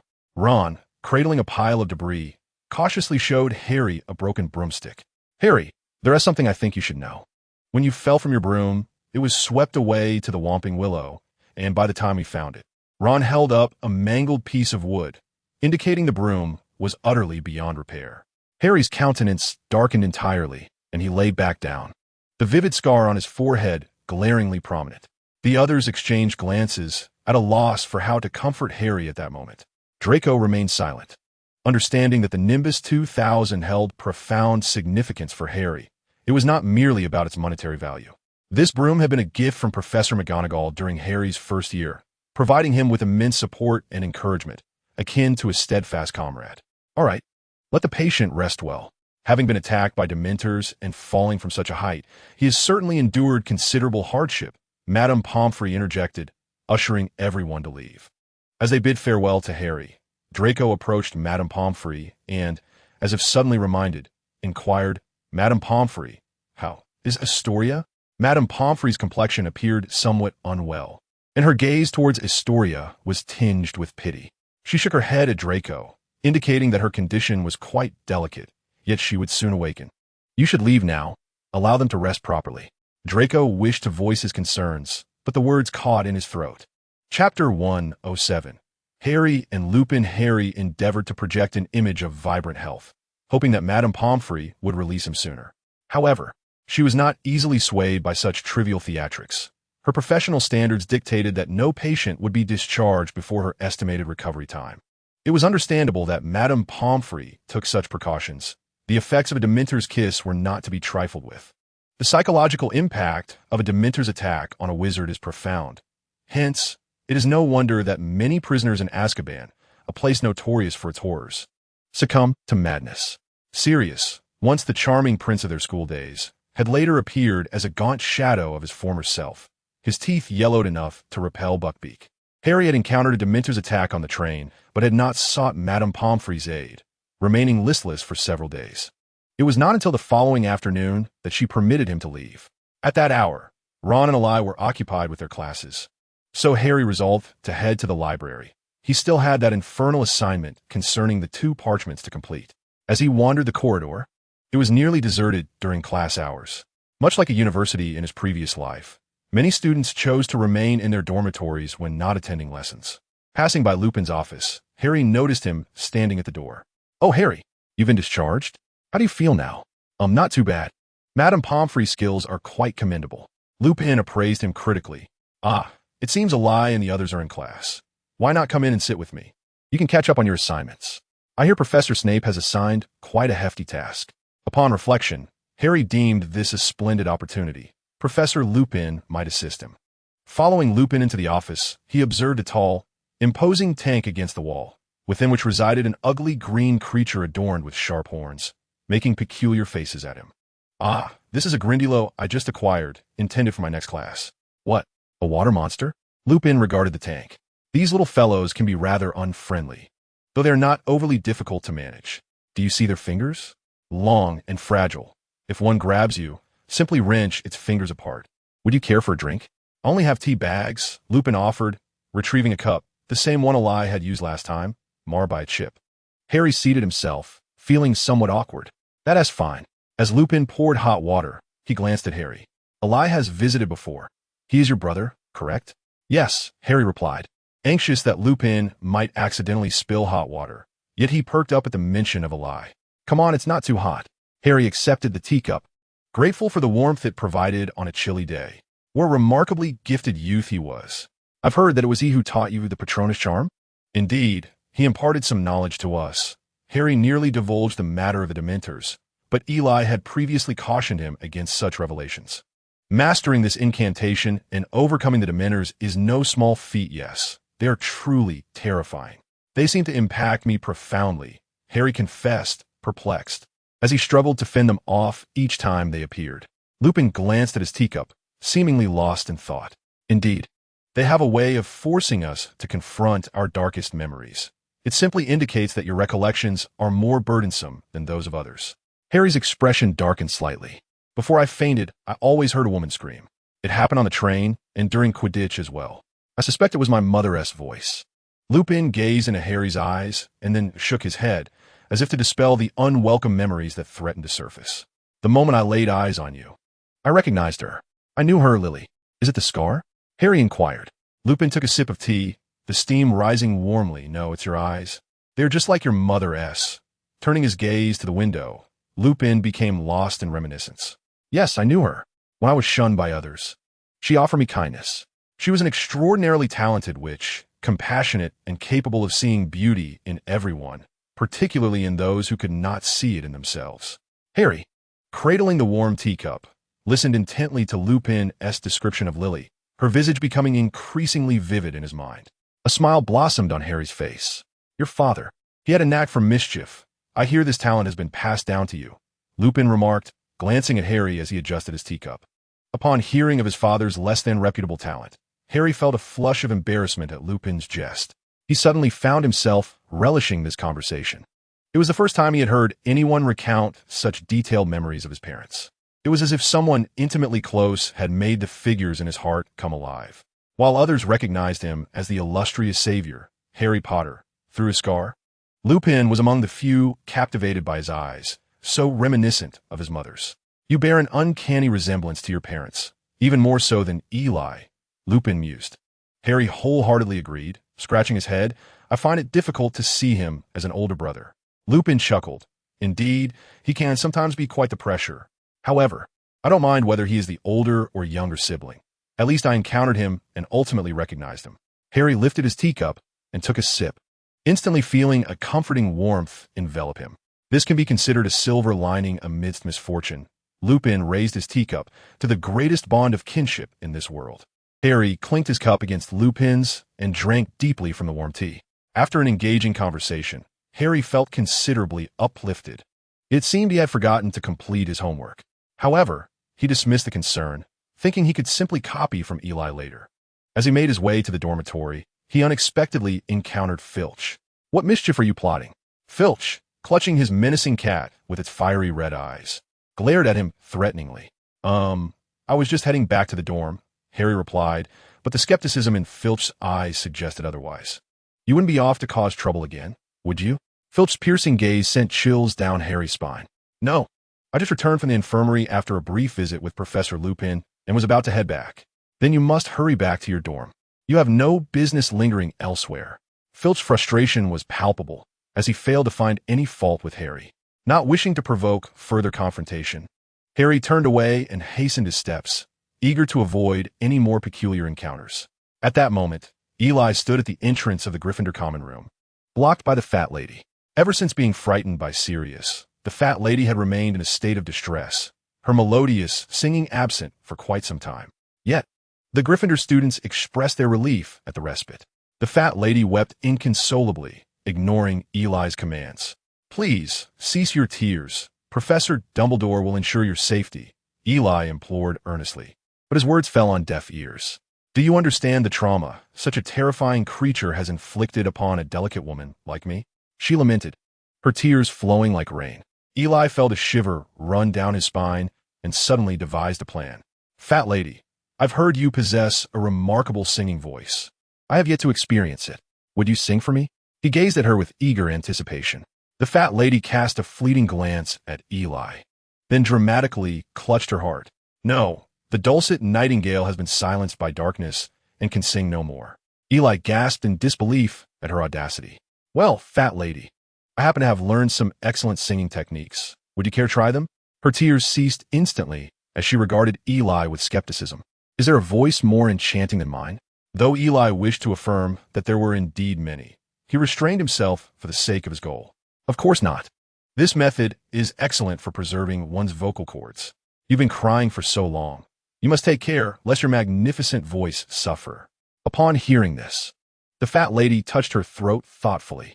Indeed, I cannot ruin my beautiful voice. What is this method? Pray, teach me.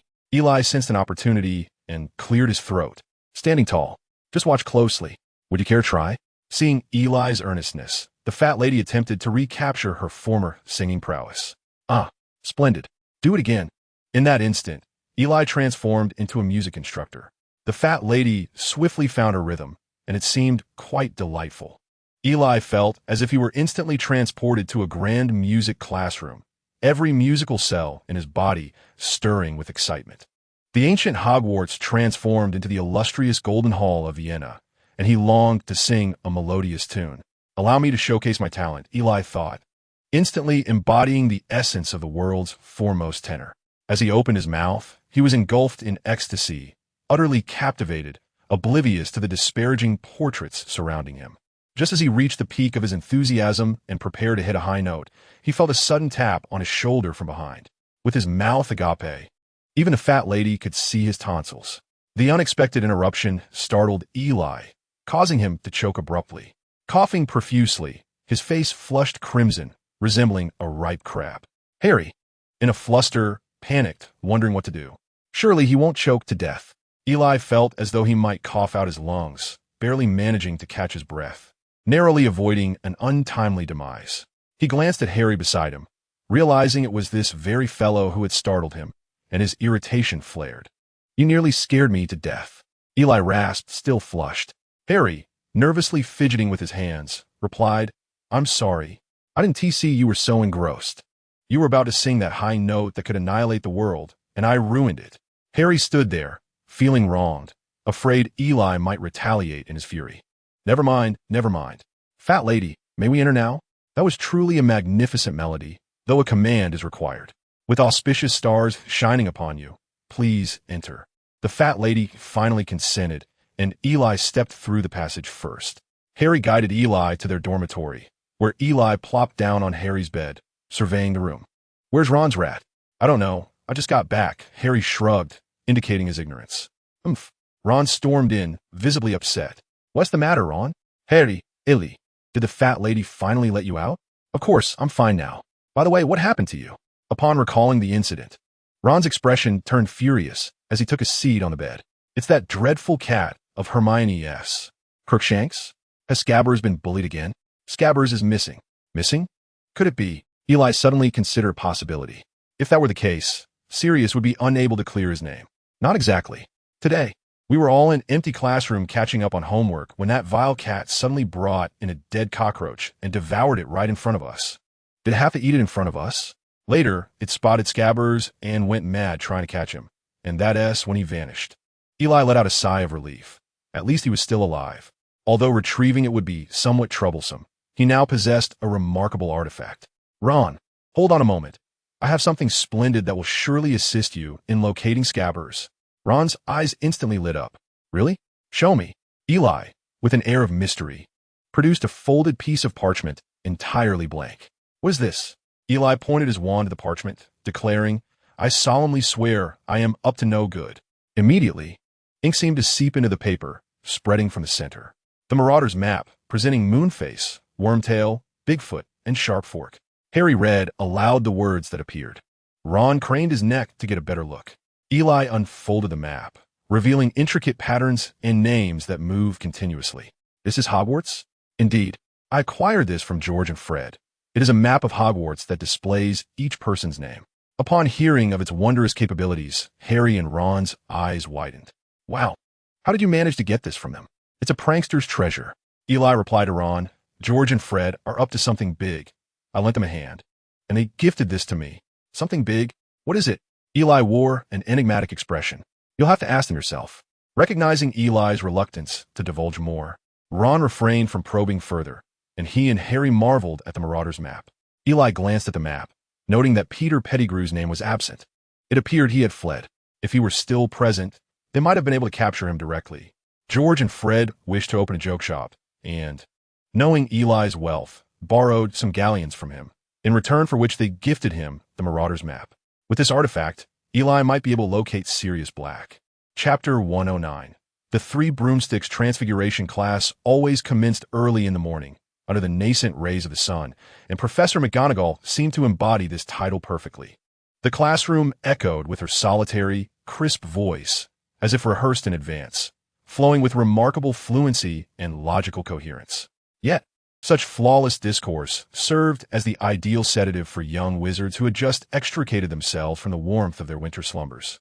Even though they dared not openly succumb to sleep due to Professor McGonagall's usual sternness, their minds were elsewhere, leaving the classroom filled with unresponsive shells. However, two students stood out, Harry and Draco, with Ron somewhat included. Ever since learning that Eli had mastered Animagus transformation, they had become profoundly curious about this extraordinary spell. Entirely unrelated to the girls' restroom, Professor McGonagall was surprised by this phenomenon, but felt a greater sense of satisfaction, which transformed into motivation for her lesson, making her instruction seem more potent than ever. Out of respect, although Eli was thoroughly familiar with the knowledge, he refrained from exhibiting any arrogance. Hermione remained as diligent as ever. As the class drew to a close, the spirits that had transcended the mundane returned to the Transfiguration classroom, with the young wizards almost counting down the seconds. When the countdown reached 1 minute, Professor McGonagall, with a hint of reluctance, concluded the lesson. The young wizards nearly sprang from their seats in excitement. Noticing their restless energy, Professor McGonagall cast a piercing glance across the classroom, and all were quick to yield. Suddenly, a smile blossomed on her previously stern face, and with a voice that could only be described as cunning, she wished everyone a delightful time. No sooner had her words echoed than the young wizards burst forth from the classroom like unbridled stallions, akin to arrows released from a bow. Watching her lively and joyous students, Professor McGonagall unveiled a benevolent smile, an expression that always emerged when she faced her pupils. What could have stirred such exhilaration among the young wizards? Ron, with his bag slung over one shoulder, urged quickly, Honeydukes has just received a new batch of sweets. And I hear they have the ice cream balls again. Those can really make you fly. Ron's claim was not far-fetched. This confection, known as the ice cream ball, indeed had the peculiar effect of lifting one off the ground for a few feet while savoring it. However, the designer of this particular sweet had evidently overlooked the matter of a safe descent. As autumn deepened in England, the pristine white snow arrived promptly, enveloping everything in a soft white blanket. The group joyfully raced towards Hogsmeade, leaving a trail of cheerful footprints in the snow that barely reached their ankles. Upon arriving in Hogsmeade, Ron and Draco engaged in a spirited debate over whether to visit Honeydukes first or to stop by the Three Broomsticks for a mug of butterbeer. As their argument escalated, Eli and the others were reluctant to allow these two childish fellows to tarnish such a splendid day. to maintain fairness. They agreed to go to whichever was closer, and after meticulous calculations amidst Ron's hesitations and Draco's smug expressions, they ultimately chose the 3 broomsticks. Upon entering, they found the 3 broomsticks to be warm and inviting, bustling with witches and wizards, some seeking a drink, others seeking refuge from the cold. At the other end of Hogsmeade lay the Hogshead Inn, a place that could rival the Leaky Cauldron in terms of disarray and grime. In contrast, the 3 broomsticks offered a refreshing ambience. It was bright, and, despite the throngs of patrons, the tables and chairs remained orderly. They selected a table that appeared to have been thoroughly cleaned. Each ordered a mug of butterbeer, the only alcoholic beverage permissible for them. Strictly speaking, butterbeer was not truly alcoholic, as its alcohol content was minuscule.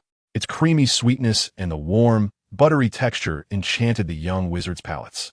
Many students at Hogwarts often order a glass of butterbeer at the pub, emulating the adults who sway with their brandy, appearing quite sophisticated. Have you heard? Fudge can hardly hold his head high before Dumbledore now. Ron deliberately lowered his voice, nearly resting his body on the table. Hermione rolled her eyes, remarking that they could hardly know since she hadn't asked.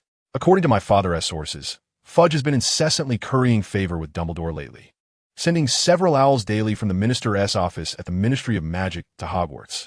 Draco chimed in, noting that his father, Lucius Malfoy, wields considerable influence at the Ministry, so such news was hardly surprising to him.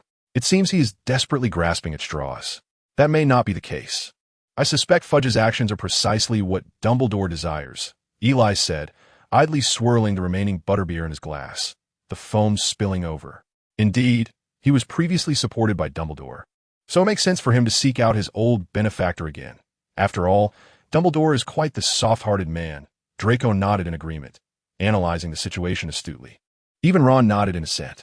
However, Eli shook his head, mimicking Ron's earlier posture, leaning low, which piqued the curiosity of the others, prompting them to lean in. Dumbledore is hardly a soft-hearted man. Given the blunder Fudge has committed, his downfall is assured. Dumbledore will not let him off lightly. Yet, he remains comfortably in his position and has made no mention of any agreements with pureblood families. What do you think this implies? What? The others leaned in closer. Eli smiled with satisfaction. Of course, it implies that Fudge and Dumbledore have reached some sort of agreement. What kind of agreement? No idea. How should I know?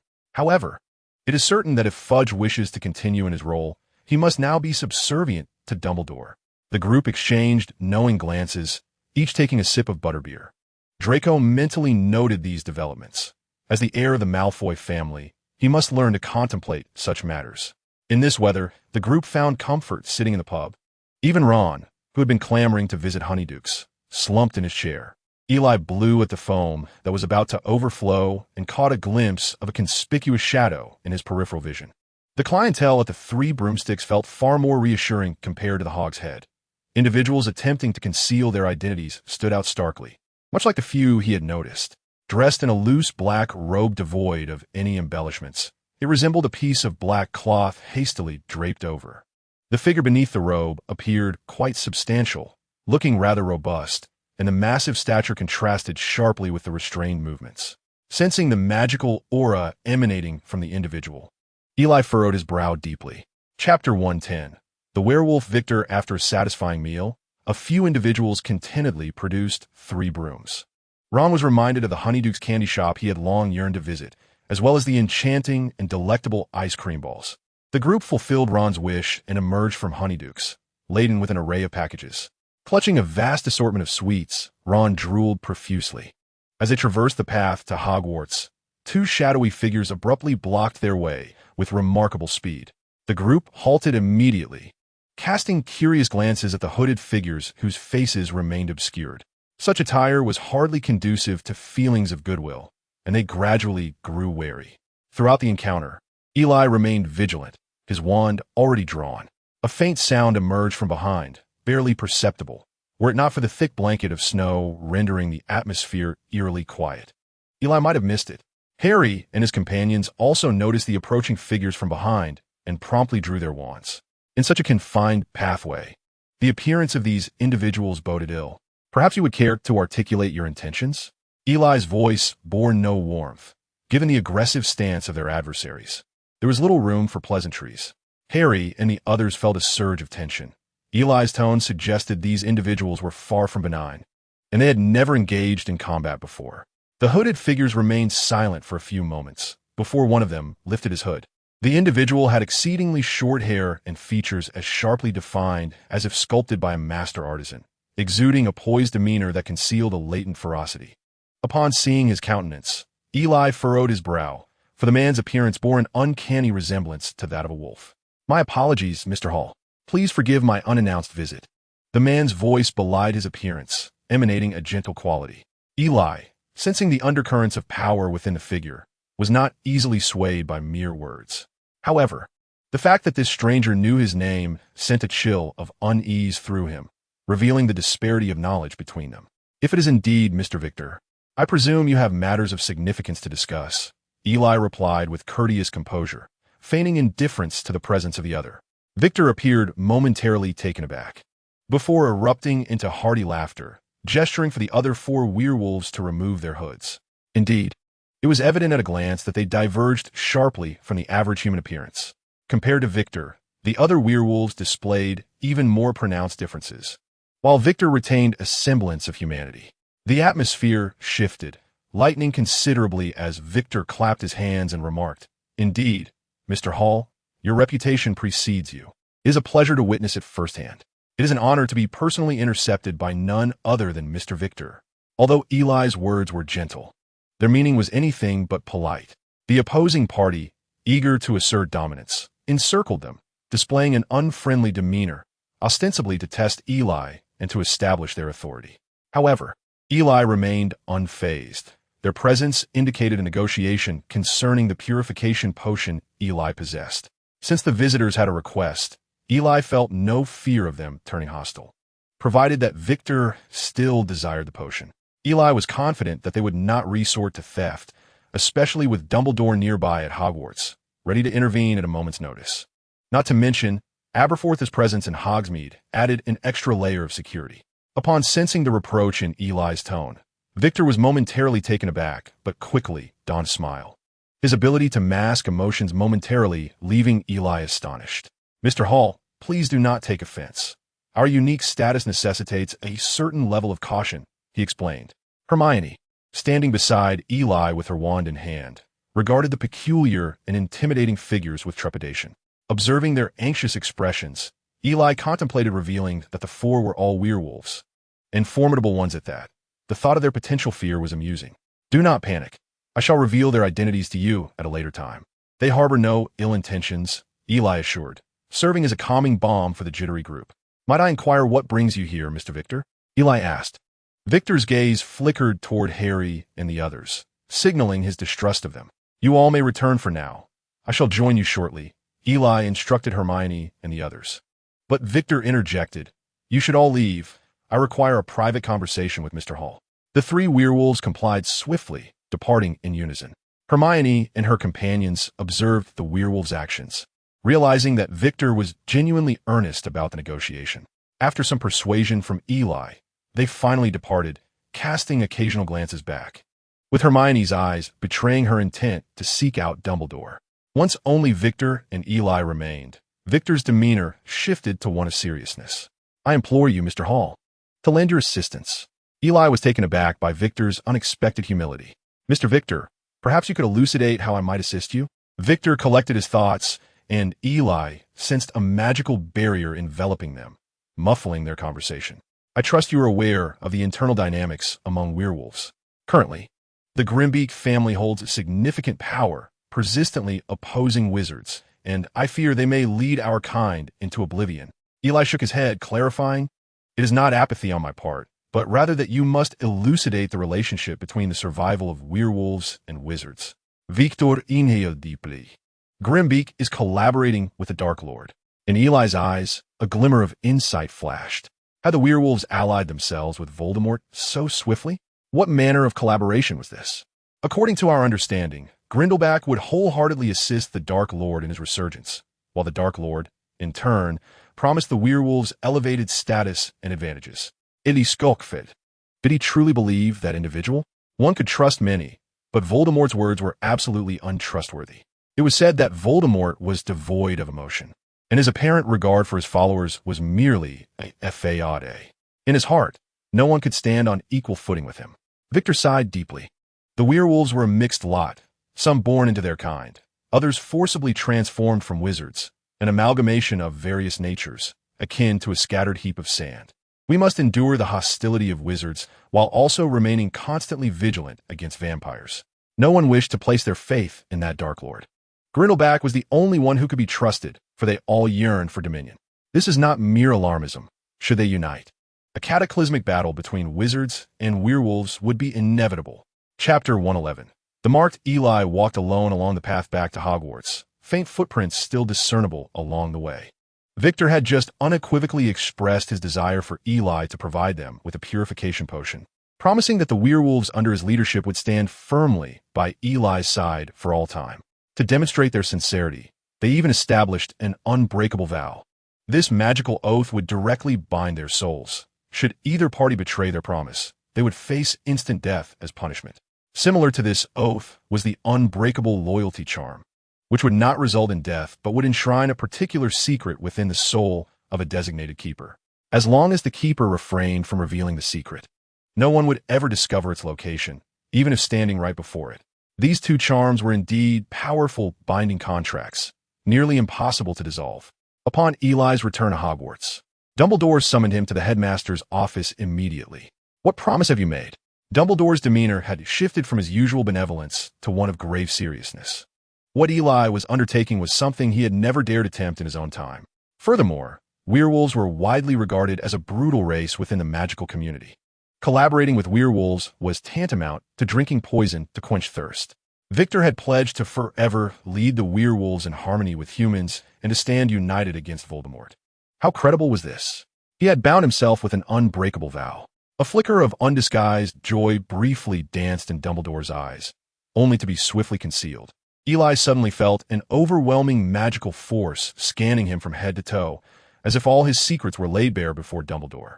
Apologies. An unfamiliar nervousness flickered across Dumbledore's face. "You're my teacher, are you not?" Dumbledore cast a penetrating gaze upon Eli, a gaze that seemed to echo an eternal truth. Eli responded with a smile, affirming his unwavering loyalty. The brief, instinctive intrusion into Eli's thoughts had sent a chill down his spine, overwhelming him with a profound sense of powerlessness. Yet, standing before him was Dumbledore, a wizard devoted to justice throughout his life.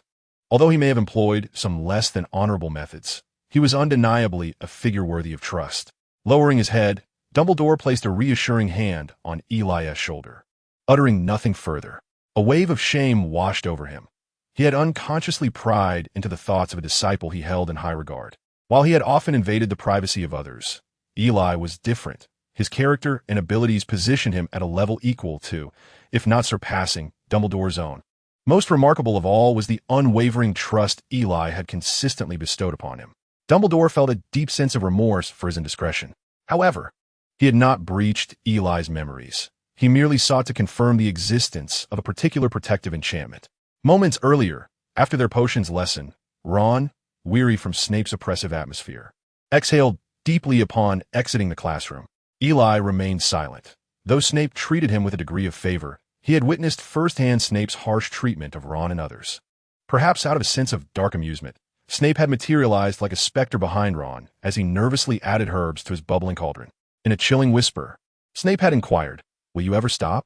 The inevitable outcome was predictable. Ron, startled, inadvertently tossed in a handful of powdered dragon liver, ruining what had been a promising antidote and causing the cauldron to breach. The Gryffindors lose 5 points. Snape's merciless pronouncement reverberated through the underground classroom, though no one noticed the faint smirk tugging at the corners of his mouth.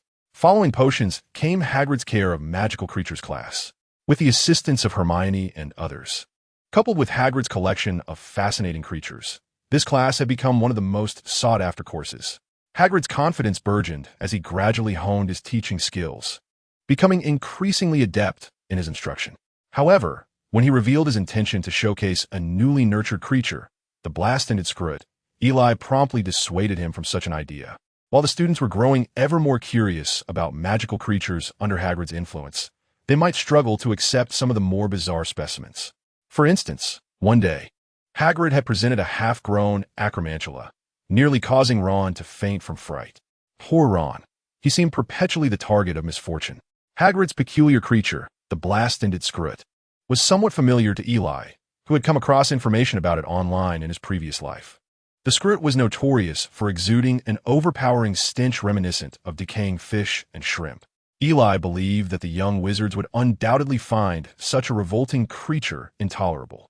He pondered the potential chaos if, during class, Hagrid were to suddenly summon a student to approach the scrut. Thus, for the safety of the young wizards, Eli and his companions felt compelled to dissuade Hagrid from his eccentric whims.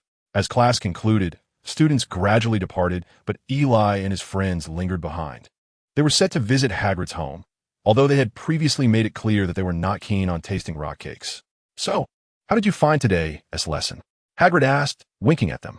The group looked up, for Hagrid's classes were always a vibrant tapestry of experiences. "Not bad, not bad," Eli responded, while Hagrid's massive frame broke into a bashful smile. Following Hagrid to his quaint cottage, they heard he had prepared some beef. Eli presented him with a translated Chinese menu and managed to procure some seasonings to give to Hagrid, encouraging him to experiment.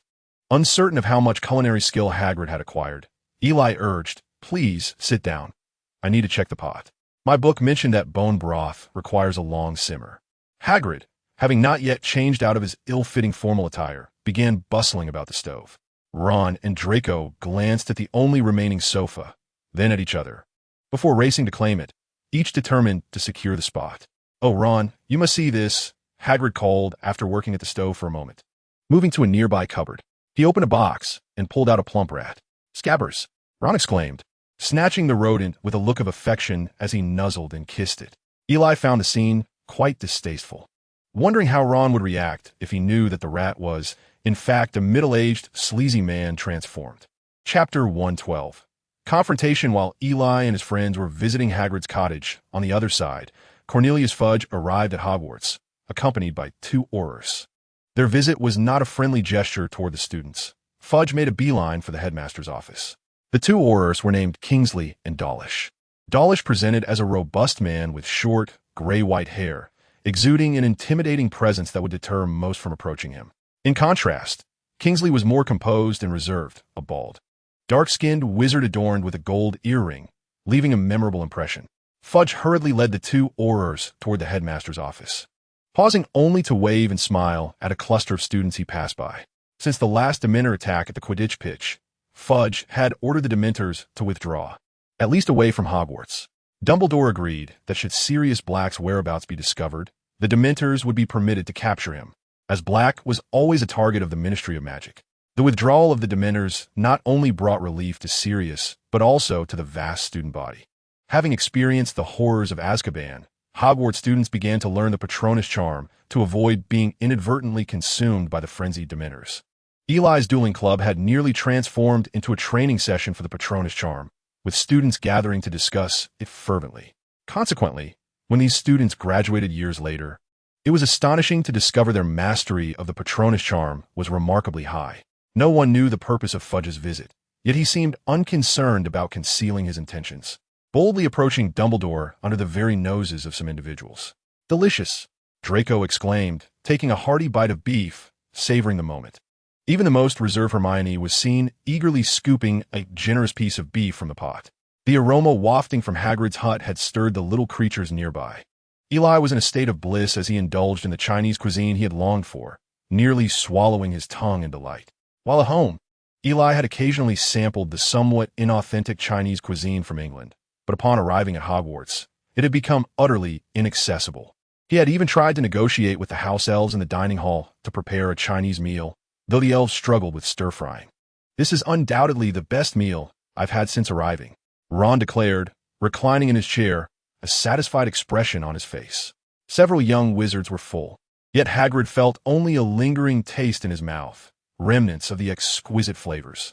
The planned dessert was something the young wizards could not enjoy, as Hagrid had filled their stomachs to capacity. After satisfying their appetites, the evening grew late, and they bid farewell to Hagrid, preparing to return to the castle. "I think it's time for you to apologize," Hermione said, arms crossed, casting a glance at Ron, who was still preoccupied with Scabbers. Ron lifted his head, turning Scabbers away from him, tilting his head toward Hermione.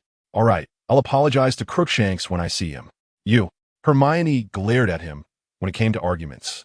Her verbal prowess was no match for Ron's. Only Eli, who had learned from Snape, and Draco, with his own talent for sharp retorts, could hold their own against him. Suddenly, Ron cried out in surprise as he loosened his grip and Scabbers darted away. Staring in disbelief at the fleeing rat, Ron exclaimed, "Did Scabbers just bite me?" Eli was about to leap into action to retrieve the creature, knowing that if it got away now, it would be even harder to find later. As he drew forth his wand, a large black dog suddenly leapt from the nearby underbrush, menacingly lunging towards the rat. Sirius, upon sighting the imposing creature, Eli immediately recognized it. Who else could possibly manifest as such a formidable black dog at Hogwarts, other than Sirius Black? "Scabbers, run!" Ron shouted, his concern for his pet's safety palpable. Harry, observing the sudden appearance of the dog, felt a weight of foreboding settle upon him. For during their previous divination class, Trelawney had foretold of ominous signs, embodied by the shape of a black dog. Now, as fate would have it, this very creature stood before him, unsettling his composure. As the dog and rat began to flee, Eli impulsively dashed after them. "Eli!" The others were taken aback by his unexpected sprint, momentarily stunned before they too gave chase. Eli was determined to pursue Black. After so many days, he had finally made an appearance and encountered Peter, presenting an opportune moment to vindicate himself. How could two legs outrun four? Eli swiftly cast a spell upon his legs, propelling himself forward with remarkable speed, leaving Harry and the others far behind. Ron was perplexed, wondering why Eli seemed more concerned for their rat than he was. Breathless, they struggled to keep up, but the distance between them and Eli continued to widen. Suddenly, Hermione had a flash of insight and cast a spell for herself and the others, allowing them to move with renewed vigor. "Why didn't you use that earlier?" Ron grumbled. Peter, instead of fleeing into the woods, made a beeline for the castle. He knew that escaping from an enraged Black was futile.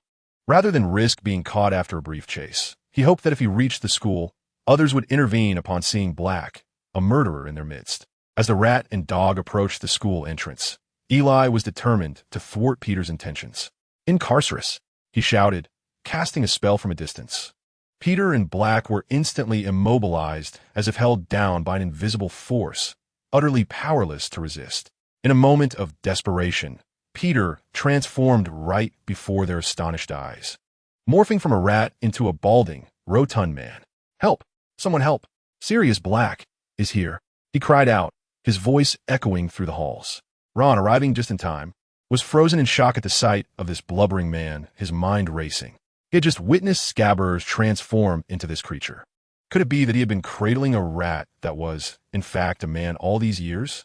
Just then, Fudge emerged from the school, flanked by two Aurors, and was taken aback by the sight of Peter shouting for help. Sirius, having reverted to his human form, appeared disheveled and gaunt, resembling a specter risen from the depths of hell. He let out an incomprehensible roar, reminiscent of a demon seeking a soul, sending chills down the spine. Animagus? Hermione instantly recognized the spell. Meanwhile, Harry's attention was drawn to the man behind him, though the figure was turned away. The Azkaban prison garb and distinctive silhouette made it clear who he was. "Sirius Black, don't go!" Eli exclaimed, grabbing Harry just as he was about to rush past. "Black will seize him. Quickly!" Fudge's plump hands trembled with urgency. Chapter 113. The mysterious figure. Ever since Sirius Black escaped from Azkaban, this ignominious record weighed heavily on Fudge. He hadn't enjoyed a single peaceful night's sleep. Rita Skeeter of the Daily Prophet relentlessly scrutinized him, and her words were far from flattering. Poor Fudge, our esteemed minister, had visibly lost weight. Now, encountering the very person he yearned to apprehend, Fudge was more elated than if he had seen his own mother. "Quick, quick, seize him!" Fudge's face quivered with excitement. Kingsley and Delirious had also been tirelessly hunting for Sirius Black, and upon finally spotting him, there was no way they would let him slip away. Stupefy. Two sharp spells flew towards Sirius with remarkable precision. If they hit, escaping would be a monumental challenge, let alone lifting the curse. With a resounding thud, the two spells abruptly deflected just a short distance from Sirius, as if repelled by an invisible barrier. "What are you doing?" Kingsley immediately noticed Eli, who was brandishing his wand. In this vicinity, aside from them, Eli was the only one wielding a wand. "You are aiding a criminal, defying the ministry of magic." Delirious approached with righteous indignation, wand drawn, his gaze fierce and menacing. "Don't be so hasty, Delirious. He is just a child." Kingsley swiftly intervened, sensing Delirious' intent to strike. Delirious shot a sidelong glance at Kingsley, scoffing disdainfully. "Even if he is a child, I must teach him some manners." He lazily pointed his wand at Eli, uttering the disarming spell with a flicker of red light. Significantly weaker than the prior attack aimed at Sirius. Delirious dismissed the young wizard entirely. After all, he was an Auror. How could a child possibly triumph over him? Though Eli had managed to withstand the combined assault from him and Kingsley, Delirious regarded it as merely a trivial spell. Eli merely glanced at Delirious, then waved his hand toward Harry and the others, and they were suddenly propelled far away by an unseen force. Eli then pointed his wand at Peter and Black, instantly lifting the binding curse. In that moment, Delirious' disarming spell was cast, but he was oblivious to Eli's indifference toward his incantation. The red light, still some distance from Eli, dissipated in midair like smoke meeting a gust of wind. Kingsley widened his eyes, his mouth slightly agape. Just moments ago, he had been preoccupied with concerns for Eli, but now he was taken aback. Peter and Black felt a sudden lightness, as if an invisible hand had vanished. Peter, hardly daring to breathe, suddenly darted away. Sirius, with a sinister grin, pursued him in the same direction. If one were to observe closely, they would notice that he still clutched a wand in his hand and wore a bag that starkly contrasted with his tattered prisoner-esque garb. His thoughts were entirely consumed by Peter, leaving little room for concern about the minister or Aurors. Kingsley astutely noted the situation. Delirious was still in a state of astonishment. With a flick of his wand, Kingsley aimed to apprehend Black, but obstacles loomed large. A red beam of light soared in from the side, dissipating alongside Kingsley's spell. Kingsley could no longer regard Eli as a mere child, and it was evident that this young man was here to cause trouble. "What are you waiting for? No matter who it is, we cannot let a murderer escape," Fudge urged, his staff striking the ground with a resounding thump. With the minister's approval, Kingsley disregarded any concerns about whether Eli was a minor and prepared to join forces with Delirious to swiftly subdue this peculiar youth. It was not surprising that they resorted to overwhelming numbers. This boy was undeniably strange, and his strength was likely formidable. "Hurry, Harry, pursue. Do not let that fat one escape." Eli called to Harry and his companions, summoning all his magical energy. Upon hearing Eli's words, Harry and the others hesitated. "There's a professor here. Don't worry about me. You must go," Eli urged once more. With determination, Harry sprinted in the direction Black had fled. Hermione glanced at Eli, tightening her grip on her wand, visibly torn. Eli caught sight of Hermione's indecision and urged, "Go. Harry needs your help. Protect yourself with armor." Just as Eli finished speaking, two shimmering spells hurtled towards him, compelling him to raise his hand in defense. Hermione was even pushed back by the overwhelming force of the backlash. Such power was undoubtedly beyond her capacity to confront. Gritting her teeth and casting a long look at Eli, she joined Harry in the pursuit. Eli's expression grew grave. This was surely going to be a fierce battle. Against ordinary Aurors, even two would not instill fear in him. However, Kingsley and Delirious were no ordinary foes. Their presence alongside Fudge for a meeting with Dumbledore indicated their formidable status.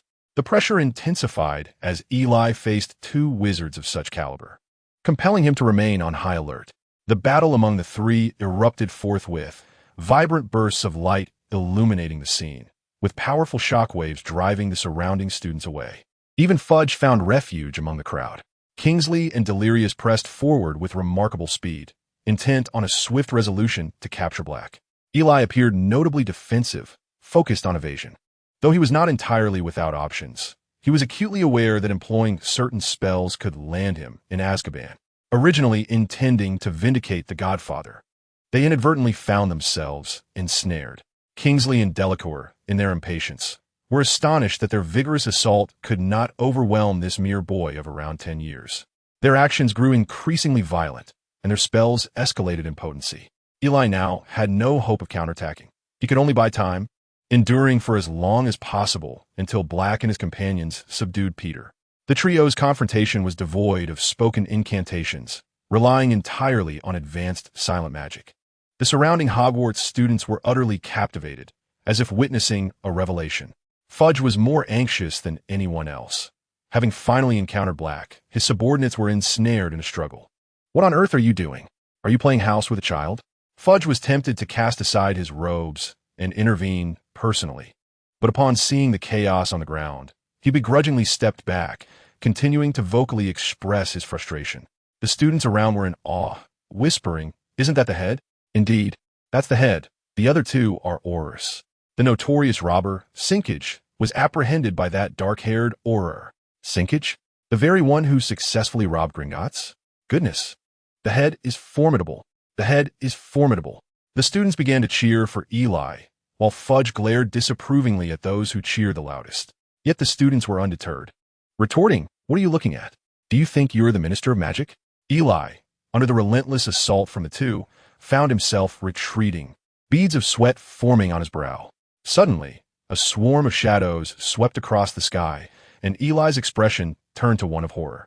Dementors. Chapter 114, Madness. Eli recognized them clearly. The howling swarm was indeed composed of Dementors, and though he did not count them, he estimated there to be around 100. Just as Eli glanced upward, the two elite Aurors seized upon this opening and launched a fierce attack. Eli, caught off guard, stumbled several times, finding himself in a perilous situation. Gasps of shock erupted from the surrounding Hogwarts students, their mouths agape in disbelief, seeing the Dementors heading towards Black. Fudge's face broke into a triumphant smile, excitedly adjusting his hat. If so many Dementors pursued, then Harry and his companions. Eli felt a growing urgency, yet he found himself trapped.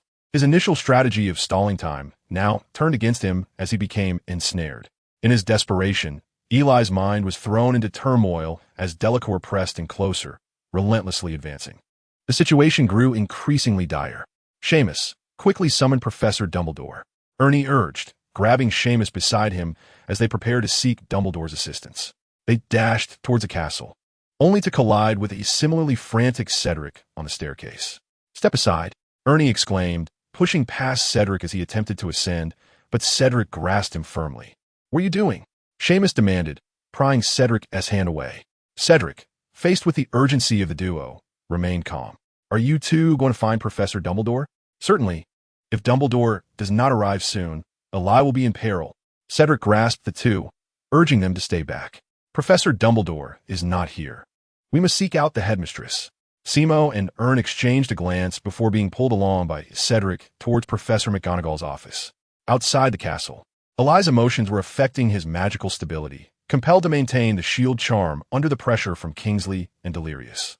In a solitary confrontation, Eli might have had a chance at victory, but now he faced not only two adversaries but also the strain on his mind, rendering him nearly defenseless. Suddenly, a firework erupted violently between Kingsley and Delirious, scattering sparks and dazzling light that obscured their vision, momentarily diminishing their assault. "Who did that?" "Who?" Fudge, witnessing the firework launch from the crowd of students, puffed out his chest and surveyed the onlookers with a menacing glare. "Step forward. The ministry will not trouble you." Silence enveloped the area as the twins mimicked those around them, casting their eyes downward, feigning ignorance. Those near them had seen the twins throw something but chose to remain silent. Fudge relished the students' quietude, feeling a surge of satisfaction. With their vision hindered by the firework, Eli seized the moment to flee, only to be confronted by a figure rushing from behind, masked and disheveled. The individual wielded a pitch-black wand and unleashed a barrage of spells upon the two Aurors, although none were lethal.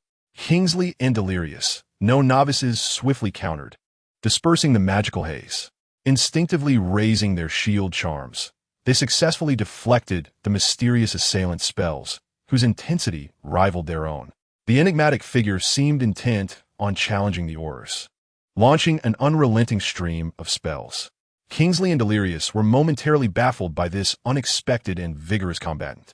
The intensity of the attack was on par with Eli's earlier efforts, perhaps even gaining an advantage due to the element of surprise. "How dare you?" Professor McGonagall arrived hastily, witnessing the clash between the renowned elite Aurors and her promising student. nearly choking on her breath in alarm. "Cease this at once." Fudge suddenly interjected. "Oh, Minerva, please do not interfere, nor restrain your student. The ministry is apprehending a fugitive," he proclaimed with righteous indignation. Yet McGonagall stood her ground, her hands clenched tightly.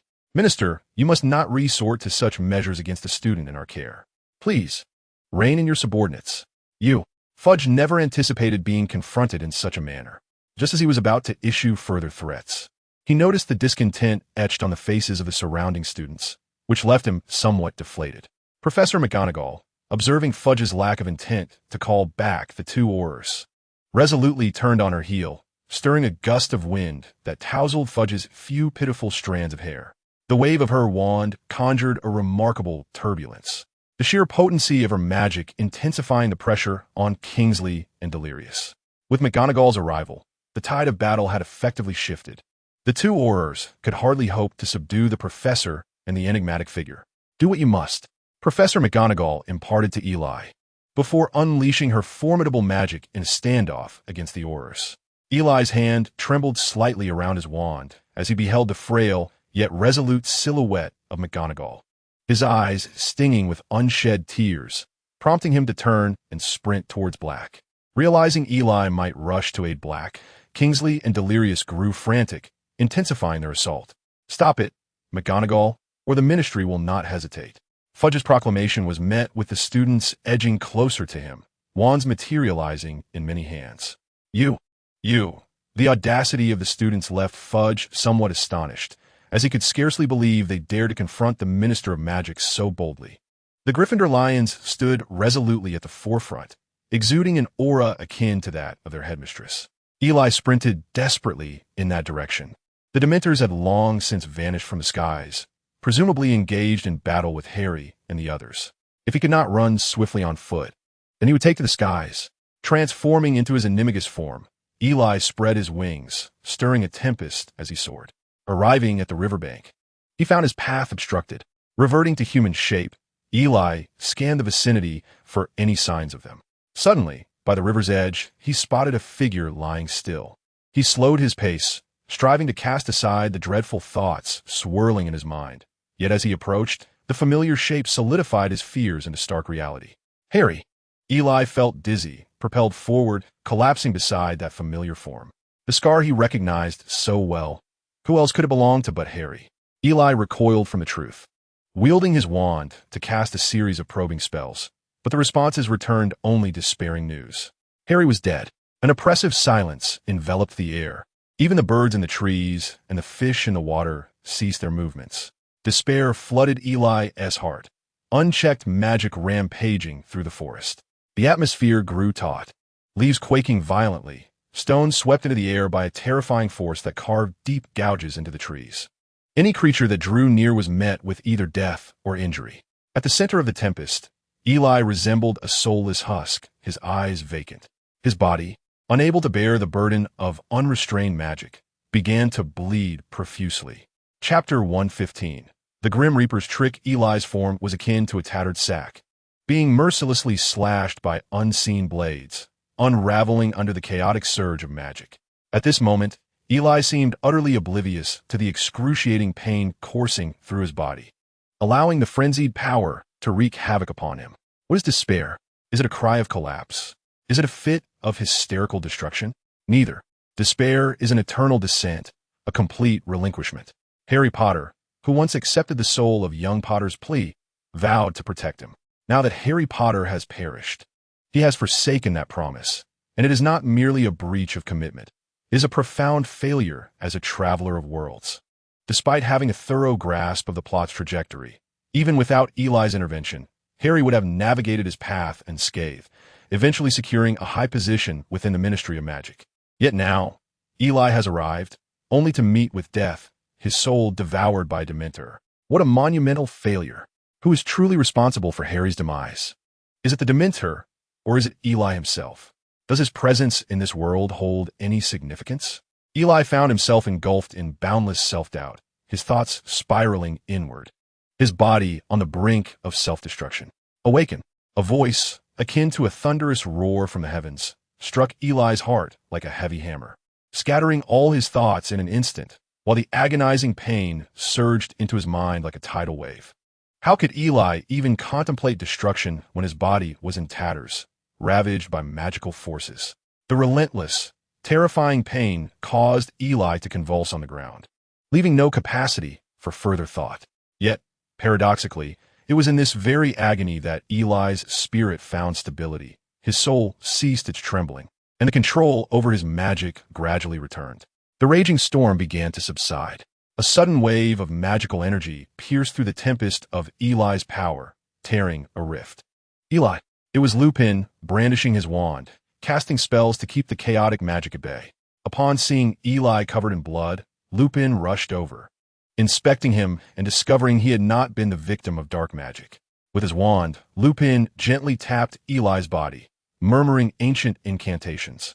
Eli immediately felt a significant alleviation of pain, his consciousness slowly returning, allowing him to summon a measure of control over his magic. Lupin, distracted by his efforts to heal Eli, found his own clothing torn by the rampant magic. Fortunately, Eli's regaining awareness prevented further harm. After countless repetitions of the incantation, Eli's features gradually became clearer, and his body regained much of its strength. As soon as he regained consciousness, Eli exerted himself to retract his magic, restoring calm to the external chaos. Opening his eyes, he beheld not only Lupin, but also the devastation of the forest, as if it had been swept clean. "Are you feeling better? Here, have some of this," Lupin said, shoving a piece of chocolate into Eli's mouth. The sweet flavor served to sharpen Eli's senses. "Professor." Eli began, but Lupin interrupted, assisting him to sit up gently. Eli felt an overwhelming ache throughout his body. The recent surge of uncontrolled magic had left him feeling utterly drained. He retrieved a vial of potion from his pocket and consumed it in one swift motion, instantly sensing a resurgence of strength coursing through him, and his complexion improved significantly. Lupin did not inquire further, merely taking a seat beside him. Eli took several deep breaths, cautiously casting a sidelong glance toward the direction of Harry's lifeless form. "What? Where is Harry?" One moment it was a full moon, the next a corpse. The constant transformation made it abundantly clear what they were confronting. "You seemed rather distraught just now. Did that boggart bring you to tears?" Lupin remarked, observing the boggart's playful morphing with a raised eyebrow. Eli's face twitched, perhaps due to the intensity of his emotions at that moment. For the boggart had assumed the visage that haunted his mind. Glaring at Snape, who was rolling his eyes at him, a wave of fury and humiliation surged within him. Ultimate death. After many days, Eli unleashed this incantation once more in a fit of rage. The boggart dissipated into wisps of gray, smoke beneath the shimmering light. "What's the matter, lad? Are you enraged?" came Salazar's mocking voice within his mind, dripping with condescension. "Silence, you old fool," Eli shouted vehemently. "What?" Lupin looked perplexed. "Oh, not you, Professor," Eli quickly clarified. "Hey, you little rascal, still hurling insults? If I hadn't woken you up, you'd be a feast for the Grim by now." Salazar grumbled within Eli's soul space, sulking as he flicked a piece of his own nasal discharge onto the ground of Eli's inner sanctum. The Grim? Eli's features contorted in disbelief. Was this somehow connected to the Grim? How could it not be? Consider this. You arrive just as a boggart appears, transforming into the likeness of your brother. Surely, there is something amiss here? Eli fell silent, recognizing the validity of Salazar's words. Everything felt orchestrated. Dumbledore's absence was perplexing, as chaos erupted at the school gates. A peculiar figure, accompanying Professor McGonagall, had intervened to block the Aurors and allow their escape. Upon arrival, the boggart had seemingly awaited them, transforming into Harry's image. Reflecting on the recent events, a chill crept down Eli's spine, dampening him with cold sweat. Although his emotions paled in comparison to the formidable presence of Dumbledore or Snape, he shouldn't have crumbled at the mere sight of a corpse. Should he? Had Salazar not roused him, he might very well have met his end. Consider your situation carefully. Do not inadvertently fall prey to the Grim, Salazar remarked before abruptly falling silent, as if he had been forcibly disconnected. Seeing Eli's grave expression, Lupin refrained from speaking, granting him the space to regain his composure. "What is this?" Eli noticed a reflective object on the ground and, propping himself up on his knee, reached for it. A time turner? Lupin immediately recognized the object. It resembled the one Hermione wore, which she adorned around her neck daily. Eli also recognized it at first glance. Time turners were strictly regulated by the Ministry of Magic and could not be easily obtained. If there were no others around, it indeed belonged to Granger. Lu Ping did not inquire why Eli recognized the item so quickly. Instead, he earnestly analyzed the situation. Eli was somewhat perplexed, if he was not mistaken. The Dementors were indeed approaching this location.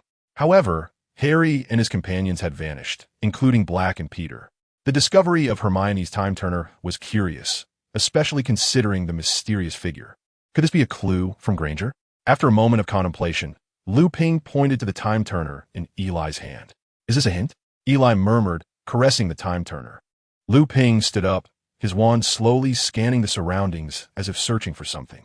The time turner, worn like a necklace, had not broken, yet the person was missing. Could have been intentionally left behind? Eli pondered, suddenly struck by inspiration. I suspect that Harry's disappearance is connected to this time turner. Lu Ping approached, asking, "Do you remember when they left?" Eli nodded. Lu Ping took the time turner, placed it around both their necks, and then returned it to Eli's hands. Each rotation of the time turner represents an hour.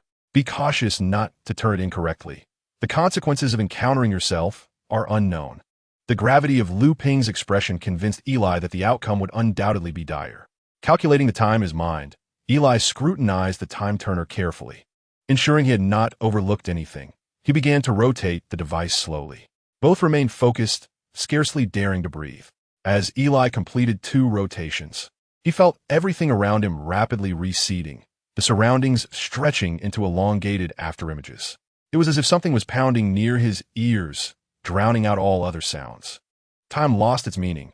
They could not tell how long they had been traveling, but it felt brief. The scenery stabilized, as if restored, with no trace of Eli's interference. The sky brightened slightly, suggesting they had indeed returned to 2 hours prior. They remained in the same spot. Lu Ping curiously surveyed the area. This was his first experience with time travel. Neither felt any discomfort, indicating their temporal journey had been successful. Eli couldn't help but marvel at the fact that while Muggles debated the existence of time machines, students in a magical world had already begun utilizing a necklace-sized device for time travel in their studies. It seems they have not yet arrived. We must prepare ourselves. Lu Ping observed the surroundings, finding no sign of anyone else. Eli glanced at the sky, realizing that at this hour, they might just be emerging from Hagrid's hut. They would have to wait a while longer. However, the two were not idle, diligently surveying their surroundings. For this location might not necessarily be where Harry and the others encountered the Dementors. As dusk approached, Eli's heart began to race. Sirius should be closing in on Peter by now. A rustling sound broke the silence, and Remus was the first to notice. "Eli, it's coming." Eli immediately drew his wand, directing his gaze towards the source of Remus's concern. Indeed, moments later, a round figure appeared in the distance. "We should hide," Remus urged, pulling Eli behind a massive rock, where they could clearly hear the sounds of pursuit. "Peter, why are you so afraid?" "Ha ha ha." The slightly deranged laughter echoed, causing Remus's expression to shift. Eli, oblivious, did not notice the quickening of Remus's breath. Eli's focus was entirely on the direction of the sound, feeling the source drawn nearer, his wand pulsating with energy. Peter was on the verge of panic, fearing not the act of being chased, but rather that his pursuer was a madman. Given Peter's clumsiness, he could never outrun Sirius. Yet Sirius was not exerting his full speed, trailing Peter closely. No matter how fast Peter attempted to run, the distance remained unchanged. Sirius was toying with Peter, a torment that weighed heavily on Peter's mind. Occasionally, Sirius emitted strange cries, tightening the muscles in Peter's back and causing cold sweat to pour down his brow. Peter, already somewhat portly, had spent 12 lazy years at the Weasley household in his rat form, and now, after a prolonged period of anxious flight, he was drenched in sweat, forced to breathe through his mouth. In this moment of disarray, Peter appeared more like a dog than Sirius in his transformed state. Desperately, Peter discovered that his path ahead was blocked by a river, prompting him to quickly change direction and flee along the bank. The agility displayed by such a hefty body was remarkable, leaving deep impressions in the ground as he dashed through the underbrush, scattering dry twigs and leaves. The commotion was startling, and Eli and Remus sprang into action almost simultaneously. They spotted the disheveled figure not far away. Petri ficus totalis. Two voices simultaneously cast the same spell. Two beams of solid light struck Peter, who was leading the charge. With no resistance, his muscles instantly seized up, and losing his balance, Peter tumbled onto the ground, rolling several times. Even as he rolled, he maintained the posture of one in flight, resembling a comically frozen statue. Unaware of the sudden turn of events, Sirius, who was hot on Peter's heels, stumbled over him, propelled gracefully through the air, landing some distance away. Ah, Sirius, after so many years, you have transformed into this state. Remus pointed his wand at the only remaining mobile Sirius, his expression a perplexing blend of scorn, nostalgia, and perhaps anger. Disarm him, Eli coolly intoned, casting a disarming spell that sent the wand clutched tightly in Sirius's hand flying into Eli's grasp. Remus remained vigilant towards Sirius, for he was unaware of the truth and harbored doubts about whether Sirius was indeed the perpetrator. Eli disarmed Black, primarily due to his current unstable emotions, to prevent any potential chaos. As Sirius lifted his head and caught sight of Remus, the malicious glint hidden behind his disheveled and greasy hair faltered momentarily, replaced by overwhelming joy. Remus? Thank heavens, you have not truly lost your mind. Sirius struggled to rise. Stay put, crouch there, Eli replied monotonously. Was it not beneath the dignity of the once charming and dominant Sirius to endure such indignity? I advise you not to be so arrogant. Sirius retorted with a defiant expression as he gradually stood. Eli said nothing, and with a flick of his wand, he effortlessly severed a nearby tree, which fell with a perfectly clean cut in response to an unseen gust of wind. Sirius's expression froze, and before he could fully straighten, he slowly sank back down. Eli pursed his lips, his expression radiating an unmistakable nonchalance. Eli, there's no need. Professor, perhaps it would be wise to let him clarify the situation first? Ili interjected, not out of malice toward Sirius, but rather because he feared Harry and the others would soon arrive. It was better to clarify matters beforehand than to engage in a protracted dispute later. Remus opened his mouth, his gaze darting, before directing his wand to Black, suggesting they first clarify the situation. Chapter 1:17. The intricacies of time, the disheveled Sirius bore no trace of his former noble demeanor, resembling instead a downtrodden dark wizard haunting the back alleys. Faced from a distance by his former comrade with a wand pointed at him, Sirius broke into a derisive laugh, revealing a mouth full of disheveled yellow teeth. Whether he mocked Remus or himself remained ambiguous, but his laughter was maddeningly frenzied. He resignedly nodded, slumping to the ground, his gaze fixed vacantly upon the empty sky. Once believed to have slain them, how could I have possibly killed them? How could I? It is absurd, a coward, a traitor. And yet, he somehow laughs in the end. Get to the point, we're pressed for time, Eli remarked, resembling a police officer interrogating a suspect, showing no respect for his godfather. Remus could not help but cast a glance at this audacious youth. Sirius turned to retort, but caught sight of the tree stump and promptly fell silent. This coward revealed the Potter's secrets to Voldemort. Upon my arrival, I discovered him, and to my astonishment, he had severed his own finger, allowing everyone to believe he was dead. Sirius, with a fierce glare, pointed menacingly at Peter, who lay on the ground, still in a posture of flight, and delivered a forceful kick. Remus, taken aback, gazed at this tormented friend, now recognizing the strength that had enabled Sirius to endure 12 harrowing years in that dreadful place. Eli also lowered his wand, for it ought not be raised against a hero. After 12 long years, for the first time, he revealed the truth within him. For the first time, someone acknowledged his innocence. For the first time, someone believed in his purity. Sirius sat upon the ground, laughing maniacally, his laughter echoing like thunder, unabashed and triumphant. Reminiscent of the day he was wrongfully imprisoned. No resistance, no defense, upholding the noble dignity of the Black family. Fighting against ignorance and malevolence for 12 long years with nothing but his integrity. Even in a state of mental chaos with a fragmented body, he would traverse the seas for vengeance on behalf of his brother. Remus leaped forward, and the two brothers, separated for 12 years, met once more, their connection unspoken yet profound. Do you know? Do you know? Remus exclaimed, pointing at Eli, his eyes shimmering with tears. Billy has been found. He is alive. He is Billy. What? Sirius responded, astonished, gazing at the impertinent youth before him, unable to fathom that the child he had lost all those years ago had become this. Remus, oblivious to the turmoil brewing within Sirius, insisted, indeed, it was personally verified by Dumbledore. There can be no mistake. Upon hearing Dumbledore's name, it became clear that this young man truly was the long-lost Harry Potter. Perhaps fueled by nostalgia and guilt for James and Lily, Sirius approached Eli unsteadily. Eli stood still, allowing Sirius's rough, gnarled hands to caress his face.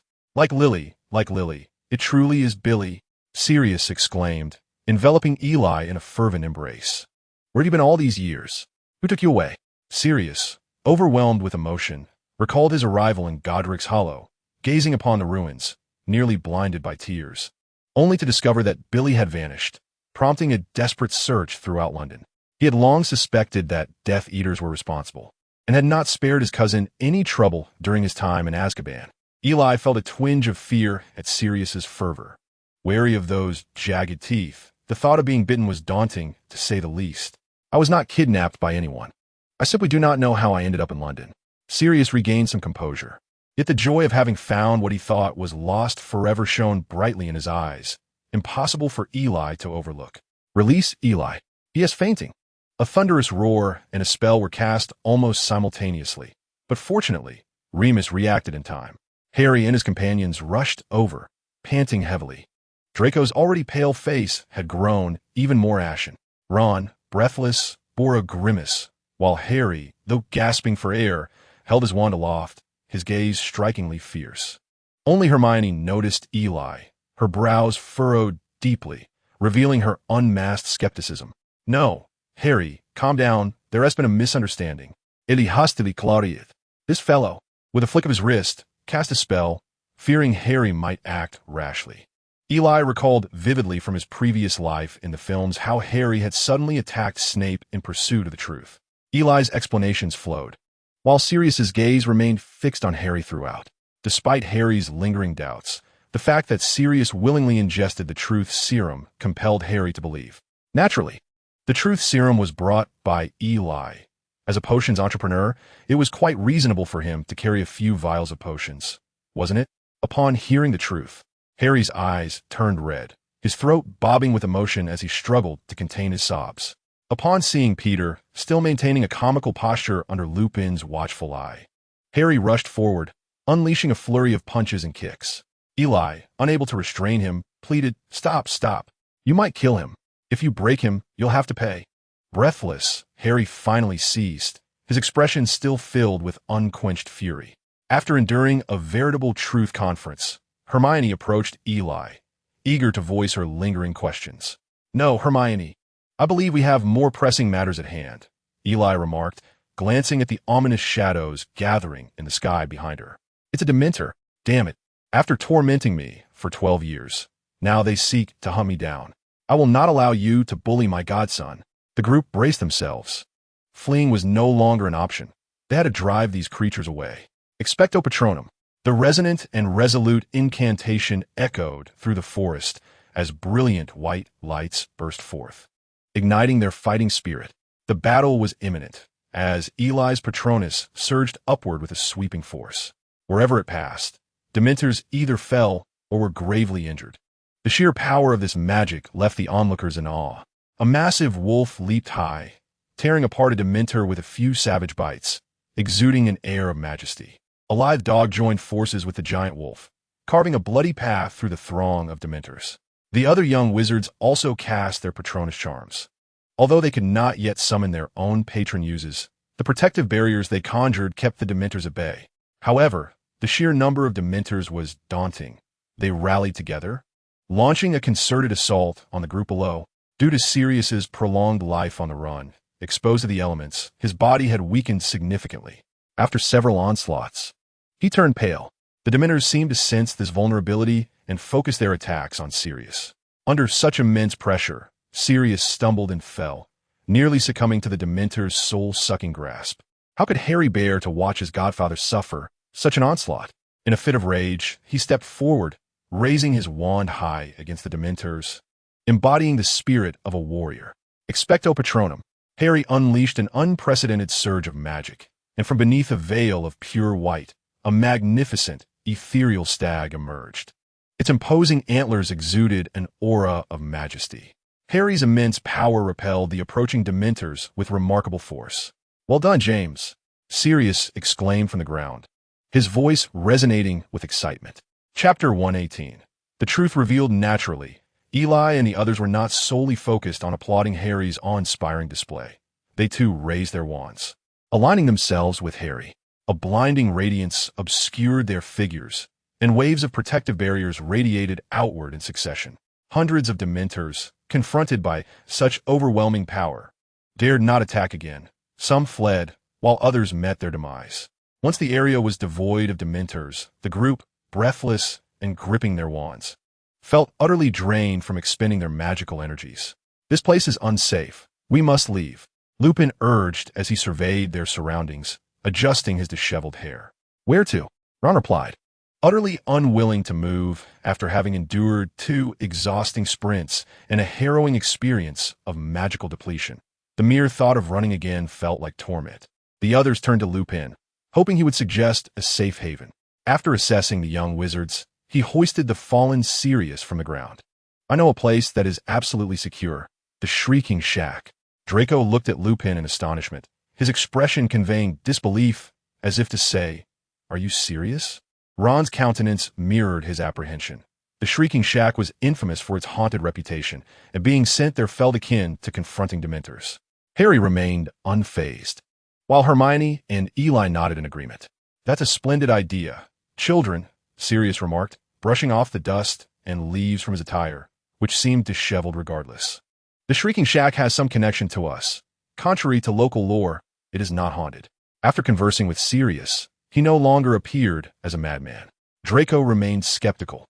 Sirius looked more ragged than his family's house elf, and his words seemed dubious to him. Noticing the skeptical gaze of the blonde young wizard, Sirius wondered why the younger generation seemed so insufferable. The Shrieking Shack indeed appeared to be a suitable refuge, and all eyes turned to Hermione. "No one ever goes there, so no one will know we are there," she stated confidently. Despite Ron and Draco's reluctance, the Shrieking Shack was settled upon as their destination, for there was no better alternative. Lupin and Sirius levitated Peter into the air, following closely behind him. Eli suddenly recalled something. "You all go ahead. I will join you shortly." "Eli, wait." Hermione began to inquire, but it seemed she had realized something. "Hurry back. Be cautious," Lupin warned, gesturing to his watch. The timepiece, worn and nearly illegible, had seen better days, yet Eli understood the urgency behind Lupin's words. Eli nodded at them and, without waiting for Harry and the others to inquire further, dashed towards the castle. Hermione glanced in Eli's direction before following the main group, none of them noticing that she had, at some point, removed the time turner from around her neck and discarded it on the riverbank. Eli ran swiftly, consuming the restorative potion entrusted to him by the Centaur clan. The spires of the castle gradually emerged from behind the distant treetops, and Eli suddenly came to a halt. After rummaging through the pocket at his waist, he produced a mask and a sleek black wand. Eli possessed quite a collection of such items, the wands having been gathered by Mundungus at his behest, as he had anticipated their utility. With a sigh at the thought of Mundungus, Eli exchanged his wand for the mask, and his attire underwent a transformation, rendering him unrecognizable by attire alone. Eli continued his advance towards the castle. From afar, the thunderous sounds of magic could already be heard, accompanied by faint ripples of magical energy. Eli quickened his pace, bursting forth from the trees, only to witness a version of himself engaged in a fierce battle with Kingsley and Dolohov, a truly surreal experience. Eli approached, launching a powerful spell without uttering a word, catching Kingsley and Dolohov off guard. The other Eli looked at him in astonishment, and Eli, fearful of being recognized, averted his gaze. He unleashed a flurry of spells, reveling in the satisfaction of now being able to retaliate against those who had previously bested him. Moments later, Professor McGonagall rushed to the entrance, exchanged a few heated words with Fudge, and joined the fray. As one of the 4 heads of house and a luminary in Transfiguration, McGonagall was far from merely a practitioner of whimsical transformations. In the cinematic depictions of the past, she had fought valiantly against Voldemort, and although she had been thrown back, anyone who could contend with Voldemort was no ordinary adversary. With McGonagall's arrival, the pressure significantly eased, shifting the tide of battle. Eli was already a match for one of his opponents, and now it felt akin to a 3-on-2 engagement. Despite her seemingly frail stature, McGonagall's attacks were remarkably swift and relentless. Her mastery of transfiguration imbued every spell with exquisite finesse. The intricate and ever-changing nature of her spells left Kingsley and Dolohov struggling to adapt. They were accustomed to straightforward confrontations, and an opponent like McGonagall rendered them impotent. Eli and Professor McGonagall represented another extreme, with each spell he unleashed possessing immense power, akin to a personal artillery piece, capable of creating craters with a single disarming charm. Go and do what you must, McGonagall reiterated, and Eli, now cloaked in the guise of a mysterious figure, couldn't he help but glance over. McGonagall merely cast a fleeting glance at the oddly attired Eli, showing no concern for the identity concealed beneath the mask. Look ahead. Professor McGonagall directed a solitary remark towards Eli, her gaze unwavering as she launched an offensive against the Aurors. The juxtaposition of softness and strength left the two Aurors drenched in perspiration. "Oh, Remus, your assistance is unnecessary here," she stated, dismissing Lupin, who had intended to lend aid upon hearing that Fudge was coming to apprehend a murderer. At that moment, the only felon capable of prompting Fudge to take personal action was none other than Black. Casting a penetrating glance at McGonagall and the enigmatic figure beside her, he pursued Eli. "Fire God, clear the path." Eli began to wield his wand with grand, sweeping gestures akin to tumultuous waves or the forceful eastern winds, unleashing terrifying flames that surged forth, accompanied by an oppressive heat. Professor McGonagall countered Eli's incantation with precision, murmuring incantations under her breath. Gradually, Eli's flames coalesced into a magnificent lion, resplendent and commanding, standing defiantly between heaven and earth. Kingsley and Delirious appeared diminutive before this fiery beast, their expressions morphing into utter astonishment. Students fled into the castle, and Fudge sought entry, only to be unceremoniously shoved out by an unseen hand. "Step aside. Hey, open a door. It is I, your minister, Fudge." Chapter 119. Exoneration. The entrance to Hogwarts resembled a descent into hell. The spells conjured by Eli and Professor McGonagall rained down, leaving Kingsley and Delirious in a state of cold sweat. Surely, even Voldemort had never unleashed such power. Fudge stood outside the castle gates, trembling uncontrollably, his finely tailored hat askew. A silent understanding passed between the two seasoned Aurors, who had collaborated for many years. They adjusted their wands downward, raising them high. All spells cease. They cried in unison, plunging their wands into the ground. A surge of golden light erupted from the earth, encircling the blazing lion. McGonagall and Eli shared a tacit agreement to cease their resistance, recognizing that they could not truly harm the two Aurors at this juncture. The roaring lion clashed with the protective barrier conjured by the Aurors, the sound resounding thunderously, with the steadfast support of Kingsley and Delirious. The fiery lion gradually diminished in power. As the balance shifted, the flames slowly dissipated under the Aurors' relentless efforts, leaving behind but a flickering ember. With a deft motion, Eli summoned the tiny flame, which leaped and danced before merging into his being. Professor McGonagall, arms crossed and wand resting against her shoulder, casually observed the two panting Aurors. "Professor, I do not recognize you," she remarked, casting a sidelong glance at the masked Eli before dismissing him entirely. Eli nodded in acknowledgement towards McGonagall and turned to sprint towards the riverbank.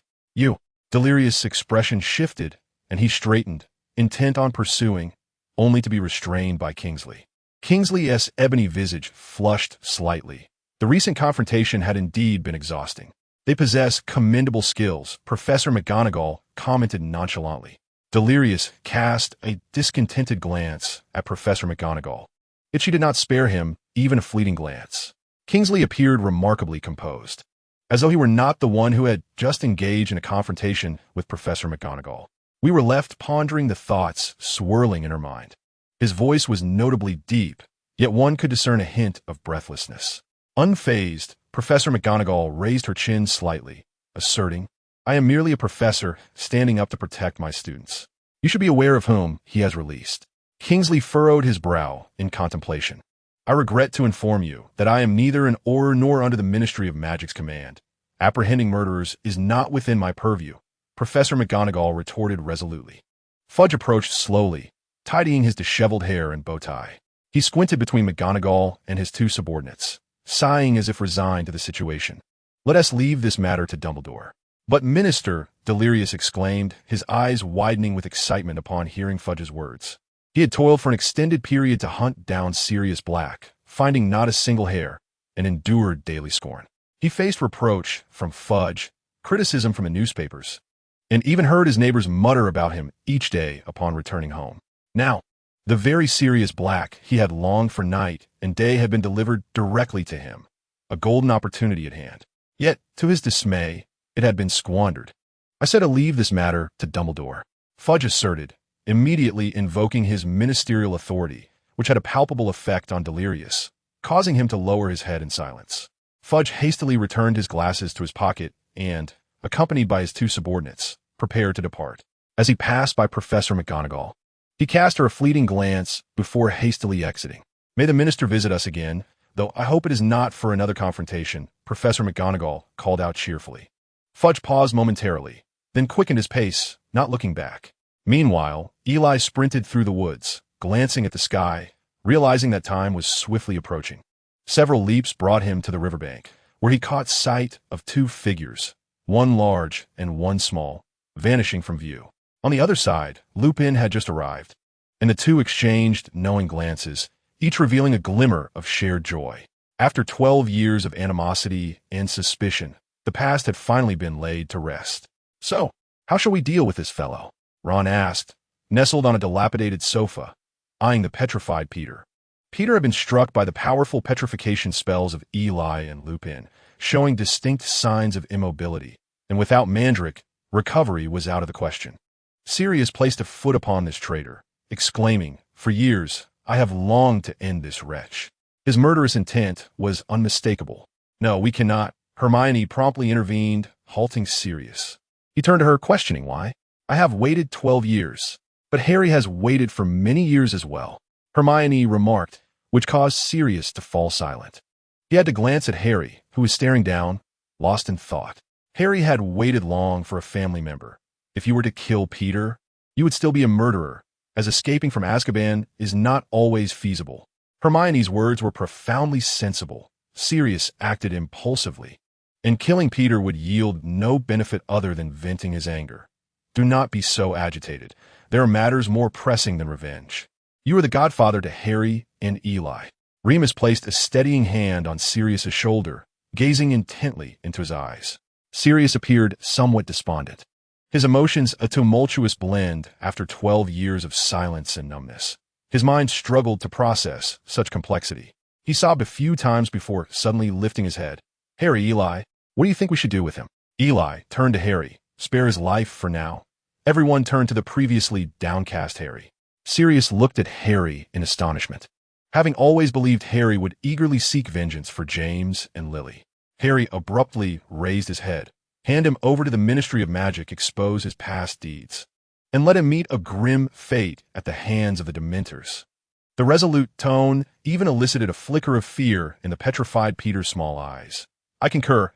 Eli expressed his support for Harry's proposal. A glimmer of joy flickered in Sirius's eyes, and he then glanced at the fallen Peter, letting out a somewhat manic laugh. Good, good. Revenge is a noble pursuit. You are a fine lad. Sirius beamed as he clapped Harry and Eli on the shoulders, though the scent emanating from him caused both to grimace. At that moment, a fiery red bird flew in and landed on Eli's shoulder, nuzzling his face. Fawkes? What brings you here?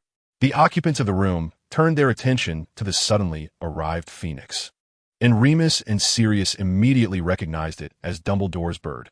Ah, I believe Dumbledore has returned and is summoning us, remarked Remus. Chapter 120. Return to the castle. Since Dumbledore was already aware of their presence, matters would become considerably easier. With Dumbledore's influence, a little maneuvering would surely restore Sirius's innocence. As for how Dumbledore discovered their whereabouts, they were indifferent. Back when Remus transformed during the full moon at the Shrieking Shack, it was Dumbledore who had planted the Whomping Willow at the entrance for cover. It was not surprising for him to engage in a bit of subterfuge here as well. Dumbledore was not merely a benevolent old man. While he accepted Remus as a werewolf, he would not neglect precautionary measures. Remus was a good man, but one could not predict his actions post-transformation. If he were to injure or kill a few students, how would he explain that to their parents? Dumbledore was also a professor who took his responsibilities towards students very seriously. The group, carrying the levitating Peter, prepared to return to the castle. "Oh, my dear boy, you truly show no mercy towards me," Sirius remarked, accompanied by Eli in the dimly lit corridor, his expression one of evident displeasure. "Well, it is merely to save time," Eli replied, slightly embarrassed as he scratched his head, recognizing that the man before him was a figure of authority, and he could hardly resist if confronted. "By the way, wasn't that spell the one associated with Snape? Are you quite close to him? He's taught me quite a bit, really. Potions and spells alike," Eli replied. Sirius patted Eli on the shoulder, his tone serious and admonishing. "Just be cautious not to get too close to that fellow. He is hardly a paragon of virtue, consumed as he is by the nonsensical theories of Voldemort." Sirius's disdain for Snape was palpable. Unlike Lupin, his animosity remained unabated and unapologetic. Though hailing from the esteemed pure-blood Black family, he seemed a peculiar anomaly. He dismissed the family's pure-blood ideologies as nonsense, and even at Hogwarts, he steadfastly refused to join Slytherin, opting instead for Gryffindor. History proved he was indeed a commendable Gryffindor, embodying the boldness and generosity befitting a lion cub. Compared to Slytherin, he possessed a spirit of tolerance and magnanimity. Contrasted with Gryffindor, he exuded an air of noble aristocracy. Coupled with his striking good looks, he was undoubtedly a prominent figure at school. Even amidst the reign of Voldemort, with Death Eaters infiltrating Hogwarts, he brazenly dismissed the pure-blood doctrines as mere refuse. Thus, how could someone like Sirius hold Snape in any regard? After all, Snape had once been a staunch follower of Voldemort. Despite being half-blood, he ardently subscribed to the dogma of pure-blood supremacy, mirroring Voldemort's own beliefs. Due to familial circumstances, Snape was deeply introverted, his inner turmoil manifesting in harshness towards others, particularly those he deemed less gifted. He often ridiculed non-pure-blood wizards, referring to them derogatorily as mudbloods. Sirius and Snape were indeed polar opposites, existing in a state of perpetual conflict. Lupin, with his naturally gentle disposition, though occasionally possessing a darker edge, treated others with compassion. Having nearly caused Snape's demise in their youth, and having relied on him for Wolfsbane potion previously, he sought to extend an olive branch to Snape.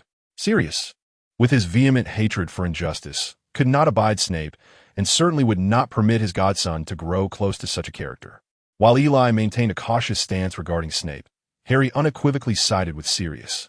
Indeed, from the very first day of school, he targeted me. "He looks at me as if I were his nemesis," Harry lamented, akin to a child reporting a grievance to a parent, recounting Snape's misdeeds to Sirius. "Absolutely right," Ron chimed in supportively. Upon hearing this, Sirius slapped his thigh in disbelief, exclaiming, "What? He dares to treat you so poorly as a professor? Just wait and see how I will confront him." He glanced at Harry's face once more, his eyes filled with nostalgia. It was hardly surprising. With a visage identical to James, it was bound to evoke his resentment. He suddenly murmured, "You all have no idea how much your father tormented him back in the day." Harry and Ron were utterly thrilled, realizing that their father had been quite formidable, even bullying that old bat. Hermione shook her head in exasperation, while Draco remained silent. Sirius cast another glance at Eli, shaking his head in resignation. Eli bore an uncanny resemblance to Lily, and it seemed that fellow still harbored intentions towards her. Remus poked him from behind. "Could you refrain from sharing these tales with the children?" A quick glance revealed Eli, and the others were all ears. Sirius swiftly changed the subject. "By the way, you two are Gryffindors, right? You should be, as both James and I were Gryffindors." Harry nodded enthusiastically while Eli awkwardly scratched his head. I'm a Slytherin." "Oh, that is not a problem." Did you say Slytherin?" Sirius nearly twisted his neck in surprise. "What of Slytherin? Many distinguished wizards hail from Slytherin." Draco proudly lifted his chin at that. Sirius turned his gaze to the blonde lad. "You're a Slytherin too?" "Of course, I'm a Malfoy." Sirius responded with disdain. "I see. So you're from the Malfoy family, akin to that pompous peacock." However, he mused, It was indeed curious that he mingled with Harry and the others. Draco's not a bad sort. Aside from being a bit vain, sharp-tongued, and annoying, otherwise he is quite tolerable, Harry remarked mischievously. Draco frowned, while the others chuckled. Sirius paid little heed, believing that friendship outweighed any prejudices. Yet he cast a pitying glance at Eli, pondering how Dumbledore could have sorted him into Slytherin. Eli dared not utter a word. Suddenly, Sirius had a thought. As your godfather, I can still discipline you, can't I? Eli looked wary. What do you intend to do? Suddenly, he felt a sharp pain in his ear. Ow, ow, ow, that hurts. Sirius had seized Eli's ear, appearing somewhat exhilarated. You want me to kneel? Is that it? Focus on the essentials, eh? I'll have my way with you. In the headmaster's office, several individuals stood, while one lay prone. Eli occasionally rubbed his ear, casting sidelong glances at the nonchalant Sirius. Dumbledore surveyed the sprawled Peter on the floor, then looked at Sirius, finally resting his gaze on the stiff-faced Snape. Though it may be impolite, I must inquire, is there an issue with the Veritaserum? Snape maintained his usual stony expression, and Ron and the others were reluctant to approach him, for his demeanor was more foul than ever. After all, the room contained two adversaries standing, one lying down, and one little scoundrel. If my cauldron has not been swapped by some nefarious fugitive lurking in the castle, I should be fine. Dumbledore closed his eyes and took a deep breath, astonished at having been deceived for so long. He cast a glance at Peter, and I trust that Mr. Fudge would be eager to unravel a decade-long mystery. He approached Sirius, scrutinizing him. Truly, you have endured much. Chapter 121. The self-deceiving Fudge, the headmaster's office, was enveloped in a peculiar stillness, though it was far from empty. Each individual present could spot familiar faces among the assembly. Yet, due to the presence of several with whom relations were strained, they remained taciturn. Dumbledore stood alone at the edge of the table, one hand resting upon it, his knuckles rhythmically tapping the surface as he pondered deeply. Prior to this, Dumbledore had dispatched a letter to Minister Fudge of the Ministry of Magic. Although he had recently departed from Hogwarts, circumstances compelled him to summon Fudge once more. The others appeared equally preoccupied with awaiting the arrival of the owl. Some observed one another, while others fixated on the petrified Peter Pettigrew in the center. Poor Peter, after being escorted to the headmaster's office, was released from his petrification by Snape's potion. However, after being forcefully administered a few drops of Veritaserum and answering several questions, he was once again petrified, this time by Dumbledore himself. The office was adorned with magical portraits of former headmasters, who retained vestiges of their predecessors' thoughts, providing counsel to the current headmaster. Oh dear, this child is in quite a predicament, remarked one elderly headmaster with a goat-like beard, silencing the others as they found his words to be quite accurate. You two are black? Sirius stared in bewilderment at the portraits on the wall, searching among them for a moment. At last, he spotted the goat-bearded elder. Ah, indeed, I'm a black. You have spirit, lad. You have not brought disgrace upon the noble house of Black or Slytherin. This particular headmaster, also a black, had served as Hogwarts headmaster until 1926. In terms of familial ties, he was Sirius' great-great-grandfather. Sirius found himself momentarily at a loss for words. He was aware of this ancestor's esteemed reputation within the family, which was to say, he had quite the temper. Thus, those who were somewhat informed understood that this black headmaster had been decidedly unpopular during his tenure at Hogwarts. What do you wish to convey? I wish to say that I am, in fact, a Gryffindor. With this declaration, Sirius turned his attention solely to the back of Peter's head. What? This exclamation elicited discontent among the other portraits. Enough of your family's trivial matters, Phineas. Do not air them here. The portraits appeared unyielding, even if not Gryffindors. They certainly did not have amicable relations with Slytherin. Are you seeking trouble? Despite being affixed to the wall, the old headmasters exhibited no lack of vitality. Eli and his companions watched with great interest as several elderly gentlemen engaged in a heated debate. Ladies and gentlemen, may I kindly request your silence? We have a guest. Dumbledore gestured for the portraits to quiet down. Reluctantly, the portraits ceased their chatter, for observing a centenarian daily was rather monotonous. Eli thought to himself that Dumbledore possessed an uncanny foresight. He must have either installed surveillance at the door or calculated the timing. For a knock soon echoed through the room. Snape, positioned closest to the door, reluctantly extended his hand to open it. Fudge stood at the threshold, flanked by the ever-stoic Aurors. Ah, Severus, it has been quite some time. I mean, we did see each other during the day. Albus, is there something you need from me? How troublesome it is, minister.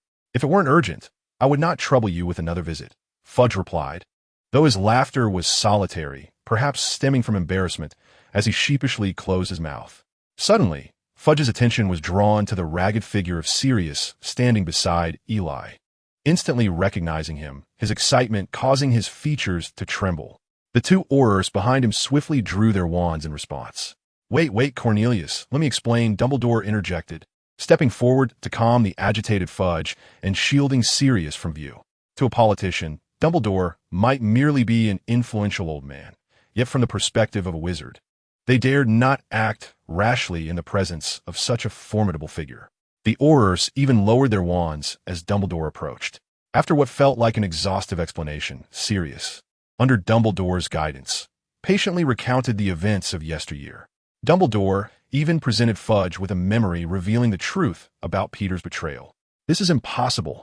Fudge shook his head, turning away as if unwilling to confront the reality. No, Cornelius, you must understand, this is indeed true. Dumbledore discerned his evasion.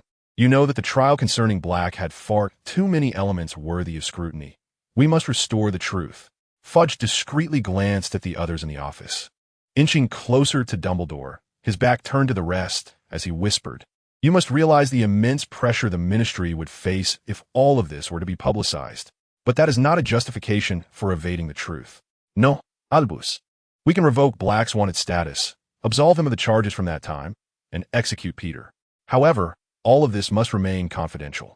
Dumbledore regarded Fudge with a peculiar expression, seemingly realizing he had underestimated the politician's obsession with reputation. Yet, no one would ever know that Black was innocent. I know. Dumbledore thought it impossible to acquiesce to Fudge's demand for secrecy. He was not merely seeking to restore Sirius Black's reputation. He aimed to ensure that everyone recognized Black's innocence. He did not wish for Harry and Eileen to have a godfather stained by the blood of a murderer, for that could serve as ammunition for others to attack them in the future. Dumbledore shook his head, urging him to believe in the public's yearning for the truth. The events of the past were not his doing. It was now his responsibility to unearth the truth, which would ultimately lead to a restoration of his good name. Dumbledore, with heartfelt persuasion, implored Fudge, who finally brightened at the mention of earning a commendable reputation. After some contemplation, Fudge cast a sidelong glance at the carefree Sirius. In a hushed tone, he confided to Dumbledore that while he was amenable to disclosure, he was concerned about how the noble families would react and whether they would continue to lend their support. Dumbledore fixed his gaze on Fudge, and with his assurance, Fudge felt a wave of relief wash over him, a smile quickly spreading across his face. It was truly moving, having endured 12 years of torment, risking his life to capture the true culprit. The Ministry of Magic would undoubtedly stand resolutely on the side of justice and restore fairness to him.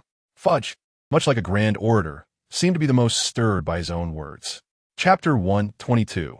Aftermath, a long overdue exoneration, a hero unjustly imprisoned for 12 years. The headline in the Daily Prophet was glaringly conspicuous in the eyes of the Ministry of Magic. It was later reported that several ministry officials visited the Daily Prophet office multiple times, leading to a change in the newspaper's headline to reflect the ministry's capture of the fugitive with Sirius Black's assistance. This latter title paled in comparison to the former, lacking any allure. The ministry was indifferent to this. Their priority was to avoid adverse public sentiment. During this period, wizards were akin to chickens in a melon patch, bewildered about which fruit to choose. First, there was the escape of the Azkaban prisoner, prompting an exhaustive search by the ministry. Subsequently, the ministry's inability to maintain oversight resulted in the Dementors attacking hundreds of students and staff at Hogwarts. Rumors also circulated about Aurors assaulting Hogwarts students, although specific sources remain elusive, merely appearing in a corner of the Daily Prophet. Finally, in recent days, it emerged that the prisoner who had escaped after 12 years of wrongful imprisonment was innocent, while a recipient of the First-Class Order of Merlin was revealed to be the true perpetrator. Countless media outlets flocked to the ministry in pursuit of first-hand information. Fudge found himself in a bittersweet predicament. It was not the criticism that thrilled him, but rather the wave of popularity he garnered from this opportunity to rectify past injustices. The wrongful convictions of the previous administration were corrected under his tenure, and many wizards took the time to commend Fudge for his courage in revealing the truth. Under Dumbledore's influence, some prominent figures in the wizarding community altered their perceptions of Fudge, at least refraining from further attacks. Thus, Fudge had successfully navigated through his tribulations. The discussions surrounding Sirius Black have become increasingly fervent, as the public expresses great interest in this valiant warrior who has emerged from a 12-year seclusion to seek vengeance. Numerous fellow graduates of Hogwarts have penned congratulatory letters to him, yet Sirius has not laid eyes upon these messages, having yet to return to the ancestral Black residence. After 12 years of confinement, he is determinedly reveling in the freedom outside. At Hogwarts, Eli incinerated a letter signed by Rita Skeeter. With his name cleared, Sirius has forged an alliance with the werewolf Victor, making this semester a fruitful one. He seized a small bag from the table and proceeded down the corridor. Upon reaching Lupin's office, he found the door ajar and pushed it open. "Professor, what is this?" Eli inquired, observing Lupin, who was meticulously packing his belongings. It was still some time before the semester's end. "Ah, Eli, it is a pleasure to see you," Lupin replied while continuing to organize his items. "I apologize, but I cannot offer you tea today." He gestured to the clutter of luggage around the room. "Someone inadvertently revealed my identity, and now letters have been dispatched to the headmaster," Lupin explained. "You've been dismissed?" Eli asked in astonishment. "To be precise, I have resigned. I suspect parents would be reluctant to have a werewolf teaching their children. Rather than being ousted in a public outcry, it is preferable to resign voluntarily." Sparing Dumbledore any discomfort, Lupin appeared utterly unconcerned. "Do not look at me like that. I am not at my lowest point," Lupin added. Eli sighed, surveying the disheveled luggage, none of which seemed presentable. This predicament was indeed unavoidable. Although Lupin has achieved a degree of control over his transformations during the full moon, the long-standing perception of werewolves as brutal remains unchanged, and he cannot alter that narrative. "Do you have any interest in managing the apothecary?" Eli inquired, fiddling with a bottle on the table. "Your Phoenix apothecary?" Lupin turned to Eli. Eli nodded. Initially, he had sought Sirius for the position, but given Sirius's carefree demeanor, Eli merely hoped he could find a job. Unsurprisingly, Sirius declined the invitation, claiming the world was vast and he wished to explore.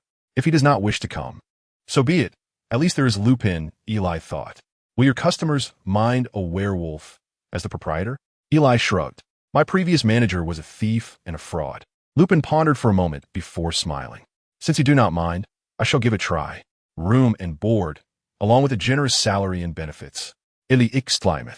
"Then I must rely on the owner's generosity," Lupin replied. Thus, the Phoenix Apothecary finally secured a new manager, although it has yet to commence operations. The factory remains dormant, yet the house elves have not been idle. They have been diligently tending to several herb fields, cultivating potion ingredients to prevent being at the mercy of the powerful families. Of course, this does not resolve all issues. Currently, they can only produce a limited number of potions. The potions requiring magical creature materials posed a significant challenge, yet Eli remained undeterred. Despite the setbacks he faced, including the closure of his apothecary, what venture in this world is devoid of obstacles? Eli handed a pouch to Lupin containing the latest batch of purified potions, requesting his assistance in delivering it. Lupin accepted the pouch, weighing it thoughtfully. "Is everything in order? I heard Victor came looking for you." "Indeed, he brought along 3 werewolves." Ili deeply. "Oh, was there any conflict?" "None at all. However, Victor is not to be underestimated, though he did display a degree of sincerity." "In what manner?" "We established an unbreakable vow. Thus, he is unlikely to engage in any underhanded schemes." Lupin nodded, concluding that Dumbledore would not permit any wrongdoing on their part. At the castle entrance, Dumbledore was seeing Lupin off, with Eli, Harry, and others accompanying them. "That will be all, Professor." Lupin turned to Dumbledore. "Safe travels," Dumbledore replied with a smile. "Farewell, Professor." Harry and the others chimed in. "Until we meet again." Lupin waved goodbye and turned to depart. Now he has his path, while you young wizards must continue your studies, Dumbledore remarked to the group. He then turned to Eli. By the way, I will need Professor Hall's assistance for the upcoming defense against the dark arts classes. Before Eli could respond, Dumbledore ambled into the castle, hands tucked in his pockets. "Hey, Professor, Professor," Eli called after him, only to hear Dumbledore muttering to himself, "Ah, time to renovate the lawn," leaving Eli grumbling behind. In the Defense Against the Dark Arts classroom, a lively discussion ensued regarding Lupin's werewolf identity. "Do you think Professor Lupin will continue teaching?" "Of course. I heard that Pansy Parkinson's parents have already written requesting his dismissal." The classroom doors swung open, and Eli strode in with fervor. "I won't waste words. Let us stick to tradition," he declared. The students stood in unison, greeting him. Chapter 123. The Quidditch World Cup after enduring the grueling final examinations. The young wizards finally welcomed the long-anticipated summer break. "I never imagined that Old Bat would give me no trouble," Ron remarked as he exited the potions classroom, feeling lighthearted. His astonishment evident as he mused, typical of someone who benefits yet feigns innocence. Perhaps the professor has something to be cheerful about? Who could fathom what that fellow finds joyful? Eli shrugged. He recalled the individual who had inadvertently revealed Lupin's werewolf identity, strikingly similar to Professor Snape. "By the way, Eli, remember to elevate my grade in Defense Against the Dark Arts," Ron whispered conspiratorially. Eli pushed him away, his expression resolute. "As the acting professor, I will not show favoritism." "Oh, come on. Who are we to each other?" Ron immediately fell silent after a few more grumbles. Hermione suddenly caught up with them. "Aren't you two hurrying back to pack your bags? Otherwise, you'll be all flustered tomorrow when it's time to leave." Ron rolled his eyes and muttered under his breath, "Who wants to listen to you?" Eli nodded at Hermione, indicating they should return and tidy up. Ron looked as if he had seen a ghost. "This, Eli. You actually listened to her." Hermione, unfazed, walked directly to Eli's side. Harry stood off to the side, grinning and silent, simply smiling foolishly. Sirius had sent a letter, announcing that he would join them for the upcoming Quidditch World Cup. Harry was bubbling with excitement for the holiday. Now he had two loved ones who cared for him, and he wished he could remain with Eli and Sirius indefinitely. He would never tire of their company. "My father received an invitation from the Minister of Magic, and we will be watching the match from the minister's box," Draco boasted, a smug expression on his face, accustomed to such airs. "So what? We stand high and see far," Ron retorted defiantly. Their tickets were arranged by Mr. Weasley, but they were all the way at the top, undoubtedly the cheapest ones. "Sigh, I still don't understand what is so captivating about it. Isn't just a bunch of people flying around?" Eli could not fathom their fervor for Quidditch. Perhaps it was due to his lack of athletic prowess that he had never been particularly interested. Nevertheless, he was eager to witness the legendary Quidditch World Cup, merely to join in the revelry. "Eli, you don't understand. It is a faith. The Chudley Cannons are heroes." Ron's face lit up with fervor at the mere mention of Quidditch. In their first year, before Harry even mounted a broomstick, Ron had plastered posters of the Chudley Cannons all over their dormitory. On the train, the group had claimed a compartment early on, the five of them crammed together. "Do you need any sweets or snacks?" came the distant call of the train-s vendor, prompting them to rummage through their pockets. "Don't move. Today I, Master Draco, will treat you," Draco declared proudly, causing Eli to halt his search for money. Ron and Harry also paused, delighted at the prospect of a lavish treat. "Do you need any sweets or snacks? What about this? What about that? What do you need, children?" Draco glanced at the cart and decided, "All right, I'll take one of everything." Before long, Draco returned with a mountain of snacks, and Eli and the others pounced on them. "Here, this flavor is delicious," Eli exclaimed, stuffing his mouth with Bertie Bott's every flavor beans, offering a handful to Hermione. He had developed a knack for discerning flavors without even tasting them, deliberately selecting a particularly pleasant one to share with her.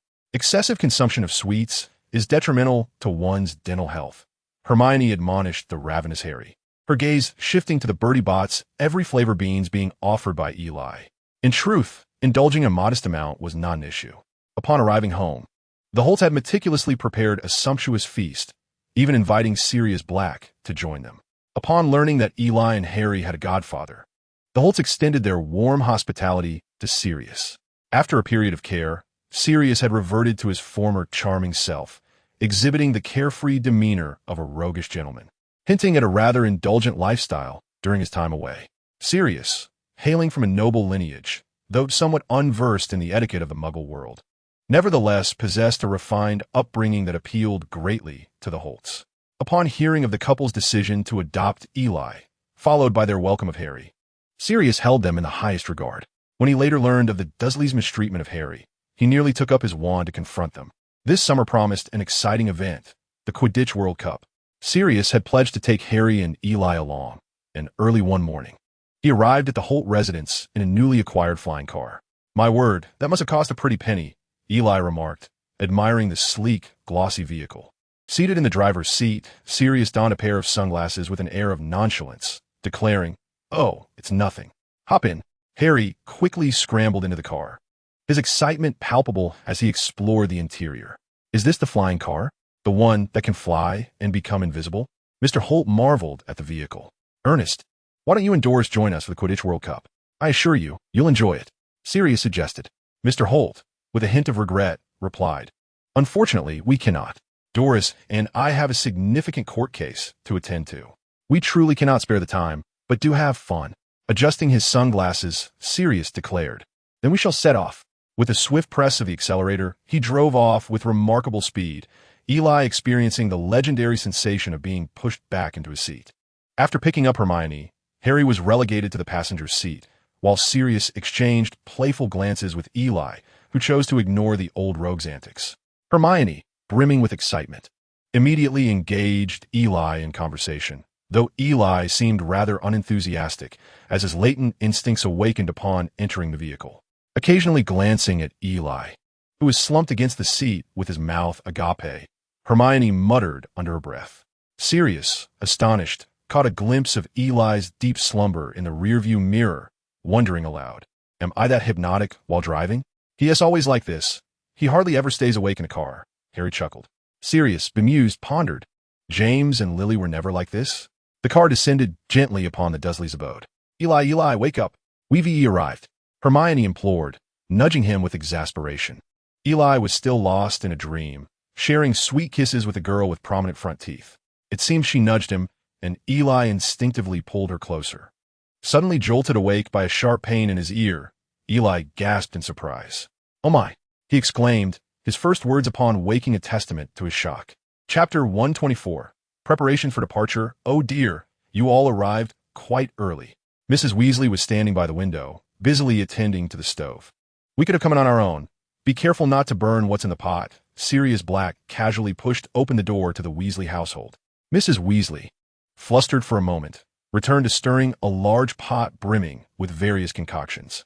"Harry, Eli, and Hermione, you must be famished. Come, have some food, Mrs. Weasley cheerfully placed a generous pot of food upon the table, her smile ever radiant. "Oh, Eli, what happened to you?" "Hermione, are you unwell? Your face looks quite flushed." Mrs. Weasley quickly set aside her tasks, and Harry turned to see Eli and Hermione arriving behind him. Eli was ruefully rubbing his ear, while Hermione walked ahead, appearing somewhat uneasy, though her discomfort was not due to visiting a friend's home. "Thank you, Mrs. Weasley, we're fine," Hermione said, unconsciously wiping her feverish face with the back of her hand. Mrs. Weasley scrutinized them both, ensuring they were not ailing before allowing them to proceed. "Oh, Sirius, how rude of me. I neglected to greet you." Sirius approached Mr. Weasley and enveloped him in a hearty embrace. "Let us not dwell on that. Good heavens, why are you dressed like this?" Sirius exclaimed, looking at Mr. Weasley with exaggerated astonishment. Mr. Weasley opened his arms wide for Eli and the others to see more clearly. "Well, to avoid detection, we must disguise ourselves as muggles." Mr. Weasley was clad in what appeared to be a baseball jersey, paired with loosely fitting jeans. However, the trousers seemed excessively baggy for him, caught up by some unseen object. All in all, his appearance was rather comical. Eli mused that even in wizarding attire, he would likely attract less attention. "Where are those mischievous boys? Call them down," Mrs. Weasley commanded, hands on her hips, directing her call towards the staircase, rendering Mr. Weasley's assistance unnecessary. Before long, Ginny bounded down the stairs, but upon spotting Harry, she immediately slowed her pace, as if transformed. "Come, eat something, Mrs.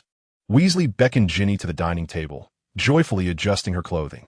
Ginny seemed a bit out of sorts, while Sirius sat observing, alternating his gaze between Ginny and Harry with an almost canine intensity. George and Fred dragged a half-asleep Ron down the stairs.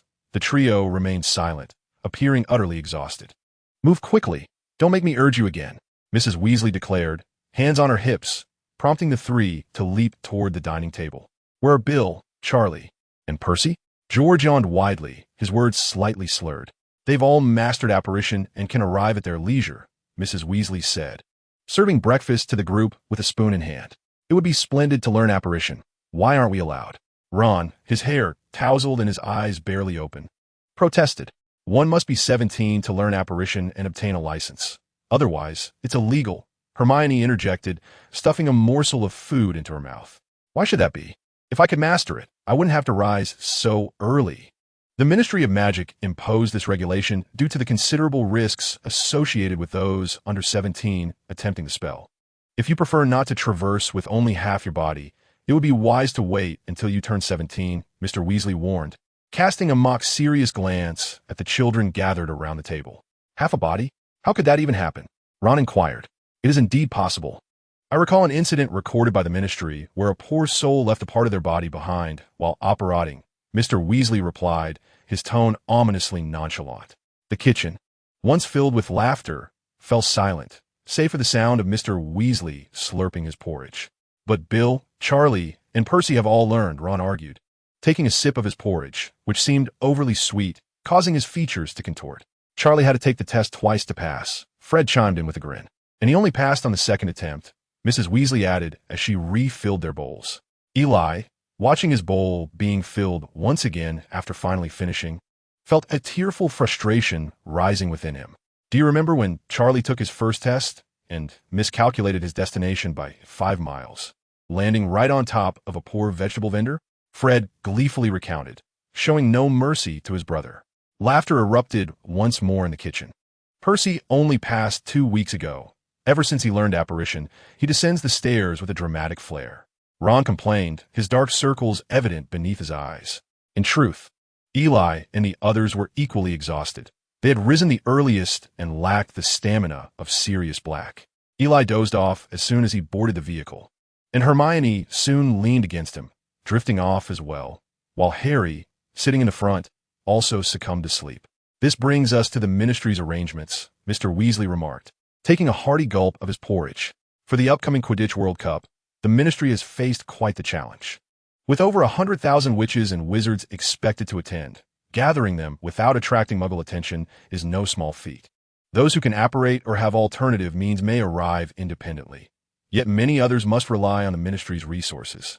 To this end, the Ministry of Magic has deployed around 200 portkeys nationwide. They are quite remarkable, capable of transporting a considerable number of people at once. We must make our way to the portkeys. In fact, I drove here and we could easily fit everyone in my car." Sirius waved his hand dismissively, reminiscent of a newly affluent individual boasting at a banquet. Mr. Weasley's eyes sparkled with excitement as he craned his neck to gaze out the window. "Oh, Merlin's trousers, what a splendid vehicle." Mr. Weasley was utterly enamored with the car. "You two stop that. It's early. Don't crash into a tree," Mrs. Weasley admonished, delivering a sharp slap to her husband. Mr. Weasley looked regretful. Indeed, there was no suitable place to park at the venue. Sirius reluctantly abandoned the idea of driving there. After a prolonged silence, Harry finally seized the opportunity to speak. "What exactly is a portkey?" "A portkey," came a reply, "is somewhat akin to the Flynn network, capable of transporting multiple individuals at once.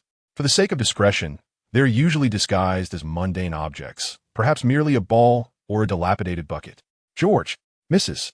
Weasley's voice suddenly rang out, laced with irritation. The occupants at the dining table were bewildered, casting puzzled glances at the somewhat uncomfortable George. Sitting closest, Harry clearly observed George stuffing something into his pockets. "I saw everything," Mrs. Weasley exclaimed sharply, and Eli distinctly noted Fred's face blanching. "Mum, there's nothing. Don't lie to me," Mrs. Weasley retorted, abruptly producing her wand and pointing it at George. "Accio!" No sooner had she spoken than several colorful items flew out from George's pocket. Eli looked on with a sense of sorrow at the two twins. Recalling how they had previously written to him about a marvelous invention they were eager to showcase upon his arrival. Unfortunately, it seemed they were destined to face Mrs. Weasley's wrath. As she grasped the peculiar packaging, it was evident that these were no ordinary trinkets. With a disdainful snort, Mrs. Weasley waved her wand again, commanding, "Accio! Accio! Accio!" As her wand swished, an assortment of odd little items soared through the air. George and Fred did their utmost to shield themselves. Yet some candies still managed to escape from their jeans and the inner lining of their jackets. These were indeed the infamous vomiting candies that George and Fred had meticulously developed. They had borrowed money from Eli to open a joke shop and were diligently working on their products. Alas, their freshly concocted vomiting candies were swiftly confiscated by Mrs. Weasley. "Oh no, Mom, you can't do this. We spent over half a year researching these." The twins lamented in unison. Mrs. Weasley smirked. "Is that so? No wonder you can't manage to earn good grades with such a lengthy distraction." The atmosphere in the house grew tense, and silence enveloped the room. Even Wesley Mister did not utter a word. Eli was solely preoccupied with the struggle against the food in his bowl. Until they departed, Wesley Mrs. maintained a stern expression as she bid them farewell. The demeanor of the two brothers was far from amiable. They grabbed the backpack from a sofa and trudged into the dark outside, heads down. "You two, be careful," Wesley Mrs. called out from the door, hands on her hips, directing her admonition towards the departing brothers. They did not respond, seemingly still harboring grievances against her. Seeing her mischievous sons sulking, Wesley Mrs. shook her head in resignation. After exchanging a kiss with Wesley Mister, she watched as he followed a few young wizards and Sirius. They had indeed left rather early, with no hint of light in the sky. The moments before dawn are always the darkest. The surrounding woods appeared ominous and threatening. No one spoke. The air was biting cold, and speaking would only invite a chill into their lungs. However, Harry could not quell his curiosity, particularly about the grand gathering of over 100,000 wizards. He leaned closer to Eli and asked Hermione, "How do you think the Quidditch World Cup will manage to gather so many people?" Eli shook his head, his gaze downcast. The dampness of England turned piercingly cold. Hermione also shook her head, though Harry could not see it from a distance. "I don't know. It wasn't mentioned in the book." After saying this, Hermione quickly fell silent and leaned closer to Eli. Harry pressed his lips together and quickened his pace to catch up with the tall figure of Wesley Mr. Uncle Wesley. "How do you think the Ministry of Magic will arrange for so many wizards without being discovered by muggles?" Wesley Mister rubbed his hands together. That indeed requires considerable effort. You see, some wizards opt to apparate, but they must also guard against muggles witnessing someone suddenly vanish. Thus, the Ministry has predetermined apparition zones. Moreover, some wizards must rely on muggle transportation, as they come from various countries, and apparition cannot reach such distances. Yet, having so many wizards mingling with muggles inevitably raises suspicions. They cannot all converge in Diagon Alley, so they resorted to using portkeys. "The nearest portkey to us is atop White Weasel Mountain." Wesley Mister indicated a nearby area shrouded in shadows. As dawn gradually broke, the darkness transitioned to a dim light. Their journey was indeed lengthy, traversing through the seldom trodden forest, which felt colder than elsewhere. The ground was coated with sticky leaves, each step sinking slightly and making their progress laborious. By the time they emerged from the woods, they were already coated in a layer of damp morning dew. They began to ascend the mountain, the weight of their heavy luggage leaving them breathless, each breath piercing their chests with discomfort. Eli was on the verge of collapse, burdened by his own bag and Hermione's as well, with one hand dragging her along. He repeatedly gestured for the empty-handed Sirius to lend him a hand, but was met with a gaze of mild curiosity from Sirius. Suddenly, Eli smacked his forehead, realizing that he had risen too early and his mind was not functioning properly. He hastily stuffed all the bags into a bottomless bag, glancing at Hermione, who was certainly not suitable for such treatment. Just as they were about to succumb to exhaustion, they discovered they were standing on level ground. "Arthur, you've finally arrived." A bright voice rang out from short distance. "We haven't arrived too late, have we?" No, just 10 minutes behind schedule. Come quickly." Mr. Weasley beckoned the group, trailing behind to catch up. Eli, holding Hermione's hand, brought up the rear. After a strenuous ascent to the summit, Hermione was nearly clinging to Eli, who was reluctant to admit his own fatigue. The mountaintop was colder, and Eli decided to slip Hermione's hand into his pocket for warmth. Hermione gave a token tug in protest. "This is Amos Diggory, working at the Department for the Regulation and Control of Magical Creatures. You all know his son, Cedric Diggory." Mr. Weasley introduced the newcomer to the group. Sirius politely stepped forward to shake hands, exclaiming, "How admirable." Amos, visibly impressed, grasped Sirius's hand firmly. "Are these all your children?" Amos inquired, directing his gaze towards Harry and the other children trailing behind. "No, the red-haired ones are," Cedric had approached by then, clutching a tattered boot in his hand. Having been familiar with Harry and the others from the dueling club at school, they regarded the composed young man favorably. "Hello, everyone," Cedric greeted them in turn.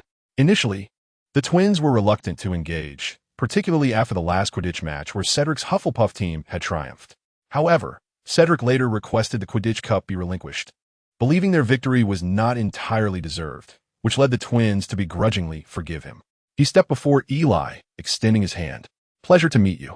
Eli was tempted to remark on Cedric's lack of awareness, given his own shivering state. Hermione pinched Eli in his pocket, prompting him to finally extend his hand for a brief shake. After the pleasantries, Eli swiftly withdrew his hand, while Hermione glanced at Eli's pocket, opting to keep her own hand nestled within her own attire. Chapter 126, The Camp Atop the White Weasel Mountain.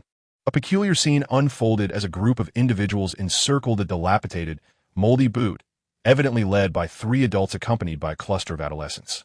Mr. Diggory and Mr. Weasley bent down to grasp the boot, while Mr. Weasley glanced at his pocket watch. "Hurry, seize it, time is running out." The children, somewhat reluctant, crouched down to touch a boot that appeared quite unpleasant. Once the group had grasped the boot, Mr. Weasley surveyed the surroundings and fixed his gaze on a pocket watch. Counting down 3, 2, 1, Eli felt as if a hook had violently yanked him up from his navel, and he soared into the air. The circle of companions spun in midair, yet there was no inclination to cast anyone aside. The overwhelming sensation of weightlessness filled Eli with a profound anxiety. Oddly enough, despite being an animagus in the form of a flying phoenix, Eli found himself acutely afraid of heights. However, there was someone even more terrified, Hermione, who typically remained composed on roller coasters, let out a scream at the unexpected loss of gravity, leaving Eli feeling dizzy. Glancing to the side, he noticed her deep fear and instinctively pulled her closer. The scenery around them transformed dramatically, as if they had passed through a barrier, and the surroundings finally stabilized. After all, Eli was indeed a phoenix animagus, and being in the air was preferable to being on the ground. He soon realized they were floating gently downwards. Harry and the others, evidently first-time users of a portkey, were unaccustomed to the experience, heading toward the ground in a free-fall posture. Cushioning spell. The surging magic precisely supported each individual, allowing them to descend gracefully. Once their feet firmly touched the ground, the young wizard's hearts settled. Merlin's beard. Such young wizards performing wandless magic. Mr. Diggory's flushed face revealed his excitement, though it was merely his natural complexion. Nevertheless, witnessing such exquisite spell-casting left Mr. Diggory visibly shaken. Every wizard capable of wandless magic was undeniably formidable. Sirius looked at Eli with pride. At 507, White Weasel Mountain, a somewhat listless voice captured everyone's attention. The group then noticed two weary-looking wizards standing before them, their faces drawn. One held a large golden watch, while the other clutched a pile of parchment. "Good morning, Basil. You arrived quite early," Mr. Weasley remarked as he handed the boot to one of the wizards. This wizard donned a Scottish-style kilt, paired with a South American cloak, creating a rather mismatched appearance. The other wizard was no less peculiar, dressed in a formal suit on top, yet sporting thigh-high boots. "Not too early, Arthur. We've been here all night," he replied as he tossed the boot into a box that appeared to contain an old newspaper, a soda can, and a worn-out football. It must be said that some individuals are simply fortunate. While we are toiling away, others can bring their children to watch the match, which is truly enviable. He tirelessly searched through the parchment, his weary gaze betraying his exhaustion. "Wesley, oh Wesley, walk a quarter of a mile ahead to find the groundskeeper Roberts. Diggory is looking for Payne at the second field. Thank you, Basil, for not disturbing those two weary souls any further." Mr. Wesley beckoned everyone to follow him. Surrounding them was a somewhat desolate marshland, shrouded in mist in the distance.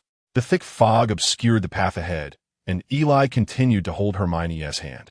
Reluctant to let go, he glanced at Hermione, who was focused ahead, and felt a strange warmth in his heart, instinctively squeezing her delicate hand. Sensing Eli's movement, Hermione shot him an annoyed glance, instinctively pulling her hand back, but Eli held on tightly.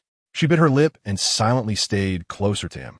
Strangely, holding Hermione's hand brought Eli a sense of secret delight, and his lips curled into an involuntary smile. The fog severely hindered visibility, and it was only when they approached that they finally spotted a stone cottage. After bidding farewell to the Diggories, they made their way toward the cottage. Behind it, they could barely make out thousands of tents sprawling across the hillside. A dense forest loomed behind, casting a shadow that made the tents appear even more numerous. A man stood at the entrance, gazing intently at the expanse of tents. "Mr. Roberts?" The man turned around. "Ah, yes. Are you here for a tent?" "Indeed, Wesley. We reserved a tent here a couple of days ago." The man sifted through a booklet, confirming their reservation. "One night, correct?" "Yes." "Very well. May I collect the payment now?" "No problem." Mr. Wesley retrieved a neatly stacked bundle of Muggle banknotes from his pocket and whispered to Eli and Harry, "Quick, help me out. I'm not very familiar with Muggle currency." He pulled out a note. "This is 5, right? I can make out the small print. Is this 10? "No, that's 20, Harry corrected him. "If you don't mind, I can tell you how much is needed. I'll handle it." Eli thought that going through each note one by one could take an eternity. That would be splendid. Mr. Wesley immediately handed the money to Eli, entrusting him with the payment. Pointing at the money in his hand, Roberts glanced at the group. "Foreigners? What? Are you foreigners? You're not the only ones confused by the currency these days," he remarked, glancing back at the vast sea of tents. Recently, an influx of foreigners has surged in, as if a gathering were taking place. Before Eli and the others could respond, Roberts continued to speak, as though he had been holding back for an eternity. They appeared to hail from all corners of the globe, adorned in peculiar attire, including one individual donning a Scottish kilt paired with a South American poncho, meandering about. Indeed, Eli and his companions found themselves at a loss for words. Among a throng of wizards, being a Muggle felt quite unjust.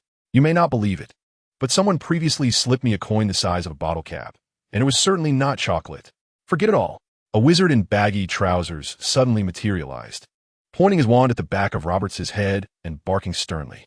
Immediately, Roberts's gaze turned vacant. Chapter 127.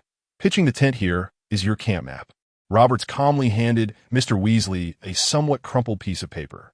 His demeanor starkly contrasted with the earlier confusion and complaints, as if he had witnessed nothing during this time. Upon receiving the map, Mr. Weasley led his group through the stone gate, following the wizard in baggy trousers into the camp.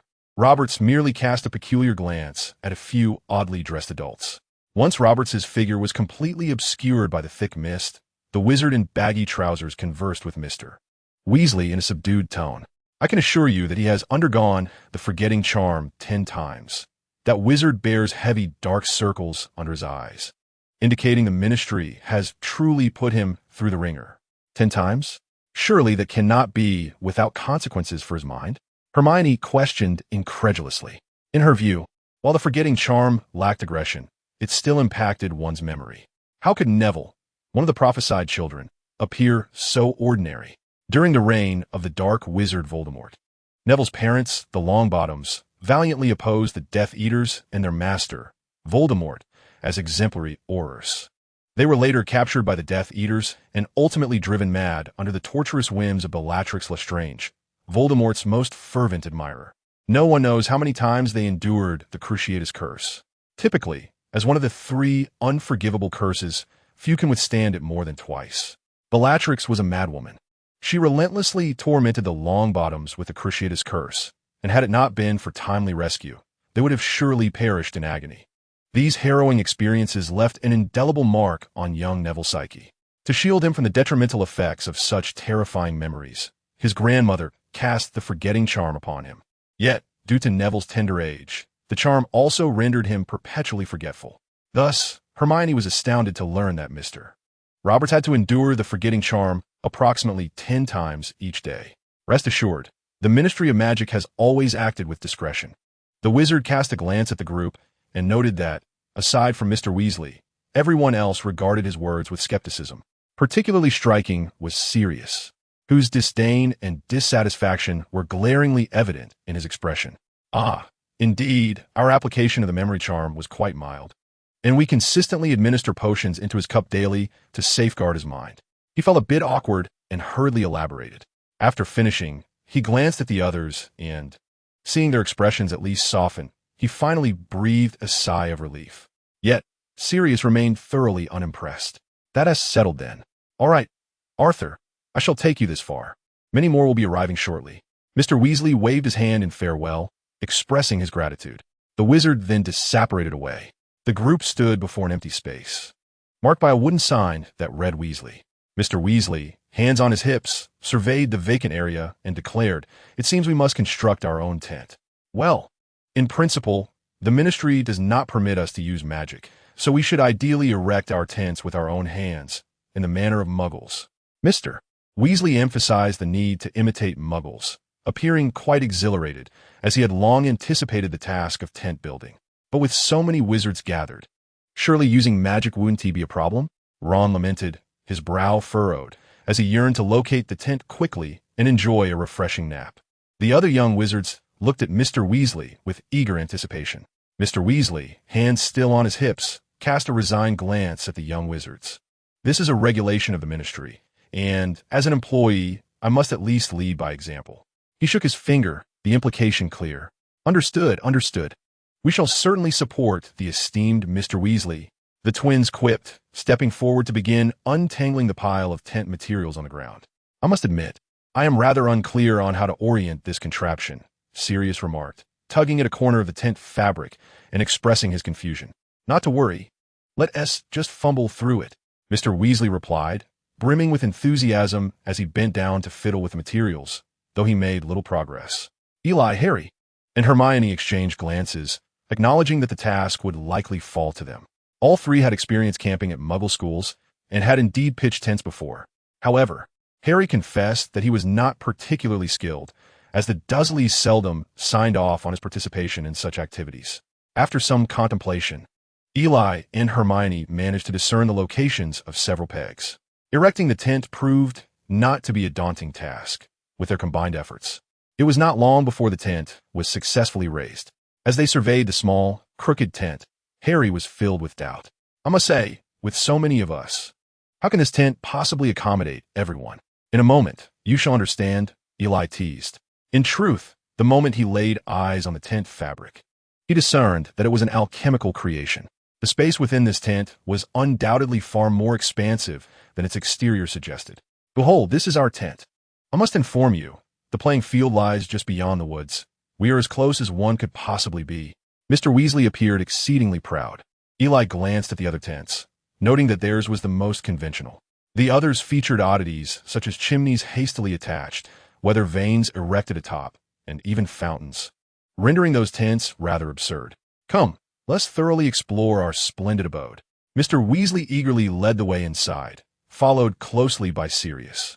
"Wow, this is quite impressive," Eli remarked as he entered. The space inside comfortably accommodated them all, with ample room to move about. The amenities were extensive. However, the decorative style bore an uncanny resemblance to the Weasley household, exuding an air of irrationality. Harry followed suit, his eyes nearly bulging in astonishment. Was this not a flat? It resembled Mrs. Figg's home so closely that he began to suspect it might be hers. During his time with the Dursleys, they had always been rather miserly when it came to outings, preferring to leave Harry with Mrs. Figg rather than take him along. He had often wondered why Mrs. Figg had so little interaction with the Dursleys. The couple seldom spoke of her, and if she happened to be mentioned, it was only with disdain, labeling her as a peculiar old woman. Chapter 128. Crumb, this area appears to have a water source, Ron observed, engrossed in studying the map, seemingly unfazed by the tent's enchantments. "Well, how fortuitous. We are in need of water. Might I trouble you young wizards to fetch some from over there?" Mr. Weasley tossed his backpack aside. "Can we not go later? The water source lies on the opposite side of the field." "No, Ron, do not delay. For the sake of our delightful camping experience, it would be best for you to procure the water swiftly." Unable to resist his overly enthusiastic father, Ron hastily stuffed the map into his pocket and glanced at several water bottles. "Eli, Harry, we must go fetch water," he called to them. Eli and Harry were indifferent, and after walking for a while, their drowsiness had considerably diminished. Noticing Ron had gathered the water-fetching tools, they decided to go empty-handed. "Hermione, Ginny, we need to get water," Eli called out from outside the girls' tent. "Where to?" Hermione emerged. "Well, Ron knows. You might as well come in and take a look." Eli and the others followed her inside. The girls' tent was somewhat smaller, primarily due to the fewer occupants, but it was notably cleaner, lacking any peculiar cat odors. A group of individuals emerged, weaving through an array of peculiar tents. The young wizards were quite intrigued and momentarily forgot their quest for water. Among the gathering were not only British sorcerers. Ahead, a few wizards, seemingly hailing from Africa, donned long white robes as they encircled a violet bonfire, roasting an unknown creature over the flames. Eli deliberately edged closer, observing the African wizards engaging in animated conversation, though he could not comprehend a single word. He strained to glimpse familiar Eastern faces, but found none. As the sun gradually ascended, the dense fog began to dissipate, revealing a far-reaching vista. The weather appeared splendid, with golden rays of sunlight casting a cheerful ambience. Wizards within the tents slowly emerged, one by one. From a pyramid-shaped tent, a small boy emerged, clutching a wand. The sight of such a diminutive wizard was indeed a rarity, and Eli marveled at the child's tender age. The boy stumbled out and crouched on the ground, discovering a wriggling, plump slug. Young children often delight in teasing such creatures. The poor slug endured the boy's prodding with his wand, eliciting gleeful laughter from a child. It is challenging for young ones to control their burgeoning magical abilities, especially when wielding a wand, which can inadvertently yield astonishing results. The tiny slug, once the size of a fingertip, now swelled to resemble a hefty sausage. The child chuckled foolishly, and Eli felt a sudden, mischievous impulse stir within him. He feigned an interest in exploring the camp, yet his steps unwittingly led him toward the boy. With a decisive thud, Eli stepped squarely on the succulent slug, producing a sharp crack that sent its innards splattering. The boy's smile instantly froze, his small face contorting as his lips quivered. Realizing the gravity of the moment, Eli promptly fled, the sound of the boy's cries quickly following him. "Oh dear, Kevin, I told you not to play with the wand." A woman, presumably the boy's mother, rushed out and immediately spotted the wand in his hand. Without concern for the child's tears, she snatched the wand away. As Eli passed a patrol of wizards, they glanced at the crying child and shook their heads in exasperation. Wizards of various nationalities wandered about, conversing in languages unfamiliar to most. Ahead, a cluster of American wizards congregated, their sign indicating they were from the Salem Witch Academy. Goodness, what a fortunate color! Eli and his companions arrived at an unusual locale, where the tents were adorned with a layer of shamrocks, creating a vibrant green spectacle. The passing Ministry of Magic employees merely cast a fleeting glance before diverting their attention, seemingly disinclined to acknowledge the decorations. Suddenly, Eli heard someone calling from behind. "Simo?" A familiar face emerged, Simo Finnegan, who appeared quite elated as he joyfully approached them. "I'm so glad to see you all here."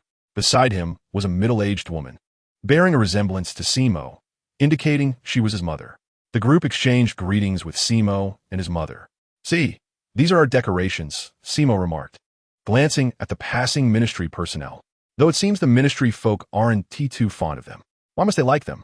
Simo's mother replied, "As long as we enjoy them, it doesn't bother anyone." The Bulgarian team has hung plenty of decorations as well. As they bid farewell to Simo, Ron murmured, "To be honest, that vivid green makes me feel like there's something wrong with my eyes." "I'm curious about what the Bulgarians have hung up," Hermione chimed in. The group glanced ahead, where flags in white, green, and red were fluttering not far away. It appeared they were heading in the right direction, prompting them to quicken their pace. Upon entering the area, they were captivated by the decorations, which were not intricate patterns, but rather a monotonous array of human figures. The faces depicted appeared exceedingly solemn, even somewhat grim. One expression seemed rigid, and Eli couldn't help but notice the pronounced brows. The neck and face appeared nearly of equal thickness. "Who is this? Their Minister of Magic?" Eli inquired. "That S. Crumb." Ron's voice sounded somewhat fervent. Upon hearing that name, Eli immediately recalled that in a previous Life S film, this fellow seemed to have had a crush on Hermione. No wonder he looked so troubled. Eli remembered that he was the seeker for the Bulgarian national team. When the time came to play, the Cruciatus Curse should prove effective, as would the Killing Curse. "He looks rather foolish, doesn't he?" Hermione remarked, unsettled by the pervasive figures. "What?" "He asked Crumb. He cannot be foolish," Ron retorted, clearly displeased. While Hermione wisely refrained from engaging in a debate with Ron's enthusiasm, Eli concurred with Hermione, suggesting they preserve that notion. "Archie, you should change. That doesn't suit you." A wizard, resembling a ministry employee, shouted while holding up a pair of pinstripe trousers. Chapter 129, Autumn Jean. "For heaven's sake, Don't wander about in that outfit. You are driving the Muggle doorkeeper to the brink of a nervous breakdown. Absolutely not. I distinctly saw those Muggles purchasing this outfit from their shops. This is Muggle attire. An elderly wizard was vociferously proclaiming his presence, clad in a floral nightgown traditionally worn by women. The sight instantly reminded Harry of his aunt. Indeed, this was unmistakably the attire of a Muggle. It was not befitting of a man. It was a garment exclusively worn by Muggle women. The Ministry of Magic employee was exasperated, utterly at a loss when confronted by the obstinate old man. Oh, what of it? I simply revel in the gentle breeze caressing my backside. The onlookers erupted in laughter, doubling over, while Hermione nearly lost her grip on the kettle she was holding. Old Archibald left the hapless ministry employee with no recourse, filling his container to the brim before leisurely ambling away. With water jugs in hand, the group, having just witnessed the amusing spectacle, found no inclination to hasten their return. They ambled along, their pace unhurried. Along the way, they encountered several acquaintances, including Oliver Wood, the former captain of the Gryffindor Quidditch team, who had since graduated. Eli held a favorable impression of this Quidditch enthusiast, who was usually amiable, but transformed into a forceful presence on the Quidditch pitch. Upon seeing Harry, Wood joyfully ushered him to meet his parents, enthusiastically introducing Harry and his companions before excitedly announcing that he had secured a position as a reserve player for the Puddlemere United team, indicating a promising future. Eli genuinely hoped that Wood would achieve great success in his Quidditch endeavors. They also met Ernie Macmillan, a Hufflepuff student in his 4th year, who was familiar to Harry due to their shared experiences in the dueling club. Cho Chang was the only Eastern face Eli spotted there, a strikingly beautiful young woman. She had garnered considerable popularity at Hogwarts. Harry was instantly captivated by her, earning him teasing remarks from Eli about being a superficial admirer. Harry's charm around girls was notably less effective than his prowess on the Quidditch field, and he even managed to drench his collar. However, Cho appeared more intrigued by Eli, as he was the only one at Hogwarts who occasionally addressed her as Chong Cho. This was a name of Eastern origin, and regardless of whether one hailed from that ancient land, those belonging to that magnificent cultural sphere typically placed their surname first. Hermione inexplicably nudged Eli before turning away without looking back, prompting Eli to follow her, to divert attention from the inevitable jests of Ron and the others. Harry quickly shifted his focus, pointing out a group of unfamiliar wizarding students who bore no resemblance to the Hogwarts cohort.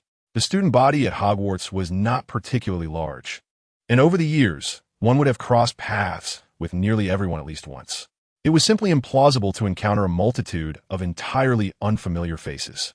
Those must be students from other magical academies, Hermione explained to Harry, drawing upon her extensive readings about the wizarding world, which had afforded her greater knowledge than Harry possessed.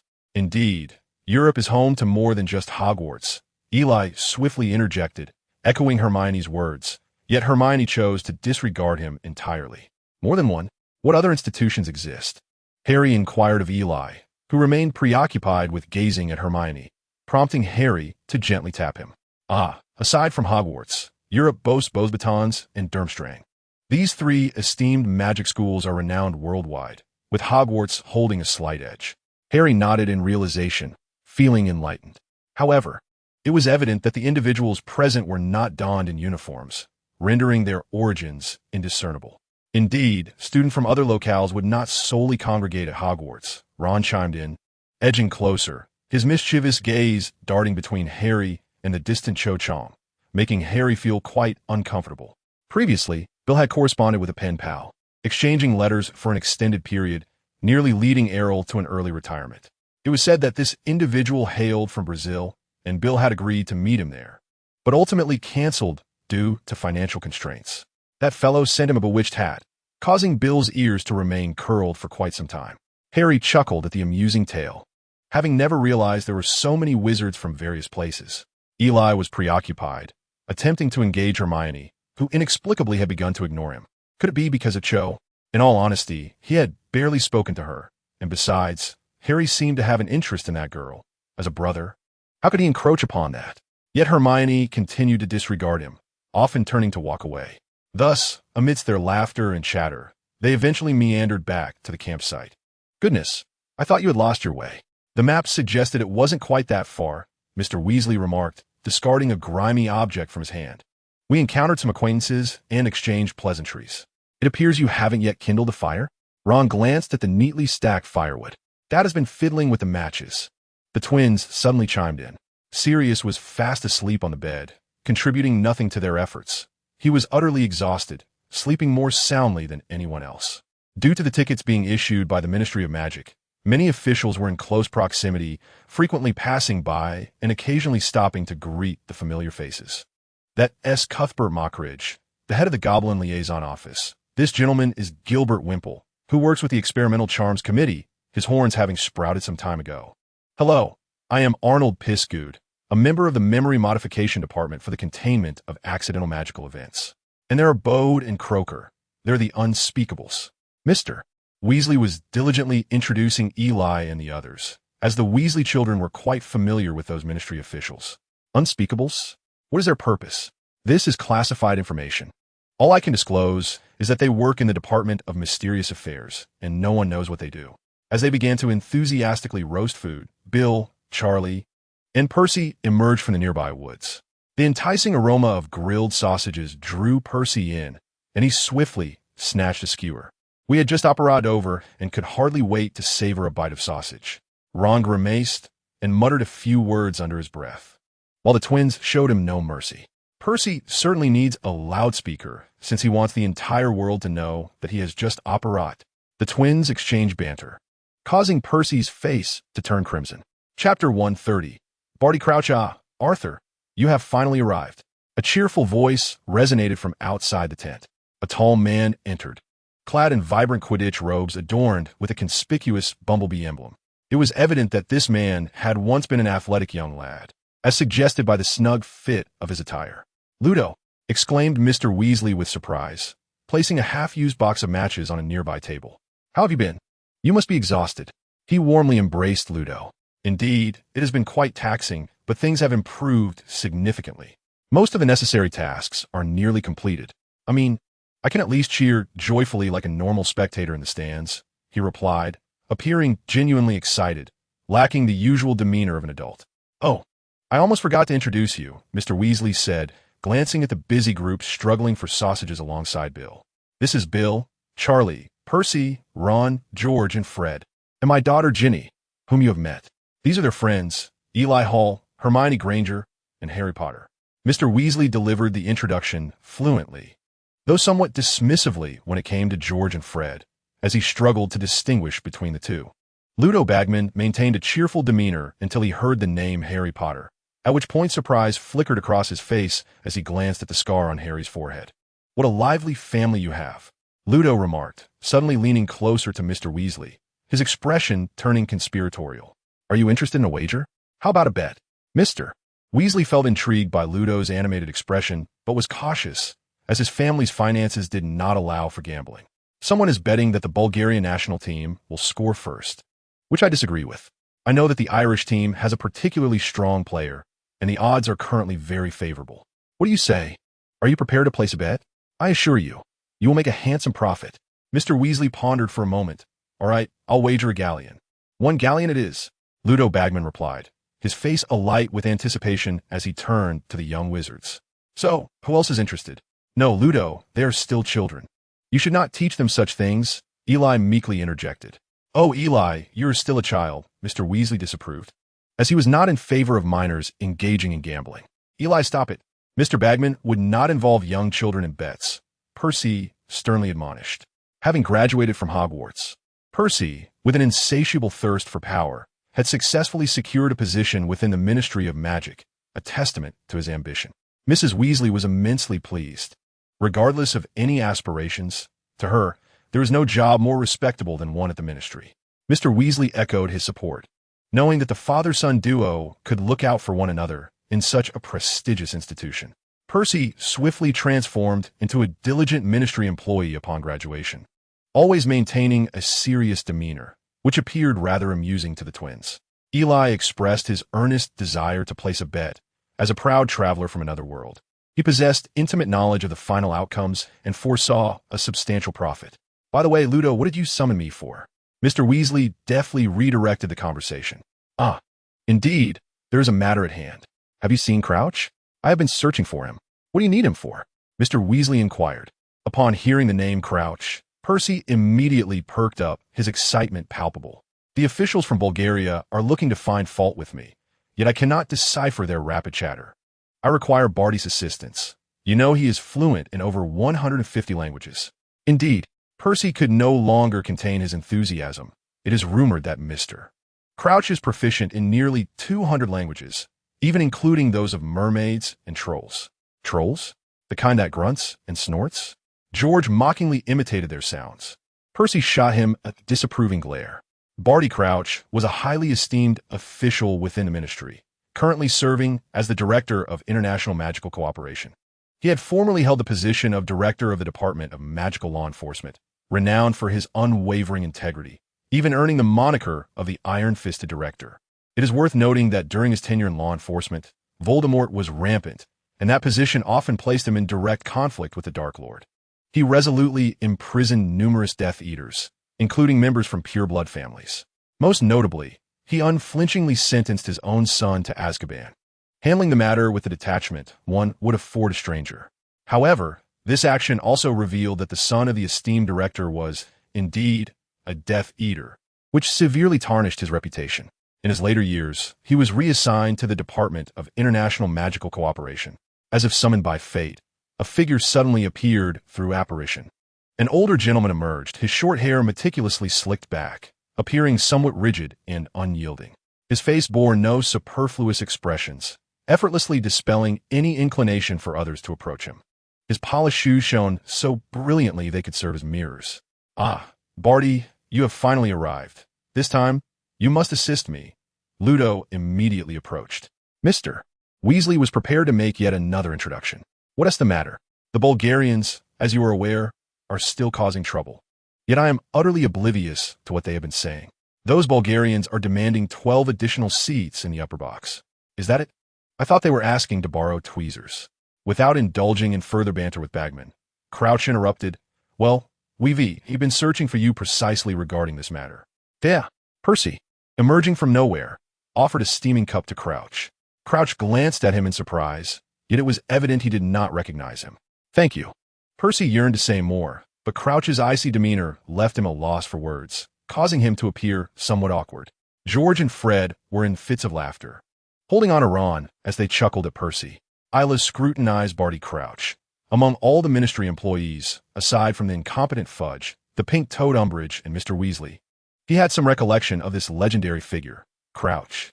Arthur, I am not here to dawdle. Ali Bashir is still pressing us. Chapter 131. Draco's Hint, the tickets Mr. Weasley procured were all first-class seats at the very top, obtained through Ludo Bagman. They ascended in the lift to the uppermost tier, with the minister's box just one level below them. A cacophony of voices surged forth, a crowd speaking a language they could hardly comprehend. They were certainly not British wizards. Ah, Minister, it is a pleasure to see you. Fudge appeared accompanied by several others on this level. Mr. Weasley, astonished, approached to greet him, drawing the attention of others due to the minister's unexpected arrival. Percy seized what seemed to be a rare opportunity, leaping forward to bow deeply before the minister, a gesture that left the ministry employees following him in awe of his display. Fudge, thoroughly pleased, merely patted Percy on the back before moving past him. Harry, how have you been lately? Fudge approached Harry, greeting him in a familiar manner, amidst the curious and envious gazes of those around. As the Minister of Magic, Fudge was accustomed to being courted by many outside. Harry appeared somewhat uncomfortable. He was not particularly fond of this somewhat cumbersome minister, and Fudge's enthusiastic greeting left him feeling quite out of place. You all know who he is. The boy who lived, Harry Potter, Fudge boasted to a finely dressed wizard, as if showcasing a prized possession. The wizard spoke in a torrent of incomprehensible language, gesticulating animatedly with his hands. However, his frequent gestures towards Harry's forehead suggested that he was indeed aware of Harry Potter's existence. This gentleman was the Minister of Magic from Bulgaria, evidently lacking any grasp of the English language. Fudge felt somewhat exasperated. He was reluctant to engage in further futile conversation with this foreign minister. Yet the latter's status compelled him to entertain him personally. Eli shook his head in disbelief. Was it truly possible that such a grand ministry of magic had no translator accompanying its esteemed minister? Two wizards with golden hair soon appeared, figures quite familiar to Eli and his companions. Draco, accompanied by his father, finally made his entrance into the stadium. Naturally, Draco noticed Eli and his group, exchanging furtive glances and subtle gestures. Their peculiar method of greeting, veiled through a throng of people, was quite odd, yet unavoidable, especially with Draco's father, Lucius Malfoy, whose disdainful demeanor was palpable. Beside him stood a woman with an indifferent expression, her hair partially white and reminiscent of Draco. With Draco's parents present, none of Eli's group felt inclined to approach them, particularly Ron, as the Malfoys and the Weasleys had always shared a contentious relationship. Lucius, notorious for his biting sarcasm, would often take every opportunity to belittle the Weasleys. No one wished to seek out discomfort. Upon entering the crowd, Lucius instantly spotted Mr. Weasley, his eager expression indicating he was ready to stir trouble. As anticipated, he sauntered over, his voice dripping with disdain. "Weasley, what have you sold from your home to afford a seat here? If you wish to avoid acquiring a couple of black eyes, it would be wise to keep your mouth shut." Sirius, with a scowl etched upon his face, approached and positioned himself beside Mr. Weasley. He cast a contemptuous glance at the rigidly composed Lucius, who found no advantage in confronting Sirius. Since entering the stadium, Sirius had spoken little, particularly when Fudge and the array of ministry officials passed by. He merely glanced and then wandered off elsewhere. He had always found such polite exchanges tiresome, especially when they involved officials from the ministry whom he despised. "I thought your release from prison would temper your demeanor," Lucius remarked, lacking any confidence in his words, yet unwilling to display weakness in front of the crowd. He forced a sarcastic comment, his cheek twitching slightly. "Ha! I wouldn't mind making you behave right now," Sirius replied, his patience wearing thin as he prepared to confront this loathsome individual. Just then, Fudge squeezed his way over. Truth be told, Fudge was reluctant to intervene in this altercation. A brawl in such a prestigious area, teeming with dignitaries, would be a significant embarrassment for him as the Minister of Magic. "Ladies and gentlemen, behold our hero, Sirius Black. Not long ago, we restored the honor of this valiant figure and pledged to bestow upon him the prestigious Merlin Order of Knights." The applause that erupted around was perfectly synchronized, though those present were acutely aware that it was merely a facade. Harry sighed with a hint of regret, realizing that the anticipated confrontation would never materialize. Draco felt a sense of relief. Although Uncle Black appeared somewhat frail, he seemed to have once been quite a troublemaker. The Malfoy family, despite their wealth, lacked prowess in physical altercations. Should a brawl ensue, it would certainly be a source of embarrassment for him. Since no confrontation would take place, the group exchanged glances, and Draco followed his parents downstairs. As Draco descended the stairs, a paper crane fluttered from his hand, intercepted by Harry. With a throng of people milling about and blinding lights flashing, no one noticed Draco's discreet action. Upon unfolding the crane, Harry was taken aback by its contents, nearly discarding the note in shock. What had transpired? What was written? Harry passed the note to his companions, who huddled together to read its contents. Upon finishing, Eli's expression turned grave, while Ron and Hermione appeared incredulous. How could this be? Just as Ron was about to voice a thought, Eli interrupted, insisting that they should inform Mr. Weasley and Black once they were seated. "What should we tell them?" Mr. Weasley inquired, having overheard them. The group relayed the note's message to Mr. Weasley and Sirius, who immediately dismissed the notion as impossible. "Do you have any idea how much preparation the ministry has undertaken?" he questioned. Sirius retorted, with all due respect, "I have only observed a few lethargic Aurors and some oblivious Muggles." Mr. Weasley was momentarily rendered speechless by Sirius's words. Indeed, the ministry had made extensive preparations to safeguard against Muggles, yet when it came to security measures, they were akin to the elderly guard stationed at the school entrance.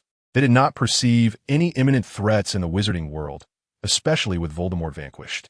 Weighing the pros and cons, Mr. Weasley declared, regardless of the truth behind this, "We must prioritize our safety.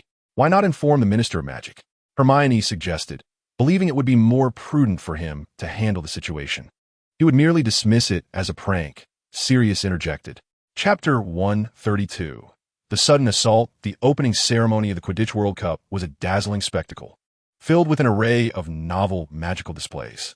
One team had inexplicably invited a multitude of Vila, causing the male spectators to nearly leap from their seats in excitement. Vila are humanoid magical creatures, indistinguishable from humans, yet they belong to a different species, often met with peculiar glances from wizards. While Vila may lack extraordinary magical prowess, their enchanting abilities are nearly irresistible. The enchanting girls effortlessly ensnare a chance acquaintance in the depths of their beauty, and those of fragile resolve may find themselves driven to despair by their allure. This display of charm is nothing less than a classic femme fatale strategy. Harry and Ron, perched in the stands, erupted in fervent cheers, while even Sirius felt a twinge of embarrassment. Eli, however, employed his mental shielding technique, remaining impervious to their captivating presence. Yet, due to their stunning visages, Eli's telescope lingered upon their faces more than once, only to be confiscated by Hermione shortly thereafter. Equally popular among the crowd was Victor Krum, the Bulgarian seeker. His allure, however, did not stem from his appearance, which left much to be desired. In person, he appeared far more brooding than in the posters, as if burdened by an unfulfilled debt.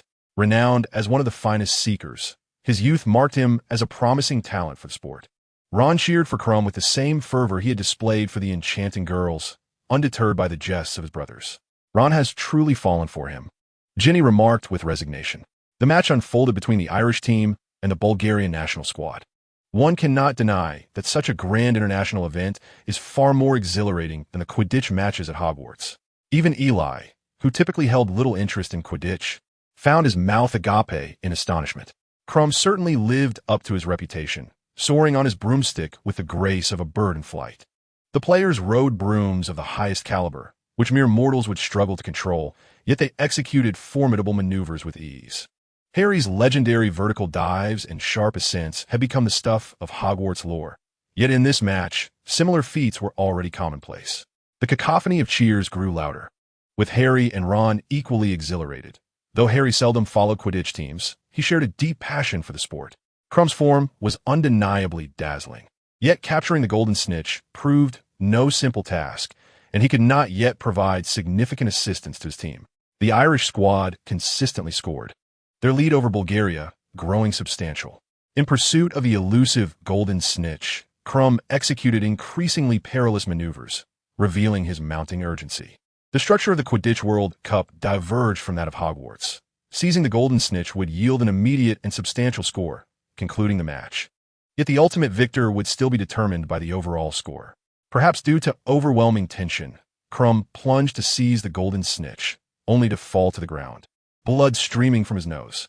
"Oh no, this is certainly not the moment to catch the snitch," Ron lamented, pounding the railing with frustration, his face flushed. The stadium erupted into a tumultuous wave of cheers, accompanied by a chorus of jeers. Some fans of Krum, in a fit of impulsive fervor, resorted to reckless actions, prompting the Ministry of Magic to intervene and restore order. Krum declined the treatment offered by the physician, his visage darkening further, while the players of the Bulgarian national team appeared increasingly despondent. Despite the kind words from the presenter, Krum's expression remained unchanged, and the fans were equally unimpressed. In this match, the Irish team emerged victorious. Many were left in anguish, crouching on the ground in tears, having wagered substantial sums of money. Ron appeared utterly dejected. Even as the twins celebrated Ireland's triumph nearby, he remained consumed by his own discontent. On the way back to the tent, Harry was lost in thought, unable to shake the image of himself soaring freely across the pitch, ultimately standing upon the World Cup podium, proudly lifting the trophy adorned with a golden snitch. Mr. Weasley and Sirius had taken the young wizards back to the tent early, prompted by Draco's ominous note. The message indicated that the Death Eaters would attack that night. Had it been anyone else, they might have dismissed it as a prank, but coming from Draco, whose father's channels of information were undeniably reliable, one could not afford to take it lightly. To avert any unforeseen incidents, the girls joined the boys in their tent. No one retired for the night.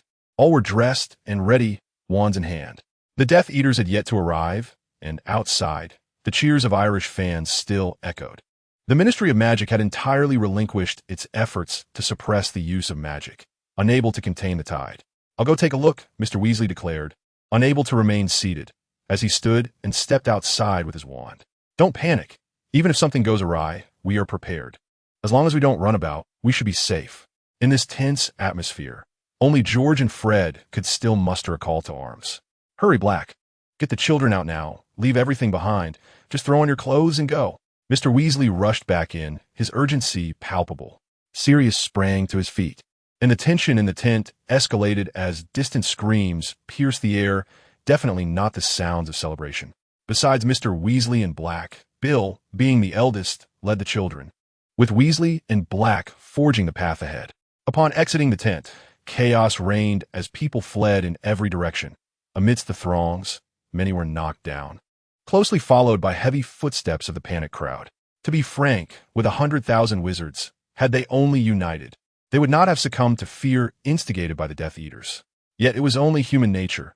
No one wished to be the first to confront them. Strange figures began to emerge nearby, adorned in pointed hoods and masked faces. They emitted chilling, grotesque laughter and cries, akin to harbingers of death from the depths of hell.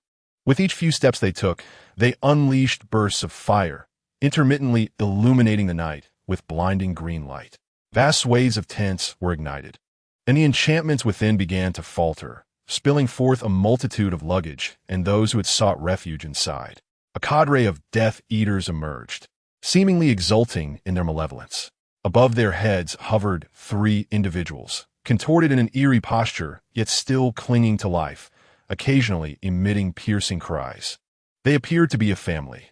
The woman wailed in agony, while the man and child seemed to have lost consciousness, the child spinning like a top, its head lolling weakly from side to side. In this horrific scene, the Death Eaters below reveled as if engaged in a festive bonfire, their excitement palpable. Truly, they were more beastly than human. Eli's hand trembled around his wand. Chapter 133. Chaos, oh heavens, could that be Mr. Roberts? Mr. Weasley halted, a look of terror etched on his face as he beheld the trio above being mercilessly tormented. The male adult, upon closer inspection, bore an unsettling resemblance to the Muggle caretaker who once oversaw their camp. The other 2 were a woman, of similar age to Mr. Roberts, and a child of approximately 10 years, now motionless except for the slight sway of its head, succumbing to gravity's pull. How dare they? Hermione gasped in disbelief, covering her mouth, her eyes flickering with the reflection of distant flames. The scene before her, a frenzied assault on innocent souls, mirrored the harrowing terror attacks she had witnessed on television.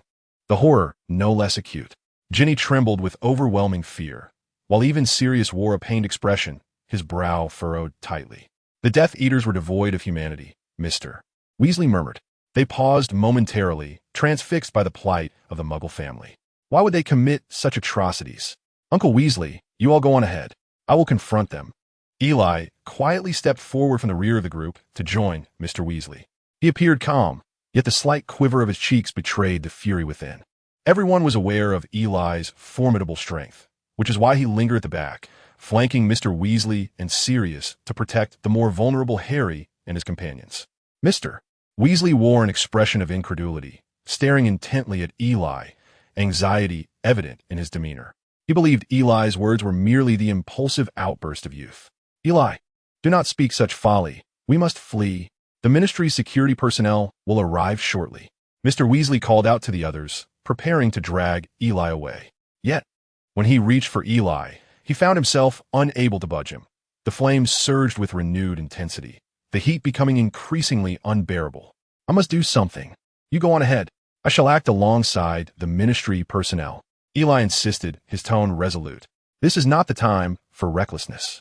Sirius admonished, his voice tinged with seriousness and frustration, viewing Eli's stance as merely childish defiance.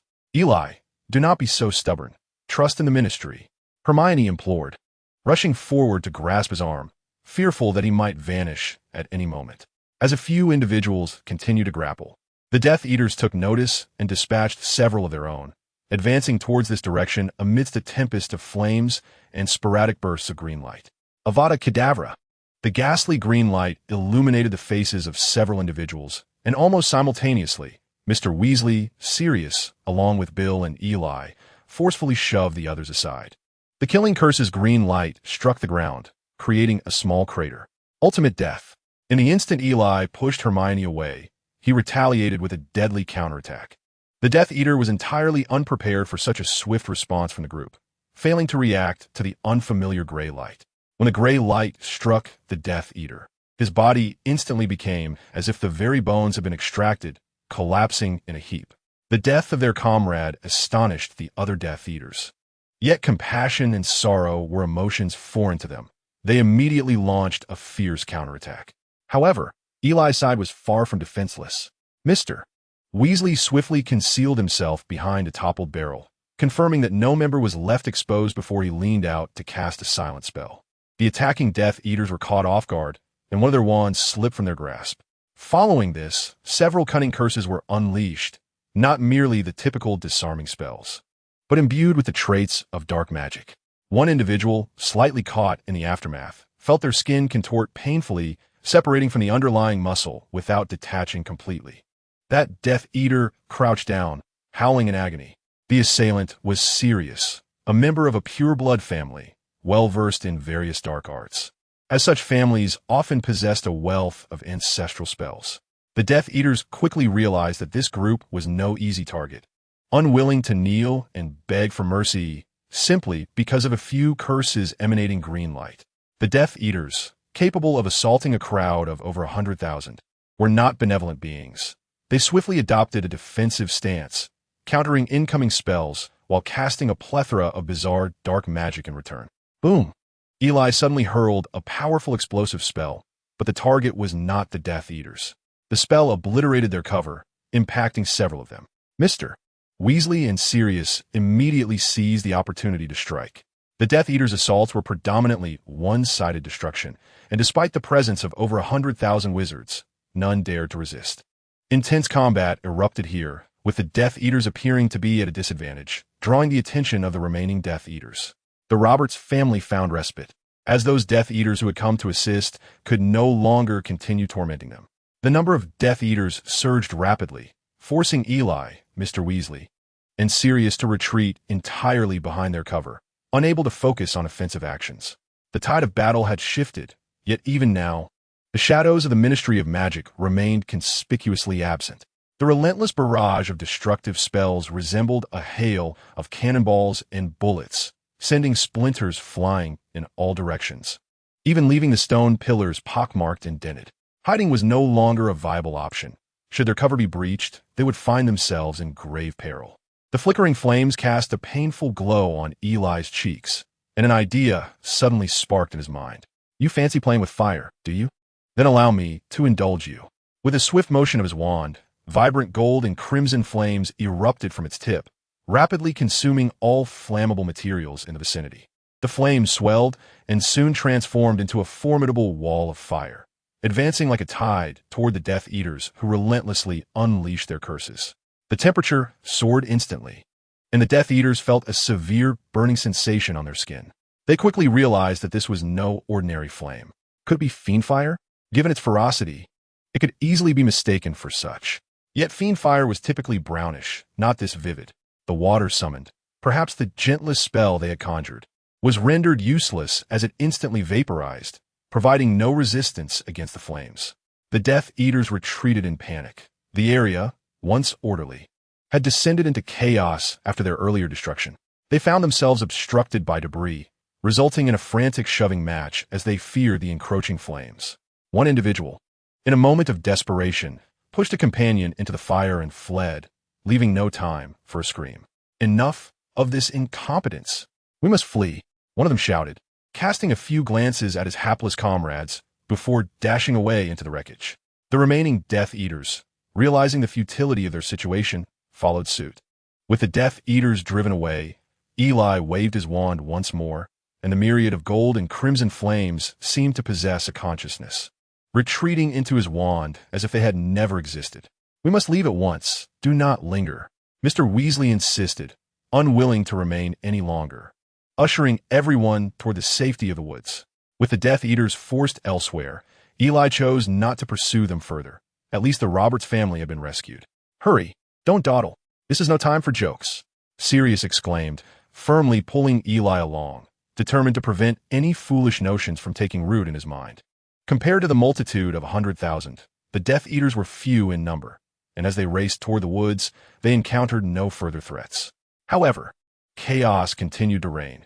It became evident that the most perilous aspect was not the rampaging Death Eaters, but the frenzied spectators fleeing in terror. What could one imagine of 100,000 people running amok? All around, heads bobbed in a tumultuous sea of bodies, and the cacophony of screams was deafening. Many did not perish from the Death Eaters' lethal curses, but rather from the trampling of the panicked crowd. In such a chaotic situation, the mere act of falling could result in an 80% chance of losing one's life. Fortuitously, the tall figure of Mr. Weasley, along with the tightly knit group, managed to carve a path through the throng. Once they escaped into the woods, the crowd had considerably thinned, yet they dared not linger, continuing their flight deeper into the wilderness. Arthur! Arthur! A voice suddenly grasped the running Mr. Weasley. In his haste, he collided with the individual, sending them sprawling to the ground. Merlin, Ludo, at last you've arrived. Come, help us maintain order. Ludo, assigned by the Ministry of Magic to guide the crowd into more secluded areas for apparition, possessed several emergency portkeys that could facilitate the transfer of numerous individuals. However, Mr. Weasley cast a troubled glance at his children. All right, Sirius, take care of them, he declared resolutely to Sirius. Don't worry, stay safe. With that, Sirius led the group further away. As they ventured deeper into the woods, more individuals began to apparate away. Bill, Charlie, Percy, you can apparate. Quickly take Ron, Hermione, Harry, Eli, and Fred with you. Sirius halted, gesturing to Bill and the others. No, Dad is still inside. We can't leave him, Ron exclaimed, his agitation palpable as he stomped his feet. We agree with Ron. The twins chimed in unison. What on earth are you all doing? Do you possess the ability to assist? Bill, his voice raised, insisted. You go first with Ron. What about you? Harry panted in response. Don't worry about me. You all must leave. I want to leave if you don't. The group found themselves at an impasse. Thankfully, the remoteness of their location spared them further complications. I propose we hide here and wait for Mr. Weasley to return, Eli suggested. Ron and the others were adamant about not abandoning Mr. Weasley, and Harry was equally determined not to let Sirius take any more risks. It seemed prudent to remain concealed until they could assist Mr. Weasley. I agree, Ron said eagerly. The twins and Harry nodded in affirmation. Unable to sway the children, Sirius reluctantly acquiesced to Eli's suggestion. They found a secure spot where Sirius, Eli, Bill, and Charlie established a robust protective barrier. The current situation allowed Eli and the others to observe the outside world while remaining completely undetected and unheard. Initially, Sirius intended to venture out alone to find Mr. Weasley, but was firmly grasped by Harry. With an expression that conveyed he would follow, Harry compelled Sirius to remain with them. Originally, Eli intended to accompany Sirius on an outing, but after receiving a sharp blow to the head from Sirius, he decided to remain behind. Are you all right? Hermione, silent, crouched on the ground with half of her face buried in her arms. Eli knelt beside her and inquired gently. Hermione merely nodded slightly, tightly closing her eyes, and then murmured, They are targeting muggles and half-bloods. No, you are a witch, Hermione, Eli reassured her, patting her back and noticing her slight tremors. Yet, even half-bloods and muggles do not deserve such treatment. Tears glistened in Hermione's eyes as she struggled to comprehend the necessity of discrimination. No, that is merely the belief of those individuals. They're always the minority, extreme, selfish. Akin to Voldemort, Sirius added, also crouching down. Look at me. I was cast out by my own family, yet I still do not subscribe to the pure blood ideology. It is inherently backward and foolish. Hermione, you are the most intelligent witch I have ever met. If it weren't for your warning, I would have been killed by Demento long ago. Indeed, indeed, George chimed in with a mischievous grin. Look at Ron. Although he is rather inept, he never dwells in sorrow. Ron, bewildered, responded, Huh? Hermione couldn't help but let out a small laugh, feeling a little less burdened. Bad individuals are everywhere, but good people endure. She gently rested her head on Eli's shoulder. Hey, you too, don't do that. I feel uncomfortable, Sirius remarked in a peculiar tone. Hermione and Eli immediately distanced themselves, awkwardly glancing around. In such a situation, the still single Sirius refused to indulge in the moment. The area, which had been eerily quiet, suddenly erupted with strange sounds as the crowd had nearly dispersed. The group instinctively drew their wands, anxiously gazing at the nearby thicket. It was dark there, obscuring any view. The bones return, Suddenly, a large green mass shot into the sky and then exploded. A massive green skull appeared, ominously staring down at the earth. A writhing snake emerged from its mouth, flicking like a tongue. The group stared in shock at the symbol in the sky, and Harry suddenly cried out in pain, pressing his hand to his scar. What in the world is that? The skull nearly dominated the entire sky, casting a fearful gaze upon everyone. That is a mark. Voldemort's mark. Sirius gazed solemnly at the grotesque symbol above, his eyes reflecting an indelible sorrow and hatred. Chapter 135. The sparkling house elf who goes there? A white light flickered nearby, followed by a loud inquiry. Initially, it was the voice of one person, but soon they could hear several others moving through the bushes. It's an Auror. Sirius recognized the leader. Having spent so many years in prison, he could still identify a few Aurors. Seeing that they were Aurors, they lifted the protective enchantments. Who are you? Was that your doing? The Auror was startled by the sudden appearance of a large group, and nervously aimed his wand at Sirius Black.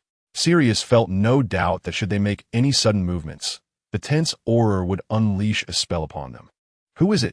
Have you captured the culprit? Bartemius Crouch hurried over with a throng of people. He immediately recognized Sirius and a few Weasleys in the crowd.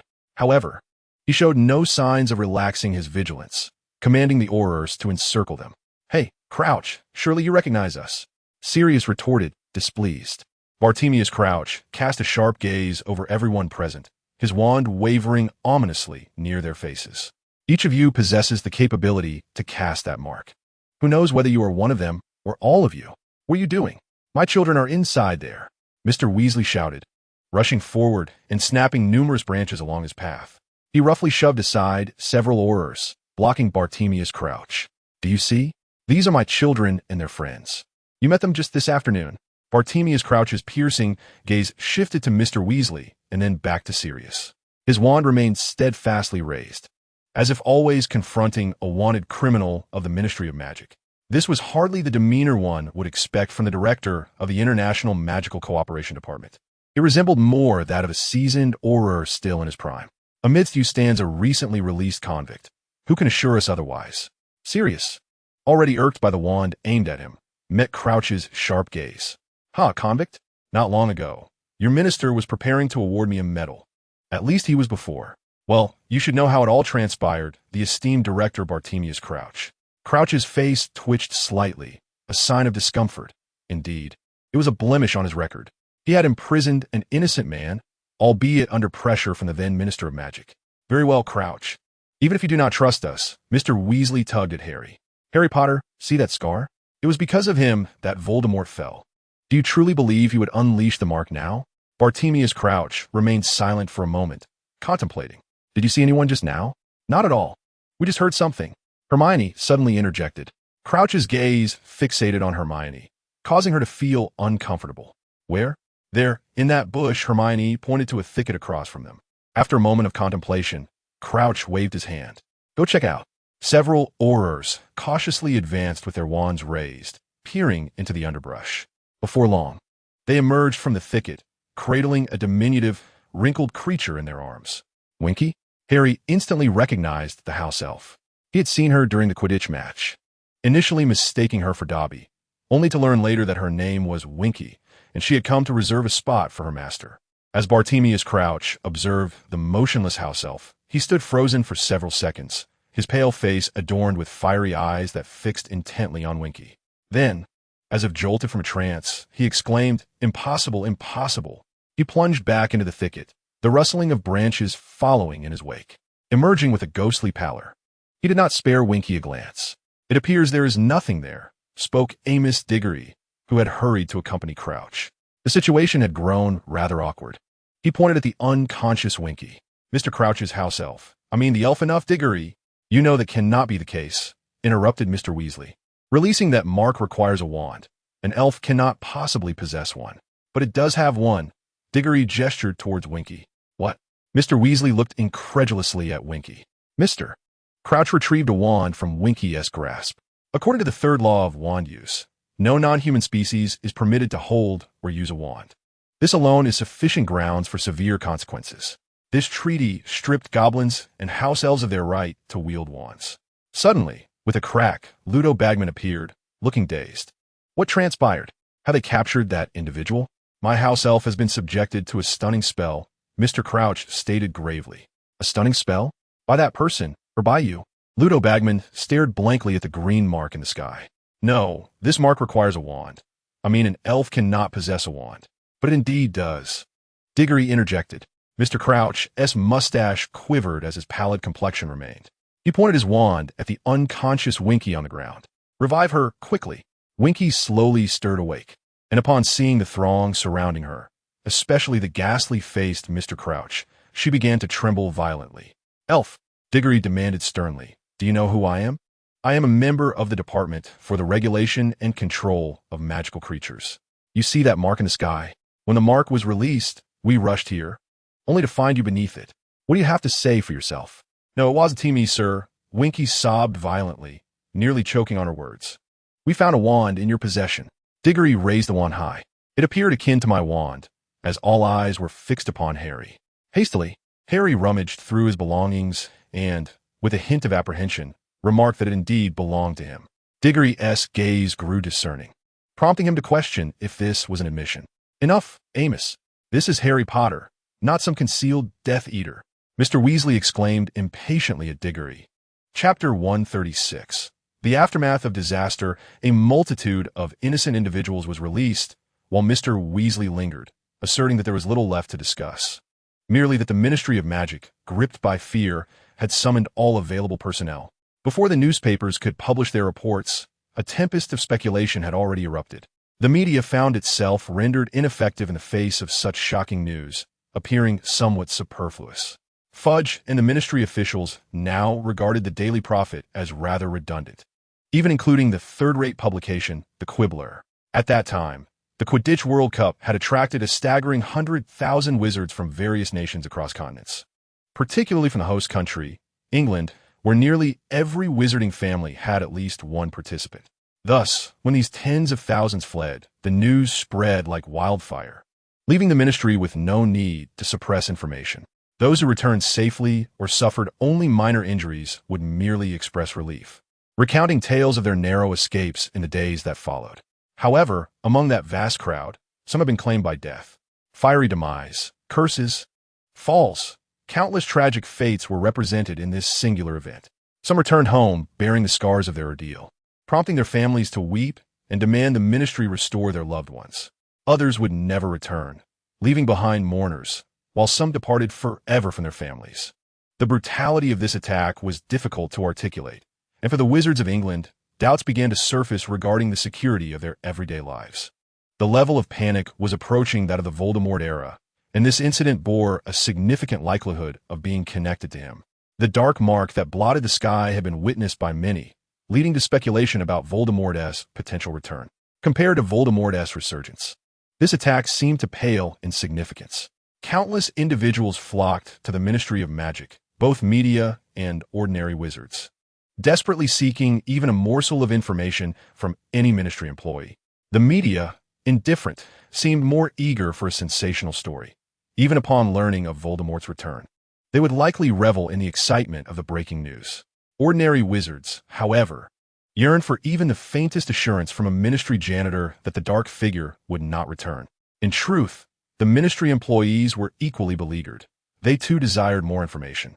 To be candid, they are indeed more fearful of Voldemort's return than other wizards. As the governing body of the magical realm, should Voldemort re-emerge, they would find themselves closer to him than the average citizen, even confronting him directly. Even a brutal dictator, given their opportunistic nature, could navigate the situation adeptly. Yet, how can one even begin to describe Voldemort's cruelty? He could merely glance at a child passing by on the street and conjure thoughts of their demise. Recently, a plethora of resignation letters have surfaced on the desks of senior officials at the Ministry of Magic. Already stretched thin, the loss of so many personnel has left them in a dire predicament. Fudge is on the verge of tearing out what little hair he has left. However, there are still those who find joy in the chaos. Percy, newly inducted into the ministry, busies himself without a hint of complaint, frequently exclaiming that his superiors must value him to assign him such tasks. This has afforded Percy an abundance of opportunities to distinguish himself, filling him with exhilaration. He perceives his involvement in such tumultuous times as an extraordinary stroke of luck for someone freshly entering the workforce. The more occupied he becomes, the more invigorated he feels, even adopting a demeanor akin to that of a bustling executive. "Percy, you haven't finished your breakfast," Mrs. Weasley exclaimed, noticing Percy hastily rise from the table, leaving half a bowl of porridge untouched. Without glancing back, Percy began to fuss over his professional attire laid out on the sofa. The department needs to address a batch of cauldrons. However, upon inspection, several defective items were discovered. "Out of responsibility to the consumers, I must attend to this urgently," he said, hurriedly fastening his tie, tightening it to the point that Ron felt a sudden sense of suffocation. Mrs. Weasley clanged the pot loudly, whatever needed addressing. "One must still ensure a hearty meal. There's no time. The minister will be anxious," Percy exclaimed, and with a few pops, he vanished in a puff of smoke. In truth, he could have utilized the fireplace for a more effortless journey, but he preferred to avoid the soot and insisted on operating daily to the ministry's designated entrance. Mrs. Weasley sighed, resigning herself to dropping the long spoon back into the pot. "I believe he has a genuine chance of becoming minister," she remarked. "The minister certainly doesn't have him busy." George and Fred exchanged glances after Percy departed, their lips pursed. "Let us not be too harsh. It's commendable for a young man to be diligent," Mr. Weasley said, finishing off a sandwich, his cheeks stuffed. Mrs. Weasley playfully swatted at him. "The Ministry of Magic is indeed embroiled in a significant crisis." Hermione, clutching the latest edition of the Daily Prophet, could not tear her gaze away from the moving magical photograph of the Dark Mark, which writhed ominously, evoking sheer horror. During this period, major publishing houses have struggled to uncover more compelling news. Once one newspaper reports on the Quidditch World Cup attack, other stories are swiftly overshadowed. The image of the Dark Mark has lingered in the Daily Prophet for an extended duration. Does the ministry not have security personnel to address such matters? This was not the case. I had seen it last time as well. There were still quite a few Aurors present, and Ron was fumbling with something in his pocket. Aurors? How many could there possibly be in the entire Ministry of Magic? The venue at that time had nearly 100,000 attendees. Mr. Weasley had mentioned that there was indeed no other option. Hermione tossed the newspaper aside, as she could recite its contents by heart. The daily headlines were remarkably similar, and it seemed the editors had exhausted their creativity, making it difficult to conceive any further sensational angles on this matter. Many phrases even appeared repetitively. Draco remained silent, and no one dared to broach the subject with him. Knowing of the impending attack, Draco's father, Lucius Malfoy, must undoubtedly have connections to the assailants. It was quite possible he was even one of them beneath the mask. This was not hard to imagine. After all, had it not been for Lucius's substantial financial contributions to the ministry, he might have found himself in Azkaban, explaining to Dementors that he was under the influence of the Imperius curse. "Candy, snacks, anyone?" The voice of the snack vendor on the train echoed from afar, and Ron's hands busily rummaged through his pockets, his expression somewhat anxious, as if calculating something. Finally, the snack trolley appeared at the compartment door. "Children, would you like some candy?" The vendor, unchanged, called out. "Ah, I do like a box of Bertie Bott's, every flavor beans, and a licorice wand." Ron sprang to his feet as if he had been waiting for the trolley's arrival. He pulled his hand from his pocket, glancing at the scattered nuts and sickles, and after a moment's contemplation, decided, "I'll just get the beans." "I'll pay," Harry said, skillfully reaching for his money. "No need. I just want the beans," Ron replied, his head down as he paid, returning to his seat with a small box of beans. Chapter 137. The three great wizarding schools. Harry felt no embarrassment and did not dwell on it. After surveying the snack cart for a moment, he felt uncertain about what to choose. "Two pumpkin pasties, please." A melodious voice reached Harry's ears, and he turned as if someone had pulled his ear, spotting a familiar girl. Cho Chang noticed the somewhat clumsy boy and thought it inappropriate to say hello under the circumstances. Her friends behind her stifled giggles, and she wore a smile that was hard to decipher, whether teasing or greeting. Harry had seen this girl before, at the Quidditch pitch when he encountered her exiting someone's tent. The image of this girl, imbued with an Eastern charm that filled his imagination, lingered in his mind. It was as if he were ensnared by a spell, constantly recalling her Eastern visage. However, he did not believe he had developed any affection for her. Rather, he reasoned that this girl, Cho Chang, bore a resemblance to a girl named Ely, who also had an Eastern appearance and an aura that made Harry perceive her as a wizard from the East. He had never encountered a true Oriental person, yet he felt that this girl might be the most beautiful among them, akin to how Ginny stood out as the fairest among Western girls. He was rather inept at interacting with girls and even less skilled at appreciating their beauty. At this moment, he found himself impolitely fixated on her face, unable to look away until she departed with her friends. "Do you need anything, dear?" The sudden address jolted Harry from his reverie.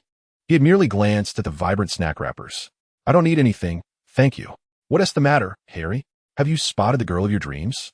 Draco flashed him a sly smile, his eyes twinkling with mischief. "Don't be ridiculous, Draco. It's just, is your scar hurting again?" Hermione inquired, concern etching her features as she glanced at Harry's forehead. Harry awkwardly touched the scar, confirming her suspicion. Hermione's expression shifted to one of understanding, and she leaned on her knee. "I think you should write a letter to Sirius about your scar." "Ah, yes, I should just write." Harry nodded repeatedly. Hermione felt it was acceptable, though not quite to his liking. Ginny was indeed beautiful, and Harry fell back into contemplation. He clumsily penned a letter and sent it with Hedwig, unsure if it was still raining outside, nor did he know if Hedwig had grumbled about it. Upon arriving at Hogsmeade Station, they noticed the place appeared to have been renovated. Hagrid, as in past years, was there to greet the first-year students. But this year he looked particularly dapper. "Wow, Hagrid, you look quite dashing." Eli stood before Hagrid like a little dwarf. He had been similarly small in first year, and though he had since grown taller, he still appeared diminutive. Only first-year students took the small boats across the lake to Hogwarts, while older students rode the enchanted carriages from different paths. These carriages were drawn by thestrals, fascinating creatures visible only to those who had witnessed death.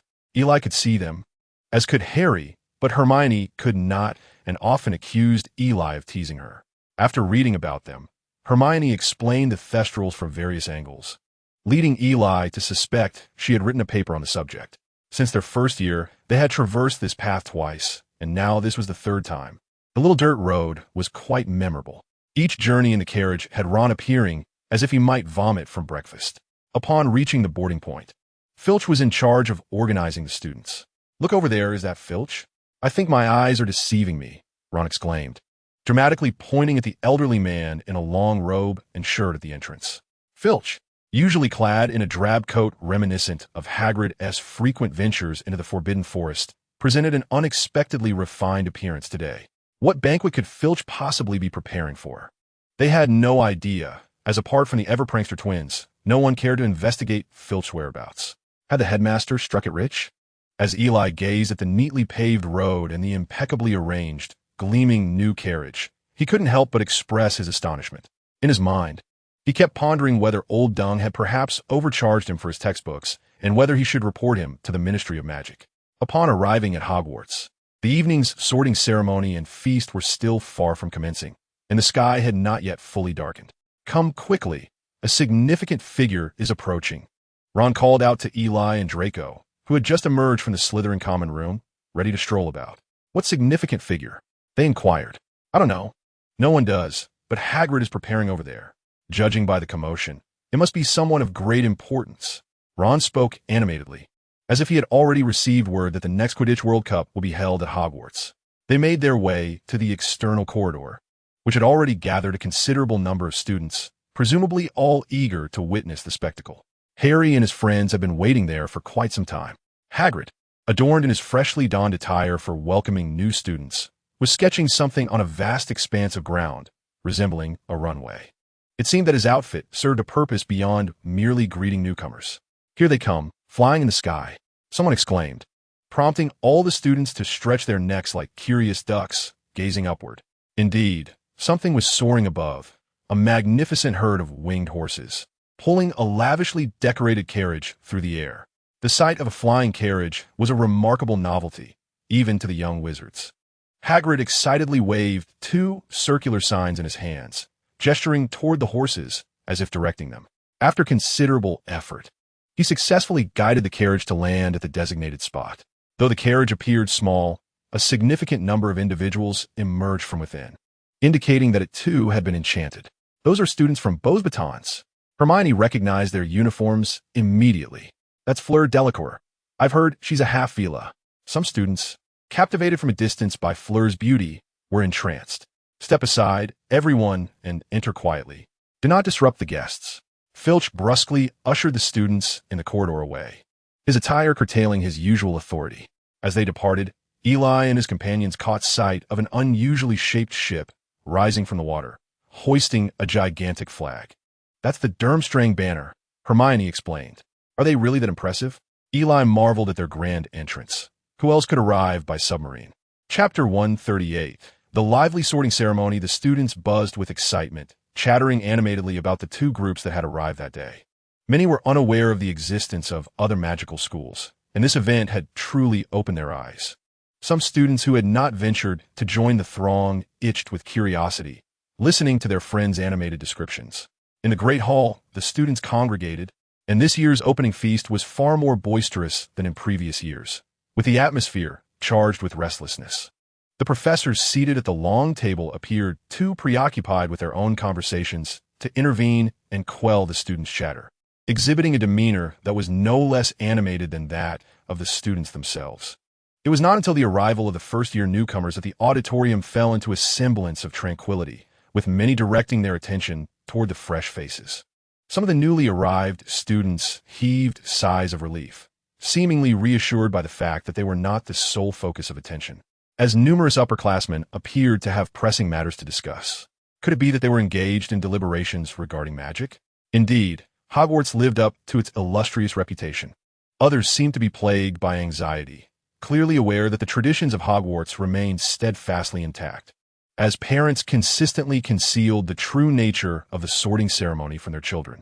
Following a rather unremarkable yet somewhat eagerly anticipated sorting ceremony, the expected feast had yet to materialize at the table. Dumbledore took his place at the podium, evidently preparing to deliver a speech. Eli expressed a hope that Dumbledore's remarks would be succinct, as he had slept through the journey and was quite hungry. "Everyone, please be quiet." Dumbledore's voice effortlessly reached the ears of all present. Whether he employed some form of magic was unknown, but the hall immediately fell silent. All eyes turned to Dumbledore, with the first years curious about what this esteemed headmaster might say, while the older students eagerly anticipated potential announcements of significant events. Noticing the eager expressions on the students' faces, a glimmer of mischief danced in Dumbledore's eyes as he deliberately paused until the door opened slightly, allowing Filch to squeeze through. Dressed in attire that seemed to hinder his movements, Filch appeared flustered, his clothing constraining his actions. He resorted to an awkward high-kneed running motion, rendering the spectacle rather comical. Laughter erupted in the auditorium as the first years found the caretaker amusing, convinced he must be a kind-hearted individual who would not scold them for practicing magic in the corridors. Gasping for breath, Filch whispered to Dumbledore, the content of their exchange shrouded in mystery. Both nodded occasionally, and then Filch clumsily exited once more. "Thank you for your patience," Dumbledore continued. "I wish to convey that this semester, Hogwarts will be more than just your home." A murmur of speculation rippled through the audience as they began to ponder the implications of Dumbledore's words. Dumbledore's tone shifted. "I wonder if you have heard that this semester, Hogwarts has the distinct honor of hosting a momentous and prestigious event, the Triwizard Tournament." As the final word left his lips, the hall erupted into a cacophony of excitement. Students brimming with enthusiasm, while some appeared as bewildered as a fox in a melon patch, utterly perplexed by the announcement. Given that some students might be unfamiliar with the significance of the Triwizard Tournament, allow me to elucidate.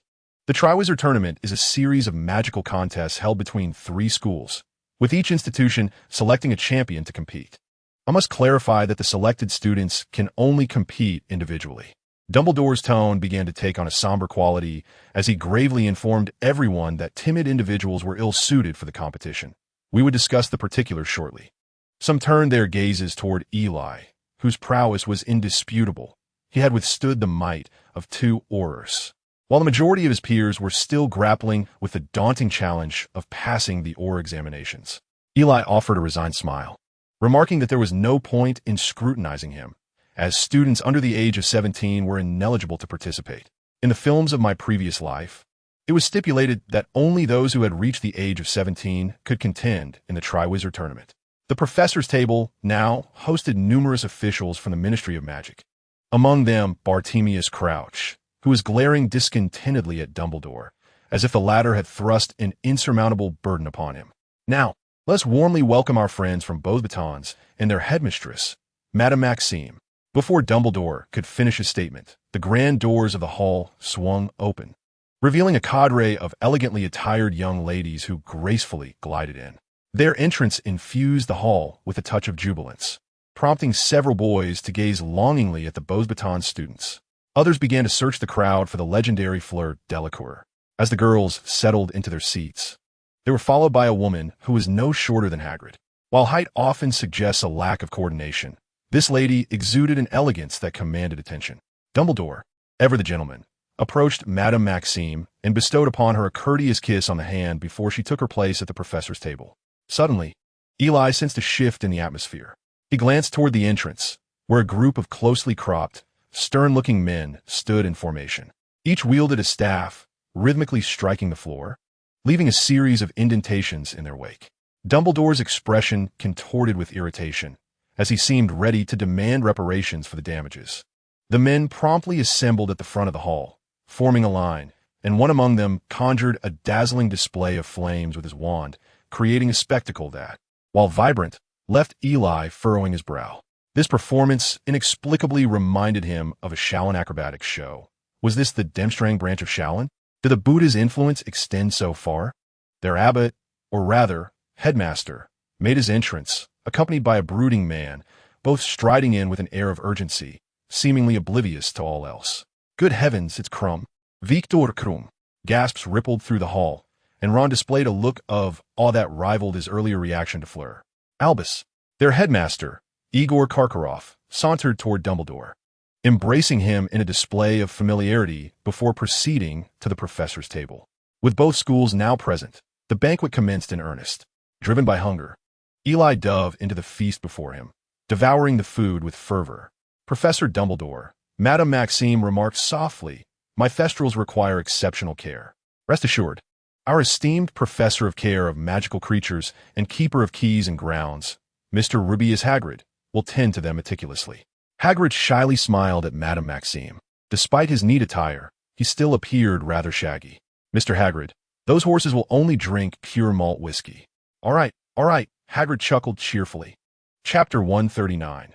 Alastor Moody, the feast had commenced, and due to the arrival of distinguished guests, the meal was particularly lavish, evidently causing old Dumbledore some financial distress.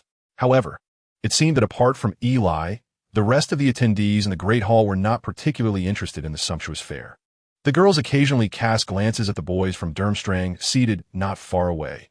Those seated further away abandoned all pretense of modesty and nearly stood up. The Nordic men possessed an undeniable masculinity that captivated the girls. Their serious demeanor resembled that of rigorously trained soldiers, making them all the more appealing. The boys unabashedly gazed towards Beauxbatons, where the French girls appeared much more vivacious, engaging in lively conversations with the nearby Hogwarts students. "Did you see that? The girl just waved at me," exclaimed Simon, utterly enthralled, while Ron looked on with disdain. "Don't say that. Even a fat lady wouldn't look twice at you, Weasley. Don't think you can mock me." Beauxbatons was not a school exclusively for girls, and the reason for the absence of their male students remained a mystery. "Illy, is that not Fleur? Quite impressive," Draco said with a grin, nudging Eli with his elbow. Eli, impatient, set down his cutlery, noticing the rather lewd smile on Draco's face. Eli glanced in the direction Draco was pointing, only to find Hermione glaring at him from between himself and Fleur. The intensity of Hermione's gaze inexplicably instilled a sense of dread in Eli, prompting him to bury his head in his plate and continue indulging heartily. "Ugh, why are you eating again? Look." Draco elbowed Eli persistently, while several large chicken legs in his bowl remained untouched. Eli's face was smeared with cream, yet he did not lift his head as if it were glued to the cake. Throughout their friendship, Eli had always been the most perceptive among his companions. Right now, Draco remained blissfully unaware of the two deadly stares directed at him from behind. "Astoria, why aren't you eating?" Daphne inquired, having just observed the Durmstrang boys, only to find her sister motionless, her head tilted. Noticing her sister's gaze fixed on Draco, Astoria prudently turned her attention elsewhere. "Look at that skin, so fair. Goodness," Draco suddenly exclaimed, then doubled over in pain, clutching his waist as he rested his head on the table. Move over a bit. You're blocking my access to the chicken leg, Eli said, pushing Draco slightly aside to grab a leg from the other side. The banquet today extended longer than usual and was more vibrant. Several gregarious Hogwarts students successfully forged friendships with peers from other schools. Attention, everyone!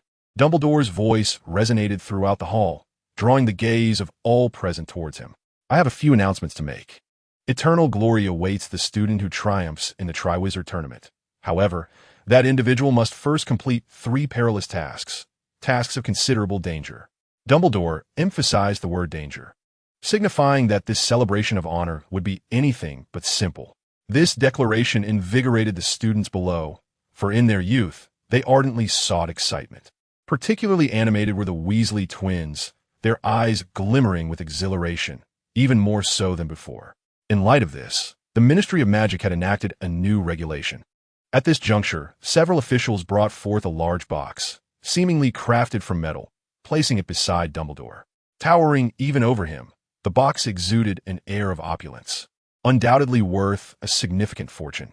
If sold, it could yield a substantial sum of galleons, piquing the curiosity of all regarding its contents. With such lavish packaging, what treasures could lie within? Now, I invite Mr. Barty Crouch, the head of the International Magical Cooperation Department, to elucidate the matter. From the long table occupied by ministry personnel, a man with neatly trimmed gray hair stood, his beard fashioned into a tidy brush-like style.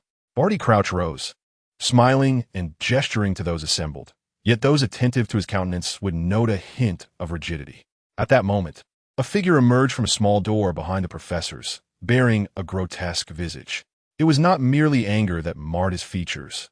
Rather, his appearance was undeniably difficult to command. His hair was thin and unkempt, one eye small while the other appeared to be a hastily affixed artificial eye, perpetually darting about. He seemed cautious, peeking out from one side, scrutinizing the hall incessantly. Suddenly, the ceiling erupted with thunderous roars, blinding flashes of lightning, eliciting shrieks from nearly all present. This scene reminded Eli of that fateful night in his first year when a troll invaded, reminiscent of Quirrell's entrance, with the ceiling similarly tumultuous. The unexpected thunder caused the man to hastily retreat behind the door. Upon realizing it was merely the ceiling, he brandished his wand, forcefully directing it upwards, as if intending to pierce a hole through it. A twisting beam of red light struck the agitated ceiling, yet in an instant, it returned to its original state. All eyes turned towards the peculiar figure who had mysteriously appeared in the hall, and upon spotting him, Dumbledore burst into laughter. Alastor, you must be thoroughly exhausted from your journey, Dumbledore thought, wishing to embrace him, only to discover that Alastor was drenched and seemingly caked in mud, prompting a swift transition to a handshake instead. This man appeared somewhat inept at conversation, stammering briefly, "Thank you," while offering a rather succinct greeting. He then retreated to a corner, hurriedly taking a swig from his iron kettle. "My goodness, it's Moody, the most renowned Auror." Ron recognized him instantly, whispering in awe. Auror. Lee Jordan from Gryffindor seemed unfamiliar with the term. "They're the ones who specialize in apprehending dark wizards," Hermione explained. "Did you know? It's rumored that half of Azkaban is filled because of him. Do you see the scars on his face? They are testament to his encounters." Everyone turned their gaze towards Moody, the scars on his visage sending shivers down their spines. "Was he drinking?" Harry inquired, observing Moody's tremulous gulp, reminiscent of an alcoholic in withdrawal. "I suspect it is far from pumpkin juice," Ron replied. Moody's presence interrupted Barty Crouch, who had been preparing to take the stage. Crouch glanced at Moody, his expression darkening before he turned and continued to the center. Chapter 140. Eager to take the stage, Barty Crouch stood where Dumbledore had just been, facing the assembled students. Such tasks were typically within his expertise, yet today he appeared somewhat ill at ease, his gaze darting anxiously. After a moment of contemplation, as if finally regaining his confidence in public speaking, he announced, after careful consideration, the ministry has decided that, for safety reasons, all students age 17. The mere utterance of 17 sent a ripple of agitation through the audience. "No way." Everyone seemed to have realized something, murmured the crowd. Students under 17 are prohibited from entering the Triwizard Tournament. Crouch's declaration ignited a fervor throughout the hall, the students momentarily disregarding Dumbledore's presence as they erupted into protests. The uproar resonated from every corner of the Hogwarts Great Hall, with each student voicing their dissent. Even those who had never contemplated participating in the tournament found themselves swept up in the commotion, joining in the outcry with surprising enthusiasm. "This is utter nonsense. Absolute rubbish," Eli observed, energized by the collective outrage, particularly noting Draco's reddening face. After a moment of reflection, Eli prepared to unleash a torrent of expletives. As the situation began to spiral out of control, Dumbledore stepped forward. Silence. His voice, amplified by magic, instantly drowned out the clamor of the students, who fell into an immediate hush.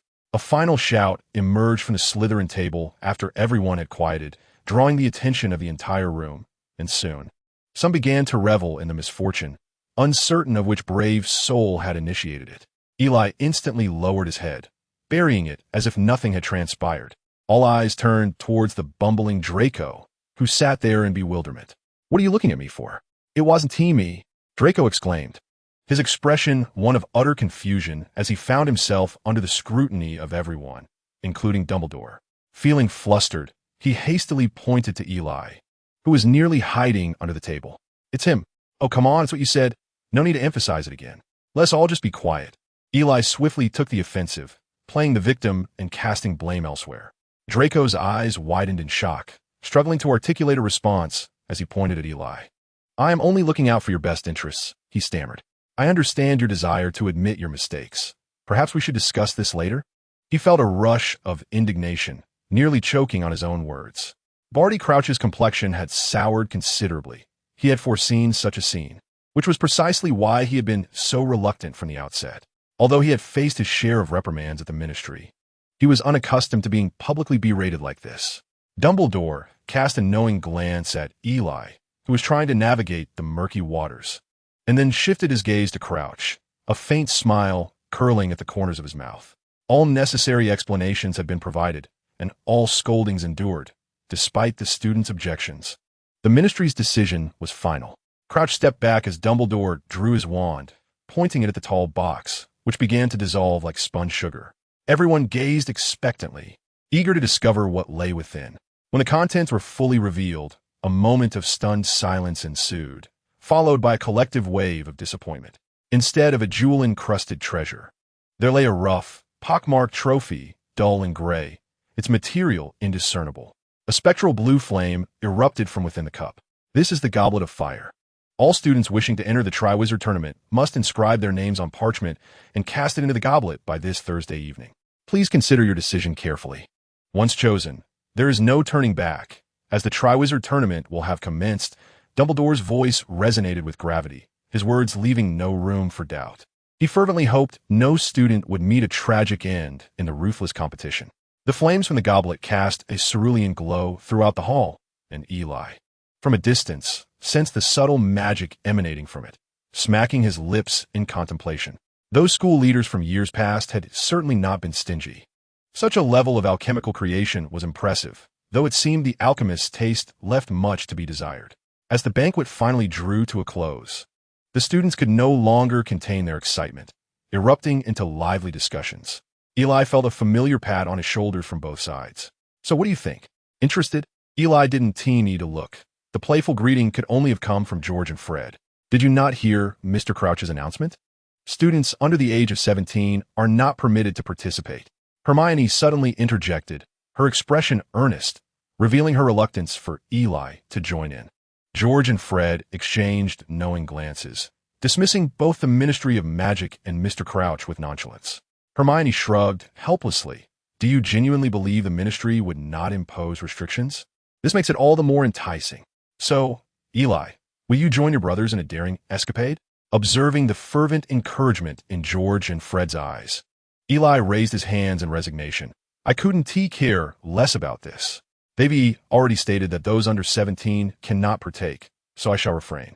George and Fred's enthusiasm waned, and with a glance at Hermione, they patted Eli's shoulders in mock sympathy. Alas, another man afraid of his wife has emerged in this world. Their mischievous expressions betrayed their delight as they dashed away. "Hey, you two, halt. Stop your nonsensical chatter."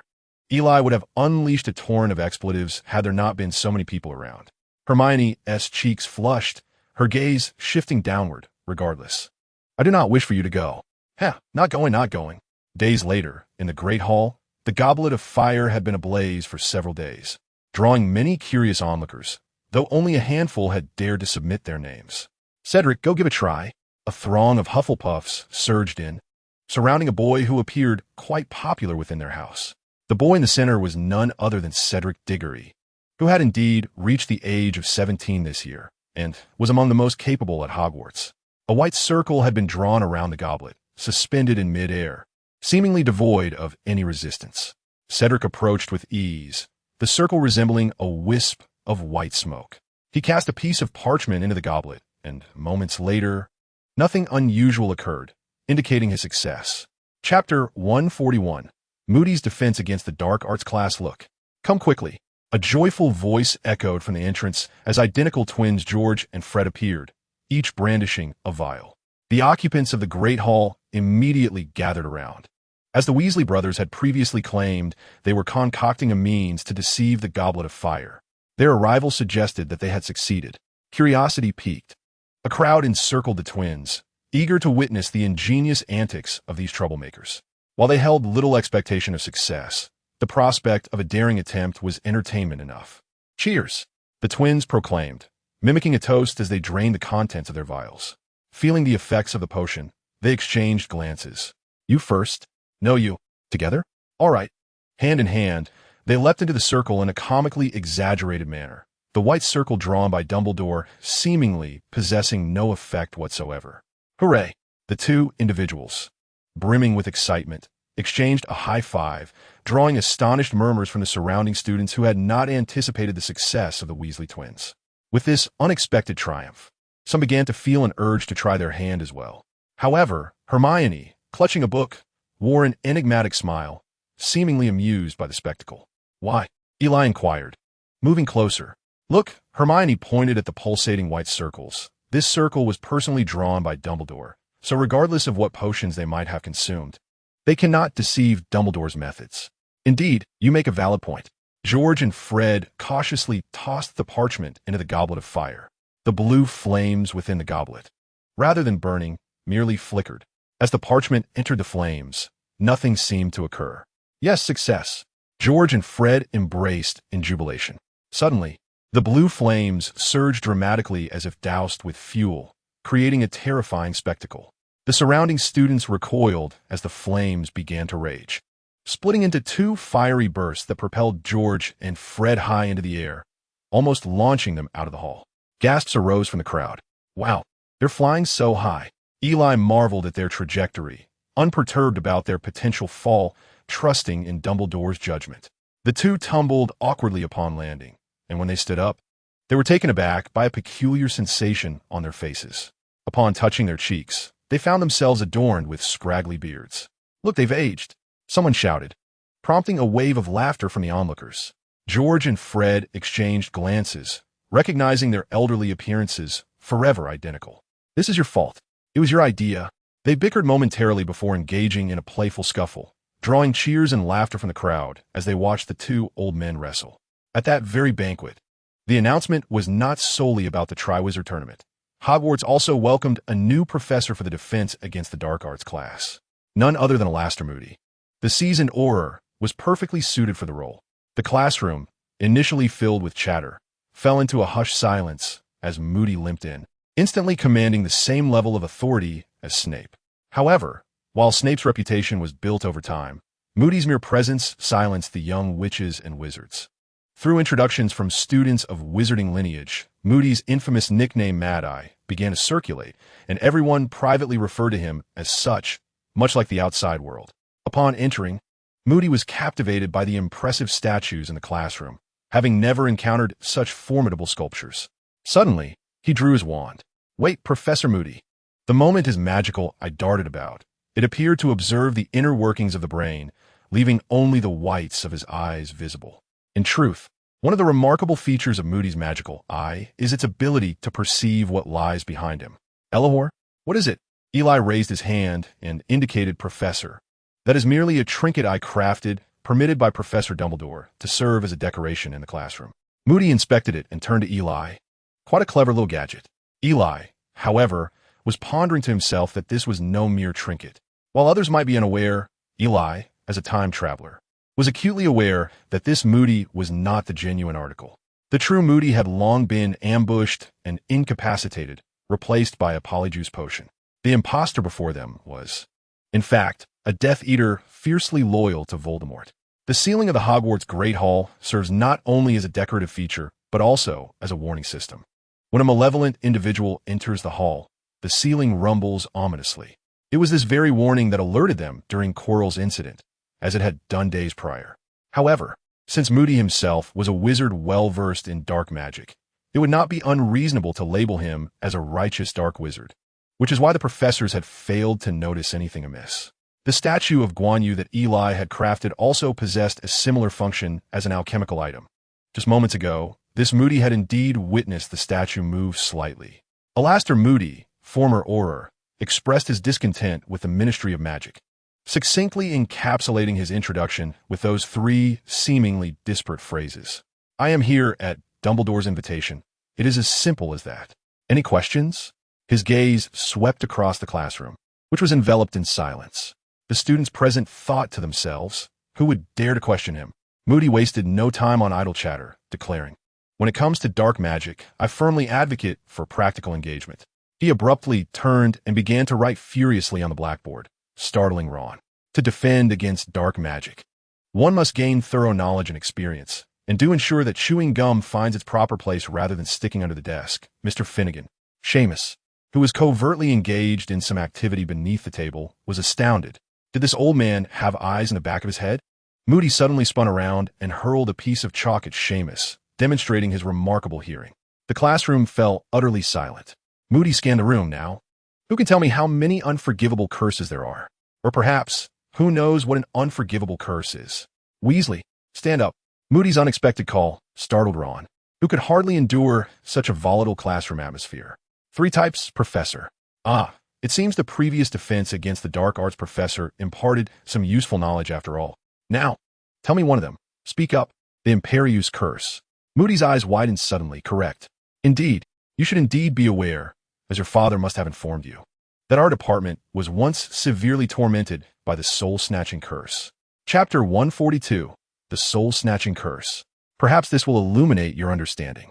Moody's gaze inexplicably retreated, moving to the edge of the desk, where he began to fiddle with the jars and bottles atop it. These peculiar items had not previously adorned our classroom. Perhaps they were brought by Moody himself. Those wizards seated nearby could see that the glass jars were filled to the brim with writhing maggots. Even the wizards at the back, unable to see, sensed that anything presented by Moody with such an odd expression could only be something sinister. Moody gazed at the contents of the jars with an unexpected softness in his eyes, a peculiar expression for one so fearsome, particularly juxtaposed with the revolting creatures beside him, sending a chill down the spines of the students.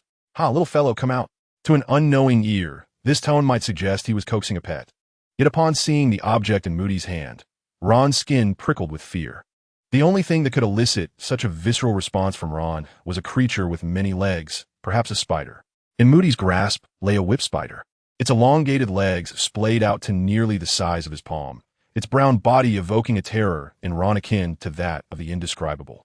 "Grow larger," Moody rasped, directing his wand at the whip spider, which obediently began to expand, soon reaching a size sufficient to encompass an entire face, even causing Eli to feel a twinge of dread.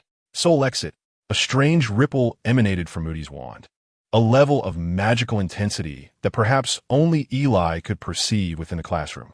As the incantation concluded, the whip spider ceased its writhing, seemingly awaiting a command. Suddenly, with a flick of his wand, Moody sent the whip spider soaring onto Neville's desk. Neville could assure that he had never reacted so swiftly in his life, nearly leaping from his seat, while the disproportionately large whip spider, under Moody's control, spread its legs wide in a display of dominance. The other students in the classroom immediately sensed impending doom, with Ron trembling, ready to bolt from the room. Whether it was the students' heightened agitation or something else, an unusual excitement flickered across Moody's face, though no one paid heed, for he was the Mad-Eye. With another flick of his wand, the whip spider took flight once more, seeking out the largest target in the crowd, Crabbe. The whip spider landed squarely upon the ample head of Crabbe, its long legs ensnaring him tightly, prompting screams from those nearby as they hastily fled. "Fear not, it poses no danger." "Ha." Moody laughed maniacally, leaving everyone uncertain as to whom this terrifying creature might next be hurled upon. The classroom erupted into chaos, akin to a ravenous wolf infiltrating a flock of sheep, creating a scene of utter pandemonium. The whip spider leaped from one girl's desk to Ron's head in the blink of an eye. "Help me," Eli cried out, observing with clarity the distressing expression on Ron's pale face, as if he were on the verge of tears. It was only today that Eli realized that a person's hair could indeed stand on end. Witnessing Ron's embarrassment, Draco, whose own complexion was far from rosy, found immense amusement. Chuckling gleefully, "He. Moody immediately took note of the most delighted Draco and teased, "What makes you so merry?" With a mischievous grin, he commanded the Whomping Willow to leap onto Draco's face, resulting in a comical standoff between Draco and the creature, both locking eyes in a startled exchange. "Help me! Quick! Save me!" Draco flailed as if jolted by electricity, genuinely terrified to the point of tears. The sight of Draco's fright seemed to please Moody immensely. With another flick of his wand, he queried, "Isn't it quite capable? What shall we have it do now? Leap out the window?" The Whomping Willow complied without hesitation, jumping towards a window. All eyes were fixated on the obedient creature. "Or perhaps drown," Moody suggested, and once more, the Whomping Willow unflinchingly leapt into a bucket brimming with water, fully aware that it risked drowning. The creature executed Moody's command with precision, even in the face of death, driven by an instinctive fear that compelled it to leap forth. A profound silence enveloped the classroom as students watched the controlled insect, each lost in thought about what it would mean if they were the ones being manipulated. Life remained, yet they felt powerless, perhaps with a mere command from another. They would unhesitatingly cast deadly curses upon their own kin. The atmosphere grew eerie, and after the initial panic, a sense of self-preservation settled over everyone. The Whomping Willow returned to Moody's grasp, his face now devoid of the earlier madness, replaced by a somber expression. This unpredictable shift rendered the audience mute.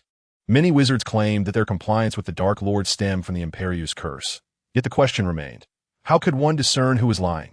A peculiar flush crossed Moody's face, which Eli keenly observed. Eli smirked inwardly. It seemed this fellow was indeed unwaveringly loyal to Voldemort. Historically, those who wavered were seldom welcomed. In the past, a multitude had rallied to Voldemort's side as he rose to power, proclaiming themselves his most devoted followers. They exhibited brutality that surpassed even the Death Eaters, eager for Voldemort to witness their fervor. However, when Voldemort fell, they swiftly transformed their personas, lamenting and crying out that they were coerced by his threats or enchanted by his magic. It appeared that their former acts of savagery were entirely disconnected from them, and due to the elusive nature of the Imperius curse, the Ministry of Magic was utterly incapable of discerning who had truly been controlled. Many who had once committed heinous acts escaped unscathed, subsequently embarking on a campaign to denounce Voldemort's terrors and unforgivable sins. Among them was Draco's father, Lucius Malfoy.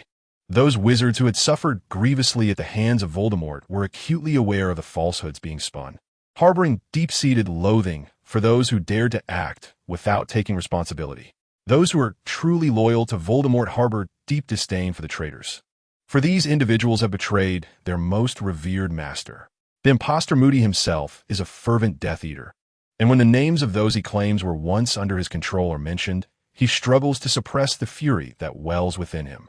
Yet the students remain oblivious, believing instead that Moody suffered greatly due to the Cruciatus curse in his past. Now, who can enlighten me about another unforgivable curse? His eyes swiftly scanned the classroom before settling firmly on Neville. The Cruciatus curse. Neville, like Ron, was thoroughly startled by Moody's sudden intensity. Come forth and tell me, what other unforgivable curse exists? Trembling, Neville rose to his feet, unable to meet the terrifying visage of Moody. The Imperius curse, Professor, he murmured, lowering his gaze. Moody's eyes gleamed with excitement. Correct. Indeed, the Imperius curse. Chapter 143. Crumb's challenge. Moody's enthusiasm surged again, though the students struggled to comprehend the emotional fluctuations of their professor. They would not have been surprised had this madman suddenly burst into tears. Fixating on Neville, The impostor Moody glared malevolently at the writhing spider, declaring, "The Cruciatus Curse." The effects of this spell mirror its name. Once unleashed, the victim experiences excruciating pain that transcends mere sensation, for it emanates from the very soul. The spider began to convulse, its 8 legs flailing helplessly as waves of agony drove it to thrash about, all under Neville's watchful gaze. He stared blankly at the struggling creature, vision clouded by another scene. A deranged woman repeatedly cast the Cruciatus Curse upon his parents. He desperately yearned to avert his gaze. Yet fear held him captive. He dreaded that should he look away, they would be lost to him forever. The Cruciatus Curse inflicted upon the spider mirrored the torment within Neville's heart. "Stop! Please stop! Can't you see Neville is in agony?" Hermione cried out, her voice tinged with hysteria, unable to bear the torment of her friend's painful memories. At Hermione's outburst, a flicker of anger crossed the impostor Moody's face. Eli fixed a steely gaze upon this pretender, vowing that should this charlatan dare to act, he would ensure his head rolled within 10 moves. The impostor Moody expertly concealed his emotions once more, knowing that infiltrating Dumbledore's lair was not merely for the purpose of harming a young witch. He had grander ambitions. He seized the now motionless spider and placed it upon Hermione's desk. What other curse exists? Hermione pressed her lips tightly together, casting a sympathetic glance at the ailing spider. This pitiful creature facing its 3rd unforgivable curse within a single lesson. "It is the killing curse, Professor," a cold voice interjected, uttering the name of the spell that had claimed countless lives with the same nonchalance as discussing a neighbor's cat. "Mr. Hall? Indeed, it is the killing curse." Moody withdrew his gaze from Eli and aimed his wand at the acromantula. Some compassionate students averted their eyes, knowing what was about to transpire. Avada Kedavra! A flash of green light surged forth, and the tormented acromantula was utterly deprived of life. If anyone were to investigate, they would discover that its soul had completely vanished, leaving no trace of injury upon its body. Moody quickly became the most talked-about professor, renowned for his wild teaching style. Those who attended his classes would remember those lessons for a lifetime. Surprisingly, Moody garnered a good reputation, or perhaps it was young Barty. Even Eli believed that Barty might be the best defense against the dark arts professor since himself, embodying humility and modesty. One might even speculate that if Voldemort himself were to teach, it would be akin to this. Eli even pondered whether young Barty was swayed by Dumbledore's salary, as it seemed he was putting forth considerable effort in his teaching. In addition to the fervently discussed defense against the dark arts professor, the upcoming Grand Assembly of the Dueling Club was also a hot topic. The new students at Hogwarts, captivated by the tales of their seniors, were filled with excitement about this exhilarating dueling club. Students from Durmstrang and Beauxbatons were equally intrigued. It appeared that such an open-format dueling club did not exist in their schools. Thus, they were eager to witness Hogwarts Dueling Club and gauge the prowess of its students. This gathering was expected to attract an exceptionally large audience. Over the years, the dueling club had grown to encompass the entire school, enticing even those students who had previously shown little interest in dueling. They were drawn not by the allure of competition, but by the desire to keep pace with their peers who were advancing at an astonishing rate. "Victor, what do you think of this dueling club?" inquired a student from Durmstrang, approaching Krum. Krum scanned the lively classroom with a disinterested gaze, his deep, brooding eyes betraying no emotion, still wearing that expression as if others owed him a debt. Krum, may I take a picture with you? I adore the Irish team." Krum cast a sidelong glance at the somewhat flamboyant boy and replied, "I am Bulgarian," before turning away. The boy fell silent, retracting his neck and wearing a look of embarrassment, hastily retreating under the unkind scrutiny of his fellow Durmstrang students. "I merely wish to ascertain the capabilities of this president." Krum's gaze traversed the crowd, landing squarely on Eli, who was busy greeting his classmates.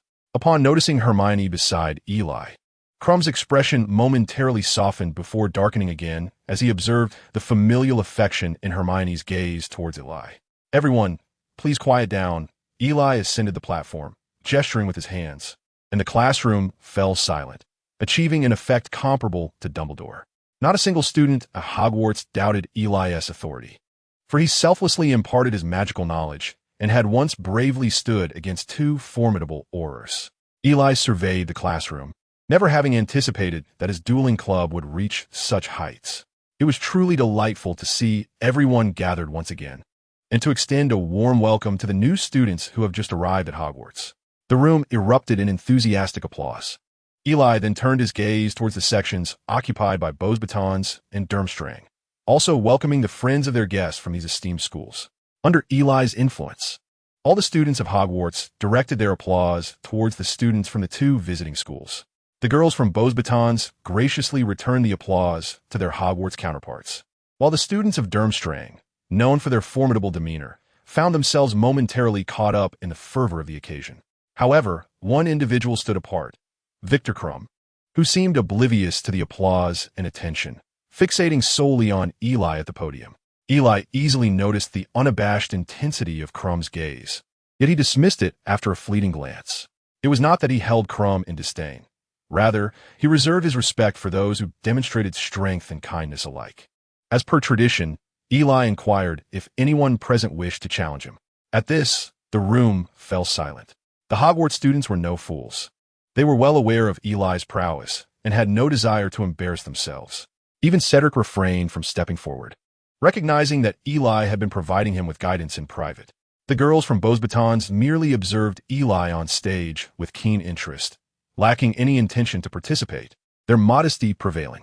The Durmstrang students remained still as well, not out of fear, but because, despite their bravado, they understood that any challenge should come from the Hogwarts students first. "I shall step forward," a deep voice resonated from the Durmstrang side, drawing everyone's attention, including the curious gazes of the bows batons girls. It was inevitable that anyone under such scrutiny would feel uneasy, and the Durmstrang students were no exception. Yet, Crumb remained an anomaly, seemingly indifferent to the collective gaze, as if Eli on the podium was the sole focus of his attention. "It is Crumb," Eli thought. "Do not be foolish.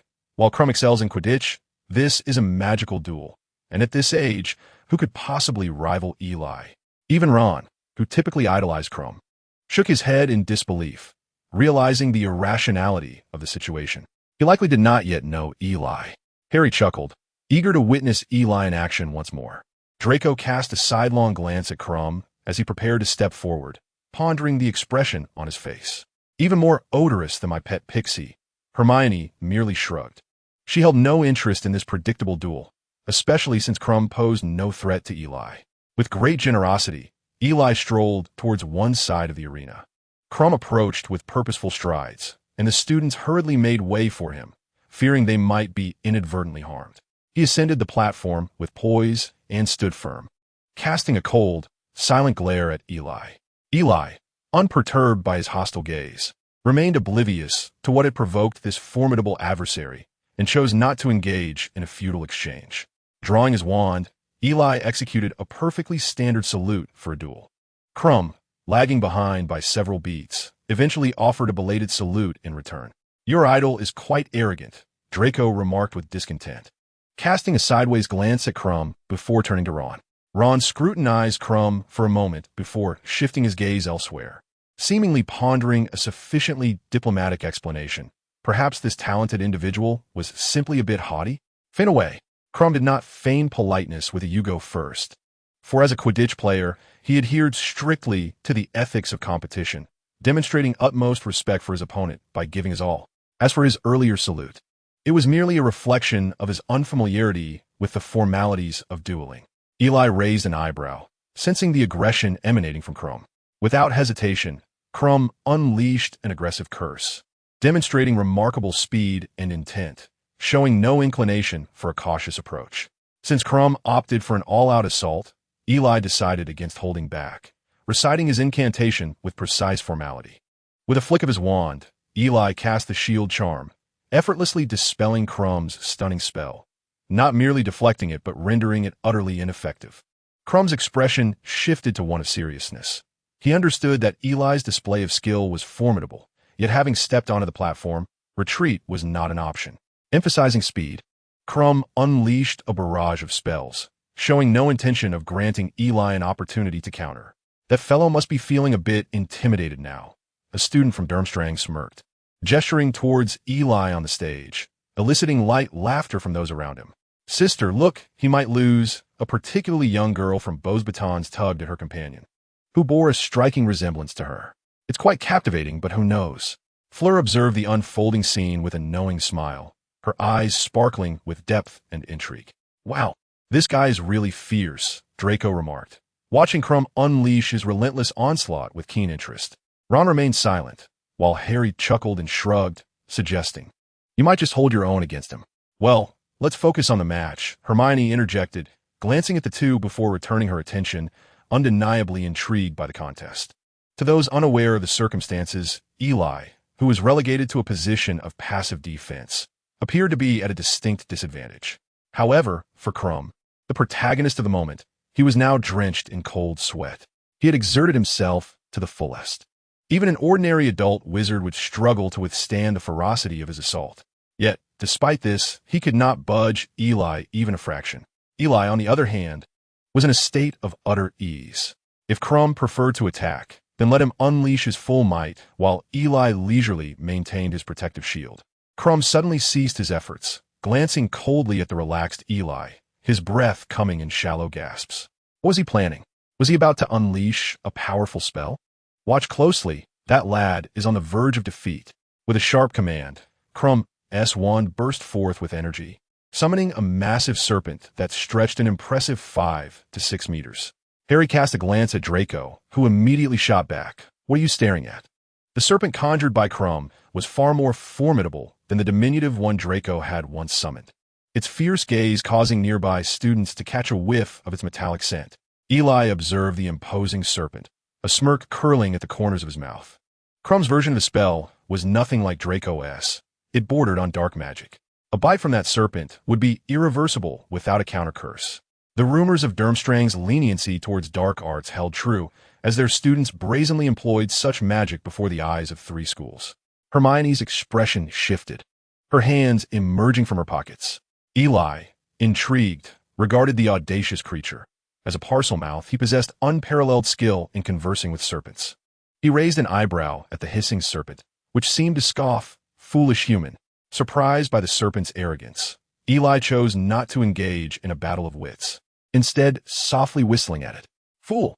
What the? I was insulted by a snake. Unbearable." Eli merely pointed his wand at the serpent, which began to convulse before bursting into flames, ultimately reduced to ash. Crumb was taken aback. His dark magic had been so effortlessly dispelled by Eli, and without even a spoken incantation. Eli glanced at Crumb, who, at this point, should have grasped the futility of his challenge. Yet, Crumb showed no signs of conceding, preparing to swing his wand once more. Eli, however, was keen to end this entanglement and swiftly cast several silent spells. Caught off guard, Crumb hastily conjured a silent shield, but Eli's magic forced him to retreat repeatedly until on the brink of the platform's edge, he slipped and nearly fell, saved only by the quick reflexes of a student behind him. Crumb had lost. Chapter 145. The idea of liberating house elves. Oh dear, this is truly embarrassing. Ron could hardly bear to watch his idol's downfall. In his heart, Crumb ought to occupy a lofty pedestal, radiating brilliance. Yet, the image of him nearly being toppled from the arena left him somewhat chagrined. But that is of little consequence. He is, after all, a Quidditch player, is he not? I mean, in the realm of dueling, there should be no juvenile wizard capable of besting Eli, perhaps even in adulthood. Harry shrugged, finding no surprise in the outcome, merely lamenting the fate of such an exceptional athlete. He could not comprehend why a prodigious Quidditch player would choose to challenge another gifted individual in a different arena. The other Hogwarts students shared in the sentiment, having been skeptical from the moment Crumb ascended the stage. They had spent years witnessing Eli's prowess, concluding that he was invincible. The Durmstrang students were taken aback. Had their champion not just exhibited such formidable strength? How could he so swiftly descend from grace? Was the platform uneven? Some of the Durmstrang students awkwardly glanced around, only settling down upon realizing that few were paying them heed. The Beauxbatons girls were utterly astonished, leaving no room for subtlety in their reactions. This was undoubtedly a display of formidable power, and Crumb's performance was sufficient to pass an Aurors test. Yet, the reality unfolded dramatically. Eli, who had previously been pressed into a corner, surged with momentum to force Crumb from the stage. Only Fleur's expression softened, though the incredulity in her gaze remained unshakable. Her astonishment stemmed not from Crumb's defeat, but from Eli's extraordinary display of strength. Earlier, Eli had effortlessly countered Crumb's spell with the ironclad charm, a feat typically achievable only by deflecting. Now, Eli executed a silent incantation, the sheer force of his spell capable of toppling a living being, illustrating the astonishing potential should those spells manifest fully. I concede, Eli stated with a modest fist clasp, a gesture steeped in Eastern courtesy and reflective of his habitual demeanor. The young wizards regarded Eli's courtesy as remarkably gallant, with many beginning to emulate it. Crumb, disentangling himself from the support of his companions, stood firmly upon the stage. He gazed deeply at Eli, inhaling heavily before speaking with calm resolve. I have lost. He decisively turned and departed, a demeanor quite consistent with his established persona. Observing Crumb walk away without a trace of hesitation, Eli lightly tapped his wand with his fingers.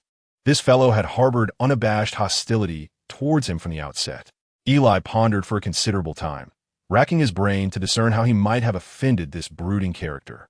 Eli glanced down at Hermione, whose eyes sparkled with admiration, recalling that in a past life, Crumb had indeed harbored affections for her. Yet, this was only Crumb's second encounter with Hermione, the first likely just amid the throngs in the Great Hall. To claim affection seemed unfounded. However, Crumb displayed remarkable decisiveness. Unlike the villains in films who resort to empty threats before ultimately succumbing to defeat, one can only hope that this reticent individual possesses integrity. Should he resort to underhanded tactics, Eli is certain to etch an unforgettable lesson into his memory. As for that fellow, I do not consider him a mere faade.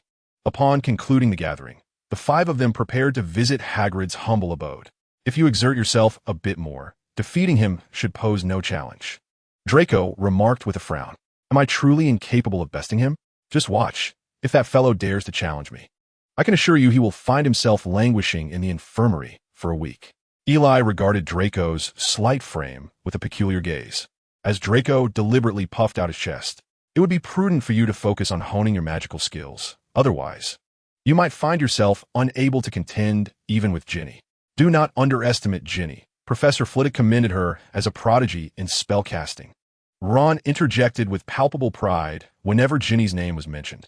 Draco's eyes widened. You know nothing. That brute named Crumb will undoubtedly falter against my curses. Weasley, perhaps you should devote more time to your potion studies. Even your family's ghoul surpasses you in brewing.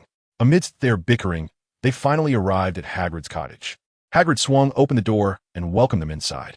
Wow, it smells wonderful. Upon entering, they were greeted by a familiar aroma. I know you all enjoy beef stew, so I made some especially for you. I initially considered using a different magical creature, but as you can imagine, they are far too adorable for me to harm. Can you truly bring yourself to do that? Ron remarked with a quizzical glance at Hagrid. Hagrid chuckled sheepishly. I haven't encountered them much. When Hagrid presented the beef, Ron and Draco nearly found themselves in a dispute over it. Hagrid, your culinary skills are nearly on par with the house elves at school. Ron muttered, Look at you, Weasley. Only you could praise someone using house elves as a benchmark. Draco retorted in a mocking tone, which elicited a fiery glare from Ron. What house elves? Hermione interjected suddenly. Indeed, what of them? Their culinary prowess undoubtedly surpasses that of the proprietor at the Leaky Cauldron. Ron chimed in enthusiastically.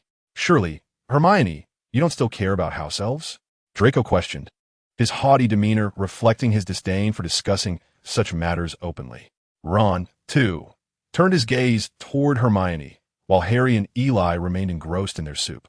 Hermione set down her cutlery with a serious expression, clearly preparing to make a statement.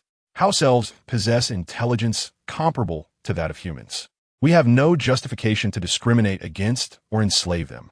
Ron gazed at Hermione in astonishment, as though seeing her for the first time. Please, Hermione, trust me.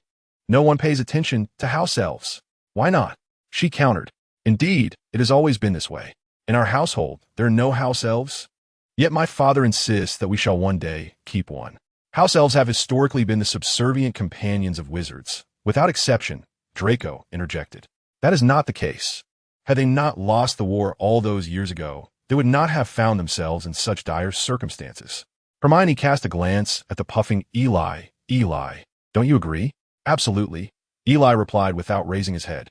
You, Hermione exclaimed, giving him a sharp slap. Eli winced in surprise, lifting his gaze. What is it? Hermione, in a huff, refused to look at him. You ought to ask Hermione. I cannot fathom why she insists we must respect house elves. It is utterly ridiculous, Ron remarked. In truth, I believe Hermione is not entirely mistaken. The treatment of elves is indeed appalling, Hagrid stated gruffly. Eli pondered for a moment. I actually think they are quite decent. Ron looked at Eli as if he had seen a ghost. No way, you think so too? He found it absurd to even utter such a statement. Chapter 146. The Revelation of the Brave After Dinner. The aroma of tea wafted through the air as Hagrid poured a cup of strong tea for each of the young wizards. This was his preference. He always enjoyed brewing his tea robustly. The origins of the tea leaves were unknown, but the flavor was distinctly unique. However, it was quite satisfying to sip after a meal. What is that scent? Ron inquired, leaning closer to Hagrid, as if the fragrance emanated from him. To their surprise, once Ron mentioned it, the others seemed to detect the odor as well, a pungent perfume intertwined with other scents. As the group sniffed the air, Hagrid grew increasingly flustered, his expression betraying him. Observing the curious gazes of the young wizards, Hagrid stammered. The last time he had been this bashful was during his tenure as the Professor of Care of Magical Creatures. Yes, it is perfume, he quickly added, cologne. The others exchanged peculiar glances, beginning to scrutinize Hagrid, and soon realized something was amiss. He had sported a rather strange hairstyle, typically unkempt. Hagrid's hair was so shaggy that it was hard to notice any styling at first, especially since the young wizards had to look up to see it. Hagrid, have you been promoted? On a date? Oh well, there's a bit of news. The meal was quite delightful, wasn't it? I'll show you my blast-ended scrutes shortly. Hagrid awkwardly diverted the conversation, though the group refrained from pressing further. My word, you still have those? Ron seemed quite disdainful of the blast-ended scrutes.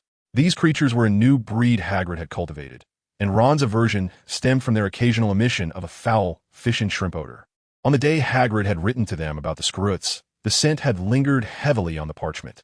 For reasons unknown, Ron harbored a profound aversion towards the slimy creatures of the shellfish variety and was gripped by a palpable fear of spiders. Indeed, they were excessively large. I found myself compelled to keep each of them in specially designed boxes, each measuring 3 feet in length. When Hagrid spoke of the blast-ended scrutes, his eyes sparkled with uncontainable excitement, prompting a silent exchange of glances among the young wizards. They are right in the vegetable patch. Come, I shall show you, Hagrid declared, rising to his feet. No, we still have homework to attend to. Ron signaled to the others with a knowing glance. Ah, yes. Professor Snape has assigned a rather considerable amount of work this time, Harry interjected, as if merely mentioning Snape rendered any unpleasant occurrence entirely expected. Really? I thought with the upcoming competition, there wouldn't be much homework, Hagrid lamented, clearly disappointed that he could not showcase his new companions to the young wizards. After bidding farewell to Hagrid, the group deliberately circled around the vegetable patch. I suspect Hagrid must be in love, Hermione asserted confidently. Why could it not be due to the successful breeding of the blast-ended scrutes? Hagrid is quite capable of such endeavors, Ron retorted. Hermione shook her head with a smile. You simply do not understand. How goes it? Inquired Karkaroff, the headmaster of Durmstrang, whose rugged visage bore an unexpectedly paternal smile as he gazed at Crumb, who had just disembarked from their vessel. They had been residing on their enchanted ship for some time. Quite well, Crumb replied, his vocabulary evidently limited. Headmaster, I must admit to feeling somewhat queasy, remarked another Durmstrang student, whose pallor suggested he was indeed unwell. It was not unusual for students from Durmstrang to experience seasickness, particularly since their vessel lacked any form of stabilizing enchantments. Drink some warm water and cease your incessant complaints, young man, Karkaroff admonished, his disdain palpable as he regarded the student. They were on the verge of entering Hogwarts Castle, where all had gathered. Alongside them were the students of Beauxbatons and their headmistress, Madame Maxime. They were certainly not there merely to partake in a meal. As today marked the day of the Triwizard Tournament's champions announcement, the students had arrived unusually early, well before mealtime, with many having congregated there after their classes. They did little more than gaze at the goblet of fire, as if it would spontaneously reveal the names within. When all the professors and ministry officials were finally assembled, the moment of revelation was at hand. Dumbledore gently clapped his hands, a sound intended not for the students, but for the gathering. The golden plates upon the dining tables vanished in an instant, leaving not a trace behind. It was truly exhilarating as Dumbledore rose to his feet, and an immediate hush fell over the hall. All the students remained motionless, gazing intently at Dumbledore, while Karkaroff and Maxime beside him shared the same anticipation and excitement. After several days of registration, today marked the day of revelation. Allow me to elucidate briefly. I hope that the chosen champions will walk down the aisle and into the room behind the professor's long table, where they will receive initial guidance. Dumbledore turned slightly, gesturing toward the closed wooden door behind the professor's table. The students leaned forward slightly, casting glances in that direction, some calculating how many steps it would take to reach it and how to elegantly open the door. With a slow, sweeping motion of his wand from left to right, Dumbledore extinguished all the lights in the hall. This ensured that the flames of the goblet would be the most conspicuous, allowing every movement to be visible to all present. The blue flames cast a bluish hue upon Dumbledore's long beard. "It's coming, it's coming," someone called out, though many had already directed their gaze toward the stirring goblet. The blue flames transformed instantaneously into a vibrant orange red, from which a fiery tongue emerged, expelling a piece of parchment that bore scorch marks. Dumbledore deftly caught the parchment, which still radiated a hint of warmth. He elevated it high, illuminated by the goblet's glow, enabling him to discern the writing. Everyone yearned to rush forward to catch a glimpse of it first. "Ah, it is the champion from Durmstrang," Dumbledore noted, his gaze sweeping around before settling on the Durmstrang table. The boys occasionally stole glances at the nonchalant Krum. "The champion from Durmstrang, Victor Krum," Dumbledore announced loudly, and the hall erupted into a cacophony of chatter as Durmstrang students excitedly patted Krum on the back. Krum appeared unfazed, rising to head towards a room behind the professor's table. For the second parchment, Dumbledore focused intently for a moment, revealing the champion from Beauxbatons, Fleur Delacour. The boys turned their attention towards her, and as she rose with a smile, their gazes seemed to follow her departure. The final parchment drew Dumbledore's anticipation. After scrutinizing it, he proclaimed, "The champion from Hogwarts, Cedric Diggory." The Hufflepuff table nearly trembled with excitement as the students erupted in jubilation, heroically ushering Cedric forward. Chapter 147. The additional champion Cedric, adorned with a radiant smile, politely acknowledged Dumbledore before stepping into the room. The flames in the goblet reverted to their calm blue hue, and Dumbledore, along with the professors and students, set aside the moment, thus marking the conclusion of the goblet's task. Truly, these three young talents are remarkable. I believe that the selection of merely 3 champions for the Triwizard Tournament must be quite a headache. I would like to extend my congratulations to all present for what is sure to be an enjoyable viewing experience, as it is indeed an honor. Suddenly, the expressions of everyone in the room shifted dramatically, their gazes piercing past Dumbledore to stare intently at the goblet of fire behind him. When Dumbledore noticed that the face of the nearest student had turned from blue to orange, he, too, turned in astonishment. A familiar tongue of flame reached out, expelling a charred piece of parchment. Dumbledore extended a slender hand, instinctively catching the descending parchment. Everyone leaned forward, eager to draw closer to the unexpected parchment. As Dumbledore finally discerned the name inscribed upon it, his eyes, resembling a tranquil autumn pond, stirred with notable ripples. He lingered over this parchment longer than the previous 3. It was not until the onlookers felt the strain in their eyes that he turned, his gaze precisely locking onto Harry among the crowd. In that moment, Harry felt as though he were being scrutinized by a dragon. Dumbledore's gaze was fixed upon him, and he was certain of it. A wave of anxiety washed over him, despite having done nothing wrong, not even a late assignment. Harry Potter, Dumbledore's voice, though not loud, resonated like a sharpened sword due to the weight of the name. Almost in unison, several hundred pairs of eyes in the hall turned to the bewildered Harry. His mind blank, Harry felt an intense heat wash over him, struggling to withstand the piercing stares. These glances were far from friendly. Anger, disdain, scorn, and skepticism filled the air. Time seemed to stretch indefinitely as a buzzing sound, akin to a swarm of hornets, began to fill the hall, striking at Harry like venomous stingers. "Harry Potter!" Dumbledore's voice rose slightly, as Harry remained motionless. In truth, he was at a loss for how to respond. He had not anticipated this. He recalled that he had not entered his name, and if he were to step forward now, it would undoubtedly lead him down a path strewn with embers. Fear gripped him, not of the competition's dangers, but the overwhelming tide of doubt and anger. These accusations felt like slander to him. As the atmosphere grew tense, the goblet of fire flared once more, its flames transforming into an unsettling shade of orange. All eyes shifted back to the goblet, disbelief etched on their faces. Dumbledore seized the parchment, and the crowd was eager to discover whose name would be revealed next, some still fixated on the goblet, as if anticipating that the blue flames might once again ignite into orange. Elihor, Dumbledore's voice was remarkably calm this time. While such an occurrence could be scrutinized if it happened once, a repeated occurrence would inevitably prompt consideration of potential oversights. In truth, they had not explicitly prohibited younger students from submitting their names, for they believed that the magic Dumbledore had employed would not allow any underage student to participate. The focus in the Great Hall immediately shifted to Eli. Yet unlike Harry, most gazes directed at Eli were filled with confusion, with ire predominantly emanating from Durmstrang and Beauxbatons. Eli's reaction was not dissimilar to Harry's. His mind momentarily froze as well. "When did you enter?" Draco cautiously nudged Eli, speaking in a hushed tone. "I didn't," Eli replied, his voice unrestrained, ensuring that all could hear him. "You all know what I've been up to recently, as does Harry." "Well, this is splendid."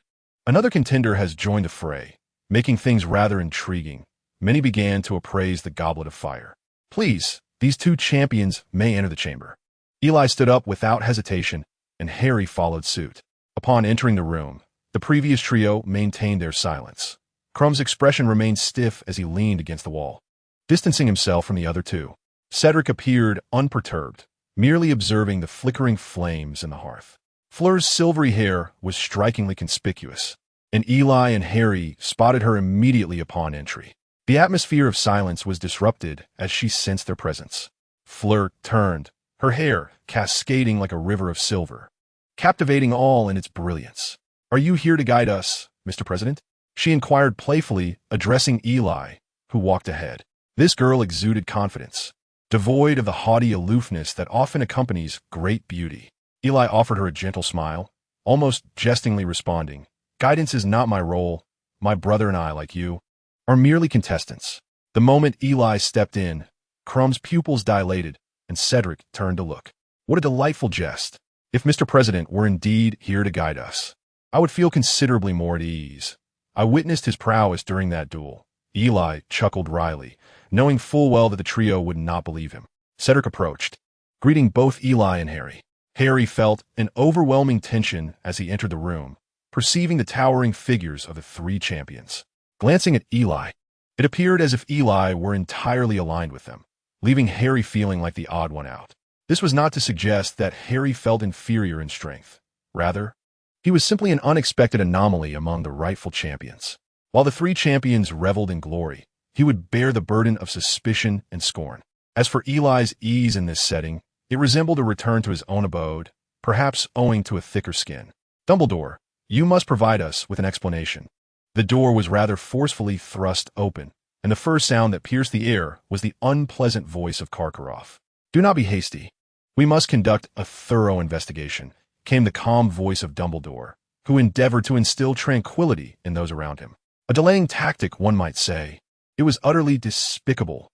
A tall figure emerged as Madame Maxime, in a fit of rage, slapped a decorative piece from the ceiling. The two of them approached Dumbledore, seething with anger.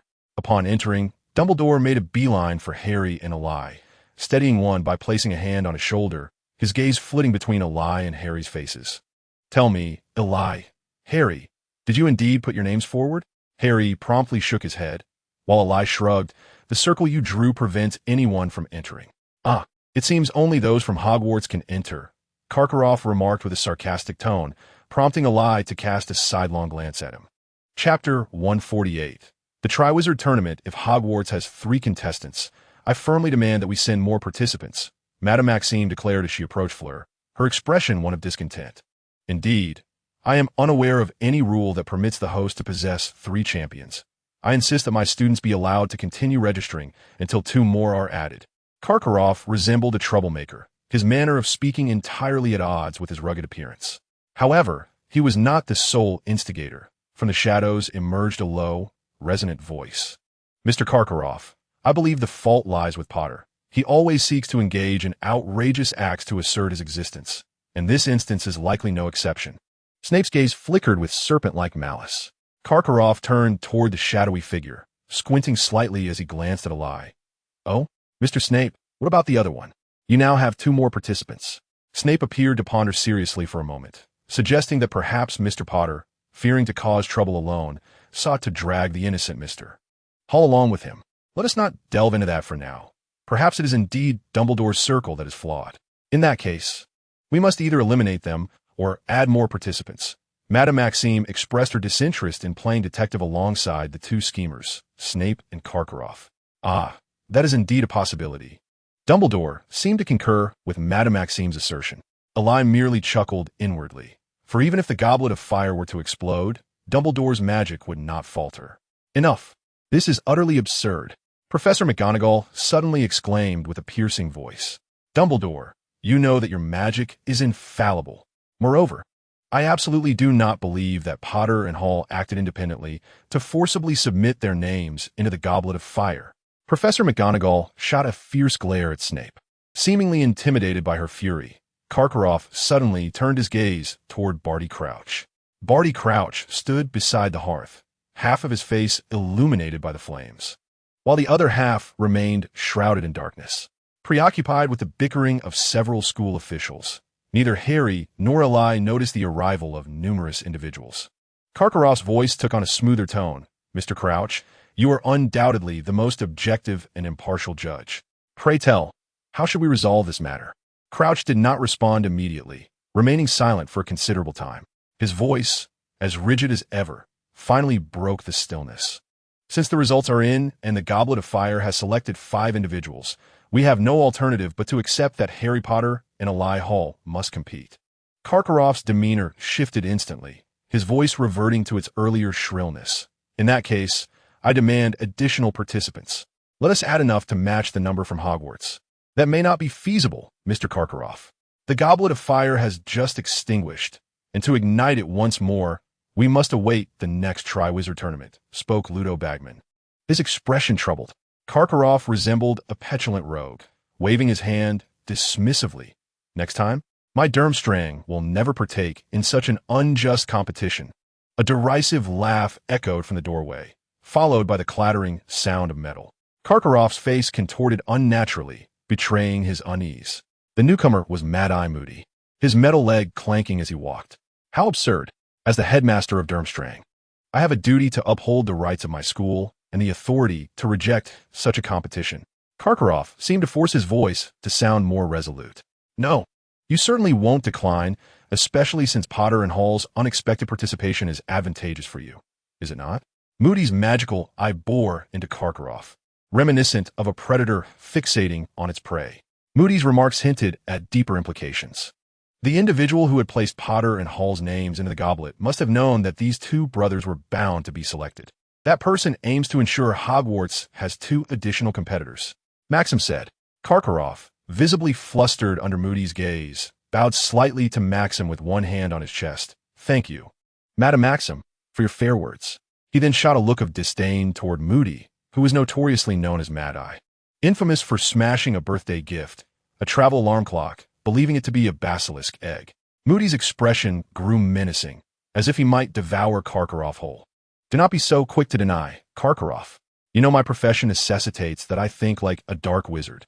Karkaroff's face suggested a brewing storm. Enough, Alastair, Dumbledore interjected, halting Moody's provocation of Karkaroff amidst the escalating tension. The professors and officials present were well aware that Karkaroff had once been captured by Moody as a Death Eater, and the 2 were certainly at odds. In any case, it appeared that someone was intent on bringing harm to both of them. Moody glanced around before relinquishing his pursuit of tormenting Karkaroff. Goodness, how can you think such things? Ludovicus seemed taken aback by Moody's words. Seizing the moment, Karkaroff scoffed. You know, if he had not discovered any nefarious intentions towards anyone, he would have felt that the entire morning had been wasted. This is certainly not mere alarmism. Listen, I believe there's a highly skilled wizard who has deceived Dumbledore's magic with a powerful confundus charm. Who else could it be? If it's not me or Karkaroff, then it must be someone from Hogwarts, Maxim said. I assure you our professors would never resort to such actions. Professor McGonagall stated firmly, while gazing intently at the tall Madame Maxim. Not the professors, then, could be the students? You Hogwarts folks certainly have a knack for humor. Karkaroff retorted with a sardonic tone.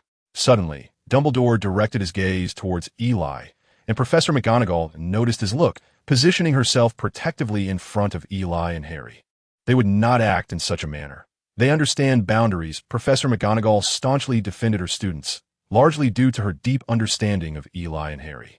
No, I was merely contemplating and happened to conceive an idea. Dumbledore spoke softly. Oh, do share. It could hardly be worse than having 3 contestants. Karkaroff replied with a hint of malice. Dumbledore raised an eyebrow and spread his palms, stating, since the Goblet of Fire cannot be defied, Mr. Potter and Mr. Hall must compete. Then let them join. Karkaroff exclaimed. Dumbledore paid him no heed, and since it was unavoidable to have 2 additional contestants, why not designate Mr. Potter and Mr. Hall as the champions of the 4th and 5th schools? Chapter 149. The Decision, 5 Champions? Ludovicus Bagman murmured, his eyes gradually brightening.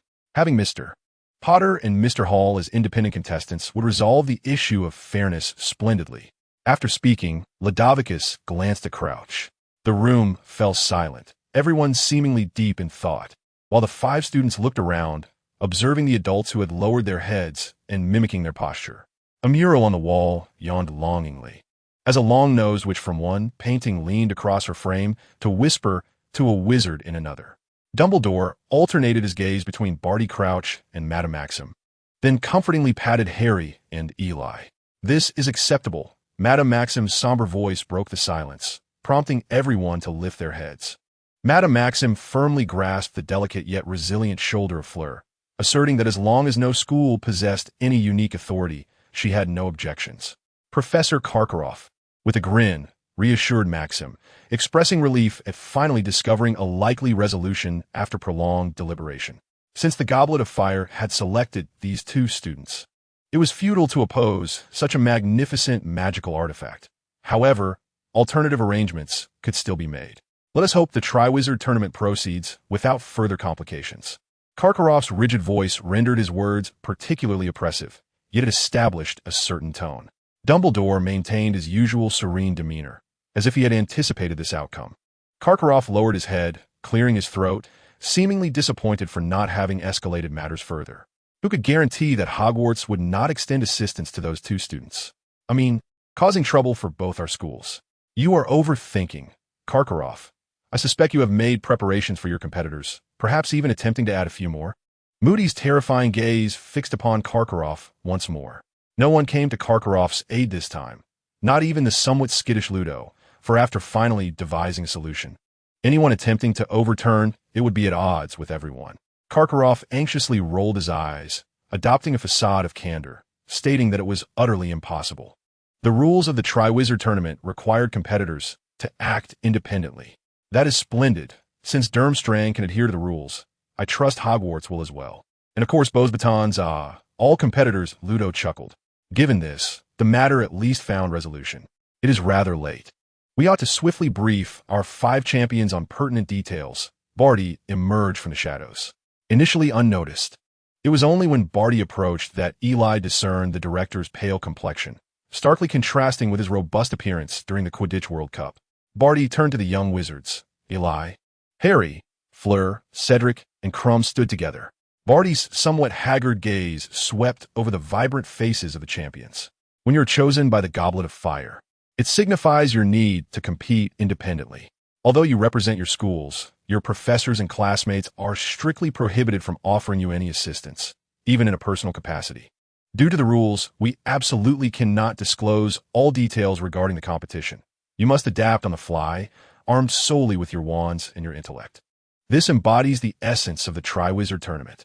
Upon finishing, Barty gazed intently at the champions as if he wished to convey more, his mouth quivering slightly before he abruptly turned away. It is getting late. Everyone should head back. I still have some matters to attend to in my department. Although many have been delegated to Weasley, to be frank, he could be excessively enthusiastic at times. Weasley? Which one? Ludo inquired, perplexed. Ah, the one with the red hair. Came the response. Ludo's eyes darted around before a look of realization dawned upon him. Yes, I often refer to him as Weasley as well. Let us hasten our departure, so our brave warriors may rest, Dumbledore urged as he led the group out of the room, casting a glance back at Eli. I believe I will seek Mr. Hall shortly for a matter, he remarked cryptically before opening the door and stepping outside. As the door swung open, the buzzing from outside flooded in. Perhaps the clamor would intensify once Dumbledore announced the final results. Snape emerged from the shadows like a serpent slithering from its burrow. He approached Harry, casting a sidelong glance with his half-closed eyes. Mr. Potter, congratulations are in order. Your scheme has come to fruition. However, do remain vigilant. I trust you will submit your assignments punctually before any unfortunate demise befalls you. Harry's face flushed with embarrassment as he shot a few glances at Snape, feeling unable to retort given the professor's stature. Snape shot Harry a piercing look before casting a long glance at Eli and then swept out of the room with a flourish of his robes. It is indeed an honor to be a champion, Cedric approached, managing a somewhat strained smile towards Eli and Harry. This honor, forcefully bestowed, was not particularly palatable, Eli shrugged, expressing his indifference towards participating. As a time traveler, he was well aware of the challenges ahead. The first task involved retrieving a golden egg from beneath a dragon. The second required saving a hostage from mere folk, and the third entailed navigating a labyrinth. To be candid, none of these tasks posed a significant challenge for Eli. Should he choose to compete earnestly, even with interference, he could secure several first-place finishes. However, the seemingly straightforward labyrinth posed a greater concern, as the Death Eaters would indeed meddle during that task. The ultimate trophy had transformed into a key. Upon contact, it would teleport the holder directly to Riddle-esque grave. There, Voldemort awaited. The second Dark Lord, the most perilous Dark Wizard, perhaps represented the final trial. Ensuring that the contestants would not fall victim to Voldemort or be whisked away was a daunting task. Eli observed the handsome young man before him, who was destined to perish in the final challenge, slain by Peter Pettigrew with a killing curse. Alas, let us strive to avert this calamity, Eli mused to himself. Cedric was bewildered by the sudden appearance of pity in Eli's eyes. His own spirits were hardly buoyant. While competing against Crumb and Fleur would be a close contest, Eli's involvement could potentially sideline them altogether. Chapter 150. The uneasy Ronne hush fell over the room as Dumbledore stepped out, accompanied by a cadre of professors and officials. All eyes were fixed upon him, as if imploring him for an explanation. Among the onlookers, the students of Hufflepuff displayed particularly intense expressions of concern. Their anxiety stemmed from the possibility that if Harry and Eli were to compete, the glory would no longer be theirs alone. This sentiment was understandable. Many believed Hufflepuff to be rather unremarkable, having rarely produced prominent figures or achievements, save for the notable Newt Scamander.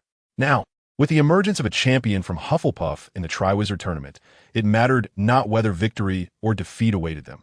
This was a matter of pride. Cedric's distinction in rising above the other three houses was a testament to his excellence. However, the inclusion of Harry Potter from Gryffindor and Eli Hall from Slytherin could overshadow their uniqueness. Conversely, the students of Ravenclaw remained indifferent, as none among the three hailed from their house. Though slightly perturbed, their discontent did not reach the level of anger, for most of them prioritized knowledge above all else, finding a deeper satisfaction in learning than in dueling. Ludo and Crouch ambled leisurely behind Dumbledore, keen to avoid the spotlight. Unfazed by the intense scrutiny, Dumbledore maintained his composure. Dear students and faculty, he began, following our recent discussions, we have reached a conclusion regarding the participation of Mr. Potter and Mr. Hall, though it may not satisfy everyone. Before he could continue, a voice from Durmstrang interjected, That's unfair. The expression on the faces of those from Beauxbatons mirrored the discontent. Dumbledore raised a hand to quell the rising tide of discontent. Please allow this old man to finish his thoughts. We have decided that Harry Potter and Eli Hall shall compete as individuals, meaning they will not represent any school or group. The hall fell silent for a moment as the assembled crowd processed Dumbledore's words, before an eruption of discussions ensued. Dumbledore merely smiled, arms crossed, allowing the chatter to flow. This is unprecedented. It will be recorded in history, exclaimed Seamus, his voice brimming with enthusiasm. The Weasley twins were equally elated, producing a small array of fireworks beneath the table for a miniature display.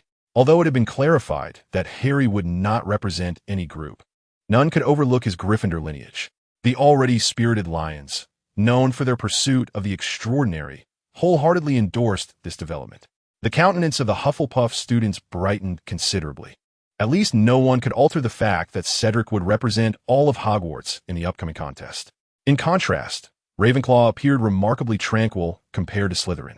Draco wore an expression of pride, exultantly proclaiming that Harry and Eli were his brothers, as if he himself were the one competing. The expressions of the Beauxbatons and Durmstrang students were somewhat complex, as they could not discern whether the situation was advantageous or detrimental to them. Although those two did not represent Hogwarts, indicating that the rules remained intact, the greater the number of participants, the slimmer their chances of victory became. The only one wearing a troubled expression was Hermione, who felt out of place amidst the excited Gryffindors, anxiously glancing around for Dumbledore behind her, as if sitting on pins and needles. This decision could hardly please everyone, yet it was, for now, the most prudent course of action. They had no alternative unless they possessed the power to defy the Goblet of Fire. As the feast concluded, discussions continued unabated among both professors and students. Ministry officials surrounded Ludo Bagman and Barty Crouch, incessantly pressing them for answers, prompting Ludo to repeatedly promise a more detailed explanation at a later time. As the students ebbed away like a receding tide, Hermione stood alone, on tiptoe, gazing at the wooden door, finally catching sight of that familiar figure. Wishing them well, Eli exchanged greetings with Harry, Cedric, Fleur, and Krum before departing side by side. Hermione rushed over, grasping Eli's sleeve, her voluminous hair bouncing with each step. "Can you?" Hermione seemed momentarily choked, struggling to articulate the rest of her thought. Eli understood her unspoken concern. He steadied her shoulders, attempting to appear nonchalant. "I truly did not wish for this. My name was not even submitted by my own hand. Moreover, that magical object is formidable. Even Dumbledore has difficulty contending with its enchantment." Eli pressed his lips together and raised an eyebrow at Hermione, with her gaze cast downwards. Hermione pondered deeply before lifting her head. "Then you could choose not to participate. Winning or losing may not be of paramount importance." Hermione endeavored to persuade Eli to play it safe in the competition, to avoid courting danger. "Of course, I never intended to claim that 1,000 galleons. You know me. I am quite affluent. After graduation, I plan to lease the Black Lake to cultivate fish." Eli's flippant remarks were precisely what allowed Hermione to relax, albeit marginally. "Why does no one care about me? I was also entered." Harry lamented pitifully. Eli and Hermione turned to him in unison. "What is there to be anxious about? With a little brother like me, what is there to fear?" Eli boasted, patting Harry's shoulder with an air of brotherly protection. Harry glanced at Eli and then at Hermione, inhaling deeply. "Sometimes, I truly wish you were my brother." "What brother-sister nonsense? What I missed out on?" Draco exclaimed, tugging Ron along as he approached excitedly, resembling a child peering into a pile of sweets. It seemed as though a momentous occasion was at hand, as Eli regarded Draco with a peculiar gaze, quite unlike his usual haughty demeanor. Draco shook his head, explaining that one was unaware of the historical nature of the Triwizard Tournament, which had traditionally involved 3 schools until this day, when the 2 of them became participants. In essence, they were pioneers, destined to be immortalized in history, a true honor for their families. Draco's expression was serious. When it came to family honor, he never took it lightly. My heartfelt congratulations to both of you, brave warriors," came Ron's somewhat lukewarm voice from the side. His expression appeared strained. Aside from their initial meeting, he had never felt so constrained in their presence. "Do not speak so lightly. Moody has indicated that there may be threats against us." Harry's expression was earnest. For the title of warrior felt, like a scalding hot potato, easily inviting scorn. "That is indeed unfortunate." Chapter 151. A conversation. Eli wandered alone through the castle. By this hour, most students had returned to their dormitories. "Well, little one, what do you think of my hat?" The portrait on the wall had taken note of the solitary young wizard. "Quite splendid," Eli replied lightly.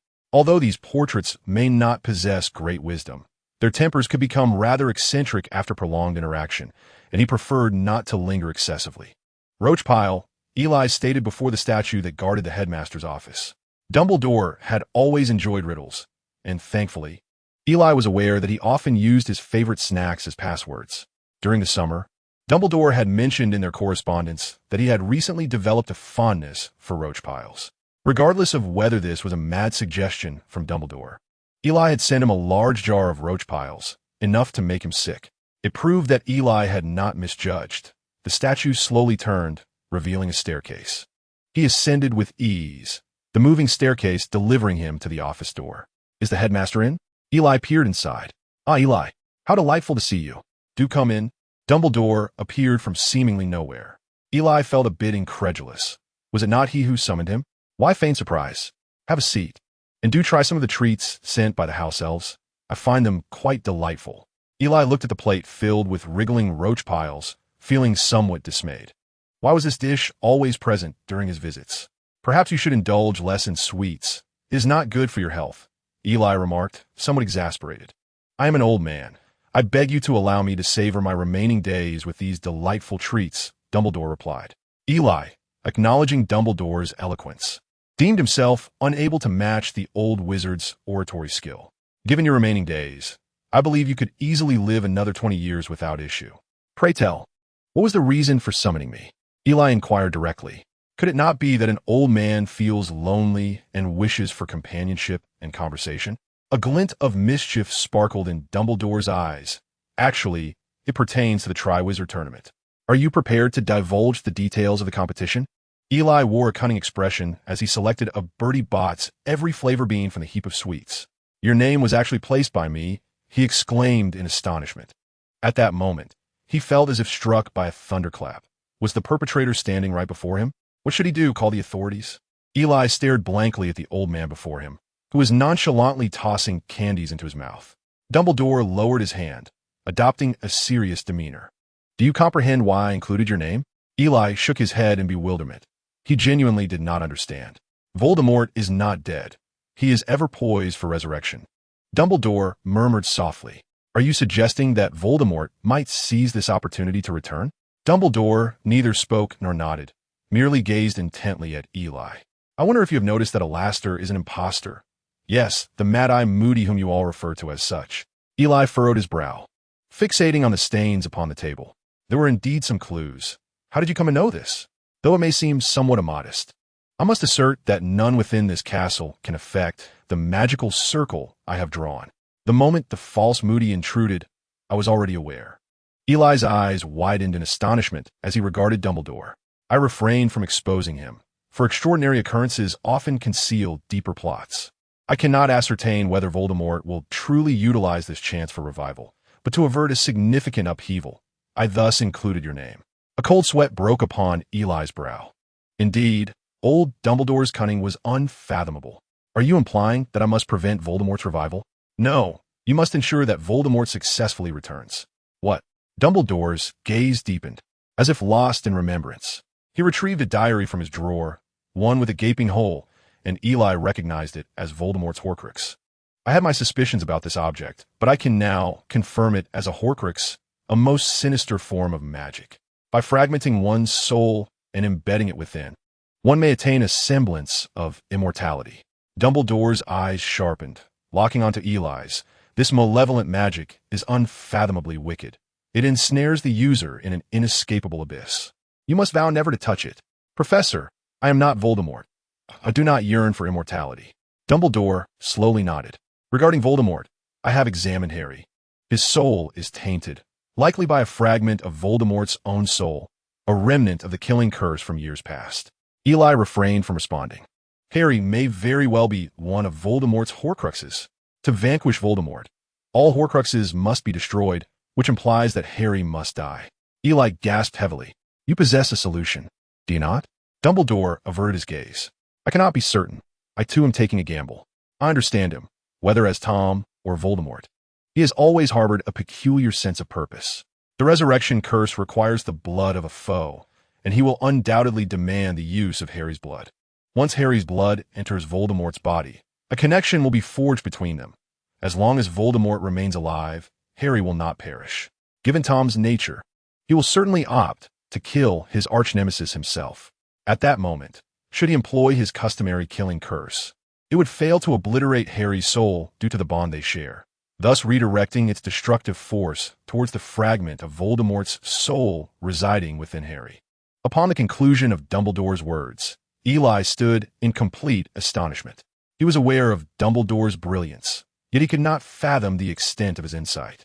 Dumbledore's conjecture mirrored precisely the events depicted in the previous life's film. Voldemort lay in ambush at the Riddle graveyard, using Harry's blood, his father's bone, and Peter's flesh to resurrect himself. Ultimately, on the eve of his full-scale assault on Hogwarts, he coerced Harry into confronting him alone in the Forbidden Forest. Just as Dumbledore had articulated, Voldemort insisted that Harry Potter was the only one capable of ending his life. In the Forbidden Forest, the ruthless Voldemort predictably unleashed the killing curse. The outcome was that the part of Voldemort's soul within Harry was vanquished, while Harry merely traversed a surreal haze. Such cunning approaches are indeed extraordinary. Eli involuntarily posed the question, "What if you are mistaken?" Dumbledore's gaze faltered, and he began to evade Eli's eyes. So, Harry would have no choice but to perish, correct? Dumbledore nodded solemnly. Chapter 152. The vomiting badge news of the Triwizard Tournament rapidly spread following the conclusion of the banquet.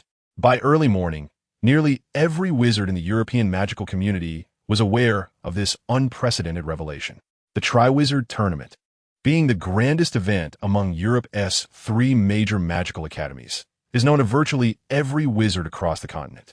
Since its inception 7 centuries ago, it has existed as a friendly competition among the three schools. No one had ever heard of a 5-wizard tournament.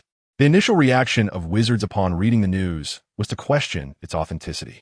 With Rita Skeeter's presence, the Daily Prophet consistently employs the most sensational language. This instance was no exception, as Rita filled her article with exaggerated phrases such as earth-shattering conspiracy, gruesome deaths, and murder. Such language would be more fitting for a criminal case report. Unlike other newspapers, the Daily Prophet seemed to possess exclusive information, with all coverage of the tournament focusing on the secret submission of names for Harry Potter and Eli Hall. This revelation became the most significant mystery preceding the commencement of the 5-wizard tournament. Almost everyone discussing the tournament speculated about who had submitted the names of these two students. In the castle, students from Slytherin and Gryffindor hurried to Professor Sprout's herbology class in Greenhouse 4. Eli, Harry, aren't you planning to do anything? Hermione inquired as they encountered one another. Do what? Asked the professor to disclose the competition details in advance. Harry replied, his backpack slung carelessly over one shoulder. Hermione cast him a resigned glance. You should abandon that notion, regardless of whether the professor would be willing to divulge anything. It is quite likely that the professors themselves are unaware of what the first task entails. Then what do you suggest? Have you not considered writing to Sirius about this matter? Harry remarked. I can assure you, if informed, he would promptly storm into the school to persuade Dumbledore to revoke Eli's and my places, or perhaps even smash the Goblet of Fire. Harry's words were not exaggerated. Previously, he had merely mentioned that he was not faring well at the Dursleys. Sirius had nearly rushed off with his wand to confront that family. Although Eli and Harry had managed to stop him, subsequent reports indicated that the Dursleys frequently encountered strange occurrences in the dead of night. The perpetrator remained unknown. He is your godfather. He deserves to be informed. In fact, I wrote to him last night. Eli interjected suddenly.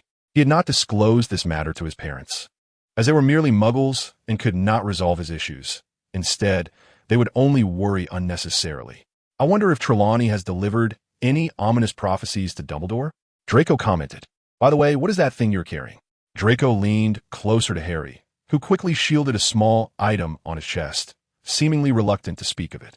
Vomit? Who is so disgusting? Eli observed Hermione's expression darkening and promptly nudged Draco to silence him. Hermione retrieved several badges from her pocket, and Eli glanced at them. Can I refrain from wearing one? Given the unjust status of house elves, I believe every person of integrity should take action. Eli appeared resolute, sifting through the badges, but alas, they were all identical. He randomly selected one, awkwardly pinning it to his chest. My goodness, do not tell me you still harbor such thoughts. Draco donned a familiar expression of disdain. Eli glanced at his bare chest and produced another badge. Enough chatter. You should wear one too.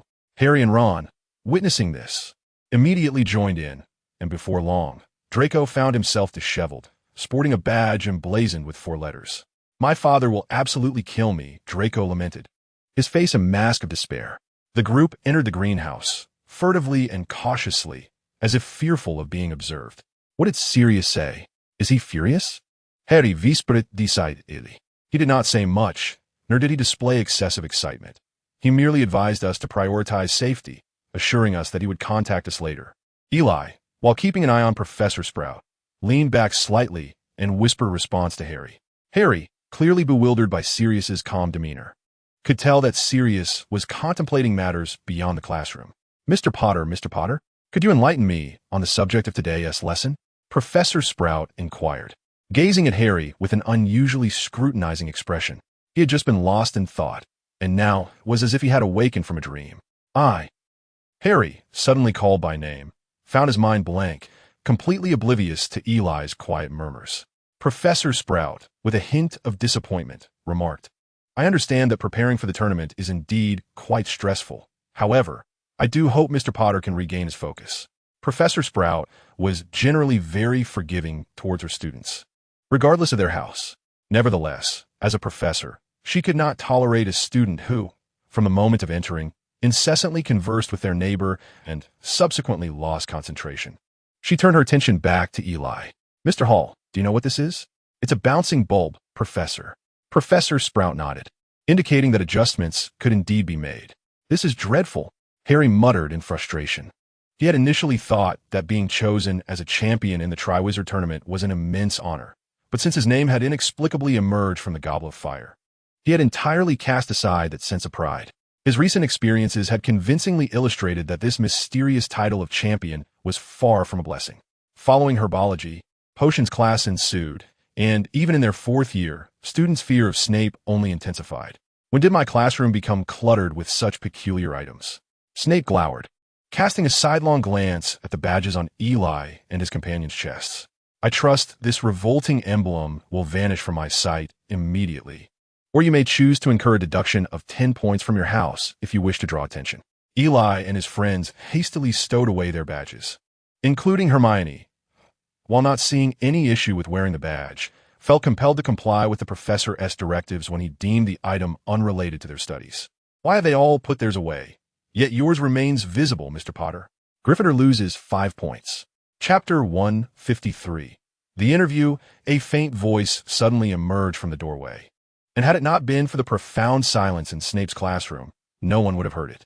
All heads turned momentarily before quickly reverting to their textbooks or stirring their still cauldrons. I hope what you have to say is sufficiently urgent, Snape remarked, indifferent to the identity of the student, as he harbored a deep animosity towards anyone disrupting his class.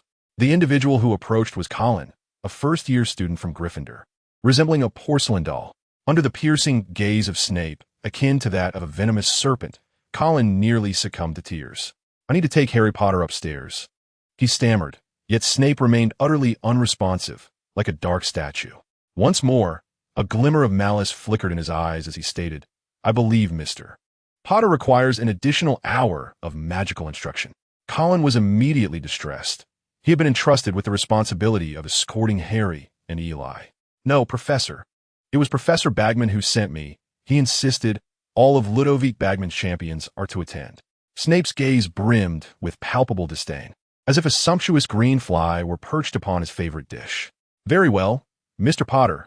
Leave your belongings behind. I must inspect your potion, Mr. Hall may depart for now. Professor, Mr. Bagman insisted that we take everything with us. Excellent. Then, Mr. Potter, I suggest you hasten to gather your belongings before Longbottom's potion erupts. With that, Eli and Harry followed Colin out of the classroom. As soon as the door slammed shut with a resounding thud, Colin and Harry felt an instant liberation, akin to fish returning to water. Remarkable, Harry Potter.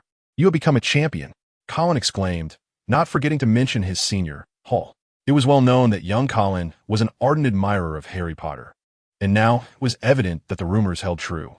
Eli beamed at Harry, who had initially felt quite at ease, but upon hearing Colin's mention of the term champion, his expression darkened. If I'm not mistaken, the newspapers must be filled with this lately. Eli could detect a hint of resentment in Harry's tone, as though he were thoroughly displeased with the sensationalism surrounding the news. However, Colin, having the privilege of proximity to his idol, remained oblivious to these sentiments. Absolutely. I wish to purchase every single newspaper and take a group photo. Colin's tone shifted as he inquired, but it seems the Daily Prophet is somewhat different this time. In my view, the Daily Prophet has been the most sensible in this instance. The events are nothing short of bizarre. Harry had come to appreciate the Daily Prophet's extensive coverage of the mysterious incident. Eli chuckled with a sense of pride, for he had played a significant role in orchestrating this attention. Yet, this situation also played right into Rita Skeeter's hands. For her, reporting on well-known news was of little value. Audiences craved the astonishing and the novel, and she reveled in crafting such stories. Thus, the recent issues of the Daily Prophet had transformed into a suspenseful narrative, rich with imaginative interpretations surrounding the unexpected appearance of Harry Potter and Eli Hall's names, even weaving in those untold tales of Dumbledore from years past. This was undoubtedly Eli's form of retribution against the old man Dumbledore for inserting his name into the mix. They were soon led by Colin to a wooden door. "Good luck," Eli and Harry said as they pushed the door open. Inside lay an empty classroom, with desks and chairs pushed aside, revealing a long table draped in velvet cloth, seemingly made from several tables joined together. A few individuals were seated behind the table, prominently featuring Ludo Bagman. Crumb, Cedric, and Fleur had already arrived. Crumb maintained his usual aloof demeanor, sitting quietly to one side. Cedric and Fleur were engaged in lively conversation, drawing curious glances from the others in the room. The handsome young man and the beautiful woman created quite a captivating sight. Fleur occasionally tossed her silken silver hair, drawing Eli and Harry's attention the moment they entered. "Our fourth and fifth champions," Ludo Bagman exclaimed with his characteristic exuberance, his vitality seemingly boundless. All eyes immediately shifted to the two, making them feel even more self-conscious. Bagman approached them, and suddenly, a woman clad in fuchsia squeezed in beside him. Her gaudy jewelry and overpowering perfume made her impossible to overlook. Who else could it be but Rita Skeeter? She quickly cast a glance at Eli before adopting a neutral expression, as if they had never met. "Today, we have summoned you champions for a routine inspection of your wands. We must ensure that each wand complies with regulations and functions smoothly, as it will be your sole weapon during the competition. We cannot afford any negligence." "Of course, I truly appreciate your cooperation," Eli replied with the utmost politeness, embodying the demeanor of a seasoned socialite. After all, it's unwise to offend those who extend a hand. "This is Ms. Rita Skeeter. She is a journalist from the Daily Prophet, a name you surely recognize." "Indeed, it is quite renowned," Eli added. "Ms. Skeeter will conduct an interview with you shortly, along with a brief article." The prospect of such an article sent shivers down their spines, as Rita's piercing voice reverberated through the air while she unabashedly scrutinized Harry. This made Harry exceedingly uncomfortable. "I wonder if Mr. Potter and Mr. Hall would mind participating in an interview first?" Bagman inquired. Harry hesitated for a moment. "That would be splendid," Rita exclaimed, seemingly unaware of her surroundings. She suddenly leaped up and seized Harry with her thick hands. Taken by surprise, Harry marveled at her unexpected strength as he was pulled away. "Ah, I believe this should be quiet and comfortable enough," he remarked, perplexed as he stared at the damp, cramped broom closet. Rita paid no heed to Harry's confusion and unceremoniously seated him atop a stack of cardboard boxes, unaware of what she had sat on herself, hoping it would not collapse beneath her. After a brief moment, when Harry emerged, his gaze was peculiarly intense, and he occasionally cast anxious glances at Rita, who was laughing joyfully. "You ought to be cautious. This woman is quite sinister," Harry murmured to Eli as he passed by. Chapter 154. Wand examination. When Eli entered the broom cupboard, Rita sprang to her feet, remarkably avoiding contact with the ceiling, despite Eli's bent posture. "Mr. Hall, may I inquire what instructions you have for me?" Rita appeared exceedingly flustered, a stark contrast to her usual demeanor. She had once dared to author books that scrutinized Dumbledore, yet now she resembled a mere servant. "Nothing much. You've been performing adequately of late." Eli casually glanced at the clutter strewn across the floor before selecting the cleanest-looking box to sit upon. It was only after Eli had taken his seat that Rita followed suit, her face adorned with a beaming smile, eager to serve Mr. Hall, as was expected of her. "Let us not pretend this is merely for my benefit. It is, after all, for your own good." Rita was momentarily taken aback, her expression somewhat comical, struggling to grasp Eli's line of thought. Observing Rita's bewildered state, Eli chuckled. "As long as you perform your duties well, No one will recognize you as a... He glanced at Rita. Rita's expression shifted to one of sudden comprehension, once again donning her eager demeanor, her face beaming with delight. Indeed, serving the gentleman is tantamount to serving oneself. Now, aren't you supposed to be interviewing me? Let us hasten this along. Dinner is approaching, and I do not cover the meal expenses. Rita was about to deftly wave her wand when she caught sight of Eli and paused, then picked up a notebook and a quill. How would you like me to write it? Rita asked cautiously. You are the journalist. How you compose, it is entirely up to you. As long as it isn't too absurd, Eli replied leisurely, then noticed that Rita's notebook seemed densely filled with writing, likely from Harry's previous interview. Let me see how you interviewed Harry. Rita promptly handed over the notebook. I assure you, that was your brother. I guarantee there are no inaccuracies. Eli did not respond, but busied himself with perusing the contents. After a moment, he nodded in approval. The writing was rather standard. Perhaps the most respectable piece Rita had ever crafted. Not bad, but it still feels like something is amiss, Eli mused, stroking his chin. Rita immediately grew anxious. Pass me a quill. Rita swiftly extended the quill to him. Eli spent some time in contemplation, jotting down various notes on the outside of the notebook. After a while, the pages bore a plethora of new inscriptions, and Eli took great satisfaction in reviewing the revised draft. After several readings, Eli finally returned the notebook to Rita. Rita gazed intently, and with each passing moment, her eyes sparkled brighter. The manuscript began with a description of an unsightly scar, a haunting reminder of tragic events that marred what should have been Harry Potter's strikingly handsome visage. His eyes shone like emeralds, yet beneath them lay a hidden melancholy known only to a select few.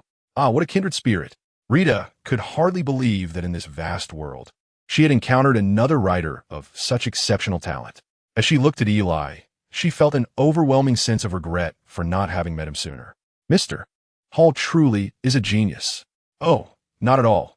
I merely devoted the time others squandered on trivial pursuits to my studies. The interview with Eli was remarkably straightforward. Rita had long since prepared her notes, merely needing to review them with Eli. As they emerged from the room, Rita cradled the notebook as if it were a cherished treasure. All eyes in the room seemed to be drawn to another elder who had just arrived, none other than Dumbledore. Dumbledore. For reasons unknown, Rita was filled with exhilaration. She eagerly extended her hand towards him. Greetings. I wonder if you have read the article I penned over the summer regarding the International Wizarding Conference? Dumbledore's eyes glimmered with interest. Indeed, I have. I particularly enjoyed the passage where you portrayed me as a rigid old madman. Oh, I merely wished to convey that you might be, perhaps, a tad antiquated, you know? Dumbledore, clearly reluctant to indulge Rita's impending lengthy discourse, interjected, while I would love to hear your analysis of me, I fear now is not the appropriate moment, as we must promptly examine the wands of several brave souls. We cannot afford to delay them any further.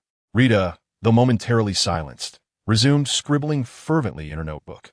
By this point, all the anticipated guests had largely arrived. There was Igor Karkaroff, the headmaster of Durmstrang, Madame Maxime, headmistress of Beauxbatons, Dumbledore of Hogwarts, as well as Barty Crouch and Ludo Bagman, representing the Ministry of Magic alongside 5 valiant champions. However, they also noted an elderly gentleman seated at the back of the table, his hair as white as snow, with more wrinkles than Dumbledore. Harry and Eli recognized him instantly. It was he from whom they had acquired their wands several years prior. Allow me to introduce this fine gentleman, Dumbledore announced, Mr. Ollivander, a most reputable wand maker. Ollivander rose, appearing quite amiable. Miss Delacour, would you be so kind as to come forward? Fleur followed the elderly gentleman to the center of the classroom. She handed her wand to Ollivander, who treated it as a well-behaved pet, causing it to dance gracefully in his hands, with sparks of red fire erupting from its tip. He brought the wand close to his eyes, examining it with great care. Ah, 9.5 inches of maple, quite flexible, and the core, oh my grandmother's hair. Fleur exclaimed. The rumors hold true. Furrong indeed possesses the lineage of Avila, inheriting their exquisite beauty splendidly. Quite remarkable, though I have never crafted a wand core from Vila hair, considering it somewhat temperamental and sensitive, which is merely a matter of personal preference. He examined the wand's exterior, finding it entirely unblemished, and nodded in satisfaction. Orchids in bloom. A bouquet of flowers blossomed upon the wand. Ollivander's smile widened with delight. Ah, in splendid condition. Mr. Diggory, it is your turn. Upon receiving the wand, Ollivander appeared exceedingly exhilarated. I recognize this. It is indeed my creation, is it not? I recall distinctly that I extracted this hair from a most magnificent male unicorn, nearly receiving a piercing from its horn. Do you maintain it regularly? Cedric chuckled brightly. I polished it just last night. Ah, splendid. Wands require regular care. Ollivander conjured a ring of white smoke with Cedric's wand, which danced gracefully in the air, quite responsive. Very well indeed. Mr. Crumb, it is now your turn. Crumb approached solemnly, placing his wand into Ollivander's hand before returning his hands to his pockets. If I am not mistaken, this should be the work of Gregorovic. He is a rather thoughtful wand maker, although I do not entirely concur with some of his ideas. Made from you, containing the heartstring of a fire dragon, 14¼ inches, remarkably sturdy. A flock of birds sprang forth, fluttering lively into the air. Well done indeed. Mr. Potter, it is your turn. Chapter 155, Sirius's Reply. Harry appeared less composed than the previous three. He nervously caressed his wand, which he seldom handled, discreetly wiping it on the edge of his clothing. As Harry presented the wand to Ollivander, the elder's pale eyes nearly bulged with astonishment. Yes, yes. Ollivander alternated his gaze between Harry and the wand, cherishing it as he examined it closely. I remember vividly, 3 years ago, just before the start of term at Hogwarts, you came to take this wand. You are a most unique customer. Ollivander's eyes seemed to transcend time. No one knew his age. Yet the weight of his memories felt akin to leafing through a heavy tome. It is the wand that chooses the wizard. Many wands pass through your hands, yet they seemed resolute in rejecting you as their master. Until it appeared, Hollywood, Phoenix Feather, 11 inches, more resolutely choosing you. It feels as if it were yesterday, Harry remarked, prompting Ollivander to lift his pale gaze to meet his. Indeed, it is as if everything were yesterday. After some manipulation, Ollivander allowed Harry's wand to emit a stream of wine, commending its splendid condition. Harry finally felt a wave of relief as he stepped back.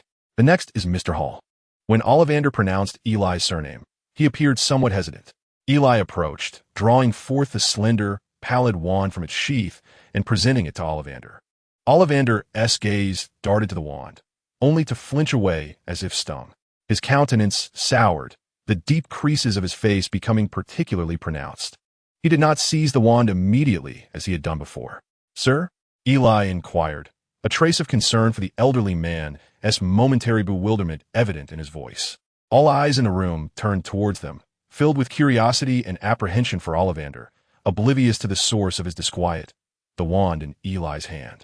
Only Dumbledore maintained a steady gaze upon the wand, his expression a tapestry of contemplation. How rude, Ollivander thought, as he finally turned his attention back to the wand. Accepting it slowly, he held it at arm's length, the Uwid measuring 13½ inches, his eyes flickering with trepidation. What an unusual wand, murmured Fleur in a hushed tone. The last wizard to possess such a conspicuous wand. Ollivander's words trailed off, apprehensive that they might incite alarm among the gathered professors and officials. With a gentle flick of the wand, a stream of water surged forth, appearing no different from any ordinary wand. Quite in good condition, Ollivander remarked, returning the wand to Eli with a hint of eagerness.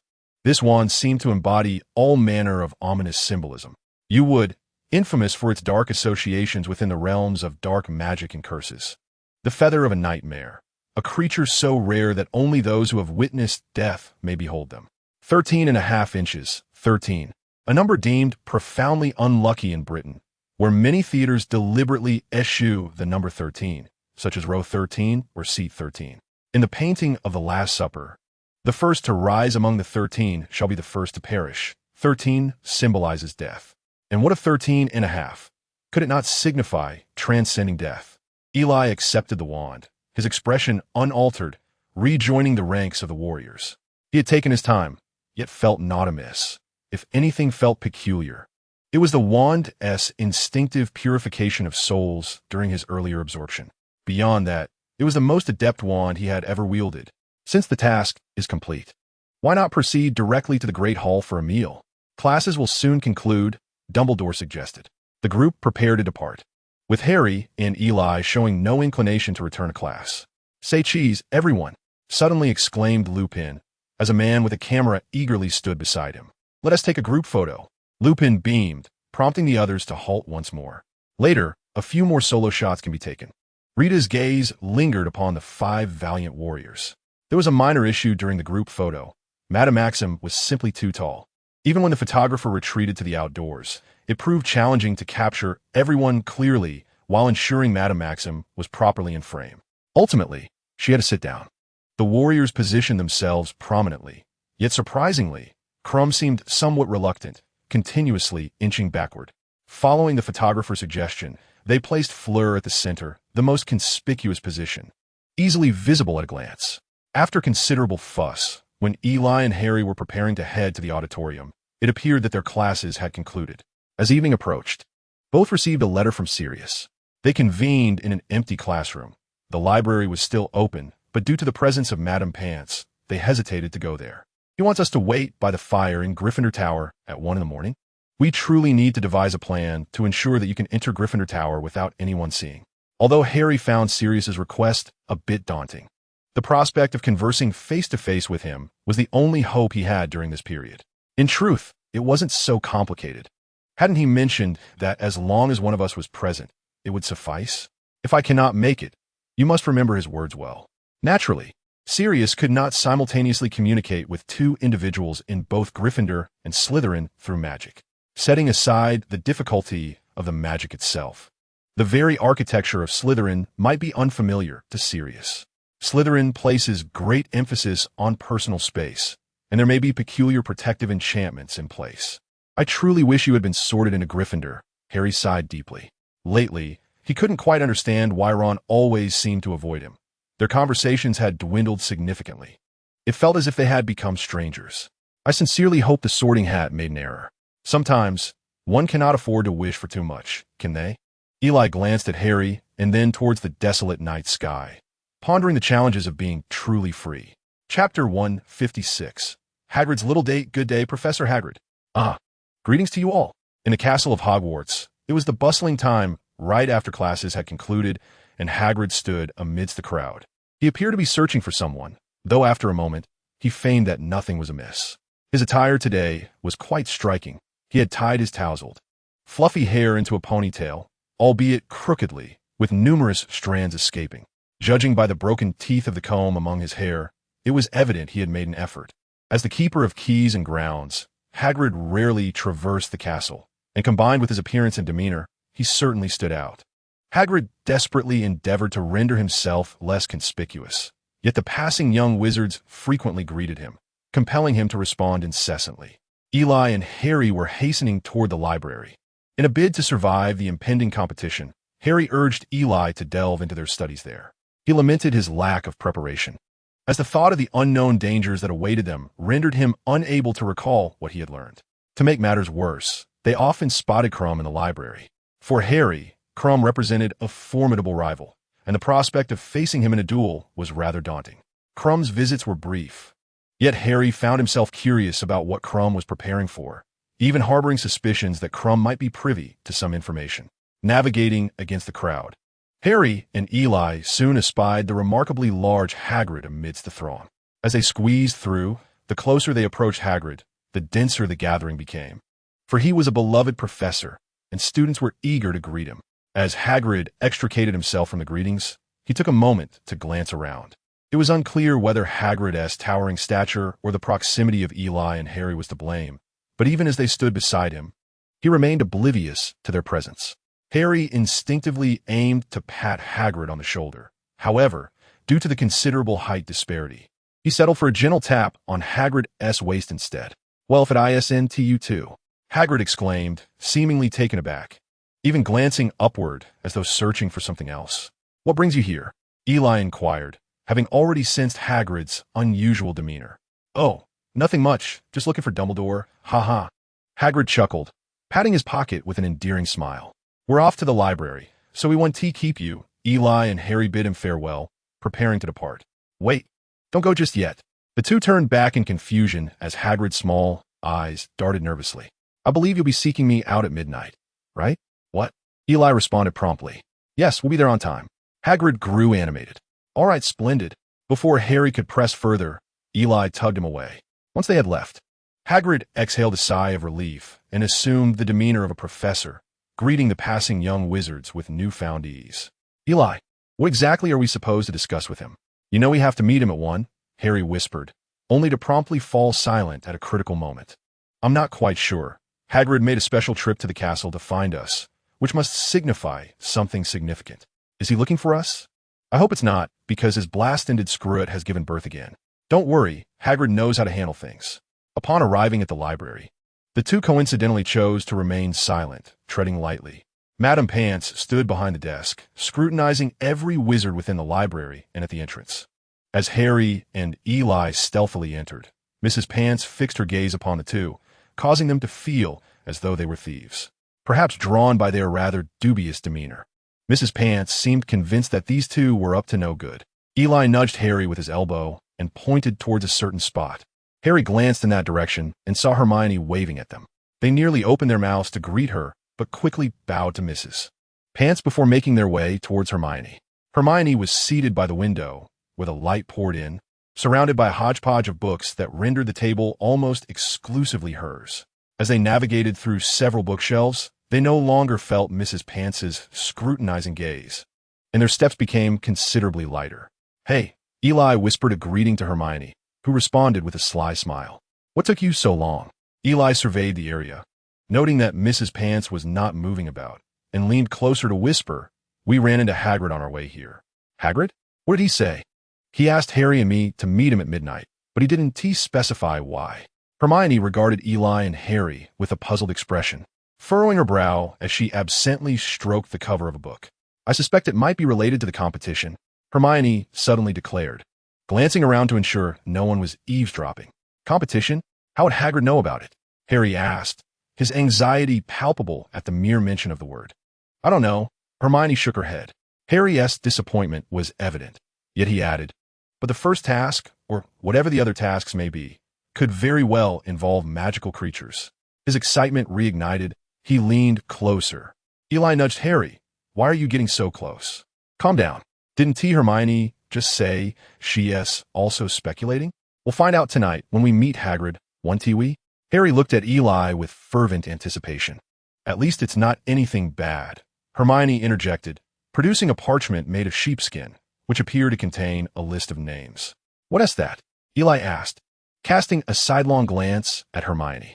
It's our roster, Hermione replied, and Eli noted that at the top of the page were several letters. However, the list was woefully sparse. Hermione scribbled something next to a few names, and Eli saw his own name. From this moment forth, Eli Hall officially serves as the president's secretary, and Harry Potter will take on the role of treasurer. Although spoken softly, Hermione's tone was earnest and solemn. Eli and Harry exchanged glances at a loss for words. Eli began, but Hermione interrupted him. Do you also believe I'm mistaken? Hermione stared directly into Eli's eyes, her demeanor shifting to one of displeasure, a stark contrast to the mocking she had endured from Ron and Draco earlier. No. Eli does not wish to discourage her. Please be silent. A voice suddenly rang out, sending a chill through everyone present. Mrs. Pants stood ominously between two bookshelves, her narrow space rendering her quite intimidating. This was not the appropriate setting for a discussion. Eli promptly grasped Hermione's arm and pulled Harry away. Chapter 157. The dispute with Hermione the trio continued until they reached the exterior of the castle, where the treetops of the Forbidden Forest were faintly visible in the distance. So, you still wish to persuade me against liberating the house elves? Hermione's tone was somewhat harsh as she confronted Eli. Despite previously facing opposition from Ron and Draco, she had offered little explanation. No, please let me speak, Eli urged cautiously, aware of Hermione's stubbornness and her independent mindset.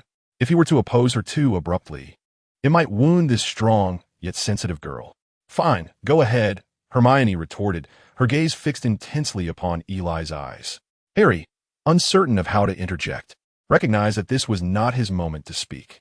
After carefully organizing his thoughts, Eli endeavored to ensure his words were gentle. He met Hermione's gaze with equal warmth. Firstly, I support you in your desire to liberate the house elves.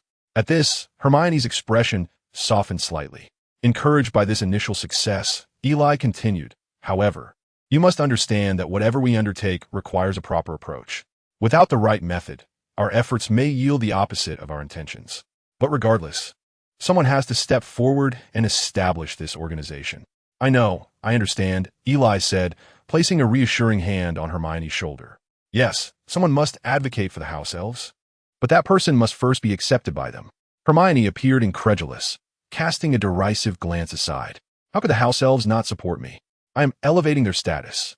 Indeed, elevating their status is fundamentally beneficial for them, and they will ultimately support you. However, perhaps you do not fully grasp the house elves. To put it bluntly, they are apprehensive about receiving wages.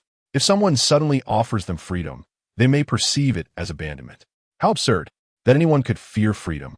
Eli, how could you share such perspective? Do you also harbor biases against them? Hermione's gaze intensified, then softened unexpectedly, revealing glistening tears at the corners of her eyes. Eli felt momentarily at a loss. He recognized that Hermione's greatest fear was the prejudice of others. She dreaded being ridiculed for her perceived shortcomings, which drove her relentless pursuit of knowledge. When Ron had accused her of meddling in Charms class, she had retreated to the restroom in tears. The discriminatory term mudblood, directed at Muggle-born wizards, had cast a long shadow over her spirits for a considerable time.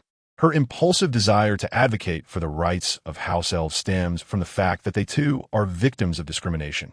Having experienced such prejudice herself, she is unwilling to witness others endure similar injustices. Do you not also believe that certain races or species do not deserve status?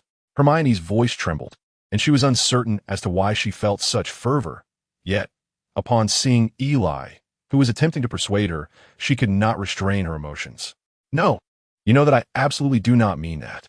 Eli's voice rose considerably, tinged with urgency and a hint of fear that Hermione might misconstrue his intentions. At that moment, he perhaps finally comprehended Snape's anguish. Deeply in love with Lily, Snape had impulsively uttered the vile term mudblood, and from that moment forth, he and his beloved were destined to remain eternally apart. A mere turn of the head separated them for eternity, and a moment's hesitation led to everlasting despair. It was I who rescued you from the clutches of the troll, and it was I who saved you from Voldemort.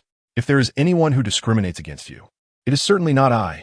Eli's gaze was piercing as he fixed his eyes upon Hermione, appearing almost menacing. Hermione realized she had acted rather rashly. We are merely discussing matters regarding house elves, nothing more, so please do not overthink it, all right? Eli's voice took on an unprecedented softness. Hermione, her eyes brimming with tears, nodded and let out a few sobs. Harry had retreated a considerable distance away. Noticing Hermione had calmed somewhat, Eli continued, Indeed, the vast majority of people harbor prejudice against house elves or regard them with disdain. However, I have interacted with them, and they truly are as you might imagine. If we were to grant them freedom without caution, they would be terrified. You have interacted with them? Did you also employ house elves as servants? Do you remember my apothecary? Although it has not been operational recently, I still employ a number of house elves. All my factory workers are house elves, and I pay them. Hermione's eyes instantly brightened. You mean to say they receive wages? Certainly, although they are a unique group among house elves. Some have hidden for generations, while others have been cast out by wizarding families. Thus they enjoy greater freedom than house elves elsewhere. They cannot be the only ones. At least some house elves would be willing to accept wages, and the others could as well. Hermione's fervor reignited. Witnessing her impassioned reaction, Eli found himself both amused and exasperated. Yes, they will eventually accept it, but it will not happen overnight. Consider this. When house elves begin to assert their rights, the wizarding world is rather small. Will wizards not have to relinquish a portion of their resources? Might there not be some wizards unwilling to do so? Have you considered how to address these issues? I believe that perhaps you should not hastily advance these discussions at this moment. Yet, these matters must be addressed by someone. If we do not take action, how can the status of the little fairies begin to change? Yet, at present, there is no one to support you, not even the little fairies. Now is not the time to act. Not even your own support? Hermione merely uttered this phrase, yet left Eli feeling disoriented.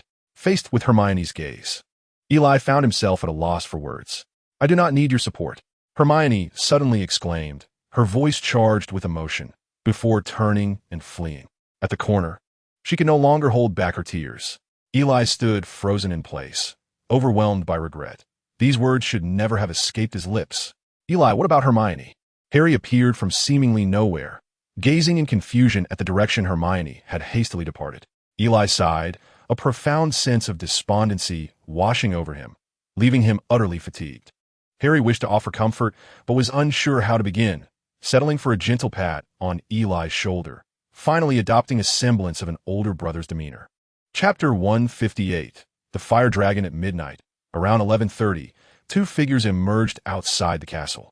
Eli and Harry had not arranged to meet at the castle, for that would indeed be perilous.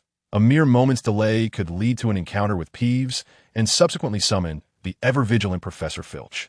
Eli, why are you so late? Goodness, you look dreadful. Have you been in a fight? Harry exclaimed upon seeing Eli, who had just dispelled the disillusionment charm, his once handsome face now appearing several years older and weary. Eli looked utterly drained, nearly matching Harry's own recent sleeplessness brought on by anxiety. It's nothing, let's go. Eli replied, seemingly reluctant to converse, as though speaking would deplete his already waning energy. Harry hastily crumpled the invisibility cloak under his arm. While he could now utilize the disillusionment charm, the cloak was certainly more convenient. Should we not check on Madame Pomfrey? Harry suggested as they strolled along the path. Every time they headed to Hagrid's hut, they traversed this route, and even in the thick darkness, they could easily find their way. Eli took a deep breath, deciding not to trouble Madame Pomfrey. This was a matter she could not resolve. Harry pondered for a moment, and in a moment of realization, he asked in surprise, "Is this about Hermione?" "It is not a matter. It is a person," Eli replied tersely. One could hardly say that Harry was skilled at offering consolation. He merely asked incessantly. Hearing that name again, Eli was once more engulfed by a wave of helplessness. Harry's expression shifted to one of understanding, and he looked up at the sky with a face that bore a resemblance to the rare solemnity of Dumbledore. "It's just like me and Ron, isn't it? That bloke seems to have forgotten how to interact, honestly. Rather than talk to him, I would prefer to kick him, just like Draco back in the day." Harry spoke with the tone of someone who had been through similar experiences. Eli's expression finally shifted, and he looked at Harry curiously. "Are you certain that you and Ron are in the same situation as Hermione and me?" Harry turned his head to glance at Eli, appearing somewhat foolish. "Is there a problem?" Eli took a deep breath, a hint of regret crossing his face for reasons unknown. "It seems that at least one of my future children will have to bear the surname Potter." "Don't think like that. You know I've never cared about your surname." "Nor did Sirius," Harry reassured him. Eli cast a peculiar glance at Harry, who perceived an air of foolishness in that expression. Eli chose not to continue on this topic. As he had no significant issues, he was merely irritated by the events of that day. He pondered that perhaps his reasoning was flawed. He should not have engaged in such philosophical debates with Hermione. While he might argue with others, it was unnecessary to do so with her. Though neither spoke of it, the unspoken tension between them was palpable. All he needed was to find an opportune moment to clarify matters with Hermione, perhaps without delving into reasoned arguments. The two knocked on Hagrid's cottage door, but this time, unlike usual, Hagrid's booming voice did not immediately greet them. Were it not for the light still shining and the occasional glimpse of a massive shadow, they might have doubted whether Hagrid was home. After a while, there was a stir from behind the door, and Hagrid's enormous figure appeared in the gap. He did not invite them in right away. Instead, he seemed to be searching for something on them, inspecting them closely. "What is the matter? We must return to the castle soon," he finally said. "Ah, splendid. Harry, Eli, put on the invisibility cloak," Hagrid exclaimed as if he had finally found what he was looking for. Harry and Eli exchanged a glance before Eli tugged the cloak from under Harry's arm and draped it over both of them, leaving their heads exposed. At that moment, Hagrid stepped fully out from behind the door, allowing them to see his attire. He was dressed in what resembled a suit. Reminiscent of the day he first became a professor, a peculiar scent wafted from him, suggesting he had doused himself in cologne. Upon closer inspection, it seemed he had even styled his hair as he had during the day. "Let us hurry. Don't expose your heads," Hagrid whispered, his voice suddenly much quieter, albeit still louder than usual. "Whatever you see, do not make a sound." "Are you asking us to accompany you on a date?" Harry inquired. Hagrid's expression shifted uneasily. "No, not at all. It primarily concerns you too. Now cover yourselves quickly." Eli and Harry huddled beneath the cloak, which was rather small, causing them to inadvertently bump against each other. "This thing has a scent," Eli remarked oddly, casting a glance at Harry. Did you just tuck this under your arm? Have you never changed your body wash? Harry replied, sniffing the air, noting the unchanged aroma. Silence. Hagrid hissed, and instantly they ceased their chatter. Hagrid led two individuals to a quaint, antique carriage and rapped on its surface. Descending from within was an exceptionally tall woman, rivaling Hagrid in stature. Mr. Hagrid, I wonder where you intend to take me at such a late hour? Madame Maxime jested. Despite the clock striking past midnight, she was impeccably attired, exuding elegance, suggesting she had prepared well in advance. You will adore it, Hagrid replied with palpable excitement. Harry and Eli exchanged glances, each reflecting a shared sense of indignation akin to that of having consumed bittersweet dog food. Hagrid, accompanied by Madame Maxime, and the two concealed young wizards cloaked under their invisibility, traversed a thicket until a glimmer of light appeared ahead. Hagrid came to a halt, urging silence, regardless of what they might witness, whether directed at Madame Maxime or to Harry and Eli was unclear. Madame Maxime responded with a poised smile. As they approached the light, Harry and Eli speculated it might be a bonfire celebration, as they occasionally spotted flickering flames and shadows of people moving about. Gradually, exclamations of surprise reached their ears. Be careful! The source of their concern was unknown. As they drew nearer, the scene came into focus. Not a bonfire, but several ferocious dragons, roaring and spewing flames. The iron cages were vast, allowing Hagrid to stand upright within, while the dragons were forced into a crouched position, their muscular legs tucked beneath. Despite this, they occasionally bellowed and unleashed jets of fire towards the throng, causing Hagrid and the others to feel the heat radiating from their fiery breath. Among the crowd, Eli and Harry spotted Charlie Weasley. We should keep our distance. Those dragons can breathe fire up to 20 feet. Eli observed correctly, noting the excitement gleaming in Hagrid's eyes. Hagrid, you must move further away.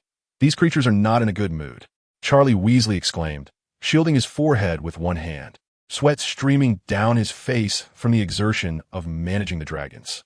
Ah, right, Hagrid replied, retreating a bit further with Madame Maxime. He parted the bushes to his right, but Charlie found no one in that vicinity, although he paid it little mind.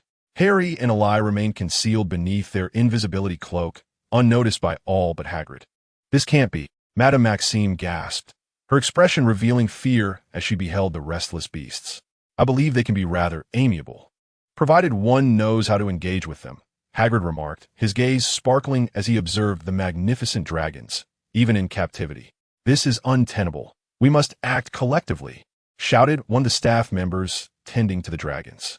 The others rallied in response, encircling a particularly fierce dragon adorned with sharp horns. On my command, then use the stunning spell. 1, 2, 3. Stupefy.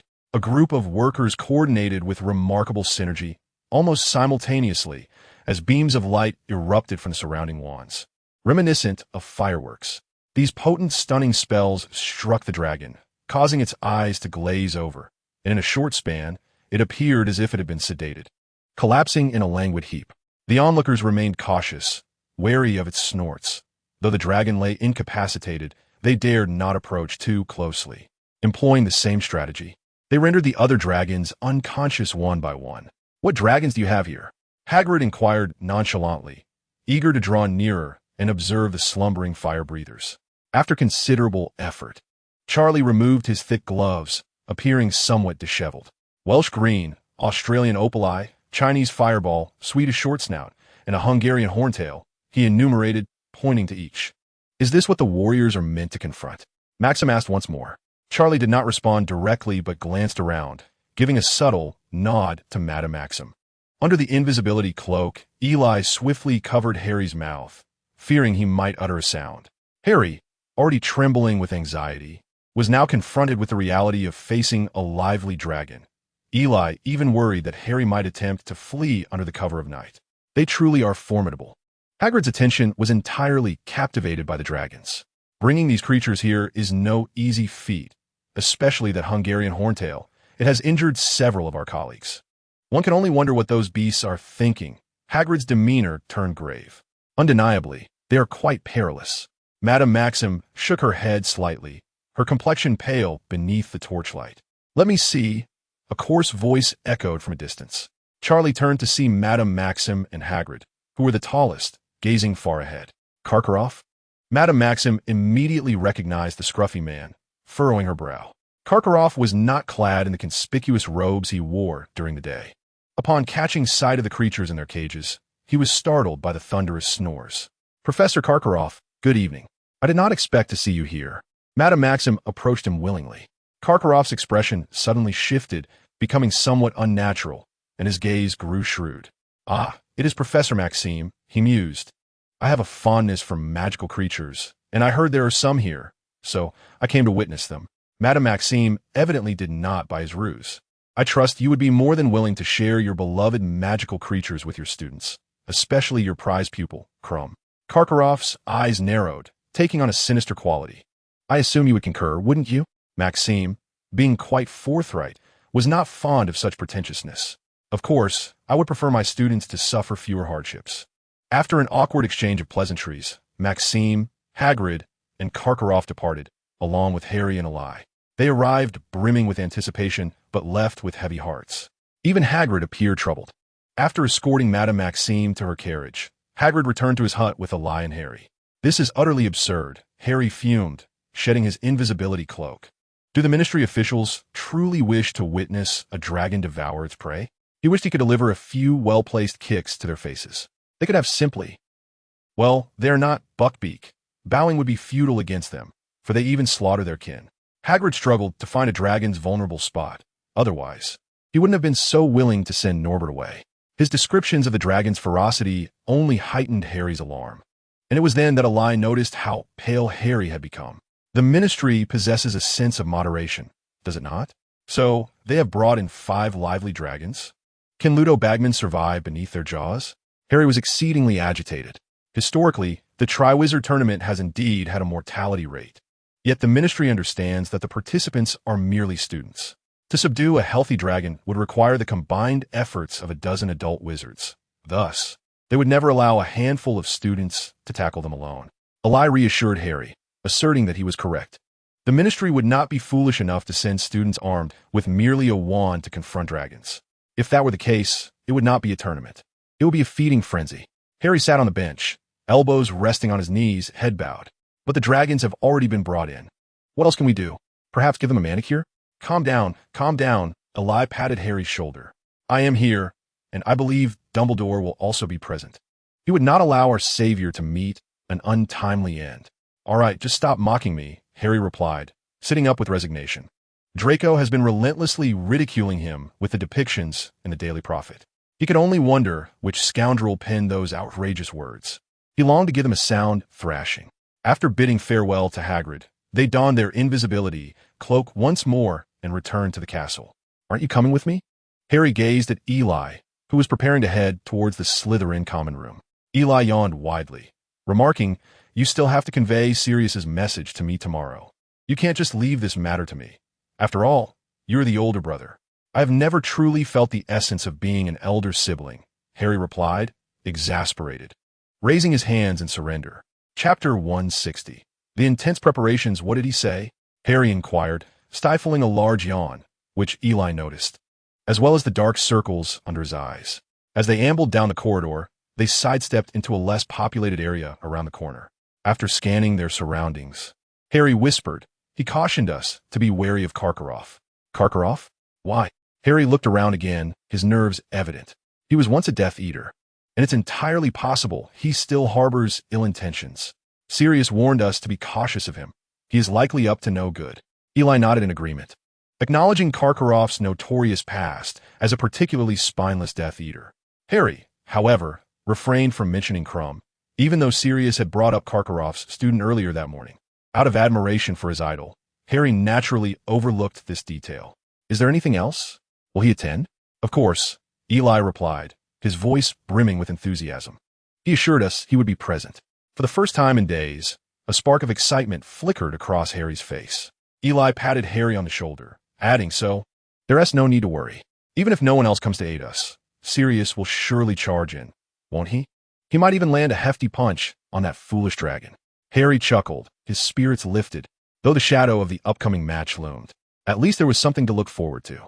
He mentioned a simple spell to deal with the dragon. What spell? Harry's expression shifted to one of disappointment. Just as Eli was about to reveal it, They were interrupted. Although Sirius's name had been cleared, there remained individuals within the ministry who wished to target him. Sirius had long sensed that someone was watching him. Uncertain whether this was linked to Voldemort, he had taken precautions for his safety, even instructing Harry and Eli to cease using Hedwig and the other owl for messaging. Do you have any clever solutions? Harry turned to Eli. Eli pondered for a moment before responding, I do have an idea, but it may not be suitable for you. Unsuitable? Dark magic? Eli rolled his eyes, retorting, if I didn't want to end up in Azkaban at such a young age, I wouldn't dare use dark magic in front of the ministry. I possess a spell that can sap a dragon's will, exhausting it to the point of unconsciousness. It's more potent than the stunning spell, but Eli scrutinized Harry closely. Your magical strength may not suffice to subdue the dragon before it devours you. Harry felt utterly deflated. What am I to do then? If I were a ferret, perhaps the dragon would pay less attention to me. He regretted not having learned to become an animagus sooner. Otherwise, he might have been able to engage the dragon in a more clever manner. The white ferret is unchangeable, and there's no way to confront the fire dragon. Yet you can soar through the skies. Harry gazed at Eli in astonishment, only to be met with disappointment. Have you forgotten the rules? We cannot use anything except our wands. But they did not specify that we cannot summon the broomstick to fly over. You mean, the summoning spell? As Eli extended his hand, a book from Harry's bag seemed to be drawn to him, soaring into Eli's grasp. Remarkably, Eli performed this magic without the need for a wand. Harry's eyes sparkled with excitement.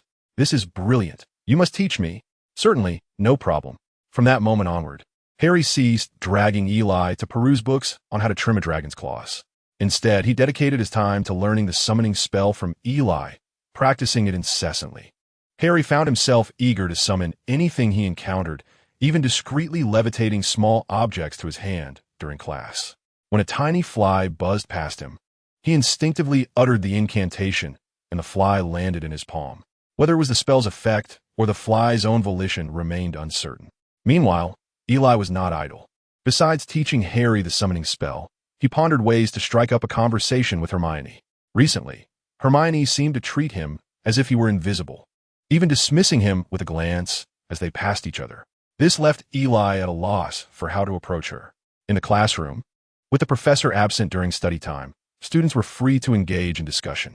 Suddenly, a few notebooks were hurled between Eli and Harry, startling them. Harry nearly got ink splattered on his face.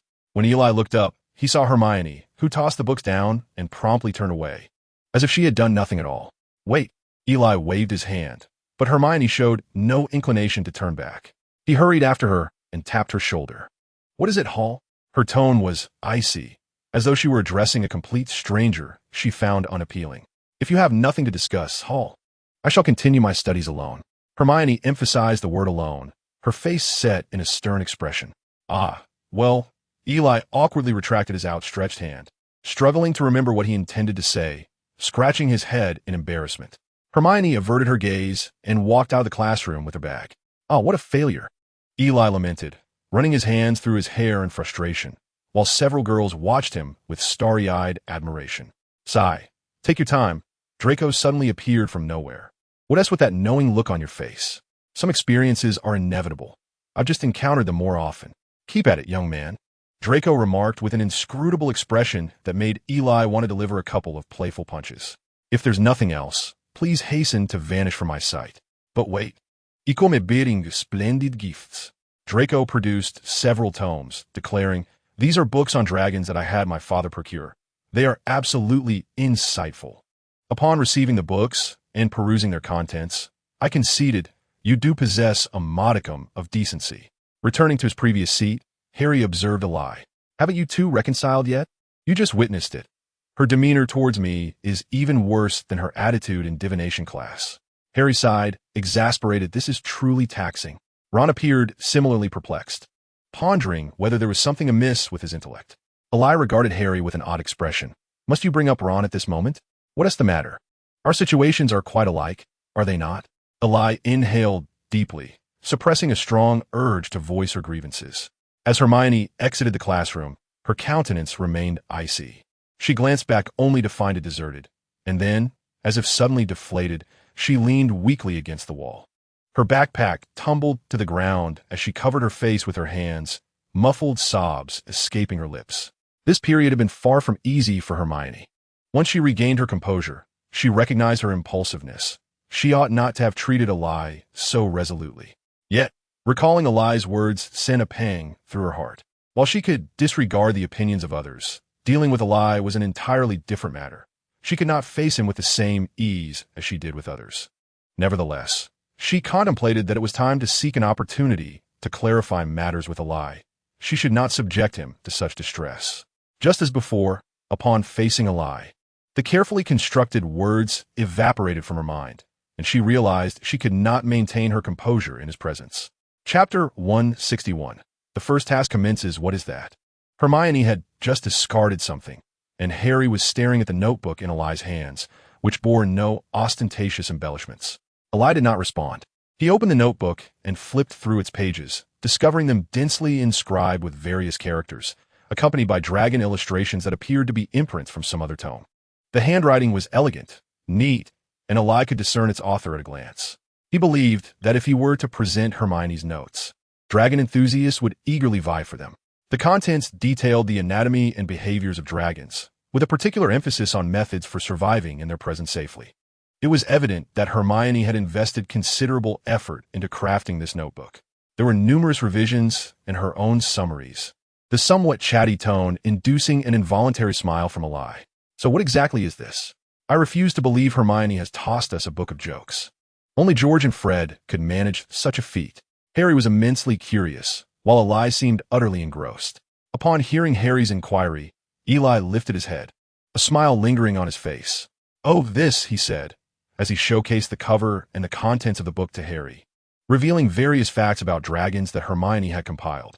Harry, akin to a parched soul encountering a refreshing spring, extended his hand eagerly, exclaiming, quickly, "No one needs this book more than I do." Instinctively, Eli pulled the book back, regarding Harry with a wary expression. After a moment of contemplation, he relented, stating, "All right, but you must return it to me before the competition." Harry, however, was indifferent to such stipulations, shaking his outstretched hand and insisting, I promise. Just give it to me already." Eli placed the notebook into Harry's hands, then began to fuss. "You must handle it with care. Avoid soiling it. Do not crease the pages you have perused, and most importantly, do not damage or lose it." As Harry flipped through the notes, he marveled. "This is truly impressive. I always knew Hermione was best suited for such tasks. In our first year, she threw a book at me that was larger than my head, claiming it was for leisure." He pondered aloud. "Why are you so eager for me to return it?" Casting a glance at the notes, he mused that perhaps after the first task, he might no longer need it. "This is from Hermione, meant for me," he asserted. Eli furrowed his brow in confusion, almost visibly questioning the relevance of that statement, as it seemed Hermione had not specified for whom it was intended. As Eli collected the book, he sighed and shook his head. "Alas, despite your ignorance, you must still fulfill your obligations when the time comes. Remember what I just said." Holding the notebook, Harry felt at a loss, twisting his head to watch Eli rise. What does that even mean? Once Eli exited the classroom, he quickly glanced around, feeling a pang of disappointment at not spotting a familiar figure, yet simultaneously feeling a sense of relief, perhaps because he was not yet ready. The classroom had been a communal one, frequented by students from all houses who came to study or complete assignments set by their professors, though whether they copied or wrote independently was uncertain. Today was not a weekend. It merely happened that both Eli and Harry had no afternoon classes. Harry's gaze inadvertently drifted beyond the book, and upon seeing Ron, who was joyfully situated between Seamus and Neville, he swiftly redirected his attention. There was Cedric. He was easy to spot, always surrounded by a throng of admirers. Harry suddenly recalled that night, when both he and Eli had gleaned the details of the first task. Maxim and Karkaroff were present. They would certainly inform Fleur and Krum. Thus, it seemed that only Cedric remained in the dark. Though Harry's friendship with Cedric was not particularly deep, it felt somewhat unjust that he, the sole champion unaware of the situation, should be left out. The decision before Harry was straightforward. Without a moment's hesitation, he resolved to share the information regarding the dragons with Cedric. The only dilemma was how to convey to Cedric that he had prior knowledge of the competition's details without doing so in plain view of others. He, already existing beyond the realm of rules, committed yet another act that defied regulations, and it was likely that some fervent supporters of Cedric might engage in unfriendly behavior. While Harry contemplated how to discreetly convey this news to Cedric, ensuring it reached him, the group of Hufflepuffs had already risen to their feet. The sound of the class bell echoed, hastening their movements. In a flurry, Harry stuffed his belongings into his bag, his gaze fixated on Cedric amidst the crowd as he made his way outside. During the bustling corridor, a spark of inspiration struck Harry, and cautiously, he drew his wand, aiming it at Cedric's bag, slung over his shoulder. With a restrained incantation, Cedric's bag inexplicably burst open, scattering books and supplies across the floor. Cedric quickly bent down to gather his belongings, with those around him assisting. For a fleeting moment, Harry felt a twinge of guilt, just a hint, for he was indeed saving Cedric's life. Said, "We're going to be late. You all go ahead and tell Professor Flitwick I might be a bit late," Cedric urged, his actions becoming increasingly hurried. As those around him departed, Harry swiftly pushed through the crowd, retrieving a stained copy of Advanced Transfiguration and placing it into Cedric's bag. "Thank you. It's really you. Thank you so much, Harry," Cedric said, his hands still busy with the task at hand. "The first task is the dragons," Harry murmured, his voice barely above a whisper. Cedric looked up in surprise, questioning whether that remark had indeed come from Harry. "We at least have to pass by the dragons. We need to be cautious," Cedric confirmed, now aware that Harry was speaking. His movements slowed, doubt flickering in his eyes. "How do you know this? Why tell me?" Harry met his gaze. "I saw it with my own eyes. Madame Maxime and Karkaroff were present, and Fleur and Crumb must have learned about it as well, at least for the sake of fairness. The scattered items have been collected, leaving only faint stains of ink behind." Cedric wrapped the books in his bag and held them close, suspicion still evident in his eyes. "Whether you choose to believe it or not, the truth will reveal itself in time. You should head to class now," Harry advised. "Thank you," Cedric replied before turning to leave. "You just performed a remarkably gracious act," accompanied by the sound of metal striking the ground. Harry, feeling as if caught in a thieving act, turned to see Moody limping towards him, leaning heavily on his large wooden cane. Chapter 162, Dancing with Dragons. Harry had never been so focused on a spell before, for in just a few days his very life might depend on this incantation. Accio! A thick dictionary seemed to have completely lost its gravity as it soared directly into Harry's hands, compelling him to use his own weight to prevent being toppled by its substantial bulk. "Well done, Harry!" exclaimed Seamus, his face illuminated with surprise at Harry's display. It appeared the spell had yielded commendable results. Clean and efficient, Eli concurred, asserting that Harry had mastered the summoning charm. "A modest success," Harry replied with great restraint, not allowing himself to bask in the triumph of the spell's effectiveness. He gathered his belongings, hoisted his bag, and exited alongside Eli. "Do you know whom I encountered earlier?" Harry said conspiratorially. "How would I know?" "Moody. Mad-Eye Moody. He is aware of the dragon situation." Harry and Eli chose a less crowded path. "Did you speak to him? Or did he discover something?" "That day, I merely intended to give Cedric a heads up, but that peculiar fellow was right behind me. I suspect his ears are also fake." "What did he say?" Eli inquired, understanding that this imposter Moody would certainly not expose Harry's foreknowledge of the competition's tasks, as he still needed to serve his master, Voldemort. Harry grew cautious, glancing around. "It's odd. He even instructed me on how to navigate the competition." He nearly uttered the word cheating. "Not surprising." Eli chuckled lightly, appearing unfazed. "Not surprising? He is an Auror, formerly an Auror." Eli turned to Harry. "Does he seem like someone who adheres to the rules?"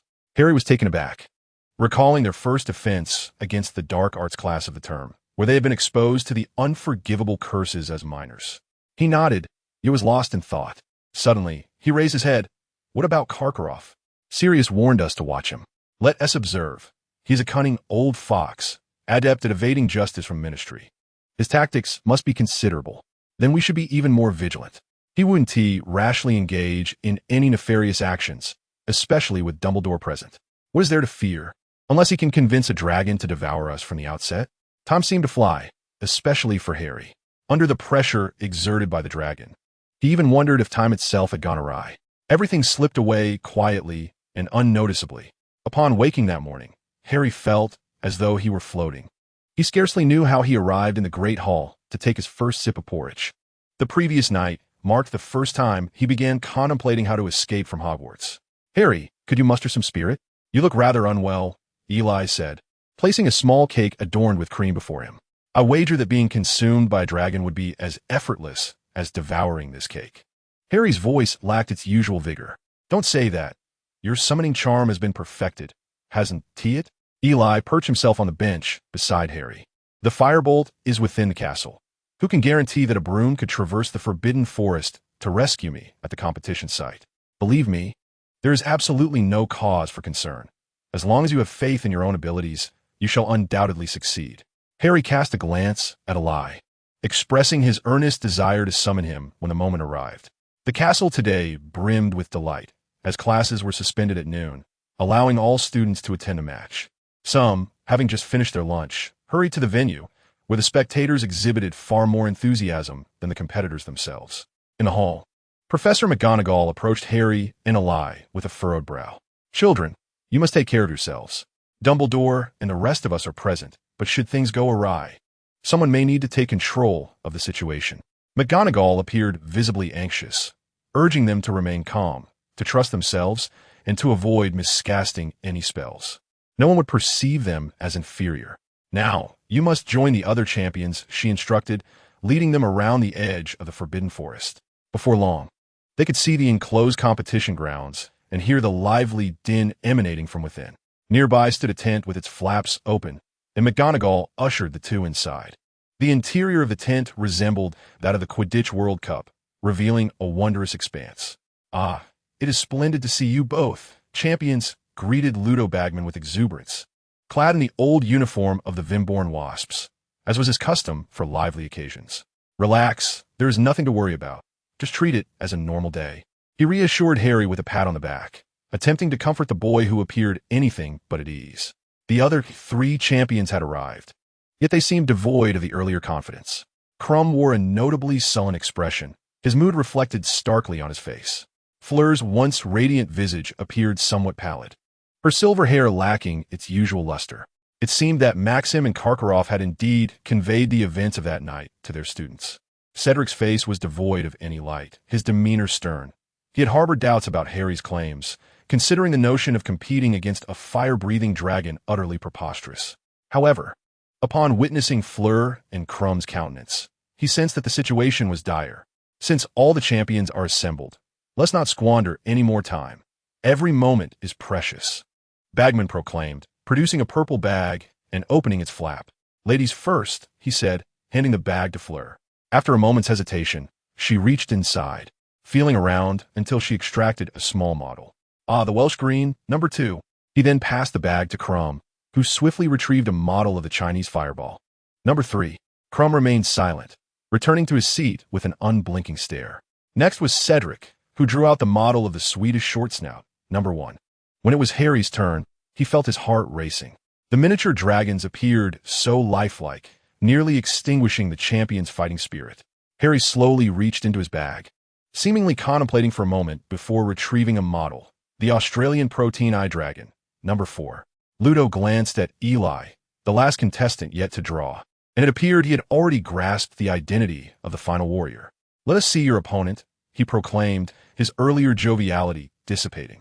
He extended the pocket toward Eli. Without hesitation, as he had no other choice, Eli casually extracted a model and toyed with it in his hands. Ah, it is a Hungarian horntail, number 5, he observed, noting Ludo's displeasure mirrored by the expressions of others in the room. The Hungarian horntail is renowned for its ferocity, ranking among the most formidable of dragons.